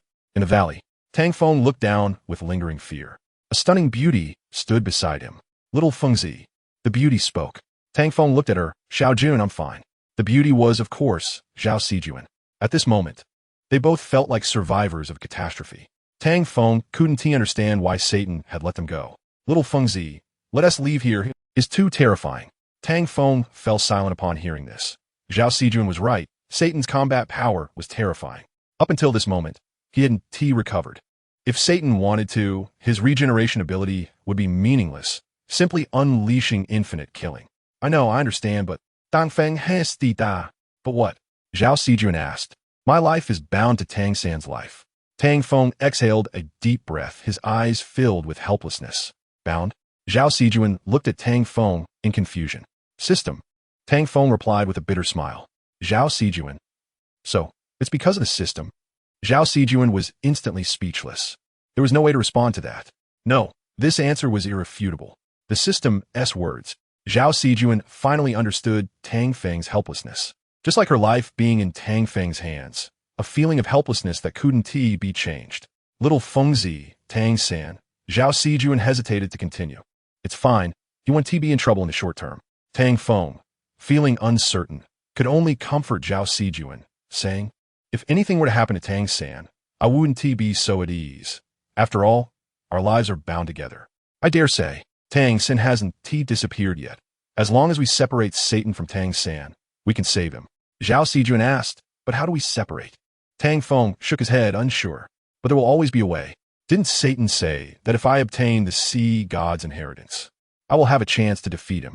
Zhao Sijuan scoffed and asked, can his words be trusted? Tang Feng's my bitterly, knowing deep down that he couldn't trust them. However, apart from believing, we have no other choice, do we? Zhao Sijuan nodded. That's true. The sea god's deity is not to be underestimated, and with the sea god's trident, there might be a chance. Perhaps there might be a chance. Tang Feng said with a smile. No matter what, I have to give it a try. Let's go and participate in this illusion trial. Zhao Sijuan responded, oh, but where do we go? Tang Feng paused for a moment, chuckling foolishly. That's a question. Coming down from the mountain, Tang Feng didn't see a familiar face. Even Lord Hong was nowhere to be found. He knew very little about this sea god's inheritance illusion, less than most. Let's just walk around. Maybe we'll find ourselves in the illusion. Tang Feng couldn't figure it out, so he decided to take it one step at a time. All right, let's just walk and see. Zhao Sijuan shrugged her shoulders. Without a system, she naturally didn't have the qualifications to participate and didn't know the ins and outs. The sea god's inheritance illusion had begun. All players on Sea God Island could participate. However, no one had encountered the illusion, and as time passed, people naturally began to doubt what this illusion was all about. The strategy for the sea god's inheritance illusion. Not a single hint was given, which was truly frustrating. If it weren't for the system notification, they wouldn't believe that the sea god's inheritance had appeared. But the question arose, how do we activate this illusion? The battles between players and demons, the love-hate relationships among players, ultimately seemed like a joke. What is this? In a corner of Sea God Island, a player who had narrowly escaped a chase stumbled upon a strange crystal stone. Inside the white crystal stone, there was the number 8. Just as this player was wondering about it, his figure vanished. What has happened? The players who were chasing him arrived and prepared to finish him off. As a result, when they struck, he actually turned into starlight and disappeared. It seemed he had picked up a small crystal, which had a number on it, and then... Could it be that this is the illusion? That stone is a ticket? Soon, this player had a guess and decided to look for more crystal stones. The crystal stone was indeed the ticket to enter the sea god's inheritance illusion. Everyone had a chance. Only those who could pick up the crystal stone could enter the sea god's inheritance illusion. While everyone was fighting for the qualification to receive the sea god's title of Douluo, they were oblivious to the changes among them. Those who knew were not planning to speak out and were quietly searching for the crystal stones. Meanwhile, Tang Feng stepped on a crystal stone marked with the number 99 while descending the mountain. Huh, what's this stone with a number? Stop. Just as Tang Feng was about to bend down to pick it up, a cold voice interrupted him. That's mine. The voice came with an undeniable coldness, and the attitude was exceptionally resolute. Oh, you say it's yours, so it is? Tang Feng, thou win. If the other party had a better attitude, he wouldn't mind giving the crystal stone to them, but you're looking for death. The other party with a robust, middle-aged man who angrily shouted as he rushed in like a gale. Fifth soul skill, Furious Flameblade. The middle-aged man brandished his sword, which ignited with flames. The one looking for death is you. Zhao Sijuan stepped forward, conjuring a black scythe with her right hand, coldly stating, Buzz. The scythe sliced through the air. Crack. The scythe fell, and the sword was severed. Zhao Sijuan kicked the middle-aged man away. Overestimating yourself. Zhao Sijuan didn't continue attacking, but turned to look at Tang Feng. What is this? Tang Feng's figure had turned into starlight. Zhao Sijuan was filled with question marks and shouted, Xiao Fengzi gone. Zhao Sijuan frowned and walked toward the middle-aged man, saying, What was that stone just now? And where did Xiao Fengzi go? If you dare to hide anything, I will make you wish you were dead. Zhao Sijuan stepped on the middle-aged man's body. The middle-aged man looked at her in fear. It's not my business, Less nonsense. Zhao Sijuan coldly interrupted. If you say any more, I will kill you right now. I said, I will say. The middle-aged man revealed what he knew. A ticket to the sea god's inheritance illusion? Zhao Sijuan muttered, then said, Scram, roll as far as you can, and don't let me see you again. Yes, yes. The middle-aged man crawled away in fear. Zhao Sijuan pondered. If Xiao Fengzi has entered the illusion, I must enter too so I can. No, without a system, entering would be meaningless. Zhao Sijuan thought for a moment and gave up on the idea of searching for a ticket. Now, she could only trust Tang Feng. At the same time, across Sea God Island, more and more people were finding crystal stones. In the blink of an eye, the number reached 200, and by the time the four-titled Douluo discovered it, it had already reached the limit. Chapter 217. The illusion bright sunlight streamed through the glass. Huh. Tang Feng felt the glaring light and squinted his eyes, forcing them open. He found himself in a hospital room, filled with the strong smell of medication. Tang Feng's pupils suddenly constricted as he looked at the simple hospital room in disbelief. Who am I? Where am I? What am I supposed to do? As he looked at the room, the three fundamental questions of life kept swirling in his mind. Young man, you finally woke up. You've been in a coma for 3 days and 3 nights. Suddenly, a gentle voice came from his left side. Tang Feng turned to look. The speaker was an elderly woman, accompanied by a middle-aged woman. When the elderly woman and the middle-aged woman saw him looking, they both smiled at him. Before Tang Feng could ask, the elderly woman continued, Young man, thank you. If it weren't for you risking your life to save me, this old woman would. Tang Feng instinctively held the elderly woman's hand and patted it. Grandma, don't say that. It's what I should do. Tang Feng didn't know what had happened, but the words slipped out, and even he was taken aback for a moment. Young man, I'm sorry. If it weren't for me, your legs wouldn't. What? What about my legs? You old lady, stop whining and clarify what you mean. Tang Feng wanted to interrupt the elderly woman's words, and as he thought about his legs, he realized his lower body couldn't move at all. This. Tang Feng instinctively lifted the quilt. His eyes suddenly widened in shock, and his heart sank. Where are my feet? Tang Feng's face was pale, his lips trembling. Where are my legs? Where are my legs? Where are my legs? Young man, listen to me. The old woman's words were completely lost on Tang Feng. Suddenly having no legs was something no one could bear. Waking up to find that someone had amputated his limbs. Who could accept such an outcome? Wait, something seems off. Is this an illusion? Tang Feng's dazed expression startled both the old woman and the lady. Slap, slap, slap. Tang Feng suddenly began to slap himself. The lady hugged him tightly. Young man, don't do that. If you keep this up. Only then did Tang Feng react, glancing at the old woman. Grandma. I'm fine, really. He forced a smile, but who would believe his words? His eyes were lost and vacant. No matter how you looked at him, he didn't seem fine at all. Young man, I'm sorry for what happened to you. I will. Tang Feng interrupted with a smile. Grandma. I really am fine. Can I have some quiet time? The old woman, still worried, replied, You can have quiet time, but we will stay with you. I'm afraid. Tang Feng bitterly smiled. You're afraid I'll do something foolish? The old woman hesitated for a moment before nodding in acknowledgement. All right, if you want us to stay, that's fine. Tang Feng had no choice but to compromise, but, Annie, can you let go of me first? I can't breathe. Tang Feng glanced at the lady. Being held like this was truly uncomfortable. It felt suffocating. Ahua, let him go, the old woman said. And the lady, named Ahua, finally released him. Ahua doesn't speak, just takes care of me. She is a good person, the old woman simply said. Tang Feng looked at Ahua, who smiled at him, indicating that he understood her silence. Tang Feng shifted his gaze back. The old woman and Ahua sat quietly, smiling at him when he secretly glanced over, without saying much. Tang Feng still couldn't accept this reality. No, wait, what kind of reality is this? Tang Feng calmed down, lying on the hospital bed, tried to sort out recent events. Wait, why can't I remember what happened yesterday?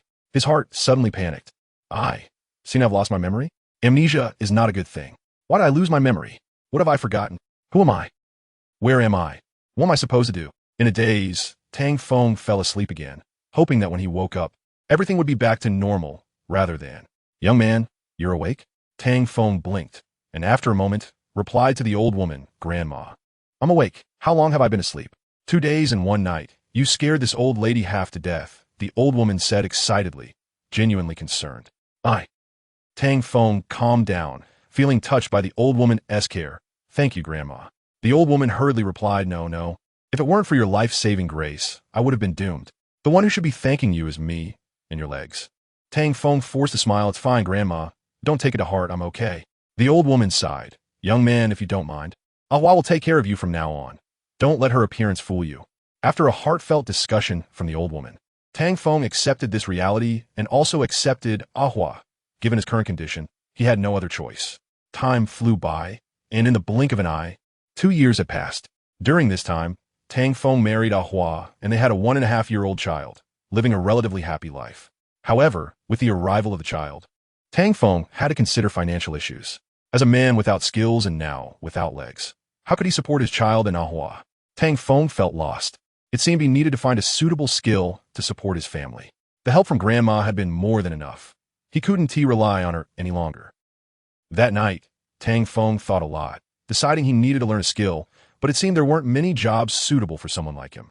Moreover, it takes years of hard work to master a skill. Without a few years, he wouldn't be able to learn anything. No, I can't give up. The flame of determination reignited in Tang Feng's heart. The next day, Tang Feng began his learning journey, slowly growing amidst the struggles. Isn't that how people are? The 3rd day, 4th day, and half a year later, Tang Feng's journey as a craftsman began. The process was painful but fulfilling. As long as there is love in one's heart, no obstacle is insurmountable. However, recently, Tang Feng had been having a strange dream. In the dream, he turned into a spider, constantly fleeing and hunting to survive a bizarre and monotonous life. Perhaps he had been watching too many anime lately? Tang Feng felt that his daily thoughts were manifesting in his dreams. During his free time, he would often watch anime. But why was he having the same dream? Daddy. At that moment, something unusual happened. Tang Feng's child actually called him Daddy. Wait, this is normal. As Tang Feng thought it was normal, he realized his child was already getting soy sauce. Was time passing this quickly? Chapter 218. My name is Tang Feng in the blink of an eye. 10 years had passed. Tang Feng, now a skilled craftsman, had gained some recognition, and life was gradually improving. Life was tough, and the struggles had finally been endured. The days ahead would get better. However, amidst this thriving life, Tang Feng felt that his memories seemed to have been altered. This feeling was always strong whenever it appeared. It would change due to other things, making him overlook it. Just like over the past 10 years, the change in communication tools. Now everyone was using touchscreen phones. And short videos and streamers were the current trends. These short videos, also known as skits, had friends suggesting that Tang Feng give it a try, saying it might add some flavor to his life, but Tang Feng refused, feeling that his current life was just fine. Overall, life over the past decade had been manageable, and Tang Feng had grown during these 10 years. Wait, have I really grown? Welcome everyone to the live broadcast. Here is our protagonist, Tang Feng. Let us give him a warm round of applause. Tang Feng was filled with question marks. Something strange was happening again. Tang Feng didn't remember participating in any of these activities. But when he saw his good friend holding the phone stand, he felt relieved, thinking that his friend was secretly doing this behind his back. Wait, something still feels off. This aspect of memory was merely speculation. So touching. Craftsman Tang Feng, actually. The drawing turned again. Tang Feng looked at the grand stage, suddenly feeling a mix of emotions. What was going on? Soon, a memory surfaced in his mind. So that's it. Tang Feng realized this was an award ceremony from a certain platform, where he won the Best Newcomer Award. What award was it again? Never mind. The important thing is that there's money to share. And it's not a small amount, a full 500,000. That's 500,000. Enough for his son to go to college. Wait, something seems off. Whoa. Suddenly, the sound of a baby crying came through. Tang Feng was stunned for a moment. And when he came back to his senses, the scene had changed again. His grandson was born, and he had become a grandfather. Dad, it's a boy. Do you think he looks like me? He does. Tang Feng's hand trembled. He noticed that his hands already bore the marks of time, and he also realized that his son resembled him very much when he was young. It felt natural to think so. After all, it was his son. How could he not resemble him, his own flesh and blood? Speaking of which, where's Ahua? Tang Feng remembered Ahua, and a memory rushed in, revealing that Ahua had passed away last year, and tears welled up in his eyes. Dad, what's wrong? Why are you crying? I'm happy. Dad is happy, not crying. As he spoke, Tang Feng felt a pang in his heart. He always felt like he had forgotten something. Otherwise, he wouldn't feel so distressed. Dad, you don't have to work anymore. Let me and her take care of you. You could just stay at home and take care of the baby, okay? Okay. Tang Feng nodded with a smile. He said okay, but in his heart, he couldn't understand. Who was this her? His daughter-in-law? If it was his daughter-in-law, she should have a name. The name of his son. The scene shifted again. Dad. Huh? What is it? Dad, look at you. I asked you to name your grandson. And you drifted off into space? You are Tang Ren, and my grandson will be named Tang San. Tang San? Tang 3. Also, is my son named Tang Ren? Tang San, that's a good name. Tang Feng. It seems I've really forgotten something very important. But what could it be? The scene shifted once more. This time, Tang Feng felt a bit tired, an overwhelming sense of fatigue. He felt somewhat exhausted, and his vision became blurry, as if he hadn't slept well for a long time, caught in a half-asleep, half-awake haze. Dad, you have to hold on. The doctor will be here soon. Grandpa, you can't abandon Xiao San. Old master. Tang Feng seemed not to hear their cries. In his drifting gaze, there was only this hospital room, familiar decorations, the familiar smell of medicine, as if he had never left. Had he never left? When Tang Feng thought this, his fatigue lessened by half. He always felt something was off, as if all these scenes were fake. Reflecting on the experiences of his life, it felt like they had happened just yesterday, still vivid in his mind. Vivid? Wait, what does vivid mean? What does it mean? Tang Feng struggled to think. He didn't seem to have much impression of his life experiences. It seemed like he had gone through a lot, a long time, but in reality, it wasn't like that at all. So his life experiences were actually very short enough to be summarized in a few thousand words. Tang Feng was suddenly confused, and as his bewilderment and suspicion grew, his mental state changed again. Boom, a deafening explosion. Tang Feng felt as if he had been hit by a truck. In a daze, he saw himself pushing an old woman aside, and then he was knocked away. Unfortunately, a large vehicle sped by, crushing his legs. Instantly, a popcorn-like scene appeared. At that moment, Tang Feng understood how his legs were lost. This was how it happened. Tang Feng smiled bitterly in his heart, then fainted. When Tang Feng woke up again, he found himself in a hospital bed, with an old woman and a woman sitting beside him. The old woman was the one he had saved, but the woman was... not a woman. Tang Feng took a closer look. It turned out to be a beautiful girl in her 20s, not the woman Ahua. You are. Tang Feng looked at the beauty and realized he had been rude, then scratched his head and said, Sorry, I just woke up and saw such a beautiful lady. My emotions are a bit high. Is that so? The beauty's voice was gentle, looking at Tang Feng with a questioning gaze. Of course. I don't know how to address you.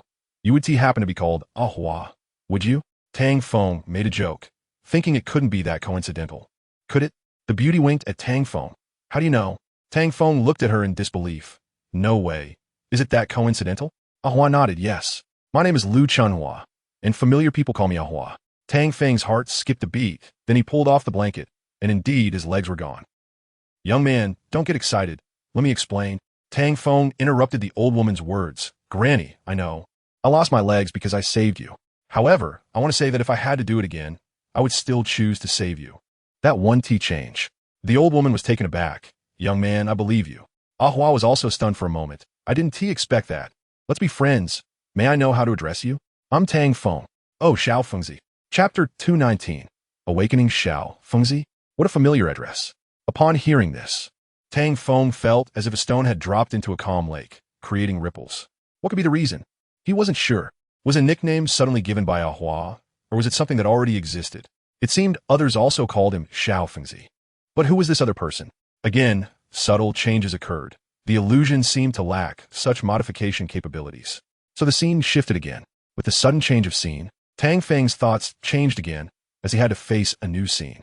Every time Tang Feng had a new question, the background and plot would change, causing him to lose his ability to judge. The same experience occurred, but this time it was clearer and more detailed, as if it was constantly being perfected. Why does it feel like this illusion can update along with my doubts and imagination? It felt like I was creating a dream. Crack! Tang Feng's thoughts were disrupted. A new scene appeared. New things awaited him, making him forget what he had just said and thought. Yes, it was always like this. Due to the new scenes, Tang Feng would forget his previous thoughts. And that feeling was like amnesia. No matter how Tang Feng thought, he couldn't remember. As if he had never had any thoughts at all. The same experiences occurred. Marriage, having children, achieving success, surrounded by children and grandchildren, then dying. The experiences of life reappeared. A repeated life began. This time, he also saved an old woman, and beside her was a young girl named Ahua. The difference was that this Ahua had no hands, which evoked a sense of pity. Ahua. Tang Feng opened his eyes in a daze and immediately looked at Ahua. I just didn't expect that this time Ahua would look like this. Do we know each other? Ahua timidly asked. Hearing this, Tang Feng's heart tightened. Such a Ahua was heart-wrenching. He had 1,000 words to say but couldn't express them, not knowing how to start. Granny, I'm fine. You don't need to worry. Tang Feng looked at the old woman and spoke first. The old woman was taken aback, and Tang Feng continued. Granny, I know my legs. Young man, what are you saying? Granny, I didn't mean to blame you. You don't need to. Young man, isn't that the wrong way around? Wrong way around? Yes. If you hadn't pushed me away, I wouldn't have lost my legs. Granny, what are you? Tang Feng's words came to an abrupt halt as he realized that the person sitting on the hospital bed wasn't him, but the old woman talking to him. He and Ahua were sitting opposite each other. The patient wasn't himself, but that old woman. This bizarre situation felt like a dream. Young man, don't take it to heart. I didn't mean to blame you. You had good intentions. Yes, I had good intentions, but I just made things worse. Tang Feng bitterly smiled in his heart, remembering that if he hadn't pushed the old woman, she wouldn't have had her feet run over by a car and wouldn't have had to have him amputated. And Ahua, as her only relative, couldn't take care of the old woman after losing her hands, and because of his involvement. Granny, I'm sorry, but don't worry, I will take care of you. I won't abandon you. The old woman immediately smiled. Young man, I know you are a good person. You don't need to apologize. Besides, if that car hadn't stopped, I might have already been gone. Accidents are unpredictable. It's fate. Young man, don't be sad. I look at things lightly, but... Tang Feng quickly asked, but what? The old woman said, but I can't let go of Ahua. Tang Feng took the old woman's hands. Granny, don't worry. I will take care of Ahua. As long as I'm here, no one can bully her. The old woman smiled. That's good, that's good.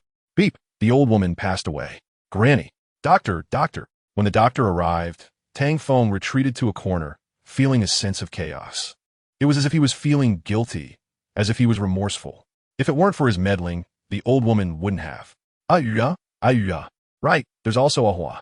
Tang Feng struggled desperately, his gaze wandering, searching for Ahua's figure, and soon found her. At that moment, Ahua was sitting by the door, her eyes vacant, tears glistening and sliding down her cheeks. Ayuya. Tang Feng hurried over, but Ahua did not respond.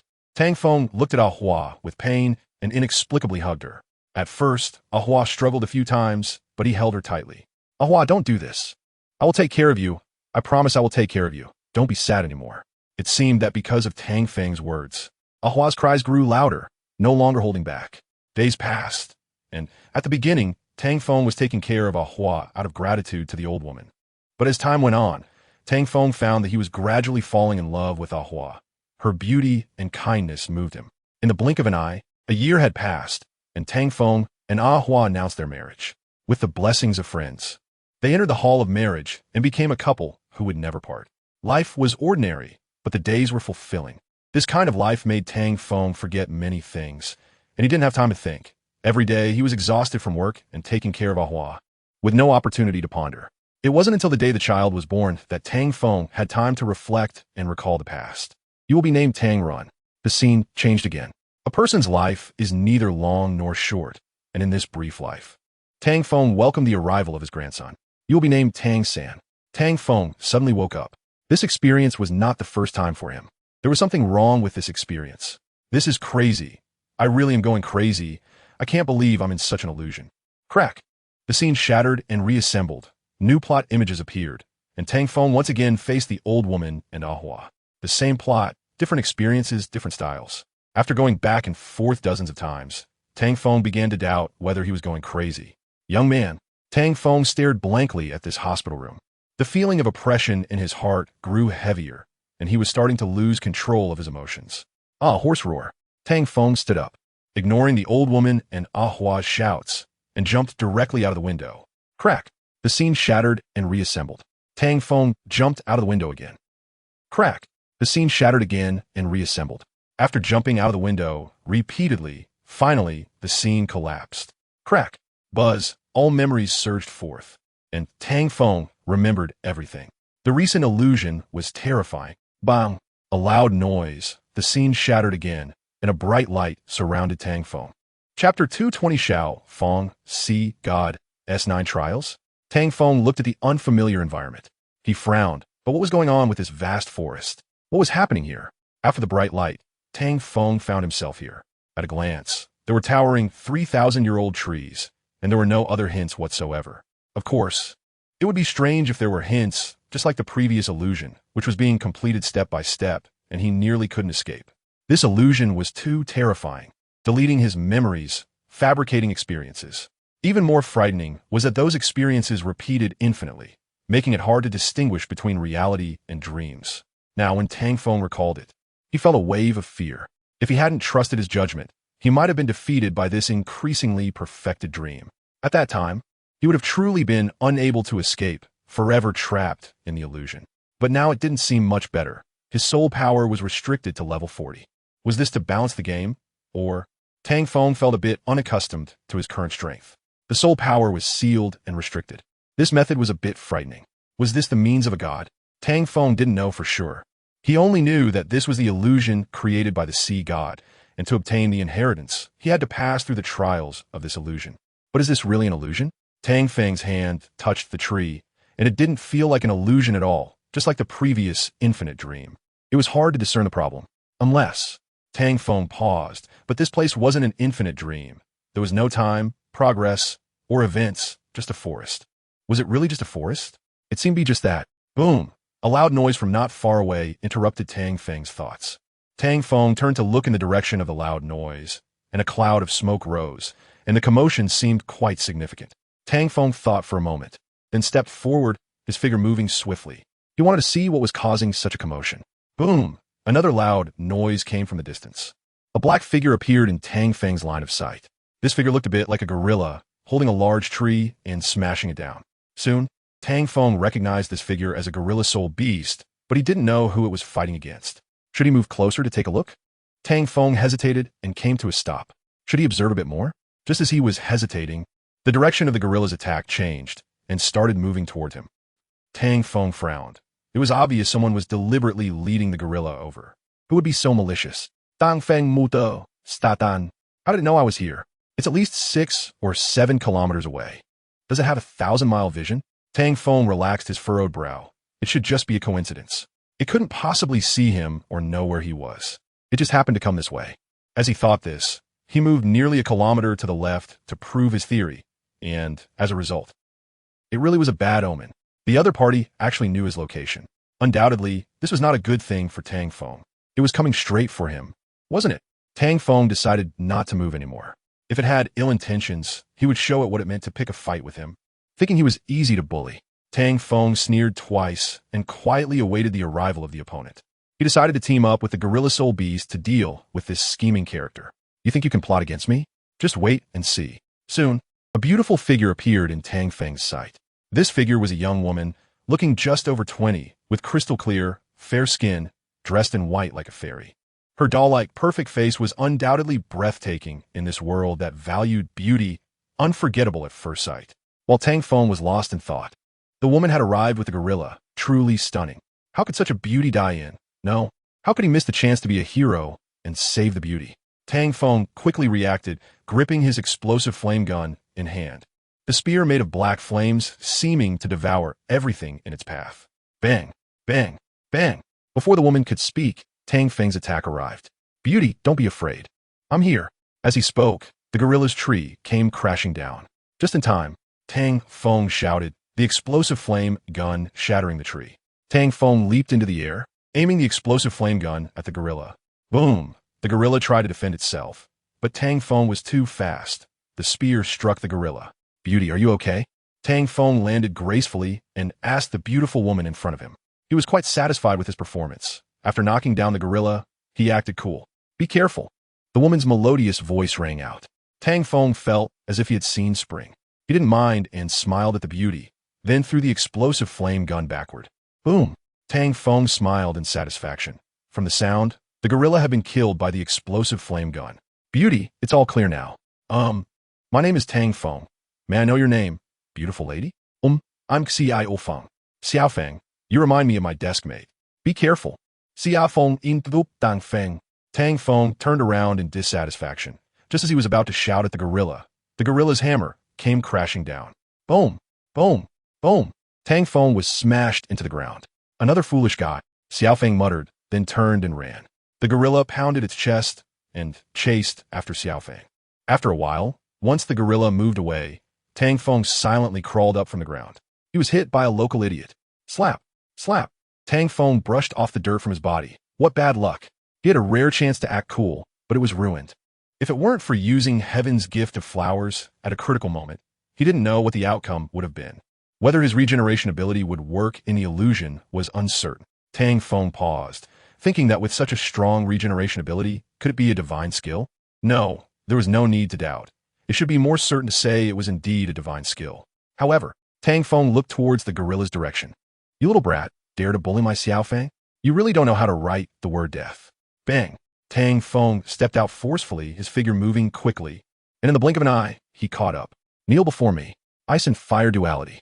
As Tang Feng called out, he unleashed the ice and fire duality towards the gorilla, the two sword energies striking at his joints. Boom! The gorilla fell in response. Xiao Feng, startled by the sound from behind, stopped and turned to look. "This guy isn't dead?"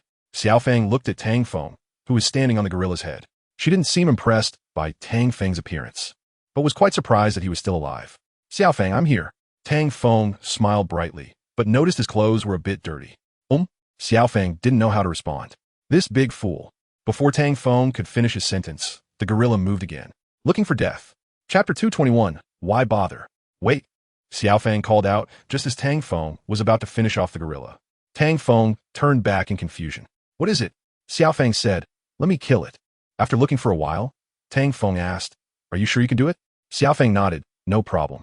Tang Feng didn't say much more. Glancing at the gorilla soul beast, which was already severely injured and unable to harm Xiao Feng. However, he still reminded her, "Be careful." Xiao Feng didn't respond, walking straight towards the gorilla's head, and then, wow, who would have thought Xiao Feng was so ruthless? Inside the gorilla's head. What is she reaching in for? It seems like she's looking for something. This is really strange. What would she be looking for? Tang Feng couldn't understand what Xiao Feng was searching for, almost jumping in after her. "Xiao Feng." Tang Feng couldn't watch any longer. "What are you doing?" "I'm busy," Xiao Feng replied while rummaging around. "What are you looking for? Do you need help?" Tang Feng casually asked. "You don't know?" Xiao Feng countered. "Know what?" Tang Feng asked in confusion. What was he supposed to know? "Got it," Xiao Feng suddenly said. "Got it." Before Tang Feng could react, he heard Xiao Feng nod and stand up, and then he realized she meant she needed his help. Tang Feng looked at Xiao Feng wiping the bloodstains with a handkerchief, feeling that this beauty had a somewhat cold heart. That icy feeling made him think of an unmelting millennium ice.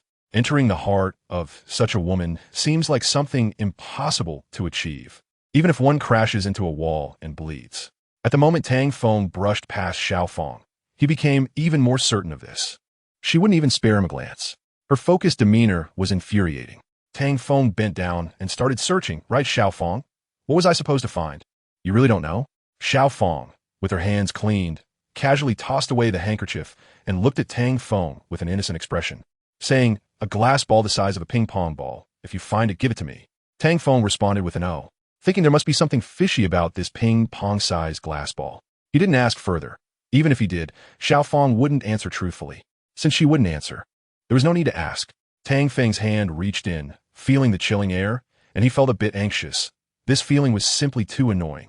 Are you capable or not? If not, I am. Even more annoying was that Xiao Feng actually asked such a question. As a man, Tang Feng wouldn't allow himself to say he couldn't. You really can't do this. Xiao Feng spoke again. Tang Feng's face darkened a bit. He didn't want to please this woman anymore. He wanted to say, if you can, then you do it, but the words wouldn't come out. Go down. It's easier to find things that way, Xiao Feng said, and Tang Feng was a bit taken aback. Down, down? Yes. Xiao Feng nodded, her gaze slightly puzzled, wondering if her words were really that hard to understand. Tang Feng's expression changed again, showing a bit of reluctance. He turned to glance at the indifferent Xiao Feng, feeling that her demeanor was too self-evident. Why the hell do I look like a sweet dog? Tang Feng hesitated for a moment. Men should be straightforward. Are you even still a man? Xiao Feng's words made Tang Feng feel angry. Forget it. If I have to go down, then I will. Splash. Tang Feng jumped down. It didn't feel good at all, while Xiao Feng looked down from above, making him deeply understand the lesson that sweet dogs come to no good end. Fine. It's my own fault for being foolish. I shouldn't have put myself in this situation. Tang Feng shook his head. He wasn't the type to give up halfway. When faced with this matter, he could only choose to continue and find a ping-pong ball first. Hesitating, in the distance, Tang Feng vaguely heard Xiao Feng scolding. At that moment, he really didn't want to continue anymore. Damn it, do you really think I have no temper? Tang Feng wasn't a sweet dog. He just wanted to know Xiao Feng's motives in this strategy, even without Xiao Feng. However, he couldn't deny that Xiao Feng was indeed somewhat attractive. If it weren't for that, he would have made a move on her long ago. Just as Tang Feng was lost in thought, he inadvertently found the ping-pong-sized object. I found it. Tang Feng picked it up. It was a transparent ping-pong ball with a number 9 inside. Give it to me. Before Tang Feng could finish looking, the ping-pong ball was snatched away by Xiao Feng. Only then did Tang Feng realize that the previously reserved Xiao Feng actually disregarded the dirt here and jumped down directly. Tang Feng gafaus thin Xiao Feng. This woman was probably not simple. Tang Feng felt uneasy, but saw Xiao Feng stuffing the ping-pong ball in her mouth, and his eyes widened in shock. A wave of nauseating revulsion rising in his heart. Ugh, ugh, ugh. In the end, Tang Feng couldn't hold back and vomited. After all, he had found the ping-pong ball with his foot, having stepped on it before picking it up. So, this couldn't be blamed on him, and besides, it had been soaking in blood and slime, which was disgusting no matter how you looked at it. Did you see that? After swallowing the ping-pong ball, Xiao Feng looked at Tang Feng coldly. Tang Feng, isn't that obvious? Xiao Feng chuckled coldly. Since you saw what you shouldn't have and know too much, then you can't blame me. Tang Feng vomited for a while, wiped the remaining vomit from the corner of his mouth, and self-mockingly smiled. Huh. Are you going to kill me to silence me? Xiao Feng did not deny it, saying, yes, you and I are competitors. Killing you would reduce the competition. No problem there. Tang Feng laughed. Ha ha ha. As if you could handle me. Don't think just because I don't hit women, you can do as you please? Xiao Feng sneered. I don't care about that. You're as good as dead. If you have the ability, then come and try. Tang Feng provocatively looked at Xiao Feng, no longer acting like a sweet dog, feeling a sense of relief in his heart. Oomph. Xiao Feng coldly snorted. Her figure flashed, quickly approaching Tang Feng. The sharp high heels aimed at his face. Bang! Tang Feng blocked with one hand and threw a punch towards Xiao Feng's face. You're really vicious. Xiao Feng quickly retreated. Thinking that you want to ruin my looks, that thought alone is enough for you to die 100 times. Tang Feng couldn't be bothered to waste words with Zhao Sijuan. With explosive flame gun in hand, he stepped closer to Xiao Feng, the flaming spear continuously coming close to her face. Ah, Xiao Feng was completely furious. Tang Feng's actions were truly despicable. Bang, bang, bang. A series of kicks came down, and the high heels nearly ruined Tang Feng's face. Clearly, under Tang Feng's influence, Xiao Feng also began to retaliate against his face. A fierce battle commenced, with Tang Feng holding on to the mindset of a good man, not fighting with a woman, and after several concessions, he finally gave up on this woman. Tang Feng didn't want to continue fighting with Xiao Feng. He wanted to withdraw, but Xiao Feng had no intention of letting him go, insisting on killing him to silence him. Sai, why go through this? Chapter 222, The Unmatched. Handsome guy, the ruthless and cunning Xiao Feng was no match for Tang Feng and was knocked down after a fierce battle. Are you coming back? Tang Feng looked helplessly at the stunning red figure. I must be blind to think she was beautiful, right? However, when it came time to strike, Tang Feng softened his heart. He didn't deal a fatal blow, which led to several incidents of knocking Xiao Feng down until she was completely subdued. Are you a man? Tang Feng didn't want to answer that question anymore. Xiao Feng glared at Tang Feng fiercely, and seeing that he remained silent made her even more eager to strike again. If it weren't for the fact that she couldn't beat Tang Feng, she would have already made a move. Hey, after a moment, Xiao Feng called out. What? Tang Feng was a bit impatient and didn't want to waste time with Xiao Feng here. I'll tell you the method to clear the level. And we can call it even. How about that? I can guess some of it. Tang Feng shrugged nonchalantly and said, I'm not a petty person. As long as you don't bother me, I won't do anything to you. It must be said that having a good-looking exterior is indeed very important. After all, this is a world that values appearances. The method to clear the level is simple. It's similar to the trials in novels. You need to kill the soul beasts here and then obtain the score orbs. Those with higher scores can clear the level. Xiao Feng tidied up her outfit and combed her messy hair, looking like a refined lady. Tang Feng wasn't interested. It was about what I expected, but I don't want to swallow the score orbs. Xiao Feng. If you keep talking like this, you'll kill the conversation. Xiao Feng shot Tang Feng a glance, speaking as if she liked it. Is this a system prompt? Tang Feng asked curiously, wanting to know if it was a system prompt so he could infer the answer he wanted. Not really, Xiao Feng replied indifferently. Then she added, once you swallow a point pearl, you'll understand. This forest is vast, and the soul beasts here are all your prey to pass the level. Tang Feng, I already said, I won't swallow the point pearl, not even if I die. However, Tang Feng knew he shouldn't be too definitive. No one knows what tomorrow holds or whether he would swallow that point pearl. Xiao Feng smiled and said, at first, I wasn't used to it either, but I gradually got used to it. Of course, I don't like it when others watch me eat and then vomit. Xiao Feng's tone shifted. Her expression darkened as she coldly stared at Tang Feng. Don't look at me like that. Do you think I wanna? Tang Feng shot Xiao Feng a glare. Do you think I would get used to vomiting? Let me tell you I won't. Xiao Feng snorted, not wanting to engage with Tang Feng. What else is there? In the subsequent question and answer, Tang Feng basically understood the situation here. However, without a system prompt, it's a bit intriguing how to pass the level. Tang Feng didn't believe he could trust everything Xiao Feng said, but the matter of the point pearl should be straightforward, as he had vaguely guessed it when he obtained the point pearl. Coupled with Xiao Feng's explanation, it confirmed his suspicion, but the current question is, do I really have to swallow the point pearl? Tang Feng shook his head. Forget it. It's too disgusting to swallow. After Xiao Feng left, Tang Feng thought for a long time and still felt, I can't do it, since I can't swallow it. There's no way to know how to pass this trial, and thus I can't pass. By the way, what will happen if I fail? Will there be a punishment?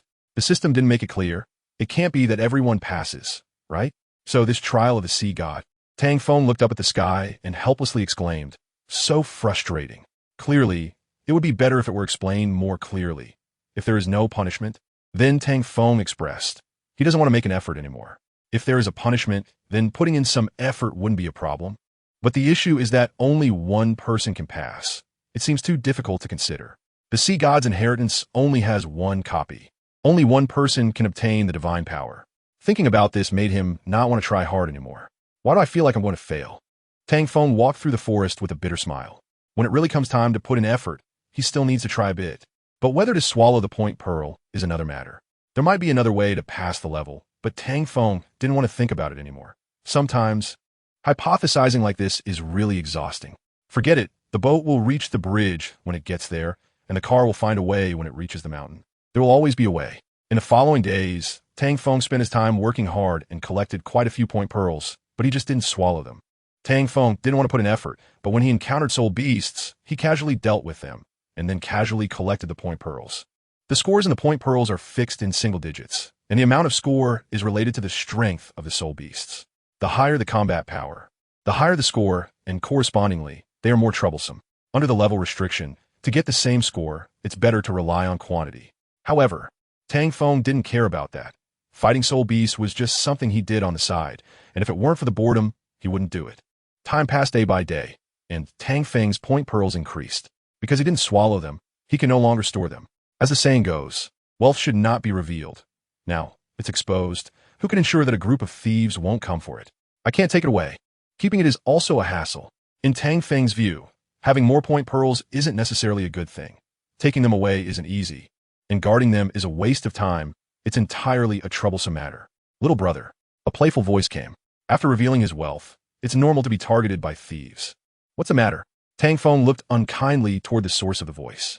Let's discuss something. Tang Feng interrupted coldly. Uncle, you don't look like a good person, so let's skip the pretense of discussing something. Uncle? The other party pointed at himself. I'm just in my early 20s. You call me uncle? Tang Feng. No matter how you look at it, you don't look like you're in your 20s. The other person looked a bit disheveled, with a figure resembling a middle-aged man. People would believe he's 40, yet he claims to be in his early 20s. Even he probably doesn't believe it. The uncle angrily stepped closer, stopping halfway. I know. You're jealous of me, trying to provoke me on purpose. I won't be fooled. Actually, you know in your heart that you don't look as good as me, and you don't have my charm, so that's why. Tang Feng was instantly speechless. His reasoning was too long-winded. And who gave him that confidence and courage? Tang Feng couldn't see any aspect of him that was handsome, looking so ugly and without self-awareness. Small mung bean eyes, short stature, and a bit unkempt. Can this be called handsome? Tang Feng finally understood the meaning of the saying. Those who are shameless are invincible. Indeed, only you aren't embarrassed. The one who feels embarrassed is always others. Chapter 223. Handsome guy's instant deflation. Did the uncle finish speaking? Tang Feng shook his head helplessly, truly unsure where the other party's confidence came from. A mysterious confidence. Does he never look in a mirror? All right, this joke isn't funny at all. How many times have I said it? Don't call me uncle. The uncle yelled, his small, angry eyes looking like they wanted to eat people. All right, uncle, no problem, uncle. Tang Feng nodded vigorously, looking very serious, but his tone was a bit perfunctory.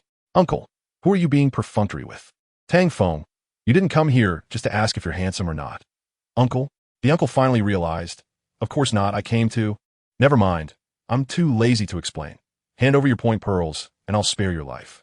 Tang Feng looked shocked and said with a grin. Oh, so I should thank you then? The uncle nodded seriously. That's a must. I've shown great mercy by letting you go. Shouldn't you be grateful to me? Tang Feng sneered coldly. Really grateful to you, right? Are you cursing me? The uncle got angry. Cursing is fine, but cursing me is not allowed. I've decided that even if you save me, I won't let you go. At least I won't let you walk away unscathed. It's inevitable that I'll cripple your legs. Tang Feng patted his chest, sounding really scared. Should I thank you again for your mercy? The uncle looked self-righteous. That's a must. Tang Feng rolled his eyes, silently gesturing with one finger. What exactly gives him such confidence? The uncle angrily said, You little brat. How dare you be so ungrateful? I think you're like a lantern in a toilet, looking for shit, right? Tang Feng shrugged. Enough with the nonsense. Don't you know that supporting roles die from talking too much? Are you here to rob or to act tough? Tang Feng's words made sense, and the uncle felt it was reasonable, but at the same time, his face darkened. You're the supporting role. Your whole family is supporting roles. I am the main. That's right, you're just a pig. An unharmonious voice rang out. It wasn't Tang Feng who spoke, and the voice was a bit harsh. Who? Who the hell are you? Come out and say that again. I said, you're a pig. A figure stepped out from the left. I see you're looking for shit. The uncle's angry roar abruptly stopped. Fat pig, go ahead and yell, continue. As a figure appeared, nearly 20 people followed behind him.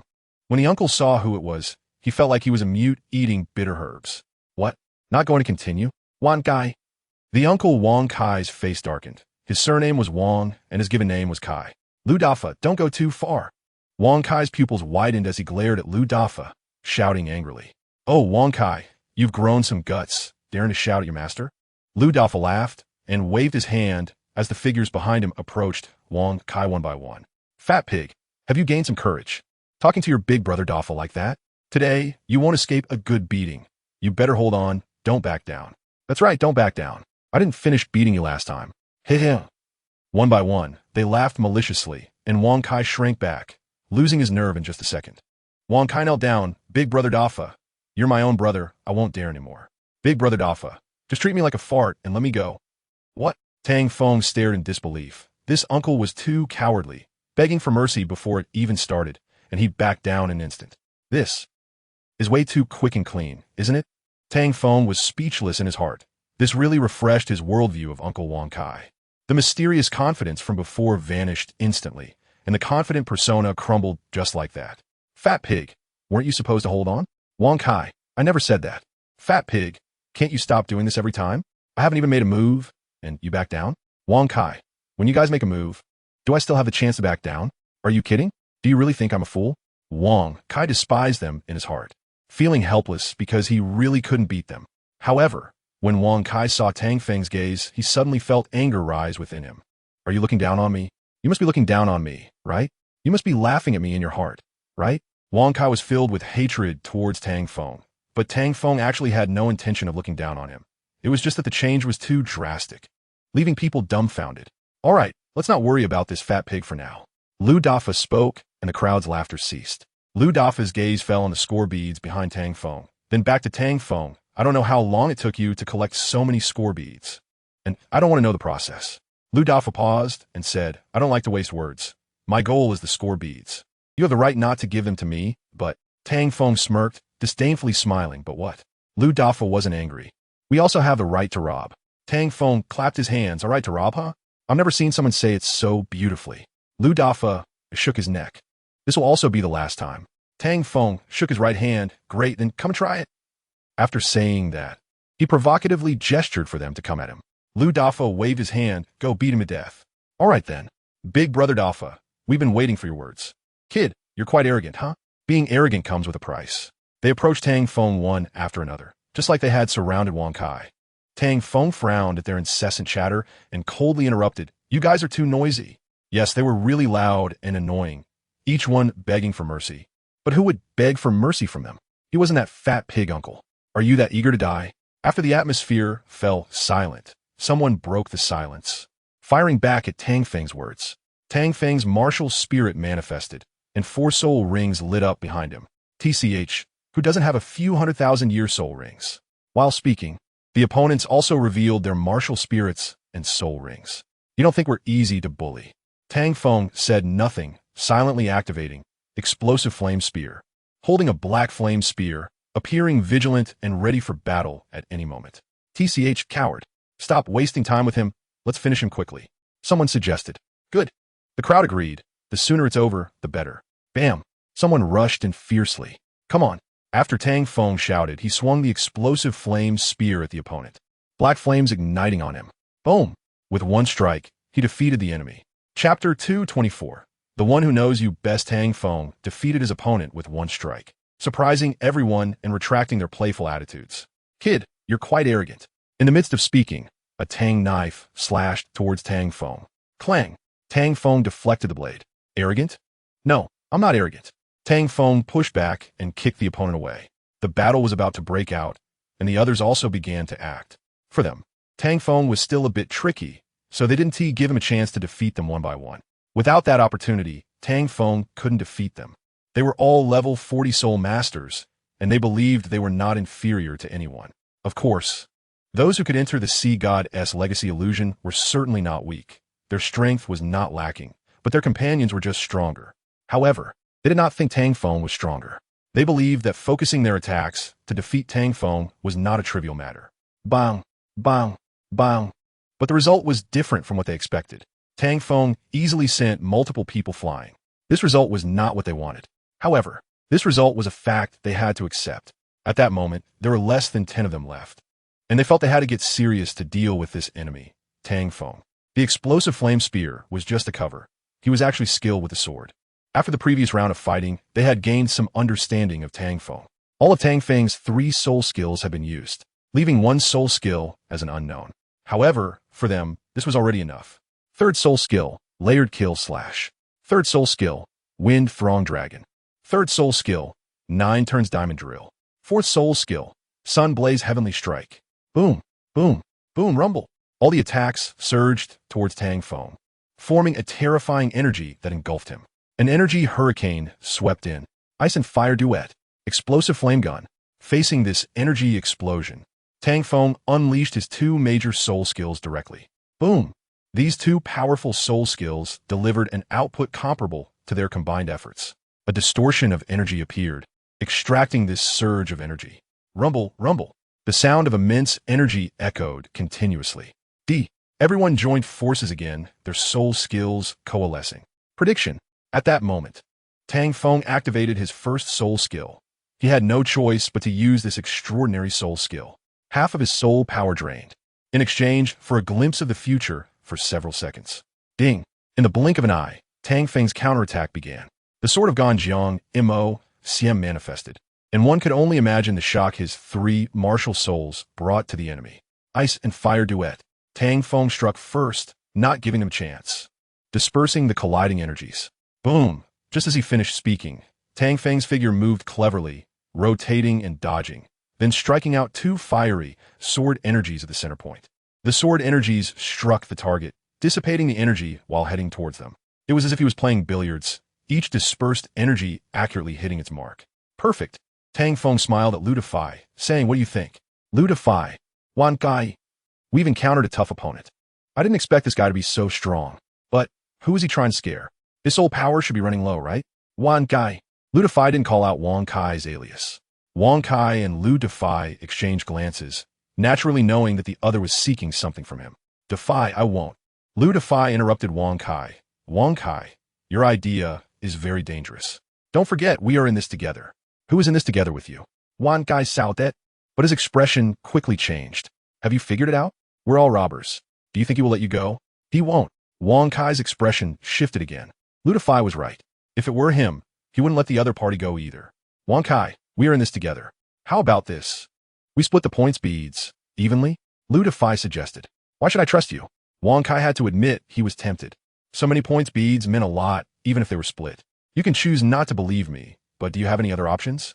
Ludify smiled, seeming to see through Wang Kai. Wang Kai was reluctant. "I can wait."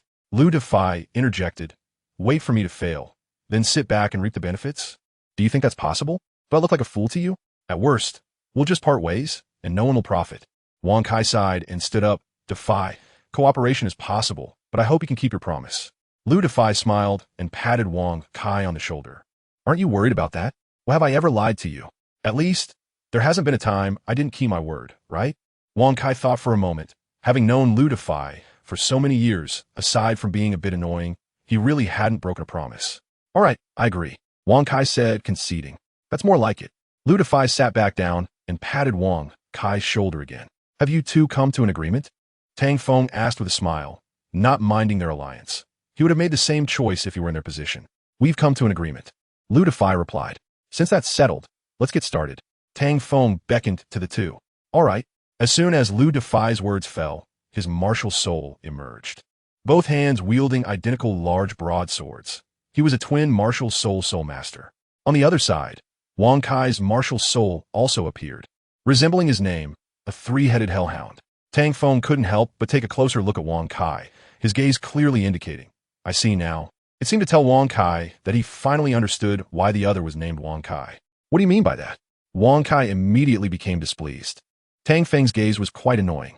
Ludify sighed. "Wang Kai, some things are better left unclear. As long as you understand in your heart, it's fine. If you keep pressing." Ludify's words trailed off, and Wang Kai paused, helplessly saying, "I understand, I know, but..." Ludify looked at Wang Kai, who seemed hesitant to speak. "All right, brother, you don't need to say more. I understand." Wang Kai was taken aback. "You understand?" Ludify nodded. "The one who knows you best is always your enemy." Wang Kai was stunned again, then exchanged a knowing smile with Ludify. "Yes, the one who knows you best is always your enemy. Have you figured it out?" Ludify asked. "I understand." Wang Kai deeply. Ludify. "Then let's begin. Let him see our combo." Wang Kai nodded. "Okay, no problem." Tang Feng was unconcerned. Even if they teamed up, they wouldn't be his match because they would never guess whether the enemy before them was a person or a soul beast. Ludify and Wang Kai. What does that mean? Chapter 225. I can't die yet. Tang Feng saw them chatting happily and refused to be outdone. He directly stated a big truth, but they perceived it as him trying to be mysterious. Looking all mysterious was quite annoying, wasn't it? Tang Feng smiled mysteriously. "You don't know, do you? It doesn't matter. You'll understand soon enough." How soon that would be, he didn't specify. "I know, Lord." Ludify's temper wasn't great, and since Tang Feng had defeated his subordinates, he would have acted already if not for wanting to secure victory. Now that Wang Kai had agreed to team up, there was no need to hold back any longer. Upon hearing Tang Feng's words, he immediately gripped his dual swords and attacked. Hellfire. As Ludify charged at Tang Feng, Wang Kai didn't fall behind, supporting Ludify from behind. Hellfire was thrown out like fireballs. Bang, bang, bang. Wang Kai's fireballs were notably dense. A series of fireballs provided cover for Ludify, enough to give Tang Feng a headache for a while. Boom! Tang Feng bounced forcefully, swaying left and right. However, These fireballs were relentless, seemingly guided, chasing after Tang Feng. He dodged several times, and shortly after, Lu Defy's dual sword attack followed. The two large broad swords roared with power, slicing through the air with loud cracks. Clang, clang, clang. Sparks flew. Tang Feng's Ganjiang MOCS sword was also formidable. While his swordsmanship wasn't proficient, his quick reactions allowed him to cope with Lu Defy's successive slashes. Your swordsmanship is quite good, Lu Dafa, who has been unable to break through for a long time, said with admiration. Is that so? Tang Feng chuckled lightly and replied. But unfortunately, I don't know swordsmanship. Lu Dafa. That was a bit hurtful. Lu Dafa has loved dual blades since childhood, and his swordsmanship has been honed from watching TV, gradually reaching a master level. He couldn't believe that Tang Feng, who claimed not to know swordsmanship, was able to block his blade techniques. Lu Dafa would rather think Tang Feng was lying to him. That would be better than the current situation, which was quite hurtful.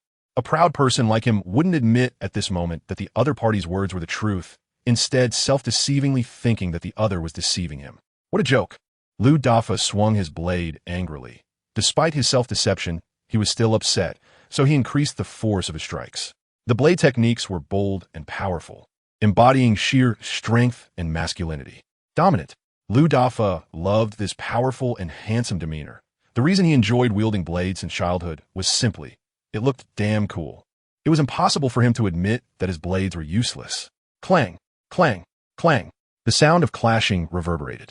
Lu Dafa's blade was quick, precise, fierce, and powerful.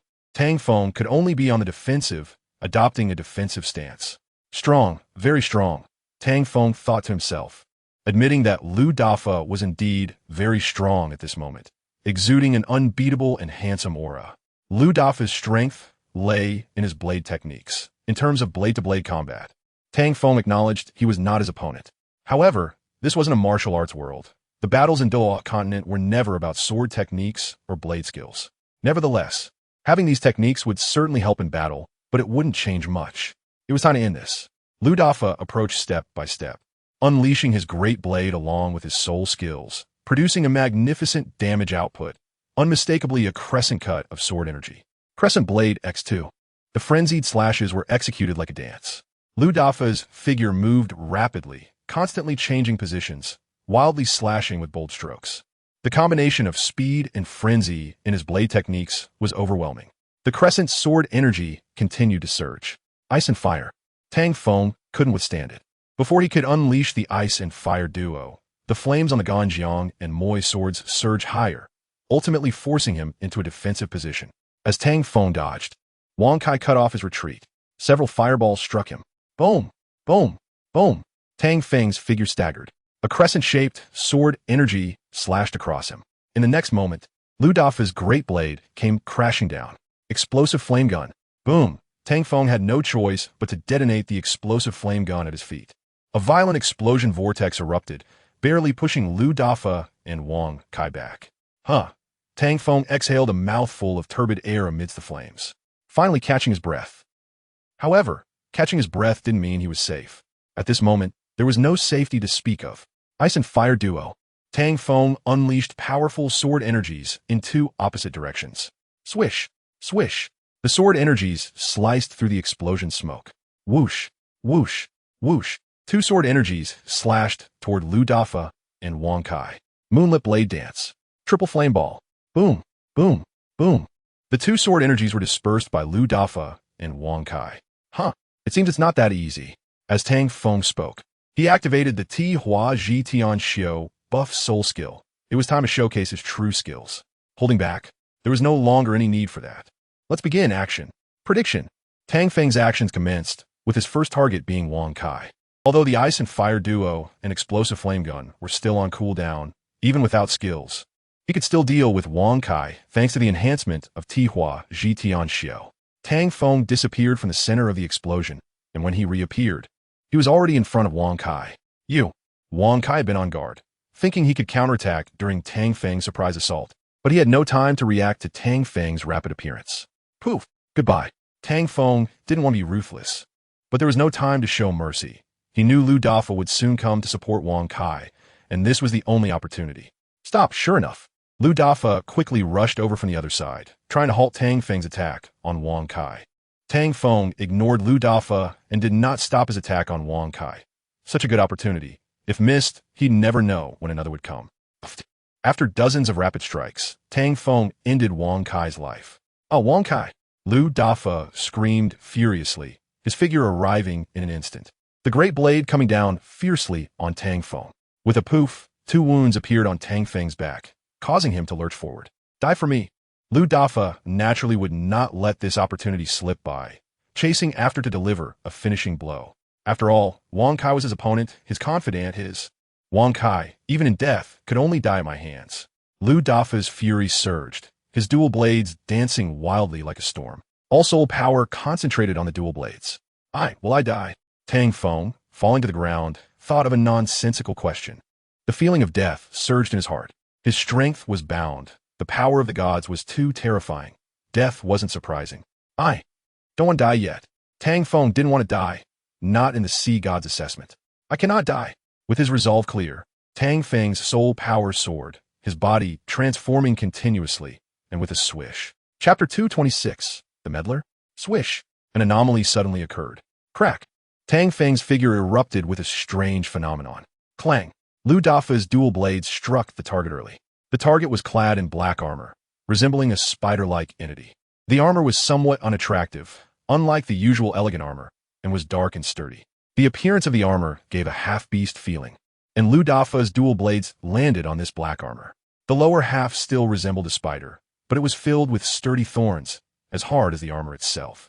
Overall, it looked a bit like BeatsYoung after her martial soul manifested, but the difference was that his hands wielded one hot and one cold Ganjiang and Moi sword, along with differently styled armor. This was Tang Feng's soul beast form, the human-faced sword emperor. Little friend, do you have many question marks? Lu Dafa felt a bit overwhelmed. How could Tang Feng transform into this form? Was this the martial soul true form? It shouldn't be. Wasn't it said that only 4 skills could be used? Hey, damn it, is he cheating? Is this cheating? Lu Dafa continuously complained in his heart. What else could describe this besides cheating? Tang Feng smiled at Lu Dafa, his laughter a bit mischievous and a bit wicked. He had almost turned the situation into a disaster, but now it was fine. Let us see how long you can keep bouncing around. You're cheating. Lu Dafa couldn't hold back any longer and shouted out his thoughts. You can too. Tang Feng smirked disdainfully. Yes, he was cheating. What could Lu Dafa do about it? Report him? If reporting worked. And besides, who would he report to? You. Lu Dafa glared at Tang Feng with gritted teeth, furious. What about me?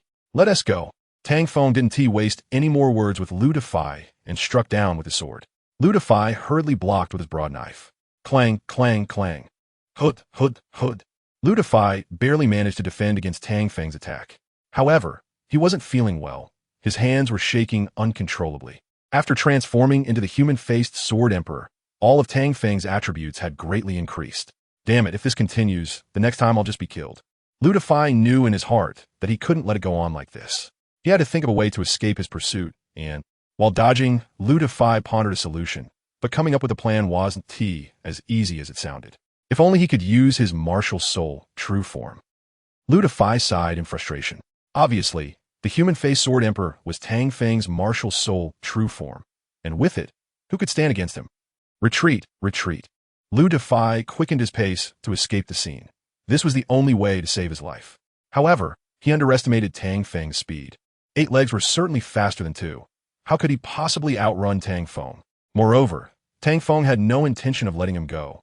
After being bullied just now, he had to repay Lu Dafa in kind and give him a good show. Look at my sword. Tang Feng reminded him kindly while pursuing, the sword energy unrelenting, striking towards Lu Dafa from front and back. Lu Dafa didn't look back, running as fast as he could. Anyone who turned back was a fool. Getting away was the only hard truth. Bang, bang, bang. The fiery sword energy chased closely behind. Lu Dafa seemed to have eyes on his back, bending down and rolling to dodge, then continued running while changing direction. Lu Dafa's movements were seamless, executed without hesitation, skillful enough to be heart-wrenching. Trying to escape? Not that easy. Tang Feng abruptly drifted and turned, his silver blade approaching Lu Dafa. Buzz! Lu Dafa dodged Tang Feng's attack again and accelerated forward. Tang Feng was momentarily stunned. That drifting sword should have hit Lu Defy, yet he still managed to evade it. This was interesting. Unfortunately, in the state of the human-faced Sword Emperor, he couldn't use soul skills. Otherwise, a single prediction would make it impossible for him to escape. But it didn't matter. If he focused a bit more, Lu Defy wouldn't be able to run away. Tang Feng decided to stop playing, casting aside the idea of tit for tat, and prepared to deliver the final blow to Lu Defy. Whoosh, whoosh, whoosh. Tang Feng's speed increased, and with the help of Spider Silk, he quickly caught up with Lu Defy, landing in front of him. The game of cat and mouse ends here. Tang Feng looked coldly at Lu Defy. Lu Defy stared at Tang Feng. He naturally didn't want the game to end. He was about to. Whoosh.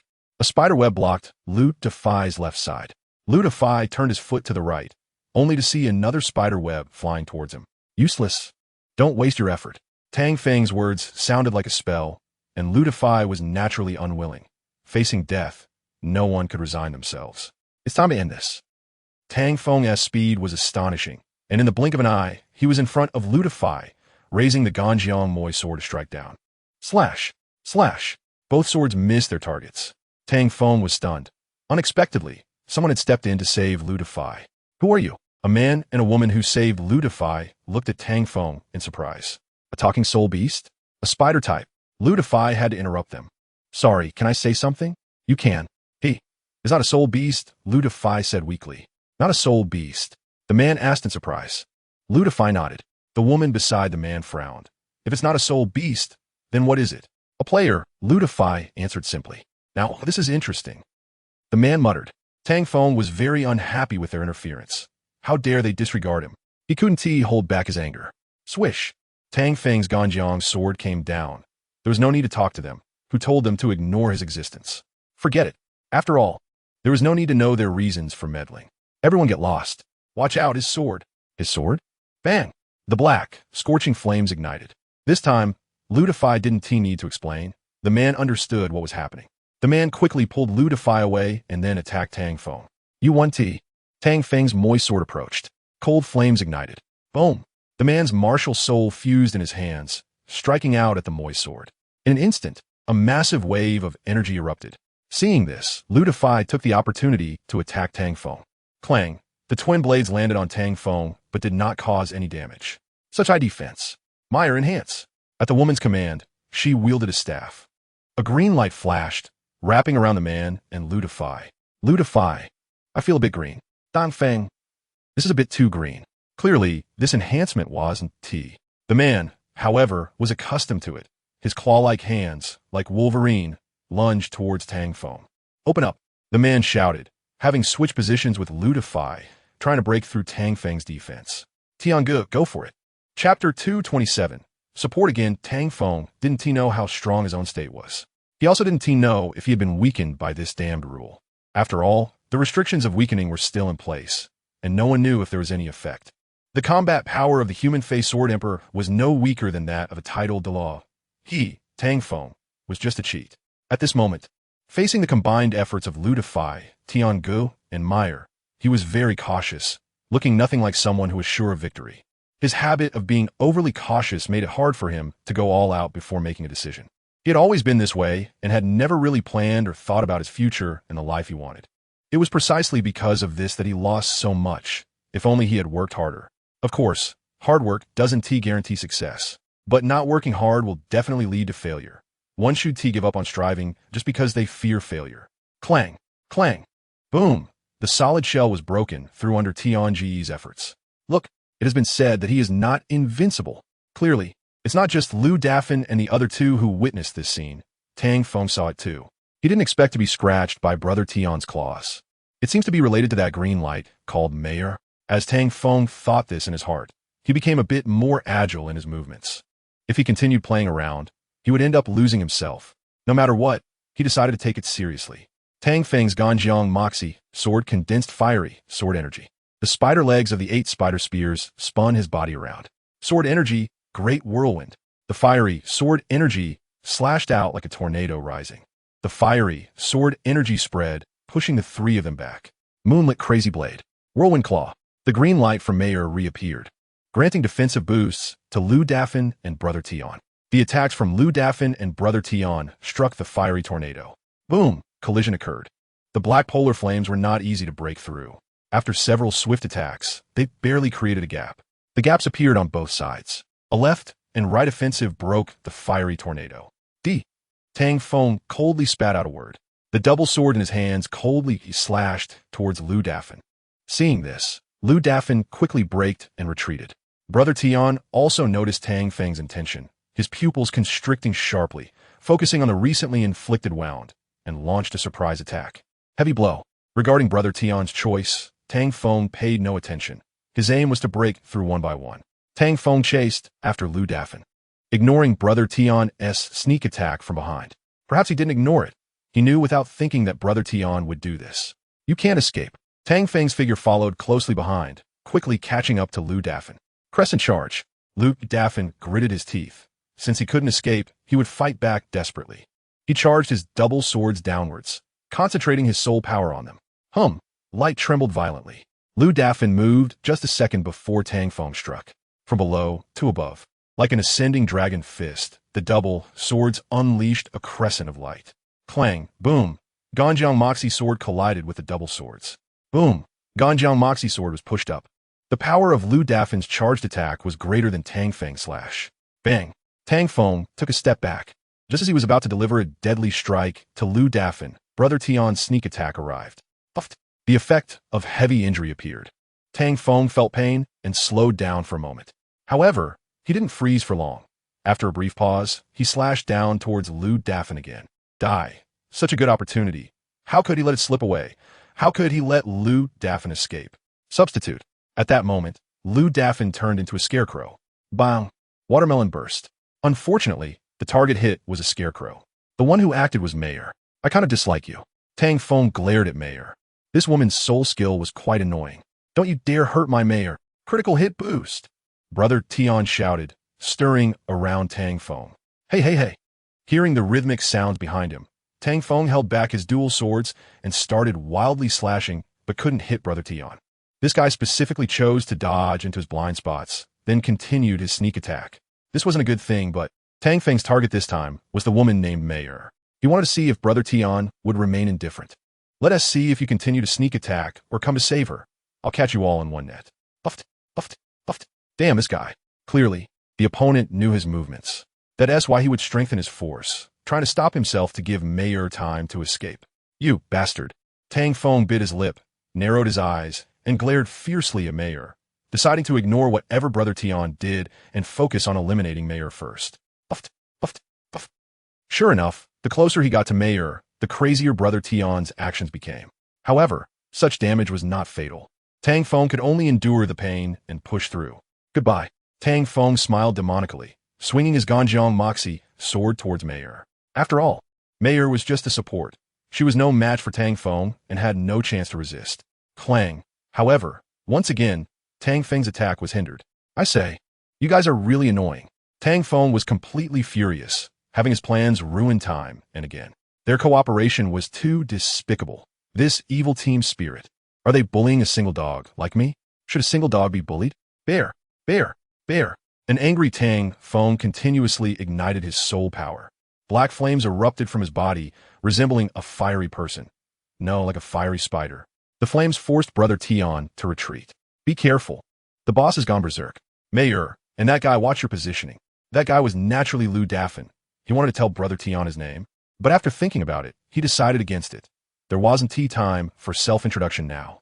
Lu Dafan followed Brother Tian's commands and coordinated to attack Tang Feng. Taking him down was just a matter of time. It should have been like this, but my hand. Lu Dafan cried out in pain. Not expecting Tang Feng's figure to be so elusive. He had followed Brother Tian's instructions, but still had his left hand severed. I'll fight you. Don't lose the rhythm. Mayor, heal him. Lu Dafan was furious, but had no choice. In the face of the berserk Tang Feng, he could only listen to Brother Tian. After all, relying solely on his own strength was not enough to turn the tide. A fierce battle continued, and their struggle against Tang Feng reached a heated stage. Brother Tian's commands began to lose effectiveness. Do you need help? Just when Brother Tian was at a loss for how to resolve the situation, a voice came from behind. Need help? Or not? The opponent provided their choice. Brother Tian knew that they could completely remain silent, only waiting for his defeat. What are your conditions? The points or belongs to me? As expected, just as he thought, their aim was the points orb. Deal. However, did he have other options? Brother Tian agreed. Chapter 228, another one. Tang Feng was not feeling well. One after another, they appeared, ruining his good plans. He could hardly feel good about it.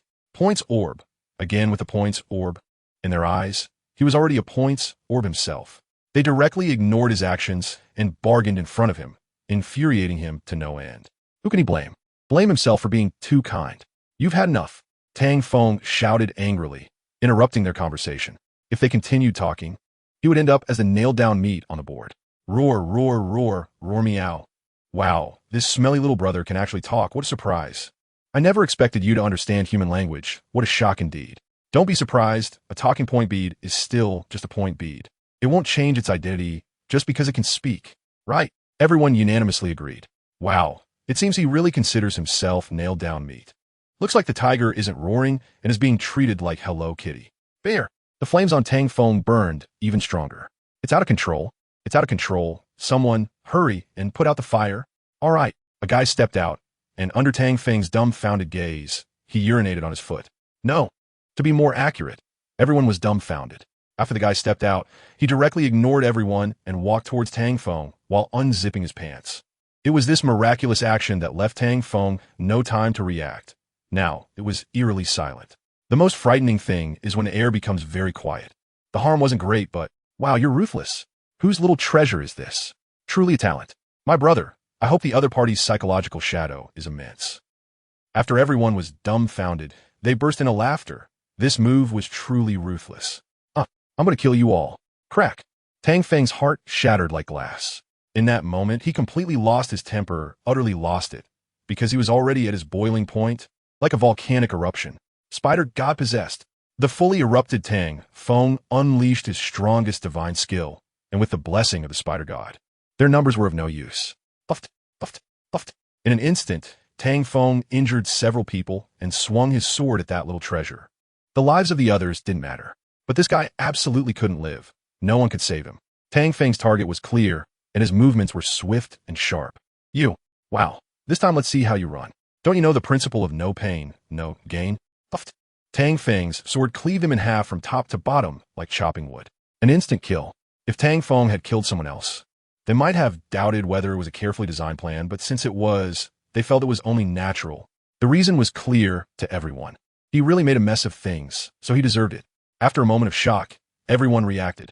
They weren't there to feel sentimental, but to bring Tang Feng to justice. What the reasoning was, what the principles were, didn't matter because Tang Feng was their enemy. He was the point B they wanted. However, not everyone thought that way. Lu Dafa, upon seeing Tang Feng's transformation, began to feel scared. Only Lu Dafa was frightened. The others didn't take it seriously. After all, they had a lot of people. The newly joined reinforcements numbered no less than 30. It was quite a decent force. Mayor, give everyone a status boost. Tiangu told Mayor to boost the status of others, so they could break through Tang Feng's defenses. Lu Dafa sneered at this. It wasn't that he wanted to boost others' morale at his own expense, but the reality wasn't that simple. Even if they boosted their status, they couldn't be a match. When Tang Feng erupted in anger, Lu Dafa clearly heard him roar the words Spider God possessed. This wasn't just a casual shout. From Tang Feng's various enhancements, it was genuine Spider God possession, not to mention his appearance. Puffed, puffed, puff. In the fierce battle, they were the only ones getting hurt. Tang Feng's sword, Ganjiang Moe, kept swinging.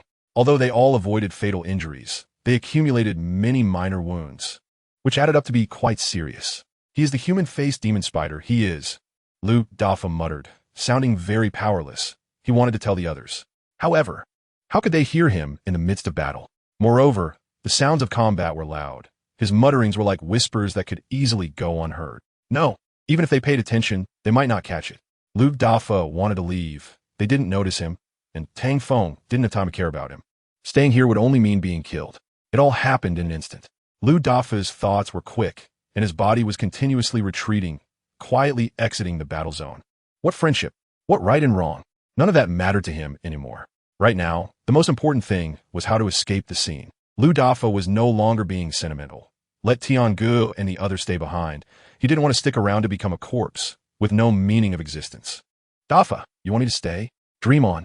Lu Dafa left without looking back, thinking Tiange wanted him to stay and fight. But unexpectedly, the result was the opposite. Tiange wanted to say, "I told you to be careful. Why didn't you let me finish?" Tiange shook his head helplessly.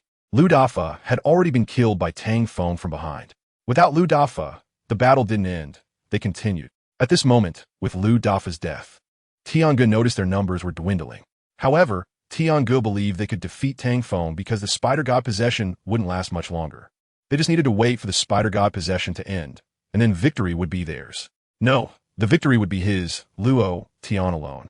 Tiange's thoughts were simple. The others' thoughts weren't complicated either. They all wanted to exhaust Tang Feng's Spider God possession time, and then reap the benefits. Kill, however, just as the battle seemed to be ending, another group arrived. The cry to kill came from a woman. For some reason, everyone was not angry. Perhaps it was because of her sweet appearance. "It's you, the Tang Feng who killed that guy," and Lu Dafa had calmed down a lot.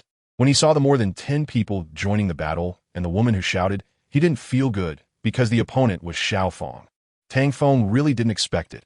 He never thought it would turn out like this. Forget it, it's time to end it. Tang Feng Sai Yin Wai Li. He had already been merciful towards Xiao Feng, and now he wouldn't hold back, sighing because she was challenging his bottom line. Chapter 229, Satan. Who says I'm a good person? Ding. Due to player-related factors, the Sea God inheritance illusion has malfunctioned, and the illusion is expelling you. Ding. Devouring successful. Congratulations, you have obtained. Ding.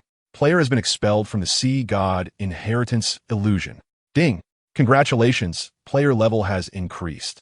The notifications kept coming. Tang Feng silently gazed at the sky, feeling that he hadn't done anything wrong. So why was the system? No. Why was the Sea God's inheritance illusion rejecting him? Tang Feng killed all the participants in the assessment. He hadn't wanted to do it, but every time it came to a critical moment, a group of people would jump out to sabotage him. What could he do? What could he do? He was starting to suspect that the Sea God was behind this, deliberately arranging it. Is there any other explanation? No, there isn't. Tang Feng scornfully looked at the Sea God, reasoning that they shouldn't be his opponents and should have passed the inheritance to him. So, the Sea God's actions were completely biased, thinking he wasn't human. Damn it, you're the one who's not human. Damn it. He pointed a finger and carefully looked around. He was still on Sea God Island, which was still occupied by demons, and the battle had not yet stopped. After complaining about the Sea God, Tang Feng seriously said, "It seems that the mission to save Sea God Island can only be accomplished by me. This arduous and heavy task can only be completed by someone like me. Wait, I seem to have forgotten something." After casually killing a demon, he suddenly realized, "Oh no, Sea God, just wait for me. Your inheritance. Forget it, complaining is useless." Once again, it was a hell-level start. Tang San was possessed by Satan. And if I don't defeat Satan, I won't be able to save Tang San. Damn it, why is this curse system task-binding me? Tang Feng wanted to, so he could live carefree and freely, not like now, being played by the system everywhere. He had complained a lot about the system, the tasks, and other players, but no one knew how it would all collapse. However, now he finally arrived at Sea God Island, thinking there would be some changes, but who knew Satan would appear. The 8-headed serpent was somewhat acceptable. At least he knew its origins and the process, but what about Satan? The appearance of Satan and the arrival of demons. What was going on? Tang Feng couldn't figure out, and what puzzled him even more was why Satan possessed Tang San. Tang San couldn't possibly be the one summoning Satan, and Satan couldn't be a player, so the question arose, who was behind this? If it wasn't man-made, how could the scene occur? What he feared most was that the mastermind was even more terrifying than Satan. In the end, it was still troublesome Douluo continent. Or is it that this isn't Douluo continent? While searching for Satan's figure, Tang Feng dealt with the attacking demons. Dealing with these demons was simple. No matter how strong they couldn't be stronger than Lucifer. For Tang Feng, it was just a piece of cake. Bang, bang, bang. Tang Feng swung his sword and blew them up, with no challenge at all. However, for others, it wasn't so simple and easy. Little Fengzi. A cheerful voice came from behind. After casually slaying a demon beside him, Tang Feng turned around and nodded to the other party. The newcomer was a beautiful woman. Her figure ethereal, like a fairy descending to earth, making her hard to grasp. "Xiao Jun, please behave." The other party lunged at him, but was dodged by Tang Feng. Just a hug. This beautiful woman was none other than Zhao Sijun, who had come with Tang Feng. Or rather, she was Tang Feng's Shikigami. Because of this relationship, she sensed his presence as soon as he came out and hurried over. That's how the previous scene occurred. Please behave. Tang Feng stepped back, not giving Zhao Sijun a chance. Why? Zhao Sijun stomped her foot. No reason. Tang Feng shook his head and continued, if I have to say, I'm not in the mood for this right now. So please don't make a fuss, okay? Zhao Sijun resolutely shook her head. No. Tang Feng. Tang Feng turned and left. There was nothing left to say to Zhao Sijun. He missed the aloof Zhao Sijun from before. He didn't know why she had changed like this. Little Fengzi. Zhao Sijun circled around Tang Feng, whose face grew darker. He felt like Zhao Sijun was like a fly buzzing nonstop, and he understood why the senior brother had such mixed feelings towards his master. If she could just stop buzzing for a while, it would be a great kindness. Tang Feng's face was not looking good. He couldn't stand Zhao Sijun anymore. He wanted to. Oh, such a loving couple, still in the mood for romance at this time. Suddenly, a teasing voice came from in front of Tang Feng. It's you. Tang Feng looked up, and Zhao Sijun also quieted down. It's me. The person sat on 5 corpses, which are the 5 titled Douluos who had been arguing earlier. They had been unable to find a way into the sea god's inheritance illusion and accidentally attacked him while slaughtering demons, resulting in their annihilation. Satan. Tang Feng coldly uttered 2 words. No need to be so polite. After all, we're old acquaintances. Satan smiled, not taking Tang Feng seriously. What do you want? Tang Feng gritted his teeth and asked. Nothing much, just bored. Satan thought for a moment and answered truthfully. I don't believe you. Tang Feng naturally didn't believe him. Hey. Satan laughed without speaking. He was telling the truth, and there was nothing he could do if others didn't believe him. All right, stop shouting. If you want to leave, hurry up while I'm still in a good mood. Who do you look down on? Either leave or die. You choose. You. Satan smiled fixedly. Tang Feng couldn't get the words out. He admitted he was afraid. His heart was trembling. The threat Satan posed to him was too great, which was not a good thing. Xiaojun. Tang Feng fell silent for a while, withdrawing his gaze from Satan and said in a deep voice, Little Fengzi, this time Tang Feng interrupted sternly. You should go. Being here will only affect my performance. Your attacks won't have any effect on him. Zhao Sijun desperately shook her head, saying no, but Tang Feng ignored her and coldly uttered a word. Leave. Zhao Sijun's eyes glistened with tears, but Satan clapped his hands and said, What a deep affection. Tang Feng glared angrily at Satan, who patted his chest, saying, Do I have to do this? I'll make it happen for you. Who told me I'm a good person? Tang Feng. Zhao Sijun. Chapter 230. Are demons honest? Satan actually said he was a good person. Is this a joke? And a cold joke at that?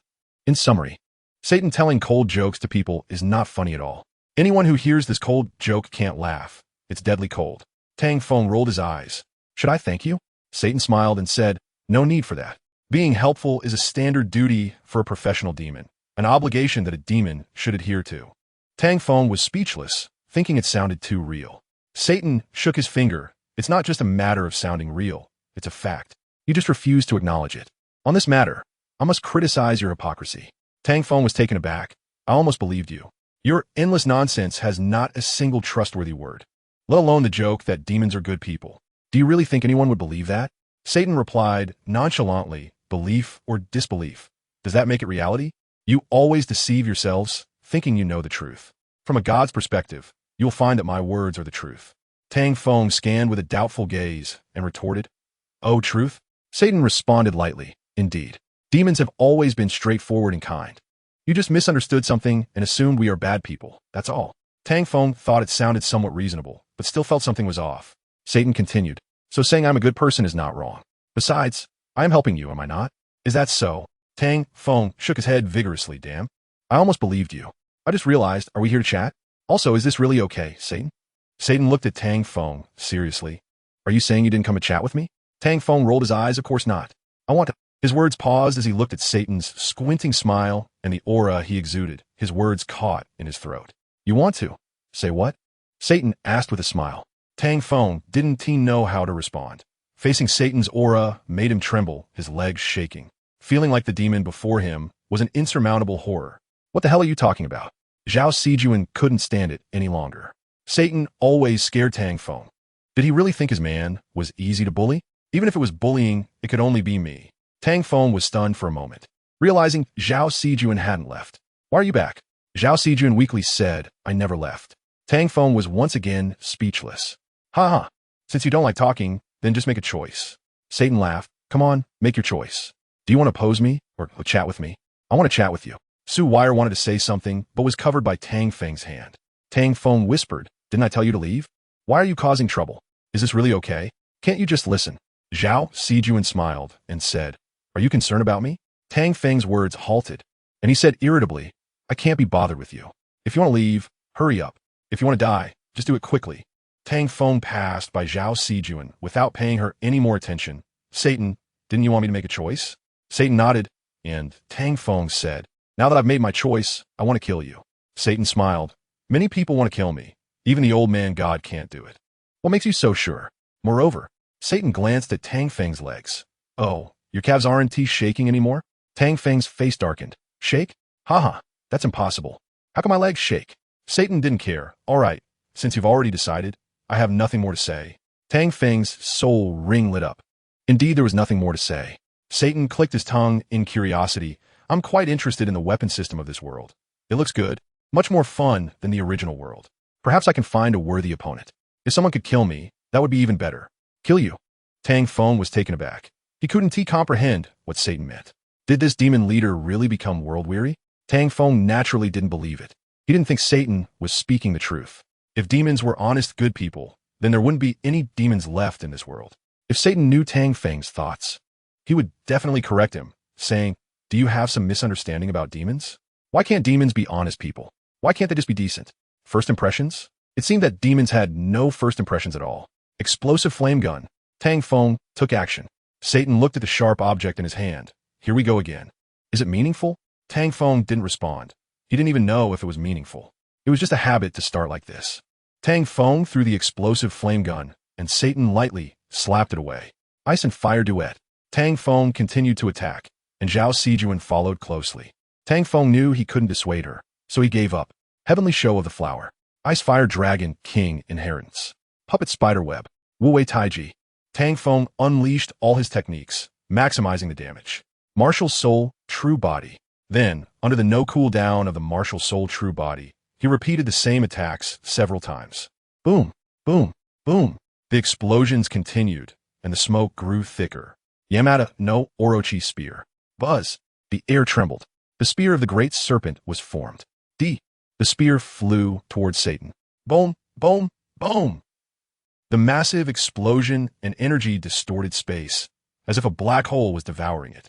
Then this energy erupted, terrifying like a volcanic eruption.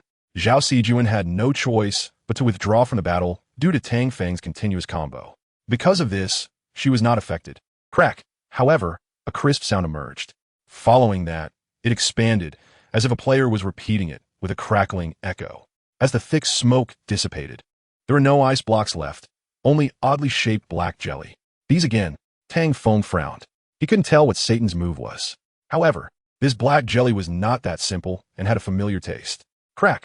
Suddenly, the black jelly fell and then shattered, revealing a fallen angel in front of Tang Feng. Crack. Then, one after another fell and broke free from their cocoons. What is going on?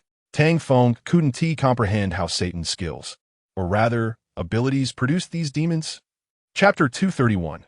Time Stop and the Soul Ring of Yamada no Orochi. The black jelly-like substance, seemingly a black translucent frozen jelly, fell to the ground after condensing into a sphere, and a fallen angel appeared from it. It was as if it were a machine for creating demon avatars. A mass production type. Satan's ability was just part of the black jelly. The changes of this jelly itself were already numerous and varied, such as the viscous liquid attached to it, which was this black jelly. Tang Feng always felt that these black jellies were somewhat familiar, but he couldn't pinpoint where he had seen them before. It was hard to say whether they even existed previously. After all, Tang Feng hadn't encountered many things, and the only thing that resembled the black jelly was venom from the movies, but this was not venom, it was Satan. That's the impression he had, and for now, he couldn't think of anything else. He wasn't sure if there was any connection between the two, but it probably didn't matter. However, now was not the time to consider whether there was a relationship between Satan and Venom, even if there was some sort of connection. If someone said Venom was a clone or son of Satan, Tang Feng would believe it. Of course, he didn't want to delve too deeply into their complicated relationship. His imagination was running wild, but he felt it was too much to handle. Nevertheless, no matter how convoluted it wouldn't solve the problem of these fallen angels. Just as he was thinking, Tang Feng's mind was racing with suspicions about Satan, and his actions were not delayed at all. Time stop.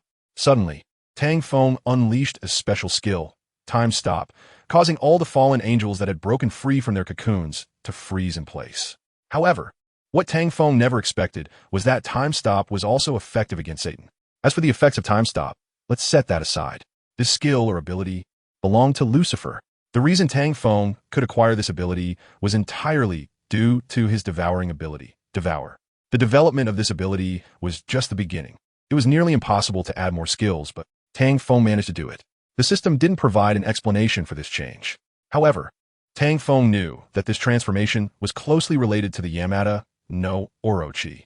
Perhaps the soul ring of Yamada no Orochi had something to do with the enhancement of growth.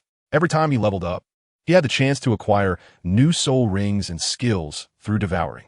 The new soul rings would overlap with the soul rings of Yamada no Orochi, as if there were no changes, yet continuously enhancing Yamada no Orochi's soul ring.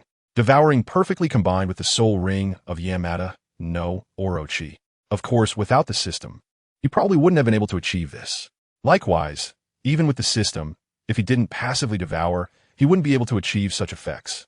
It could be said that if he wanted to become a god, he needed to completely fill the soul ring of Yamada no Orochi and then evolve into a new soul ring. Of course, all of this was just Tang Feng's speculation.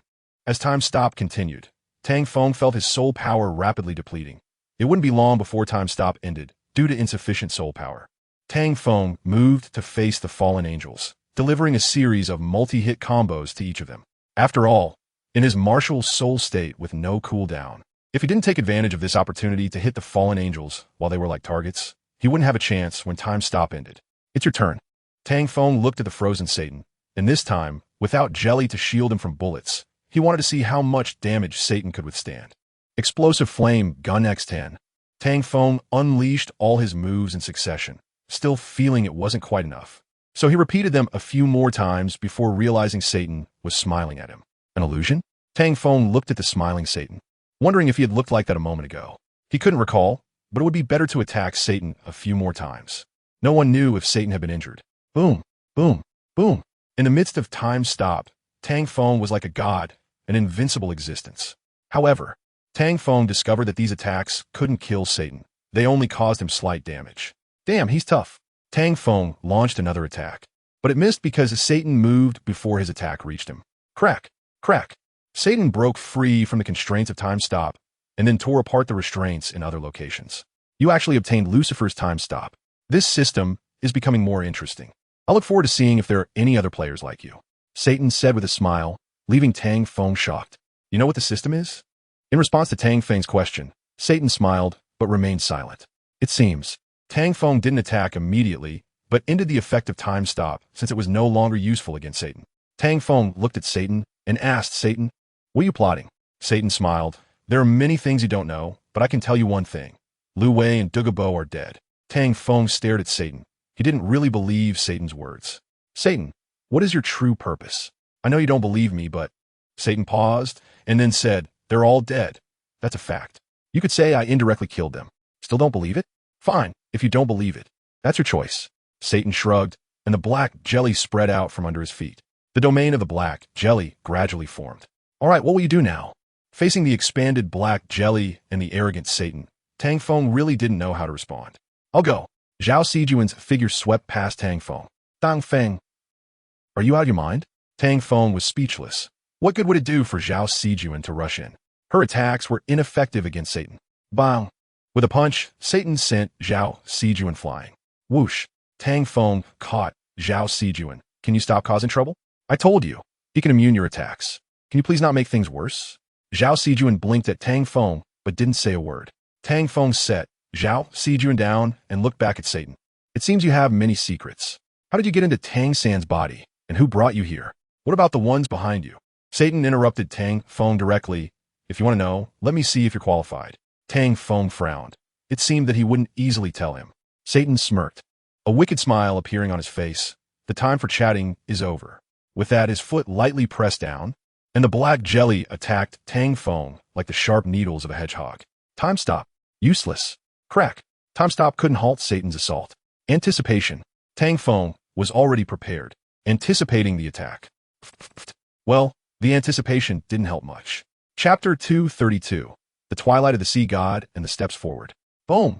The ground shook and trembled. The sound like a landslide erupted, and cracks appeared in the ground.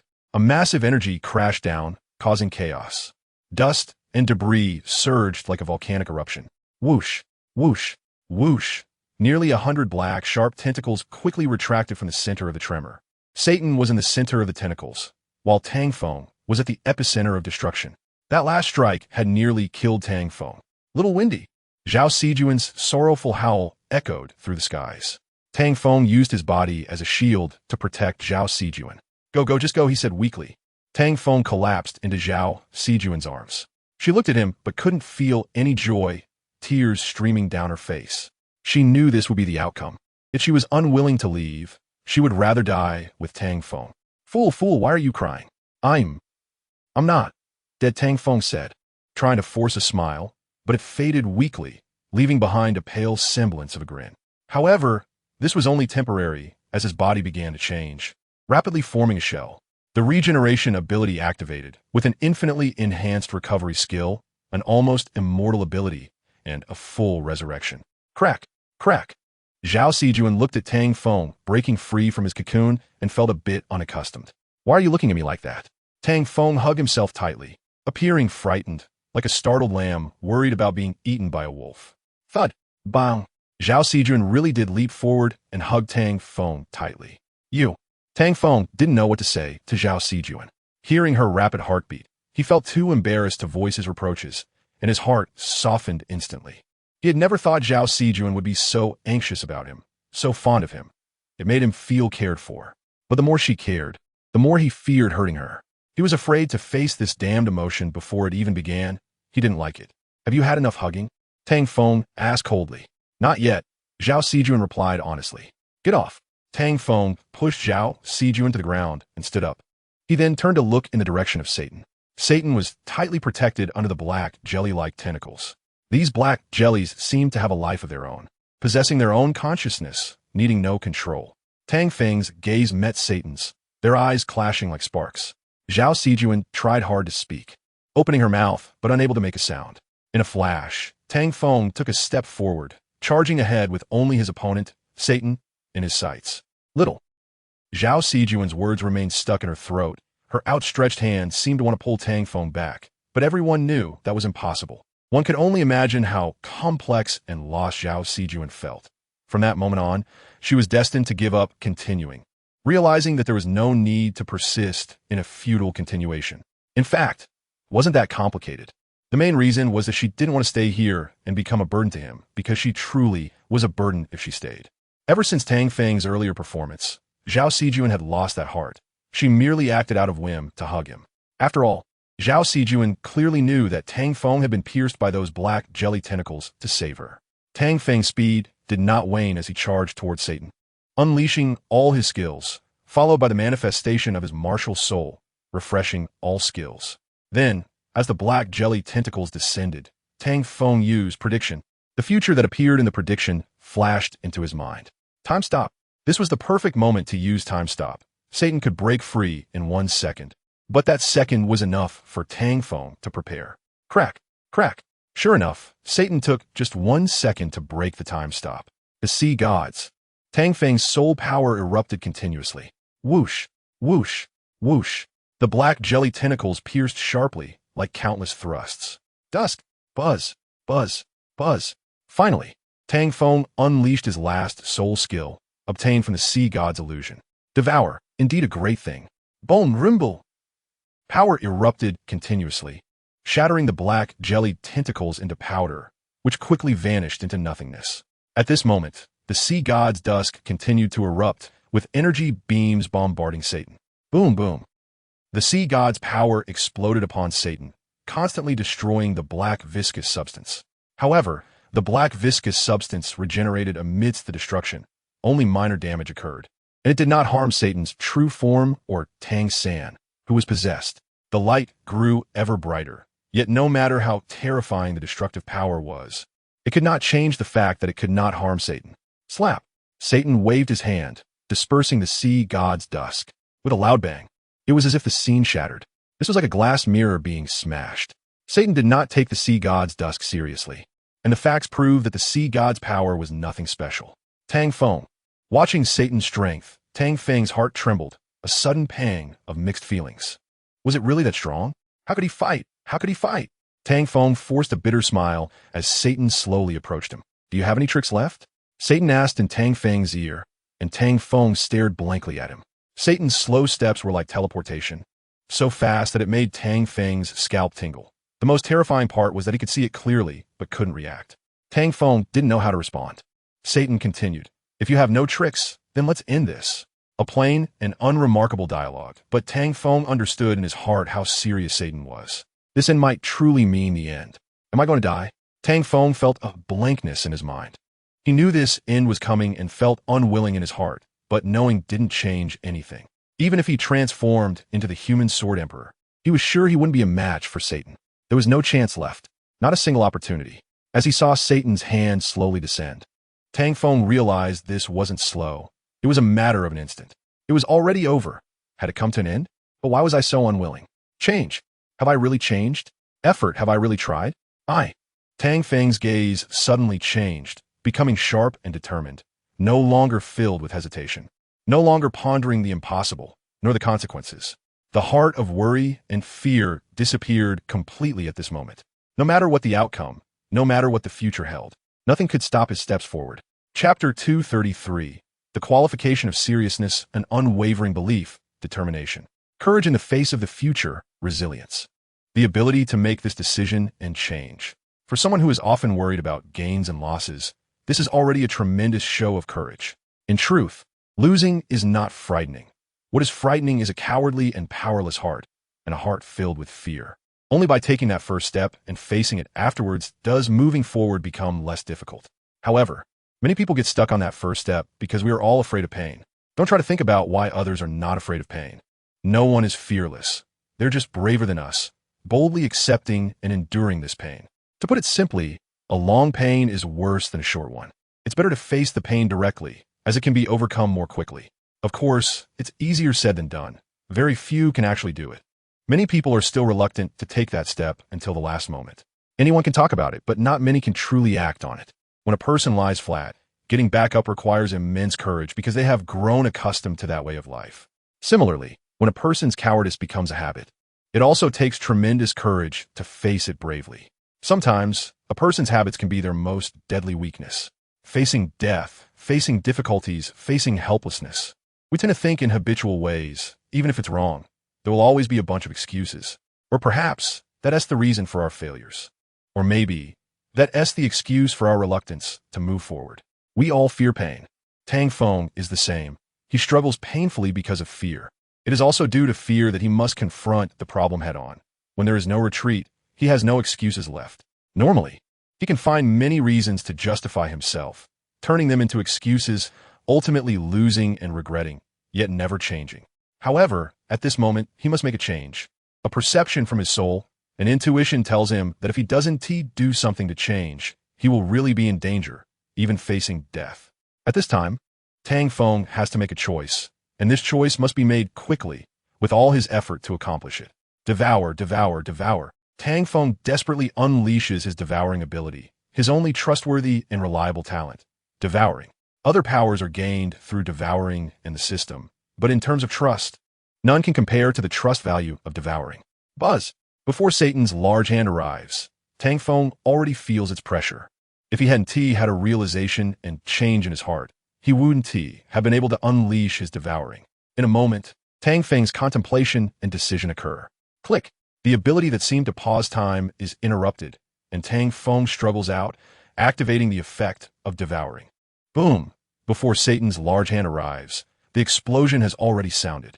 At this moment, Tang Feng notices that the surroundings have been distorted by energy, as if he has entered a misaligned space-time. At the same time, Tang Feng's heart also feels relieved.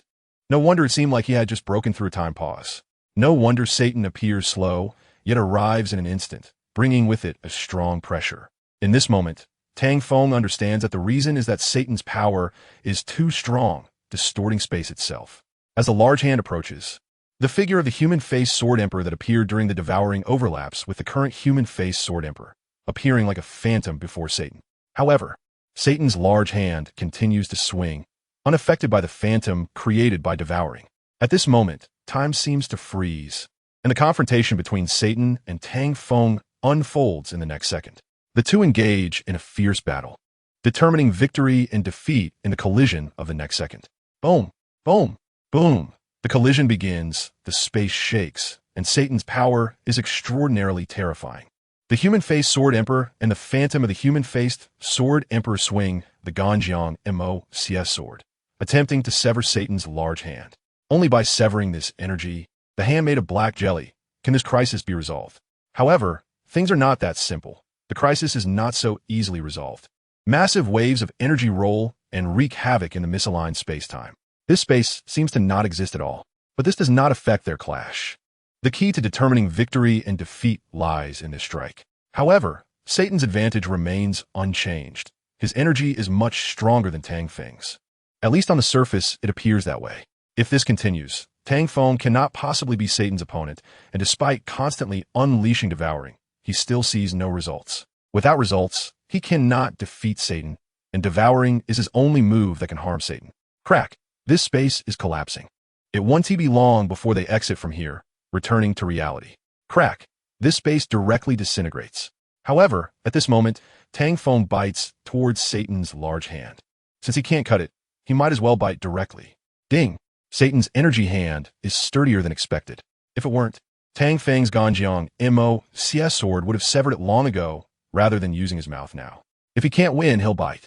It looks a bit like a child fighting, but it shows Tang Feng's determination not to give up. The outcome may already be predetermined, but until the last second, we should not give up. After Tang Feng's efforts, he finally manages to bite down. However, Satan's hand also arrives, hitting him, nearly swatting him like a fly. After biting Satan, Tang Feng is sent flying. Ha ha! Tang Feng bursts into laughter. Despite being extremely tired, the joy of injuring Satan is enough to make him laugh for a while. Satan stares at Tang Feng. If he hadn't struggled out just now, he would have already been killed by his own power. Satan did not expect him to break free, and this display has been enough for Satan to consider him a worthy opponent and treat him seriously. What is your name? Satan speaks lightly, with a hint of seriousness beneath the calm. Tang Feng's laughter abruptly stops. He is momentarily taken aback before responding seriously to Satan's question. Tang Feng. Tang Feng, huh? I'll remember you. You have the qualifications for me to take you seriously. Satan's words leave Tang Feng in shock once more. Tang Feng chuckles bitterly. Taking me seriously? I'd rather you didn't. If you did, I might not even know how I'd die. Satan responds with an "oh," implying, so you're giving up? Tang Feng's expression turns cold. Give up? That's impossible. The word give up does not exist in my dictionary.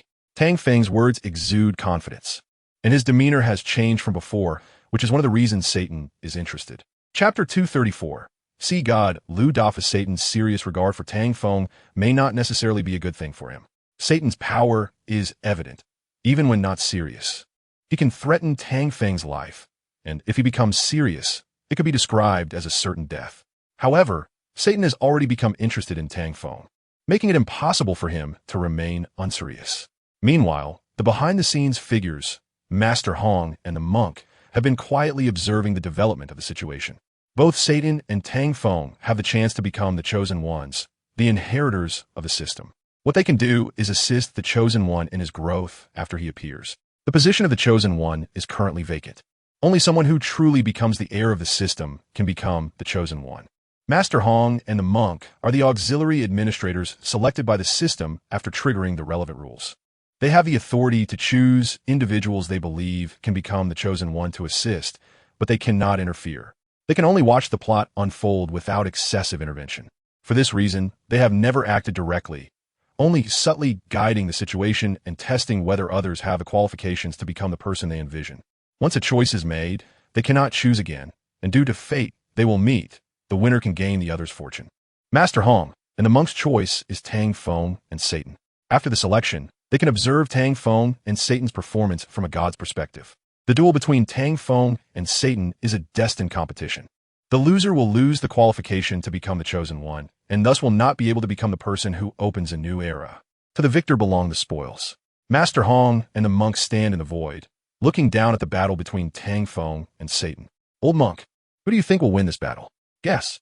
The monk smiled, and Master Hong rolled his eyes. Aren't you a monk? Monks don't fight. What was it again? The monk replied, the secrets of heaven cannot be revealed. Master Hong, it's really impossible to continue this conversation. This old monk never properly answers his questions. Old monk, what kind of trials have you set for him? Guess. I guess it's none of my business. Master Hong cursed. Old monk, I realize we don't see eye to eye. No matter who wins, we have to acknowledge him. But following you makes me uncomfortable. The monk laughed. Isn't it fine if we keep our own waters separate? Master Hong shouted, not at all. The monk still smiled. There is no good or bad, no absolute outcome. Everything is left to fate. Master Hong, I really don't want to talk to this old monk anymore. Seeing his smiling eyes, he doesn't seem like someone who leaves things to fate, saying that fate is frustrating. Watching Tang Feng being toyed with by Satan. The old monk doesn't seem worried at all, and it's unclear what he is thinking. Also, the old monk's chess skills are surprisingly poor. I wonder if he is throwing the game. In short, Master Hong has many and significant opinions about the monk. Having opinions is not a good thing, and the old monk doesn't listen to his advice, lying back with an attitude of having no desires, occasionally chanting Namo Amit Ba. Just asking if that annoys you? Master Hong exhaled a breath of frustration, and seeing the situation getting severe, he couldn't help but sweat for Tang Feng. I say, old monk, if this continues, Xiao Feng will lose. Should we? The monk interrupted. We cannot interfere. The plot develops beyond our participation. Even if we intervene, the situation will only worsen. Master Hong disagreed, and the monk continued. Satan's appearance is already a strong proof. Do you want to repeat past mistakes? Master Hong said, but I'm doing this for the future of Blue Star. The monk chanted Namo Amit Ba as a slogan, saying, there are predetermined fates, since we are auxiliary administrators. We cannot interfere excessively in the plot development, at least not personally. The monk reminded Master Hong, and Master Hong seemed to have a revelation. So you mean, Namo Amitabha? The monk interrupted Master Hong's words, saying lightly, do not speak, do not listen. Everything is predetermined. Master Hong smiled, I understand. As he spoke, a chess piece in his hand accidentally slipped and fell into the divine inheritance illusion of the sea god. Buzz, buzz, buzz. After expelling Tang Feng, the sea goddess inheritance illusion restarted. Due to insufficient power, the restarted sea goddess inheritance illusion turned into a competition arena, allowing everyone to participate. At this moment, the arena was nearing its end, with the final battle between Lu Dafan and Xiao Feng. Originally, Lu Dafan was about to lose soon, as Xiao Feng was a true femme fatale, keeping him firmly in check. Who knew a chess piece suddenly fell from the sky, directly knocking Xiao Feng unconscious. The outcome was predictable. Lu Dafan became the new sea god. The sea god's inheritance illusion initially wanted to reject this, but the divine power left by the sea god was insufficient for defiance. So it had to choose Lu Dafan. The sea god thought that if he could start over, he would prefer to choose Tang Feng. Now it was too late to say anything. Everything had already become predetermined. Bang! The illusion shattered, turning into countless energy fragments that surged into Lu Dafan's body. The divine inheritance began. Old monk, is this what you mean? Namo Amit Ba. The monk did not answer, saying he knew nothing and did not want to know. It was only natural that the sea god urgently needed an heir, which was also reasonable. Master Hong laughed heartily. Exactly, this is only natural, haha. The monk said, benefactor, you are obsessed. Master Hong shook his head, remaining silent. Seeing others arriving at Sea God Island, he felt relieved. Next, it was time to see the performance of a new sea god, Lu Dafan. With the divine artifact, the sea god's trident, he should have no trouble defeating Satan. Don't think too much. Satan won't be easily defeated. I think it will be tough. The monk suddenly spoke, pulling Master Hong back to reality. I know, but it's still better than before. Master Hong's point was not denied by the monk, who nodded. Next, it would depend on their own fortunes. Master Hong also nodded in agreement, saying that it had to be this way. They had done all they could. The monk said, no, you did it. The old monk did nothing. Master Hong, you. He thought for a moment and ultimately sighed, helplessly falling silent. Meanwhile, Satan, who was about to take Tang Feng seriously, heard the sound of the sea god's inheritance illusion shattering. They both looked over at the same time. With such a loud noise, it was hard to pretend not to hear. Who was it? Chapter 235. The 13th Trident Buzz in the sky above Sea God Island. The fragments of the shattered sea god's inheritance illusion glimmered under the light, appearing like brilliant golden rays. The golden light focused on one point, and the gathering radiance grew increasingly magnificent. The figure within the light became the focal point at that moment, drawing everyone's gaze to this sudden change. Not many people knew about this change. After all, most people on Sea God Island had not entered the Sea Goddess inheritance illusion, and only a few had. Witnessing Tang Feng's massacre. Naturally, these people knew who the figure in the light was. It was the lucky Lu Dafan. If it weren't for his good fortune, he wouldn't have obtained the power of the inheritance. Originally, the one who should have received the inheritance was Xiao Feng. In their eyes, Xiao Feng was the one most deserving of the inheritance. However, now it was no longer a matter of who should or shouldn't. It was a certainty that Lu Dafa had received the Sea God inheritance, and the outcome could not be changed by such considerations. Lu Dafa, having received the inheritance, was under the watchful eyes of everyone as he inherited the divine power and became the new generation Sea God. He held the Sea God trident in his hand, radiating endless divine might, while the soul beasts in the sea area of Sea God Island surged forth, as if to pay homage to the birth of the new Sea God. The Sea God? Satan scoffed contemptuously. He was not interested in the inheritance of the Sea God, but he did have some thoughts regarding the Sea God himself. Satan moved closer to Tang Feng, who, upon sensing Satan's approach, immediately looked at him warily, ready for anything. However, even as Satan brushed past Tang Feng, he still couldn't react. Once Tang Feng came to his senses, he foolishly asked, "What do you want?" Satan paused his steps and replied nonchalantly, "Just going to meet the Sea God. Are you interested?" Tang Feng was taken aback and then truthfully answered, "No, not interested." Satan glanced back at Tang Feng, saying, "What a pity. If you were interested, I could have let him go to you." Tang Feng chuckled, "No need, thanks." Satan responded with an "oh," wanting to say "you're welcome," but then thought better of it and remained silent. As Satan walked ahead slowly, Tang Feng felt something was off. Sensing an oddness, the two who had just been fighting fiercely now seemed to be conversing like old friends. Satan stopped, waiting for Lu Dafa to complete the inheritance. If he were to strike now, Lu Dafa would have no chance and would not be able to complete the Sea God inheritance. He had the power to interrupt Lu Dafa, but he chose not to because he wanted to fight Lu Dafa after he received the inheritance. Boom!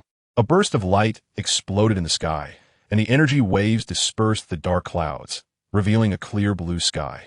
Lu Dafa opened his eyes, descending with overwhelming divine power. After landing, he waved the Sea God trident at the surrounding demons, and a blue light flashed. Puff, puff, puff. Rows of demons fell down. "That's all," Lu Dafa said arrogantly. Satan clapped his hands, saying, "Good, good, good." After repeating "good" 3 times, he said to Lu Dafa, "It seems you already know how to wield the power of the Sea God. Let's have a fight." Lu Dafa was intrigued by Satan's words. "Just you?" However, his arrogance and pride had completely blinded him to who this demon was. He arrogantly replied, "Do you think you deserve to witness the power of the Sea God? Dealing with you is just a matter of waving my divine artifact." Satan smirked slightly. "Is it really just a matter of waving a divine artifact?" Lu Dafa nodded confidently. "It certainly is." With that, he swung the Sea God trident. Slap! The divine power of the Sea God trident landed on Satan, but had no effect whatsoever. Huh? Lu Dafa looked at Satan, who was completely unharmed, with a puzzled and somewhat dazed expression. "What do you think now?" Satan asked lightly. "Don't get too proud," Lu Dafa said as he channeled his divine power. "Now, let me show you what a true god is and the gap between gods and mortals." "All right." Satan didn't mind and provocatively gestured with his hand. Lu Dafa snorted coldly. "Since you're seeking death, I'll grant you that." His power erupted as he charged at Satan. First spear of the Sea God, unstable winds. As Lu Dafa unleashed the unstable winds, Satan did not dodge. He wanted to see just how strong this skill, said to be the strongest control skill in the divine realm, truly was. Boom! The unstable winds struck Satan. "Not bad for a binding ability," Satan remarked appreciatively. He needed a second or two to break free, while the binding would last about 3 seconds. He felt there was no need to escape, and wanted to see Lu Dafa's next moves. Third spear, irretrievable. Lu Dafa charged out with the Sea God trident, attacking Satan with the confidence of certain victory, as if his spear was a dragon emerging from the water. Boom! Waves of energy exploded, centered on the two, distorting space before shaking violently. Rumbling! The sound of the energy explosion echoed. Lu Dafa had absolute confidence that this strike would defeat Satan. However, he quickly faced reality. The sea god trident struck not Satan, but merely Satan's black jelly-like shield. The powerful blow had failed to harm Satan in the slightest, even while he was bound. If they were in a normal situation, it would be even harder to defeat Satan. Again, Lu Dafa shouted, unleashing his divine power once more. Satan smiled at this. He didn't mind continuing, as he was somewhat interested in Lu Dafa's sea god 13 spears. The battle continued, and Lu Dafa found that every time he thought he could succeed, he was repeatedly frustrated by Satan, who he had never expected to be this strong. Impossible, impossible. I'm a god now. How could you possibly be my opponent? As the fight progressed, Lu Dafa grew increasingly frustrated. The entire process was not what he had envisioned, and the results were far from what he wanted to see. The unexpected developments left him completely exasperated. It was clear how strong Satan's power was, even against a god. He did not regard his opponent as a threat, and very few could capture his attention. If your strength is only this much, I think we can end our game, Satan said with a hint of sarcasm, though his tone was serious. Of course not. Lu Dafa's voice cut off abruptly. There was no point in explaining or arguing. The best demonstration of strength would serve as the clearest explanation. 13th spear, unity of body and spear, the stars shift. Thus, Lu Dafa unleashed his strongest strike. Chapter 236. Who does the sea god love? Who is that demon that he can fight evenly with the sea god? It shouldn't be possible. The sea god possesses the divine rings and the sea god trident. How could he possibly match the sea god? That's not scientific. I believe it's not an even match. The sea god clearly has the upper hand. Observers watching the battle between Lu Dafa and Satan shared their opinions. Many believe that with the divine rings, sea god Lu Dafa's combat power would definitely surpass Satan's, and defeating him was only a matter of time. Moreover, Lu Dafa also wielded the divine artifact, the sea god trident, which combined with the sea god 13 spears, was even more formidable. In their understanding, there is no existence more powerful on the Douluo continent. Even BeatsYoung had once been severely injured by the former sea god Tang San, with a single strike from the sea god 13 spears. At this moment, Lu Dafa had inherited the sea goddess legacy and become the new sea god, naturally possessing such abilities. Moreover, he possesses an auxiliary tool that Tang San does not have, the system, which is even more impressive than the protagonist's halo. It has appeared, the sea god's 13th spear, where body and spear become one, shifting like the stars.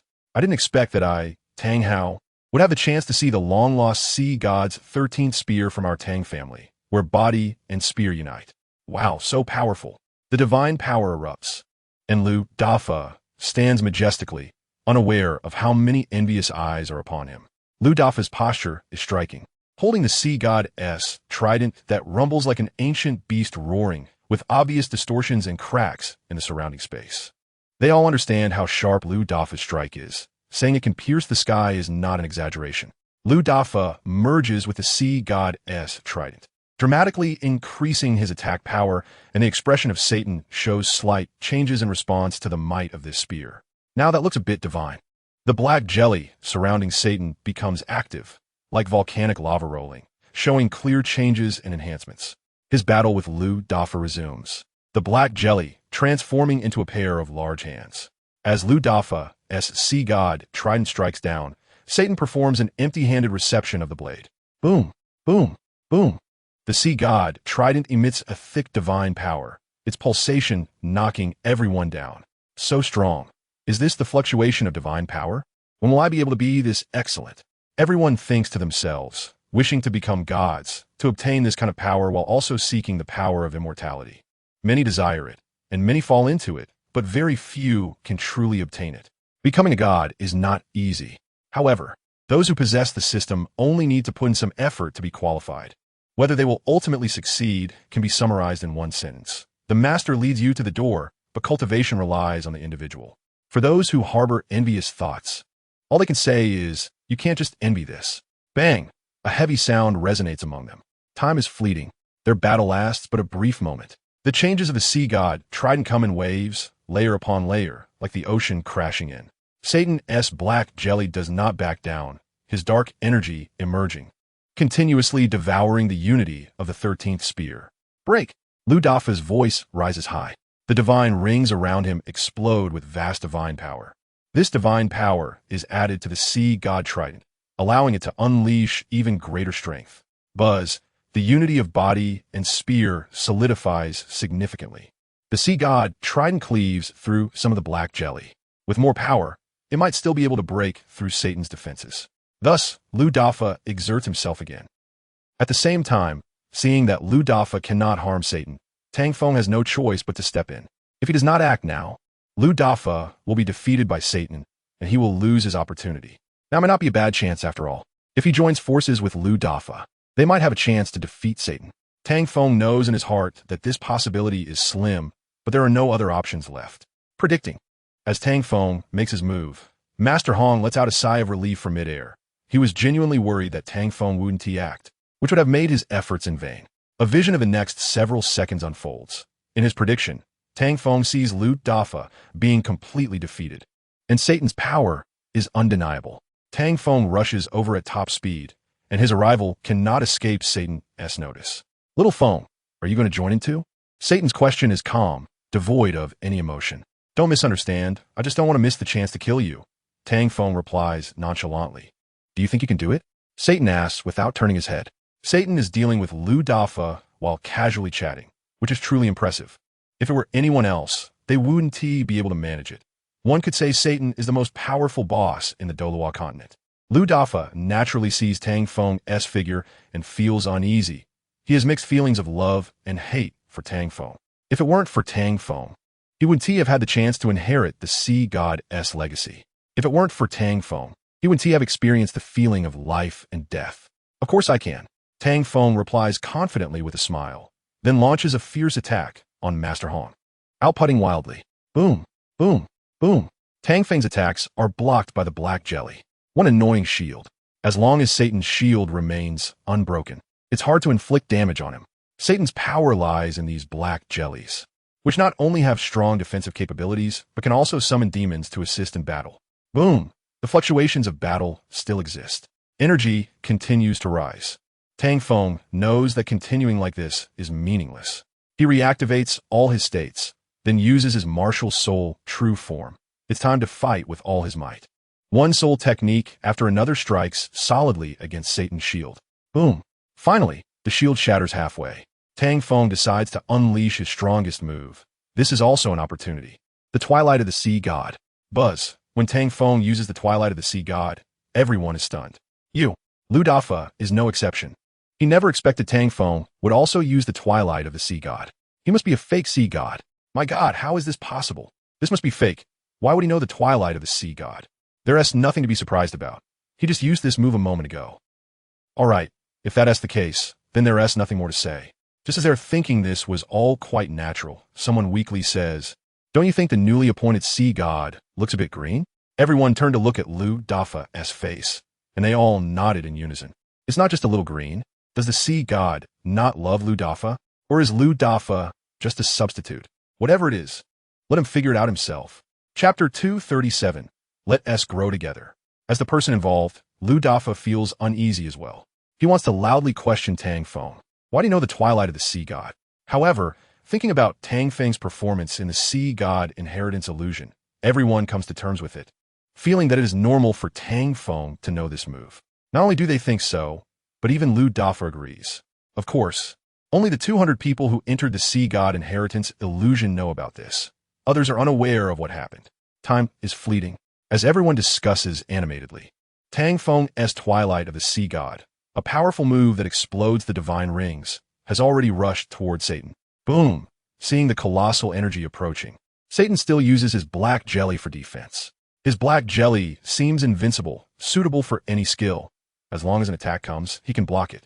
The Twilight of the Sea God. Meanwhile, Lu Dafa, feeling unbalanced in his heart, unleashed his divine ring. He wanted to prove to the world that he, Lu Dafa, was not inferior to anyone. No, that's not right. It was that he, Lu Dafa, was not worse than anyone else. Indeed, how could Lu Dafa possibly be worse than others? Lu Dafa clearly added in his heart that he could not lose to anyone. You, Tang Feng, have the Twilight of the Sea God, and I, Lu Dafa, have it too. Your Twilight of the Sea God cannot be stronger than mine, because I have the Sea God's trident, a divine artifact, and you do not. Buzz, buzz, buzz. The immense energy twisted and solidified the space. Watching the power of these two forces, everyone retreated in a flurry, fearing that this energy would sweep them away. Strong was their adjective for the twilight of the sea god. One by one, they stared in shock at the unfolding situation, the discussion continuing without diminishment. This was the reason for their envy, the power they could not attain. They too wanted such immense strength. However, not everyone was so fortunate. Some audience members were erased due to being too close to the stage, watching the show, and suddenly people were gone. Sometimes, we enjoy the excitement without fear of consequences. But when the situation escalates too quickly and too greatly, if one gets hurt by the unfolding events, they cannot blame anyone else. For the sake of personal safety, it is better to stay away from these disputes. Another twilight of the sea god. My goodness, is the twilight of the sea god really so worthless? What have I witnessed? A dual twilight of the sea god. With both of these powerful moves falling, Sea God Island is likely to be destroyed. Right? Be confident. Remove the likely and right. Sea God Island will be destroyed. It is certain to be destroyed. This damned twilight of the sea god is going to ruin us. Yes. Many people continuously expressed agreement. They all wanted to see the excitement, but when it became too overwhelming, they became fearful. Well, no one is fearless. However, no matter how afraid they were, it could not change their fate. It was already too late to think about escaping the scene. At this moment, Lu Dafa's twilight of the sea god had also formed, and Lu Dafa's erupted twilight of the sea god smashed down towards Satan. Boom! Boom! Boom! The two twilights of the sea god appeared simultaneously on this stage. The left and right strikes of the twilight of the sea god hammered down like a barrage. Powerful forces continuously erupted, energy hurricanes spiraled into the sky, and countless energy lightning snakes danced within the hurricane, producing a roaring, crackling sound. The sky seemed like a sealed room, visible cracks appearing under the impact of the energy hurricane. What is happening? Am I silly, or is this world too crazy? They must be about to tear the sky apart. Is this really that fierce? If this continues, is the world coming to an end? When did the twilight of the sea god become so terrifying? Don't tell me it's because 1 + 1 = 2. Is it really just 2? Oh my gosh, the law continent is too insane, too dangerous. I want to go back to Blue Star. With the sublimation of the explosive power, everyone began to fear. They truly did not want to die, did not want to end like this. But this was not a problem that could be solved by mere desire. It had become a conundrum they could not address.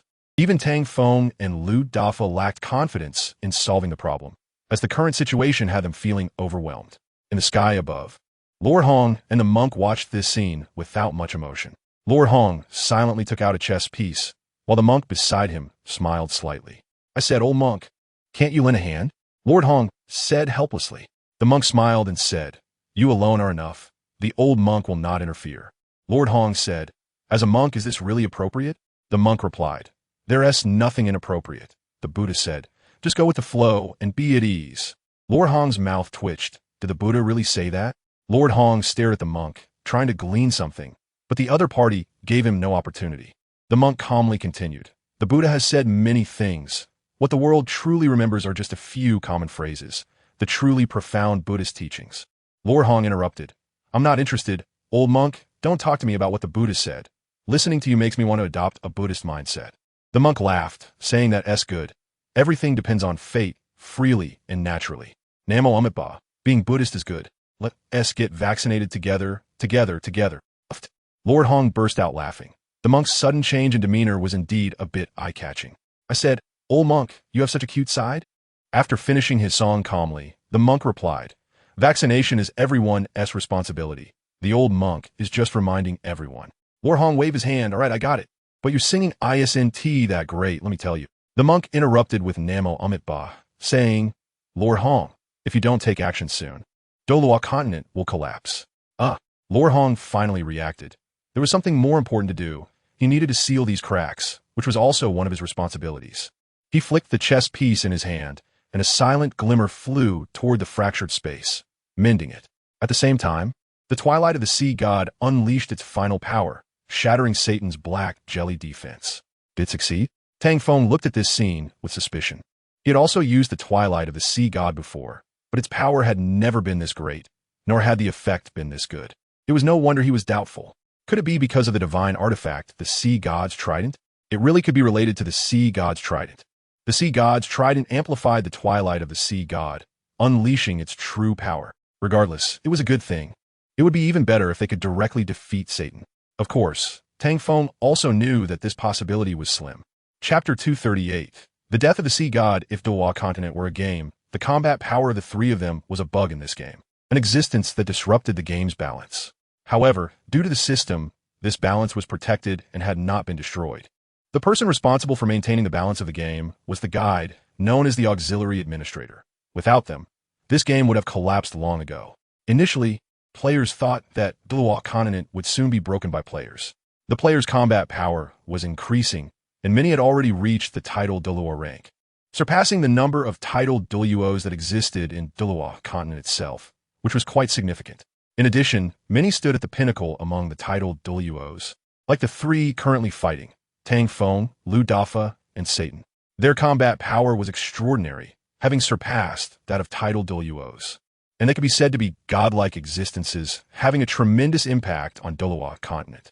Of course, under the supervision of Lord Hong and the monk, Douluo continent would not be destroyed, and they could still enjoy the game. On the battlefield, the Dusk of the Sea God gained a significant boost from the Sea God's trident, greatly enhancing its attributes and destructive power. Boom, boom, boom, rumble. The Dusk of the Sea God submerged and devoured Satan. A massive mushroom cloud erupted from the explosion. As the mushroom cloud dissipated, a huge void appeared in the center of Sea God Island, with almost half of it disappearing without a trace. The sound of water crashing echoed continuously. Giant splashes of water flew out from this void, resembling exploding fish. In the tranquil aftermath of the explosion, everyone was captivated by the sight in the sky. What a beautiful rainbow! This is so beautiful! At this moment, no one cared about the battle. They couldn't help but praise the scene that resembled a fairyland. As for Tang Feng and Lu Dafai, who were in the midst of the battle, they were now lying on the water's surface, gasping for air. Do we win? A thought flashed through their minds in unison. They weren't 100% sure. Satan was just too strong. If they couldn't win even like this, they would have a chance at all. So beautiful. After that fleeting thought, they also saw the beautiful rainbow. Tang Feng placed his hand on his forehead, gazing up at the stunning scenery, a knowing smile spreading across his face. It had been a long time since he'd seen such a beautiful rainbow bridge. The most beautiful sight of a rainbow after the rain. Boom! Just as everyone was lost in the beauty of the scene, a loud crash came from the center. A massive splash erupted, and a familiar figure leaped up. It was Satan, with Satan's appearance.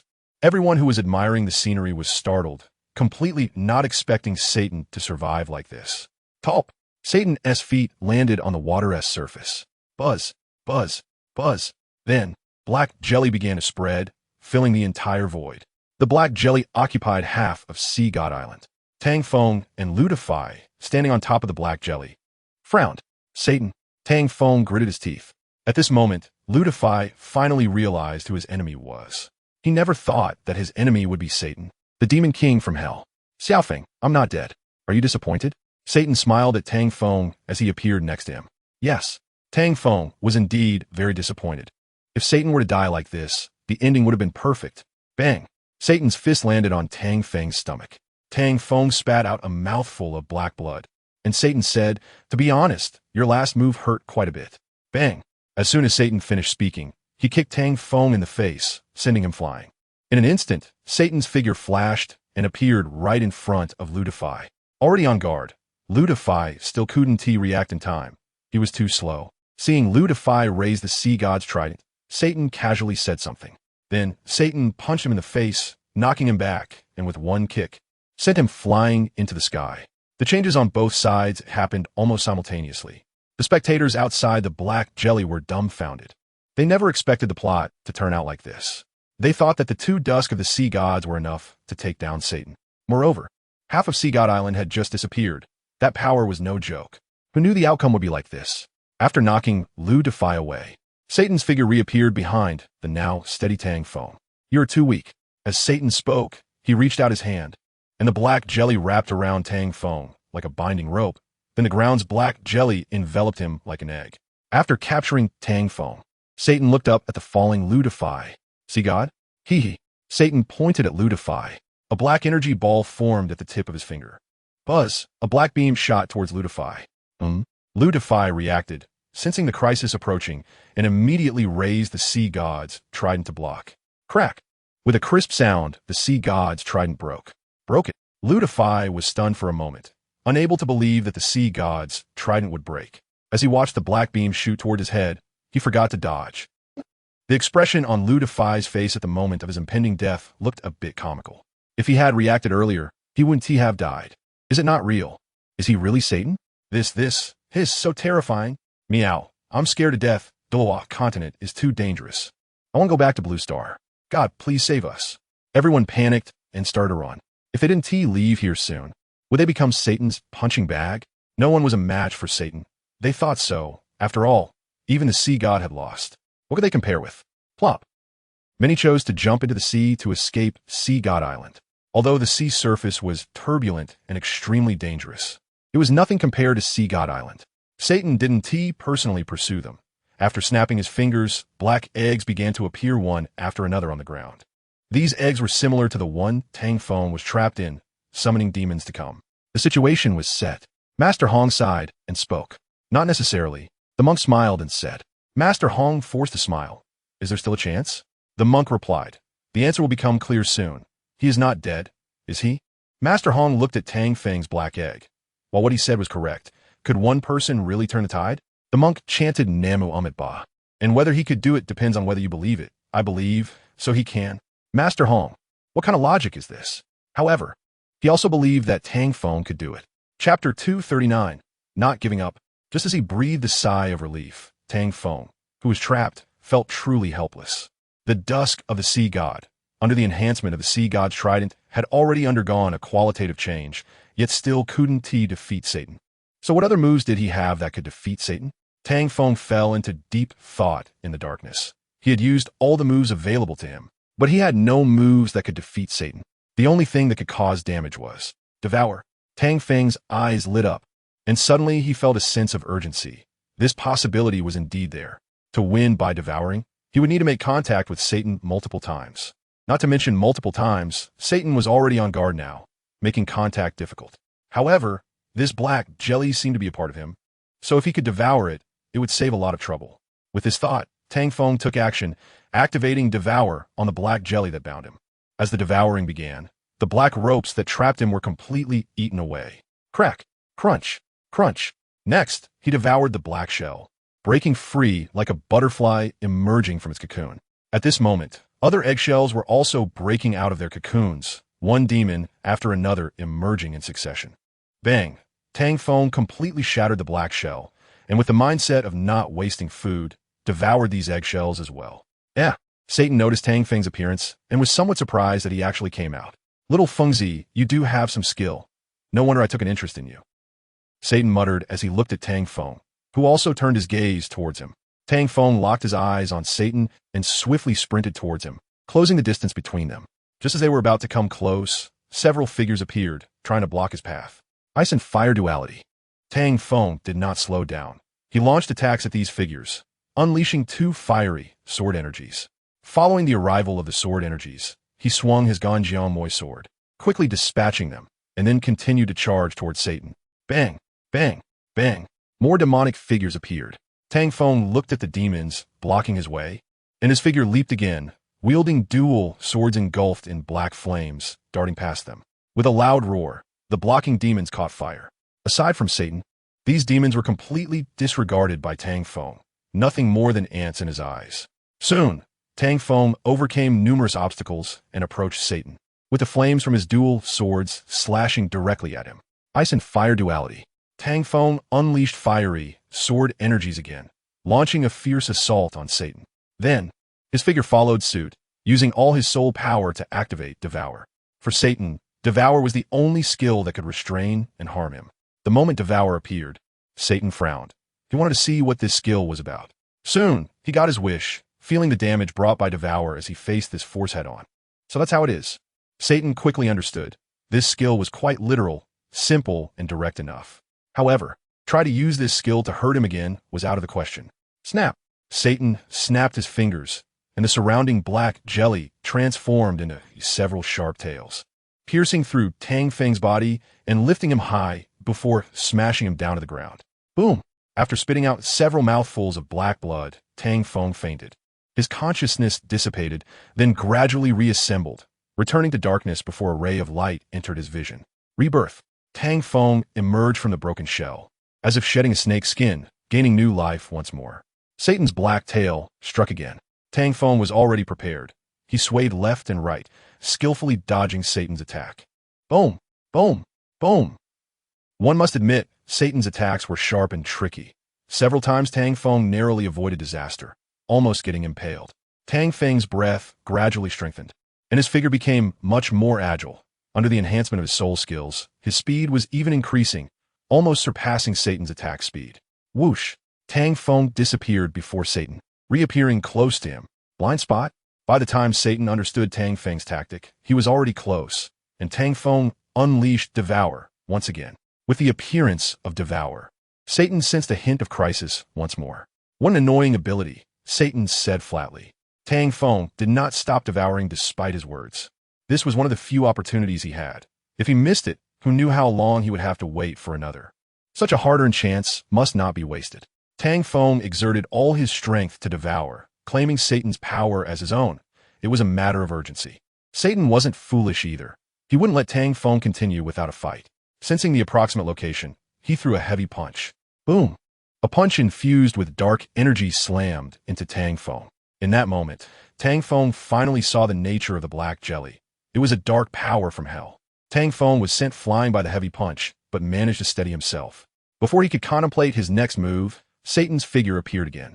Boom! Boom! Boom! As Satan swung both fists, he struck Tang Feng, causing him to stagger, then kicked him high into the sky with a powerful right foot.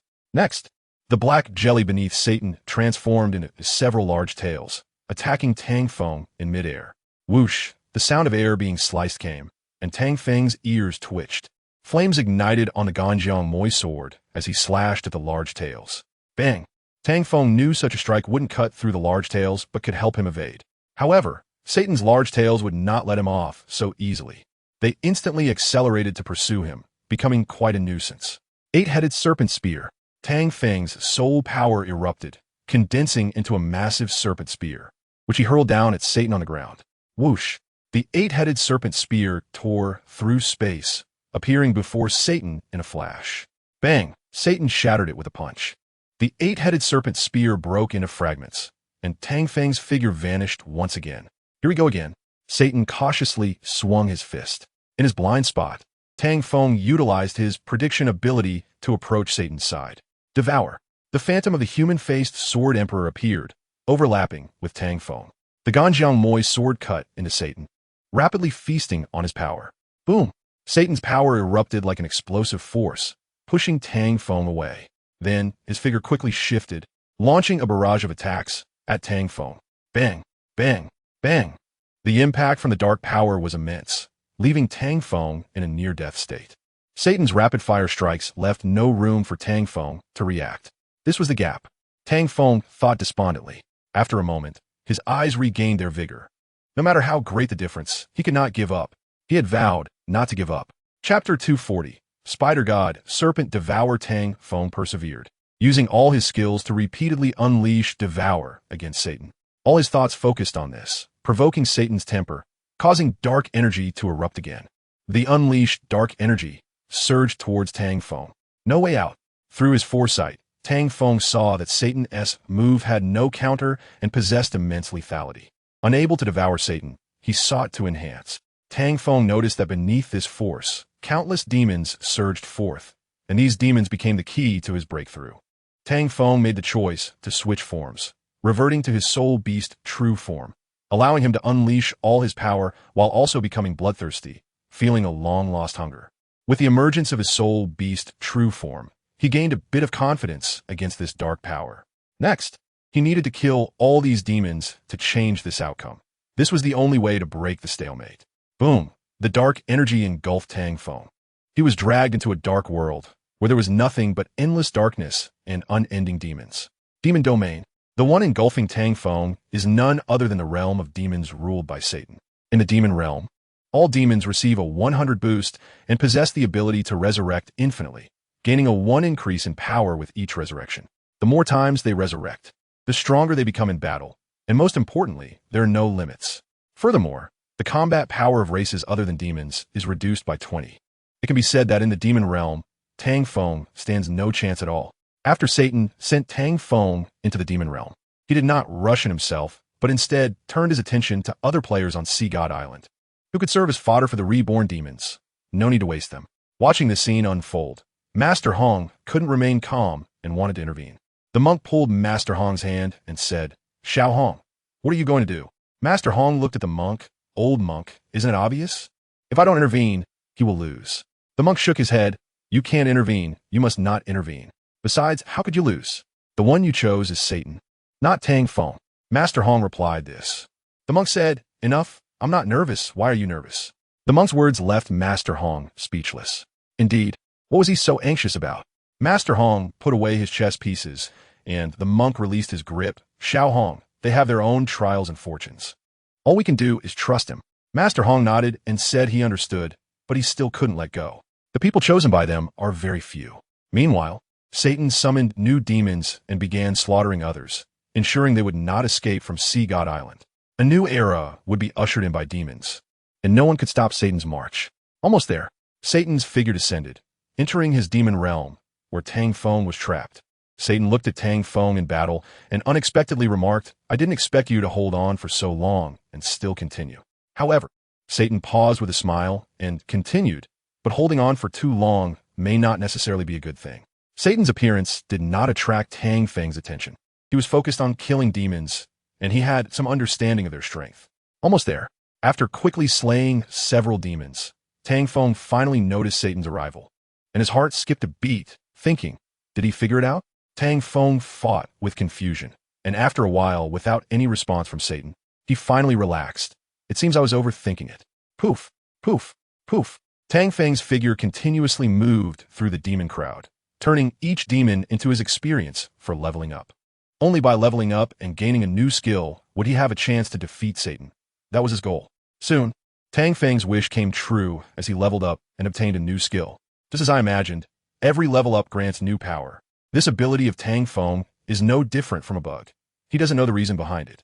Maybe it's the system, maybe it's the human face spider, or perhaps the soul ring of the eight-headed serpent, which might be a divine ring. After defeating these demons, Tang Feng saw them resurrecting, just in time to show them my new skill, Spider God, Great Serpent Devour. After the arrival of the Spider God, the new skill caused the figure of the human-faced Sword Emperor to grow several sizes as it opened its mouth toward the demons. A huge mouth opened, sucking in nearly 60 demons, and then there was nothing more. Satan watched this unfold, his brow involuntarily furrowing. They didn't continue to resurrect. They were devoured? Surprised, Satan descended to the ground, standing in the center of the demons, his gaze directed at the human-faced Sword Emperor's illusion behind Tang Feng. "Satan, you're here too, but..." Tang Feng smiled. "You arrived late. Now you can't stop me." "Stop?" Satan was momentarily taken aback. "To think you could win against me with these underhanded tricks is a bit of a pipe dream." Tang Feng laughed. "Haha, does it really matter if it's underhanded? As long as I can defeat you, nothing else matters." Satan scoffed. "Then give it a try.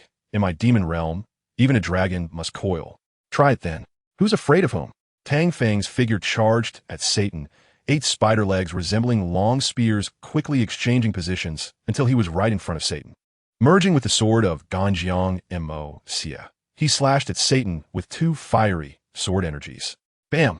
Satan casually broke through it, his figure flashing as he kicked Tang Feng in the stomach, sending him flying. Roar! Spider God possessed, Great Serpent transformation. Tang Feng unleashed the powerful support skill of the Spider God possession. The power of the 8-headed serpent overlapped onto him. Tang Feng's speed reached an unprecedented level, faster than lightning. As he passed, a series of afterimages were left behind. Satan's figure also began to change, surprisingly keeping up with Tang Feng's speed. Bang, bang, bang. Not only did he keep up, but he was even a bit faster, and Tang Feng was hit again. "If it weren't for being in the demon realm, your speed would be on par with mine." But Satan said with a hint of amusement, "In the demon realm, you are no match for me." Boom! As soon as the words fell, Tang Feng was blasted away. Tang Feng's face darkened. Even with the Great Serpent transformation's enhancement, he was still suppressed. It seemed he could only rely on his latest move, Spider God Great Serpent Devour. Using this move under the Spider God possession made Tang Feng feel as though he had lost 1,000 years of life instantly. This skill was quite the burden. Moreover, the consumption of the spider god possession could not be ignored. This battle had to be quick, or he wouldn't be able to sustain it. Chapter 241. Victory. The dual illusions of the human-faced Sword Emperor and the eight-headed serpent appeared. Compared to when he first tried the move, the added illusion of the eight-headed serpent significantly strengthened his momentum. Even Tang Feng himself didn't know how this happened. After all, with such a simplified system, there couldn't possibly be a description for this move. Without a brief explanation, it was hard to know the answer. He could only rely on himself to explore. And in the state of spider god possession, the move he unleashed had a significant enhancement. Additionally, to clarify, soul skills above level 91 could be used under the true form of soul beasts, which is something Tang Feng had recently discovered. Originally, there would be no soul skills after level 91. But this soul skill that provides an increase for each level after 91 is likely related to the fusion mutation of his martial soul. The martial soul, transformed from the human-faced spider into the human-faced sword emperor, combined with the BeatsYoung MOCS sword related to Grandpa, Bai, and Grandma's son, now made his martial soul a 3-in-1 mutated fusion martial soul. Perhaps this was the reason he gained special abilities after becoming a titled Douluo. Tang Feng speculated that this was also related to the soul ring of the eight-headed serpent. The eight-headed serpent should possess more than one soul ring, and he just happened to obtain it through devouring, which was now perfecting this divine ring of the eight-headed serpent. If it were an ordinary soul ring of several million years, it wouldn't possess such powerful functions. Tang Feng felt that the soul ring of the eight-headed serpent was indeed a divine ring. Of course, this was just Tang Feng's speculation. In reality, he truly didn't know the situation. The power of the skill Spider God Serpent Devour was astonishing. As the human-faced Sword Emperor and the eight-headed serpent appeared simultaneously to devour these demons, Satan watched as the two enormous figures, appearing faintly, consumed his energy, and he felt quite uncomfortable about the demons he had created. Satan's dark power erupted, bursting forth like splashes of water in all directions. A massive black wave surged towards him. Tang Feng's figure retreated, with the human-faced Sword Emperor and the eight-headed serpent's phantoms blocking in front of him, opening their mouths to devour this energy. At that moment, maintaining the state was extremely taxing for Tang Feng, let alone having other thoughts about Satan. However, relying on Spider God Serpent Devour to gradually consume Satan was still a possibility. Otherwise, Satan wouldn't have angrily unleashed his power to stop Tang Feng from devouring. Instead, he fell into the opponent's trap, expressing his helplessness. Boom, boom, boom. The dark energy waves unleashed by Satan continuously crashed against the phantoms of the human-faced Sword Emperor and the eight-headed serpent. However, such impact was futile. All energy was absorbed by the human-faced Sword Emperor and the eight-headed serpent, becoming Tang Feng's experience points and nourishing the eight-headed serpent's divine ring. Soon, Tang Feng would be able to gain another upgrade. By then, Satan wouldn't stand a chance against him. Satan gathered dark energy between his hands, compressing the black, gleaming energy ball, distorting the surrounding atmosphere as the demon realm gradually shrank. The amount of dark energy increased, and the compressed dark energy ball emitted an astonishing aura, as if it wanted to break through all obstacles to destroy everything in front of it. Such a strong energy fluctuation made Tang Feng tremble inside, unable to help but frown. This energy wave might very well break the human-faced Sword Emperor and the eight-headed serpent. No, it wasn't just a possibility, it was certain. Tang Feng muttered with a furrowed brow, thinking that the only way to solve the problem was to devour faster and then upgrade his level. Hurry up, faster. Tang Feng was extremely anxious, accelerating the devouring with the human-faced Sword Emperor and the eight-headed serpent, competing with Satan for the dark energy here. Buzz, buzz, buzz. The air was filled with a distorted buzzing sound. They were competing and clashing for the dark energy. It was amusing to think that no one had ever imagined such a situation. Now that it had turned out this way, the only way to change, it was to continuously strengthen oneself. Crack. As the struggle intensified, the demon realm became unstable, showing signs of fragmentation. Bang, bang, bang. Before long, the demon realm exploded, a ray of sunlight shining through, and the explosion continued, ultimately leaving the demon realm non-existent. Satan's energy condensation had reached its end, with no extra energy left to gather. Dark crushing wave. Satan shot towards Tang Feng, the dark light wave rushing towards him. Splash. The water surface erupted into a huge wave. The sea seemed to be split in half. The dark light wave that entered Tang Feng's view arrived at light speed. Just as it was about to reach him, Tang Feng heard the system's prompt sound. He had finally leveled up. Boom! At the same time, the dark light wave struck Tang Feng, resulting in a massive explosion that caused severe seismic activity across the Douluo continent, at least a magnitude of 10. At the center of the explosion, Tang Feng used his new soul skill at a critical moment to switch places with Satan. Satan was momentarily stunned, hitting himself with the dark, crushing wave. Tang Feng blinked. It was indeed a teleportation skill, which could save his life in a critical moment. Satan's energy allowed him to devour and level up, but he didn't know how much energy was left, or if it was enough to level up once more. Regardless, he had to continue devouring, and this was a great opportunity. After taking such a powerful strike, it was safe to assume Satan would be either heavily injured or not dead. Tang Feng moved towards the center of the explosion, activating Spider God Serpent Devour again, this time aiming to consume all of Satan's energy. Boom! Satan flew out from the explosion. Tang Feng knew Satan wouldn't end like this and was already prepared. Now it was time to see who was stronger. With Satan's power reduced by more than half, it wasn't so easy for him to take down Tang Feng, while Tang Feng couldn't think of any other way to win. Helpless, Tang Feng could only continue to fight through devouring. The reappeared Satan wasn't feeling well either, looking at the human-faced Sword Emperor and the eight-headed serpent with a bitter smile. Devour for me. Tang Feng was also at the edge of his strength.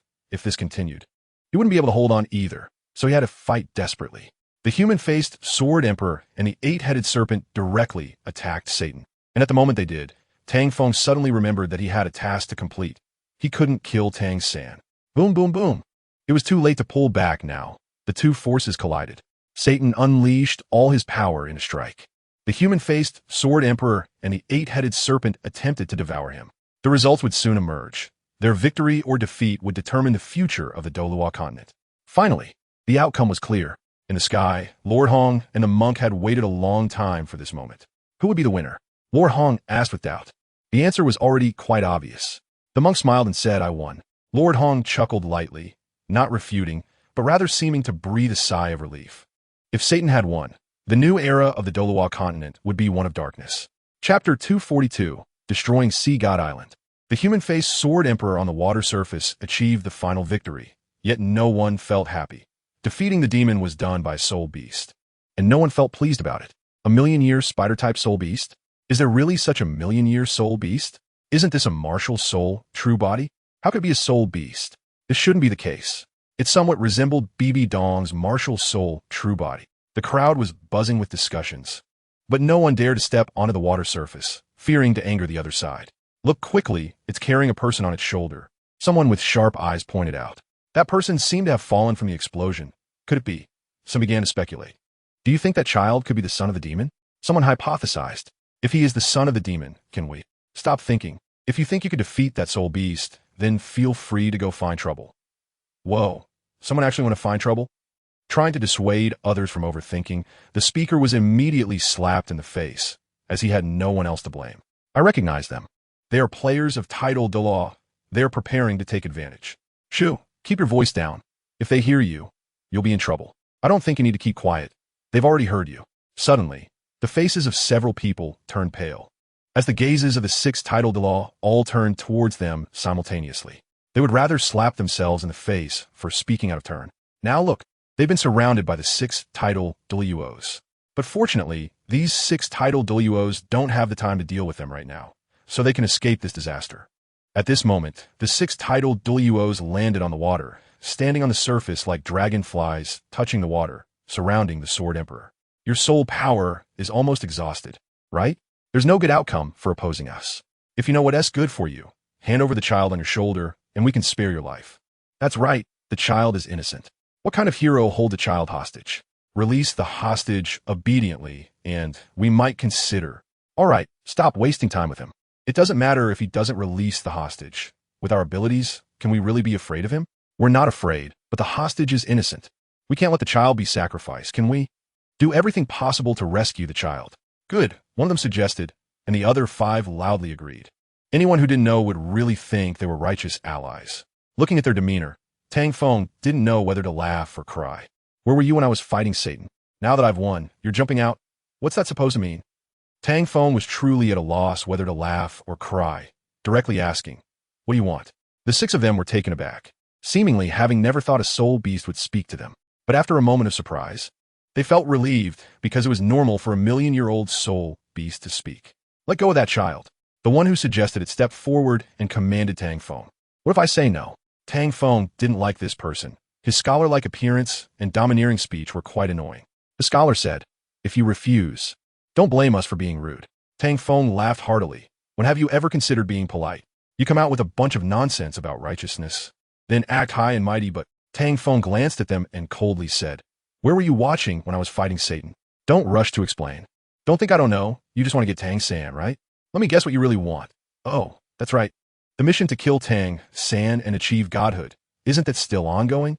As Tang Feng's questioning echoed, the expressions of everyone present turned grim. They had already confirmed that this soul beast was a player. Their faces changed constantly, struggling internally for a while, and finally, someone dared to face it. "Indeed, we came for Tang San. Aren't you here for the same reason? Don't pretend to be so noble. You're also here for godhood, right? Since we're all here for the same goal, there's no need to tear each other apart. It would be embarrassing for everyone. Let us negotiate." Tang Feng interrupted them dismissively, gesturing with his fingers. "Negotiate? Who do you think you are comparing me to? You're not worthy. You're asking for trouble. You're looking for a beating, huh? Kill him. He is already at the end of his rope." Tang Feng sighed and said to himself, "It seems I'm the one looking for trouble. I actually try to reason with you. Since the game began, you've been fixated on Tang San, haven to you?" As Tang Feng spoke, their 6 soul rings lit up, and their martial souls manifested, completely ignoring what he was saying. "Game, ha ha ha." Tang Feng chuckled and continued, "I never expected to treat this world as a game. Or perhaps this is better, more carefree, without any psychological burdens." Meanwhile, the 6 of them launched an attack on Tang Feng, without raising his head or looking at them. He, carrying Tang San, calmly said, "Time stop." With the time stop activated, the entire space was fixed and their movements were frozen in place. "Goodbye." Tang Feng walked towards them one by one, his sword harvesting their lives. Soon, he turned them into his experience points and then looked at the other players and demons. Mercy, in this game, is nothing but false kindness. Tang Feng seemed to have darkened, coldly stating. As his words fell, he stepped onto the shore, and the players and demons on the shore seemed petrified, allowing him to kill them. During this process, Zhao Sijuan's figure appeared beside him, and he said nothing, continuing his work. Once everything was done, he still didn't release the time stop. Sea God Island had no reason to exist. Wait. At that moment, a powerful voice came. Tang Feng looked up to see a plump figure and an old monk descending from the sky. They were Master Hong and the monk. "It's you." Tang Feng frowned, asking, "Are you the mastermind behind this?" Master Hong shook his head. "No, we are the guides." Tang Feng responded with an O and asked, "Guides?" Master Hong didn't explain, saying, "You want to destroy Sea God Island in that case." Tang Feng interrupted. "You mean to say you want to stop me?" Master Hong shook his head. "Not at all. I'm just giving advice. The specifics are still up to you." Tang Feng replied indifferently. "Then that's fine." As he spoke, his power began to gather. He changed his mind. He intended to destroy Sea God Island. Chapter 243. A Wish? Tang Feng, according to his own will, destroyed Sea God Island. From then on, there would be no more Sea God Island. He would no longer care about the direction and development of the Douluo continent, no matter how the Douluo continent changed. It had nothing to do with him. Whether the Douluo continent was a world or a game, it didn't matter, regardless of the underlying meaning or who was pulling the strings behind the scenes. He also didn't care about the origins of Master Hong and the monk, as none of it had anything to do with him anymore. Because Tang Feng didn't want to concern himself with these trivial matters anymore. Living this way was truly exhausting. He just wanted a simple and carefree life, with no further desires for anything else. Yushu Tia destroyed Sea God Island.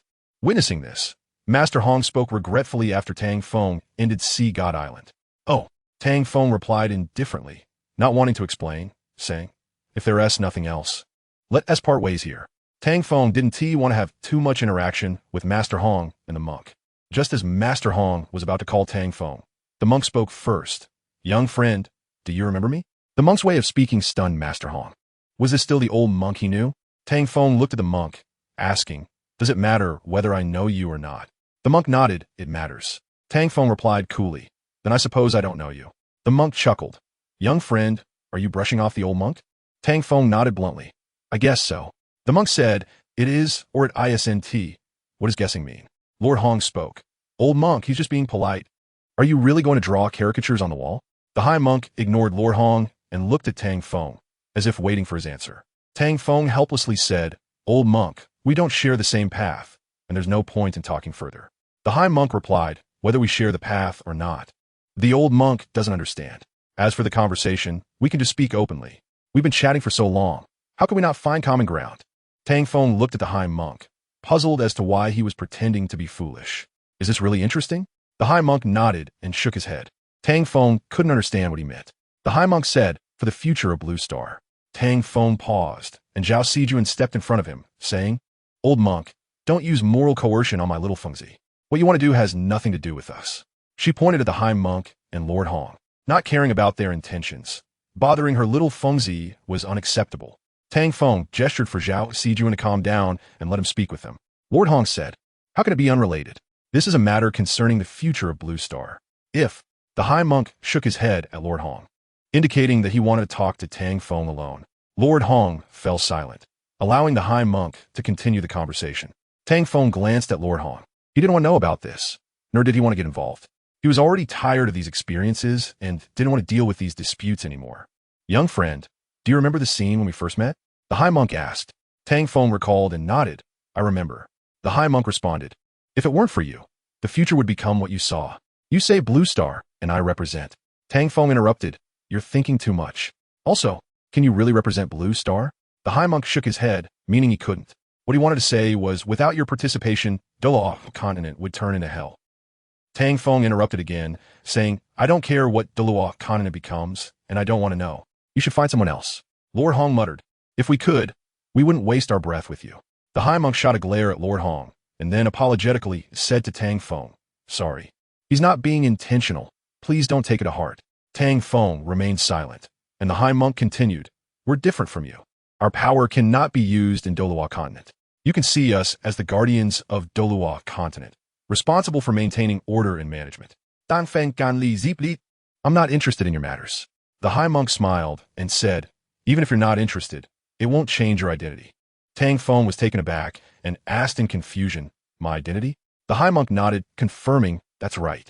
Even if you don't admit it, it doesn't change the fact that you are a competitor. Competitor? Tang Feng was curious about what kind of competition it was. A competitor of the gods. The high monk said mysteriously when he saw Tang Feng was interested. Tang Feng glanced at the high monk, not interested. No, I mean... The high monk was a bit stunned and hurriedly said. Lord Hong had recovered and couldn't help but chuckle at the high monk's demeanor. Lord Hong's laughter calmed the high monk down. Tang Feng didn't want to deal with the two of them anymore, and, as he was about to turn away, Lord Hong spoke up. Little Feng, you may not know, but after becoming a god, you can restore Douluo continent and Blue Star. Tang Feng halted in his tracks. Restore everything? He murmured, recalling various past events, feeling an inexplicable sadness inside. It turned out that his heart was still alive. Lord Hong nodded, yes. Only by winning this competition will you gain a reward that can grant any wish. Tang Feng pondered for a moment, then looked seriously at Lord Hong and asked, You're not lying to me, are you? Lord Hong met Tang Feng's gaze and sincerely said no. Only if you can win will you have the chance to make a wish that can be fulfilled. Tang Feng nodded, and seeing that he was moved, Lord Hong continued. The people participating in this challenge are the strongest players. They may not necessarily want to restore Douluo continent and Blue Star, so Tang Feng in does it. So you chose me? Lord Hong and the high monk nodded. Tang Feng thoughtfully looked at the two of them, remaining silent for a while before finally agreeing, I understand. However, I want to do it my way. You won't stop me, will you? Lord Hong and the high monk shook their heads, with Lord Hong saying, We're just auxiliary administrators. We have no power to intervene. We cannot interfere with the development of the game. Tang Feng asked, You really can't interfere? Lord Hong affirmed, Really can't. Tang Feng nodded, That's perfect then.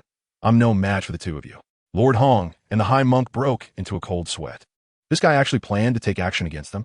Tang Feng continued, Since it's confirmed that I want to become a god, and there are competitors on Douluo continent, I might as well destroy Douluo continent and eliminate them all at once. His words startled Lord Hong and the high monk. Lord Hong quickly said, That's not possible. Players cannot destroy Douluo continent. Tang Feng asked curiously, Why not? I can shatter the void, so why can't I destroy Douluo continent? Lord Hong was at a loss for words. Haven't you noticed that those shattered voids quickly recover? Tang Feng thought for a moment and realized that there was some truth to that. Lord Hong explained the reasons why Douluo continent couldn't be destroyed. Chapter 244. Opposing the system. After hearing Lord Hong's explanation, Tang Feng said, "What a hassle. There was no quick way to accomplish this, to obtain that wish. He had to compete sincerely, step by step." Tang Feng didn't believe their nonsense. This so-called competition itself had problems. How could it be sincere and straightforward? I must participate in this competition and win in order to get the chance to make that wish, right? Tang Feng clarified, asking Lord Hong. Lord Hong nodded. Tang Feng continued, "Uncle, I don't think it's that simple. This so-called competition is actually about executing the other party, right? For example, I am a competitor against Satan." Lord Hong paused for a moment and then nodded again. "You guessed it?" Tang Feng smiled. "I said it wasn't hard to guess. Isn't that right? It's not surprising that I figured it out." Lord Hong said, "That's right. It's just as you think. Only by defeating these competitors can you gain rewards." Tang Feng asked, "How many competitors are there?" Lord Hong shook his head. "Not sure." Tang Feng was speechless. "Not sure? How many administrators do you have?" Lord Hong hesitated. Looking at the high monk, old monk, how many are there in total? The high monk shook his head. "I don't know." Tang Feng. He felt an impulse to flip the table. "Is there no accurate answer for I don't know? What use are you?" Suddenly finding himself with so many enemies. And the last reply is, I don't know. Are you trying to fool me?" Tang Feng looked seriously at Lord Hong and the high monk. Wanted to say he was done, but ultimately held back. "You really don't know? Or are you pretending not to know?" Tang Feng asked lightly. Master Hong smiled, but did not answer. The monk also smiled and recited a mantra, Namo Amitabha. Tang Feng let out a cold laugh at them, whether they knew or not. Only they were clear in their hearts, and he was too lazy to clarify things with them. Carrying Tang San, Tang Feng turned around. The reward for the competition to become a deity was indeed tempting. Only by winning in this competition could everything be restored. But the problem was, he didn't know how many competitors there were and what kind of combat power these competitors possessed. If each one was like Satan, it would undoubtedly be an act of hitting a stone with an egg. One couldn't always be so lucky. The doubts in Tang Feng's heart grew more and more, while Master Hong and the monk were unwilling to answer honestly. Perhaps it had something to do with the system, which restricted them from revealing too much information. Regardless, it was not a good thing. The system had been playing some tricks since the beginning. Perhaps it was related to the loneliness of 2,000 years. Tang Feng recalled his 2,000 years of laid-back life. If it weren't for the company of the system, it would probably have been even more boring. Life might just be like that. Seeing Tang Feng turn around and leave, Master Hong and the monk were not angry. Their responsibility was to monitor the competitors, merely to observe and guide, without overly interfering in other matters. The old monk felt a bit uneasy. He was unwilling to obey. Back in the sky, Master Hong said worriedly, and the monk interrupted, saying, "It's useless to regret now. We can only trust that he will manage." Master Hong forced a smile and said, "Old monk, why not tell him the truth? Wouldn't that make him work harder?" Facing Master Hong's question, the monk helplessly replied, "I'm afraid if he works too hard, it would not be a good thing. I hope I'm overthinking it." Master Hong, confused, asked, "Old monk, do you have a bad premonition?" Master Hong knew how accurate the monk's premonitions could be. If it really came to that, it might not be a good thing. The monk nodded, and Master Hong's heart sank. The monk said, "It's not too serious. It might just be an illusion. No need to worry." Master Hong smiled bitterly again. "Not to worry is impossible. I'm anxious." The monk smiled. He felt the same way. Tang Feng's changes did not give him a good feeling either. Meanwhile, after walking a few steps, Tang Feng turned back but saw no trace of Master Hong and the monk. They left. Tang Feng muttered. He didn't know the true backgrounds of Master Hong and the monk, so he naturally couldn't believe everything they said. "They probably left," Zhao Sijuan casually said, then asked, "Xiao Fengzi, what do you think about what they said about becoming a deity and the rewards?" Tang Feng replied, "Half true, half false. Can't trust it all. They look like they're scamming." Zhao Sijuan agreed, saying, "I think so too, but that fat uncle, is it just a coincidence that he appeared twice?" Tang Feng pondered for a long time before saying, "Not sure. It could be a coincidence, or it could be intentional." Zhao Sijuan said, "That would be troublesome. It seems we are being watched, and they don't look weak." Tang Feng said, "I know. If I could win, I would have acted already." Zhao Sijuan asked then, "What do we do next?" Tang Feng replied, "Wait. Let's see what happens when Tang San wakes up, then we'll make plans." Zhao Sijuan glanced at Tang San. "This little brat is the protagonist of Douluo continent?" Tang Feng responded with an yes. Zhao Sijuan said, "A bit unexpected. Tang San is just a little brat." What is more surprising is, what exactly does the main quest released by the system mean? Tang Feng laughed. Maybe the system is just bored. Zhao Sijuan was taken aback. Xiao Fengzi, you're not joking, are you? The system can get bored? Tang Feng shrugged. Who knows? In his heart, he thought, the system is just afraid of being bored, which is why it came up with these things. Now, there's another event to become a deity. It must be bored to the extreme. The fact is, he could already feel the malice from the system, kidnapping the whole world, playing with people's hearts, undoubtedly for amusement. Is there a problem with such behavior? No, it just makes people unhappy.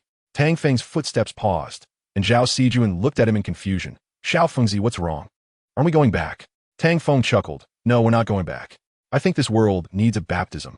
Zhao Sijuan questioned. Xiao Fengzi, what do you want to do? Tang Feng said, I want to try out the skills I just upgraded.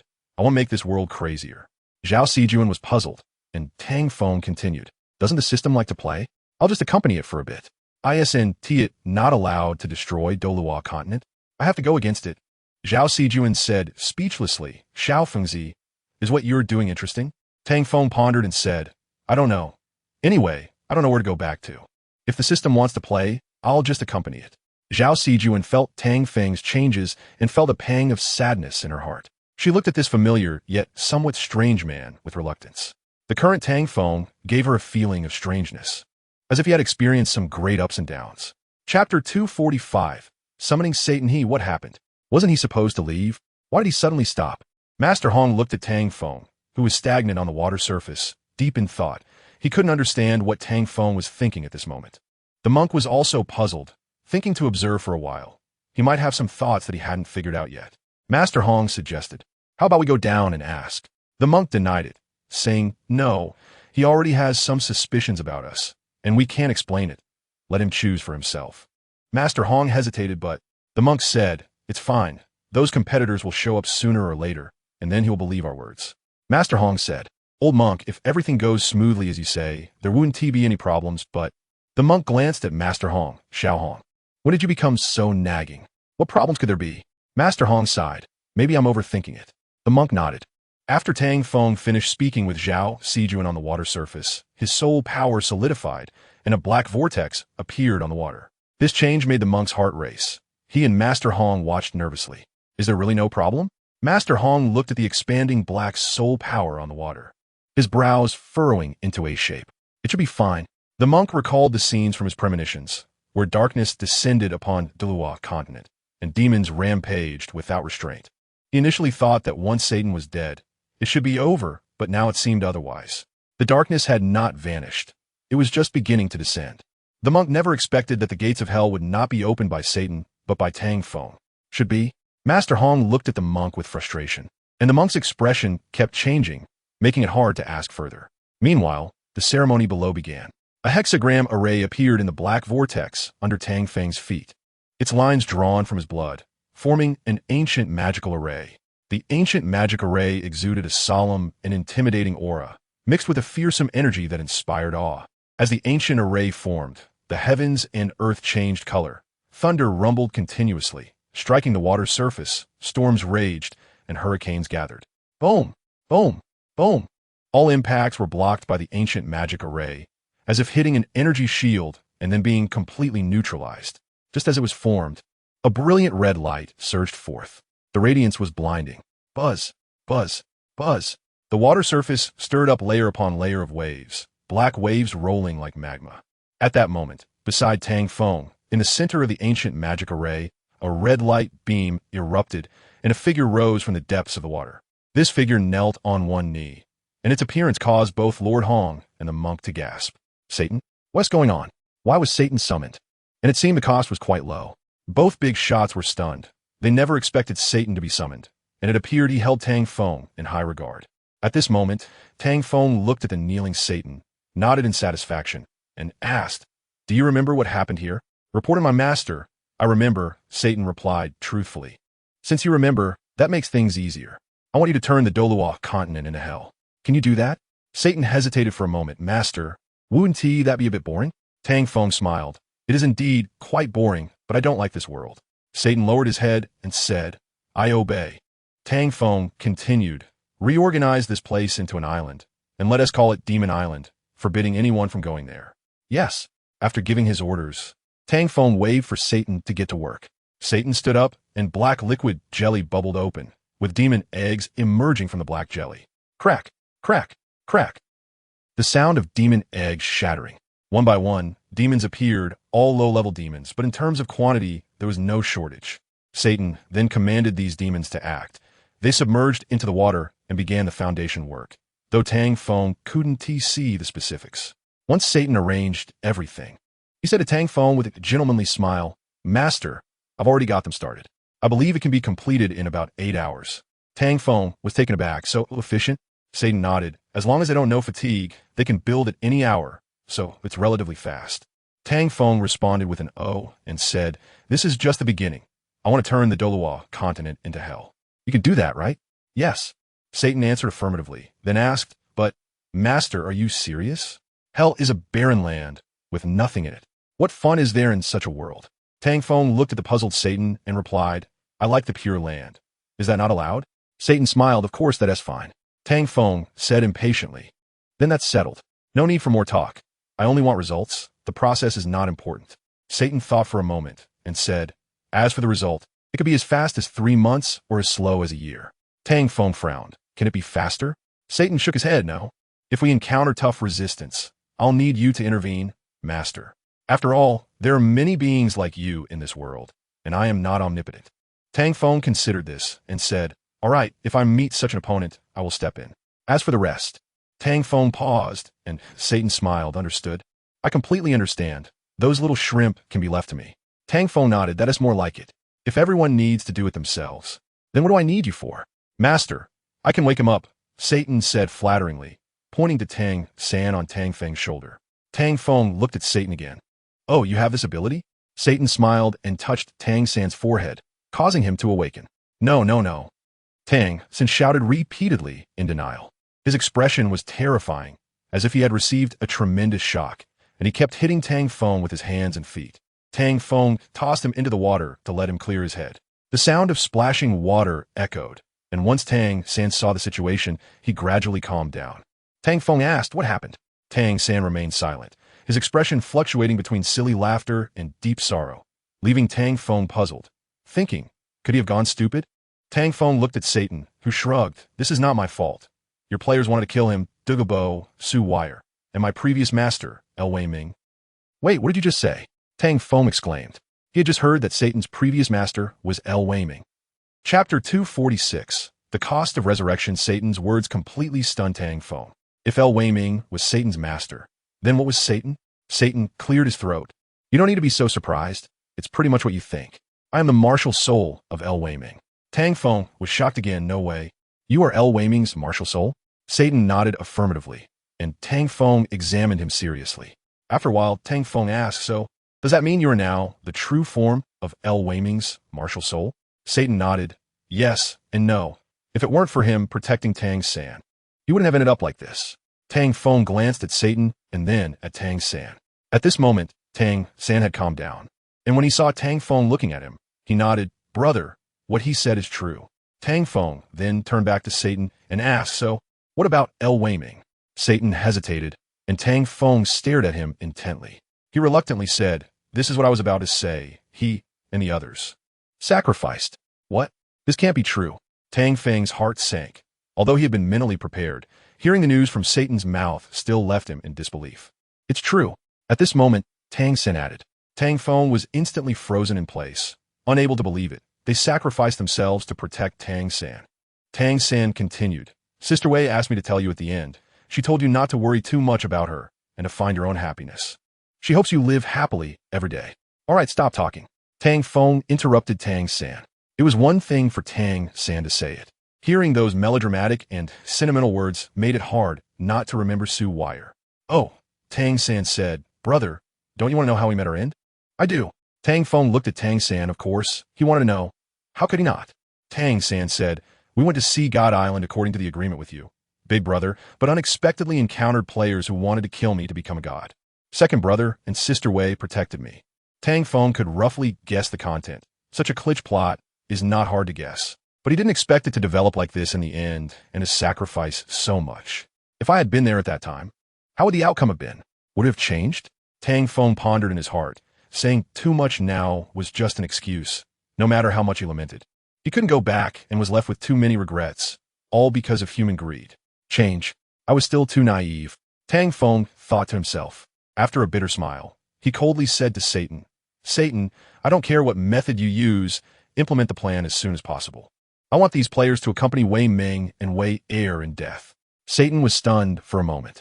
He could sense Tang Feng's anger and said, I will quickly turn this place into hell, kill these people, and give them a burial.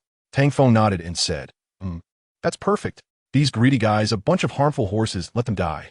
What he didn't know was that in a different position, he would also take action against Tang San. After all, no one could resist the temptation of becoming a god. Of course, he didn't have any thoughts of becoming a god now. Even if he did, it was for that one wish, still an illusory wish. For this world, many things and many matters have a price. It's not that others are reserved, it's that the price you offer isn't high enough. Tang San glanced at Tang Feng, with many words left unspoken in his heart. He felt more guilty than Tang Feng, as he had watched Lu Wei Ming and the others fall one by one before him. That heart-wrenching feeling was a pain he would never forget in his life. They all risked their lives for him, disregarding everything. It wasn't said that after becoming the sea god, one could be resurrected. Tang San's heart ached. When Satan destroyed the sea goddess inheritance and killed sea god Lu Dafa, he was conscious of it, so he knew what was going on, which is why he felt that resurrection was a lie. If resurrection were possible, Satan could do it, right? After all, his power should be stronger than that of the sea god. Satan, Tang San called nervously. Tang Feng and Satan both looked over. Satan asked, What's the matter? Tang San nodded, hesitated for a moment, and asked, Can you resurrect Wei Ming and Sister Wei? Tang Feng was taken aback, not understanding what kind of whimsical idea Tang San had. How could Satan possibly resurrect people?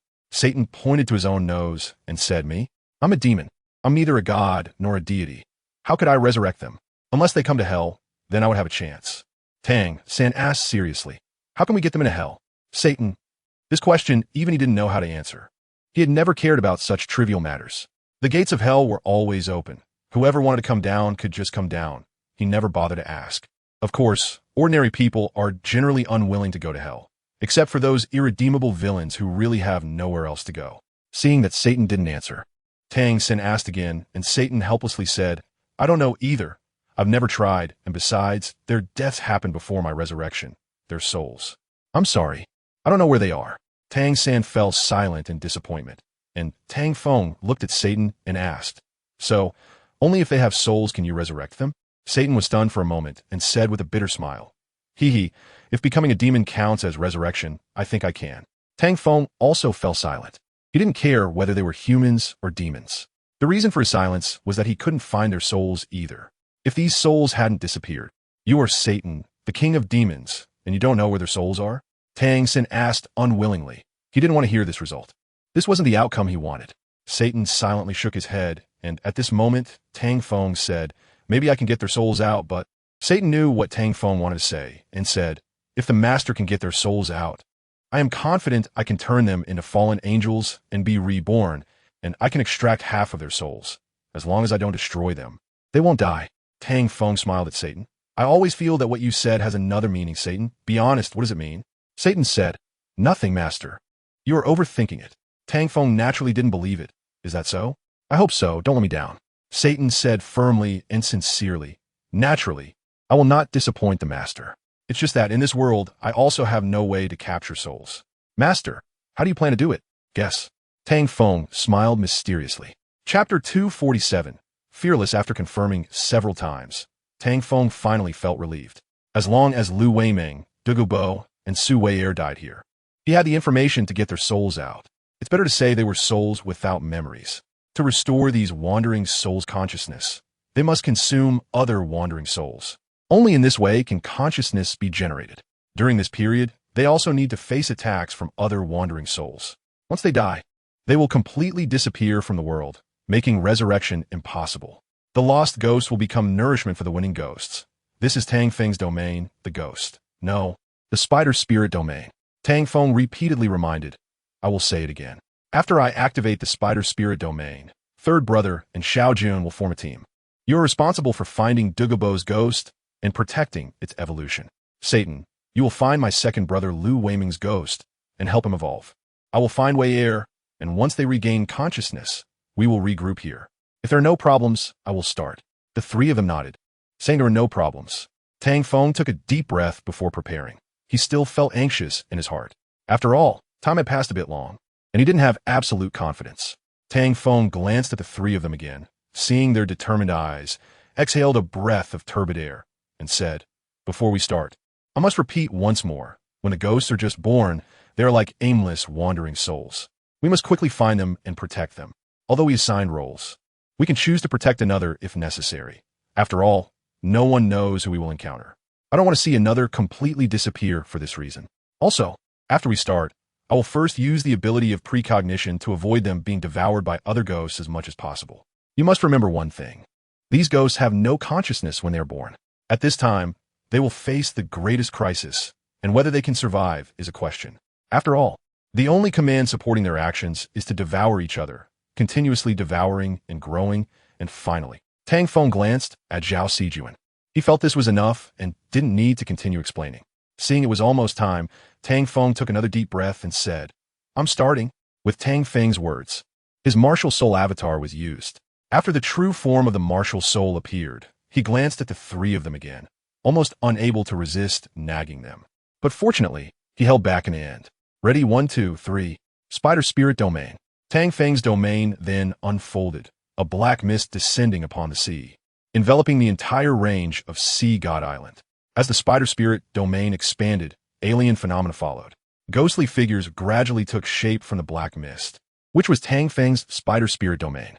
Zhao Sijuan was one of the Shikigami born from the domain. TSK. I didn't expect that, Master. You really held back a hand during our battle." Satan exclaimed in surprise. Tang Feng rolled his eyes and said irritably, "Didn't I just say that I can deal with them? Never mind, this isn't the time for that. Let me use foresight to take a look." Foresight. Tang Feng activated foresight, but the results were not ideal. He didn't see what he wanted. This result was also expected. He wasn't surprised, just a bit disappointed. Without answers. "Let's split up. You go this way, and I'll go that way." Tang Feng assigned the routes, and then stepped out with his spider legs, heading in one direction. Satan, Tang San, and Zhao Sijuan didn't lag behind either, moving towards the direction Tang Feng pointed. Time waits for no one. And when they saw the ghosts starting to tear at each other, they understood the importance of time. On the way, Zhao Sijuan looked at these ghosts with a sense of nostalgia. After all, she had come this way herself. It's a miracle that she could possess divine consciousness. Looking at these mindless ghosts, wanting to evolve into self, and then turning these ghosts into their own energy. Surviving in this cruel competition and being revived is no easy feat. Wait, it seems that our direction was wrong from the beginning. Zhao Sijuan suddenly thought, feeling that this beginning was a bit strange. It shouldn't be like this. Could it be that Satan has ulterior motives? Zhao Sijuan felt that this possibility was slim because Satan was summoned by Tang Feng. That point was unquestionable. However, this seemingly natural development felt off. Zhao Sijuan couldn't pinpoint what was strange. She just felt a bit uncomfortable, or maybe she was overthinking it, or perhaps it was a woman's intuition. Let's not think about these trivial matters for now. The most important thing is to complete the task Xiao Fengzi entrusted to me. Zhao Sijuan shook her head secretly and decided not to think any further, focusing on finding Douluo's ghost. "What's wrong, Sister June?" Tang San noticed Zhao Sijuan's unease and quickly asked with concern. After all, they were a team, and since they had to find Douluo's ghost, any mistake could lead to failure. "No, it's fine, continue," Zhao Sijuan replied and concentrated on searching. She still remembered some of Douluo's descriptions, which would help her differentiate. Even if she wasn't entirely sure, with Tang San around, he could help identify. Meanwhile, Satan was searching in another direction, playing with black jelly in his hand, transforming it into arrows, striking down these ghosts. So boring. I really don't want to revive that mentally unstable guy, but turning him into a fallen angel would be somewhat interesting. However, compared to that, I'm more interested in the effects of this domain. Satan looked at the surrounding ghosts, and a devilish smile involuntarily appeared on his face. What a pity if he had used this move during our fight. I might have really revived completely, and Wu Ti have ended up as someone else's puppet. Satan was not satisfied with the current situation. He wanted to fight Tang Feng again. If they fought with full force, he feared he wouldn't have that chance again. He hoped to encounter some strong opponents in the future. Otherwise, this mundane life would be too hard. Whoosh, whoosh, whoosh. While speaking, he struck down more than 10 ghosts. To him, these ghosts were completely like ants, even weaker than ants. Yawn, it's not that I don't want to find you quickly. It's just that you haven't appeared before me. There's nothing I can do. Satan yawned as he moved forward, looking leisurely, not in the least bit anxious to find anyone. As if the life and death of El Wei Ming had nothing to do with him. In fact, it didn't matter much, and even if Tang Feng went on the offensive, he wasn't afraid, which is why he was so fearless. Chapter 248. Boring life regarding Satan and Zhao Sijuan's thoughts. Tang Feng was naturally unaware. At this moment, he was wholeheartedly focused on finding Su Wire. He continuously used foresight, aiming to find Su Wire as quickly as possible. Only by finding Su Wire could he better protect her and ensure she wouldn't suffer harm again. Damn it, where is she? However, finding Su Wire was not easy.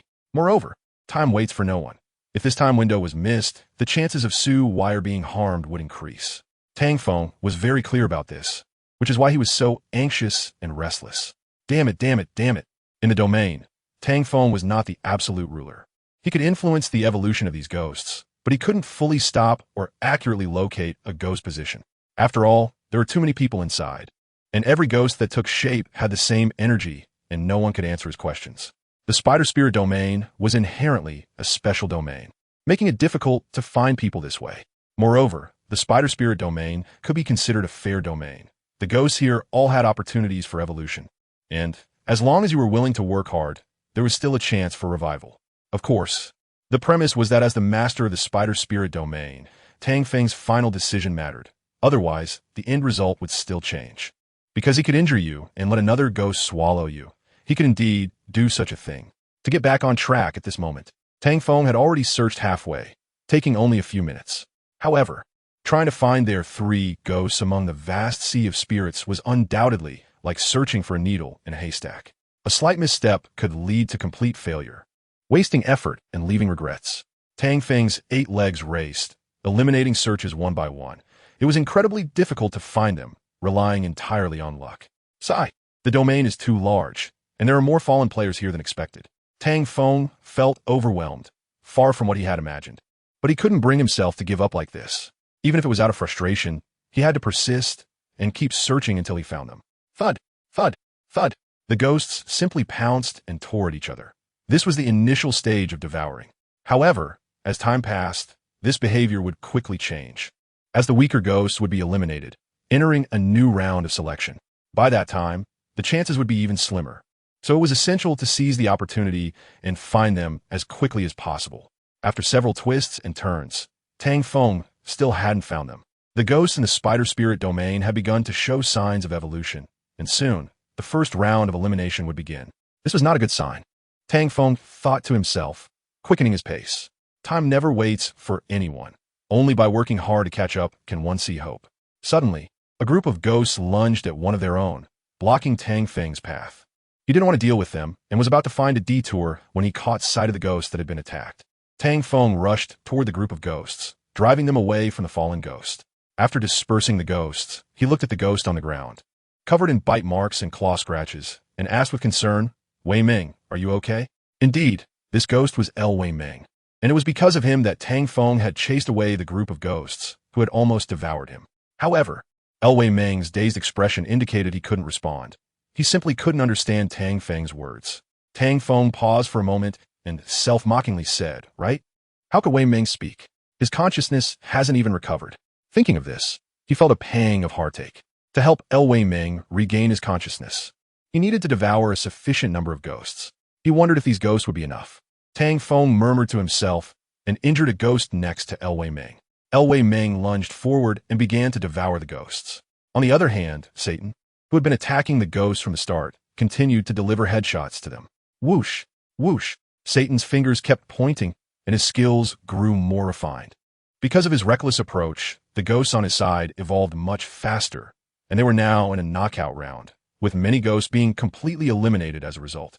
Satan showed no emotional hesitation and continued to move forward, attacking the ghosts at will, without genuinely searching for anything. Whoosh, a finger shot out.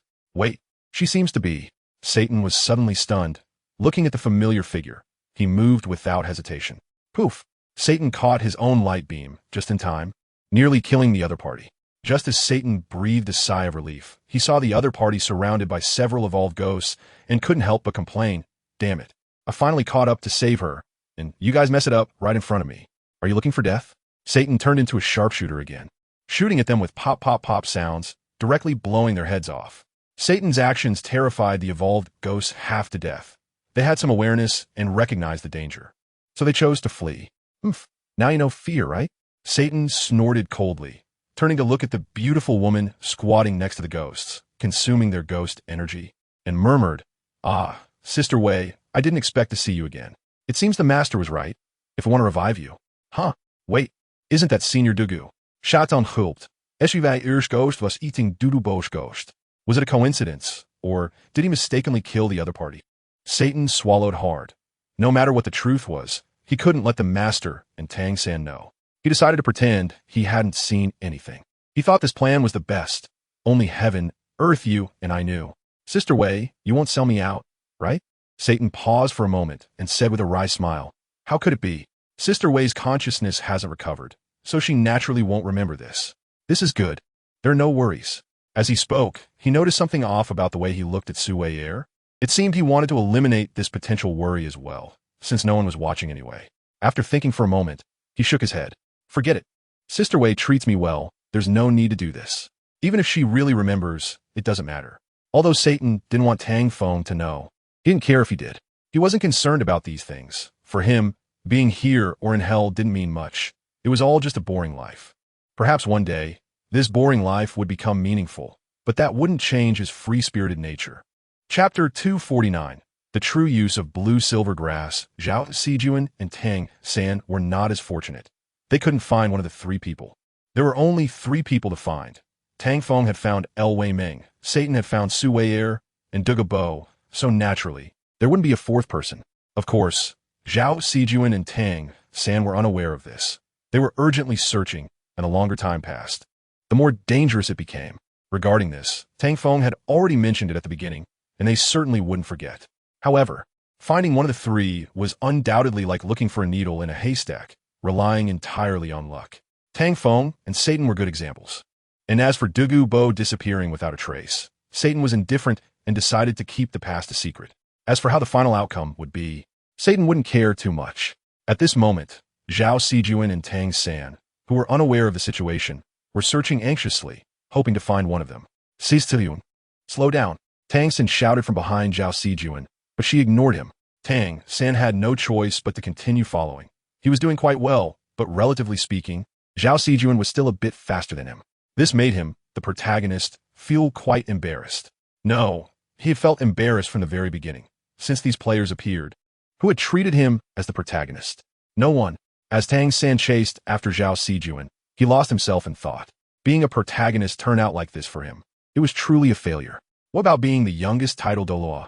He had no time to grow. What did it matter being the youngest, if he was wiped out in the cradle? Tang San grew angrier as he thought. He felt his life had been completely disturbed by these players. If it weren't for them, wouldn't he be thriving?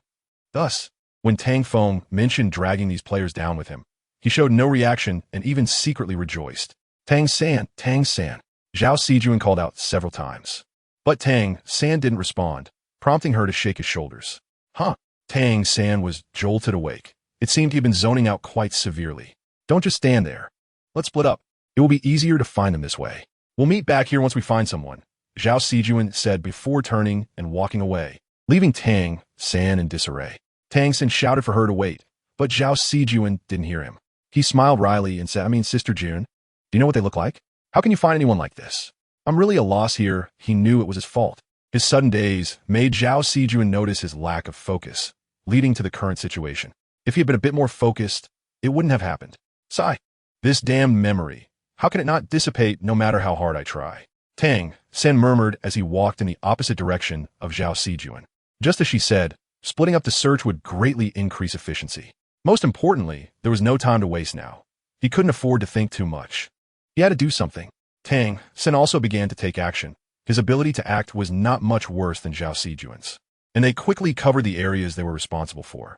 Of course, this will take time to perfect, and no matter how fast they are, it's useless if they can't find anyone. On the other hand, Tang Feng and Satan have already begun to cultivate Lu Weiming and Su Wire. To restore their consciousness, they must devour enough ghosts. As the number of ghosts they consume increases, their attributes rise significantly, and their movements become more agile, no longer as stiff as they were at the beginning. I believe it won't be long before they can regain some consciousness and engage in simple communication. However, the ghosts on both sides have already halved, and it may not be so easy to fully restore their consciousness. Tang Feng looked at Lu Weiming's actions and said with a frown, the ghosts in the spider spirit domain probably aren't enough for the three of them to share. Two might barely manage, but what should we do? He pondered over a solution and thought for a long time without an answer. Perhaps Satan has a way. Half-finished souls are still souls. Transforming into fallen angels should be fine, right? Tang Feng didn't know if it was possible and could only ask Satan when they regrouped. Only Satan could provide an answer. Tang Feng didn't dwell on it further and continued to help Lu Weiming grow. Meanwhile, Satan's thoughts were similar to Tang Feng's. He also felt that Su Wire couldn't fully restore her consciousness because there weren't enough ghosts for her to recover. Satan glanced at Su Wire, then sensed the ghost within the range of Sea God Island. Fortunately, there were quite a few people who had come to Sea God Island this time, and the quality of the souls was quite good, which should be enough for 2 people. Satan paused and said if there are 2 people, yes. He still didn't want Lu Weiming to be resurrected. That guy had done too many outrageous things to him, and he could never forgive him.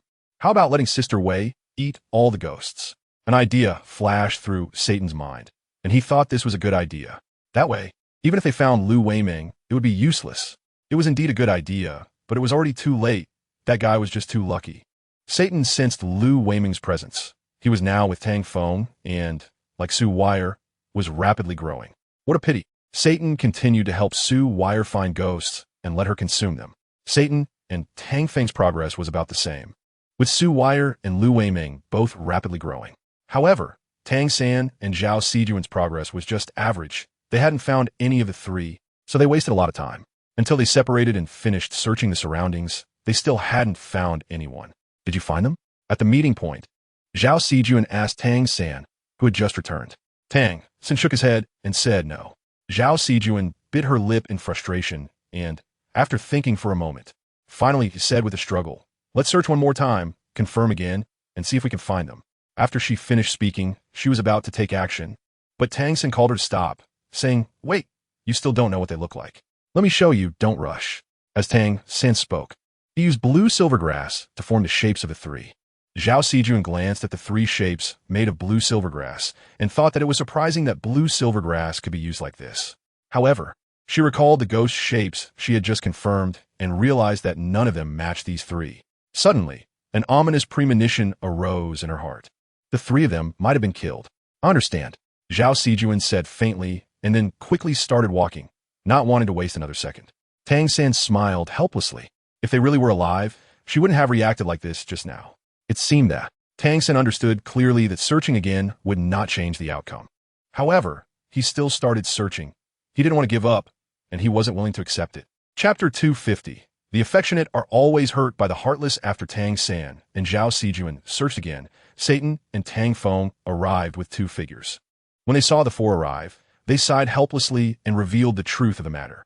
Tang Feng nodded at them and said, I understand, you have tried your best. This result is already good. There's no need to blame yourselves. Tang Feng had one more thing he didn't say. If there were one more person, it wouldn't necessarily be able to restore consciousness. Although this outcome felt unfair to Douluo, it was undoubtedly the best outcome. Brother Feng. Tang San hesitated, glancing at Lu Weiming and Su Wire with guilt. Tang Feng patted Tang San's shoulder and comforted him, saying, Third brother, you didn't want this either. So don't blame yourself too much. If you really feel sorry for old Poison, just take good care of his granddaughter and don't let anyone bully her. Tang Feng didn't think there was anything wrong with what he said. It was just that Zhao Sijuan looked at him meaningfully. Tang San nodded vigorously and assured Tang Feng, Brother Feng, I will take good care of her, treating her like family. Tang Feng responded with a sound, not saying much more. As for whether Tang San treated her as an older sister, younger sister, or something else, that was not something Tang Feng was concerned about. Satan, you and I will assist them, dividing the ghosts among them equally. Tang Feng instructed, and Satan naturally had no objections, saying no problem but master. They are looking for something. Tang Feng turned around and was taken aback, quickly telling Satan, what are you still doing? Hurry up and separate them. As he spoke, he rushed towards Su Wire, and Satan could only walk toward Lu Weiming. Tang Feng embraced Su Wire, while Satan reluctantly pulled Lu Weiming away. Zhao Sijuan watched this scene with discomfort. She didn't want Tang Feng to hold someone else. Even if he had to hold someone, it should be her. However, she understood in her heart that this was not the time to act willfully. After Tang Feng and Satan separated the two, they exchanged knowing glances and then took them to another area to devour ghosts. Zhao Sijuan and Tang San looked at each other again, and then, after glancing at Satan, both chose to follow Tang Feng's direction, as they were both willing to follow Satan. To this, Satan expressed his willingness to relax and had no interest in managing them. Tang Feng led Su Wire and stopped when he felt it was about time to assist her. After finding a few ghosts, he sensed Tang San and Zhao Sijuan's arrival. You guys are here too? Then help out. It will be faster this way. Tang San wanted to say okay, but couldn't speak because he knew that his attacks were ineffective against these ghosts, and he was afraid he couldn't help.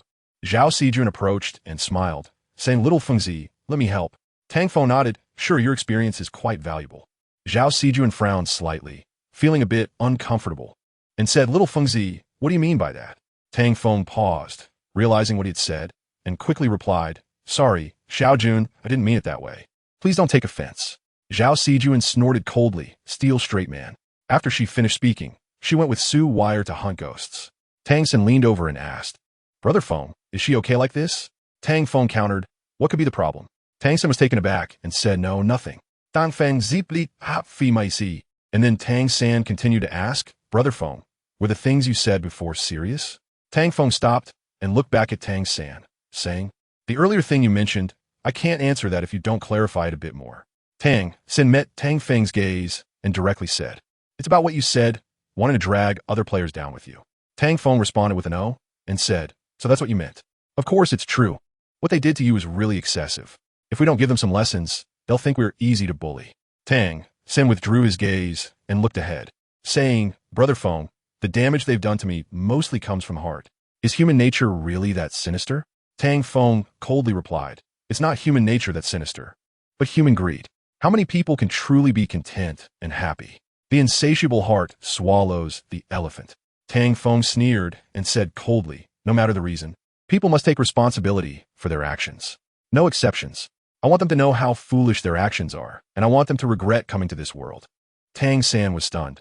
He could tell that Tang Feng was serious and not just speaking casually. Hearing this made Tang San hesitate. He didn't know what to say, as if something in his heart was wavering. Seeing Tang San dazed, Tang Feng didn't disturb him and instead turned his gaze to Zhao Sijuan and Su Wire. Su Wire's consciousness had mostly recovered, and the number of nearby ghosts had decreased significantly. Then, he looked at Satan and Lu Weiming. Lu Weiming's situation was similar. It was up to them now. Zhao Sijuan and Satan soon met. Su Wire and Lu Weiming almost started fighting again. Tang Feng hurried over to mediate, distributed the ghosts to them, and pulled Satan aside to ask, Satan, what do you think? Satan glanced at Su Wire and Lu Weiming and replied, I don't know yet.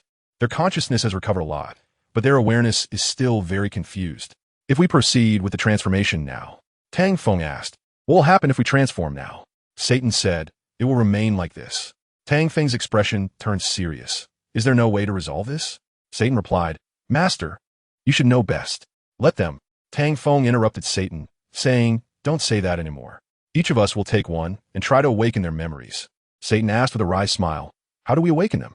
Tang Feng said, Just like telling an amnesiac about past events to help them remember.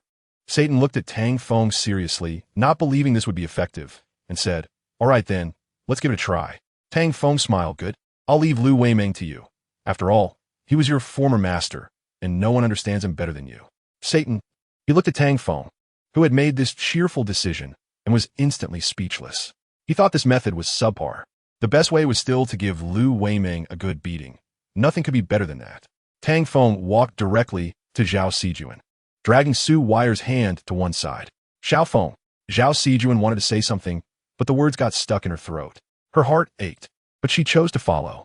Satan shook his head at this and murmured, Since ancient times, those who are sentimental only have lingering regrets. This regret is endless. Chapter 251. Zhao Sijuan's concerned Satan glanced at Lu Weiming beside him. To awaken this guy's memory. Honestly, he wasn't very willing to do so. Forget it. If awakening is what it takes, then let it be. His final actions could be seen as someone with feelings and loyalty, although his living habits were quite questionable. Satan didn't have a good impression of Lu Weiming. Without those bad habits, he might have been a decent person. Satan looked at Lu Weiming, who was of average height and appearance, a bit short and a bit unremarkable. Perhaps that was the reason for his insecurity. It's not easy to help someone who is insecure walk out of their confidence. Moreover, Satan had no obligation to help Lu Weiming. Agreeing to help Tang Feng awaken Lu Weiming's consciousness was already a significant act of kindness. Lu Weiming, oh Lu Weiming, if only you lived up to your name. Satan mumbled. Meanwhile, in the sky, Hong Yi and the monk were quite shocked to see this development. From the beginning, they didn't know what they were planning. And now that they saw clearly what they wanted to do, it was inevitable they would be astonished. Tang Feng's skill was like a bug. And what shocked them even more was that this skill was a built-in effect of the domain. The monk was the first to recover from his shock, saying, Xiao Hong. It seems that Tang Feng's depth is greater than we imagined. Hong Yi also came back to his senses and nodded, yet his abilities displayed in the battle against Satan, as well as the ability to summon Satan after defeating him, and that ability to resurrect souls. I'm almost numb. The monk agreed. I feel the same. But then again, why was he expelled from the sea god-s inheritance illusion? Hong Yi paused, feeling it was likely related to Tang Feng himself. As the monk said, Tang Feng's depth was indeed a bit too much. Regardless, the stronger his power, the more trump cards he had. Isn't that a good thing for us? Hong Yi, in a self-deceptive manner, said he believed that in this competition, the more monstrous one was, the greater the chance of winning, which was better than being ordinary. The monk thought about it and agreed, yes indeed. To become a god, one must be stronger than others. It's impossible to be weaker than others and still expect to win. Hong Yi chuckled. If that's the case, anyone could become a god. And we wouldn't have to work so hard. The monk agreed, laughing exactly. If it were that easy, it would be much simpler. Hong Yi then asked, do you think they can succeed? Awakening memories after a soul has lost them seems like a very difficult task, right? The monk said, I'm not sure. Regarding souls, unless one has seen it with their own eyes, I doubt anyone would believe it. Hong Yi said, if it's about transforming into a Shikigami after death. I understand that, but Hong Yi explained about Shikigami, and the monk quietly listened. Once he finished, the monk said, this is not a Shikigami.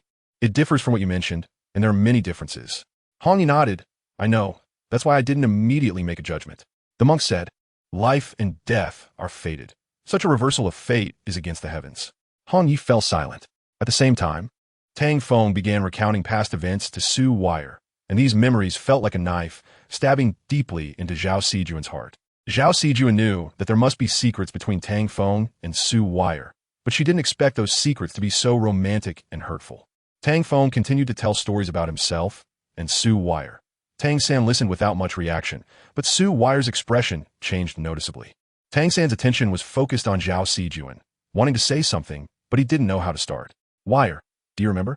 When Tang Feng first saw Chujian City. His voice carried emotions, and he had a unique and profound feeling about Chujian City, Su Wire, and this memory. Zhao Sijuan opened her mouth slightly, unable to bear it, unable to see Tang Feng being kind to others. She didn't know when it started, but her heart belonged to Tang Feng alone, revolving around him all day. She didn't want to admit it, but she couldn't deny that this feeling was both enchanting and hurtful. Su Wire spoke in fragmented sentences. Wire, do you remember? Tang Feng excitedly hugged Su Wire. Zhao Sijuan's mood instantly fell, thinking, if it weren't for these demons, I would already be Tang Feng's person, and I wouldn't be so sad and upset now. Su Wire's gaze was dazed, not answering Tang Feng's question. No one knew if she had remembered. Tang Feng looked at Su Wire and said, it's okay if you can't remember. We'll take our time to think about it. Let me tell you, Tang Feng's tenderness was something Zhao Sijuan had never seen before, but unfortunately, this tenderness was given to someone else, and at that moment, her heartbreak was something no one understood.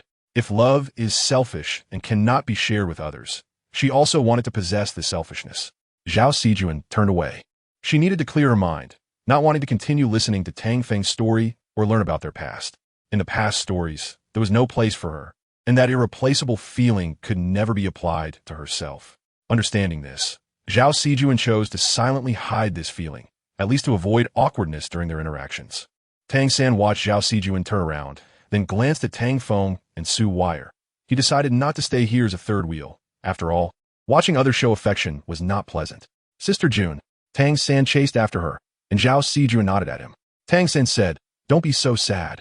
Brother Feng is just a blockhead who doesn't understand a woman's heart. Zhao Sijuan smiled upon hearing this. As if you understand very well. You're not much better yourself. Tang San retorted. I'm much more capable, Sister June. Let me tell you, I have experience. Zhao Sijuan chuckled. Huh, how much experience could you possibly have? You're just a kid. Tang San was displeased by this and said, Sister June, dating experience has nothing to do with age. Besides, I'm a time traveler. Zhao Sijuan. As if no one else is the same. Tang San was momentarily stunned. No, Sister June, what I mean is. Zhao Sijuan interrupted. All right, I know you want to comfort me, but some things take time to heal. Tang Feng wanted to say something more, but finally stopped his steps, letting Zhao Sijuan have a moment of peace. Because he knew what she needed was quiet, not his comfort. Seeing that, Tang San stopped speaking. Zhao Sijuan also paused and said to him, Anyway, thank you. But don't worry, I won't be in trouble, nor will I give up easily. Tang San nodded vigorously and smiled. Sister June, I believe in you. Good luck. Zhao Sijuan smiled without answering. Even she didn't believe in herself, let alone good luck. Chapter 252. The awkward chat of a straight man, thanks to the efforts of Tang Feng and Satan, Su Wire, and El Weiming finally regained consciousness. When they woke up, their speech was not very smooth and a bit stiff, lacking emotion. Their condition was still not stable, but it was much better than before. They could simply call out Tang Feng and Tang San's names and control their actions, no longer screaming at each other like before. After observing for a while and ensuring safety, Tang Feng lifted the Spider Spirit Domain.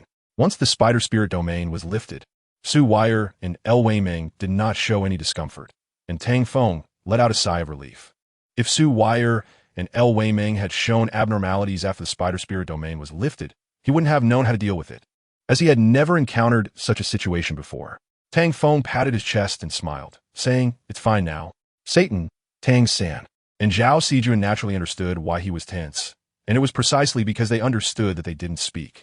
Tang Feng said to Su Wire, Wire, you don't have to be afraid. As long as I'm here, I won't let anything happen to you. Su Wire coldly replied, Oh, Master. Tang Feng quickly said, I told you not to call me Master. You can call me Feng or Brother Feng. No need to call me Master. Su Wire replied indifferently, Oh, Master. Tang Feng smiled helplessly. The consciousness is awakened, but there's still a bit of a lack of autonomy. He looked towards Satan and said, In that case, they can't be transformed into fallen angels, right? Satan nodded and said, The current situation is indeed better than before. But we can't be too optimistic to transform them. It's better for them to fully recover. Tang Feng responded, I understand. Recovering won't be that fast. Xiao Jun is an example. It takes time to recover slowly. Satan muttered, I think this is quite good. Tang Feng looked at Satan. What did you say? That mosquito-like voice, who are you talking to? Satan smiled and said, It's nothing, don't mind it. Tang Feng looked at Satan suspiciously, always feeling that this guy was hiding something from him. Although he was his master, he couldn't guess what was on Satan's mind. After all, he wasn't a worm in his belly. Satan maintained his smile and said, Master, you don't have to look at me like that. Even if I wanted to disobey your orders, I couldn't. Tang Feng nodded and said, You don't need to call me master so smoothly. I don't feel like you see me as your master. Satan didn't care and said lightly, Master, I don't like hearing that. How could I possibly go against your will? Is that so? Tang Feng sneered, expressing disbelief in Satan's words. Satan said, Of course, if the master asked me to do something I'm interested in, I'll be very grateful to you. Tang Feng smiled and asked, Something you're interested in? Isn't annihilating all the players something you're interested in? Satan smiled and fell silent. Could this be considered something he was interested in? He didn't even know. Tang Feng didn't care whether Satan answered or not. For him, it wasn't a big deal. Satan, I don't know what you're thinking, but... Tang Feng looked around and said, Can you first create some housing? I don't know how long the construction and renovation of Poseidon Island will take. We can't sleep on the sea before it's finished, right? Satan wanted to say, Who was it that blew up Poseidon Island for no reason? And now it's my fault. Satan said, Please wait a moment. I will immediately increase the manpower. As he spoke, Satan's dark powers manifested, turning dark energy into black jelly, and then created nearly 100 demons. Tang Feng looked at Satan and said, Are you holding back something? Satan smiled again and said, Master, you misunderstood. I'm not capable of unlimited production. I can't create demons indefinitely. Tang Feng looked at Satan with half-belief and said, Satan, I always feel that your words are not trustworthy. After all, you're an honest person, and the person I trust the least is an honest person. Satan shrugged and said, Master, if you insist on saying that, I can't help it. Tang Feng glanced at Satan and said to Zhao Sijuan and Tang San, "Today, you both worked hard. Take a good rest later." Zhao Sijuan shook her head, indicating that she was not tired. Tang San said, "It's good to help Brother Feng." "Brother Feng, what do we do next?" Tang Feng interrupted Tang San, saying, "For the next period, you need to practice hard.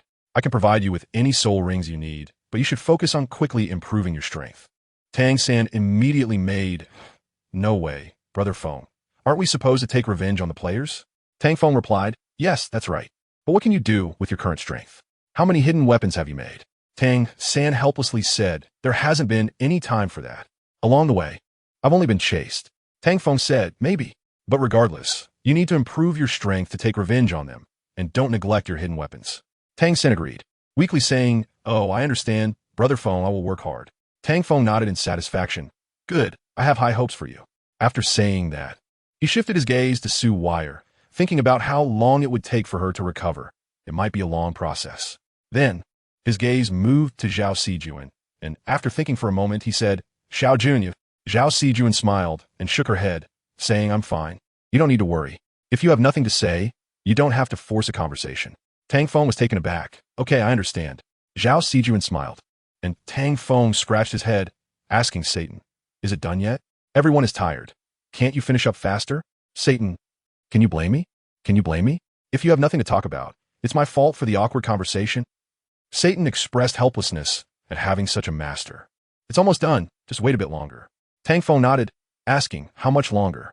Satan found Tang Feng a bit annoying, replying, "Soon." Tang Feng asked soon, "How soon?" Satan turned and walked away, not wanting to accompany such a master. This was too boring. Tang Feng stood there puzzled. "So, what does that mean?" He looked at Tang San, who immediately said, "Brother Feng, I'm going to practice, see you." Tang Feng was instantly dumbfounded. Why does it feel like everyone is avoiding me?" "See you, no." Zhao Sijuan interrupted, "You go accompany your Su Wire. I don't have the leisure to keep you company." Tang Feng, "Why do I feel like I offended her? But when did I offend her?" Chapter 253. The suit-clad youth. The changes at Sea God Island were unknown to the outside world. However, the hurricane waves on the sea, blocking the way to Sea God Island, led many to speculate. It was obvious that something had gone wrong at Sea God Island, but what the problem was remained unknown, as if the news had been sealed off. In the city of the other shore, players chatting about the situation at Sea God Island had become their daily routine. In a tea house, the hurricane on the sea and hundreds of dragons sucking water had persisted for more than a month, and no one knew the situation at Sea God Island. What else could it be? They angered the Sea God. These guys really thought they could fool the Sea God in groups. You must be a fool. The Sea God isn't in this world. What he left behind is a legacy. Who said otherwise? His residual consciousness. Arguments erupted, and the daily disputes were similar. They were still unaware that the Sea God's legacy had no successors, and the Sea God would not appear in this world again. No matter how much they argued, there would be no conclusion. No one knew the answer, nor was there any system prompt. The prompt for the Sea God's legacy illusion could only be received by players at Sea God Island, belonging to a special scene dungeon, and others naturally remained unaware. Just as everyone was arguing, a youth with white hair and blue eyes walked in, dressed in a European-style suit, which seemed out of place in the tea house. His skin looked very pale, not the tender white type, but rather a sickly white, appearing bloodless. The appearance of the suit-clad youth instantly silenced the lively tea house. There were many people like the suit-clad youth in the city of the other shore, but they would not enter this tea house, as it did not welcome them. His arrival immediately killed the atmosphere, serving as the best proof. "Get out! You're not welcome here." Someone stood up and said to the suit-clad youth, pointing to the door with an unfriendly tone, "Get out! Get out!" With a shout, everyone in the tea house yelled, clearly not liking this suit-clad youth, as if their territory had been invaded. "Is this your way of treating guests?" The suit-clad youth looked at the staff nearby, completely ignoring the words of others. The staff was a bit afraid, but seeing everyone say this, he mustered the courage to say, "That's right. You are not welcome here. Please leave." Upon hearing this, the suit-clad youth smiled. "It seems I was overthinking. In this world where strength is respected, why should I be polite to you?" As he spoke, a dark cloud emerged from his clothing, and upon closer inspection, it turned out to be a swarm of bats. These bats squeaked and charged towards the people in the tea house. "Humph! Don't think you can act wildly here. Don't you see where this is? A small outsider wants to make a scene? With such limited ability, how dare you show off? No need to waste words with him. Unleash your martial souls and knock him out." Everyone expressed their intent to knock the suit-clad youth out, not taking the bats seriously. Martial souls were presented, with soul rings that were at least purple, most of them black. It was evident that their combat power was not weak, and the quality of the soul rings was quite high, all being players above level 70. After revealing their martial souls, they unleashed their soul skills, targeting the incoming bats. Boom, boom, boom. Explosions echoed, and the decorations in the tea house were affected by the battle. The staff, seeing that things were not right, had already slipped out to find patrolling guards. With such a commotion, even if he didn't go looking, someone would notify them. After all, there weren't many who dared to cause trouble in the city of the other shore. In the tea house, the suit-clad youth brushed off the dust on his clothes, and those who had fought against him now appeared just like him, with pale skin that looked like they were in poor health. The suit-clad youth ignored these people and sat down at a table, then picked up the teapot and poured himself a cup of tea. His purpose for coming in was very simple. He just wanted a cup of tea because he was thirsty. And the outcome turned out this way completely due to these people's own actions. They had no one else to blame. Even if he hadn't acted, they would have taken action to drive him away. Moreover, he had already given them a chance to act first. They had no excuse for losing. They were just too weak. Good tea. The young man in the suit took a sip and said, "Indeed, after exercising, a cup of tea is an excellent combination." He had only sipped half a cup of tea when the noise outside grew louder and several figures in silver armor rushed in. Guards?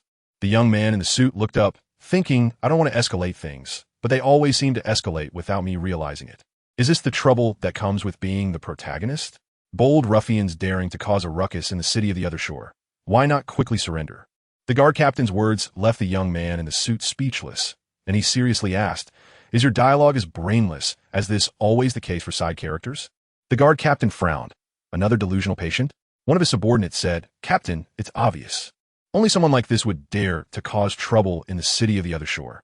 They don't even consider their own capabilities." The guard captain nodded. "Yes, only such people would make trouble here. Captain, should we capture him?" Another subordinate asked. The guard captain consented, saying, "Capture him, but don't harm any innocent people." As he spoke, he glanced at the others, wondering why their skin was so pale. Isn't this place not welcoming to white people? The guard charged at the young man in the suit, who calmly savored his tea, completely ignoring them, even saying, "Good tea. Indeed. Wonderful." The guards thought, "This is infuriating. Does he treat us like air?" Feeling angry, they charged forward with more fervor, but just as they were about to reach the young man in the suit, one after another, people jumped out from the tea house to block them. "You all step aside." The guard stopped and did not attack them. However, the guard not making a move did not mean the others wouldn't, as they howled and pounced on the guards. "I was thinking of being low-key, but my strength doesn't allow it," the young man in the suit commented, as if watching a show, his words sounding grating to the guards. The guard captain spoke. "Take these people down too." Even if the guard captain hadn't said it, the guards intended to do so. Otherwise, would they let them fight? The battle unfolded this way, with only the young man in the suit remaining calm, as if everything had nothing to do with him. The young man in the suit clicked his tongue. "This is a bit boring. I might as well help you out." As he spoke, a swarm of bats emerged again. Chapter 254. You are too weak. The young man in the suit wanted to keep a low profile, but since he couldn't, he decided to be high profile once. He transformed the guards into his puppets and began wreaking havoc in the city of the other shore. Destroying a city like this seemed a bit dull. The young man in the suit showed little interest, yawning and appearing ready to sleep. He had finished his tea, and the farce was nearing its end. The young man in the suit stood up and walked out of the tea house. The streets were engulfed in flames of war, and this peaceful city was plunged into chaos because of him. However, he didn't take another glance at the war, as if everything was unrelated to him. As the flames of war spread, more and more people joined the conflict for various reasons, some to protect, others for revenge, and some out of sense of justice. Step by step, the situation escalated, eventually drawing the attention of the 10 elders of the city of the other shore. Meanwhile, the young man in the suit, the main instigator, wandered around the city of the other shore without a care, occasionally creating a few bat puppets. For him, whether to cause trouble for others was entirely a matter of mood. "Are you causing trouble in the city of the other shore?" A white-haired old man appeared before the young man in the suit. "Old man, don't meddle in other people's business." The old man opposite him was one of the 10 elders. How could he possibly ignore such matters? The young people nowadays are getting more and more arrogant. The old man shook his head and said, "No one in this city of the other shore dares to speak to me, Yang Lauer, like that." The young man in the suit glanced at Yang Lauer and said, "Old man, when it comes to arrogant words, I can't compare to you. Yang Lauer was unimpressed. Young man, tell me your name. I never fight unnamed people. The young man in the suit replied, John Jorifu. Yang Lauer frowned. I just don't like your name. It's long, and John Jorifu smiled. Old man, I advise you to meddle less. It's better for you to let me leave. Yang Lauer laughed heartily. Ha, young man, that's the funniest joke I've ever heard. John Jorifu smiled, thinking, if you can still laugh later, then I, John Jorifu, will change my name to Jorifu to match yours. Yang Lauer beckoned John Jorifu with confidence. Don't say I didn't give you a chance, young man. I'll give you 3 moves. John Jorifu looked at Yang Lauer in disbelief, suspecting he had misheard. You want to give me 3 moves? Yang Lauer nodded heavily. Am I not clear? Or do you have hearing problems? Young people nowadays have such poor comprehension. John Jorifu smiled without answering. This Yang Lauer was a bit annoying, testing his patience and bottom line, as if he thought he was impressive. After taking a deep breath, John Jorifu's gaze sharpened, and Yang Lauer smiled. Now we're getting somewhere. Come on. In response to Yang Lauer's provocation, John Jorifu wasted no time, unleashing his soul power and charging at the old man. Bang, bang, bang. A series of sweeping kicks came down, all blocked by Yang Lauer, who said, 1 move. John Jorifu looked at Yang Lauer raising a finger, but was not angry, and continued. Just as he finished speaking, an astonishing amount of soul power erupted again, and his fierce attacks quickly targeted Yang Lauer. Soon, there was a result. Yang Lauer raised 2 fingers. 1 more move. If you don't get serious now, you won't have another chance. John Jorifu smiled. Old man, you do have some skill, but to make me serious, you're not qualified enough. Yang Lauer immediately laughed. Haha, anyone can talk big. How many can actually do it? John Jorifu smiled without answering, his confidence soaring, emanating a dangerous aura that made Yang Lauer cautious. The next second, John Jorifu was surrounded by red soul power, and his figure vanished before Yang Lauer.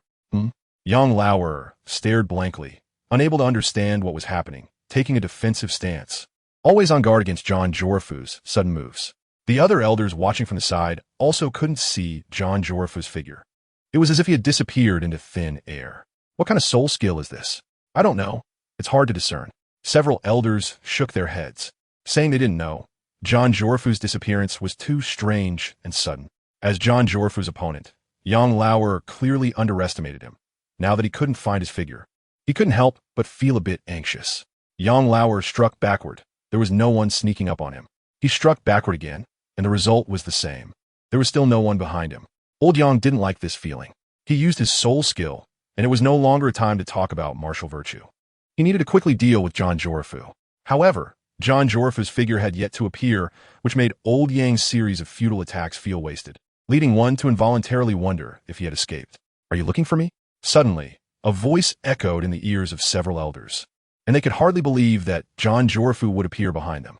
Once they reacted, they immediately attacked John Jorifu, but the moment they turned to strike, they saw a swarm of bats coming at them. Naive, John Jorifu said coldly. At that moment, Old Yang also sensed the commotion and immediately rushed toward John Jorifu. Just then, he saw John Jorifu smiling mysteriously at him. A bad premonition surged, and soon Old Yang's intuition proved correct. The other elders had indeed been controlled, something Old Yang couldn't comprehend. How did you do it? Facing Old Yang's roaring question, John Jorifu replied lightly, because you are too weak. After saying this, John Jorifu ignored Old Yang, who, feeling disregarded, chose to use his martial soul's true form. John Jorifu was not surprised at all. He said, Don't think you're the only one who can. As he spoke, he snapped his fingers, and the other elders also began to use their martial soul's true forms. How could Old Yang, alone, possibly defeat the other 9 elders? John Jorifu did not pay any more attention to Old Yang. In his view, Old Yang was already a dead man. You turned my territory into this, and still want to leave? Just as John Jorifu was about to leave, a figure appeared before him. It was a young man, about 18 or 19 years old, dressed in simple white clothes, yet giving off a strong presence. John Jorifu looked at the young man and said, So you're the lord of the city of the other shore? The young man smiled. Isn't it obvious? Chapter 255. The Undying Bird and the Bats. John Jorifu laughed. It's truly surprising. I didn't expect the lord of the city of the other shore to be so young. The young man smiled thoughtfully. Is it surprising? I suppose it is. When I'm wandering around the city, no one knows I'm the lord. If it weren't for today's incident, I wouldn't want to appear in their sight as the lord. John Jorifu chuckled. Whether you want to or not is your business. It has nothing to do with me. You don't have to tell me, and I don't want to hear it. The young man nodded. Yeah, if you didn't want to hear it, you wouldn't have caused trouble here. John Jorfa replied. I just passed by for a cup of tea. It was your people who were unfriendly that escalated things to this point. The young man laughed. Do you think I would believe that? John Jorfa shrugged. Whether you believe it or not is your issue. I'm stating facts. There's no need to lie to you, nor would I bother. The young man scrutinized John Jorfa carefully. So, you really just came for a cup of tea? John Jorfa nodded.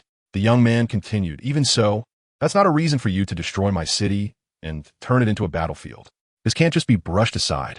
John Jorfa responded with an O and asked, So how do you want to settle this? Do you want me to compensate for your losses? Or are you planning to keep me here as a laborer? The young man thought for a moment. Both ideas were good, but what? John Jorfa looked at the young man. The young man said, before settling accounts, stop your actions and make them all cease. John Jorfa laughed heartily. What if I say no? He asked the young man coldly, word by word. The young man smiled faintly in response. If not, then that's a pity. Judgment failure naturally shows in the outcome. Whoever wins gets to say. John Jorfu agreed and nodded. In this world of the survival of the fittest, it was indeed the strong who called the shots. However, he paused and said slowly, Aren't you afraid of death?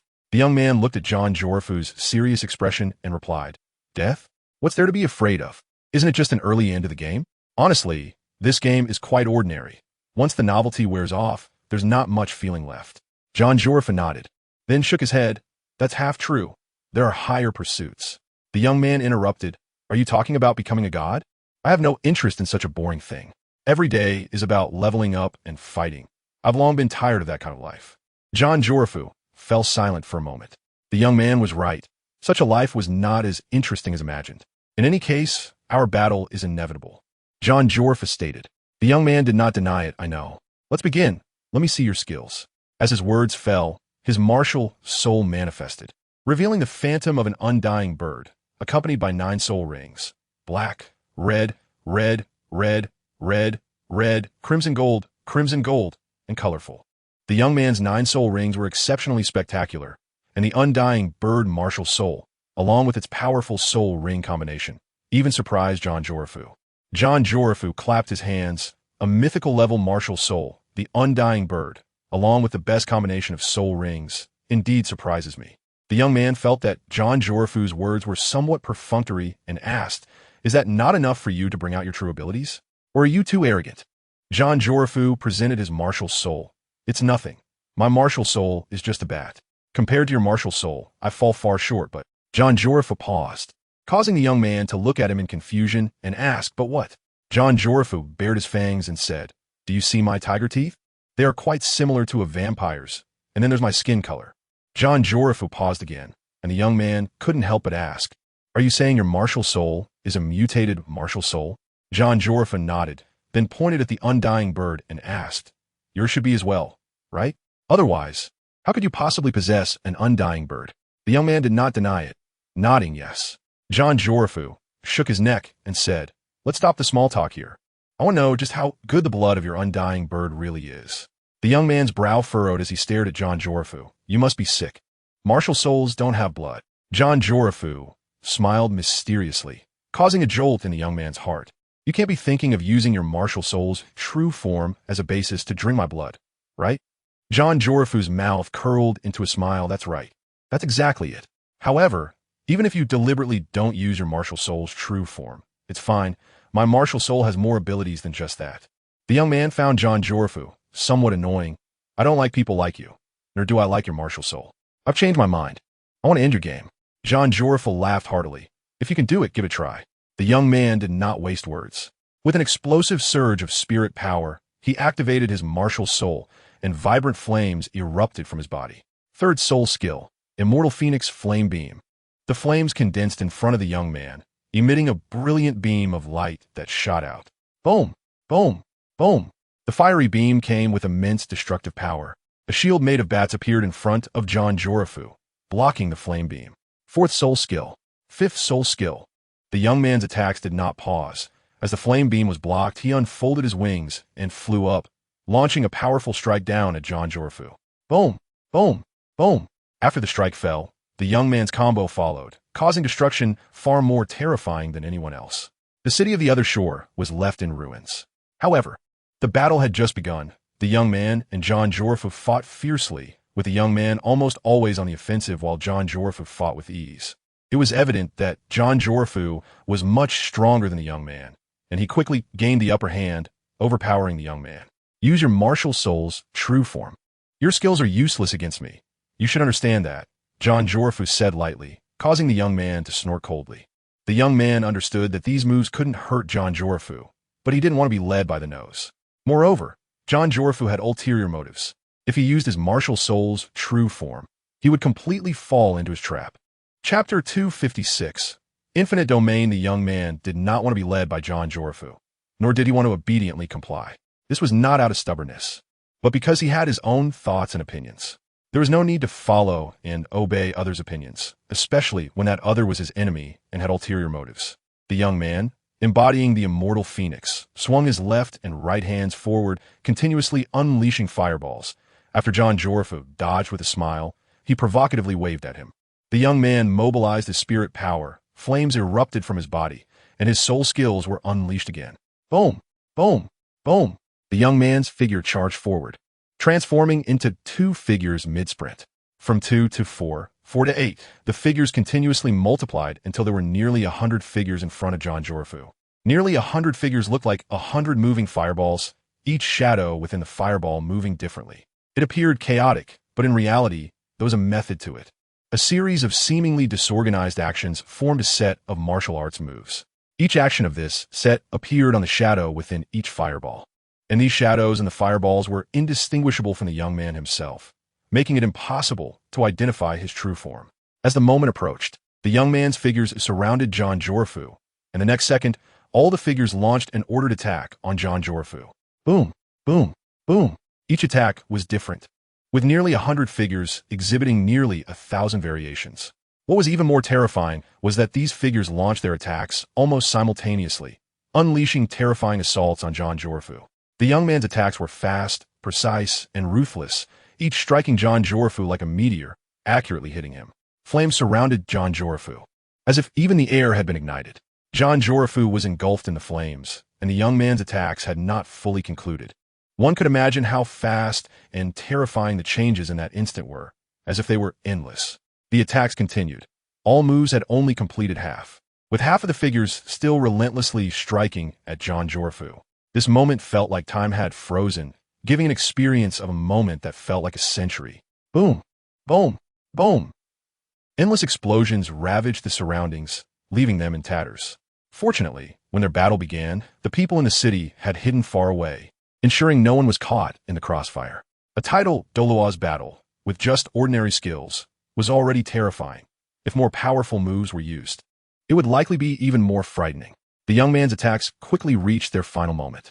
All figures recharged their power, and, at the same time, surged towards John Jorfu.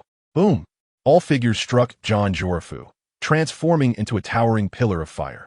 One could imagine that at this moment, even John Jorfu couldn't see a single hair.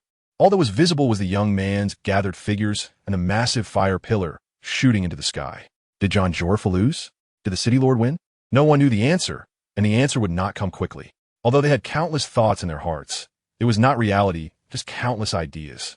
Boom! A loud bang erupted from the center of the fire pillar, followed by the fire pillar exploding apart, countless flames raining down like a meteor shower. The one who exploded the fire pillar was, of course, John Jorfu at its center. The power he unleashed not only scattered the fire pillar, but also obliterated the young man's other figures, revealing his true form. John Jorfu's figure charged directly at the young man, his bat wings flapping, transforming into a streak of black light. The young man felt the impact of this power. A sense of crisis surged in his heart. He knew that if he held back any longer, he would be severely injured. Martial soul, true form, immortal phoenix. The young man transformed into flames, and amidst the roaring fire, the shadow of the immortal phoenix appeared. In the next second, this shadow became increasingly real, ultimately turning into the true immortal phoenix. John Jorfu's speed did not diminish, and he did not have time to slow down, getting knocked away by the giant wings of the immortal phoenix. Boom! John Jorfu's figure was sent flying a kilometer away, crashing into numerous houses before finally stopping. The immortal phoenix gently flapped its wings and flew above John Jorfu. It opened its mouth, and a fiery vortex began to form, spewing flames onto John Jorfu. Boom! The fiery breath turned the surroundings scorching hot, causing many items to turn to ash in the flames. Only John Jorfu, amidst the fire, stood up as if nothing had happened. Then, John Jorfu's figure transformed into countless bats. In the next second, these bats turned into black mist, disappearing from the immortal phoenix's sight. The immortal phoenix was momentarily stunned, not expecting John Jorfu to vanish. What kind of soul skill was this? However, even if he could disappear and evade once, he could not escape the second time. The immortal phoenix did not continue to breathe fire. It flew upward, observing the changes around it, cautiously guarding against where John Jorfu might launch a sneak attack. The immortal phoenix was very cautious. After all, John Jorfu had previously lured it into using its martial soul's true form, and now that it had done so, it naturally had to be more careful. However, this caution did not prove very effective, as John Jorfu's martial soul true form also appeared, a gigantic bat not smaller than him behind him. Boom! The immortal phoenix reacted quickly, breathing fire toward John Jorfu's martial soul true form, the giant bat. As the giant bat was engulfed in the fiery breath, it transformed into countless small bats. The little bats surged towards the phoenix, quickly gripping its body with their feet. Roll! The phoenix was annoyed by these pesky little bats, and an endless stream of flames erupted from its body, making it shine like the sun amidst the flames. The temperature of the fire rose higher and higher. Even though the phoenix was high in the sky, those on the ground could feel it deeply, sweating profusely. The little bats clustered all over the phoenix, seemingly quite pleased with its reaction, chirping excitedly. Then, in the next moment, they all bit down on the phoenix. Ah! The phoenix let out a cry of pain. However, the parts that were bitten off quickly regenerated. After all, it was the phoenix. How could it die so easily? But this couldn't go on forever. After all, its soul power wasn't infinite, and once it was exhausted, stop struggling, it's useless. John Koryofu's voice echoed in the phoenix's ears. Of course, the phoenix wouldn't give up, roaring, "Get lost." John Koryofu laughed. Hee, struggling is useless. If you don't believe it, you can try. Even if John Koryofu didn't say it, the phoenix would still try, because it couldn't give up. It was immortal after all. Infinite domain. The phoenix used its last resort. Chapter 257. I didn't expect you to be such a city, Lord. The phoenix's flames spread out, encompassing the entire city of the other shore, surrounding it like a birdcage. With the emergence of the infinite domain, the entire city caught fire. It's on fire, it's on fire. Hurry and put it out. What are you all waiting for? Come help put out the fire. Don't run away. Help me. My shop is on fire. Who will help me? Who will help me? Hurry and leave here. Don't waste everyone's time. Run. In an instant, the entire city of the other shore became unsafe. The overwhelming flames were deadly hot, and the city, surrounded by the infinite domain, had turned into a sea of fire. Many weaker individuals caught in the flames were ignited, and numerous merchants still thought about their small shops. To them, their shops were life, the capital for survival. Aren't you all afraid of death? If you don't leave now, you'll lose your lives too. Are you all crazy? Without a home, you'll just be wandering. I must protect this home. I can't be bothered with you, stubborn, always nitpicking, old-fashioned. Those who were running didn't forget to urge others to put out the fire, but unfortunately, no one listened to their advice. They couldn't drag others along with them. Everyone had their own choices and ways of life. Who doesn't have something they value in their hearts? Even if it means losing their life, they must protect it. For selfish people, they will never understand this simple truth. What is worth it and what is not isn't really that important. How others see it doesn't matter. What matters is how it appears to you. Of course, no matter what, it couldn't change the scene of the entire city of the other shore burning. No one could change it. The phoenix's flames were not something that could just be extinguished at will. Soon, some people fled to the edge of the birdcage, the boundary of the infinite domain. Only by crossing this barrier could they escape from the city surrounded by flames. Charge, did they hesitate? Yes, they hesitated. That's why some shouted to cheer them on. Could they turn back? They couldn't. Would they return to be roasted like pigs? They all charged forward together, trying to cross this barrier and escape the city. Ja! But the flames blocking their path were even more terrifying than they had imagined. The spot that seemed passable suddenly flared up at the moment they tried to pass through, igniting them. The city of the other shore had now turned into a prison. They couldn't escape, even if they wanted to. How could this happen? Why did it turn out like this? They were unwilling to accept it. They didn't want to become roasted pigs. They felt 1,000 unwillingness in their hearts, but it was of no use. since the Phoenix unleashed the infinite domain. Their fate was already sealed. The Phoenix, to survive and to replenish its soul power, could only rely on the effects of the infinite domain. Simply put, the infinite domain is a realm that absorbs other beings and converts them into its own soul power. All beings within the domain can be digested by the Phoenix. The Phoenix used this power to resist the damage from the little bats. John Koryofu's voice echoed in the Phoenix's ears again. I didn't expect you to be such a city lord. The Phoenix was both angry and frustrated, but couldn't speak. If it didn't do this, it would be eaten by John Koryofu's little bats. What would happen if it was eaten? It wasn't clear, but it didn't want that to happen, which is why it used the infinite domain. John Koryofu laughed and said, if you don't speak, then that means you agree. The Phoenix retorted angrily. You talk too much. I'm going to turn you to ashes. John Koryofu said, you're just angry and embarrassed. The Phoenix replied, even if so, what of it? You can't escape my domain. Here, you could just wait to die. John Koryofu suddenly burst out laughing. Haha, with just you? An angry little bird? Don't make me laugh to death. I don't think you could do anything to me. The Phoenix also laughed. Then let us wait and see. Regarding the Phoenix's challenge, John Koryofu scoffed, saying, you'd better use your tricks now. You won't have this chance later. The Phoenix sneered. The same goes for you. You won't have a chance either. John Koryofu didn't know where the Phoenix's mysterious confidence came from. Was he so sure he wouldn't have a chance? Or was he just a pure parrot? Regardless, John Koryofu didn't think he had a chance. While John Koryofu was thinking this, the Phoenix's blazing flames ignited, transforming into a fiery golden crow. The heat had indeed increased significantly. John Koryofu felt the change in the Phoenix's flames. But this level of heat was still not enough to turn him to ashes. The little bats were unaffected, indicating that these flames were quite ordinary for John Koryofu. The Phoenix still felt the bites on its body, so it had to increase its flames, resulting in discomfort for the players in the domain. One could say its source of power was them. They were its fuel. Its flames became sharper, both in heat and density. While half of the players in the city of the other shore had already fallen, its actions were excessive, but the results of this excess were worth it, as the little bats on its body were already burning. Ha ha ha ha ha, now do you see my power? Let us see if you can survive this. I'm going to turn you to ashes. The Phoenix made a fierce declaration, its flames so intense that they suffocated many, causing them to collapse as they struggled desperately to survive. Some attempted to unleash their domains, but within the Phoenix's infinite domain, they were utterly insignificant and could not contend with its boundless power. John Koryofu whispered into the Phoenix's ear, don't get too carried away until the outcome is decided. Anything is possible. The Phoenix scoffed. Those are the words of the weak, a joke to deceive oneself. John Koryofu agreed. Yeah, I just said that casually. Did you take it seriously? The Phoenix replied, not at all, because you are the weak one. You no longer have that opportunity. John Koryofu chuckled. Well, hurry up then. I'm waiting to see if you can really do it. Open your eyes and look.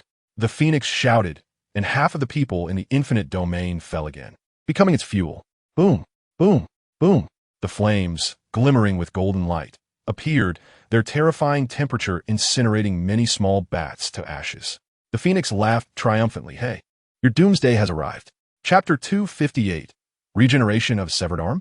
The Phoenix's confidence stemmed from the small bats it had injured of John Koryofu.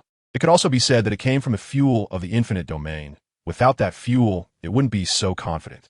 However, the quality of the final fuel was also the best, and the depletion of fuel wouldn't come so quickly, so there was naturally no issue of losing confidence. John Koryofu smiled upon hearing this. Oh really? Is that what you truly believe? The Phoenix replied, naturally. Of course, can you turn the tables? In my territory, even if you were a dragon, you must coil up. John Koryofu's small bats were reduced to 1/3. No wonder the Phoenix was so arrogant. The Phoenix's flames were vigorous, and there wasn't a single intact place in the city of the other shore. If this continued, the city of the other shore would soon live up to its name. As the Phoenix burned, the city of the other shore resembled a hell on earth. But who would care about the lives and deaths of these people? Despite their painful wails, to the Phoenix and John Koryofu, it was entirely inaudible, and even if they heard it, they had no thoughts about it.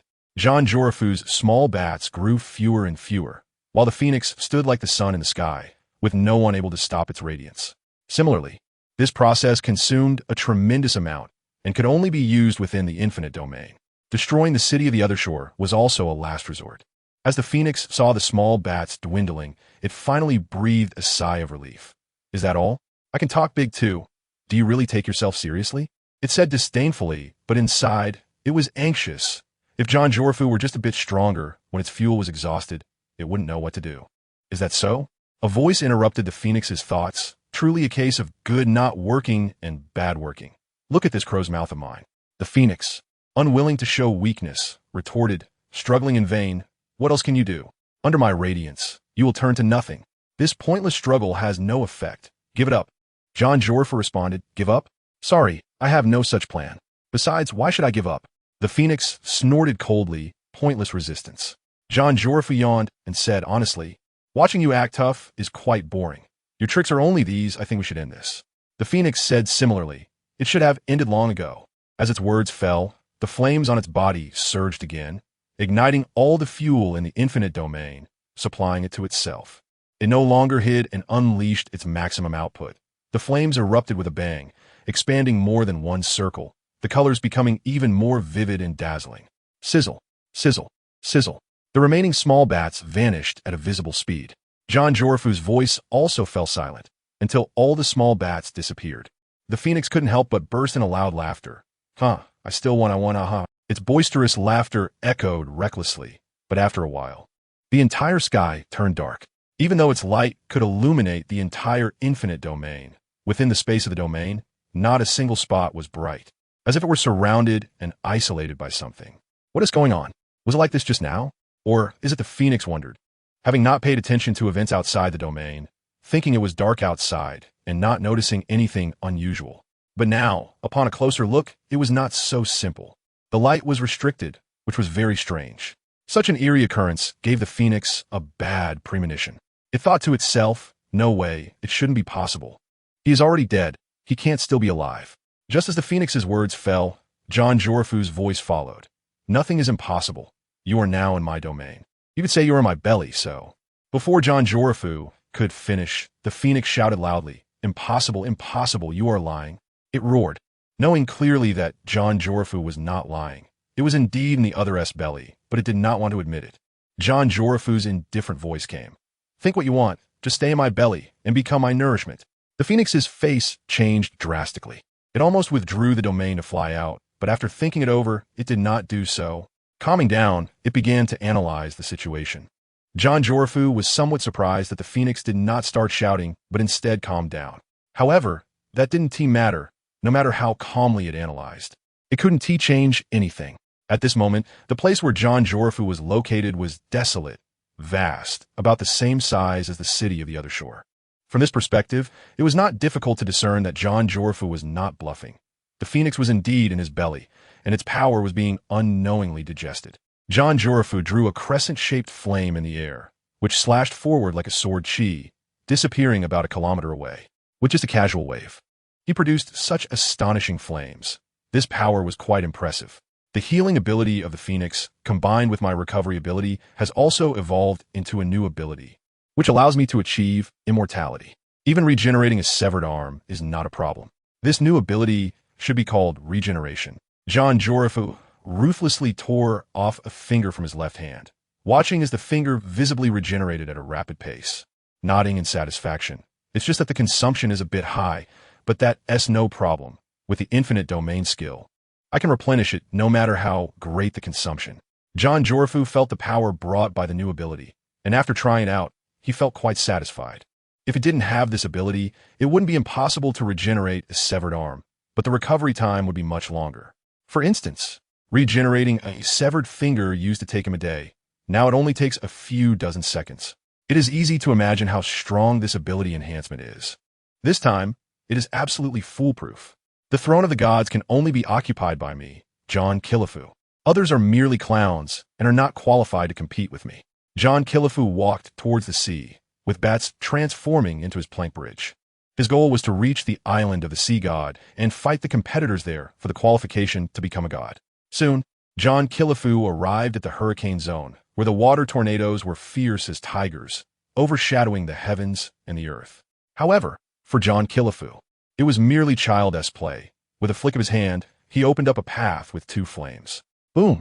Suddenly, a bolt of lightning fell from the sky. With a wave of his hand, John Kilifu dispersed the lightning, exuding an awe-inspiring presence like a deity. Chapter 259, Demon Island, the Island of the Sea God. At this moment, after more than a month of changes, the Island of the Sea God can no longer be called that. It should be referred to as Demon Island, or the Demon Headquarters. On Demon Island, heavy troops are stationed, and ordinary people have no chance of even entering the periphery of Demon Island. This is because the defense line composed of hurricane water tornadoes and lightning near Demon Island is not something ordinary people can break through. Even if one could break through this defense line, they would still be stopped at the periphery of Demon Island. Breaking through the heavily guarded outer area to enter the inner zone does not guarantee one can leave unscathed. As the master of Demon Island, Tang Feng showed no interest in the changes on the island. For more than a month, he had been immersed in awakening memories of Su Wire. After more than a month of effort, Su Wire was almost like a normal person, except she had forgotten their past. No matter how hard he tried to explain, Su Wire claimed she had no recollection, and even El Weiming was the same, not remembering the past. They were different from Zhao Sijuan, who retained her memories of the past, while they did not. Thus, the revived versions of them were no different from two strangers. After struggling for 10 days or so, Tang Feng gave up on continuing to investigate the reason. In fact, he had probably guessed something in his heart. It was because they had not consumed each other, and the evolution was not perfect. A revival with an incomplete soul cannot be considered a true resurrection. The greater the hope, the greater the disappointment. Tang Feng glanced at Su Wire and El Weiming again and resolutely said, "Satan, let's begin. Transform them into fallen angels." Satan looked at Tang Feng to confirm, asking, "Master, have you made your decision?" Tang Feng nodded, saying, "I should have decided 10 days ago. Delaying this long has hindered us. It's time to declare war on them." Satan said nothing more and took Su Wire and El Weiming aside. Once transformed into fallen angels, they would no longer be able to recover their memories. At this point, Satan had reminded Tang Feng more than once, and Tang Feng's decision undoubtedly meant he had considered it for a long time. "Brother Feng, Tang San began to speak, but Tang Feng shook his head, saying, "Don't worry, I'm not that fragile. Also, your combat power is still a bit low."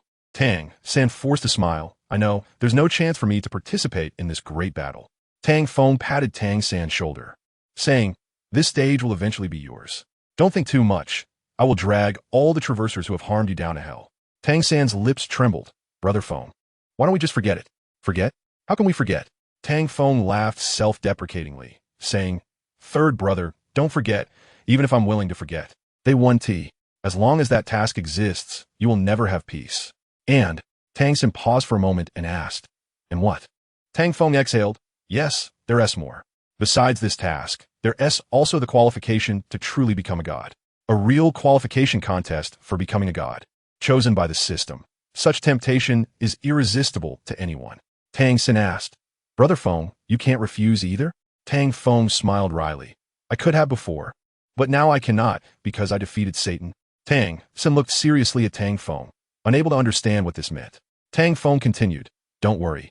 You don't need to think too much. Just leave these matters to me and focus on improving your combat power."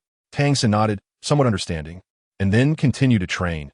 His current combat power indeed couldn't help much. After Tang San left, Zhao Sijun approached. Tang Feng did not move, and she asked, "Is this really okay?" She was referring to Su Wire and El Weiming. Tang Feng understood immediately and said, "There is nothing good or bad. There is no need to continue." Zhao Sijun said, "Xiaofeng, you've changed a lot." Tang Feng replied, "People always change. It's normal. There is nothing to it." After saying this, he glanced at Zhao Sijun, directly wrapping his arms around her waist, asking, "Have I changed? Do you like it or not?" Zhao Sijun didn't know how to answer. Saying she liked it felt a bit different, while saying she didn't like it seemed to contradict her feelings, as she clearly didn't resist. "I don't know." After hesitating for a long time, Zhao Sijun finally said this. Tang Feng released Zhao Sijun, saying, "Is that so? Then forget it." When Zhao Sijun heard this, her heart sank for a moment, feeling that Tang Feng's words had deeper meaning. "Xiaofeng, that is not what I meant." Zhao Sijun wanted to explain, but Tang Feng waved his hand, saying, "It's fine, people are like this. After great ups and downs, the heart will no longer hurt." Just as Zhao Sijun wanted to say something, a tremor came, and she could not finish her words. Tang Feng calmly said, "It seems we have an unexpected guest. Xiao Jun, let us go meet him. We can't let him disturb Satan." Zhao Sijun had no objections and nodded. "Okay." The two of them headed towards the periphery, and along the way, they saw many demons flying this way, including some fallen angels. Within a week of Demon Island's completion, someone had already attacked. Tang Feng felt he had underestimated the players in the world a bit. Besides ordinary players, there were also some professional players, and these people could not be ignored. It seemed this world was indeed quite large. However, he didn't care whether they were professional or amateur players. For the sake of rebooting this world and Blue Star, all players were his enemies. The island of the sea god? What kind of sea god island is this? I think calling it Demon Island is more appropriate. The one who entered Demon Island was none other than John Killafu, who had come from the city of the other shore. He was immediately surrounded by demons. To be honest, he wasn't there to cause trouble with these demons. However, the demons completely could not understand his words, and he didn't know how to speak their language, let alone explain anything. Even if he did explain, it would be useless. His experience in the city of the other shore was a perfect example. John Killafu didn't feel anything unusual. He had encountered such situations many times. After all, he possessed the protagonist's halo, which inevitably attracted jealousy from others. The flames of the phoenix burned in his hands, looking as cool as Fire Fist Ace's entrance. The power of flames is simply stylish. John Killafu unleashed fire punches at the attacking demons, each punch capable of instantly killing these demons. The power gap was simply too vast, until a dark dragon appeared. John Killafu only took things somewhat seriously and unleashed a massive fire pillar, which alarmed Tang Feng and the others. Oh, here comes the fallen angel. Now it's going to be fun, John Killafu said, a playful smile creasing his lips as he looked at the fallen angel flying from afar. The warm-up is done, and I might as well take things a bit more seriously, and it's getting more interesting, isn't it? John Killafu chuckled. Chapter 260. The final competitor? John Killafu smiled. He was quite interested in this competitor. A competitor with the ability to summon demons would greatly enhance his combat power if he could capture him in his special domain. Thinking of this, John Killafu's smile grew brighter, his face blooming with joy. I am indeed the chosen one, the one with the protagonist's halo. Who can compare with me? John Killafu said confidently, his tone firm. Definitely no one. As soon as he finished speaking, flames erupted from his hands again, and meteor fire fist struck at the flying demons. Boom, boom, boom. The fire fists rapidly assaulted the demons, knocking many of them down. John Killafu's power was fully displayed at that moment. He leaped toward a fallen angel, moving as fast as a bullet, and with a fist the size of a cooking pot, he obliterated the fallen angel in an instant. Too weak, completely ineffective. What use are you? John Killafu complained, disappointed that the demon's combat power was not what he expected. Just as he spoke, demons surrounded him, firing demonic beams at him. A series of buzzing beams shot toward John Killafu. Engulfed in flames, John Killafu spun and unleashed a fire tornado in defense. The fire tornado countered the demonic beams and then spread toward the demons, engulfing them in flames. John Killafu emerged from the fire tornado and looked at the other fallen angels. You few seem somewhat decent. The others are completely different. He coldly stated a fact. Compared to him, the others were not worth comparing at all. His figure moved quickly. His speed was no slower than that of the demons. And even after trying to give him a chance, they still couldn't keep up with his output. The battle continued for over 10 minutes before Tang Feng and Zhao Sijun arrived. The fallen angels they had worked hard to summon were instantly slaughtered by the enemy, leaving Tang Feng feeling very uneasy. Was Satan cutting corners? The fallen angels he had fought before were not this weak. These ones. Tang Feng felt that Satan was definitely cutting corners. Otherwise, how could these fallen angels be so weak, absurdly weak? He also didn't consider that quantity and quality are two different things. Wanting both quantity and 100 pure quality is impossible. Little Fengzi, he looked so arrogant. Should I go teach him a lesson? Zhao Sijun couldn't stand it. These fallen angels were meant for battle, and they had worked hard to summon them, only to be destroyed by him. How about you bear to watch? Are you sure? Tang Feng did not immediately answer, but instead asked back. If he was not sure, he wouldn't let Zhao Sijun go. Yes. Zhao Sijun nodded confidently. Tang Feng had no choice but to agree to her going. After receiving Tang Feng's consent, Zhao Sijun flew toward John Killafu. She wielded a large black scythe, arriving like the Grim Reaper. Whoosh! The scythe sliced through the air, transforming into overlapping shadows descending upon him. Bang! John Killafu's fire fist expanded and directly intercepted the scythe. Are the young people nowadays so lacking in martial ethics? Sneaking up on me from behind, John Killafu began, but he didn't continue as another fire fist shot toward Zhao Sijun. Zhao Sijun quickly dodged the attack. reconjured a black scythe, and struck again at Zhang Zhuofu.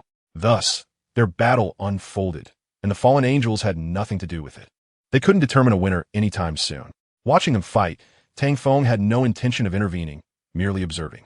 10 minutes later, Zhao Sijuan's moves were nearly neutralized, and she no longer posed any threat to Zhang Zhuofu, who quickly knocked her down.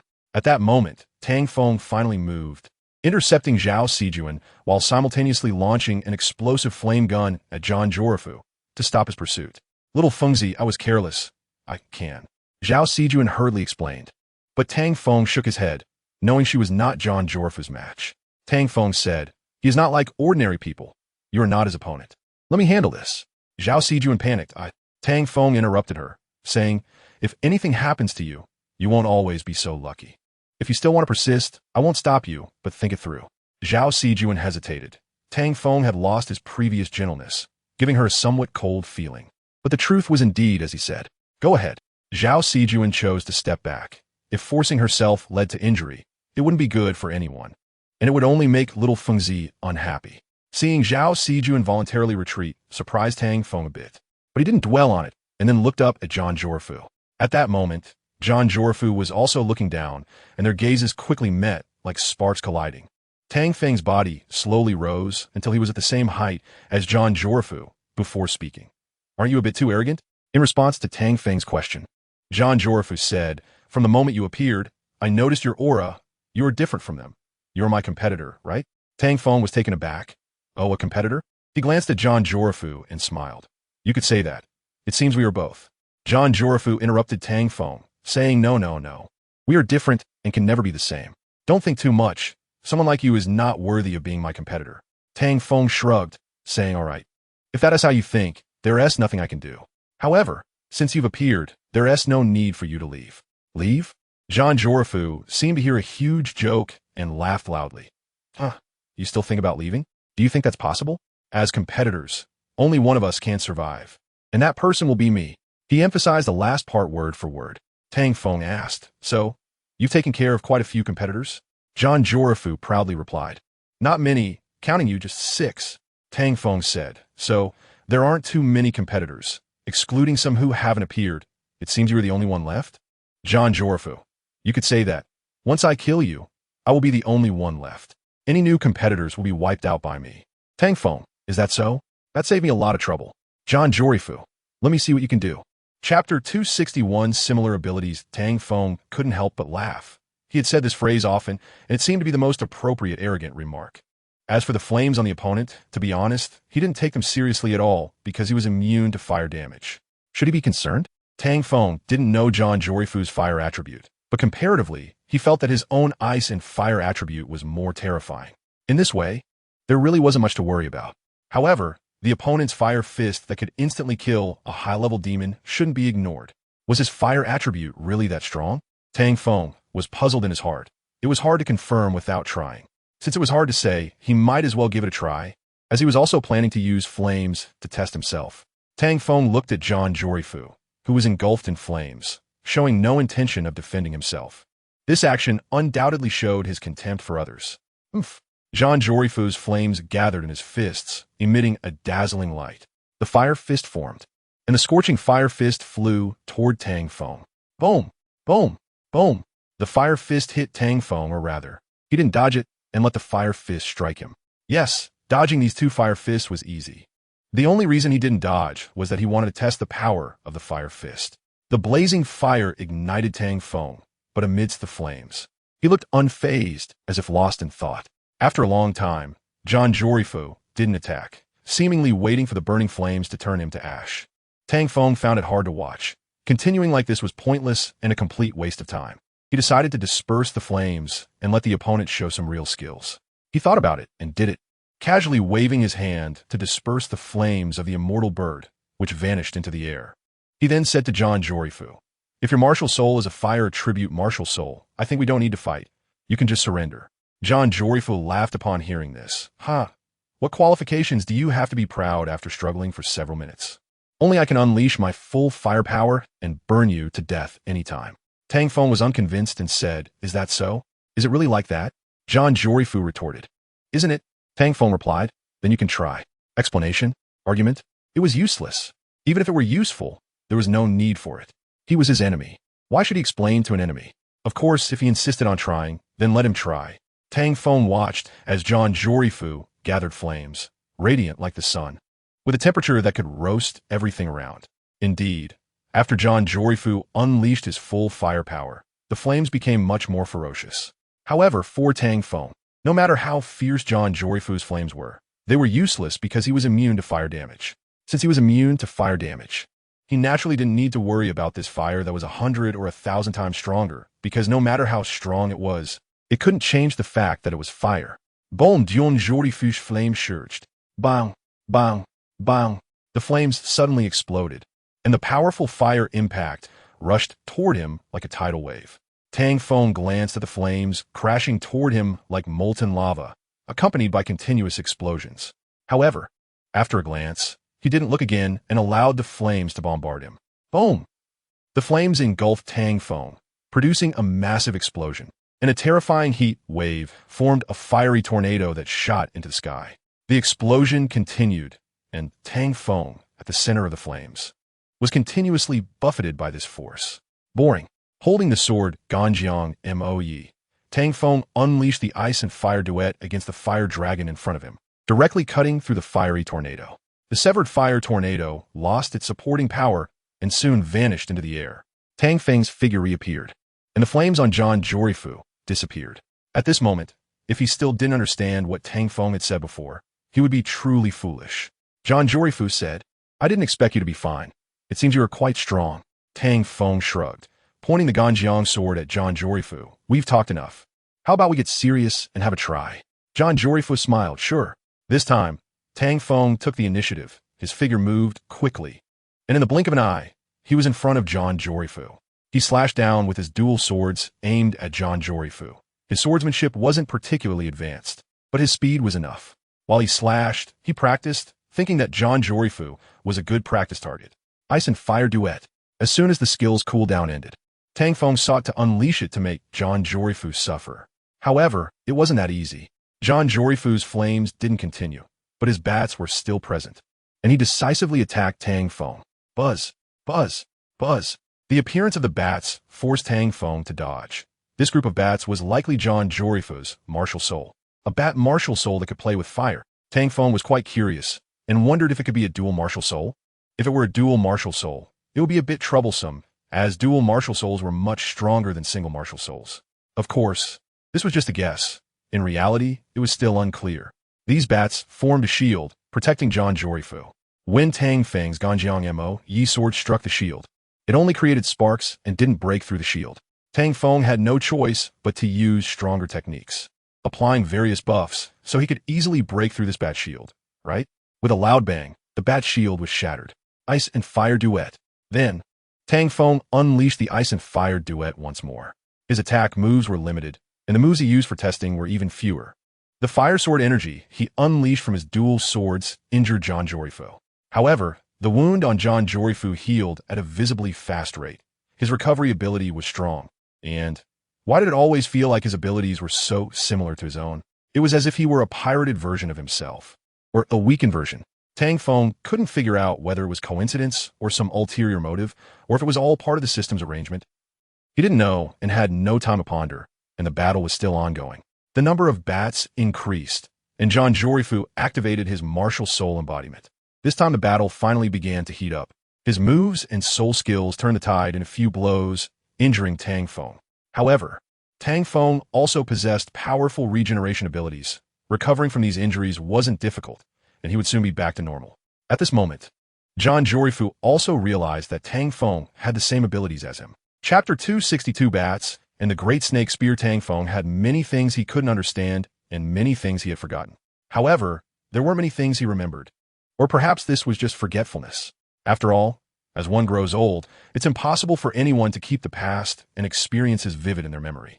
If that were the case, it would only mean that you are someone who doesn't cherish the present and still lives in the past. The beauty of the past lies in the irreplaceable illusions and the experiences that were not properly cherished, ultimately struggling repeatedly in regret and guilt. Always thinking about what if. What if?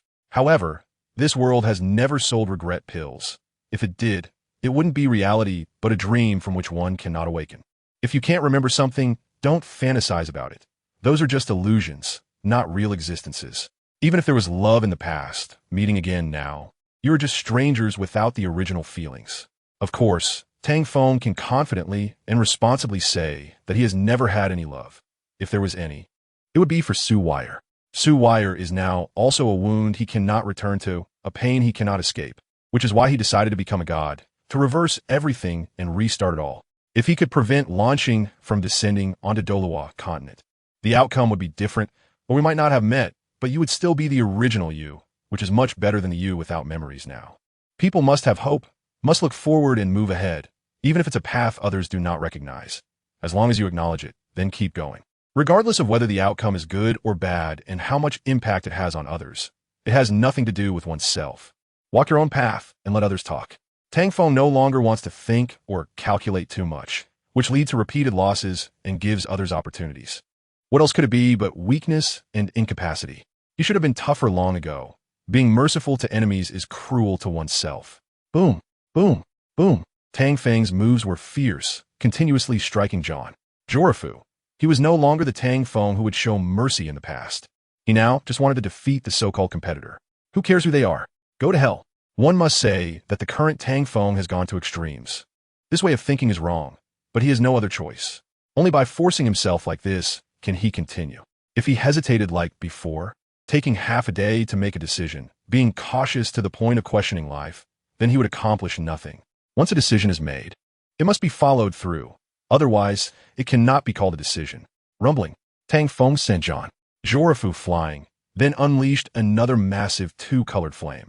The taste of ice and fire was not pleasant. John Jorifu's flame immunity system was not as strong as Tang Feng's, so he could not be completely immune, which is also why Tang Feng said he was a weakened version of a mountain. No, impossible. How could this flame be stronger than mine? John Jorifu did not believe it, but after multiple attempts, he truly collapsed. Tang Feng's flame was indeed stronger than his. Fake, this is all fake. Mine is the fire of the phoenix. How could it possibly lose to you? How could it possibly lose to you after dispelling Tang Feng's flames, John? Jorifu roared like thunder, showing that his mental defenses had shattered, even beginning to doubt whether he was the real protagonist. Where's the protagonist aura? Where's the protagonist treatment? But why, damn it? Does the opponent's attributes match his own and are several times stronger? It was precisely because of this that John Jorifu felt so broken. He thought everything was fake. Just an illusion, yet it was so real and so painful. Is a phoenix's flame really strong? My flame is based on the flames of the ice and fire duality I, continuously evolving into a dual polar flame, now reaching its limit. With that little flame of yours, do you dare to play with fire in front of me? As Tang Feng answered John Jorifu's question, he mimicked the initial arrogance of John Jorifu, unleashing fire fists. Over 20 fire fists smashed into John Jorifu. Boom, boom, boom. The fire fists directly knocked John Jorifu to the ground, injuring him even worse than before. His disheveled figure, covered in dust on his suit, had never been this embarrassed or made such a fool of himself. One can imagine how dark John Jorifu's face was at this moment. No, he is not me, and I am not him. These are all superficial. It seemed he understood. This fall had calmed him down, and he was no longer as reckless and embarrassing as before. Martial Soul, True Form. John Jorifu activated his Martial Soul, True Form. To Tang Feng, he seemed to be enraged and making a final resistance, but this was useless. Tang Feng's fire fist descended again. As the fire fist fell, his ice-fire duet followed. No matter how John Jorifu blocked one move, he would be hit by the other. However, after John Jorifu's Martial Soul, True Form appeared, the giant bats scattered into countless small bats as the fire fists approached. Not only did the fire fists miss, but even the ice-fire duet fell short, and Tang Feng's plans were all thwarted, preventing the anticipated plot from happening. He unexpectedly said, "That's a bit interesting. This Martial Soul's ability seems even more interesting than mine. I wonder what passive abilities it has." Tang Feng did not move in the air, nor was he on guard, giving John Jorifu plenty of space for a sneak attack. He knew that John Jorifu, scattered into small bats, just wanted to find opportunities for a sneak attack, so he decided to give him the chance to attack. Tang Feng relaxed his vigilance, but John Jorifu felt suspicious, cautiously waiting for an opportunity. He never thought that Tang Feng did not want to defend himself, but wanted to give him a chance.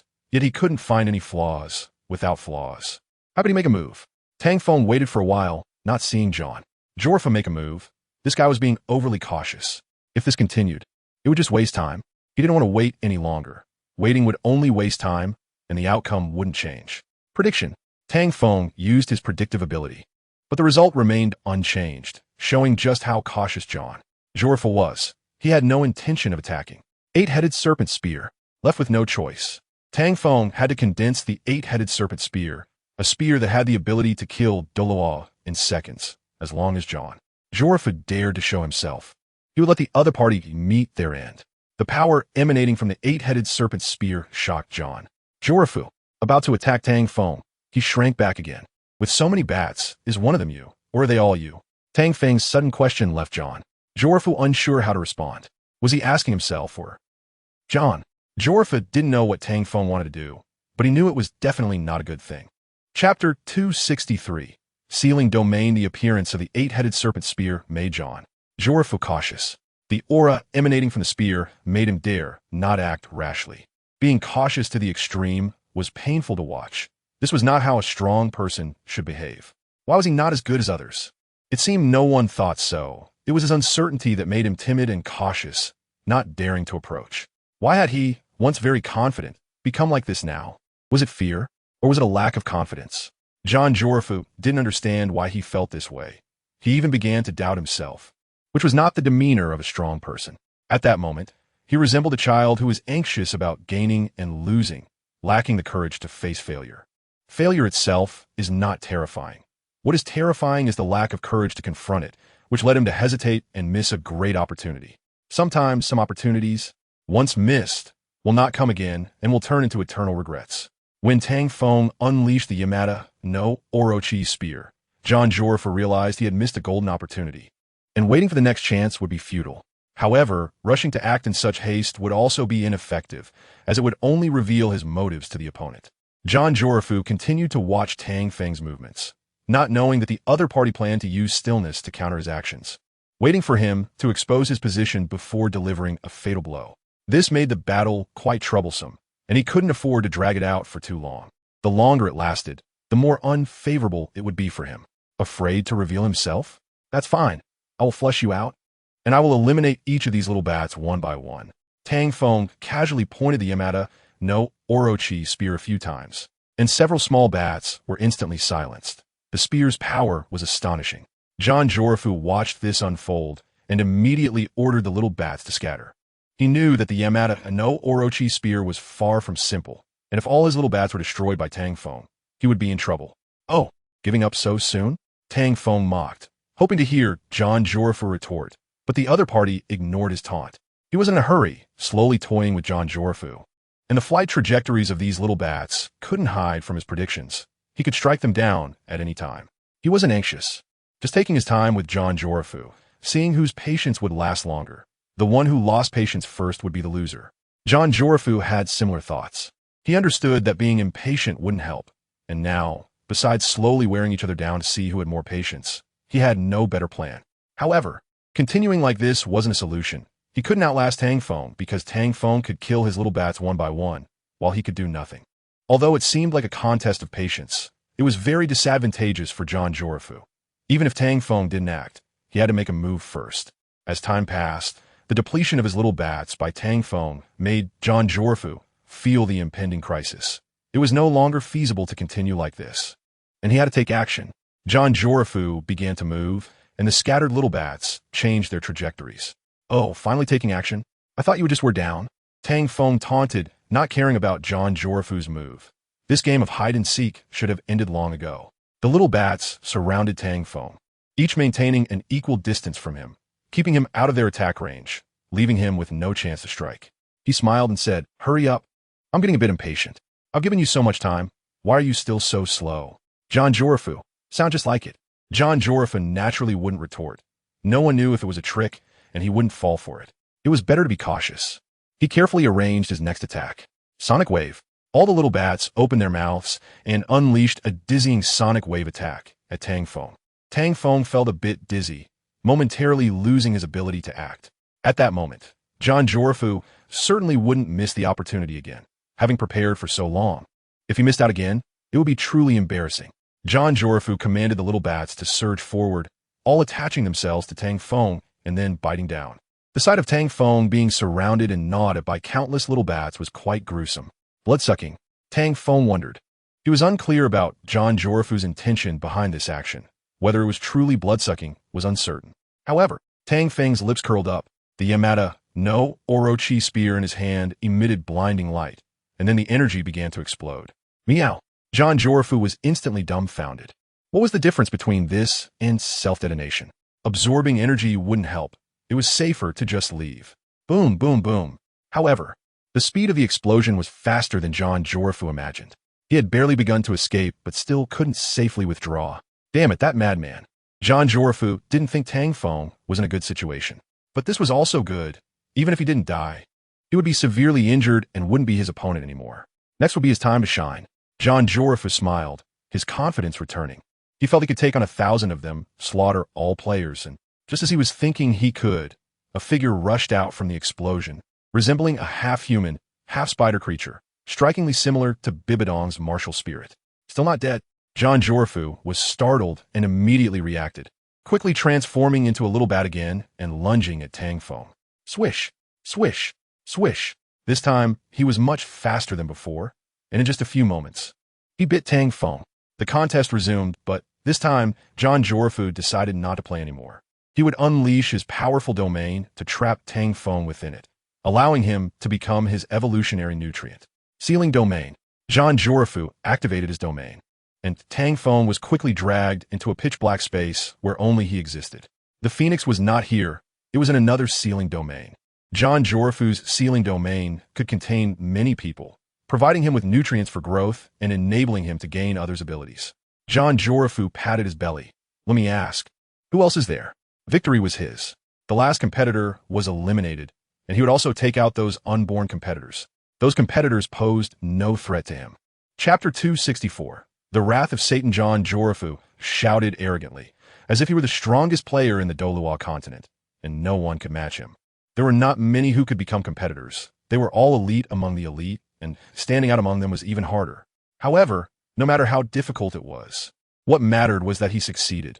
He was now the unparalleled master among the masses.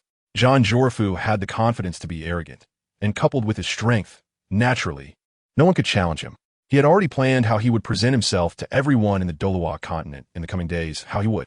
Who destroyed more than a month's worth of my hard work? An angry roar echoed from afar. Just as the arrogant John Jorafu shouted, his expression instantly darkened. Someone had slapped him in the face so quickly, it was hard for him to maintain a good demeanor. As the furious roar approached, a black shadow swiftly came closer. Looking very powerful, John Corey felt a moment of doubt. It was impossible. He wasn't a competitor, but the power emanating from the other party was so strong. He looked on in disbelief, but quickly realized that the stronger the opponent, the better. Soon, they would become his nourishment, not a hindrance to him. John sensed Tang Feng's presence within the sealing domain, and it didn't affect him. So next, he thought to bring this person into the sealing domain as well. Little did he know that the real master of these demons was the king of rulers, Satan. Whoosh! Satan arrived swiftly, appearing before John in an instant. Bang! Satan's fist came down without hesitation. With one punch, he sent John flying and yelled at him, "You bastard! I spent over a month working on this, only for you to ruin it. Aren't you infuriating? You think I'm not angry?" Satan was genuinely furious. The explosion had nearly caused Lu Weimeng and Su Wire to fail their transformations. If they had truly failed, he wouldn't know how to face Tang Feng. Damn it. Damn it, damn it. So infuriating? John ignored Satan's outburst and curiously asked, "You don't seem like them. You're not an ordinary demon or fallen angel. You must be very strong, right?" Satan was taken aback. He didn't expect someone to compare him with his subordinates. He laughed heartily. "Haha, you're too funny. You actually compare me to them?" John, confused, asked, "Is there a problem?" Satan didn't bother to explain and thought it was pointless to waste time on him. He had to get revenge for the destruction of his hard work. As he spoke, he charged toward John, but this time it wasn't so easy to knock John away. John transformed into a small bat again and dodged Satan's attack. Vampires? Satan gazed at the little bats, recognizing the familiar scent. It surprised him that vampires had also come to this world. "No, wait, you haven't fully descended yet. Satan quickly saw through John's martial soul's true form. If the vampire wanted to descend into the Douluo continent, the ritual would be just as troublesome for him, and he didn't want to deal with vampires. Since they hadn't fully descended, there was no need for them to do so. He would send their summoner back. Satan began attacking the little bats, determined to eliminate them all in one breath, not giving them a chance, and it was actually not difficult. His figure darted among the bats, and without much effort, he had already taken out half of them. Satan's black jelly transformed into a sword, and he charged at the little bats again. This time, John had to defend. He didn't want all the little bats to be killed by Satan, as that wouldn't be good. Boom, boom, boom. All the little bats ignited, resembling a miniature version of an immortal phoenix, radiating a scorching aura. The little bats no longer dodged. Instead, they took the initiative to attack, flying towards Satan. Satan hesitated for a moment, and his black sword transformed into a shield, blocking all the little bats. Then, he attacked again, surrounding the little bats with the black jelly. Seeing the little bats wrapped up in black jelly, John tried to help them break free, but unfortunately, he failed. At that moment, John began to believe Satan's words, feeling that the other party might truly be the demon ruler, Satan. If that were the case, defeating Satan and sealing him in the sealing domain to make him his nourishment, John became excited at the thought. He looked forward to how strong he would become. Satan, John's voice suddenly rang out, filled with enthusiasm, as if he were afraid others wouldn't know his thoughts. If you are Satan, that's perfect. Just obediently become my nourishment, and after I become a god, you will be proud of me. In this world, no one but me can give you this honor. For this honor, to let the world carry on your legend. Just think about it. What could be more glorious than this honor? What else? John rambled on, and Satan grew a bit impatient. Who would be foolish enough to engage in such a boring conversation? No, even if someone were foolish, they wouldn't do it. He interrupted John's speech, saying, "Stop talking nonsense. Do you really think I'm a 3-year-old child? Damn it, if you have the ability, come at me." Satan's dark energy erupted, not giving John a chance to retort. When it's time to act, there's no need to talk, as it's unnecessary. Only the weak enjoy being mouthy. His dark energy spread out, creating a domain formed of black jelly. A domain? John was taken aback. Satan didn't deny it, and nodded. What, just because you have a domain? I can't have one. John didn't know how to refute this. It made a bit of sense, but the black jelly in Satan's domain attacked John continuously and more quickly. This wasn't the time to think. If he didn't escape this domain soon, he would be in danger himself. Sealing domain. John attempted to activate the sealing domain to seal Satan and the domain together, but he failed. Satan said with a faint smile, "With your abilities, you dare to speak so boldly? Who gave you the courage?" As he spoke, the black jelly of the domain captured all of John's little bats, not giving them a chance to resist. Chapter 265.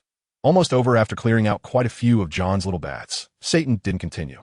He frowned and said, "Master, how long are you going to play? If you don't come out soon, I might have to get serious. If you can't get out later, don't blame me." John found Satan's words baffling. Who was he calling master? Was it him? That shouldn't be. Could it be? John thought of a possibility. The master he was referring to wasn't him, but Tang Feng, who had been sealed in the sealing domain by him. John laughed. "Ha ha ha, it's useless.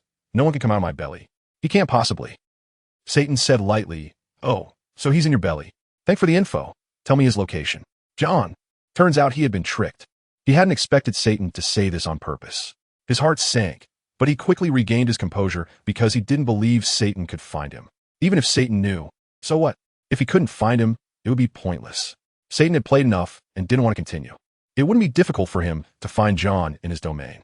He remained in place and then reappeared a kilometer away. He held a bat the size of a cat and said, "Don't think you can really hide from my perception. This is my domain. I'm just playing with you. Now." Satan looked at John Jorafu, grinned, and coldly said word by word, "Enough playing around, John Jorafu." He looked disbelieving, wanted to say it was impossible, but reality had already swollen his face. Satan not only found him, but also held him tightly, leaving him no chance to resist. John Jorafu wanted to say something, but Satan did not give him the opportunity to speak. Satan opened his mouth again, saying, "Master, I know you can hear me. If you don't come out, I will send him to heaven with you." To Satan, heaven meant hell. He believed that dying and going to heaven was a punishment. Heaven was too beautiful, and everything felt unreal, too unreal. John Jorafu found it amusing. How could Tang Feng possibly hear? If he could, he would have responded long ago. He understood his sealing domain better than anyone else, It was like a stomach where food entered and could only be digested.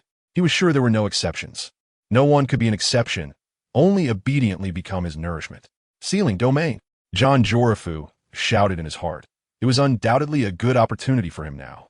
It had been difficult to reach Satan before, but now that Satan had come to him, he couldn't be polite anymore. Is that all you can do?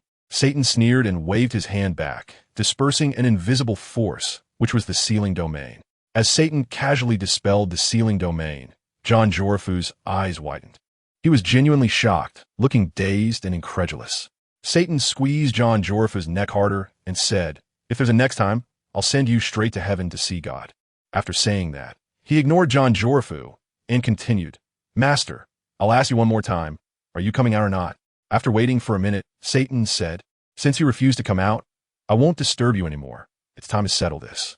John Jorafu had a bad premonition and prepared to explode. But he heard Satan say, "It's useless. No matter how you struggle, it will be of no avail. If I were you, I'd save my strength." John Jorafu naturally wouldn't listen. He wasn't stupid. If he really listened to Satan, it would be no different from choosing death. Satan's words weren't meant for John Jorafu.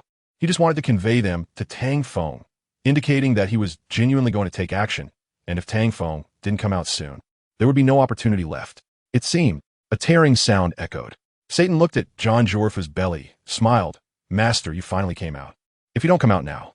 Tang Feng's voice rang out. "If you don't come out, you want to murder me, your master?" Satan chuckled. How can it be called murder? I've said many times, if you don't respond, I have no choice." Tang Feng replied irritably, "Can you blame me? This thing is hard to break through. I've only just made a little progress. Do you think it's easy for me?" Satan didn't believe it. "Master, stop playing around and come out quickly." Tang Feng didn't want to speak, while John Jorafu, held by Satan by the neck, was also feeling uncomfortable. The situation was different from what he had imagined. Where was the protagonist's halo? John Jorafu felt very helpless. He wanted to change the situation, but was bound by Satan's power, having no chance to change anything. Hiss, hiss, hiss. The gap on John Jorafu's belly grew larger, a black void being torn open. His complexion looked terrible, as if he were completely exhausted. Tang Feng struggled against the void, finally able to breathe fresh air. It felt great. After taking a deep breath, he said to Satan, "Give me a hand." Satan wanted to reach out to help, but Tang Feng shook his head and said, "No, just kill me directly." Satan was momentarily stunned. This idea was quite crazy, but he liked it. With a poof, Satan dealt with Tang Feng, and John Jorafu was stunned, unable to react. How did they end up killing each other? Could it be that he planned to ally with himself? The more John Jorafu thought, the more it seemed possible. Apart from that, how else could he explain Satan's reason for killing his master? But if you want to ally with me, shouldn't you let go of your hand first and show some sincerity? Just as John Jorafu was thinking this, Tang Feng's regeneration ability activated, and he broke free from his shell, fully resurrecting. Tang Feng moved his body and said to Satan, "Thanks." He then turned to John Jorafu and said, "Oh, you're not dead yet. Let me help you." Saying this, he took out the BeatsYoung sword, and before John Jorafu could comprehend or recover, he struck down with the sword. "Goodbye." The last words John Jorafu heard were Tang Feng saying goodbye to him, and at that moment, he finally came to his senses, but it was too late. Tang Feng severed Satan's right hand, and Satan said expressionlessly, "Master, are you taking revenge?" Tang Feng nodded. "You could say that." Satan responded with an "oh." And Tang Feng continued, "Anyway, your hand can regenerate. What does it matter? Next, we should start our plan." Satan said, "Are we finally starting?" Tang Feng lightly affirmed, "It's about time. Let's end this." Chapter 266. The war begins in the skies above various places in the Douluo continent. Numerous dense black dots appeared. As the black dots came closer, their figures became clear. They were a group of demons from hell. The day of slaughter by the demons descending upon the Douluo continent is today. At this moment, as the captain of the Holy Knights, Mo Chi, the representative of the Spirit Hall, appeared with a group of Holy Knights. They would defend the justice in their hearts and would never bow down to evil forces. As soon as the two sides met, they engaged in battle without any dialogue, considering each other as deep-rooted enemies. The demons aimed to slaughter players, while the Holy Knights aimed to protect the common people and uphold the justice they believed in, which was their faith. Soon, the war broke out. As a major figure in the Spirit Hall, the current Pope Dong was busy handling affairs. First-hand information regarding these demons quickly reached her hands. Looking at the analysis and introduction of the demons in the intelligence, she could confirm one thing. These demons only targeted players and would not actively attack the original inhabitants unless provoked. BeatsYoung frowned. Based on this intelligence, the puppet master controlling these demons should also be a player. However, why would they do this? Why would they kill each other? BeatsYoung was somewhat puzzled. But seeing the land being destroyed and families torn apart, she felt she had to do something. After all, if the Douluo continent were to be utterly destroyed, she wouldn't be happy even if she claimed power, because that was not her goal. She wouldn't settle. BeatsYoung decided to let the Spirit Hall participate in the battle. At the same time, the Tiando Empire, the Xingluo Empire, and various powerful factions sent their personnel, all sharing the same idea as BeatsYoung. These demons were affecting their interests, under the premise of absolute interests, even if they were enemies. They could turn conflict into harmony and finish this war first. This was not just a war between players and demons, but a war concerning the survival of the Douluo continent. The flames of war spread within a day, continuously expanding. Some titled Douluo players were entangled by several fallen angels, finding it hard to break free. Weaker players could only be slaughtered by the demons. Overnight, the Douluo continent was drenched in blood. Yudo, who was sweeping through foreign players, did not expect things to develop like this. When he saw the demons appear, a strange smile appeared on his face, and then he attacked these demons. Yudo flicked a game coin in the air, and then, following that, he put it into his gaming machine. He never expected to be able to spar with demons. He hoped they wouldn't disappoint him too much, or else it would be too boring. As Yudo changed his appearance while walking towards the demons, he felt a bit excited about the start of this game, hoping it wouldn't be too boring. He quickly learned the outcome, which was pretty much what he had imagined and still disappointed him. However, these demons were doing the same thing as him. After hesitating for a moment, he chose not to fight them anymore. There was no need, as everyone had the same goal, so they might as well enjoy the battle together. As for other matters, they could be discussed later. Yudo followed the footsteps of these demons, but they would always attack him, which was somewhat unreasonable, especially since there were so many of them. Boring. After Yudo casually dealt with a few demons, he suddenly had a flash of inspiration and thought of something fun. He wanted to see who the true mastermind was. Besides wanting to see, he also had to drag him out and give him a beating to make him more honest. As Yudo walked, he thought that if the opponent made a move against Mo-Chi, he would take care of him. Little Chi-Chi is my person. You better not hurt my person, otherwise. Yudo's tone gradually turned cold as he said word by word. I don't care who you are. If you provoke me, there is only one way out, death. On the other hand, 4 elite forces also joined hands at this moment. One Yudo was already enough to give them a headache. And now, with a large number of demons descending, it was simply a continuation of a nightmare. At the same time, above Demon Island, Master Hong and the monk, along with 7 other assistant administrators beside them, were discussing this matter with great concern. Old monk, aren't you going to advise him? If this continues, the Douluo continent is afraid that. Yes, old monk, no matter how you go with the flow, it can't be like this. The entire Douluo continent is engulfed in gunfire. In a few days, it will be destroyed. That's not so exaggerated. Even if it gets destroyed, it will be a month later, the monk said with a wry smile. Everyone was speechless. Old monk, you can still laugh? If the Douluo continent is destroyed, we assistant administrators will also be punished. I don't want to. They began to chatter again, ultimately still afraid of death. Master Hong interrupted. It's useless to say this now. He won't listen to advice. His lover was killed by them. He talked about Tang Feng's experience. And when they saw Tang San's figure, they all fell silent.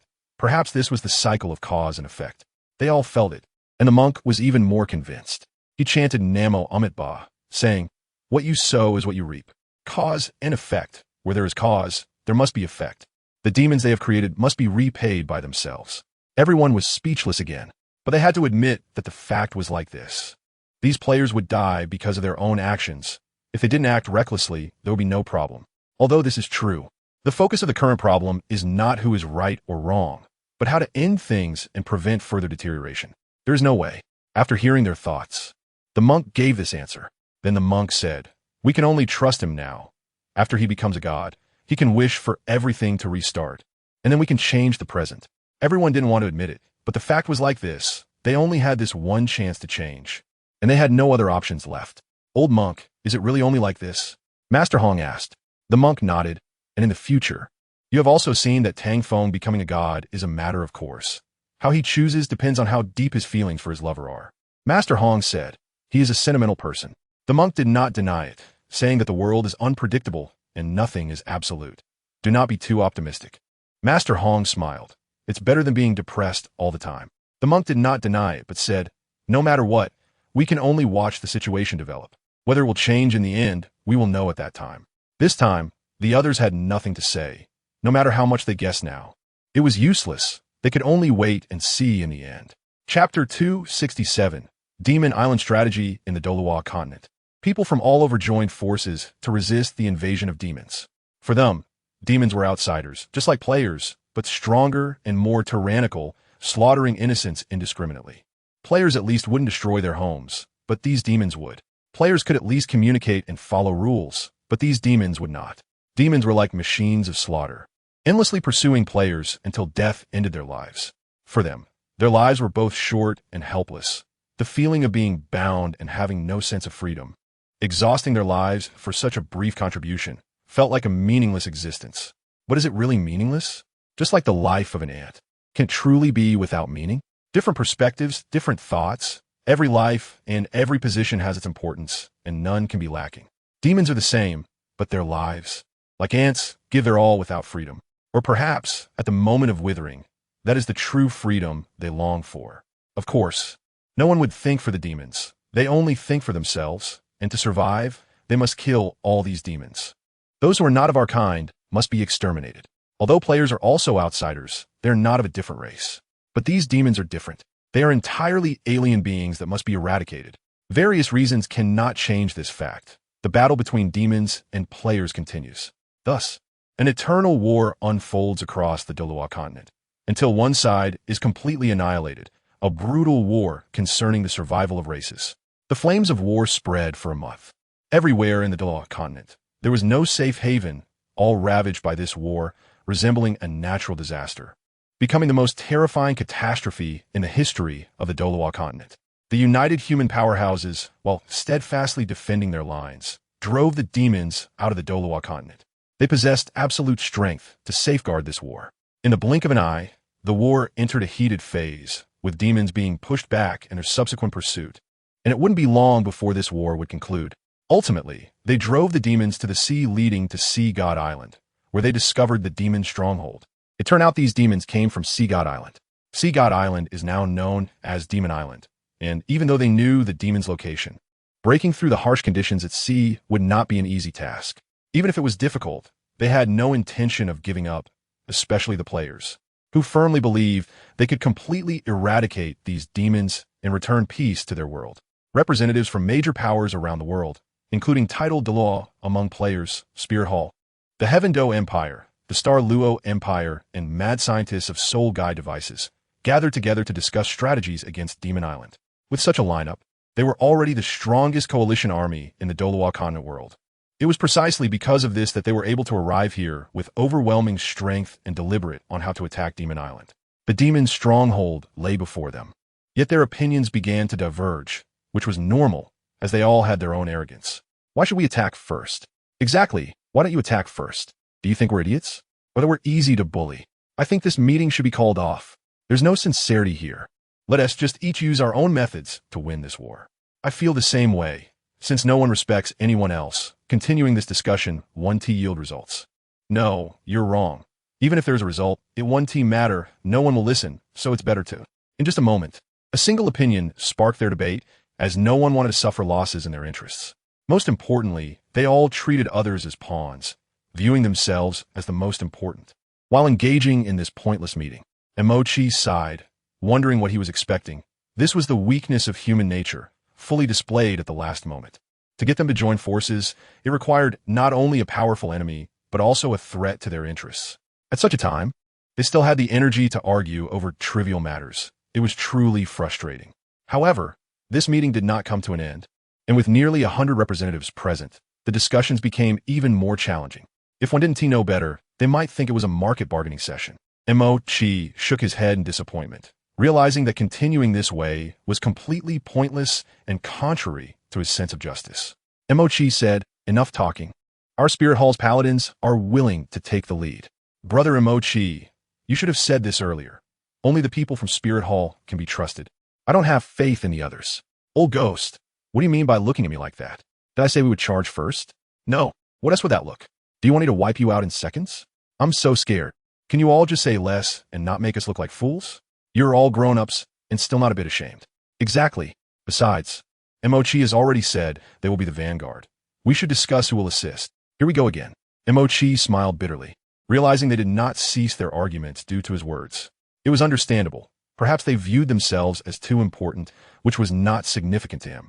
Mochi stood up and turned to leave. He could no longer bear their pointless bickering. Let them continue their boredom. You all go on. I want to be foolish with you. Each one acting like an idiot, so boring. With Mochi's departure, many people stood up, thus announcing the end of the meeting. The quarreling parties finally stopped at that moment, knowing it was meaningless. However, they felt embarrassed to stand up and leave. So they could only wait until the others had left before discussing matters calmly. They did not need to argue. Such arrogance was utterly pointless, lowering their own majesty and making them seem foolish. Tomorrow, let's also go. Yes, everyone will go. If we slack off too much, we'll have no excuse. Indeed, this war involves not just interests, but also our survival. In this battle, victory is the only option. Let us do our best. After discussing, they encouraged each other and then left. Everyone understood the importance of this war. Defeating these demons and conquering Demon Island was the key to clearing this game. In their view, whether this game could be cleared depended on this battle. Of course, not everyone regarded the Douluo continent as a game. In reality, only they were clear about that. Chapter 268. El Wei Ming and Su Wire, a night without words, as the sun rose in the east the next day. Mochi led numerous paladins to the water's edge. Mochi gazed at the turbulent water surface. The path to Demon Island could only start from here. He did not speak, nor did he care about how those around him thought. He had promised to take the lead and would follow through. This was not a joke, nor was there any need for one, as he did not care whether others followed. This battle was unavoidable. Someone had to step forward, regardless of the impact. The lead had to be taken, and he did not need to think too much about other matters. Let us go, Mochi declared, then stepped forward onto the water, walking across the surface. With his departure, others followed suit on their journey.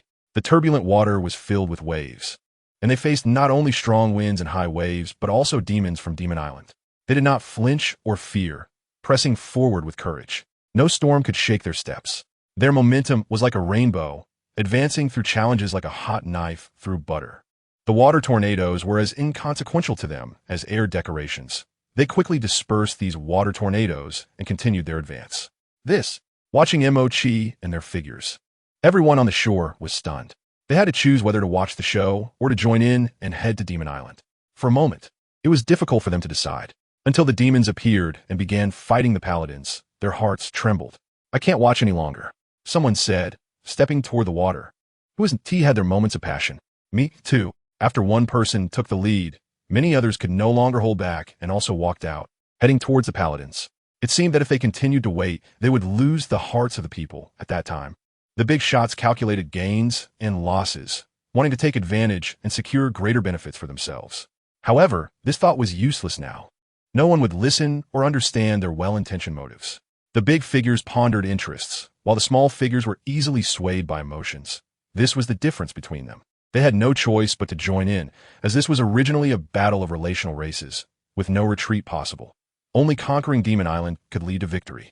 Or perhaps from the very beginning, they shouldn't have been so concerned about gains and losses. The more they worried, the more it hindered them. And the final outcome could be a failure after all. The sea was crowded with people fighting against the demons, continuously showcasing skills on the water surface. With flashy special effects coming in waves, dozens of dark dragons and fallen angels appeared. The battlefield changed with their emergence, showing signs of a potential reversal. However, with the arrival of the big shots, this phenomenon did not last long and was quickly suppressed.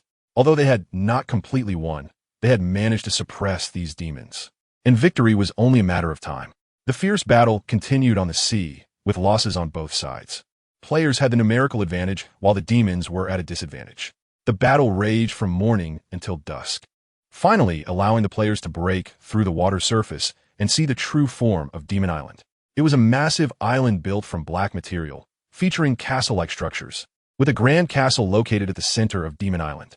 The island's edge was guarded by heavy fortifications, and if the players wanted to attack, they had to break through. For them, breaking through was not difficult, as the disparity in combat power was significant. At the shore of Demon Island, The players cheered wildly, declaring their victory to the demons. More and more players landed, prompting the demons to attack. But they did not back down, displaying their martial souls and soul rings. Beginning their counterattack, 1/3 of the demons were quickly eliminated, boosting the morale of the players, who launched another attack with the aim of exterminating all demons. Standing at the forefront, Emochi was somewhat surprised by this outcome. The battle had gone too smoothly. If this was the demon stronghold, everything seemed too easy, as if it were a facade or a trap. Emochi felt this way, but whether it was true or not remained uncertain. So he decided to observe the situation further. As the sky darkened, the battle continued.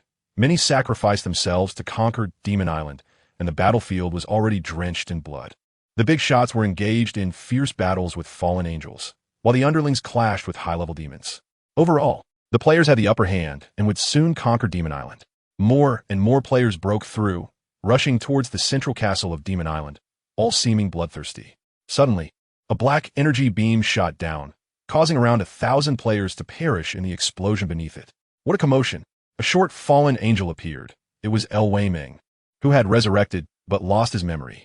He was now considered one of the high combat powers on Demon Island and had no problem dealing with a few title Douluos. Who is it? A talking fallen angel. No, fallen angels can talk, right? Enough chit-chat. Who cares if it can talk? Just beat it down. Let's suffer. Very much agreed. Let's beat it. The players, finding El Wei-Ming unpleasant to the eye, rolled up their sleeves to attack him. One by one, they unleashed their soul skills at El Wei-Ming. Boom, boom, boom. The power of the soul skills was immense, creating a massive mushroom cloud. At the same time, a shadow appeared on the ground, attacking those who had just targeted El Wei-Ming.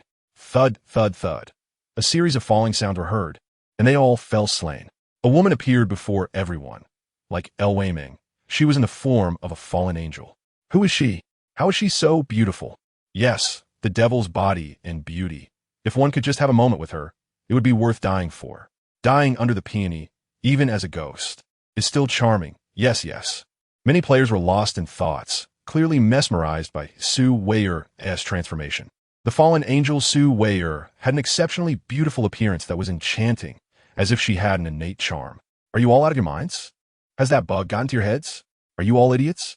What is she? A fallen angel, a demon. Do you dare to fantasize about a romance with a demon? No, no, no, that thinking is wrong. Isn't it better to just take her down? What happened to the principles? How did the atmosphere change at the end? Everyone was speechless, but felt he was right. Isn't it better to just take her down? Of course it is. So, they took action, charging towards Su Wei, preparing. At the same time, after the explosion subsided, El Wei-Ming's figure reappeared, unharmed, unleashing another demon beam towards the players. Chapter 269. The Battle of Two. The entrances of El Wei-Ming and Su Wei were spectacular, proving with their strength that not all fallen angels were weak. Their emergence quickly attracted the attention of the big shots, and it was evident that among the many demons and fallen angels, the aura they exuded was the strongest. It was easy to imagine that handling the two of them would be much more difficult than dealing with other fallen angels. One or two people might not be their match. The big shots did not act immediately. Going solo wouldn't guarantee victory, and there were risks in taking action. Better to be cautious. Just as they hesitated, Emochi's figure appeared before Su Wei. He didn't care who the enemy was. For the justice in his heart, he could be stronger than anyone else and defeat any so-called strong enemy. Holy Knight, Emochi revealed his martial soul, and then the Holy Knight martial soul enveloped him, causing him to don the armor of the Holy Knight, completely changing his aura. He looked at Su Wei, and the next moment, he lunged forward to her. His holy spear thrust towards Su Wei. Clang! El Wei-Ming appeared in front of Emochi, blocking the holy spear. Then, the two began to fight, while Su Wei attacked the other players. Her goal was to eliminate the invading players on Demon Island, regardless of who they were. Su Wei's fighting style was straightforward and efficient, and Emochi, entangled with El Wei-Ming, found it hard to protect others. He had to defeat El Wei-Ming first. Yet, defeating El Wei-Ming was not easy. After all, he and Su Wei were the strongest fallen angels Emochi had encountered so far. Compared to other fallen angels, El Wei-Ming had the highest combat power, with fluid movements and quick reflexes, like the difference between a puppet and a real person. Those fallen angels could only be considered puppets, but El Wei-Ming was different.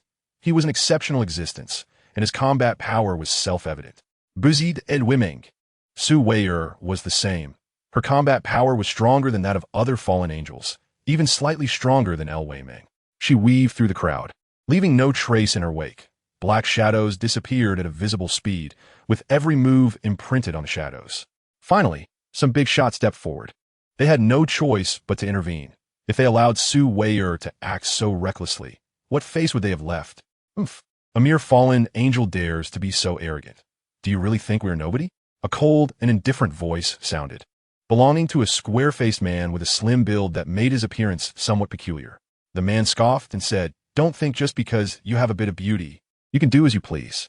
You're nothing but a painted skull." Everyone was taken aback. BeatsYoung, as expected, was the only one who could say such serious things. This man, whom they privately referred to as BeatsYoung, was an androgynous figure. Su Wei'er glanced at this man, not wanting to pay him any mind, feeling that he was somewhat annoying. She tried to engage others, but was repeatedly interrupted by him. She said, "Are you done yet?" "I, Yu San, am here. You won't get away with being arrogant." Yu San. Su Wei'er looked at Yu San and said lightly, "Nice name." Yu San thought Su Wei'er was mocking him and roared, "Demon, come and take your life." Su Wei'er thought, "Is this person toxic?" She didn't pay it much attention, believing that Yu San alone couldn't be her opponent. She had no intention of warning him and planned to take him down, making it easier for her to fight. As for those nearby who laughed or snickered, they would soon have their turn to cry. The battle quickly began, with Su Wei'er and Yu San clashing. Their speed was astonishing, and their output was incredible, showing no concern for the bystanders. Consequently, several people fell during their fight, becoming casualties of this confrontation. Soon, the tide of battle changed as Su Wei'er had anticipated. Yu San alone was no match for her, and was soon sent flying. After that, she ignored Yu San and did not pursue him, instead turning her attention to the nearby crowd. Su Wei'er's actions undoubtedly angered the big shots, who were initially reluctant to intervene and were pretending to fight against other fallen angels. However, at that moment, they stopped pretending and seriously engaged in battle, defeating those fallen angels before joining forces with Yu San to deal with Su Wei'er. In contrast, Mochi and El Weimeng's battle was relatively stable, appearing as if they were merely acting, leading an observer to believe they knew each other. However, everyone knew Mochi's character and didn't think so, as his sense of justice wouldn't allow for such behavior. Mochi felt a bit frustrated, thinking if this goes on, it won't work. I need to come up with a plan. This is too much of a disadvantage. Mochi unleashed his martial soul's true form, prompting El Weimeng to smile and say, "You're finally serious. I thought you could hold out longer, but this is good enough." Mochi replied, "Stop with the nonsense. Show your true abilities. Otherwise, you won't get a chance later." El Weimeng said, "My abilities are great. You alone won't be able to handle it." Mochi smiled and said, "Whether I can handle it or not is my business. You don't need to worry about it. Just bring it on." El Weimeng nodded, "All right." Then, his dark energy erupted, forming a black tornado that swept toward Mochi. "Huh!" Mochi thrust his spear toward the black tornado. The holy spear, shining with light, pierced through the black tornado, but El Weimeng's figure was nowhere to be seen.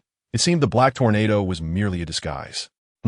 Mochi was surprised, searching for El Weimeng's figure when the latter suddenly appeared behind him. Bang! El Weimeng kicked Mochi's martial soul true form upward, and then quickly unleashed a flurry of attacks. Bang! Bang! Bang! In the end, El Weimeng sent Mochi flying several miles away. "Is that all you've got?" Just as El Weimeng's words fell, new enemies emerged. They were like Su Wei'er's opponents, and in the blink of an eye, several big shots prepared to attack, not even considering a one-on-one fight. At this moment, El Weimeng and Su Wei'er simultaneously faced multiple powerful foes, their expressions unchanged, as if they did not see these strong enemies, continuing to fulfill their mission. The battle raged on. Apart from them, others were struggling as well, even appearing somewhat disheveled. Without hesitation, El Weimeng and Su Wei'er directly struck at the opponents surrounding them, their figures swiftly engaging in combat. Despite the enemy's numerical advantage, they were no match for El Weimeng and Su Wei'er in terms of combat power. Chapter 270, Concealing Secrets. El Weimeng and Su Wei'er were exceptionally strong, but two fists couldn't compete against four hands. A strong man couldn't withstand many. Under the assault of the titled Douluos, they were gradually suppressed, and their advantage became less obvious. The attacks from the titled Douluos grew fiercer, and they began to struggle. getting injured multiple times, and ultimately were sent flying by the enemy's combined attack. When El Weimeng and Su Wire stood up again, another wave of fierce attacks came, and before they could react, they were heavily wounded once more. Clearly, the players did not give them a chance to breathe, relentlessly pursuing them until they were utterly defeated, eventually winning the battle. However, just as victory seemed imminent, a black beam blocked their combined attack, intercepting all their strikes. What kind of ability is it to bully the weak with numbers? A smiling voice rang out, belonging to the one who interrupted their combined assault. Who are you? Someone shouted. Isn't it obvious? The figure smiled and replied, Of course, I am a demon, your enemy. The players were momentarily stunned. His words were not incorrect, but they didn't see it as that simple. Were you to show up? The earlier speaker shouted. The figure smiled slightly, appearing beside him and lifting him up. Satan. After saying this, he snapped the man's neck. At this moment, the players in Douluo's expressions turned serious, as they had never expected the presence of Satan. They thought demons were impressive enough, but the Demon King had actually appeared. Impossible. You can't be Satan. After recovering from their shock, someone began to refute. That's right. You can't be Satan. Naturally, there were those who joined in the rebuttal, and the discussion grew louder. Haha, are you trying to make me laugh? With your appearance, you dare impersonate Satan? Exactly. Satan is far more terrifying than you. At most, you're just a little mutt. Don't overestimate yourself. Demons nowadays are so dishonest. With a bit of strength, they claim to be Satan. If you're Satan, then I'm God. Ah, Satan killed this person, saying, I hate it most when others compare me to that old guy.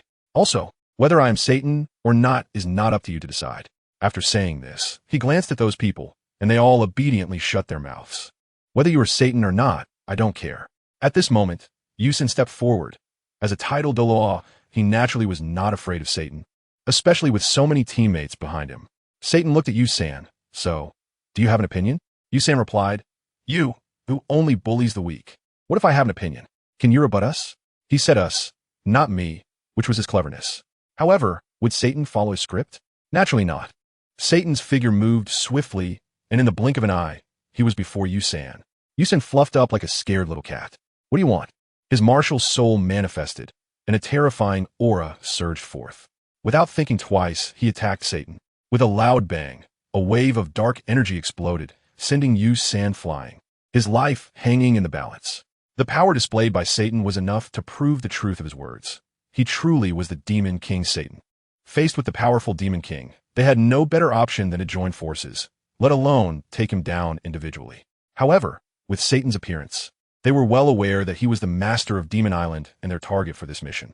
Defeating Satan would solve all their problems and eradicate all the demons. Domain deployment. Among the players, someone activated their domain. His domain was an auxiliary one, significantly boosting the attributes of the players. With the domain in effect, the morale of the players soared, making them much more formidable against the demons. The players with the title of Douluo launched an attack on Satan, unleashing splendid skills upon him. If there were a health bar, it would be steadily dropping, albeit not very quickly. However, Satan's recovery ability was formidable. He was like a moving spring of water, not easy to deal with. Satan shook his head in disappointment. I thought you were strong, but it turns out you're just this kind of trash. I really misjudged you. He found the battle rather boring. If they were the world's strongest, he could easily wipe them out without needing Tang Feng's intervention. Don't get too cocky, or you'll regret it. Martial Soul Fusion Skill. Destruction of Heaven and Earth, Ashura 9 Continuous Cannons. I have to say, the name of this fusion soul skill is quite impressive, but I wonder about its effectiveness. Can it break through my defenses? Satan felt a bit of anticipation as he allowed them time to unleash their soul skills. 9 orbs of different colors connected like beads. Buzz. At the center of the orbs, a colorful energy sphere formed. Boom, boom, boom. The colorful energy beams shot towards Satan. The powerful force erupted continuously, creating a whirlwind and heat wave, like a giant dragon roaring to announce its arrival. Boom! The energy dragon crashed into Satan. The explosion of energy was extraordinarily terrifying, but everyone felt that Satan wouldn't die so easily. Thus, one powerful attack after another followed. The enormous demon island trembled as if it might sink into the sea, resembling a magnitude 10 earthquake. At the epicenter, Satan was bombarded by tons of this energy. However, he was significantly harmed. Aside from some superficial wounds, it had little effect on him. Crack! Satan condensed the energy explosion and casually shattered that force. Bang, bang, bang. The fragments of power scattered everywhere. Satan's powerful display left them dumbfounded. They never imagined he could be this strong. A bit interesting, but the force is still lacking a little. With a smile, Satan finished speaking and vanished before their eyes, appearing in front of a titled Douluo the next second. Bang, bang, bang. Satan's punch speed was incredibly fast, exceeding 1,000 punches per second, terrifying like a momentary slaughter. In an instant, he obliterated that titled Douluo. In a one-on-one, these titled Douluos were no match for him. However, no one would challenge Satan individually. Their joint attacks still pose some trouble. Don't hold back. After all, he's Satan. If this goes on, we'll be picked off one by one. You don't need to tell me. I know what to do. Looks like we have to show our cards. Let us reveal our trump cards. Really, let us give it our all. I didn't expect you to be hiding your strength. As if you haven't been hiding yours. Chapter 271. Satan's self-destruction, hiding and holding back is pointless. If we lose our lives, it will all be for nothing. They understood deeply that even if no one mentioned it, they all knew it was just that they didn't want to go all out. Who doesn't have one or two trump cards? Who doesn't want to keep their cards close? Revealing too many cards isn't a good thing. It might attract great calamities and ultimately cost them their lives. However, now facing Satan, hiding was also a great taboo, as they could lose their lives at any moment. Retaining trump cards must be situational. Everyone understood that if they didn't give it their all, they wouldn't stand a chance against him. You all need to think clearly. Once our losses exceed 1/3, do you think we can still win if we reveal our cards and fight him? There's only one opportunity. Are you going to just give up like this, or fight back with everything you have? With a rallying cry, the one who spoke first unleashed his full power, his soul power continuously condensing. That's right. If we keep hesitating, we won't have another chance. What hassle. Fighting with Satan, something I never even dared to imagine before. Let us give it our all. After all, once dead, one cannot come back to life. We should live freely without calculating so many gains and losses. It's time to showcase our true skills. The titled Douluos naturally understood this, and they had witnessed Satan's might firsthand. If they didn't retaliate with all their strength, there would be no opportunity left. Buzz, buzz, buzz. The surrounding powers continuously condensed as they unleashed their soul power, aiming to defeat Satan. Only by defeating him could they continue their struggle in peace. Demons should not appear on the Douluo continent. Even if the opponent is Satan, they shouldn't descend upon the Douluo continent to create chaos. They were naturally dissatisfied with the demons' disruption. Demons were like a band of bandits, and no one would have a good impression of bandits. Satan, like a bandit, allowed demons to rampage and destroy the Douluo continent, slaughtering everywhere. No one could tolerate his existence. Satan charged at the first titled Douluo, who had rallied, and with morale high, fighting became less enjoyable. It was time to cool them down. Death. As Satan uttered the word death, a pair of black jelly-like wings appeared behind him. These wings lunged at the opponent, instantly killing the titled Douluo, who had condensed and unleashed his soul power. Boom, boom, boom. The explosion spread, and the aftershock was astonishing. The soul power shattered by Satan exploded continuously without support. Satan flew out from the center of the explosion, moving towards another titled Douluo. Seeing this, the other titled Douluos did not allow Satan to succeed and joined forces to resist. An intense battle broke out, and the Demon Island felt like it might collapse under their fighting. In the central castle of Demon Island, Tang San watched the battle with concern. Realizing that this large-scale battlefield had nothing to do with him, Tang San. Tang Feng looked at Tang San's gloomy expression and jokingly said, "Ah San, don't think too much about it. These people are all titled Douluo at level 90. If you want to defeat them, you must reach titled Douluo yourself." Tang San nodded. I know, but he understood the concerns in Tang San's heart. But Tang Feng felt helpless about this matter. It seemed that apart from the task of rewarding Tang San, there was nothing else concerning him in this farce. And the fact was indeed so, which was the most frustrating part. Don't think too much. Just focus on leveling up. Leave this to us. Nothing will happen. Tang Feng could only offer some consolation. As for the outcome, it was hard to say at the moment, especially since all the players had arrived, and some of them should not be underestimated. I know. Tang San appeared quite helpless. He didn't want it to be like this. This feeling was too embarrassing. But what could he do? He couldn't change anything. Xiao Fengzi. Let me join the battle too. Zhao Sijuan looked at the fight between Satan and the titled Dalu, as well as the massacre of the little ones by LV Wei Ming and Su Wire, wanting to join the fight. It's not the right time yet, and Tang Feng paused, not wanting to let Zhao Sijun take risks. Even if she were to make a move, it should be him acting instead. He continued, moreover, you need to ensure Ah-San's safety. His safety is very important and cannot be overlooked. Fine. Zhao Sijun didn't want to agree, but under Tang Feng's gaze, she felt embarrassed to refuse. She understood what Tang Feng meant. He was just dismissing her. He had never spoken like this before. It was quite a different kind of concern. However, she had to admit that her fighting power was not high, far inferior to Tang Feng and Satan. Plus, given Tang Feng's current changes, Zhao Sijun really didn't dare to go against his wishes. The battle continued, with Satan being besieged by several titled Douluo, and they were attacking with all their might. The fact that he could hold on for so long was already impressive. Satan, how strong is your fighting power? Why did you deliberately lose to me back then? Tang Feng thought to himself. He knew that in that battle, if Satan hadn't held back, he might not have been able to defeat him. Now, it was unclear whether Satan was playing around or truly fighting with all his strength. His fighting style seemed entirely based on his mood. If you don't want to fight, just be straightforward. Why do it like this? Tang Feng shook his head helplessly. He knew it was about time for him to intervene. These players all deserve to die. Tang Feng flew out of the castle towards the direction where Satan was fighting. It seemed Satan sensed Tang Feng's arrival and said to the titled Douluo attacking him, I'm done playing. If I keep playing, my master will get angry. Goodbye. He waved goodbye to them, and the dark power around him exploded, sending all those titled Douluo flying. Boom, boom, boom.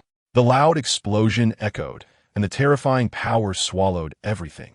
This was Satan's true strength. More than half of the titled Douluo were heavily injured, and a small portion was directly annihilated. Some lucky ones managed to dodge this attack. Satan's self-destructive attack came swiftly, leaving them no chance to react. This guy, Tang Feng, watched in exasperation. It was clear that Satan was putting on a show for him, and he couldn't do anything about it. Satan, are you really not afraid of death? Or do you genuinely find this boring that you resort to self-destruction? Tang Feng wanted to summon Satan again, but ultimately gave up. He could handle these heavily injured titled Douluo by himself. Moreover, he always felt that Satan had ulterior motives. So it was better to save that skill for when it was truly necessary. Chapter 272. I am just as Satan's self-destruction was unbelievable not only to Tang Feng, but also to the other players. Those who had narrowly escaped death began to complain. What the hell, this Satan must be fake, right? Definitely fake. That hurt like hell. He just self-destructed without giving any warning, right? He was so arrogant and confident just now, and suddenly he self-destructs. Who would believe that? I'm having a hard time. It wasn't just him. Everyone felt it was tough. At the same time, they thought Satan was being too childish. He didn't seem like the real Satan at all. As the Demon King, how would he act like this? But the fact was that Satan had severely injured them with his self-destruction, taking away half of the title Douluo. For them, it was a disaster, and the matter didn't end there. What was the deal with the master Satan mentioned before he died? Was he just saying it casually, or was there truly another mastermind? Even more puzzling was who could become Satan's master. After all, he was the Demon King. They couldn't figure it out, so they could only defeat these demons and fallen angels first, and then look for this so-called master to see if he existed. However, they soon realized that this master was real because a figure was heading towards them. Moreover, before they could even discern whether he was that master, he had already launched an attack, ruthlessly slaughtering the players. Stop! A titled Douluo couldn't stand it any longer. His actions were completely provoking them. I told you to stop. Tang Feng ignored him, showing no intention of halting. He wasn't stupid. Why should he listen to them? You're asking for death. The opponent was furious. And Tang Feng shrugged, continuing to slash at the surrounding players. The sword in his hand, the Ganjiang Moxie sword, was not something to be trifled with. Whoosh, whoosh, whoosh. Tang Feng unleashed his fiery sword chi. Multiple attacks, slashing down nearly 100 players. And he complained, this speed is still too slow. It would be better if it were faster.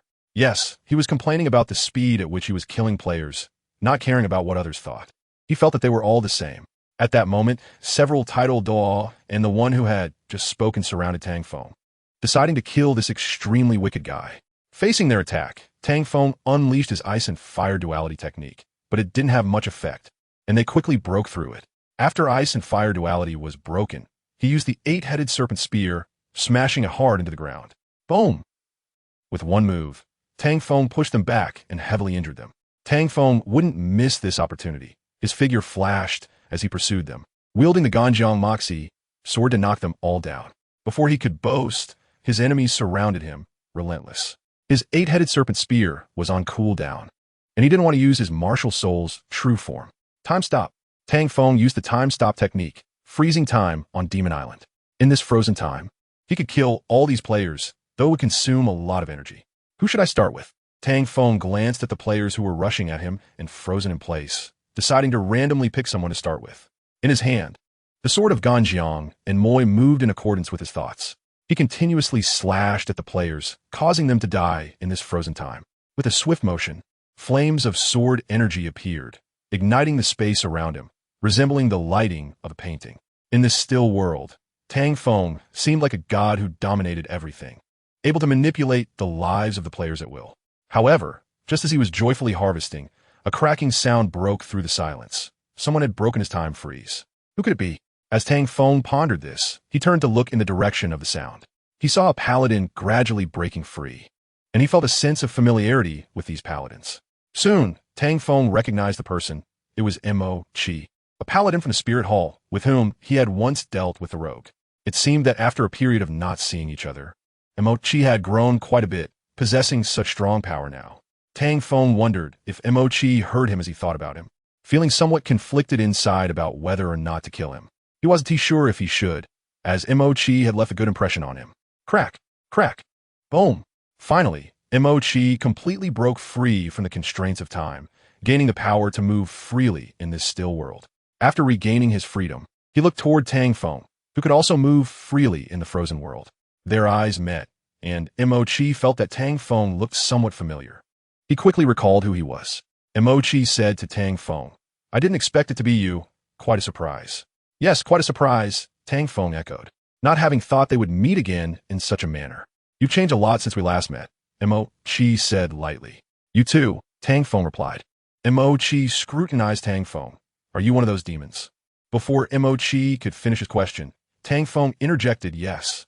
Mo-Chi withdrew his gaze from Tang Feng and immediately turned cold, saying indifferently, "Since you admit it, there's nothing more to say." Tang Feng looked at the indifferent Mo-Chi and felt a sense of relief, saying, "Paths of righteousness and evil cannot coexist if we don't see eye to eye. There's no need for further conversation." After saying this, he added, "I agree. Since I've decided to act this way, there's no need to hesitate." Mo-Chi snorted coldly, saying, "Good and evil cannot coexist. No matter how eloquently you speak, it won't change the fact that you are on the wrong path." Tang Feng smiled and said, "Justice. I haven't heard that word in a long time. And who defines justice? What standard do you use to measure it?" Mo-Chi stated firmly, "I am justice." Tang Feng laughed heartily. "What a statement. I am justice." Mo-Chi pointed his holy spear at Tang Feng. "Come on." Tang Feng nodded. "All right." After saying this, he charged at Mo-Chi, raising his sword and unleashing several sword energies, chasing after the incoming sword energy. Mo-Chi dispersed the sword energy, and their swords clashed together. In the blink of an eye, after several exchanges, they seamlessly executed several skills, which canceled each other out before continuing their assault. Tang Feng unleashed the Yakideja spear, significantly increasing his combat power and instantly suppressing Mo-Chi. The explosion from the Yakideja spear sent Mo-Chi flying back several dozen meters. Holy spear strikes. Buzz, buzz. Stabilizing himself, Mo-Chi immediately counterattacked, and the holy spear flashed with dazzling light. Chapter 273. No form boom. Boom, boom. The power of the holy spear exploded, and a beam of light engulfed Tang Feng. Following the beam was Mo-Chi's holy spear. With a whoosh, the holy spear plunged into the beam, and Mo-Chi's figure was also within it. His speed was even faster than light, as if he had teleported, arriving right in front of Tang Feng. While Tang Feng was resisting the beam of light, he didn't expect Mo-Chi to suddenly appear, and the holy spear pierced toward his vital point. Boom! A spear pierced his throat. It was simpler than Mo-Chi had imagined. This was somewhat unbelievable. Drip! Time on Demon Island resumed its flow without the confinement of soul power. Mo-Chi looked at the now normal Demon Island, where all players and demons could move freely, still somewhat in disbelief at the scene before him. This was too easy, right? Yes, it was indeed way too easy, much simpler than he had imagined. The players who had recovered continued with what they were doing just a second ago, seemingly unaware of what had just happened. As long as they were not affected, and nothing had changed, they wouldn't perceive any problem. As for those who were affected, they had already been sent on their way by Tang Feng. The affected players hardly noticed, so not many would know what had just transpired. It seemed that very few people were affected, those who were only paused briefly, confused about the situation. However, they should know. The they that Mochi referred to were naturally the titled Douluo players, who should have sensed something. Otherwise, they wouldn't be looking toward him. However, even if they sensed something, it was of no use. No one knew what had happened, and they wouldn't actively inquire, as that would seem childish, so they only kept an eye on it in their hearts. Crack! Suddenly, a subtle sound came, and Mochi's heart skipped a beat as he immediately looked in the direction of the sound. A figure entered his sight, startling Mochi. He never expected Tang Feng to resurrect, like Orochimaru shedding his snake skin. This wasn't the issue. The problem was that Tang Feng actually resurrected. Scare me to death. I thought you killed me. That spear just now was brutal. It almost took my head off. Tang Feng patted his chest and grinned at Mochi. Mochi stared at the unscathed Tang Feng, immediately entering a combat stance. Tang Feng smiled slightly and said, "No matter how hard you try, you can't change what's already destined. That's something no one can alter." Mochi remained silent as the holy spear erupted with astonishing power, charging directly at Tang Feng. As Tang Feng retreated, the Ganjiang and Moi appeared in his hands, and right in front of Mochi, he slashed down at the nearby players. "Ha ha, see. I told you can't stop me. You bastard." The shouts did not come from Mochi, but from other titled Douluo players, who all lunged at Tang Feng. "Bastard? No. I'm just speaking the truth. Who told me I was a good person? Ha ha ha, Satan. I finally understand what you mean by a good person now." Tang Feng crazily slaughtered these players, not confronting Mochi or the other titled Douluo head-on. After dodging them, he targeted the weaker players. "Tang Feng!" Mochi shouted angrily. "Try touching them again." Tang Feng was taken aback. He didn't expect this fool to really get angry, especially over some strangers. Such justice was truly grand, but he didn't like it. Tang Feng caught a player and, in front of Mochi, stabbed him from behind, killing him instantly. It was as if he was saying, "Not only have I moved, but I have also killed them. What do you do about it?" Tang Feng's actions infuriated Mochi, and his soul power erupted, creating an exaggerated cyclone around him. Clearly, Mochi was showcasing his strongest power, and soon his domain expanded, increasing his combat strength nearly 100-fold. Facing this terrifying aura, Tang Feng put aside his playful attitude, pushed the player to the ground, and warily confronted Mochi. Aside from Mochi, the other titled also unleashed their corresponding powers. It seemed they were all enraged by their own actions. Tang Feng didn't bother to explain. After all, they wouldn't believe him anyway. He could only wait until he became a god and restore everything, eliminating the global descent in this absurd game. Of course, no one understood Tang Feng's actions, and he didn't need anyone to understand. What did it matter if he was against the world? As long as he defeated them all, that was enough. However, now is not the time to discuss such things.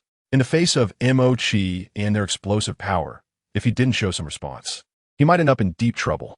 Martial Soul Manifestation. Tang Feng activated his martial soul manifestation before their attacks arrived, applying enhancement effects, and his current state was not inferior to theirs. See Goddess Dusk. Tang Feng unleashed his ultimate move, shocking Mochi and the others, who immediately tried to interrupt him, not giving him a chance to complete it. Interrupt him. Hold nothing back. Strike hard to interrupt. All right. The titled Douluo made their move, continuously unleashing powerful forces. Meanwhile, Mochi was not idle either. He also didn't hold back and followed up with a powerful strike. Boom! Boom! All the attacks fell, creating a massive mushroom cloud. However, they failed to notice that someone nearby had changed appearance, from a plump figure to a handsome one. Ha ha ha ha! The figure burst into laughter, and they realized that their companion had already been replaced by someone else. This someone was none other than the Tang Feng they thought they had hit in the explosion. Tang Feng used his devil's substitute to swap positions with one of them. It was precisely for this reason that the previous scene unfolded, leaving everyone stunned and confused about what had happened.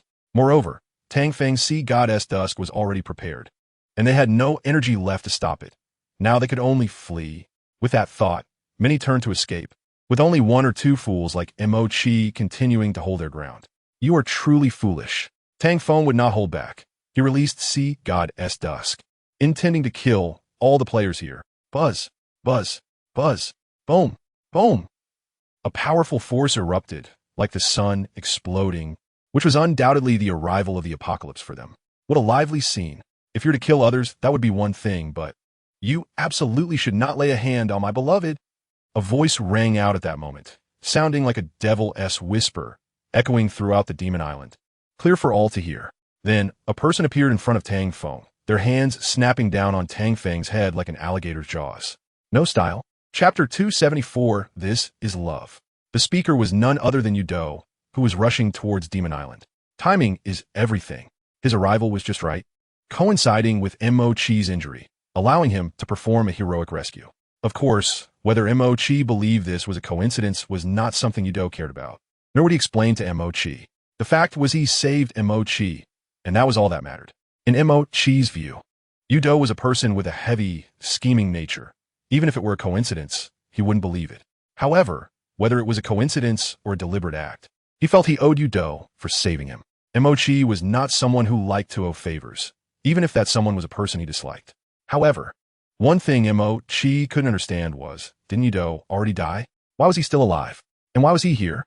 Just as Mo Chi was filled with questions, Douluo, who had grabbed Tang Feng, showed no signs of stopping.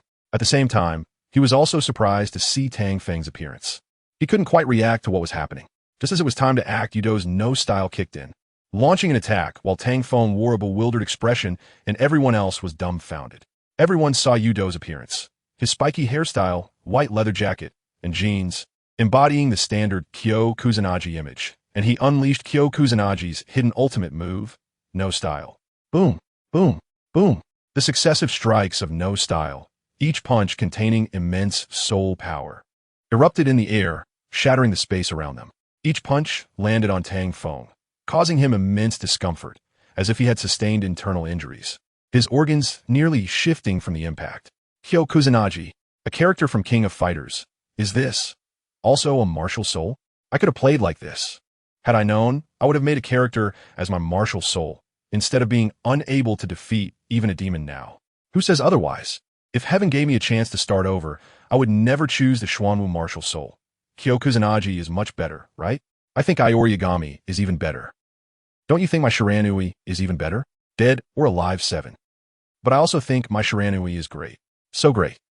I have to admit, among the characters in King of Fighters, the popularity of my Shiranui is incredibly high, even surpassing the protagonist Kyo Kusanagi. Meanwhile, as Douluo's final punch landed, his power fully erupted. Boom! Even Tang Feng, who was immune to fire damage, bore the marks of being burned to charcoal. This showed how formidable the power Douluo harnessed was. He truly deserved to be the protagonist of King of Fighters. After resolving Tang Feng, Douluo turned gracefully towards Mo Chi, who was also rushing towards him. Douluo was momentarily stunned, feeling a bit flattered. Did Xiao Qi finally understand my love and was moved by me? As Mo Chi drew nearer, Douluo opened his arms just to hug away. Douluo thought Mo Chi would embrace him, but he was mistaken. Mo Chi pushed his hands away and walked past him towards Tang Feng's corpse. No need to be so cold, right? Douluo casually remarked. Seeing that Mo Chi ignored him, he added, You're not interested in the corpse, are you? Xiao Qi, is that your hobby? His words were abruptly cut off as he saw Mo Chi beating Tang Feng's corpse. He couldn't help but be shocked, surprised, and exclaimed, Xiao Qi, I didn't expect you to have such a special hobby. It seems I don't know you well enough. Shut up. Mo Chi originally didn't want to pay attention to Douluo, but his words were too unpleasant. What do you mean by having a special hobby? That's complete nonsense. Douluo whistled, treating Mo Chi's actions as a display of anger in an attempt to cover up his behavior. Mo Chi's attack came down, but unfortunately, he was a step too late and was blocked by Tang Feng, who had just emerged from his cocoon. Oh, this is interesting. Douluo put away his playful attitude and, looking at the resurrected Tang Feng, suddenly understood why Mo Chi was attacking the corpse. It turned out to be a fake resurrection. At that moment, everyone realized that Tang Feng possessed the ability to resurrect, a power that could be said to be akin to a transformation. Tang Feng exchanged glances with Douluo and asked in surprise, You actually didn't die? Douluo smiled and replied, Aren't you the same? You're not dead, so what's there to be surprised about? Tang Feng thought for a moment and said, Yeah, I'm not dead either, so there's really nothing to be surprised about. Douluo said, I originally had a decent impression of you, but Tang Feng interrupted him, saying, I know, you said it before, you were talking about the person I moved, right? Douluo nodded, That's right, you shouldn't have touched him. Tang Feng said indifferently, Well, I've already touched him, What do you want to do? Yudo's gaze turned cold. Nothing much. I just want to tell you, and them, the consequences of touching my people. Emochi said coldly, Yudo, stay away from me. Also, I don't like men. Yudo laughed confidently. Whether you like it or not doesn't matter. My love for you is enough. Tang Feng nodded in agreement. Indeed, to love someone, there are no reasons needed. Yudo gave Tang Feng a thumbs up, and Emochi angrily retorted, if you have the ability, go ahead and love. Damn it, is this love? Tang Feng shrugged, this is love. Yudo nodded, this is love. Emochi was madly frustrated, wishing he could tear their mouths off, just die. Is this what it means to be angry out of shame? Tang Feng smiled and countered, then said, since you two are so in love, I think being a pair of doomed lovers is a good choice. I will bury you together. Emochi, get lost. Yudo, this idea is not bad. But compared to doomed lovers, I prefer being together for a long time. Being together for a long time is painful. Doomed lovers are better. No, no, no. Being together for a long time. No. Tang Feng and Yudo argued about doomed lovers versus being together for a long time, completely disregarding Emochi. Emochi angrily roared, you both shut up? How could he not be angry? After all, it still revolved around him and Yudo. This was tarnishing his reputation. Yudo sent Tang Feng flying and said to Emochi, don't be angry. I'll help you beat him. Emochi looked at the gentle Yudo, his mouth twitching. He understood that he couldn't offend Yudo now, but Emochi was feeling very frustrated and needed to team up with Yudo to have a chance to win this fight. He lightly hummed, and that sound meant a lot to Yudo. Yudo said, don't worry, as long as I'm here, he won't be able to hurt you. Just watch me deal with him. Tang Feng exclaimed, stop flirting with each other. You can do that at home. Now, just stop. Time stop. Chapter 275. You're cheating, Tang Feng, use time stop again. Emochi could break through time stop, but it would take some time. If he was killed before he broke through, he wouldn't have that time.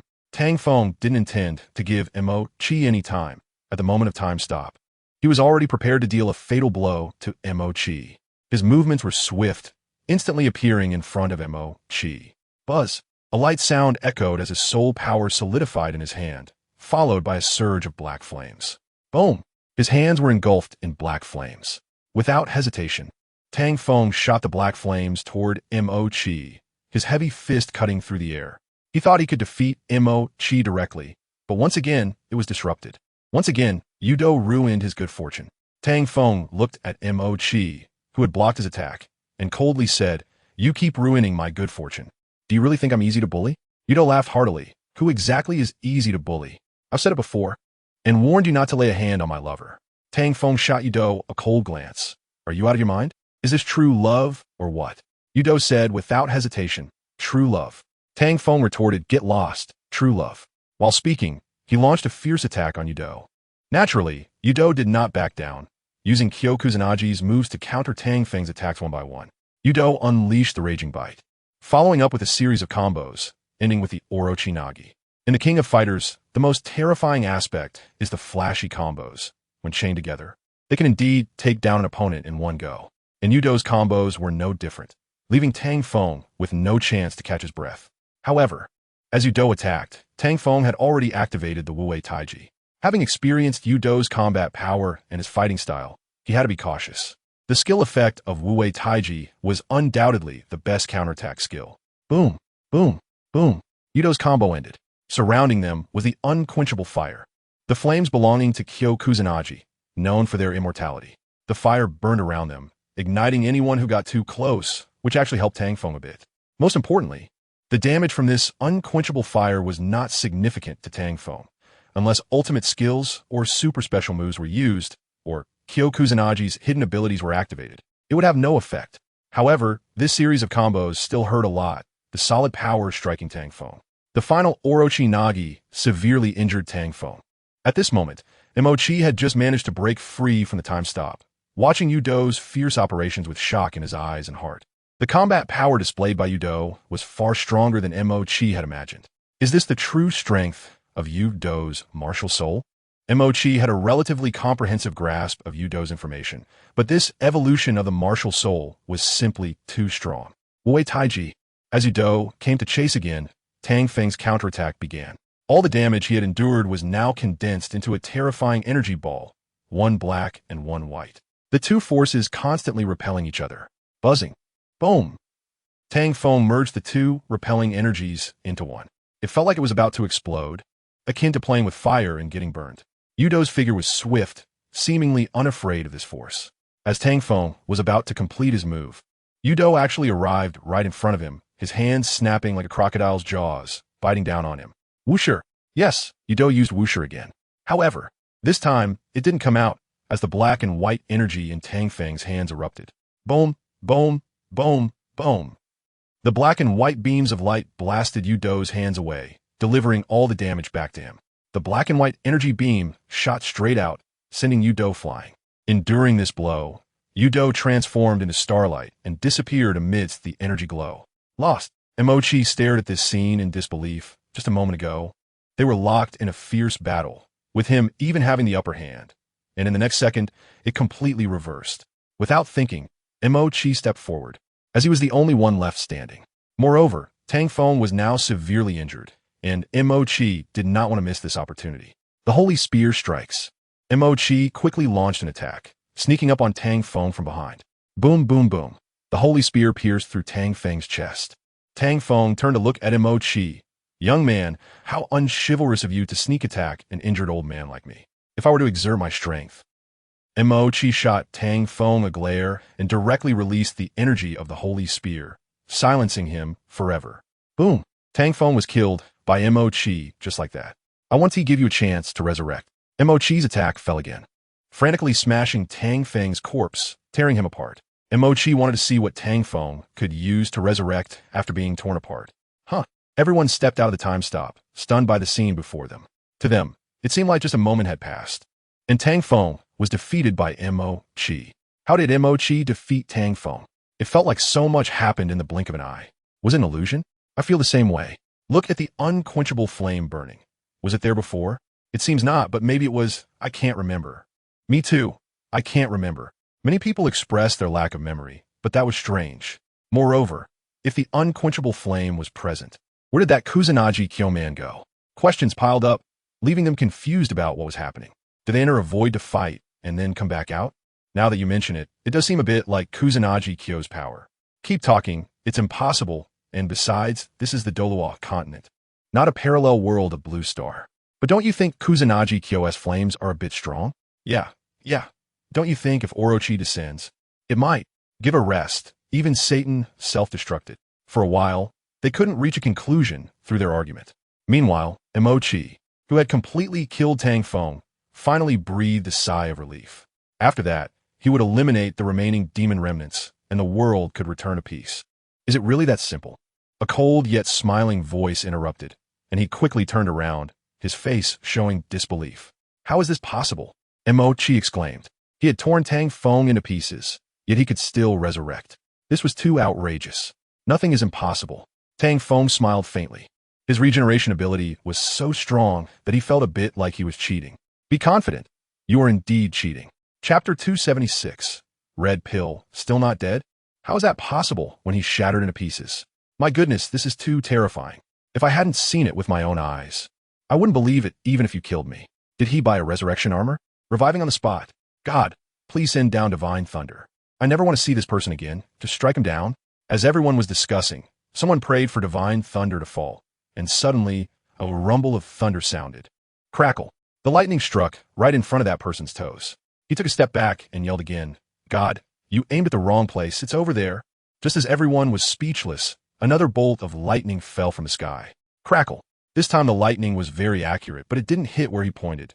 Instead, it directly struck him, creating a scene of being struck by 5 thunders.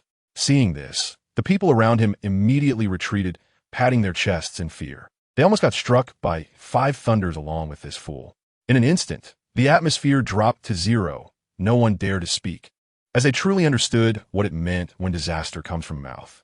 At the same time, both Tang Feng and Emochi, who were in a standoff, were stunned by this scene. The sudden lightning strike was indeed unexpected. As for what the struck guy said to provoke divine wrath, that was left unsaid. After a moment of shock, Tang Feng and Emochi regained their senses. Their battle was not over yet. Tang Feng and Emochi resumed their fight. And aside from them, the other titled Douluo players also took action, intending to join forces with Emochi against Tang Feng. Even if you join forces, it might not be effective. Don't forget, they cannot move freely in the world where time has stopped. Tang Feng reminded Mo Chi. It could be said that, aside from Mo Chi, the others were merely decorations. After he said that, Mo Chi recalled that not to mention others, even he found it difficult to gain freedom. It would take some time. During that time, he could very well face life-threatening dangers, and it wouldn't be surprising if he was killed by Tang Feng. So, Mo Chi sighed. There's completely no way out. He thought to himself that Tang Feng's skills were too cheating, like he was using hacks. Tang Feng looked at Mo Chi's expression at that moment and smiled. It seems you figured it out. You are not my opponent at all, and neither are you all. Mo Chi frowned, uncertain of what he was thinking. At this moment, the other titled Douluo took action. Don't be intimidated by his words. We are not inferior to him, and besides, we have no way out. That's right, Dazhuang is right. Everyone, don't be cowed, give it your all. Yes, let us just do it. They took action first, not asking for Mo Chi's opinion, but directly attacking Tang Feng. At this moment, Mo Chi also understood their purpose for coming here, to defeat Tang Feng and save Douluo continent. How could they back down? Time stop. Faced with these people's siege, Tang Feng used the time stop skill again. After activating the skill, his soul power surrounded Demon Island, freezing time once more. After the time on Demon Island stopped, he smiled at Mo Chi. This time, no one would stop him, right? Yudo had already been defeated by him, and Mo Chi couldn't break free from the constraints of time so quickly. Even if he did, he wouldn't be able to win against him. Undoubtedly, this time, he could deal with Mo Chi and end this game. Goodbye. Tang Feng swung his Ganjiang Mo Xia towards Mo Chi. He was already prepared to deal with the others after resolving Mo Chi. Who would have thought that at a critical moment?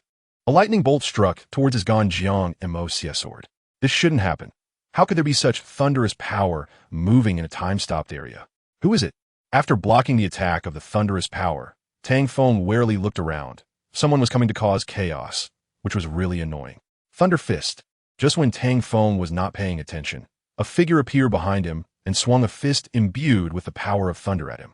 Bang! The surprise attack from the Thunder Fist sent Tang Feng flying. As he turned and landed, he saw clearly who had ambushed him. Although he had changed his appearance, it was undoubtedly Yudo. I told you not to lay a hand on my lover, Yudo said plainly, his attitude towards Tang Feng a bit cold. Tang Feng looked at Yudo and thought, it seems that if I don't defeat you today, I won't be able to proceed to the next step. Yudo's Thunder Fist appeared again. He was now a second-tier Kyo Kusanagi, a man whose every move crackled with electricity. He didn't waste words with Tang Feng and charged straight in, and the battle resumed. Not long into their fight, Mo Chi struggled free from the time constraint. He thought he would be killed this time, but was unexpectedly saved again. Mo Chi looked at Yudo, his expression a bit complicated. Having been saved by Yudo multiple times, even his cold demeanor had changed somewhat. Kyo, who would have thought that his love for King of Fighters had not diminished at all? Mo Chi fell into memories he didn't want to think about. But even if he didn't want to, they would surface. Sigh. Montak Kiss Gaza Dimit. The battle between Tang Feng and Yudo was exceptionally fierce, and it was hard to determine a winner. Mo Chi could only watch from his spot, wanting to help, but realizing that his power was not on the same level. At this level, he didn't want to admit it, but had to acknowledge that he was not as good as they were. It was quite ironic. He had always thought of himself as remarkable, better than Yudo in everything. That confidence and arrogance now seemed so laughable. Compared to himself, Yudo appeared more like a person who was single-minded and focused, doing things in an extreme manner, which also represented his dedication to doing one thing well. Boom! Boom! The collisions from the battle made Mo Chi's heart tense, stirring his emotions. This was not a good thing. At this moment, the battle between Tang Feng and Yudo had reached a heated stage, and Yudo unleashed his hidden technique. Under Yudo's assault, Tang Feng chose to evade.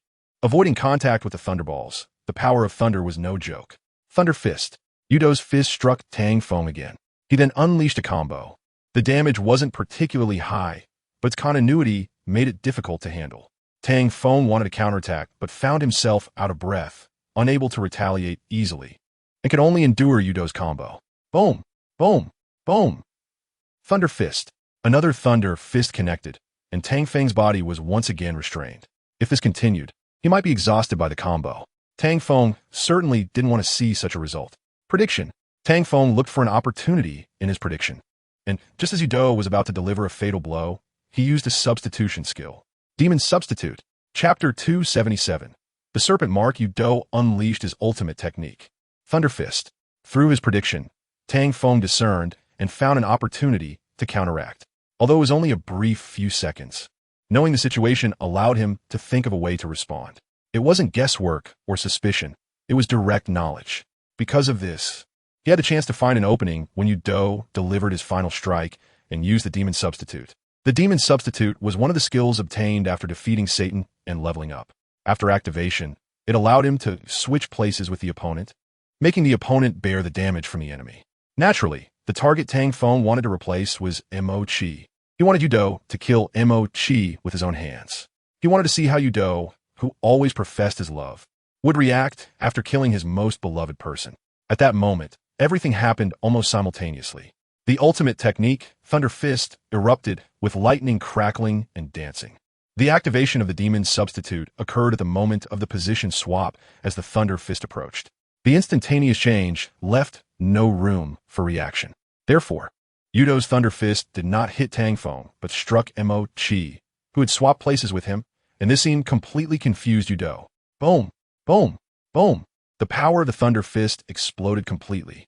Mo Chi, who was lost in thought, had no idea what was happening and was engulfed by the strength of the Thunder Fist, completely unprepared. TSK, TSK, TSK, you really are cruel. A sarcastic voice rang out, causing Douluo, who was fully focused, to freeze momentarily. He recognized the voice too well, which made it strange that the sound was coming from the other side, not from the Thunder Fist.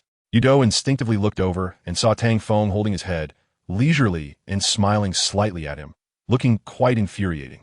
Wait, if he is there, then who is here? Douluo realized that his ultimate technique, Thunder Fist, had indeed hit an opponent. If this opponent was not Tang Feng, then who could it be? A bad thought surged into his mind. Looks like you figured it out. But now that you've realized it, do you think it's still in time?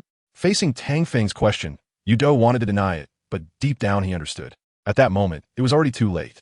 Douluo didn't want to think about the worst-case scenario, but he couldn't help it.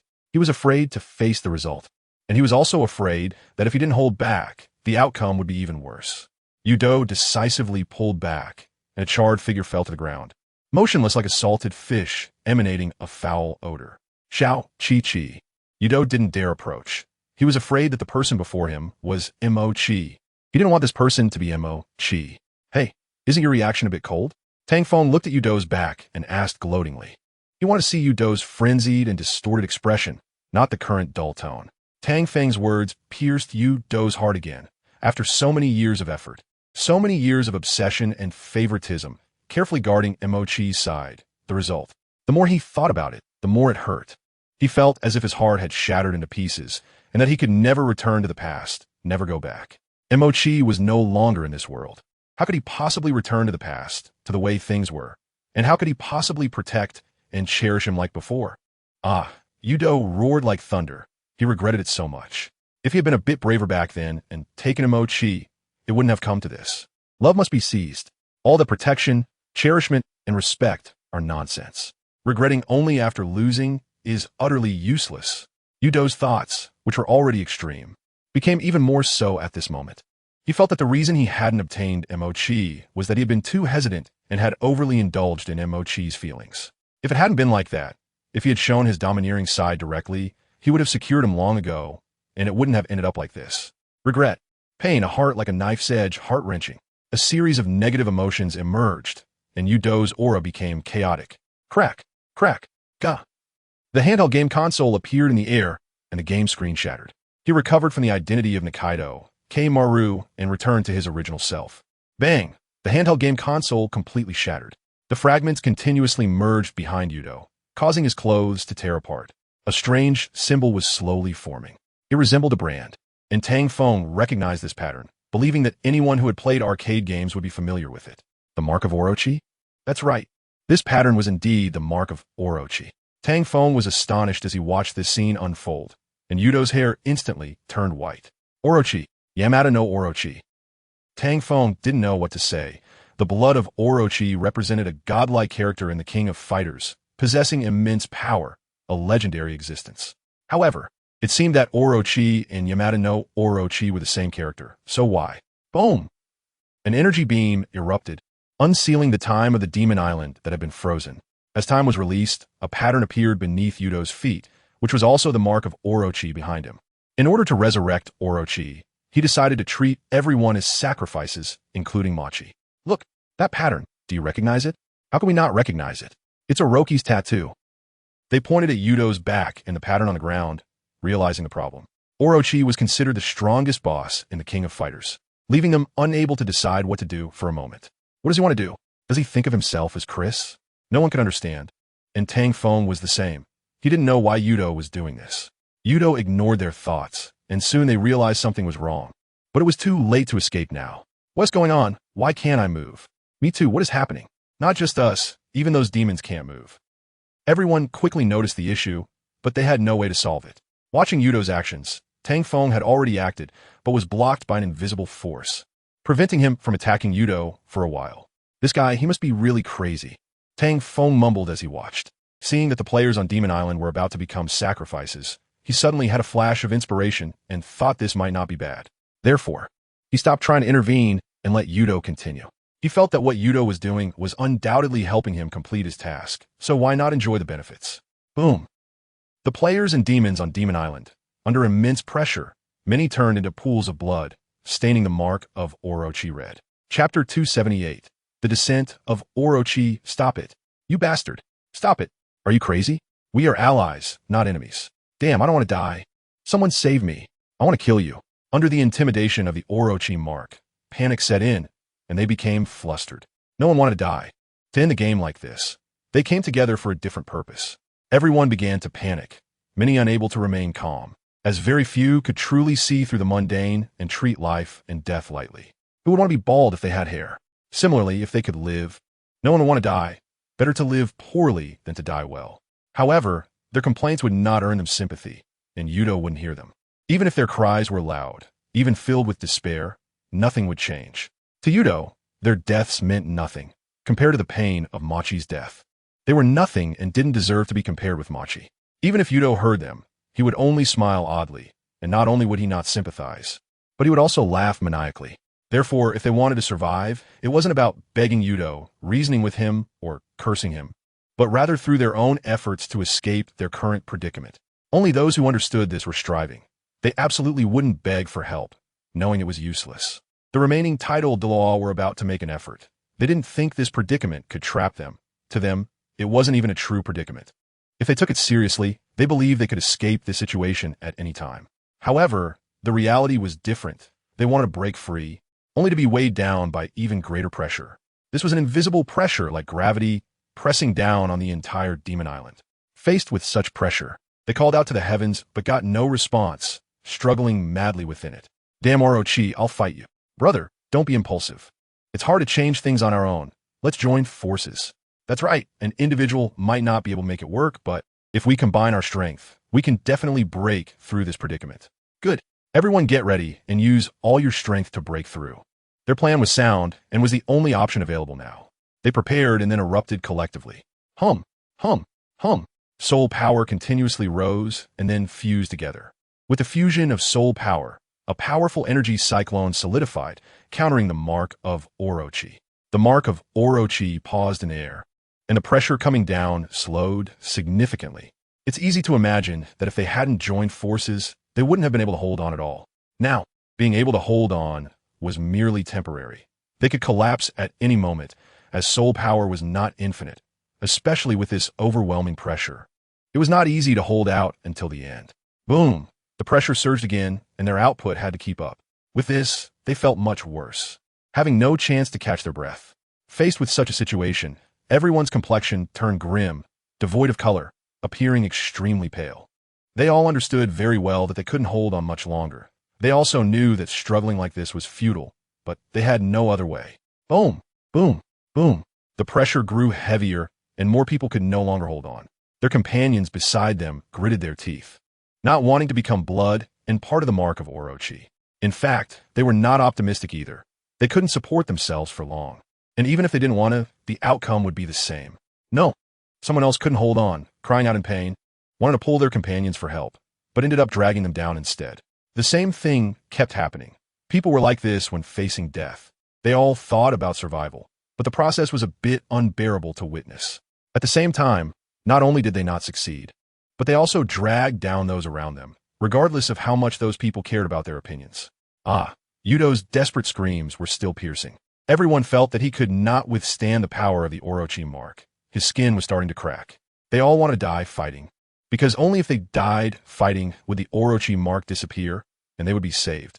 However, Yudo was still struggling, which was why they had no way to deal with him. If he could hold on a little longer, he would soon reach his limit, and then we would win. That's right, everyone, put in more effort. Use all your strength like you're eating candy. We can definitely do it. Yes, we can definitely win. Were they confident?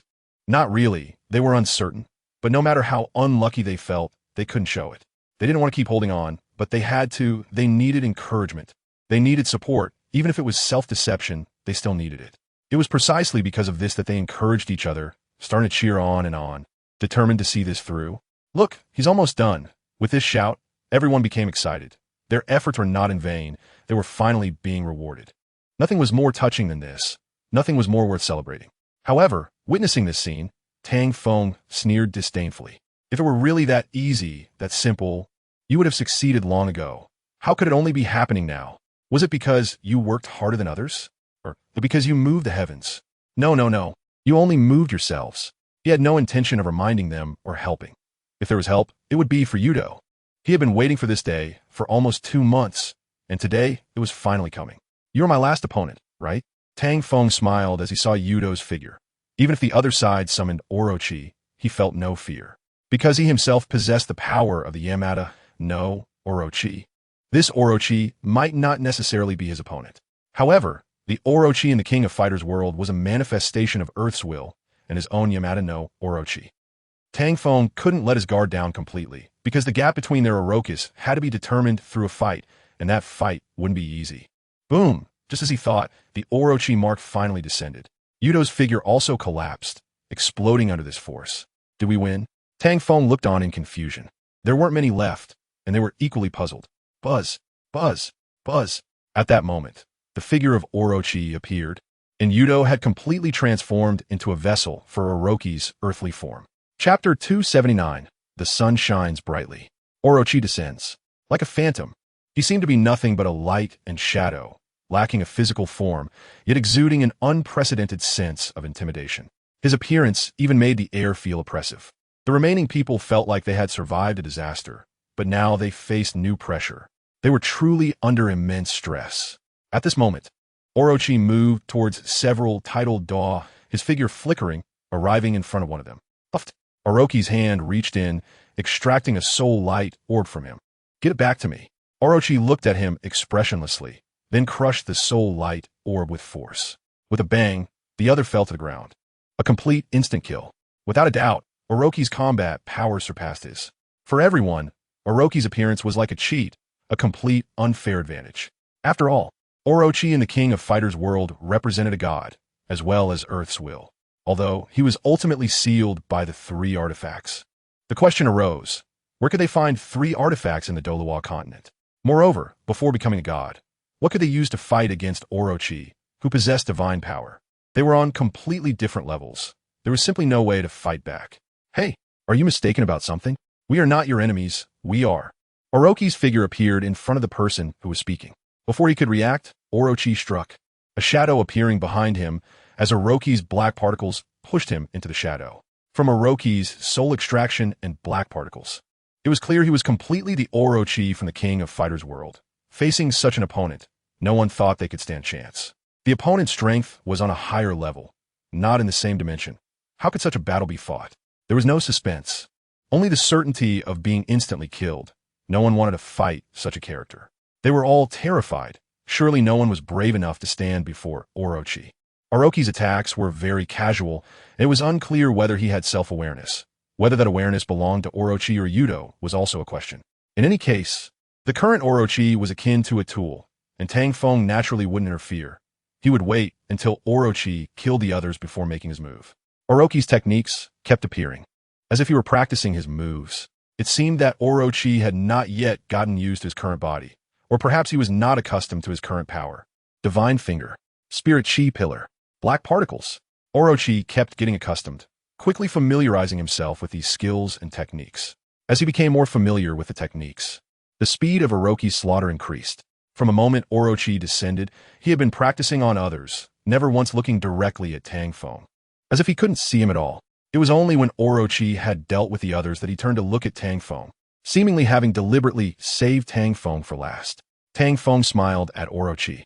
I'm very curious. Who are you now? Are you Yudo? Or are you one of the gods descended from the king of Fighters' world, claiming to be Earth's will? Orochi? Orochi looked at him coldly, his figure flickering as he approached. I am a god. Orochi's hand reached out toward him. God damn it.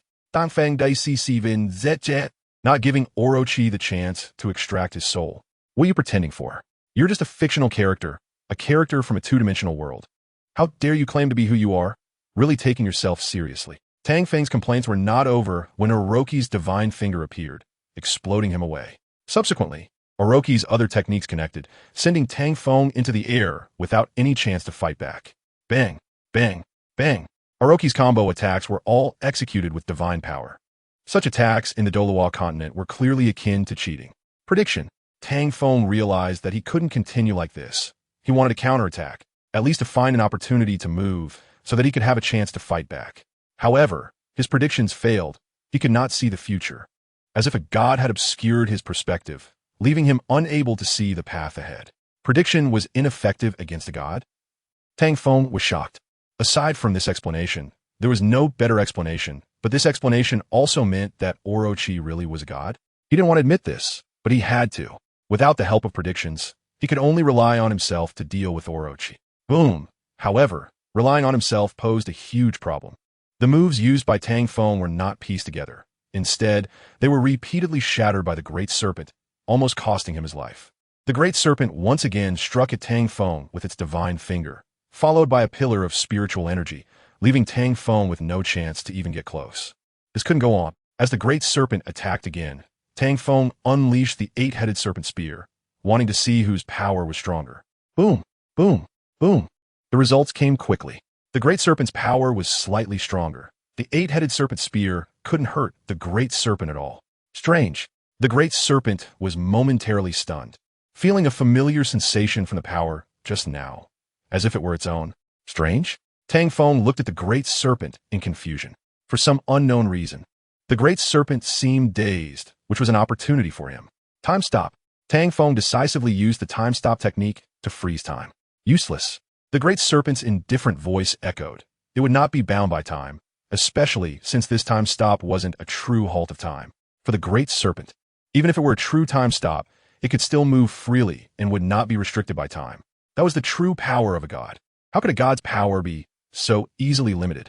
The Dusk of the Sea God. Tang Feng knew that the time stop wouldn't have much effect. He used it merely to buy time, even if it was just for a second, to unleash the Dusk of the Sea God.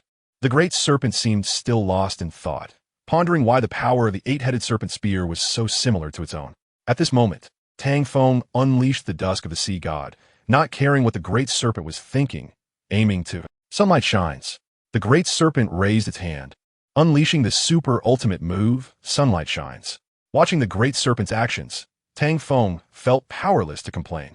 He never expected to witness a scene of the Dusk of the Sea God versus Sunlight Shines. Boom, boom, boom. The two forces clashed continuously. The power of Sunlight Shines was slightly stronger, pressing down the Dusk of the Sea God. This is cheating. Tang Feng looked on helplessly, knowing he could only give it his all now. Besides giving it his all, Tang Feng had no other choice. The Great Serpent's Sunlight Shines was too powerful, directly crushing his strength. The Dusk of the Sea God was shattered by the sunlight, ultimately illuminating the entire Demon Island. Chapter 280. Evolution. A dazzling light exaggeratedly illuminated Demon Island. To put it simply, Sunlight Shines is like basking in the sun. In the King of Fighters' world, the three sacred artifacts that could seal the Great Serpent could not possibly appear here. So saying the Great Serpent was invincible here was not an exaggeration.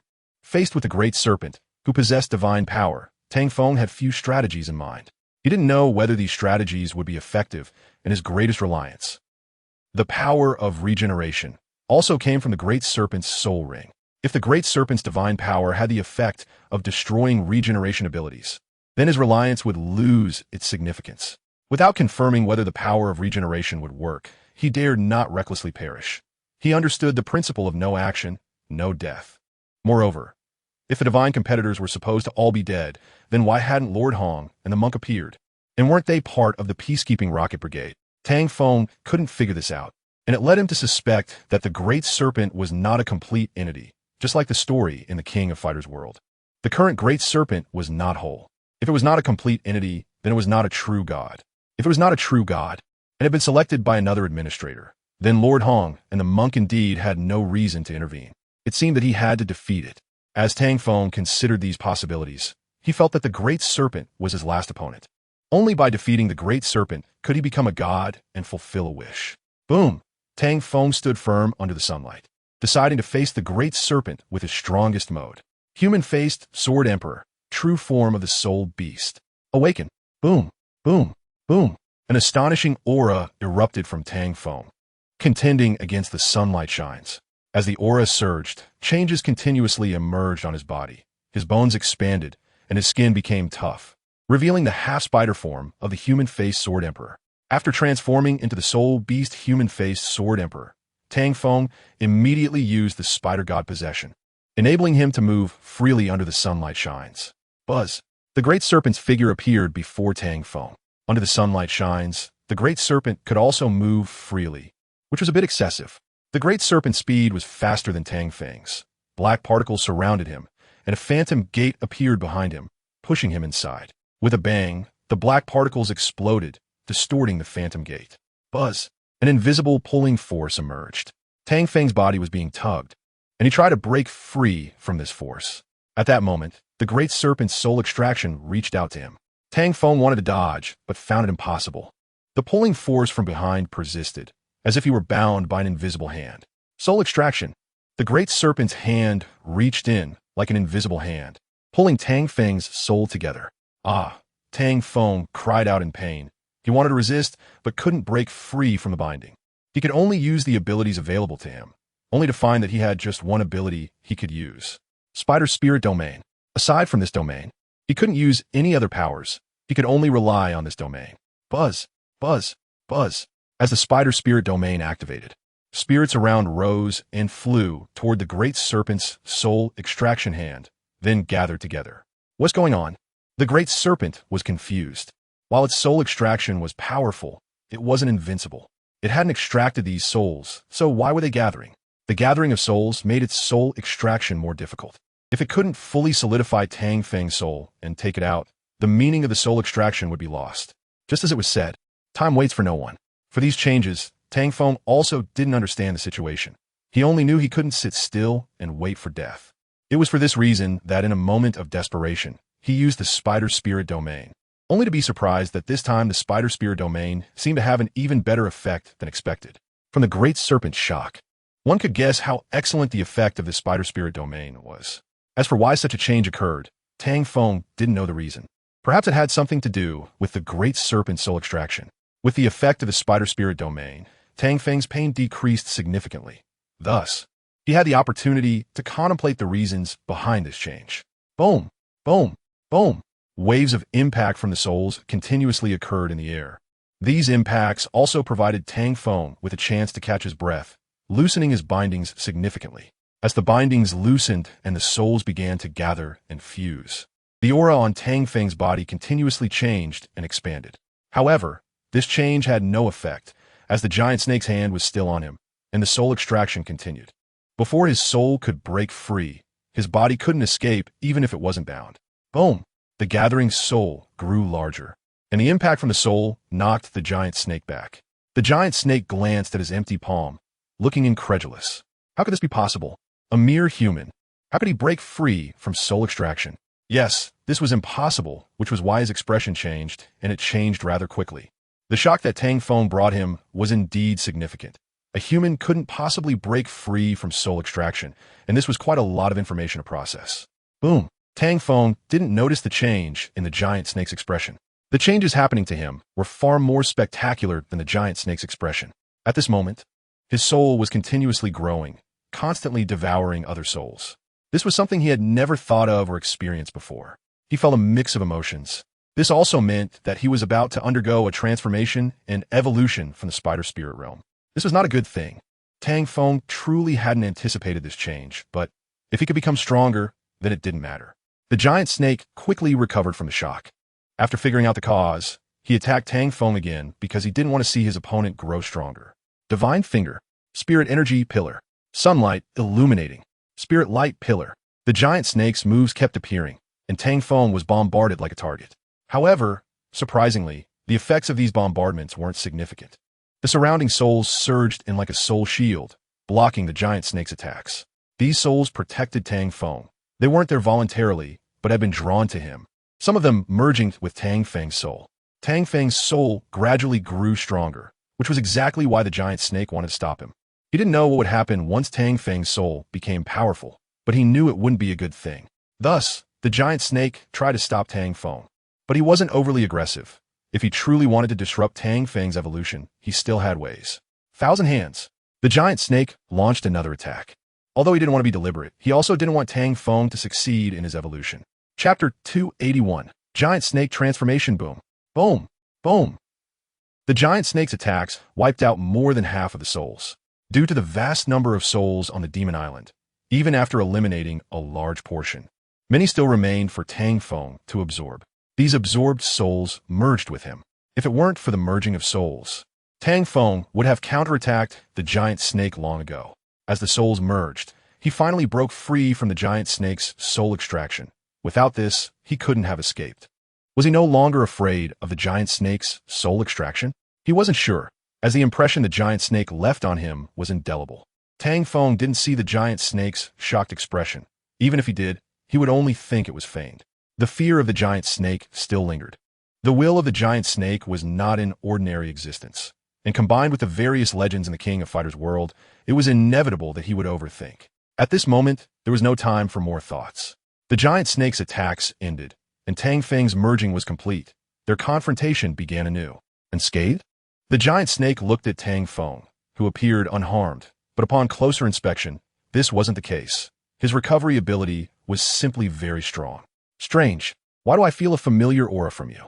The giant snake scrutinized Tang Feng, unable to understand why he felt such familiarity, like a most familiar stranger, or perhaps himself. Himself? The giant snake found his thoughts somewhat amusing. No matter how familiar Tang Feng felt to him, he couldn't possibly be himself. The giant snake looked at the recovered Tang Feng, whose recovery ability was indeed strong. He wondered if it was similar to his own. The giant snake couldn't quite comprehend why he had such thoughts, and it wasn't the first time he thought this. It was rather strange. A familiar? Tang Feng smiled at the giant snake. Perhaps because we are indeed alike, just in different dimensions. I am you, and you are me, Tang Feng suddenly said, and he certainly wouldn't reveal the truth to the giant snake. Even if he did, the other party might not believe it, and besides, he had no need to say it. He was still feeling this new power. The soul power absorbed from the spider spirit realm had increased his soul's strength by dozens of times. As Tang Feng's soul strength rose, his physical condition also improved, especially in terms of recovery ability, which was most evident. Tang Feng didn't know why, but it was a good thing, and he had also gained new changes which could be considered an evolution. Pretending to be a deity, the giant snake naturally didn't believe Tang Feng's nonsense. In this world, there was only one giant snake, only one will of the earth, and only one god, and that was him, whether it was pretending or not. Just look and you'll know. Tang Feng smiled faintly. His soul power erupted, and then his spider legs transformed at a visible speed, merging into a snake tail that extended out. Immediately after, a pair of bony wings appeared behind him. His overall appearance resembled a winged Medusa in a half-snake humanoid form, looking quite enchanting. The giant snake looked at the current Tang Feng with confusion, momentarily at a loss for words. This feeling seemed odd. Giant snake transformation, Tang Feng shouted, and the power burst forth, completing the special effect of this transformation. It was clear to see that the power radiating from Tang Feng seemed to solidify, as if materializing. Face of the Sword Emperor. Except for the dual swords still existing, he had transformed into a bizarre appearance. The human face on the snake skin was even more handsome than Tang Feng's own face, feeling eerily mysterious. Tang Feng wielded the dual swords. He was still somewhat unaccustomed to this new form. Compared to the spider form, it seemed more strenuous and harder to control. He wasn't even used to his own body. Tang Feng didn't want to complain, suddenly turning into a snake spirit. If you could still crawl, then I would concede. Tang Feng struggled to maintain his composure, appearing calm on the surface while feeling panic inside. He knew his own hardships, but how could others possibly know his inner struggles? Giant snake. Now what do you think? Tang Feng wanted the giant snake to understand that he wasn't pretending. he was actually. The giant snake stared intently at Tang Feng, unable to distinguish whether what the other said was true or false.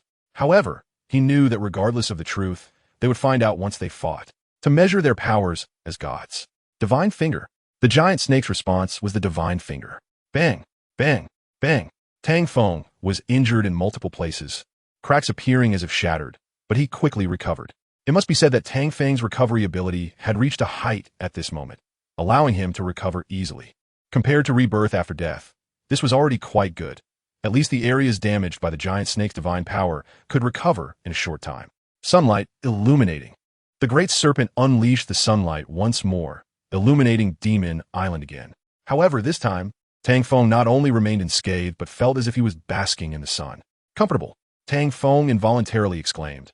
He didn't want to, but in his transformed state as the Great Serpent, he felt extremely relaxed, and his control over this serpentine body was evidently much stronger. Tang Feng's voice displeased the Great Serpent, and its figure instantly appeared before him. Soul extraction. Tang Feng had never expected that the Great Serpent would use this move. Would soul extraction be effective? The results soon became clear. It had no effect, just as Tang Feng had guessed. Even the Great Serpent couldn't extract his soul with its current strength, so... Don't you feel any pain? Tang Feng asked casually, reaching his hand into the Great Serpent's body, which prompted his question. The Great Serpent was momentarily stunned, realizing that Tang Feng was also attempting soul extraction. Although Tang Feng's technique was crude, the Great Serpent was certain that this was indeed soul extraction. At a loss for words, the Great Serpent began to believe something it had previously doubted. Since soul extraction had no effect, it could not solidify the soul, let alone extract it. Both the Great Serpent and Tang Feng ceased their attempts and launched attacks against each other again. Continuing like this was actually pointless. Tang Feng looked at the approaching Great Serpent and voiced his thoughts. He felt there was no need to continue this way. Let us talk again once you win. The Great Serpent disagreed. It still had some tricks up its sleeve and hadn't used all its strength yet. It seems the negotiations have failed, Tang Feng shrugged. Twin swords appearing in his hands as he slashed at the Great Serpent. Negotiation? You're not qualified for that. After dodging Tang Feng's attack, the Great Serpent launched a pillar of spiritual energy at him. The force of the energy exploded against Tang Feng, injuring him once again. The Great Serpent knew that Tang Feng's strength was incomplete, making it impossible for him to be a match. Tang Feng's moves were the same as before, while the Great Serpent was changing its attacks, aiming to eliminate Tang Feng directly. Chapter 282, Hell's Thousand Hands. The Great Serpent spoke arrogantly, but Tang Feng remained unfazed. He wasn't particularly afraid of the Great Serpent now, as its moves didn't significantly affect him. Thus, he felt no need to be afraid. Since he wasn't afraid and couldn't do anything to the Great Serpent for the time being, thinking about negotiation didn't seem unreasonable. Moreover, he had completed the competitor game arranged by the system, and obtaining the reward would make dealing with the Great Serpent much easier. Or rather, he might not even need to deal with it. He could simply restart his life. After all, the victor could receive a wish as a reward. And that victor was him. That is why Tang Feng had such thoughts. However, this idea proved ineffective. It seemed that a simple resolution was impossible.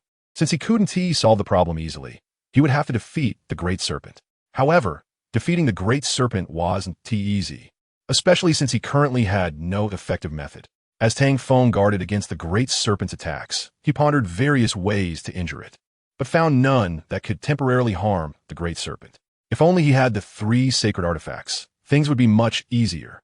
At least he could seal the Great Serpent.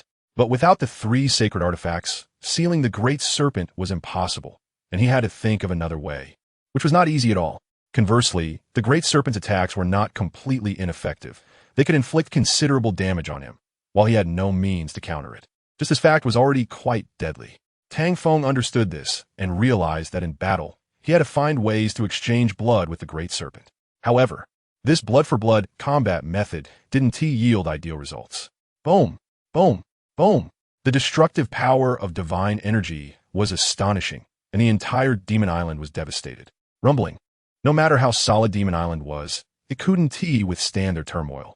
On Demon Island, there were no other figures. It had long become the Great Serpent's sacrificial ground.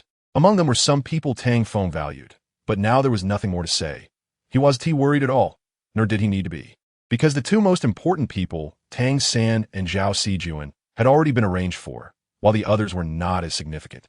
That is why Tang Feng fought the Great Serpent so recklessly and didn't stop its destruction on Demon Island. Great Serpent, Tang Feng shouted, once again unleashing the divine power of his serpentine form. Although this power was far inferior to the Great Serpent's, it could still enhance his attacks. Shatter the Void. The Great Serpent executed a move it had never shown before, one that Tang Feng had never seen. The space shattered directly beneath its fingertip. Boom! A tremendous sound echoed. The space shattered like glass. Behind the cracks lay a chaotic realm of black void. Bang!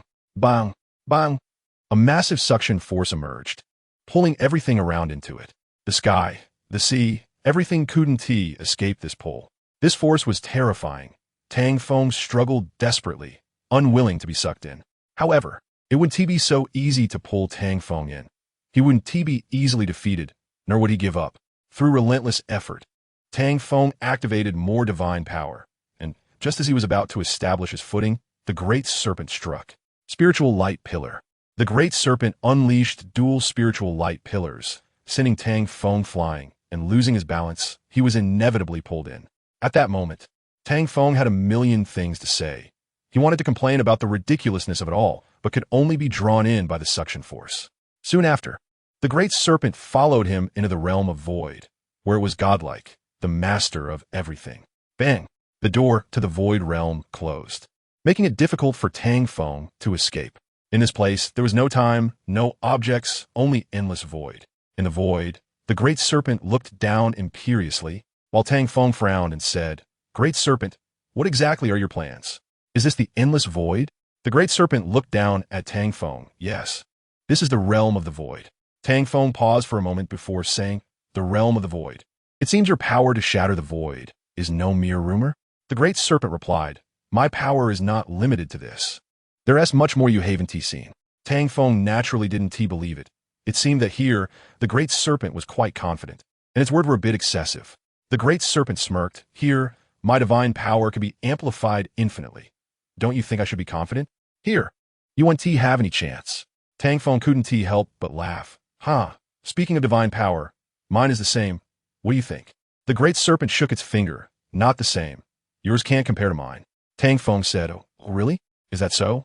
While speaking, he cast a divine finger at the Great Serpent, but released it in an instant. He used the Great Serpent's technique, startling the Great Serpent, which had never expected him to use its own move. Bang! Bang! Bang! Tang Feng's divine fingers were completely blocked, and the black particle shield of the Great Serpent was astonishing, completely impervious to any attack. Divine Finger, Spirit Energy Column, Sunlight illuminates, Spirit Light Column. Subsequently, the Great Serpent struck at Tang Feng, launching attacks that were amplified several times, heavily landing on Tang Feng. Boom! Boom! Boom! The continuous explosions had mediocre effects. Tang Feng's recovery ability was truly remarkable. In addition, the Great Serpent unleashed more attacks, engaging in a relentless assault for several minutes, not giving Tang Feng any chance to counterattack. Very strong, Tang Feng attempted to break through amidst the explosions, but there was no opportunity. This showcased the power of destruction, with several limbs severed, yet fortunately, his recovery ability was impressive. Hell's Thousand Hands. The Great Serpent did not cease its offensive, but instead unleashed an even stronger move. Faced with this Hell's Thousand Hands, Tang Feng was genuinely a bit flustered. The thousand-handed serpent reappeared, the power of the divine erupting, filling the entire void realm with the serpent's image, like reflections in a mirror. Then, the attacks of the thousand hands descended, all landing on Tang Feng, and in an instant he was reduced to just a head. Spirit Energy Column. The Great Serpent then targeted Tang Feng's head, aiming to leave him with nothing but bones. Bang! The space shattered.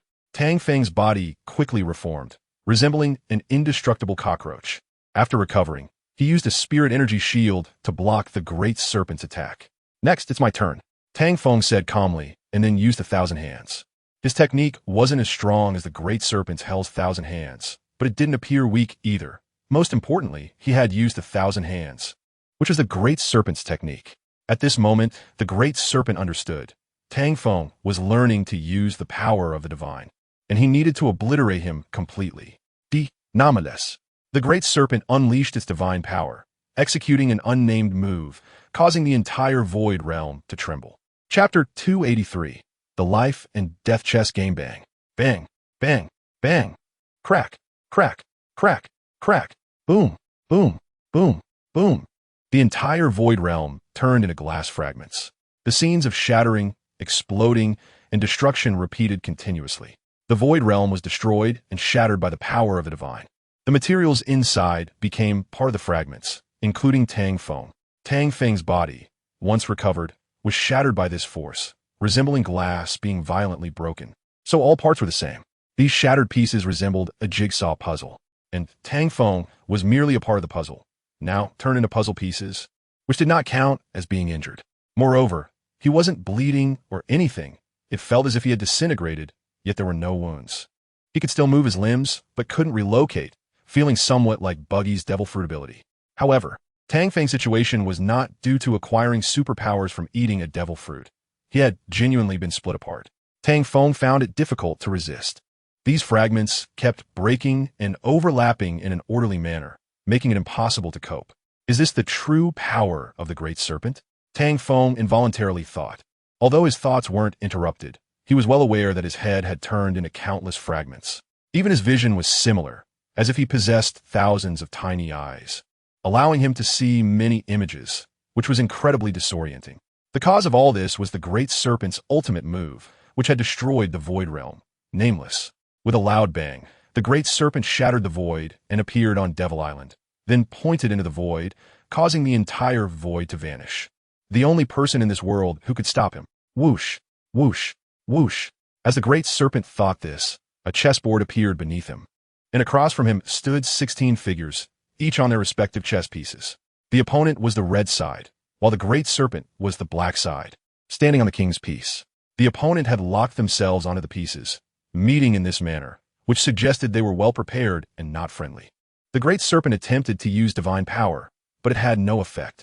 At this moment, the chubby uncle in the commanding position spoke. Useless on my chessboard. You must follow my rules. Try to use other powers to break free is impossible. Even if you are the boss of the divine lineage, the Great Serpent, you cannot do it because... The Great Serpent interrupted Grandmaster Hong, saying, because this world's rules, you have invoked the will of Douluo continent, which happens to align with my power. Since you are in the Douluo continent, Grandmaster Hong did not deny it, nodding in agreement, saying, that's right. If you want to leave, there's only one way to win the game. The Great Serpent looked at Grandmaster Hong and the other 15, saying, with your 16 powers forming this large chess game, it's to trap me. Huh, how long do you think you can hold out? Grandmaster Hong replied, as long as the chessboard exists and the game is unbroken, you still cannot leave, even if countless years pass. We have all the time in the world. The Great Serpent chuckled. Even if countless years pass, so what? Grandmaster Hong, the Douluo continent is not your plaything, and the will of the Douluo continent is not something you can possess. The Great Serpent, whether or not it is, it's not for you to decide. But for me, Grandmaster Hong, every step in this game is calculated by time. A single game can take over 1,000 years. Are you sure that by then no one can subdue you? The Great Serpent laughed heartily. Ants are always ants. Even after 1,000 years, that fact will not change. Moreover, even if they become gods, so what? They're still just ants. Grandmaster Hong smirked slightly. Great Serpent, you are quite confident. The final outcome may disappoint you. The Great Serpent remained unconcerned. Regardless of whether I will be disappointed or how long you can trap me, time will reveal the truth. You will all die. He paused, glancing at the 16 chess pieces, Grandmaster Hong and the others. They had made themselves into pieces, and only by being killed on the chessboard would they die. Their goal in doing this was to seal their own time of action, leaving themselves in the game before it ended. Is this the will of the Douluo continent? The Great Serpent looked up at the sky, as if asking, why are you afraid to face reality? Are you afraid of being devoured by me and becoming part of me? After a moment, the Great Serpent withdrew its gaze and looked at Grandmaster Hong. You hold the red piece. You go first. Grandmaster Hong did not refuse. All right. After he spoke, he directly made a move. To be honest, Grandmaster Hong's chess skills were average, a fact known to all, but aside from the chess game, there were no other abilities capable of sealing effects. Because of this, they agreed to Grandmaster Hong's proposal. Moreover, as their role as administrators under the system's prompt, They had the duty to maintain the peace of the Douluo continent and prevent external divine wills from invading. Furthermore, they were not interested in the Great Serpent's will. No one wanted the Douluo continent to become the Great Serpent's possession. That's exactly why the scene described above occurred. After the giant serpent emerged, it was sealed into the chessboard by Master Hong, with the purpose of preventing it from using divine powers and buying time for Tang Feng. Master Hong and the monk believed in Tang Feng, while the others trusted their decision.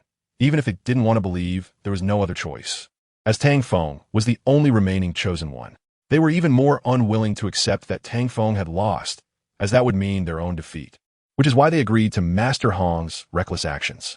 They didn't want to act so recklessly either, but it was the only option left. If there had been another way to resolve the situation, they wouldn't have chosen this method. The chess game began, and the layout was unfolding step by step. Master Hong's performance this time was very steady. He didn't want to sacrifice the mission for just one person. However, this mindset altered his chess skills, although it also left numerous flaws. The giant serpent was not familiar with chess at all. One could say it was a complete novice. However, in its memories of battles, it had seen rules regarding this aspect. Only by knowing the rules and gameplay could the giant serpent engage in the game. Thus, it was able to see Master Hong's many flaws. However, it was still somewhat challenging for the giant serpent to win against Master Hong. You must understand that when two novices play chess, it's not impossible for them to eliminate each other's pieces, leaving just a pawn and a soldier to contend with. Therefore, this exciting match was just beginning. There was still a long way to go before it ended. And the conclusion of this game would determine the future of the Douluo continent. Time flew by, and in the blink of an eye, 10 years had passed. Just as Master Hong had said, the chess game was different from the time outside, and this chess game consumed time with each move. Chapter 284. Are they all chess saints? Cannon, horse, chariot, elephant step by step? No, it's not as complicated as you might think. This game that has lasted 10 years is not as intricate as you imagine. Moreover, while 10 years have passed outside, only a few minutes have elapsed in the chess game, with not a single line of dialogue exchanged. At this moment, both sides on the chessboard were filled with traps. However, they were merely beginners' traps of exchanging pieces, launching an offensive at this moment. You eat my piece, I eat yours. It seemed fraught with danger, but in reality, it was a joke. Even more absurd was the seriousness of Master Hong and the giant serpent, who did not intend to give up any pieces, creating a provocative atmosphere where whoever couldn't hold back and made a move would suffer a significant loss. Anyone with even a slight understanding of chess could easily predict the next move. Thus, it could be said that their 10 years was merely a few minutes of layout, which was completely a joke. They were so earnest that it left the monk and others speechless. Clearly, it was an ordinary chess game, yet they somehow infused it with the effects and atmosphere of a king-level match. Truly, only they were not embarrassed. The embarrassment was always on others.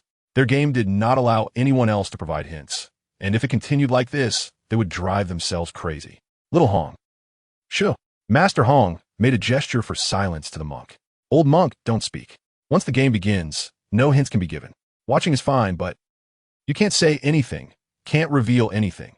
That would be unfair.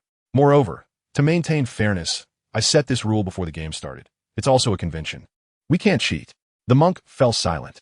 You should take a look at your own chess skills. It would have been better to let someone else come. That way, we would have won long ago.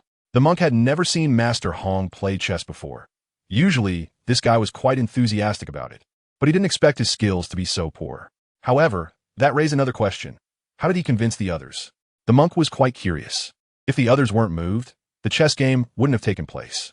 All right, it's your turn. Master Hong looked at the giant serpent, provoking again.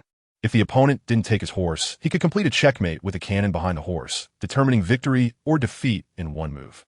If the giant serpent took his horse, its chariot would also be lost at that point. The giant serpent hesitated for a moment. There were no other moves left, and this horse had to be eliminated. It seems you have a lot of confidence in yourself. In just a moment, the giant serpent spotted an opportunity to turn the tables. Of course, chess was my forte. No one loves chess more than I do, so chess has become my martial spirit. Master Hong's confidence was overwhelming. His martial spirit was chess, and no one understood or loved chess more than him, which was absolutely true. However, understanding and loving it didn't mean his skills were profound. That was a difference between having exceptional talent and being of average aptitude. And the overly confident Master Hong was indeed the one of average aptitude. When he encountered someone with even a little talent, he couldn't win against them. The only people he could win against were novices who didn't know the rules. Thus, he ended up in a stalemate with the giant serpent, starting to lay out their strategies against each other, and only now were they engaged in the contest and struggle of the game. Passion does not necessarily mean being better than others. Kill! The giant serpent casually uttered a phrase, then shouted, and ate Master Hong's horse. The administrator on the horse, at the moment the piece was eaten, revealed a relieved smile. Finally, I'm free. At that moment, everyone completely agreed with the sentiment. They were all longing for liberation, as this was truly torturous. However, no matter how they felt, the chess game would not stop. In the blink of an eye, 5 years had passed. The horses, chariots, cannons, elephants, and pieces on the chessboard had become cannon fodder. The remaining pawns and soldiers were truly helpless. This game was truly ridiculous. In the end, after clearing everything, a draw was also not impossible. One can imagine how they felt now. It was completely like the emperor was not anxious, but the eunuchs were anxious, feeling like they were about to burst. The final outcome was already visible, but neither Master Hong nor the giant serpent believed it. They both felt they could win. Even if only a pawn and a soldier remained, they could still defeat the opponent and achieve victory. Kill! Their momentum was not weak at all. However, the soldiers moving step by step could hardly kill the enemy quickly. As the administrators of the soldiers and pawns, they were quite envious of the others, who had finally gained their freedom. Even one of the soldiers, a monk, felt this way. Nothing could be more mentally taxing than watching two novices play chess. It truly felt like being mocked 3,000 times. Namontak Amitabha. The monk simply closed his eyes, sat cross-legged on the piece, and began to meditate, no longer considering the outcome of the game. He didn't even think about other matters. Anyway, it had nothing to do with him. However, another soldier was not as calm. Watching the aggressive pawn and the unreliable Master Hong, he felt his life was in danger. But upon careful thought, it seemed off. Wasn't this better? It could directly solve the problem and lead to liberation. Wasn't that what he wanted? Thinking this way, he had nothing to worry about. It was better to experience short pain than long pain. Having lost all choice, why should he be sentimental? The giant serpent's pawn quickly advanced, and, as he had thought, as a soldier, he should gloriously sacrifice himself for battle. He also attained liberation. At this moment, the red side has 1 knight, 1 king, and 3 pawns left, while the black side has the same: 1 advisor, 1 general, and 3 soldiers. The only pieces that can engage are the pawns and soldiers that have no way back. This battle had long been over and was a complete waste of time. However, in the eyes of Hong Yi and Shi, it was not like that. They felt they had already reached the status of chess sages, and this game had made them feel no regrets in their lives, having achieved a classic moment. Of course, this was just their personal opinion. Everyone else found the situation quite awkward, especially the remaining monk and the other 3, as the scene was indeed extremely uncomfortable. You lost. You lost. Hong Yi and Shi said in unison. Their pawns had advanced to the advisor's position, and if they moved further, they could surround the king and general. 3 pawns and 3 soldiers indeed had a chance to win. However, both of them had moved too quickly. One was captured, and the other, on the king's line, could only move sideways, thus losing all chances of victory. Yet, they remained stubborn and continued to drag things out step by step, leaving the monk speechless. Is it that hard for you two to agree to a draw? If they had heard the monk's inner thoughts, they would certainly have replied, yes, it is very hard. This game, dragging on like this, could consume decades, and no one knew how long it would take. However, this did seal the Shi here, and the monk slowly realized it. One could imagine how boring and meaningless their subsequent dialogues would be, just exchanging barbs. Chapter 285. He is still alive 15 years. During these 15 years, Tang San had been working hard to restore the 7 monsters and improve his strength, among other things. After 15 years of effort, Tang San had gathered the powers of the 7 monsters and hunted down the remnants of the players. There were no traces of players left on the Douluo continent. Anyone associated with player information became a target for their hunting. Perhaps there were still players secretly lurking, but they had become a negligible minority, as most players had been eliminated. For Tang San and the 7 monsters, they had bullied these so-called players all over, and now seeking revenge was not a problem. It wasn't just them. Even major forces, empires, and the Spirit Hall had cleared out the players, restoring order to the Douluo continent. Those players who were lucky enough to survive were hidden masters, top-notch imposters, living in constant fear. After several twists and turns, the Douluo continent finally returned to the right track, no longer deviating like it did 15 years ago. Of course, this result was thanks to the 7 monsters, the Spirit Hall, and others' efforts. Without their help, it wouldn't have gone so smoothly. The general changes on the Douluo continent were like this. Everything returned to normal after the players were gone, and Tang San's protagonist aura also came into effect. During these 15 years, no one dared to go against Tang San's will. Not even Bibi Dong, who showed him some courtesy and actively resolved grievances. Bibi Dong's proactive approach came at a considerable cost. However, due to the plot changes, coupled with Tang San's need for time and help, as well as the external threat of players, Tang San was relatively satisfied with Bibi Dong's performance and chose to forgive her. Compared to Bibi Dong, Tang San could not forgive the players, and as for his father, he did not hate him either because at that time, the old man was busy with his own affairs. Overall, the Douluo continent was now stable and peaceful, all thanks to Tang San. He could act arrogantly without anyone daring to offend him, and everyone had to curry favor with him. As for historical records, they were just like the original work, which was also what Tang San had them right. 15 years later, Tang San, the Seven Monsters, and a stunning woman arrived at the remnants of Demon Island. Meanwhile, Dashi and Hong Yi, who were still at the chessboard, had no idea of their arrival. This woman was Zhao Sijuan. Without her presence, Tang San would not have been able to negotiate easily with Bibi Dong and others. Zhao Sijuan's strength was absolutely at the peak on the Douluo continent. She protected Tang San, not only because Tang San promised her he would save Tang Feng, but also because Tang Feng had instructed her to take good care of Tang San. Is this the place, Sister June? Tang San, now a dashing young man, stood beside a stunning beauty, who was the soft-boned rabbit, Xiao Wu. The two were leaning against each other, not just as good brother and sister, but everyone knew they were a perfect couple. Dai Mubai and Zhu Zhuqing, Oscar and Ning Rongrong were also couples. Only Ma Hongjun was still single. They looked at Zhao Sijuan, seemingly waiting for her answer. Zhao Sijuan sensed it, and after a few minutes replied, "Yes, this is the place," but Tang San manifested the Haotian hammer, interrupting Zhao Sijuan's words, and said, "As long as this is the place, the rest is up to us." Tang San told the Seven Monsters, "Lend me your powers. I need to open this door." The six of them did not hesitate and unleashed their martial souls, channeling all their power into Tang San.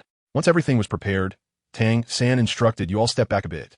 As soon as Tang San's words fell, their figures quickly retreated. The Haotian hammer in Tang San's hand glowed golden, shimmering brilliantly, and it became extraordinarily large.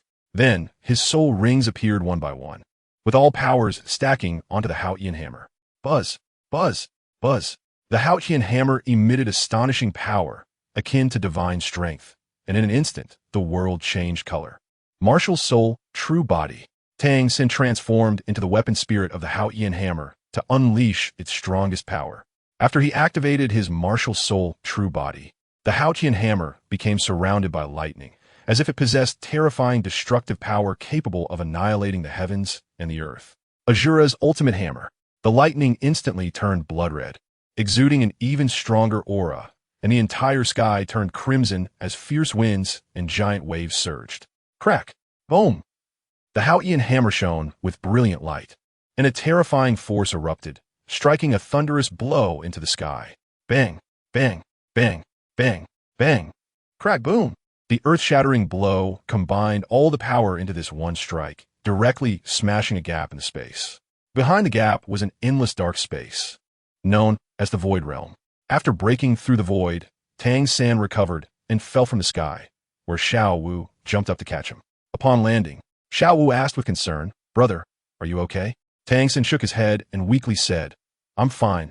I just need a rest for a while." Dai Mubai and the others surrounded him, their eyes equally filled with concern as they inquired about his well-being. Tang San smiled, "I'm really fine. It's not the first time I've used this move. All right, don't just stand there. If we don't go in soon, all our efforts will be in vain." The Void Gate would not remain open indefinitely. If they wasted time here, it would be truly futile. Dai Mubai glanced at Tang San and then said to the others, "Third brother has Xiao Wu to take care of him. He will be fine. Let's go in first." The others nodded in agreement, and Dai Mubai and Zhu Zhuqing led the way, quickly entering the Void Realm. "Xiao Wu, Sister June, let's go too." Tang San spoke up, and Xiao Wu supported him as they walked, while Zhao Sijuan followed behind them. After they entered, the Void Gate closed behind them. In the Void Realm, they cautiously huddled together, unsure of how many enemies were waiting for them or what kind of dangers they would face. "Protect third brother." "Don't worry, second brother, we will." Dai Mubai and the others tightly protected Tang San, ensuring that even if enemies did appear, they wouldn't have a chance. Tang San remained silent. continuously observing the changes in Zhao Sijuan's expression. Since they entered, Zhao Sijuan had not said a word and seemed to be in a daze. After a few minutes, Tang San had no choice but to ask about the reason. Waiting like this was not a solution. Zhao Sijuan quickly replied, I don't know. I can feel Brother Feng is here, but I can't find his location. Tang San said, don't worry, take your time. As long as we confirm Brother Feng is here, we will find a way to locate him. Zhao Sijuan paused for a moment and sighed, I hope so. I'll sense again. I can feel that he is alive. Tang San nodded. Chapter 286. Puzzle. Tang San had never doubted Zhao Sijuan's words. After all, Zhao Sijuan had a contract with Tang Feng. If Tang Feng were dead, Zhao Sijuan could not possibly be alive. Their relationship was very special. It was precisely because of this that Tang San was able to have time to grow, and the heartache behind it was imaginable. On the surface, he seemed arrogant and domineering, but inside, he was quite anxious. After all, everyone knew that he, Tang San, was the protagonist of the current Douluo continent, and it was inevitable that some unscrupulous people would want to harm him. Tang San naturally understood this, advancing cautiously. To retaliate against players, he utilized everything he could, and the hardships and bitterness during this process were known only to himself. For the 7 monsters, it wasn't easy for him to gather them together. Gaining their acknowledgement as their leader and earning their trust took a considerable amount of time. After all, they were aware of the story of Douluo continent, and during their rebellious youth, there was always a bit of defiance and passion. This had indeed posed some difficulties for Tang San, but the outcome was ultimately good, developing in the direction he had hoped. The protagonist's halo gradually began to manifest. Returning to the main point, after Zhao Sijuan worked hard to sense, she finally found Tang Feng's location, or more accurately, found Tang Feng's fragments. After Zhao Sijuan shared her discovery with Tang San and the others were shocked. This was almost impossible, yet it had happened. Tang San took a deep breath and exhaled, saying, that sounds a bit unbelievable, but I believe Sister June's words, so. I asked for everyone's help. Xiao Wu was the first to speak, saying, brother, no matter what you do, I will stand by your side. And I won't doubt you. Tang San looked at her affectionately. Xiao Wu. The others were speechless. Dai Mubai coughed to interrupt their display of affection, saying, third brother, we will help too. We need to think of a way to piece these fragments together. Ning Rongrong nodded. Yes, third brother. These fragments are too small. So small that we can hardly distinguish them, and we might even miss some. To prevent that from happening, we must think of a good plan. Tang San knew that they couldn't collect the fragments like this, so they all brainstormed. There must be a way to do it. Oscar said, a big sausage can help. But is it really just for collecting? The others looked at Oscar as if to say, how come we didn't know you had such a big sausage? Oscar explained, this ability isn't very useful and is rarely needed. So, after his explanation, everyone didn't say much and expressed their understanding. Tang San said, since Xiao Ao's soul skill can do it, let's first collect the nearby fragments and then think of a way. Everyone nodded and looked at Oscar, and then his performance began. After chanting a familiar slogan, he produced several sausages to share with them. Tang San sighed. Xiao Ao, every time I see you doing this, I can't help but tease you. Can't you change your slogan? Everyone agreed, and Oscar shrugged. What can I do about the martial soul slogan? I can't change it. If I don't chant this incantation, I can't activate my ability. I'm also very desperate. Well, there was really nothing to say about that. This setting was indeed ridiculous. And those incantations were too. Everyone silently ate the sausages and didn't comfort Oscar. Some things only get worse if you talk about them. So it's better not to say anything and let him be alone. He had experienced this before. Hey, Xiao Ao, your sausage is good. I can feel the location of the fragments. However, these fragments were indeed shattered, like powder, even less than sand. Are we playing a puzzle? Fat pig, shut your crow's mouth. No need to shout. What Hong Jun said would likely come true. I think it's better to be prepared. This puzzle is indeed big and difficult. Ma Hong Jun covered his mouth. Hearing them say this, he opened his mouth again, wanting to say something, but held back. It's better not to say anything more. He didn't dare to speak. He was afraid of being beaten. The current difficulty level was already at the abyss level, enough to choke them. Don't be fooled by their usual friendliness. Each of them was quite scheming. Only I, Fat Master, am a bit more honest. A straightforward man who speaks plainly. What are you saying? I'm a fickle big radish? A scumbag? No, I'm just suppressing my evil fire, and besides, I've paid for it. It's a fair trade. Moreover, I gave more money. There aren't many honest good people like me left. Ma Hong Jun just grumbled in his heart. He had to bear the consequences of his words. What else could he do but silently pick up fragments? Seeing Ma Hongjun working so hard, Tang San cleared his throat and said, everyone should join in. If we're really going to piece together a puzzle, then everyone will be tired. Ma Hongjun.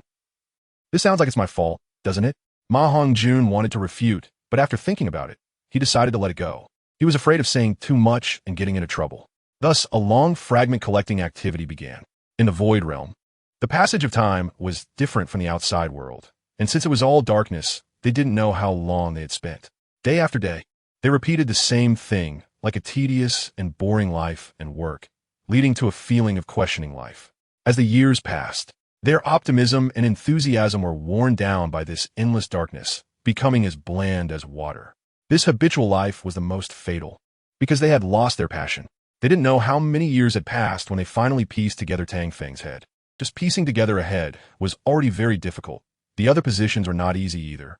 Once Tang Feng's head was pieced together, he miraculously came back to life. But only his head. Brother Feng, Tang San, seeing the completed puzzle and Tang Feng opening his eyes, couldn't help but shout excitedly. Little Fengzi.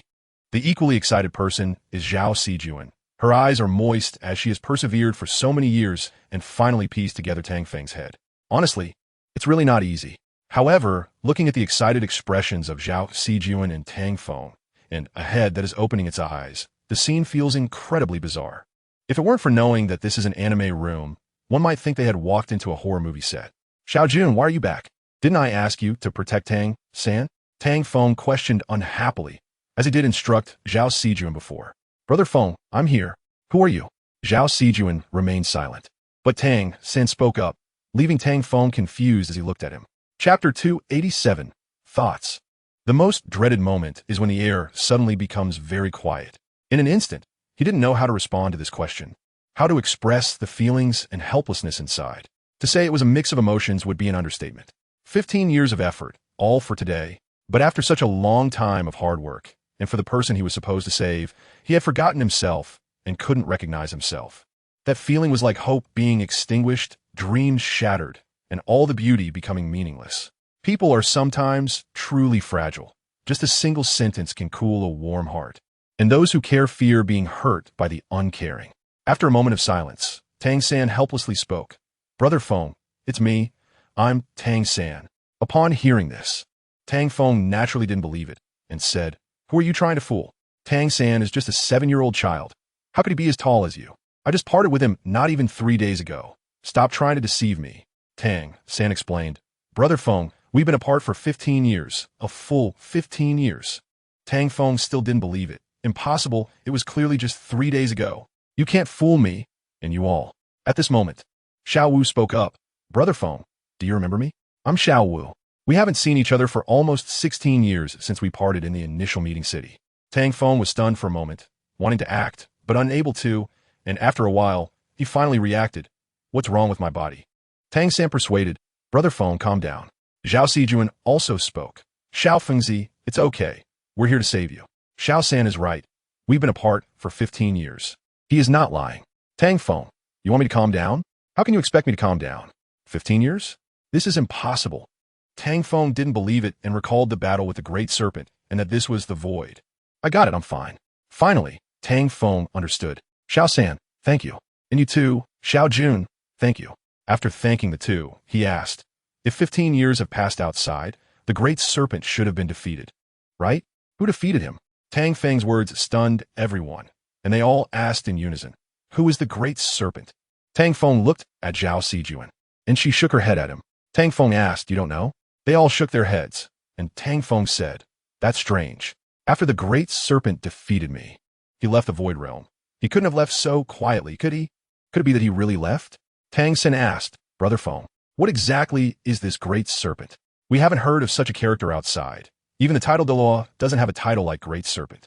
Tang Feng wanted to explain, but didn't want to complicate things, so he said to Zhao Sijuan, Xiao Jun, you explain the legend of the Great Serpent from King of Fighters.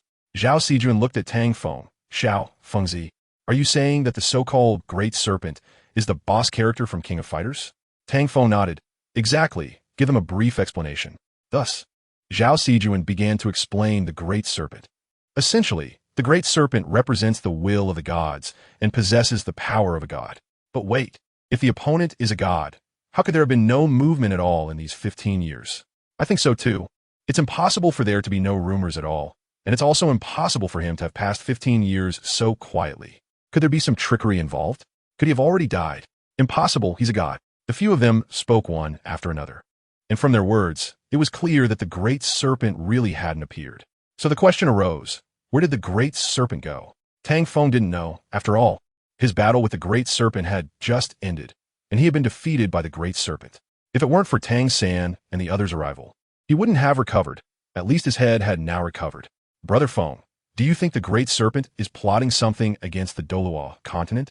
Tang San suddenly asked, and everyone fell silent, wanting to hear how Tang Feng would respond. How would I know? Tang Feng glared at Tang San and then said, but we can't rule this possibility out. It could be that he is struggling against the will of the Douluo continent.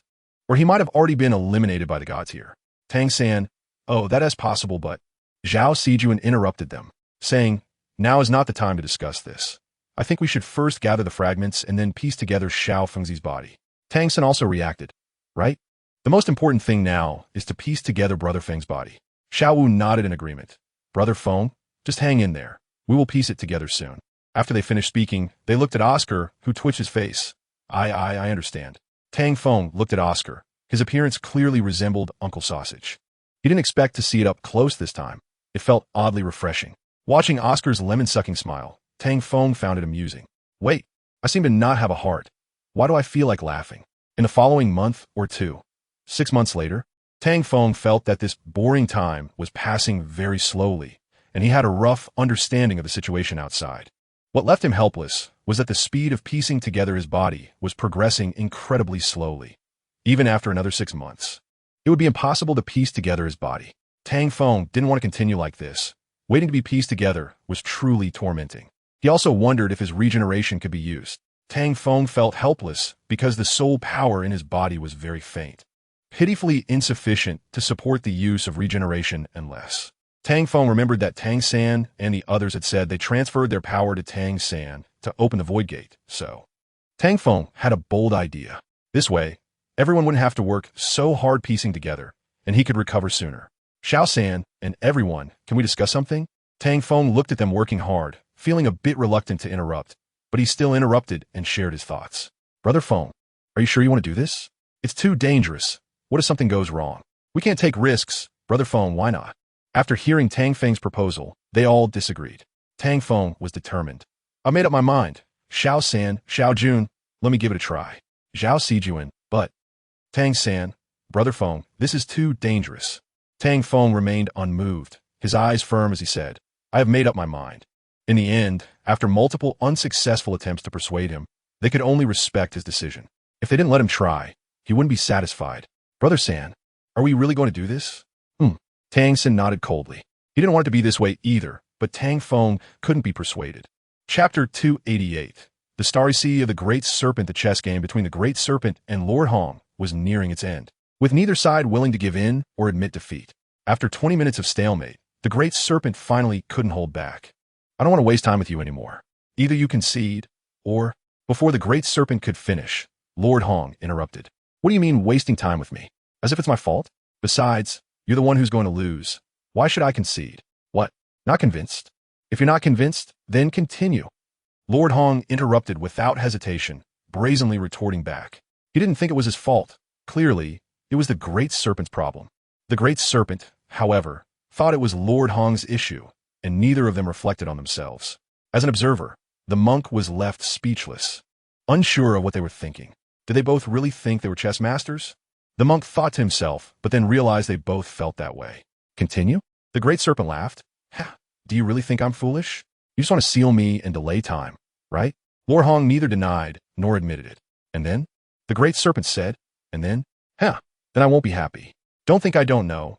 You're wasting my time because you can't afford to lose. Lord Hong finally reacted. So what? Do you have a way to get out? The Great Serpent chuckled. You must be thinking too simply. Lord Hong disdainfully replied. You're the one thinking too simply. Let me tell you, unless you can beat me, you won't get out. The Great Serpent smiled again. Do you really think that? Lord Hong laughed along. It's not just what I think. It's the truth. Isn't it? The Great Serpent shook his neck and said, after playing with you for so long, It's about time to end this. I'm not trying to prove anything. I just think you're being unreasonable. Lord Hong said. What a joke. The one being unreasonable is clearly you. How did it turn into me? Oomph. There's no point in saying more. Am I going to deceive you? The chess master? The Great Serpent angrily complained. Ha ha. With you, you dare to call yourself a chess master? Clearly, I am a true chess master. Lord Hong indignantly pointed at the Great Serpent and continued. You don't even deserve to compete with me. You're just a novice. I'm the genuine chess master. I am. The argument between Lord Hong and the Great Serpent escalated. The monk looked on with a mix of amusement and exasperation. They were really getting into it. What was the point of this kind of competition?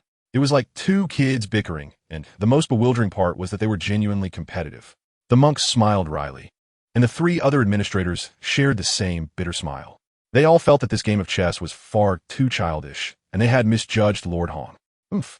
There's no point in saying more. You're stubborn. The Great Serpent coldly scoffed. Ha ha.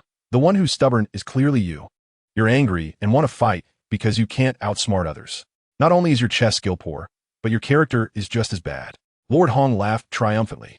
The Great Serpent clearly couldn't argue back. How could he not feel proud? Get lost. The Great Serpent was too lazy to continue talking nonsense with Lord Hong and didn't want to waste any more time on this chess game. There was no sound, nor any change. After a while, Lord Hong couldn't help but laugh loudly. Haha. Are you trying to make me die laughing? I told you, you can't get out unless you win against me in this game. Crack. A clear sound echoed at that moment. Lord Hong was slapped in the face with reality. Impossible, how can this be? A web-like crack appeared before the Great Serpent. Crack, crack, crack. The sounds grew louder, seemingly answering Lord Hong's words. The cracks became more distinct, eventually materializing. Drink, the Great Serpent shouted loudly, and the crack shattered completely. Boom! A deafening explosion occurred. The restraints around the Great Serpent shattered like glass and were blasted away. A 6-meter-wide void appeared in the chessboard. The Great Serpent flew up from it, looking down at Lord Hong and the others. Huff! Lord Hong spat out blood. Little Hong. The monk reacted and immediately rushed to Lord Hong's side. The other three administrators were not so fortunate. As the Great Serpent broke through, they were injured by the explosive force. Old monk, we were careless. Lord Hong coughed a few times, raising his head with a bitter smile. Little Hong, there's no need to feel this way. We did our best, the monk comforted. But Lord Hong still felt a bit guilty. The monk said, we have done well, delaying for 20 years and buying so much time for Douluo continent. Lord Hong replied, if it weren't for my stubbornness, we could have delayed it even longer. It's my fault for not considering the bigger picture. It's mine. The monk patted Lord Hong's shoulder. All right, there's no use in saying this now. The remaining matters are beyond our control. Lord Hong bit his lip, clearly showing his unwillingness. Not hiding it at all, the Great Serpent looked at the 5 on the chessboard, waved his hand, and said, goodbye. At that moment, the Great Serpent's divine power was fully unleashed, and he performed his signature move, slowly raising his hands. Sunshine shines. As the Great Serpent's sunshine rose, Lord Hong's chessboard began to shatter piece by piece. Except for Lord Hong and the monk, the other 3 began to flee. Regarding the actions of the 3, Lord Hong and the monk could only smile. If they could escape, they would have done so long ago. Clearly, escaping was impossible now, and enduring it wasn't easy either.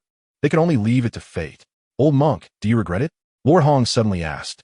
The monk answered without hesitation. From the moment we acted, this outcome was destined. Ha ha, I actually forgot, ha ha.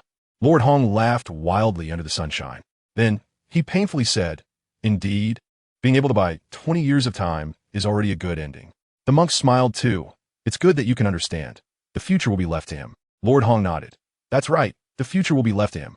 Then, they looked at each other and smiled, turning into particles of light under the sunshine, disappearing in the sky above the demon island of Douluo continent. The Great Serpent lowered his hands and looked up at the sky. If the will of the Douluo continent does not descend soon, your world will be destroyed by me. The Great Serpent seemed to be talking to himself as he addressed the heavens. However, the sky gave him no response, as if there was no such thing as the will of the Douluo continent. The Great Serpent withdrew his gaze. In this world, no one could stop him anymore. My starry sea is just beginning. Chapter 289. The Great Serpent wants to destroy the world for the Great Serpent. Conquering the Douluo continent is not a difficult task.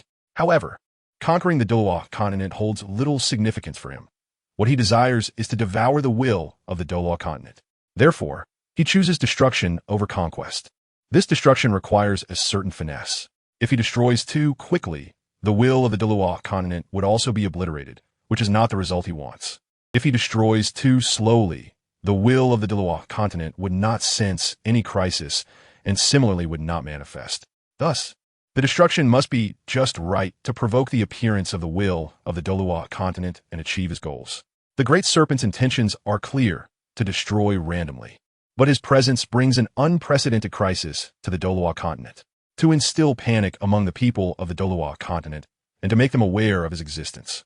He projected his image into the sky for all to see. He used divine power to announce his arrival and his intent to destroy the Douluo continent and this world. Then, he presented them with choices. They could choose various ways to die, as the apocalypse had arrived, and they had no tomorrow. At that moment, some players who were just trying to survive finally saw an opportunity. Their stage had arrived, and they would become the saviors of this world. Of course, only fools thought this way. They only saw hope in becoming gods. Those who had lost hope would naturally see hope and light when this chaotic era began. The rise of heroes in chaotic times is secondary. For them, the opportunities in chaos are the most important. They had waited for this day for a long, long time, nearly 20 years. If opportunities did not appear soon, they would have no hope or light left. Now that hope and light had appeared, wasn't it their time to turn the tides? Some players could not wait any longer, throwing their farming tools on the ground and rolling up their sleeves to get to work. However, this was only a minority. The vast majority would continue to hide, as this was just the beginning. Meanwhile, emergency meetings were held by various countries and major forces. They needed to discuss the appearance of the Great Serpent and what he said, regardless of its truth. When facing an external enemy, they were united in purpose. What do you think about this Great Serpent? I think he's just trying to scare us.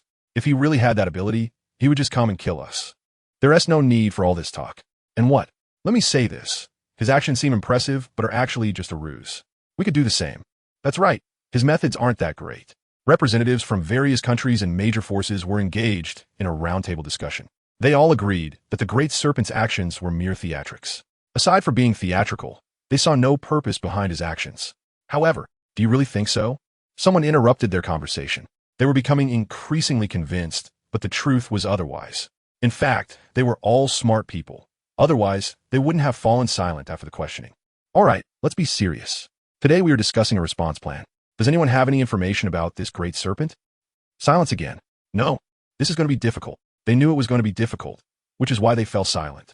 Without information, they did not know the opponent as strength or origins, while the opponent claimed to be a god. Regarding the title of god, they had some understanding. They believed the opponent was at most a level 99 title Douluo. To defeat a level 99 title Douluo, they needed to know the opponent's martial soul and abilities to formulate a targeted response plan. Thus, their meeting's focus shifted to strategies in this area, and they began to discuss it quite harmoniously. Basically, we should send a vanguard to gather intelligence. If possible, find those surviving players and extract information from them to see if there is any connection between them and the Great Serpent. I have a feeling that the Great Serpent is connected to them. If only we had listened to Tang San and wiped them all out. Of course, in this world, there is no if or if only. They were just thinking out loud. They knew that these surviving players had no connection to the Great Serpent. What needed to be done now was to quickly compile information on the Great Serpent and then move on to the next response plan. If they couldn't accomplish this, they might face unprecedented sacrifices. After finally recuperating, they did not want to go through that again. No one knew about their meetings and plans. Everyone was thinking about the Great Serpent's words and the projection he cast into the sky. In the projection, with a mere gesture, the Great Serpent destroyed a city. It was easy to imagine how terrifying his combat power was. Ordinary people could hardly escape his attack range. Meow, a city gone in a breath. This can't be real, right? It must be an illusion. It can't be true. Oh my God, this is too terrifying. Is this person really a god? Is a god this frightening? The people across the Douluo continent were deeply afraid of the Great Serpent because his display was simply too horrifying. Their fear of the Great Serpent was buried deep within their hearts.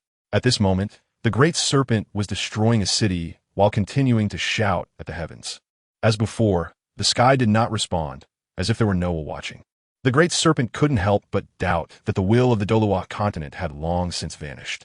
He carefully sensed. No, is it really gone? The Great Serpent could not feel the will of the Douluo continent, as if this world were just a shell. Could it be that there was truly no will?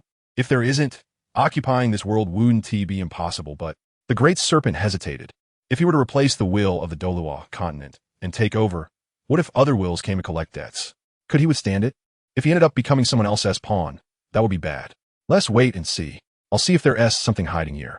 The Great Serpent did not act immediately. He felt that things were not that simple, and the Douluo continent did not allow for two wills.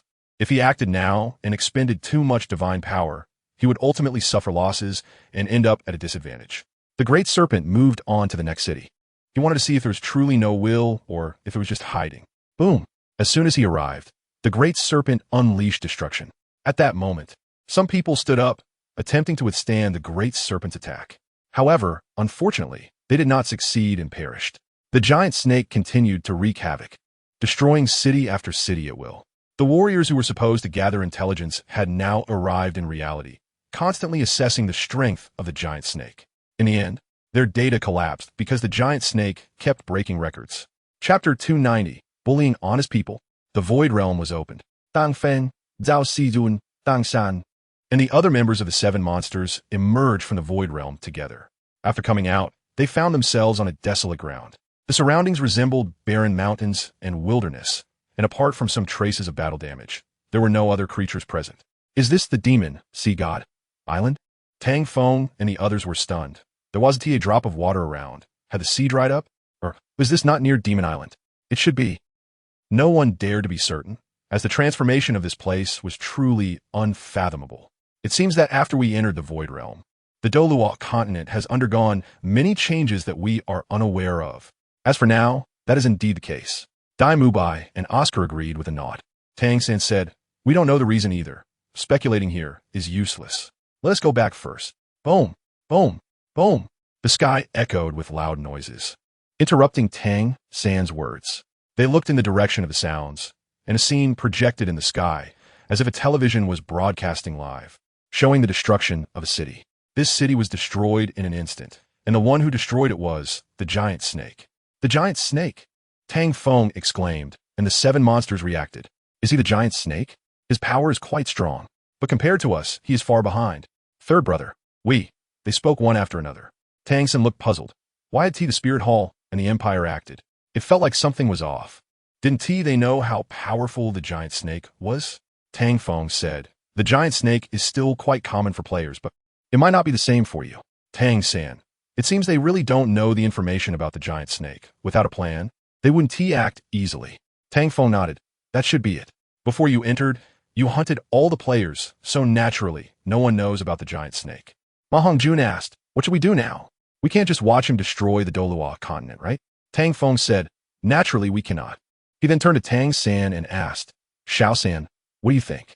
What should we do? Tang San replied, first, we need to relay the information about the giant snake back, so that the Spirit Hall and various national forces can have a response plan. Secondly, we must find the giant snake and work together to stop his actions, preventing him from causing further destruction to the Douluo continent. Finally, the evacuation and withdrawal of various regions can be left to the Spirit Hall. Our main task is... Tang Feng nodded. All right, it's settled then, but... Tang Feng paused, then coldly said, I want to personally end him. Tang San was taken aback and helplessly said, Brother Feng, since you've decided, why ask me? Also, if you handle him yourself, what's the difference from what I just said? Tang Feng thought for a moment. It seemed to be the case. Then he continued, if that is the case, let us head over directly. There is no need to notify them. Tang San smiled wryly and said, all right, let us go. Xiao Ao, share your sausages. Oscar cheerfully agreed and began to distribute the sausages, giving the first one to Tang Feng. Here, Brother Feng, take it. Tang Feng waved his hand in refusal. No need, I don't need it. Oscar hesitated for a moment. He looked at Tang San. Tang San shook his head at him, and only then did he distribute them to others. Tang San asked, Brother Feng, do you really not need the boost from the sausage? Tang Feng confidently said, no need, I can manage, and besides, you might not be able to keep up with my speed. Dai Mubai seemed skeptical. In terms of speed, I still have some confidence, Brother Feng. Let us have a contest. Tang Feng looked at the charming white tiger, Dai Mubai. It seemed this young man wasn't very convinced of himself. All right, but you better use Xiao Ao as sausage, otherwise. Dai Mubai confidently interrupted. No need, I don't need the boost either. Tang Feng was silent for a moment and asked, are you serious? Dai Mubai nodded, and Tang Feng said, fine, but if you fall too far behind, we want to wait for you. Dai Mubai nodded in agreement, full of fighting spirit, his eyes ignited with fiery determination. At this moment, Ma Hongjun spoke up. Can I join too? Tang Feng looked at Ma Hongjun. This fat guy wasn't he convinced either? All right. Tang Feng readily agreed, without refusing. Count me in. Zhu Zhuqing also chimed in, not sure she was worried about Dai Mubai. All right. Tang Feng agreed again, without refusing. Brother Feng, I also want to. Xiao Wu said shyly. All right, all right. Tang Feng continued. Let us just do it together and see who is faster. The loser has to reveal a secret. What do you all think? Sure, I have no problem. I'm good with it. No problem. Tang Feng smiled and said, since everyone has no issues, let us start. You can use Xiao Ao's sausage. That S not against the rules. The few hesitated for a moment, and then snatched Xiao Ao's sausages. Oscar spread his hands helplessly. He didn't want to participate in this game, but when he looked at Ning Rongrong, he had a new idea. If Ning Rongrong loses, Brother Feng, can we change the rules? The loser has to answer each of our questions instead of just saying something. Tang Feng looked at Oscar. Truth or dare? He thought for a moment and said, sure, if you all feel fine with it, then let us change it. Oscar, Iem me fine. Ma Hongjun, meto. Dai Mubai. No problem. Zhu Zhuqing. No problem. Ning Rongrong, I'm fine too. Xiao Wu. No problem. Tang San. I have no problem either. Tang Feng nodded and looked at Zhao Sijun, asking, are you playing? Zhao Sijun replied, sure. Tang Feng said, then let us start. I'll count to 3, and then we begin. 3. Bang, bang, bang. They dashed out excitedly. Tang Feng spread his hands. ISNT, you're cheating a bit too obvious? After saying this, he also started running. However, Tang San and the others were quite in sync. They all started running at the same time. Tang Feng shook his head, his figure moving quickly, and in a flash he caught up with the slowest Oscar. Little Ao, you can't do this. If you lose. Oscar didn't know what to say. He was actually not as fast as them. They were bullying honest people. He suddenly remembered the sausages in their hands, which were a way to bully honest people. Chapter 291. The spotlight is stolen. The Spirit Hall, the Empire, and the major forces were not idle. They had already obtained information about the giant serpent and discussed a set of countermeasures. Their actions were composed of titled Douluo teams, which ordinary people could not hope to join. After all, the opponent was the giant serpent, known as a god, and also a manifestation of divine will. Such a powerful being, possessing the ability to destroy the world, was not something just anyone could defeat. Currently, there were not many titled Douluo on the Douluo continent. After numerous trials, only a little over 100 remained. After gathering all the titled Douluo experts on the Douluo continent and making simple arrangements, their action began. They collectively set off toward the city where the giant serpent was located. Soon, they arrived at the site of the giant serpent, above a city that had just been destroyed. The giant serpent looked down on the living beings with disdain, as if a god was gazing at ants. From a distance, they felt the serpent's intimidation. The oppressive feeling lingered in their hearts, creating a lasting fear. Despite this, they still stood in front of the giant serpent, confronting it as if nothing was wrong, even while feeling terrified. Giant serpent, give up. Someone urged the giant serpent to surrender right away. The giant serpent simply smiled faintly. Its eyes filled with disdain. They were not worthy of its serious attention. The giant serpent made its attitude clear and showed no intention of responding. Its pointed finger towards them was perhaps the best answer. Giant serpent, is this your answer? Prepared for battle, they were ready to dodge when the giant serpent moved. The serpent's divine finger missing was expected. Naive, the giant serpent coldly remarked, finding their self-importance amusing, as if avoiding its divine finger was something remarkable. In reality, it wasn't a big deal. If it weren't for feeling a bit bored, it wouldn't bother playing with them. Yes, the giant serpent was simply in a good mood and did not immediately unleash its full power. Otherwise, they would have been done for. The serpent's gaze remained unchanging, even as they moved. Its attack continued with divine fingers and spiritual energy pillars, effortlessly and simply, like ordinary attacks. No, it wasn't like, it was actually just playing. At this moment, they did not think so. Their powers converged, and a massive ceiling formation appeared, forming a pentagram that trapped the giant serpent in the center. The edges of the pentagram were double-layered circles, with strange runes in the middle, each rune containing a title Douluo. These runes lit up one by one, quickly illuminating the entire pentagram, which then shone with a golden hue, enclosing the giant serpent. Next, chains appeared along the edges of the circle, swiftly binding the giant serpent. Giant serpent, your time of death has come. Sealing technique, Azura Hell. With a loud shout, beneath this sealing formation, a vast expanse of black mist emerged, and from within it, a gigantic skeletal hand reached out. This giant hand grasped the entire sealing formation, including the giant serpent and all the tidal Douluo, pulling them down into the black mist. Beneath the black mist lay a blood-red, azura hell. They intended to perish together with the giant serpent, or rather, to use themselves as sacrifices to completely seal the serpent within azura hell. However, they were overestimating themselves, even if all tidal Douluo joined forces. The sealing formation capable of sealing a god could not contain the giant serpent. The giant serpent's combat power and abilities were far beyond their imagination. If it could indeed be sealed, Lord Hong would have done so already, without waiting for them to act. Even Lord Hong and all the administrators could only seal the giant serpent for 20 years. It was clear that sealing the giant serpent was not that simple. Boring. The giant serpent initially thought it could have some fun, but it turned out to be much more tedious than expected. Continuing like this had no significance. Azura hell? Ha ha, just a joke. The giant serpent sneered, then tugged forcefully, breaking all the chains. Bang bang bang. Then, the giant serpent raised its hand. Sunshine. In the skeletal hand, the giant serpent unleashed its sunlight. Bang. The rays of light directly obliterated the skeletal hand. Subsequently, the sunlight surged toward everyone, illuminating the entire azura hell. The hell was filled with sunlight, and the sensation was truly terrifying. Moreover, the giant serpent's attack had just begun, as divine power continuously assaulted them.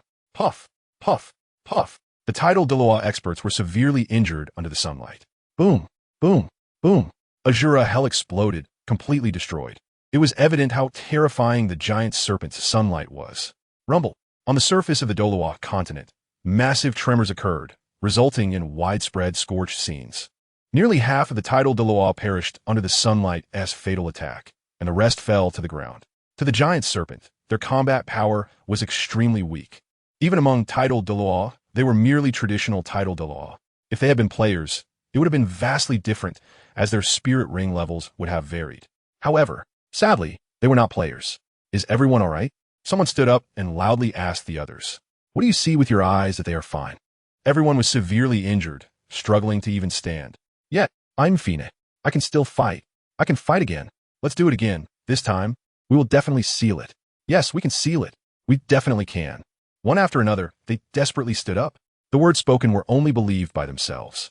However, their determination moved countless people through the projection. In an instant, it seemed the giant serpent heard the will of the Douluo continent. We can definitely do it. The giant serpent was momentarily stunned, realizing it was the will of the Douluo continent, and muttered, "Is it an illusion?" To prove this point, the giant serpent decided to strike again. Take this hammer. Just then, our protagonist Tang San appeared, and his Hao-Ian hammer struck fiercely at the giant serpent's face. Bang! The giant serpent was sent flying. Tang San, Tang San, Tang San. At that moment, the giant serpent clearly heard everyone shouting Tang San's name. The giant serpent looked at Tang San and said, "So you are the representative of the will of Douluo continent." The giant serpent focused its gaze on Tang San, completely ignoring the others who arrived. Tang Feng was momentarily stunned. It seems the spotlight has been stolen. Chapter 292. The protagonist questions the halo, if that's the case. It's not wrong. As the protagonist, Tang San represents the will of Douluo continent, which is undeniable. Moreover, his contributions over the years to Douluo continent are well known, so it's natural for him to be popular. However, no one knows Tang San's true intentions. If they did, they might think differently. Nevertheless, there is no denying that Tang San is indeed very popular, and everyone trusts him. This made Tang Feng somewhat unhappy. He had already stated that the giant serpent was his opponent, yet Tang San had to steal the show. Moreover, what would he do if Tang San got knocked out? Isn't that undermining his teammates? Tang Feng didn't think highly of Tang San. If the giant serpent were that easy to deal with, he would have already taken care of it himself. If the giant serpent could be easily defeated, these tidal Douluo would have already eliminated it, leaving no chance for Tang San to act. Even if he is the protagonist, so what? Tang Feng shook his head, feeling quite helpless about it. Take this. Tang San struck again, not caring about the will the giant serpent mentioned. He just wanted to smash the giant serpent first. His Hao-Ian hammer came with the sound of breaking air. Bang! The Hao-Ian hammer struck the giant serpent's energy shield. The next moment, the Hao-Ian hammer shattered the energy shield. Then, the Hao-Ian hammer fell heavily again. Boom! The giant serpent was sent flying once more. Seeing this scene, everyone became excited.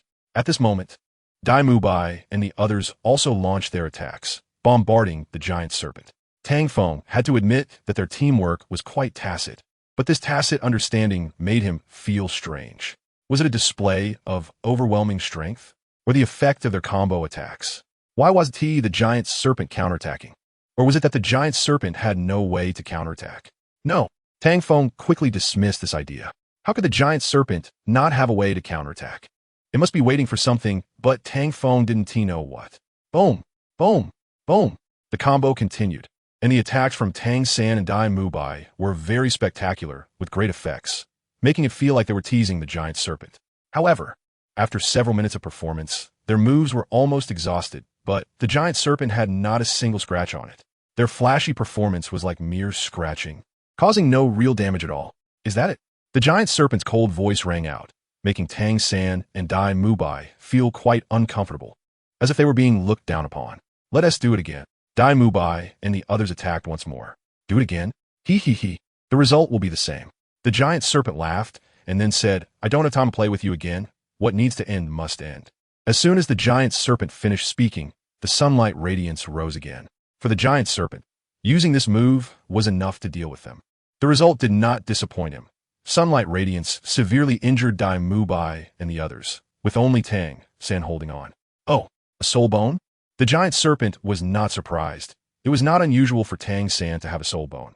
After all, he was the will of Douluo continent, and having a protagonist halo was normal for him. However, no matter how strong he was, he could never be stronger than himself. The giant serpent struck again, and Tang San used the Hao-Ian hammer to unleash the chaotic cloak hammering method. Bang, bang, bang. Boom, boom, boom. The continuous hammering, with each strike's cumulative power being stronger than the last. Boom. The giant serpent was sent flying again. However, the injuries on the giant serpent quickly healed. Even with the enhancement from the soul bone and the boost from the chaotic cloak hammering method, it only lightly injured the giant serpent. Field of Slaughter. Tang San activated his domain, and under the domain's enhancement, he entered a full-powered state, using the chaotic cloak hammering method against the giant serpent once more. The same move won't work on me, the giant serpent said lightly, then unleashed its 1,000 hands, allowing Tang San to be strong. But he could not surpass the serious giant serpent. Boom, boom, boom. The giant serpent's 1,000 hands defeated Tang San, causing him and the other 6 to fall heavily injured. Tang Feng caught Tang San. This time, you have nothing to say, right? Tang San looked at Tang Feng.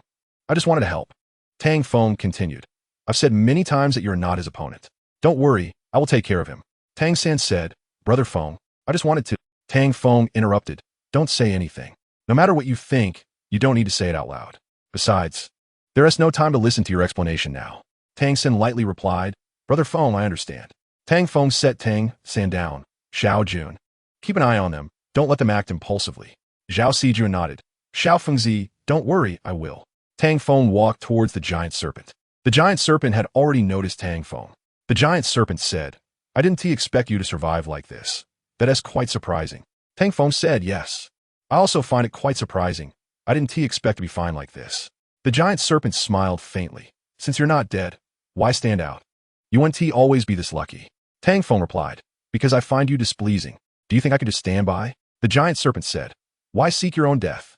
You should know how great the gap between us is. Tang Feng shrugged. I can't help it. I just have his quirk. Moreover, you're indeed very annoying. You're obstructing my interests, so I have to take action against you. The giant serpent fell silent for a moment. Tang Feng smiled at this. The giant serpent and Tang Feng locked eyes, not immediately attacking. After a moment, the giant serpent said, since that is the case, don't blame me. This time, I will completely eliminate you. Tang Feng said, if you can do that, then come at me. I've already seen your moves. The giant serpent said, I have plenty of moves. What you've seen is just the tip of the iceberg. Tang Feng laughed. There is no need to continue this verbal sparring. Let me show you what true sunlight radiance is. As his words fell, he unleashed sunlight radiance. The giant serpent did not lag behind, unleashing its own sunlight radiance. Boom, boom, boom. The dual sunlight radiance clashed. They did not know why Tang Feng could use sunlight radiance, But the giant serpent had seen it before and was naturally prepared. Then, their true battle began. In the contest of divine power, the others could not interfere at all. Tang San and the others originally planned to ambush the giant serpent, but found it utterly impossible. At this moment, they understood that what Tang Feng had said was not a joke, but a true fact. Tang San felt a bit depressed. After 15 years, he never expected that in the end, he still couldn't be of any help. Was there really any difference from 15 years ago? In an instant, Tang San became confused. It seemed that he, the protagonist, wasn't as loved as he thought, and the protagonist's halo didn't seem to work. Chapter 293. It's time to perform the battle between Tang Feng and the Great Serpent was quite intense. Their moves were consistent, and, throughout the fight, they deeply understood each other. The fierce battle transformed into a duel of skills between the two. They fought against each other, repeatedly consuming their energy in a scene that kept repeating. Third brother, is Feng Ge the same person as the Great Serpent? Yeah, third brother. Why do they look like the same person? Their moves are identical. They're so similar that if we didn't know better, we would really think they were the same person. They can't be that alike. Third brother. Not only did they think they looked alike, but even Tang San felt the same way. Facing their exclamations, Tang San was equally shocked. His astonishment was no less than theirs. For a moment, he didn't know how to respond, but fortunately, Zhao Sijuan spoke up at that moment. No, don't guess anymore. Zhao Sijuan continued. Feng Ji's moves are just imitations. Only when your power reaches the realm of gods can you do it too. Really? Ma Hongjun was skeptical, and others felt the same way, expressing their disbelief. Of course it's true, Zhao Sijuan affirmed. Though she herself didn't really know what the realm of gods was or whether it could be achieved. We can too, Tang San mumbled as he watched the battle between Tang Feng and the Great Serpent with a hint of longing in his eyes. At the same time, he paused and asked, Sister June, does that mean Feng Ge has already reached the realm of gods? Zhao Sijuan answered, absolutely. Otherwise, how could he compete with the Great Serpent? What we need to do now is to believe in your Feng Ge. Tang San nodded, not doubting Zhao Sijuan's words. After all, Tang Feng was a player, and it wasn't surprising for his power to reach the realm of gods. Tang Feng's identity was known to Dai Mubai and the others. Their attitude toward him was different from that of other players because Tang Feng never treated them as NPCs from the start. Moreover, with the story of Tang Feng and Tang San, they naturally trusted Tang Feng as they trusted Tang San. At that moment, the battle between Tang Feng and the Great Serpent was becoming increasingly intense, their moves colliding and reopening the Void Realm. Boom, boom, boom. Then they entered the Void Realm. Watching the scene unfold, Tang San and the others felt a bit moved. Shall we go in too? Oscar asked. Maybe we shouldn't. Ma Hongjun didn't want to go in anymore. The feeling inside wasn't pleasant. Third brother, what do you think? Xiao Wu asked Tang San. Tang San pondered, considering whether to go in or not. It was a dilemma. Just as he was about to speak, Zhao Sijuan said, don't think too much. It won't help us if we go in. Tang San looked at Zhao Sijuan. Sister June, are you saying we should just watch? What if Feng Ge gets smashed to pieces again? Zhao Sijuan hesitated and said, no, that won't happen. This time is definitely different. You have to believe in Xiao Feng. Tang San wanted to say, sister, you don't even believe in Feng Ge.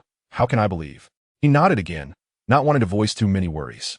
Even if he was worried, expressing it wouldn't change anything. What was meant to happen would still happen. Meanwhile, in the Void Realm, Tang Feng and the Great Serpent faced off again. Their standoff was still the same, which seemed a bit comical. But only the two of them knew that the Void Realm had already closed.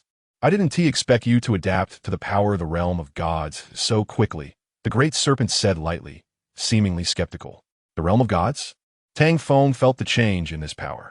Unfortunately, it wasn't complete. Otherwise, you wouldn't be my opponent at all. The same goes for me. The power of my realm of gods is also incomplete. The Great Serpent smiled and honestly told Tang Feng. Tang Feng looked at the Great Serpent oddly. If you say that, aren't you afraid that I might know too much and that you'll... The Great Serpent interrupted with a smile. Even if my power is incomplete, dealing with someone like you is more than enough. Tang Feng chuckled. You seem quite confident. I don't think so. If you had the ability, you would have killed me long ago. The Great Serpent said, don't think too much. It's not that I can't kill you. You just got lucky. If you think that way, I can't help it. I not only think that, but I will also use action to show you what facts are. As soon as the Great Serpent's words fell, the divine finger was about to appear again. It must be said that his move patterns were just these few tricks, which Tang Feng had already learned. Even in the Void Realm, while the divine finger would be strengthened, it wouldn't matter because Tang Feng's would also be strengthened. Boom, boom, boom. So, The changes in their battle were merely a shift from 5 cents to $5 in effects. There wasn't much difference otherwise. The result, of course, was the same. Continuing to fight like this was not very meaningful. Nameless. Nameless. In the end, the decisive move was actually used on Nameless. However, what surprised the Great Serpent was that Tang Feng could also execute a fairly decent Nameless. Boom, boom, boom. Bang, bang, bang. Crack, crack, crack. Under the collision of this power, the Void Realm began to become unstable, like a glass mirror shattering. However, the Great Serpent's Nameless was comparatively stronger, as could be seen from various factors. With a loud rumble, the Void Realm was completely shattered, and the shockwave of this power rushed towards Tang Feng. Clearly, Tang Feng's realm of gods was inferior to the Great Serpent's, and in terms of divine power, he was naturally not as good. Rumbling. The moment the divine power descended, Tang Feng bore the pressure of hundreds of millions of tons, almost being crushed to death. Human-faced, Sword Emperor, Spider God possession. Great Serpent transformation. At a critical moment, Tang Feng transformed into a soul form and entered his strongest state, barely managing to withstand it. However, in the next second, the Great Serpent's figure appeared before Tang Feng, using divine power to unleash the ultimate move, Soul Extraction. Buzz. A powerful sound echoed as the Great Serpent's hand reached out. Now this was good. They were playing the Soul Extraction game again, but who can't do that? Soul Extraction. Tang Feng also followed suit, but in the next second, he regretted it. Such a good opportunity was wasted. Bang! The power of Nameless completely exploded, and they emerged from the Void Realm. Their figures reappeared in reality, and they were in a stalemate. At this moment, their standoff was a good opportunity for Tang San and the others. Tang San and the 7 monsters exchanged glances and quickly arranged their formation. It was time to begin their performance. Chapter 294, The Ultimate Move, Sunlight Shining Brightly. Without a doubt, this was a golden opportunity, and if missed, who knows when the next one would come, if it even would. The chance was right in front of them, and not just Tang San and the others. But even Zhao Sijuan was tempted, thinking about how to defeat the giant snake. Thus, opportunities must be seized, and ambushes should be executed when the opponent is unprepared. If the opponent is on guard, then it's no longer an ambush, and it cannot be executed. Tang San and the others reacted quickly, and Zhao Sijuan felt she couldn't fall behind. Tang San unleashed his martial spirit's true form, and the soul power of the other 6 people concentrated on him.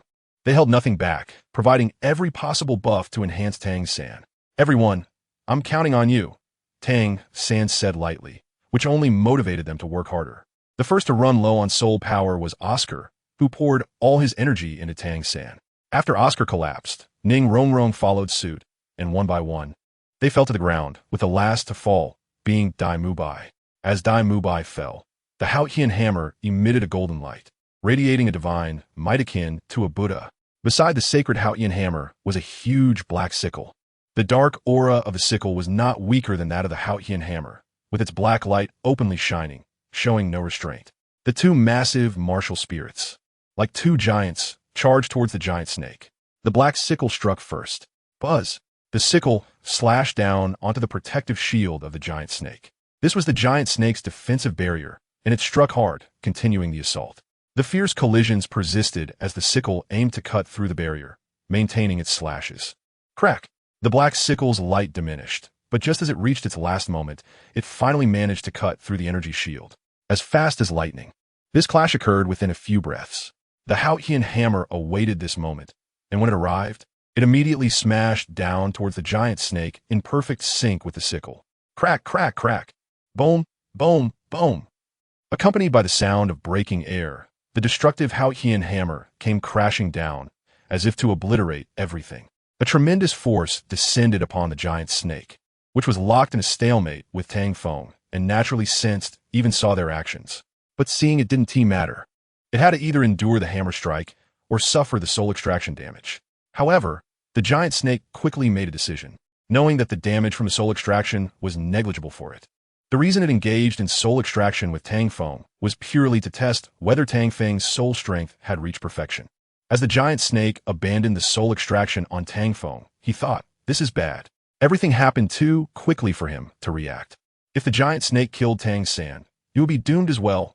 No matter what, he had to protect Tang San's life. Don't make a move. Tang Feng wanted to warn Tang San, but it was already too late.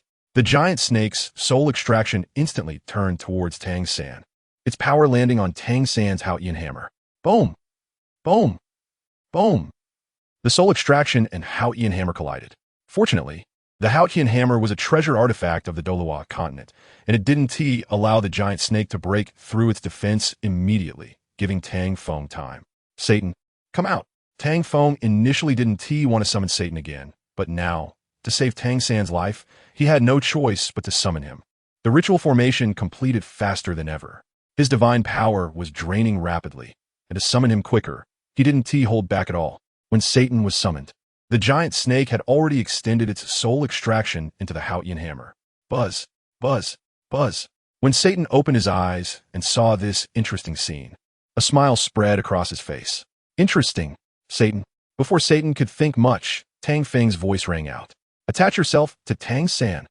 Satan didn't know what was happening, but he complied. Satan, listen well, guard Tang San's soul until I defeat him, even if it's just a threat of it. Tang Feng's tone was stern. This was a serious command to Satan, and his unusual behavior made Satan ponder. All right, Satan still complied, not caring much. After all, his job was simple, to watch how this story would unfold. At this moment, the giant snake had solidified 4/5 of Tang San's soul, and he also heard Tang Feng's words and saw the suddenly appearing Satan. Satan flew towards the Haotian hammer, while the giant snake didn't hesitate any longer, directly pulling out Tang San's soul. Even if Tang San didn't die, his soul would be incomplete, severely defective. Bang! The giant snake lifted Tang San's soul and crushed it without a word. It had no intention of wasting time with Tang Feng. The Haotian hammer, having lost its soul, reverted back to Tang San's human form, merging with Satan. Satan had barely saved Tang San, locking onto the remaining soul. Satan, as Tang Feng made his move, he shouted again, needing to confirm one thing, whether Tang San was still alive. Satan responded, "Don't worry, he is fine." Hearing Satan's words, Tang Feng's heart calmed, allowing him to confidently confront the giant snake. He wouldn't give the giant snake another chance. He thought this way, but in reality, it was hard to say who wouldn't give him a chance. The giant snake looked at Tang Feng's anxious appearance and said, "You seem very concerned about him, but it doesn't matter how much you care. He is already beyond saving. You should know the effect of soul extraction. Even an incomplete soul is seriously damaging for an ordinary person, alone." The more Tang Feng listened, the darker his expression became. The giant snake wasn't wrong. He knew Tang San was running out of time, but only by defeating the giant snake and making a wish to the system could he ensure that Satan would keep Tang San's life hanging by a thread. Determined, Tang Feng resolved that the only way to solve everything was to defeat the giant snake. He couldn't and wouldn't lose to it. With conviction and motivation, it was time to fight with all his might. "Shut up!" Tang Feng shouted angrily, releasing his aura completely, which rose steadily, stronger than the giant snake's. "Oh, are you angry now?"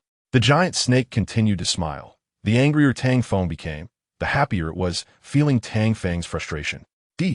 Hell, 1,000 hands! Tang Feng's divine power erupted, and the giant snake didn't hold back either, using Hell 1,000 hands as well. With the same moves, how could they be effective against the giant snake? Tang Feng could only be considered a mimic, not surpassing it at all. Thus, defeating the giant snake became difficult. The ultimate move, sunlight shining brightly. In a state of Hell 1,000 hands, Tang Feng activated sunlight shining brightly. This time, it caught the giant snake by surprise. However, the giant snake could do the same. The ultimate move, sunlight shining brightly. The giant snake was momentarily stunned, then unleashed the sunlight from the 1,000 hands again, once more dissipating the damage. Chapter 295, The Unwilling 7 Monsters. After Satan possessed Tang San, he landed beside Zhao Sijuan, grinning wickedly as he watched the battle between Tang Feng and the giant snake. Dai Mubai and the others, who were barely standing, approached with concern. Xiao Wu even took Tang San's hand, saying, "Third brother, are you okay?" Satan disdainfully pushed Xiao Wu away, saying, "I'm not your third brother. Go cool off somewhere." Zhao Sijuan, quick on her feet, supported Xiao Wu. "Third brother, Sister Wu." The others grew anxious. Zhao Sijuan questioned Satan, "What are you doing?" Satan clapped his right hand and replied, "I don't like others touching me, and neither should you. It's best if you all get lost. If you dare to make a move, I'll cripple you right away." "You." Ma Hongjun wanted to attack, flames bursting forth. "Who are you? Give third brother's body back." Oscar shouted, pointing at Satan. Give third brother back. Zhu Zhuqing and Ning Rongrong echoed. Dai Mubai appeared calmer, but his hands trembled with anger, and the evil-eye white tiger was already restless. Everyone calm down. Zhao Sijuan, fearing Dai Mubai might act, directed her voice mainly at him, knowing he was the one most likely to strike. Under Zhao Sijuan's shout, Dai Mubai relaxed his clenched fists and trembling thoughts, choosing to trust Zhao Sijuan. The others followed suit, not making a move, waiting for Dai Mubai to act. At this moment, Satan looked at Zhao Sijuan, sneering, mind your own business. It's not easy for me to come out, and you're treating me like this? Zhao Sijuan shot a glance at Satan, saying, Master, don't you know the reason why you were let out? Satan grinned wickedly, and you heard him too, right? He told me to protect Tang San, which means anyone who poses a threat to him is my enemy. And I decide what constitutes a threat. Want to give it a try?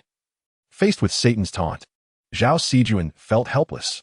She couldn't do anything about Satan and could only keep Dai Mubai and the others steady, as well as the most concerned for Tang San. Xiao Wu, don't worry, everything will be fine. Although he's unreliable, he won't neglect protecting Tang San. Zhao Sijuan reassured her.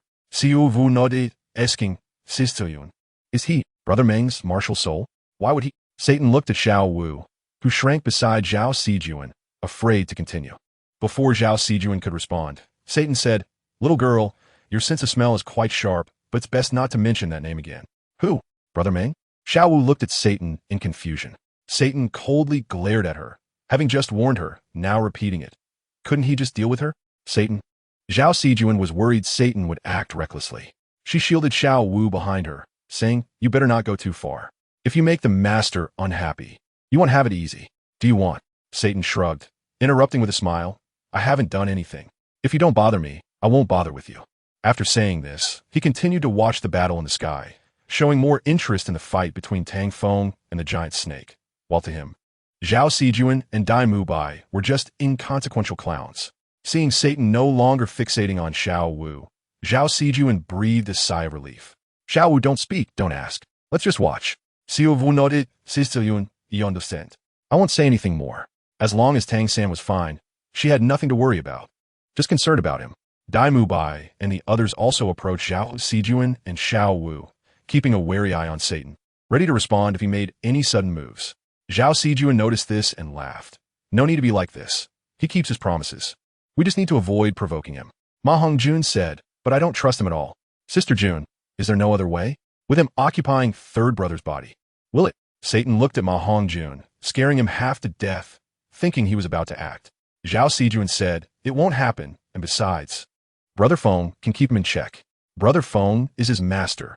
He has to listen to him. After Zhao Sijuan explained, Ma Hongjun and the others nodded. All right, let's not disturb him. We should move to the side.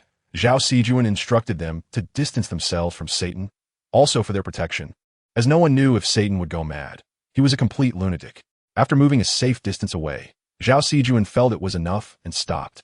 At this moment, Dai Mubai spoke up, asking, Sister June, who exactly is the one occupying third brother's body? He. Zhao Sijuan hesitated, then said, a demon from hell, the true king of demons. After explaining Satan's origins and power, she added, we shouldn't provoke him. Just watch from here. If he makes a move, the giant snake might not even be his opponent. Really? Is that true? They seemed skeptical. Zhao Sijuan nodded. Of course it's true. But Satan has a peculiar temper. It's hard to make him act unless he gets angry. Sister June, how about we find a way to make him help Brother Feng? Ma Hongjun suggested, and the others looked at Zhao Sijuan. But Zhao Sijuan shook her head. It's better not to. It might backfire and only make things worse. Third brother could be in danger then. Ma Hongjun replied this. Dai Mubai tapped him, enough with the what-ifs. All we can do is quietly be spectators. We can't influence this battle. Ma Hongjun asked, do you think Brother Feng can win? Before he could finish, he was beaten up. Ouch, ouch, ouch. Don't hit my face, don't hit my face. They showed no mercy, and after giving Ma Hongjun a beating, they finally breathed a sigh of relief. Brother Feng will definitely win against the giant snake. Yes, that's for sure. They nodded vigorously, unanimously agreeing that Tang Feng could defeat the giant snake. In fact, aside from Tang Feng, there was no one else capable of fighting the giant snake. Among the titled Daw on the Douluo continent, only the 7 of them remained, along with some old-timers who wouldn't intervene and Bibi Dong. They were all old fellows who rarely acted, and none of them were a match for the giant snake. It was clear that now, aside from Tang Feng, there was no one else they could rely on. Damn it, if only we could be stronger. We wouldn't be so passive. Yeah, if only we tried a little harder. Don't say that. You've all worked very hard. This isn't your fault. The opponent is just too strong. They felt unwilling to admit it, only managing to utter a single word before falling silent. Chapter 296. The Spider God, Giant Snake Devours. Bang, bang, bang. The sky displayed signs of fragmentation. Fragments of blue sky fell like shards of glass. Whoosh, whoosh. Whoosh. Bang, bang, bang. The glass shards hit the ground, crashing down like meteors, creating astonishing sounds. Two figures in the sky darted back and forth, colliding with each other at lightning speed, impossible to discern with the naked eye. Such high-speed collisions shattered the sky, leaving it in tatters. One can imagine how brutal their fighting style was, as it seemed to destroy half of the sky. Boom, boom, boom. The battle continued. Tang Feng and she were equally matched. No one would back down at this moment, nor could anyone afford to. For Tang Feng and she, this was a critical moment in battle. Both were in the realm of the gods, continuously clashing with divine power. This was also their fighting mode, the reason for their combat prowess that captivated Satan. Satan actually wanted to participate in this battle. For him, being able to fight freely in the realm of the gods was undoubtedly a pleasure. However, for Zhao Sijuan, Dai Mubai, and others, they could not see the battle clearly. They only knew that Tang Feng and Ashi's fight had shattered the sky, with fragments continually falling, making it a terrifying battle. They were aware of the existence of the realm of the gods, but they could not feel or see it. Only Satan could clearly see the confrontation between the realm of the gods and divine power. So fast, I can't keep up with their speed. Can you see clearly? Ma Ongjun exclaimed. I can't see. Ning Rongrong shook her head and said, those falling sky fragments are like meteors. The sky is about to be destroyed by them. Oscar held Ning Rongrong's hand. Don't be afraid, darling. I'm here. Even if the sky falls, I will protect you. Where I am, you won't have to worry. Dai Mubai coughed and said to Zhu Zhuqing, well, Qinger, don't worry. I will protect you. Zhu Zhuqing coldly replied, who needs your protection? Yet she did not stop Dai Mubai from getting closer, nor did she show any resistance. Sigh this. Ma Hongjun looked around, feeling left out. He glanced at Xiao Wu, shook his head, thinking that Xiao Wu was so fierce that only third brother could handle her. No, no. His gaze landed on Zhao Sijuan, and he hesitantly said, Sister Jun, look. Zhao Sijuan kicked Ma Hongjun away. Get out of the way. After kicking him away, Zhao Sijuan turned her gaze back to the sky, wanting to see where Tang Feng was and if he was injured. Xiao Wu said, Sister Jun, don't worry, Brother Feng will definitely be fine. Zhao Sijuan smiled back at Xiao Wu. Xiao Wu, you've grown up. You know how to comfort your sister now. Xiao Wu mischievously smiled. Her rabbit ears perked up happily. The battle in the sky continued, with Tang Feng and she clashing at the speed of light in the realm of the gods. Their fight continuously drained each other's divine power. Occasionally, they exchanged punches and kicks, sometimes using skills, repeatedly playing out the same scene without a clear victor.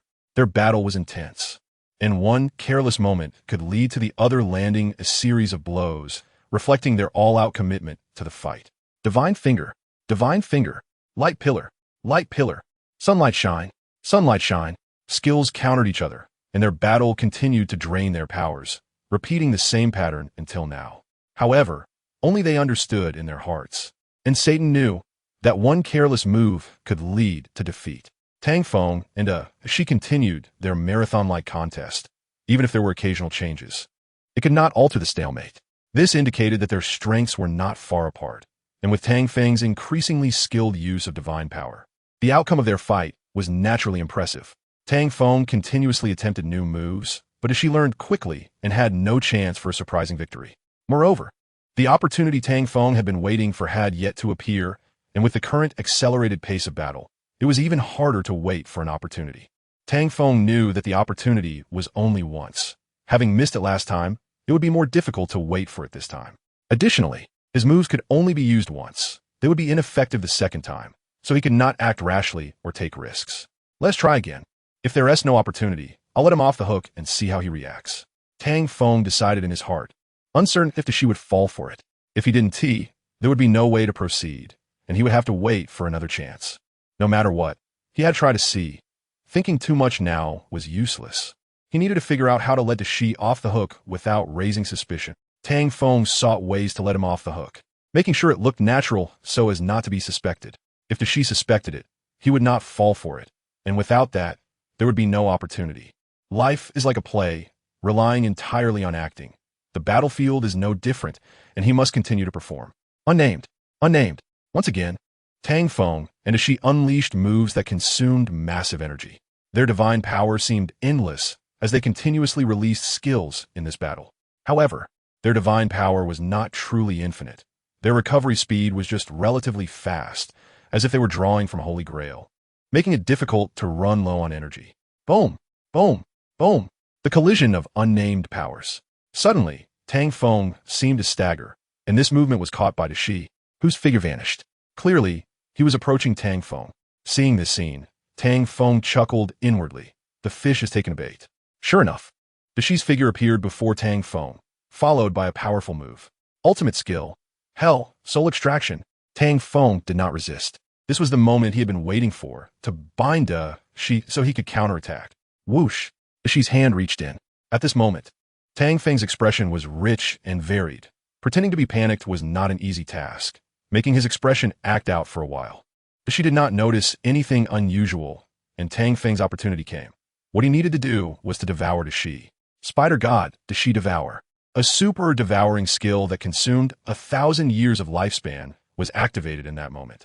The Shi felt the impending crisis and wanted to pull back, but was already too late. The mouth of the spider god opened wide, biting down on half of the Shi. Once the swan meat was in his mouth, it was impossible to let go. The Shi, it's useless. I have waited for this moment for a long time. The Shi naturally did not believe it. He wanted to struggle, using divine power to break free, attempting to counterattack, but Chapter 297, Demonization, Deification. Tang Feng was right. The Shi's struggle was in vain, all futile. Under the skill of devouring, there might still be a chance to resist. However, the upgraded version of the serpent god, Yamada no Orochi, is not something an ordinary person can withstand. Even if the opponent is a god and not a human, the outcome won't change much. As Tang Feng said, he has been waiting for this moment, waiting for this opportunity. So how could he let the Orochi escape? The Orochi struggled desperately, but it was of no use. Half of its body was bitten, and unless it was willing to give up that half of its body and choose to save its upper half, it had no chance. Hiss! The Orochi indeed made a choice, opting to sacrifice its lower half. After breaking free, the wound on the severed part of the Orochi looked like torn cloth, showing no trace of blood. Harsh! Tang Feng gave the Orochi a thumbs up, but the Orochi merely looked at him coldly, not saying a word, and unleashed its divine power. Boom! Boom! Boom! The Orochi's body expanded as if molten lava was bubbling up, resembling a volcanic eruption. The Orochi's size continually grew, and a snake tail emerged, connecting to its body, followed by the appearance of its heads. 1, 2, 3. 8 snake heads popped out. The tail split into 8 parts as well. This was the Yamada no Orochi. Unexpectedly, it could transform into the form of Yamada no Orochi, but Tang Feng didn't mind, because he had already killed one Yamada no Orochi before, and this one would be no exception. You might not know, but I'm a skilled snake slayer. It won't matter if you have a dog's head. Tang Feng's confident words left people speechless. The Orochi did not respond, but directly launched an attack, shooting divine power beams at him. Boom! Tang Feng dodged without a care, but just a second later, the other 7 snake heads followed suit, shooting beams at him. Faced with these attacks, Tang Feng quickly evaded and then launched his own moves like Divine Finger and Sunshine Pillar at the Yamada no Orochi. However, unfortunately, these moves were completely ineffective, seemingly countered entirely. Just as Tang Feng was dodging, the Orochi's tail swept towards him. Bang! A heavy strike sent Tang Feng flying. Poof! Just a tail strike injured Tang Feng severely in the air. The Orochi's power had clearly increased by several levels. Bang! Bang! Bang! Tang Feng was pinned against the rift. Just as he was about to struggle free, the Orochi's tail swept again, sending him flying once more. Meanwhile, Xiao Wu and the others, witnessing the Orochi's transformation, looked on in disbelief. This is too brutal, directly amputating its own limb. It couldn't just be described as harsh. Even if it was harsh, not everyone could make such a choice. What happened to it? Is it going to explode? Snake tail? Snake body? Snake heads? Or 8 of them? No way. This 8-headed Orochi is so strong, it directly crushes. Their expressions changed significantly as they gasped, really not expecting the Orochi to be so ruthless and transform into the Yamada no Orochi. Seeing Tang Feng being knocked away by the Yamada no Orochi, Zhao Sijun almost rushed over to help. However, she knew she would only be a hindrance, so she held back, feeling very distressed inside. Similarly, watching the battle between Tang Feng and the Orochi, Satan said lightly, "My little master, is that all you can do? If so, you might very well die at the hands of your opponent. Think carefully." The change in the situation was clearly unfavorable to Tang Feng. Anyone with eyes could see that the Orochi had the upper hand, making it somewhat difficult for Tang Feng to turn the tide. Boom, boom, boom. Under the crushing blows, the divine power in Tang Feng's body visibly weakened, as if it was about to collapse. If this continued, Tang Feng would only be defeated. It was precisely for this reason that Satan spoke such words, because he did not have high hopes for Tang Feng. The destructive power of the Orochi was astonishing, and it was using divine power attacks, each blow crushing Tang Feng. Even with the Spider God as possession, the human-faced Sword Emperor was still no match for the Yamada no Orochi. This demonstrated how incredible the destructive and explosive power of the Yamada no Orochi was. Compared to the previous Yamada no Orochi, it was completely a world apart. The Yamada no Orochi directly knocked the human-faced Sword Emperor down, and seeing the immobile human-faced Sword Emperor, its 8 large mouths began to gather brilliant beams of light. Rumbling, 8 beams of light bombarded Tang Feng, directly blasting him away. Having taken this powerful hit, Tang Feng was now covered in wounds. If it weren't for his strong recovery ability, he might have already been reduced to ashes. Brother Feng, Zhao Sijun wanted to rush over, but was held back by Xiao Wu. "Calm down, Junjia." Xiao Wu's words didn't reach Zhao Sijun, but she didn't continue to charge forward either.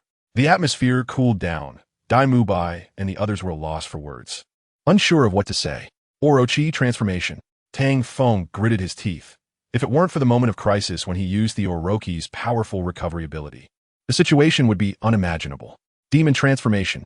After recovering halfway, the Orochi form human-faced Sword Emperor evolved again, a pair of demon wings appearing on his back, and his skin turned deep black. With the emergence of the demon transformation, his injuries completely healed. Seeing this, the Orochi attacked again. Demon domain. Before the Orochi could strike, Tang Feng activated the demon domain. The domain enveloped him and the Orochi, becoming pitch black, resembling the void realm. Domain? Are you joking? In the realm of gods. Other domains are just trash. The Orochi's attacks continued unabated, mocking Tang Feng, believing he was being ridiculous. Whether it works or not is not up to you to decide. Tang Feng said coldly, producing a demon army in the demon domain. Ignorant. The Orochi immediately wiped out the demon army. However, the next second, another demon army appeared. After a few more times, there would be no change. As the Orochi spoke, a beam of light swept across, once again annihilating the demon army. The same thing happened again. The demon army seemed to possess unlimited revival capabilities. After several attempts, the Orochi directly ignored the demon army and launched an attack on Tang Feng. Demon substitute. Tang Feng switched places with the demon army, causing the same situation to repeat, greatly irritating the Orochi. The 8 heads of the Orochi simultaneously unleashed beams, trying to blast open the demon domain, but it was of no use. Boom, boom, boom. The demon army continued to revive, and while the Orochi wanted to deal with Tang Feng wouldn't fight him, which infuriated the Orochi. The Orochi quickly calmed down. "What are you plotting now? No matter how you calculate, it won't work. Don't speak so confidently, and besides..." Tang Feng paused and smiled. "If you can't destroy the demon domain, you have no right to say anything to me." The Orochi fell silent. "It seems I have to use my final move. Divine transformation, descend." The Orochi's figure began to shrink, emanating golden starlight. Chapter 298. The final evolution and victory outside the demon domain. On the ground, they looked at the dark area in the sky, and a moment of tension filled the air. The invisible, most enchanting danger. No one knew the situation of the battle inside. Zhao Sijun took a tense step forward. She wanted to continue moving forward, but hesitated. "Sijun." Xiao Wu called out from behind Zhao Sijun, saying, "Brother Feng will be fine. We have to believe in him. He will definitely win." Zhao Sijun nodded. "Xiao Wu, I will. I've always believed in him." Dai Mubai and the others followed closely behind them. If Zhao Sijun and Xiao Wu acted, they would not hesitate either. In Satan's eyes, the situation inside was reflected, with Tang Feng's demon army and the golden sheen of the Great Serpent appearing clearly. He could see through the demon realm, watching Tang Feng's demonic transformation and the demon army, and a smile involuntarily appeared at the corner of his mouth. The divine Great Serpent, the demonized master. The final battle between gods and demons. Unexpectedly, I, Satan, have become a spectator. This feeling is truly wonderful. Satan smiled playfully. He felt quite good about the showdown between Tang Feng and the Great Serpent, as they could complete a battle he had left unfinished. However, he quietly hoped for the victory of the other side. Meanwhile, in the realm, after the Great Serpent became divine, it shot out a golden beam towards Tang Feng. Boom, boom, boom. Tang Feng used the demon's substitute again, allowing other demons to bear the damage in his place. When demons in the demon realm died and revived, their combat power would increase again. The next hit, you won't be able to dodge. The Great Serpent's sudden prophecy made Tang Feng smile. Anyone can boast. However, Tang Feng was still a bit concerned about how much stronger the Great Serpent had become after transforming into the Golden Serpent. Come on, Great Serpent. Tang Feng beckoned to the Great Serpent, wanting to see how he couldn't dodge the divine prophecy. Buzz, buzz, buzz. The 8 heads of the Great Serpent were gathering power, and the golden light illuminated the entire demon realm. This pure golden light had already eradicated the demons within the demon realm. It was easy to imagine that the next 8 beams would directly strike Tang Feng. Boom, boom, boom. Just as imagined, without the demon army, the shockwave of the beams directly hit Tang Feng. What was surprising was that after being pierced and dissipated, there was no news from the demon realm, meaning he did not die. Unexpectedly, your realm has such a function. However, the Great Serpent's tail, like a golden holy spear, stabbed in one direction. Tang Feng appeared there, half of his abdomen pierced away. But now, you've already been seen through. The Great Serpent said confidently, proving how strong he was now. Even if you can revive, it won't help, because in the next second, you will die. The Great Serpent's cold judgment continuously attacked the revived Tang Feng and the demon army.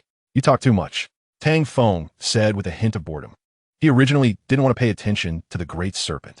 Don't think I don't know. Your ability can seal the target's power. However, the Great Serpent was momentarily stunned, and Tang Feng continued, the power I gain from reviving is 1 or 2 times higher than what you can seal, which means your way of fighting is useless. The Great Serpent did not believe Tang Feng's words. Even if you know this, so what? No matter how high you rise. Tang Feng interrupted the Great Serpent, saying, all right, I get it. You want to say that your divinity is not that simple? Or do you want to say that a few more hits will directly wipe me out? The Great Serpent stared at Tang Feng. You know all that? Tang Feng smiled. I'm not stupid. And the Great Serpent asked, and what? Tang Feng Ziplit? And the energy required for my final evolution is already sufficient, so this time, the Great Serpent did not ask because he already knew the answer. The Great Serpent knew what Tang Feng was going to say, but let's see who is faster. The Great Serpent struck Tang Feng again, waiting for Tang Feng to revive, but this time he did not wait. Where? The Great Serpent was vigilant of his surroundings. Not only had Tang Feng not revived, but the demon army had also not shown up. This unusual change made him feel a bit uneasy. Rua, moments latte. A dragon's roar echoed. The Great Serpent's heart trembled. He still did not see Tang Feng's figure. His 8 snake heads looked in different directions, hoping to see where Tang Feng was, but all he heard was the echo of dragon roars. Outside the demon realm, a 9-headed giant dragon descended from the sky, its appearance accompanied by dragon might, causing the entire Douluo continent to tremble. As the 9-headed dragon's roar sounded, the demon realm gradually shrank, finally becoming one of the dragon's heads. Great Serpent, you will be sealed within me forever. With a thick voice resounding, the Great Serpent and the demon realm were swallowed. The 9-headed dragon easily solved the Great Serpent. Then it glanced at the cracks in the sky, and the other 8 heads expelled energies of ice, fire, water, earth, wind, thunder, darkness, and other attributes, directly repairing the cracks. At this moment, Satan flew towards the 9-headed dragon, standing in front of it, saying, my master, your current strength seems very strong. I would like to know just how strong you are. The 18 eyes of the 9-headed dragon all locked onto Satan, its cold gaze resembling that of a judge. Satan, don't make me angry. Satan didn't care about the 9-headed dragon's words. Master, you know, my fun is to challenge stronger opponents. Nothing is more important than that. The 9-headed dragon was silent for a moment and said, if you want to fight, that is fine, but wait until I'm done and let Tang San recover first. Satan smiled. Sure, I'll wait for you. The nine-headed dragon was actually lying. It did not want to fight Satan, and the time it was buying was enough to change everything, only to take the system's rewards. The nine-headed dragon turned and flew up, searching for the figures of Hong Yi and the High Monk, but did not see them. What's going on? Weren't they always following? The nine-headed dragon, Tang Feng, still didn't know they had sacrificed and would no longer appear. If they are not here, can I ask the system if there are any rewards? Tang Feng didn't know if the system would respond, but apart from the system, he found no other methods and hoped for a response. He had often tried to communicate with the system, but had never received a reply. System. Tang Feng didn't have much hope, calling out with an attitude of giving it a try. Chapter 299. The arrangement from the system accompanied by Tang Feng's call. A voice from the system echoed in his mind. The mechanical voice of the system responded as if it had gained intelligence. Hello, player. A cold voice carried a hint of reverence. Tang Feng was unexpectedly stunned. He did not expect the system to actually respond. System, I have completed the challenge. Shouldn't it be time for my reward? Please wait a moment. The system seemed to be checking. Tang Feng was not in a hurry. After a brief pause, the system replied. Hello, player Tang Feng. The challenge you participated in was not registered, so. Tang Feng was a bit dumbfounded and hurriedly asked, so what? The system answered.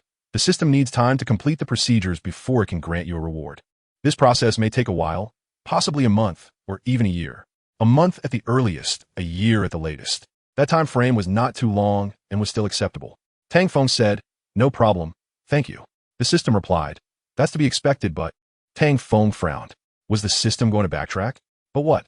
The system continued. According to the system's checks, the product bound to player Tang Feng, Tang San, is currently in life-threatening danger. If the product dies during this waiting period, the system paused. Tang Feng also thought of this. If Tang San died, he wouldn't be able to survive either. However, why did the system refer to Tang San as a product? Was there a way to remedy this? Tang Feng proactively asked, as the other party was the system. Moreover, in the recent battle, the Orochi had nearly drained Tang San's soul. With his own abilities, he couldn't resurrect Tang San. More importantly, if Tang San died during this resurrection process, he would suffer too. The system replied, there are two solutions. Tang Feng was surprised that the system actually had two solutions. Were they? The first solution is to find a deity for Tang San within 10 days and have the system implanted, with a success rate of 50%. That success rate is too low. What about the second solution? Is the success rate lower? No. The second solution has a success rate of 80%. Then let's go with the second solution. Tang Feng did not ask what the second solution was. Upon hearing the 80% success rate, he made his decision without hesitation. After choosing, Tang Feng still asked, what is the second solution? The system answered, the second solution is to have the system implant data. Once the data is successfully implanted, Tang San will receive an auxiliary system. This auxiliary system can help Tang San and provide him with a similar support device. Only if the implantation is successful can he recover. Of course, if the implantation fails, there would be nothing more to say, and Tang Feng was aware of this. If no choice is made, how many days can Tang San last? Before starting, Tang Feng wanted to confirm. The implantation system sounded like it had a high success rate, but he still felt something was off. 10 days. The system answered succinctly. When the first solution was proposed, the system had already provided an answer. So Tang Feng was asking a question he already knew. Perhaps he wanted to indulge in wishful thinking to see if the time could be extended a bit. However, no matter how much time was extended, it couldn't be a year later. Tang Feng exhaled a sigh of resignation and asked, what do I need to do to implant the auxiliary system? The system replied, it's simple. Call the product Tang San over, place your right hand on his head, and leave the rest to the system. Tang Feng hesitated for a moment. Is it that simple? The system said, yes, it is that simple. Tang Feng remained silent for a while, and after regaining his composure, he called out, Satan, come here. Satan was delighted to hear this. It seemed he could fight Tang Feng. However, he wanted to fight Tang Feng in his nine-headed dragon form, not his true self. Not only was Satan coming, but Zhao Sijuan and a few others also followed. Master, is it? No. Tang Feng directly interrupted Satan and continued, I called you over not to fight, but to deal with Tang San's matter. You. Tang Feng's words were cut off as he glanced at Zhao Sijuan and the others. Xiao Jun, can you protect me for a moment? I need to focus on casting a spell for Tang San. Zhao Sijuan nodded. Xiao Feng, do what you need to do. I won't let anyone disturb you, don't worry. Tang Feng acknowledged and looked back at Satan. Next, what I need to do won't affect you. So just wait patiently and expose Tang San's head. Satan looked at Tang Feng in confusion. and after a moment, said, "Okay." Tang Feng then placed his hand on Tang San's forehead, seriously closed his eyes, giving off an air of concentration that made anyone hesitant to interrupt him. Zhao Sijuan looked at Dai Mu Bai, who nodded at her, indicating he understood her meaning. Then she glanced to Xiao Wu, who had worried eyes filled with thoughts of Tang San. After a moment, she nodded in acknowledgement. The preparations were ready. Tang Feng shouted in his heart, "System, we can start." The system quickly responded, "All right, leave the rest of the work to the system." Tang Feng asked, Do I need to do anything?" The system replied, "No, just wait for good news." Tang Feng, okay. With his eyes closed, Tang Feng felt embarrassed to open them, so he pretended to continue. As he pretended, he became serious. He felt a flow of energy moving through him, heading towards Tang San. This must be what they call data. With the data import, could Tang San install the auxiliary system? It sounded quite impressive, the protagonist halo combined with the system. After a long time, the system implantation was complete. Ding. Auxiliary system program template construction successful. Initializing. Initialization complete. Attempting first installation. Auxiliary system installing. 1, 2, 3. 75. In the long wait, Tang Feng lost track of how many hours had passed. His legs felt numb from standing, and the progress was only over 70%, still far from 100. Ding. Auxiliary system installation complete. Checking product Tang San status. Ding. Product Tang San is severely damaged, significantly affecting product quality. Performing emergency repair processing. Repairing. So what exactly is product Tang San?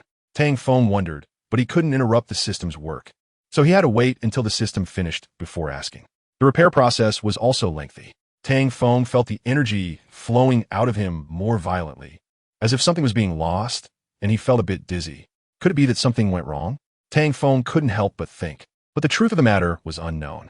However, he still chose to trust the system because, apart from the system, no one else could save Tang San, and his life was inherently bound to Tang San's. Chapter 300. The In the System program continued to update. One after another. The changes made it hard not to suspect the system. Tang Feng no longer had expectations or waited, as these repeated changes made him doubt. Installation, repair, error, fixe, update. Reinstalling, repairing again. It feels like an endless loop, making it hard for him not to doubt. So, Tang Feng stopped expecting and began to think seriously about whether there was something wrong with the system. During his contemplation, he discovered issues and felt that many aspects of the system were off. Therefore, Tang Feng attempted to halt the system and terminate this installation. System. In the installation program, Tang Feng shouted internally, but the system did not respond.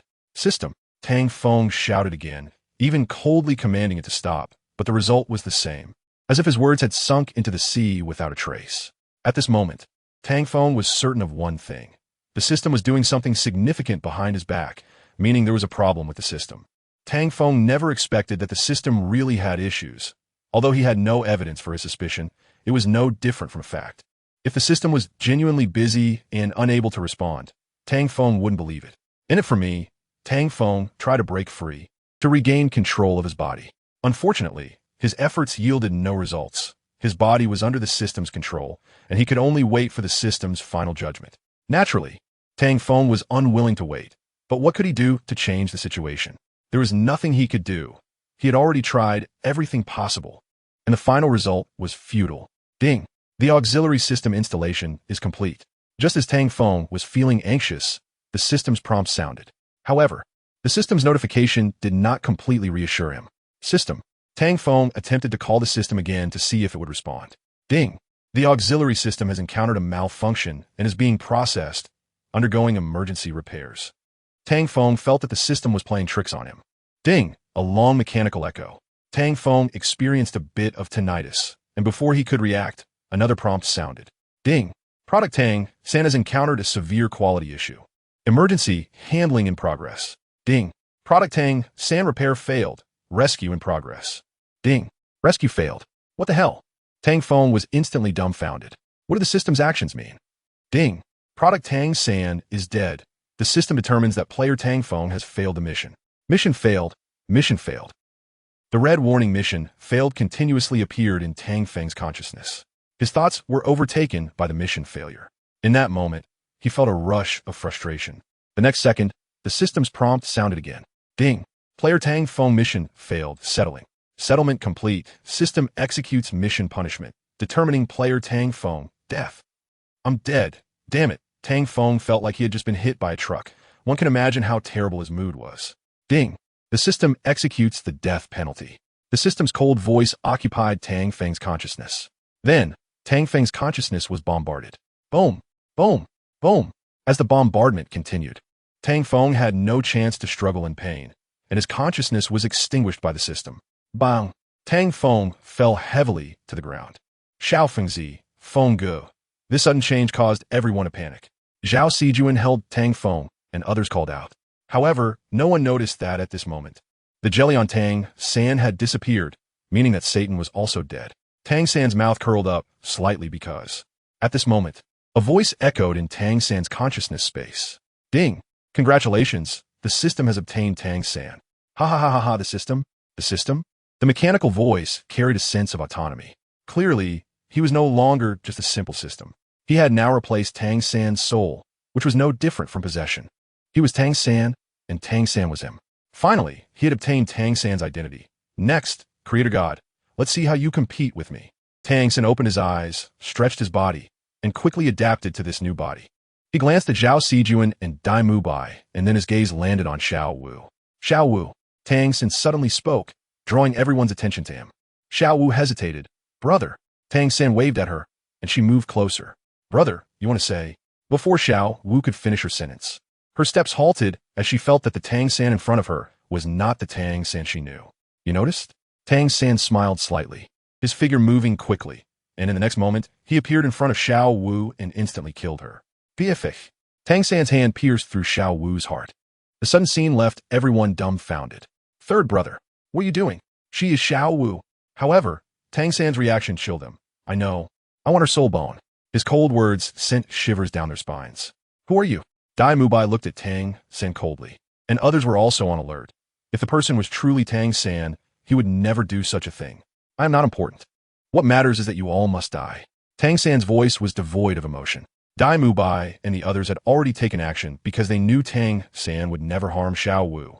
But the Tang San before them had killed Xiao Wu, so they knew he was not Tang San.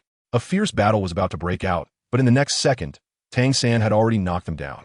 Under the combined assault of the Haotian Hammer and Blue Silver Emperor, the five of them were no match at all. After dealing with them, Tang San's gaze fell on Zhao Sijuan. You should be dead, so why? Before Tang San could finish his question or Zhao Sijuan could answer, he already had the answer. Ding. Player Tang Feng is in the process of resurrection. Tang San looked at Zhao Sijuan with an understanding expression. Resurrection, huh? However, I will not give you that opportunity. System, activate permissions, summon the protagonist Halo and Haotian Hammer, and deliver Soul Extinction Strike to player Tang Feng. Tang San's words fell lightly as he discarded the Haotian Hammer. System, protagonist Halo, Haotian Hammer summoned, executing command. Judgment, protagonist Halo and Haotian Hammer have immense power. Half of Douluo continent will be destroyed. Do you wish to continue? Tang San, yes. Execute immediately. System, executing command. Boom! The golden Haotian hammer flew out and transformed into a colossal object, its size nearly half of Douluo continent. Rumble! The golden Haotian hammer smashed down, shattering Tang Feng and Zhao Sijuan, along with half of Douluo continent, completely annihilating Tang Feng. Rumble! Ding! Player Tang Feng is dead. With the system's prompt, this battle came to an end. The system achieved a perfect victory. Introduction. In order to defeat the Great Serpent, Tang Feng allowed Satan to possess Tang San, retaining a bit of his soul. In the end, they succeeded in defeating the Great Serpent, but when Tang Feng asked the system for a wish, the system backfired on Tang San. Ding! Due to Tang San's death and the destruction of his path, the system determines that player Tang Feng has failed his mission. Failure penalty, death. Ding! Congratulations to the system for acquiring Tang San, receiving rewards. Ding! Player Tang Feng is being resurrected.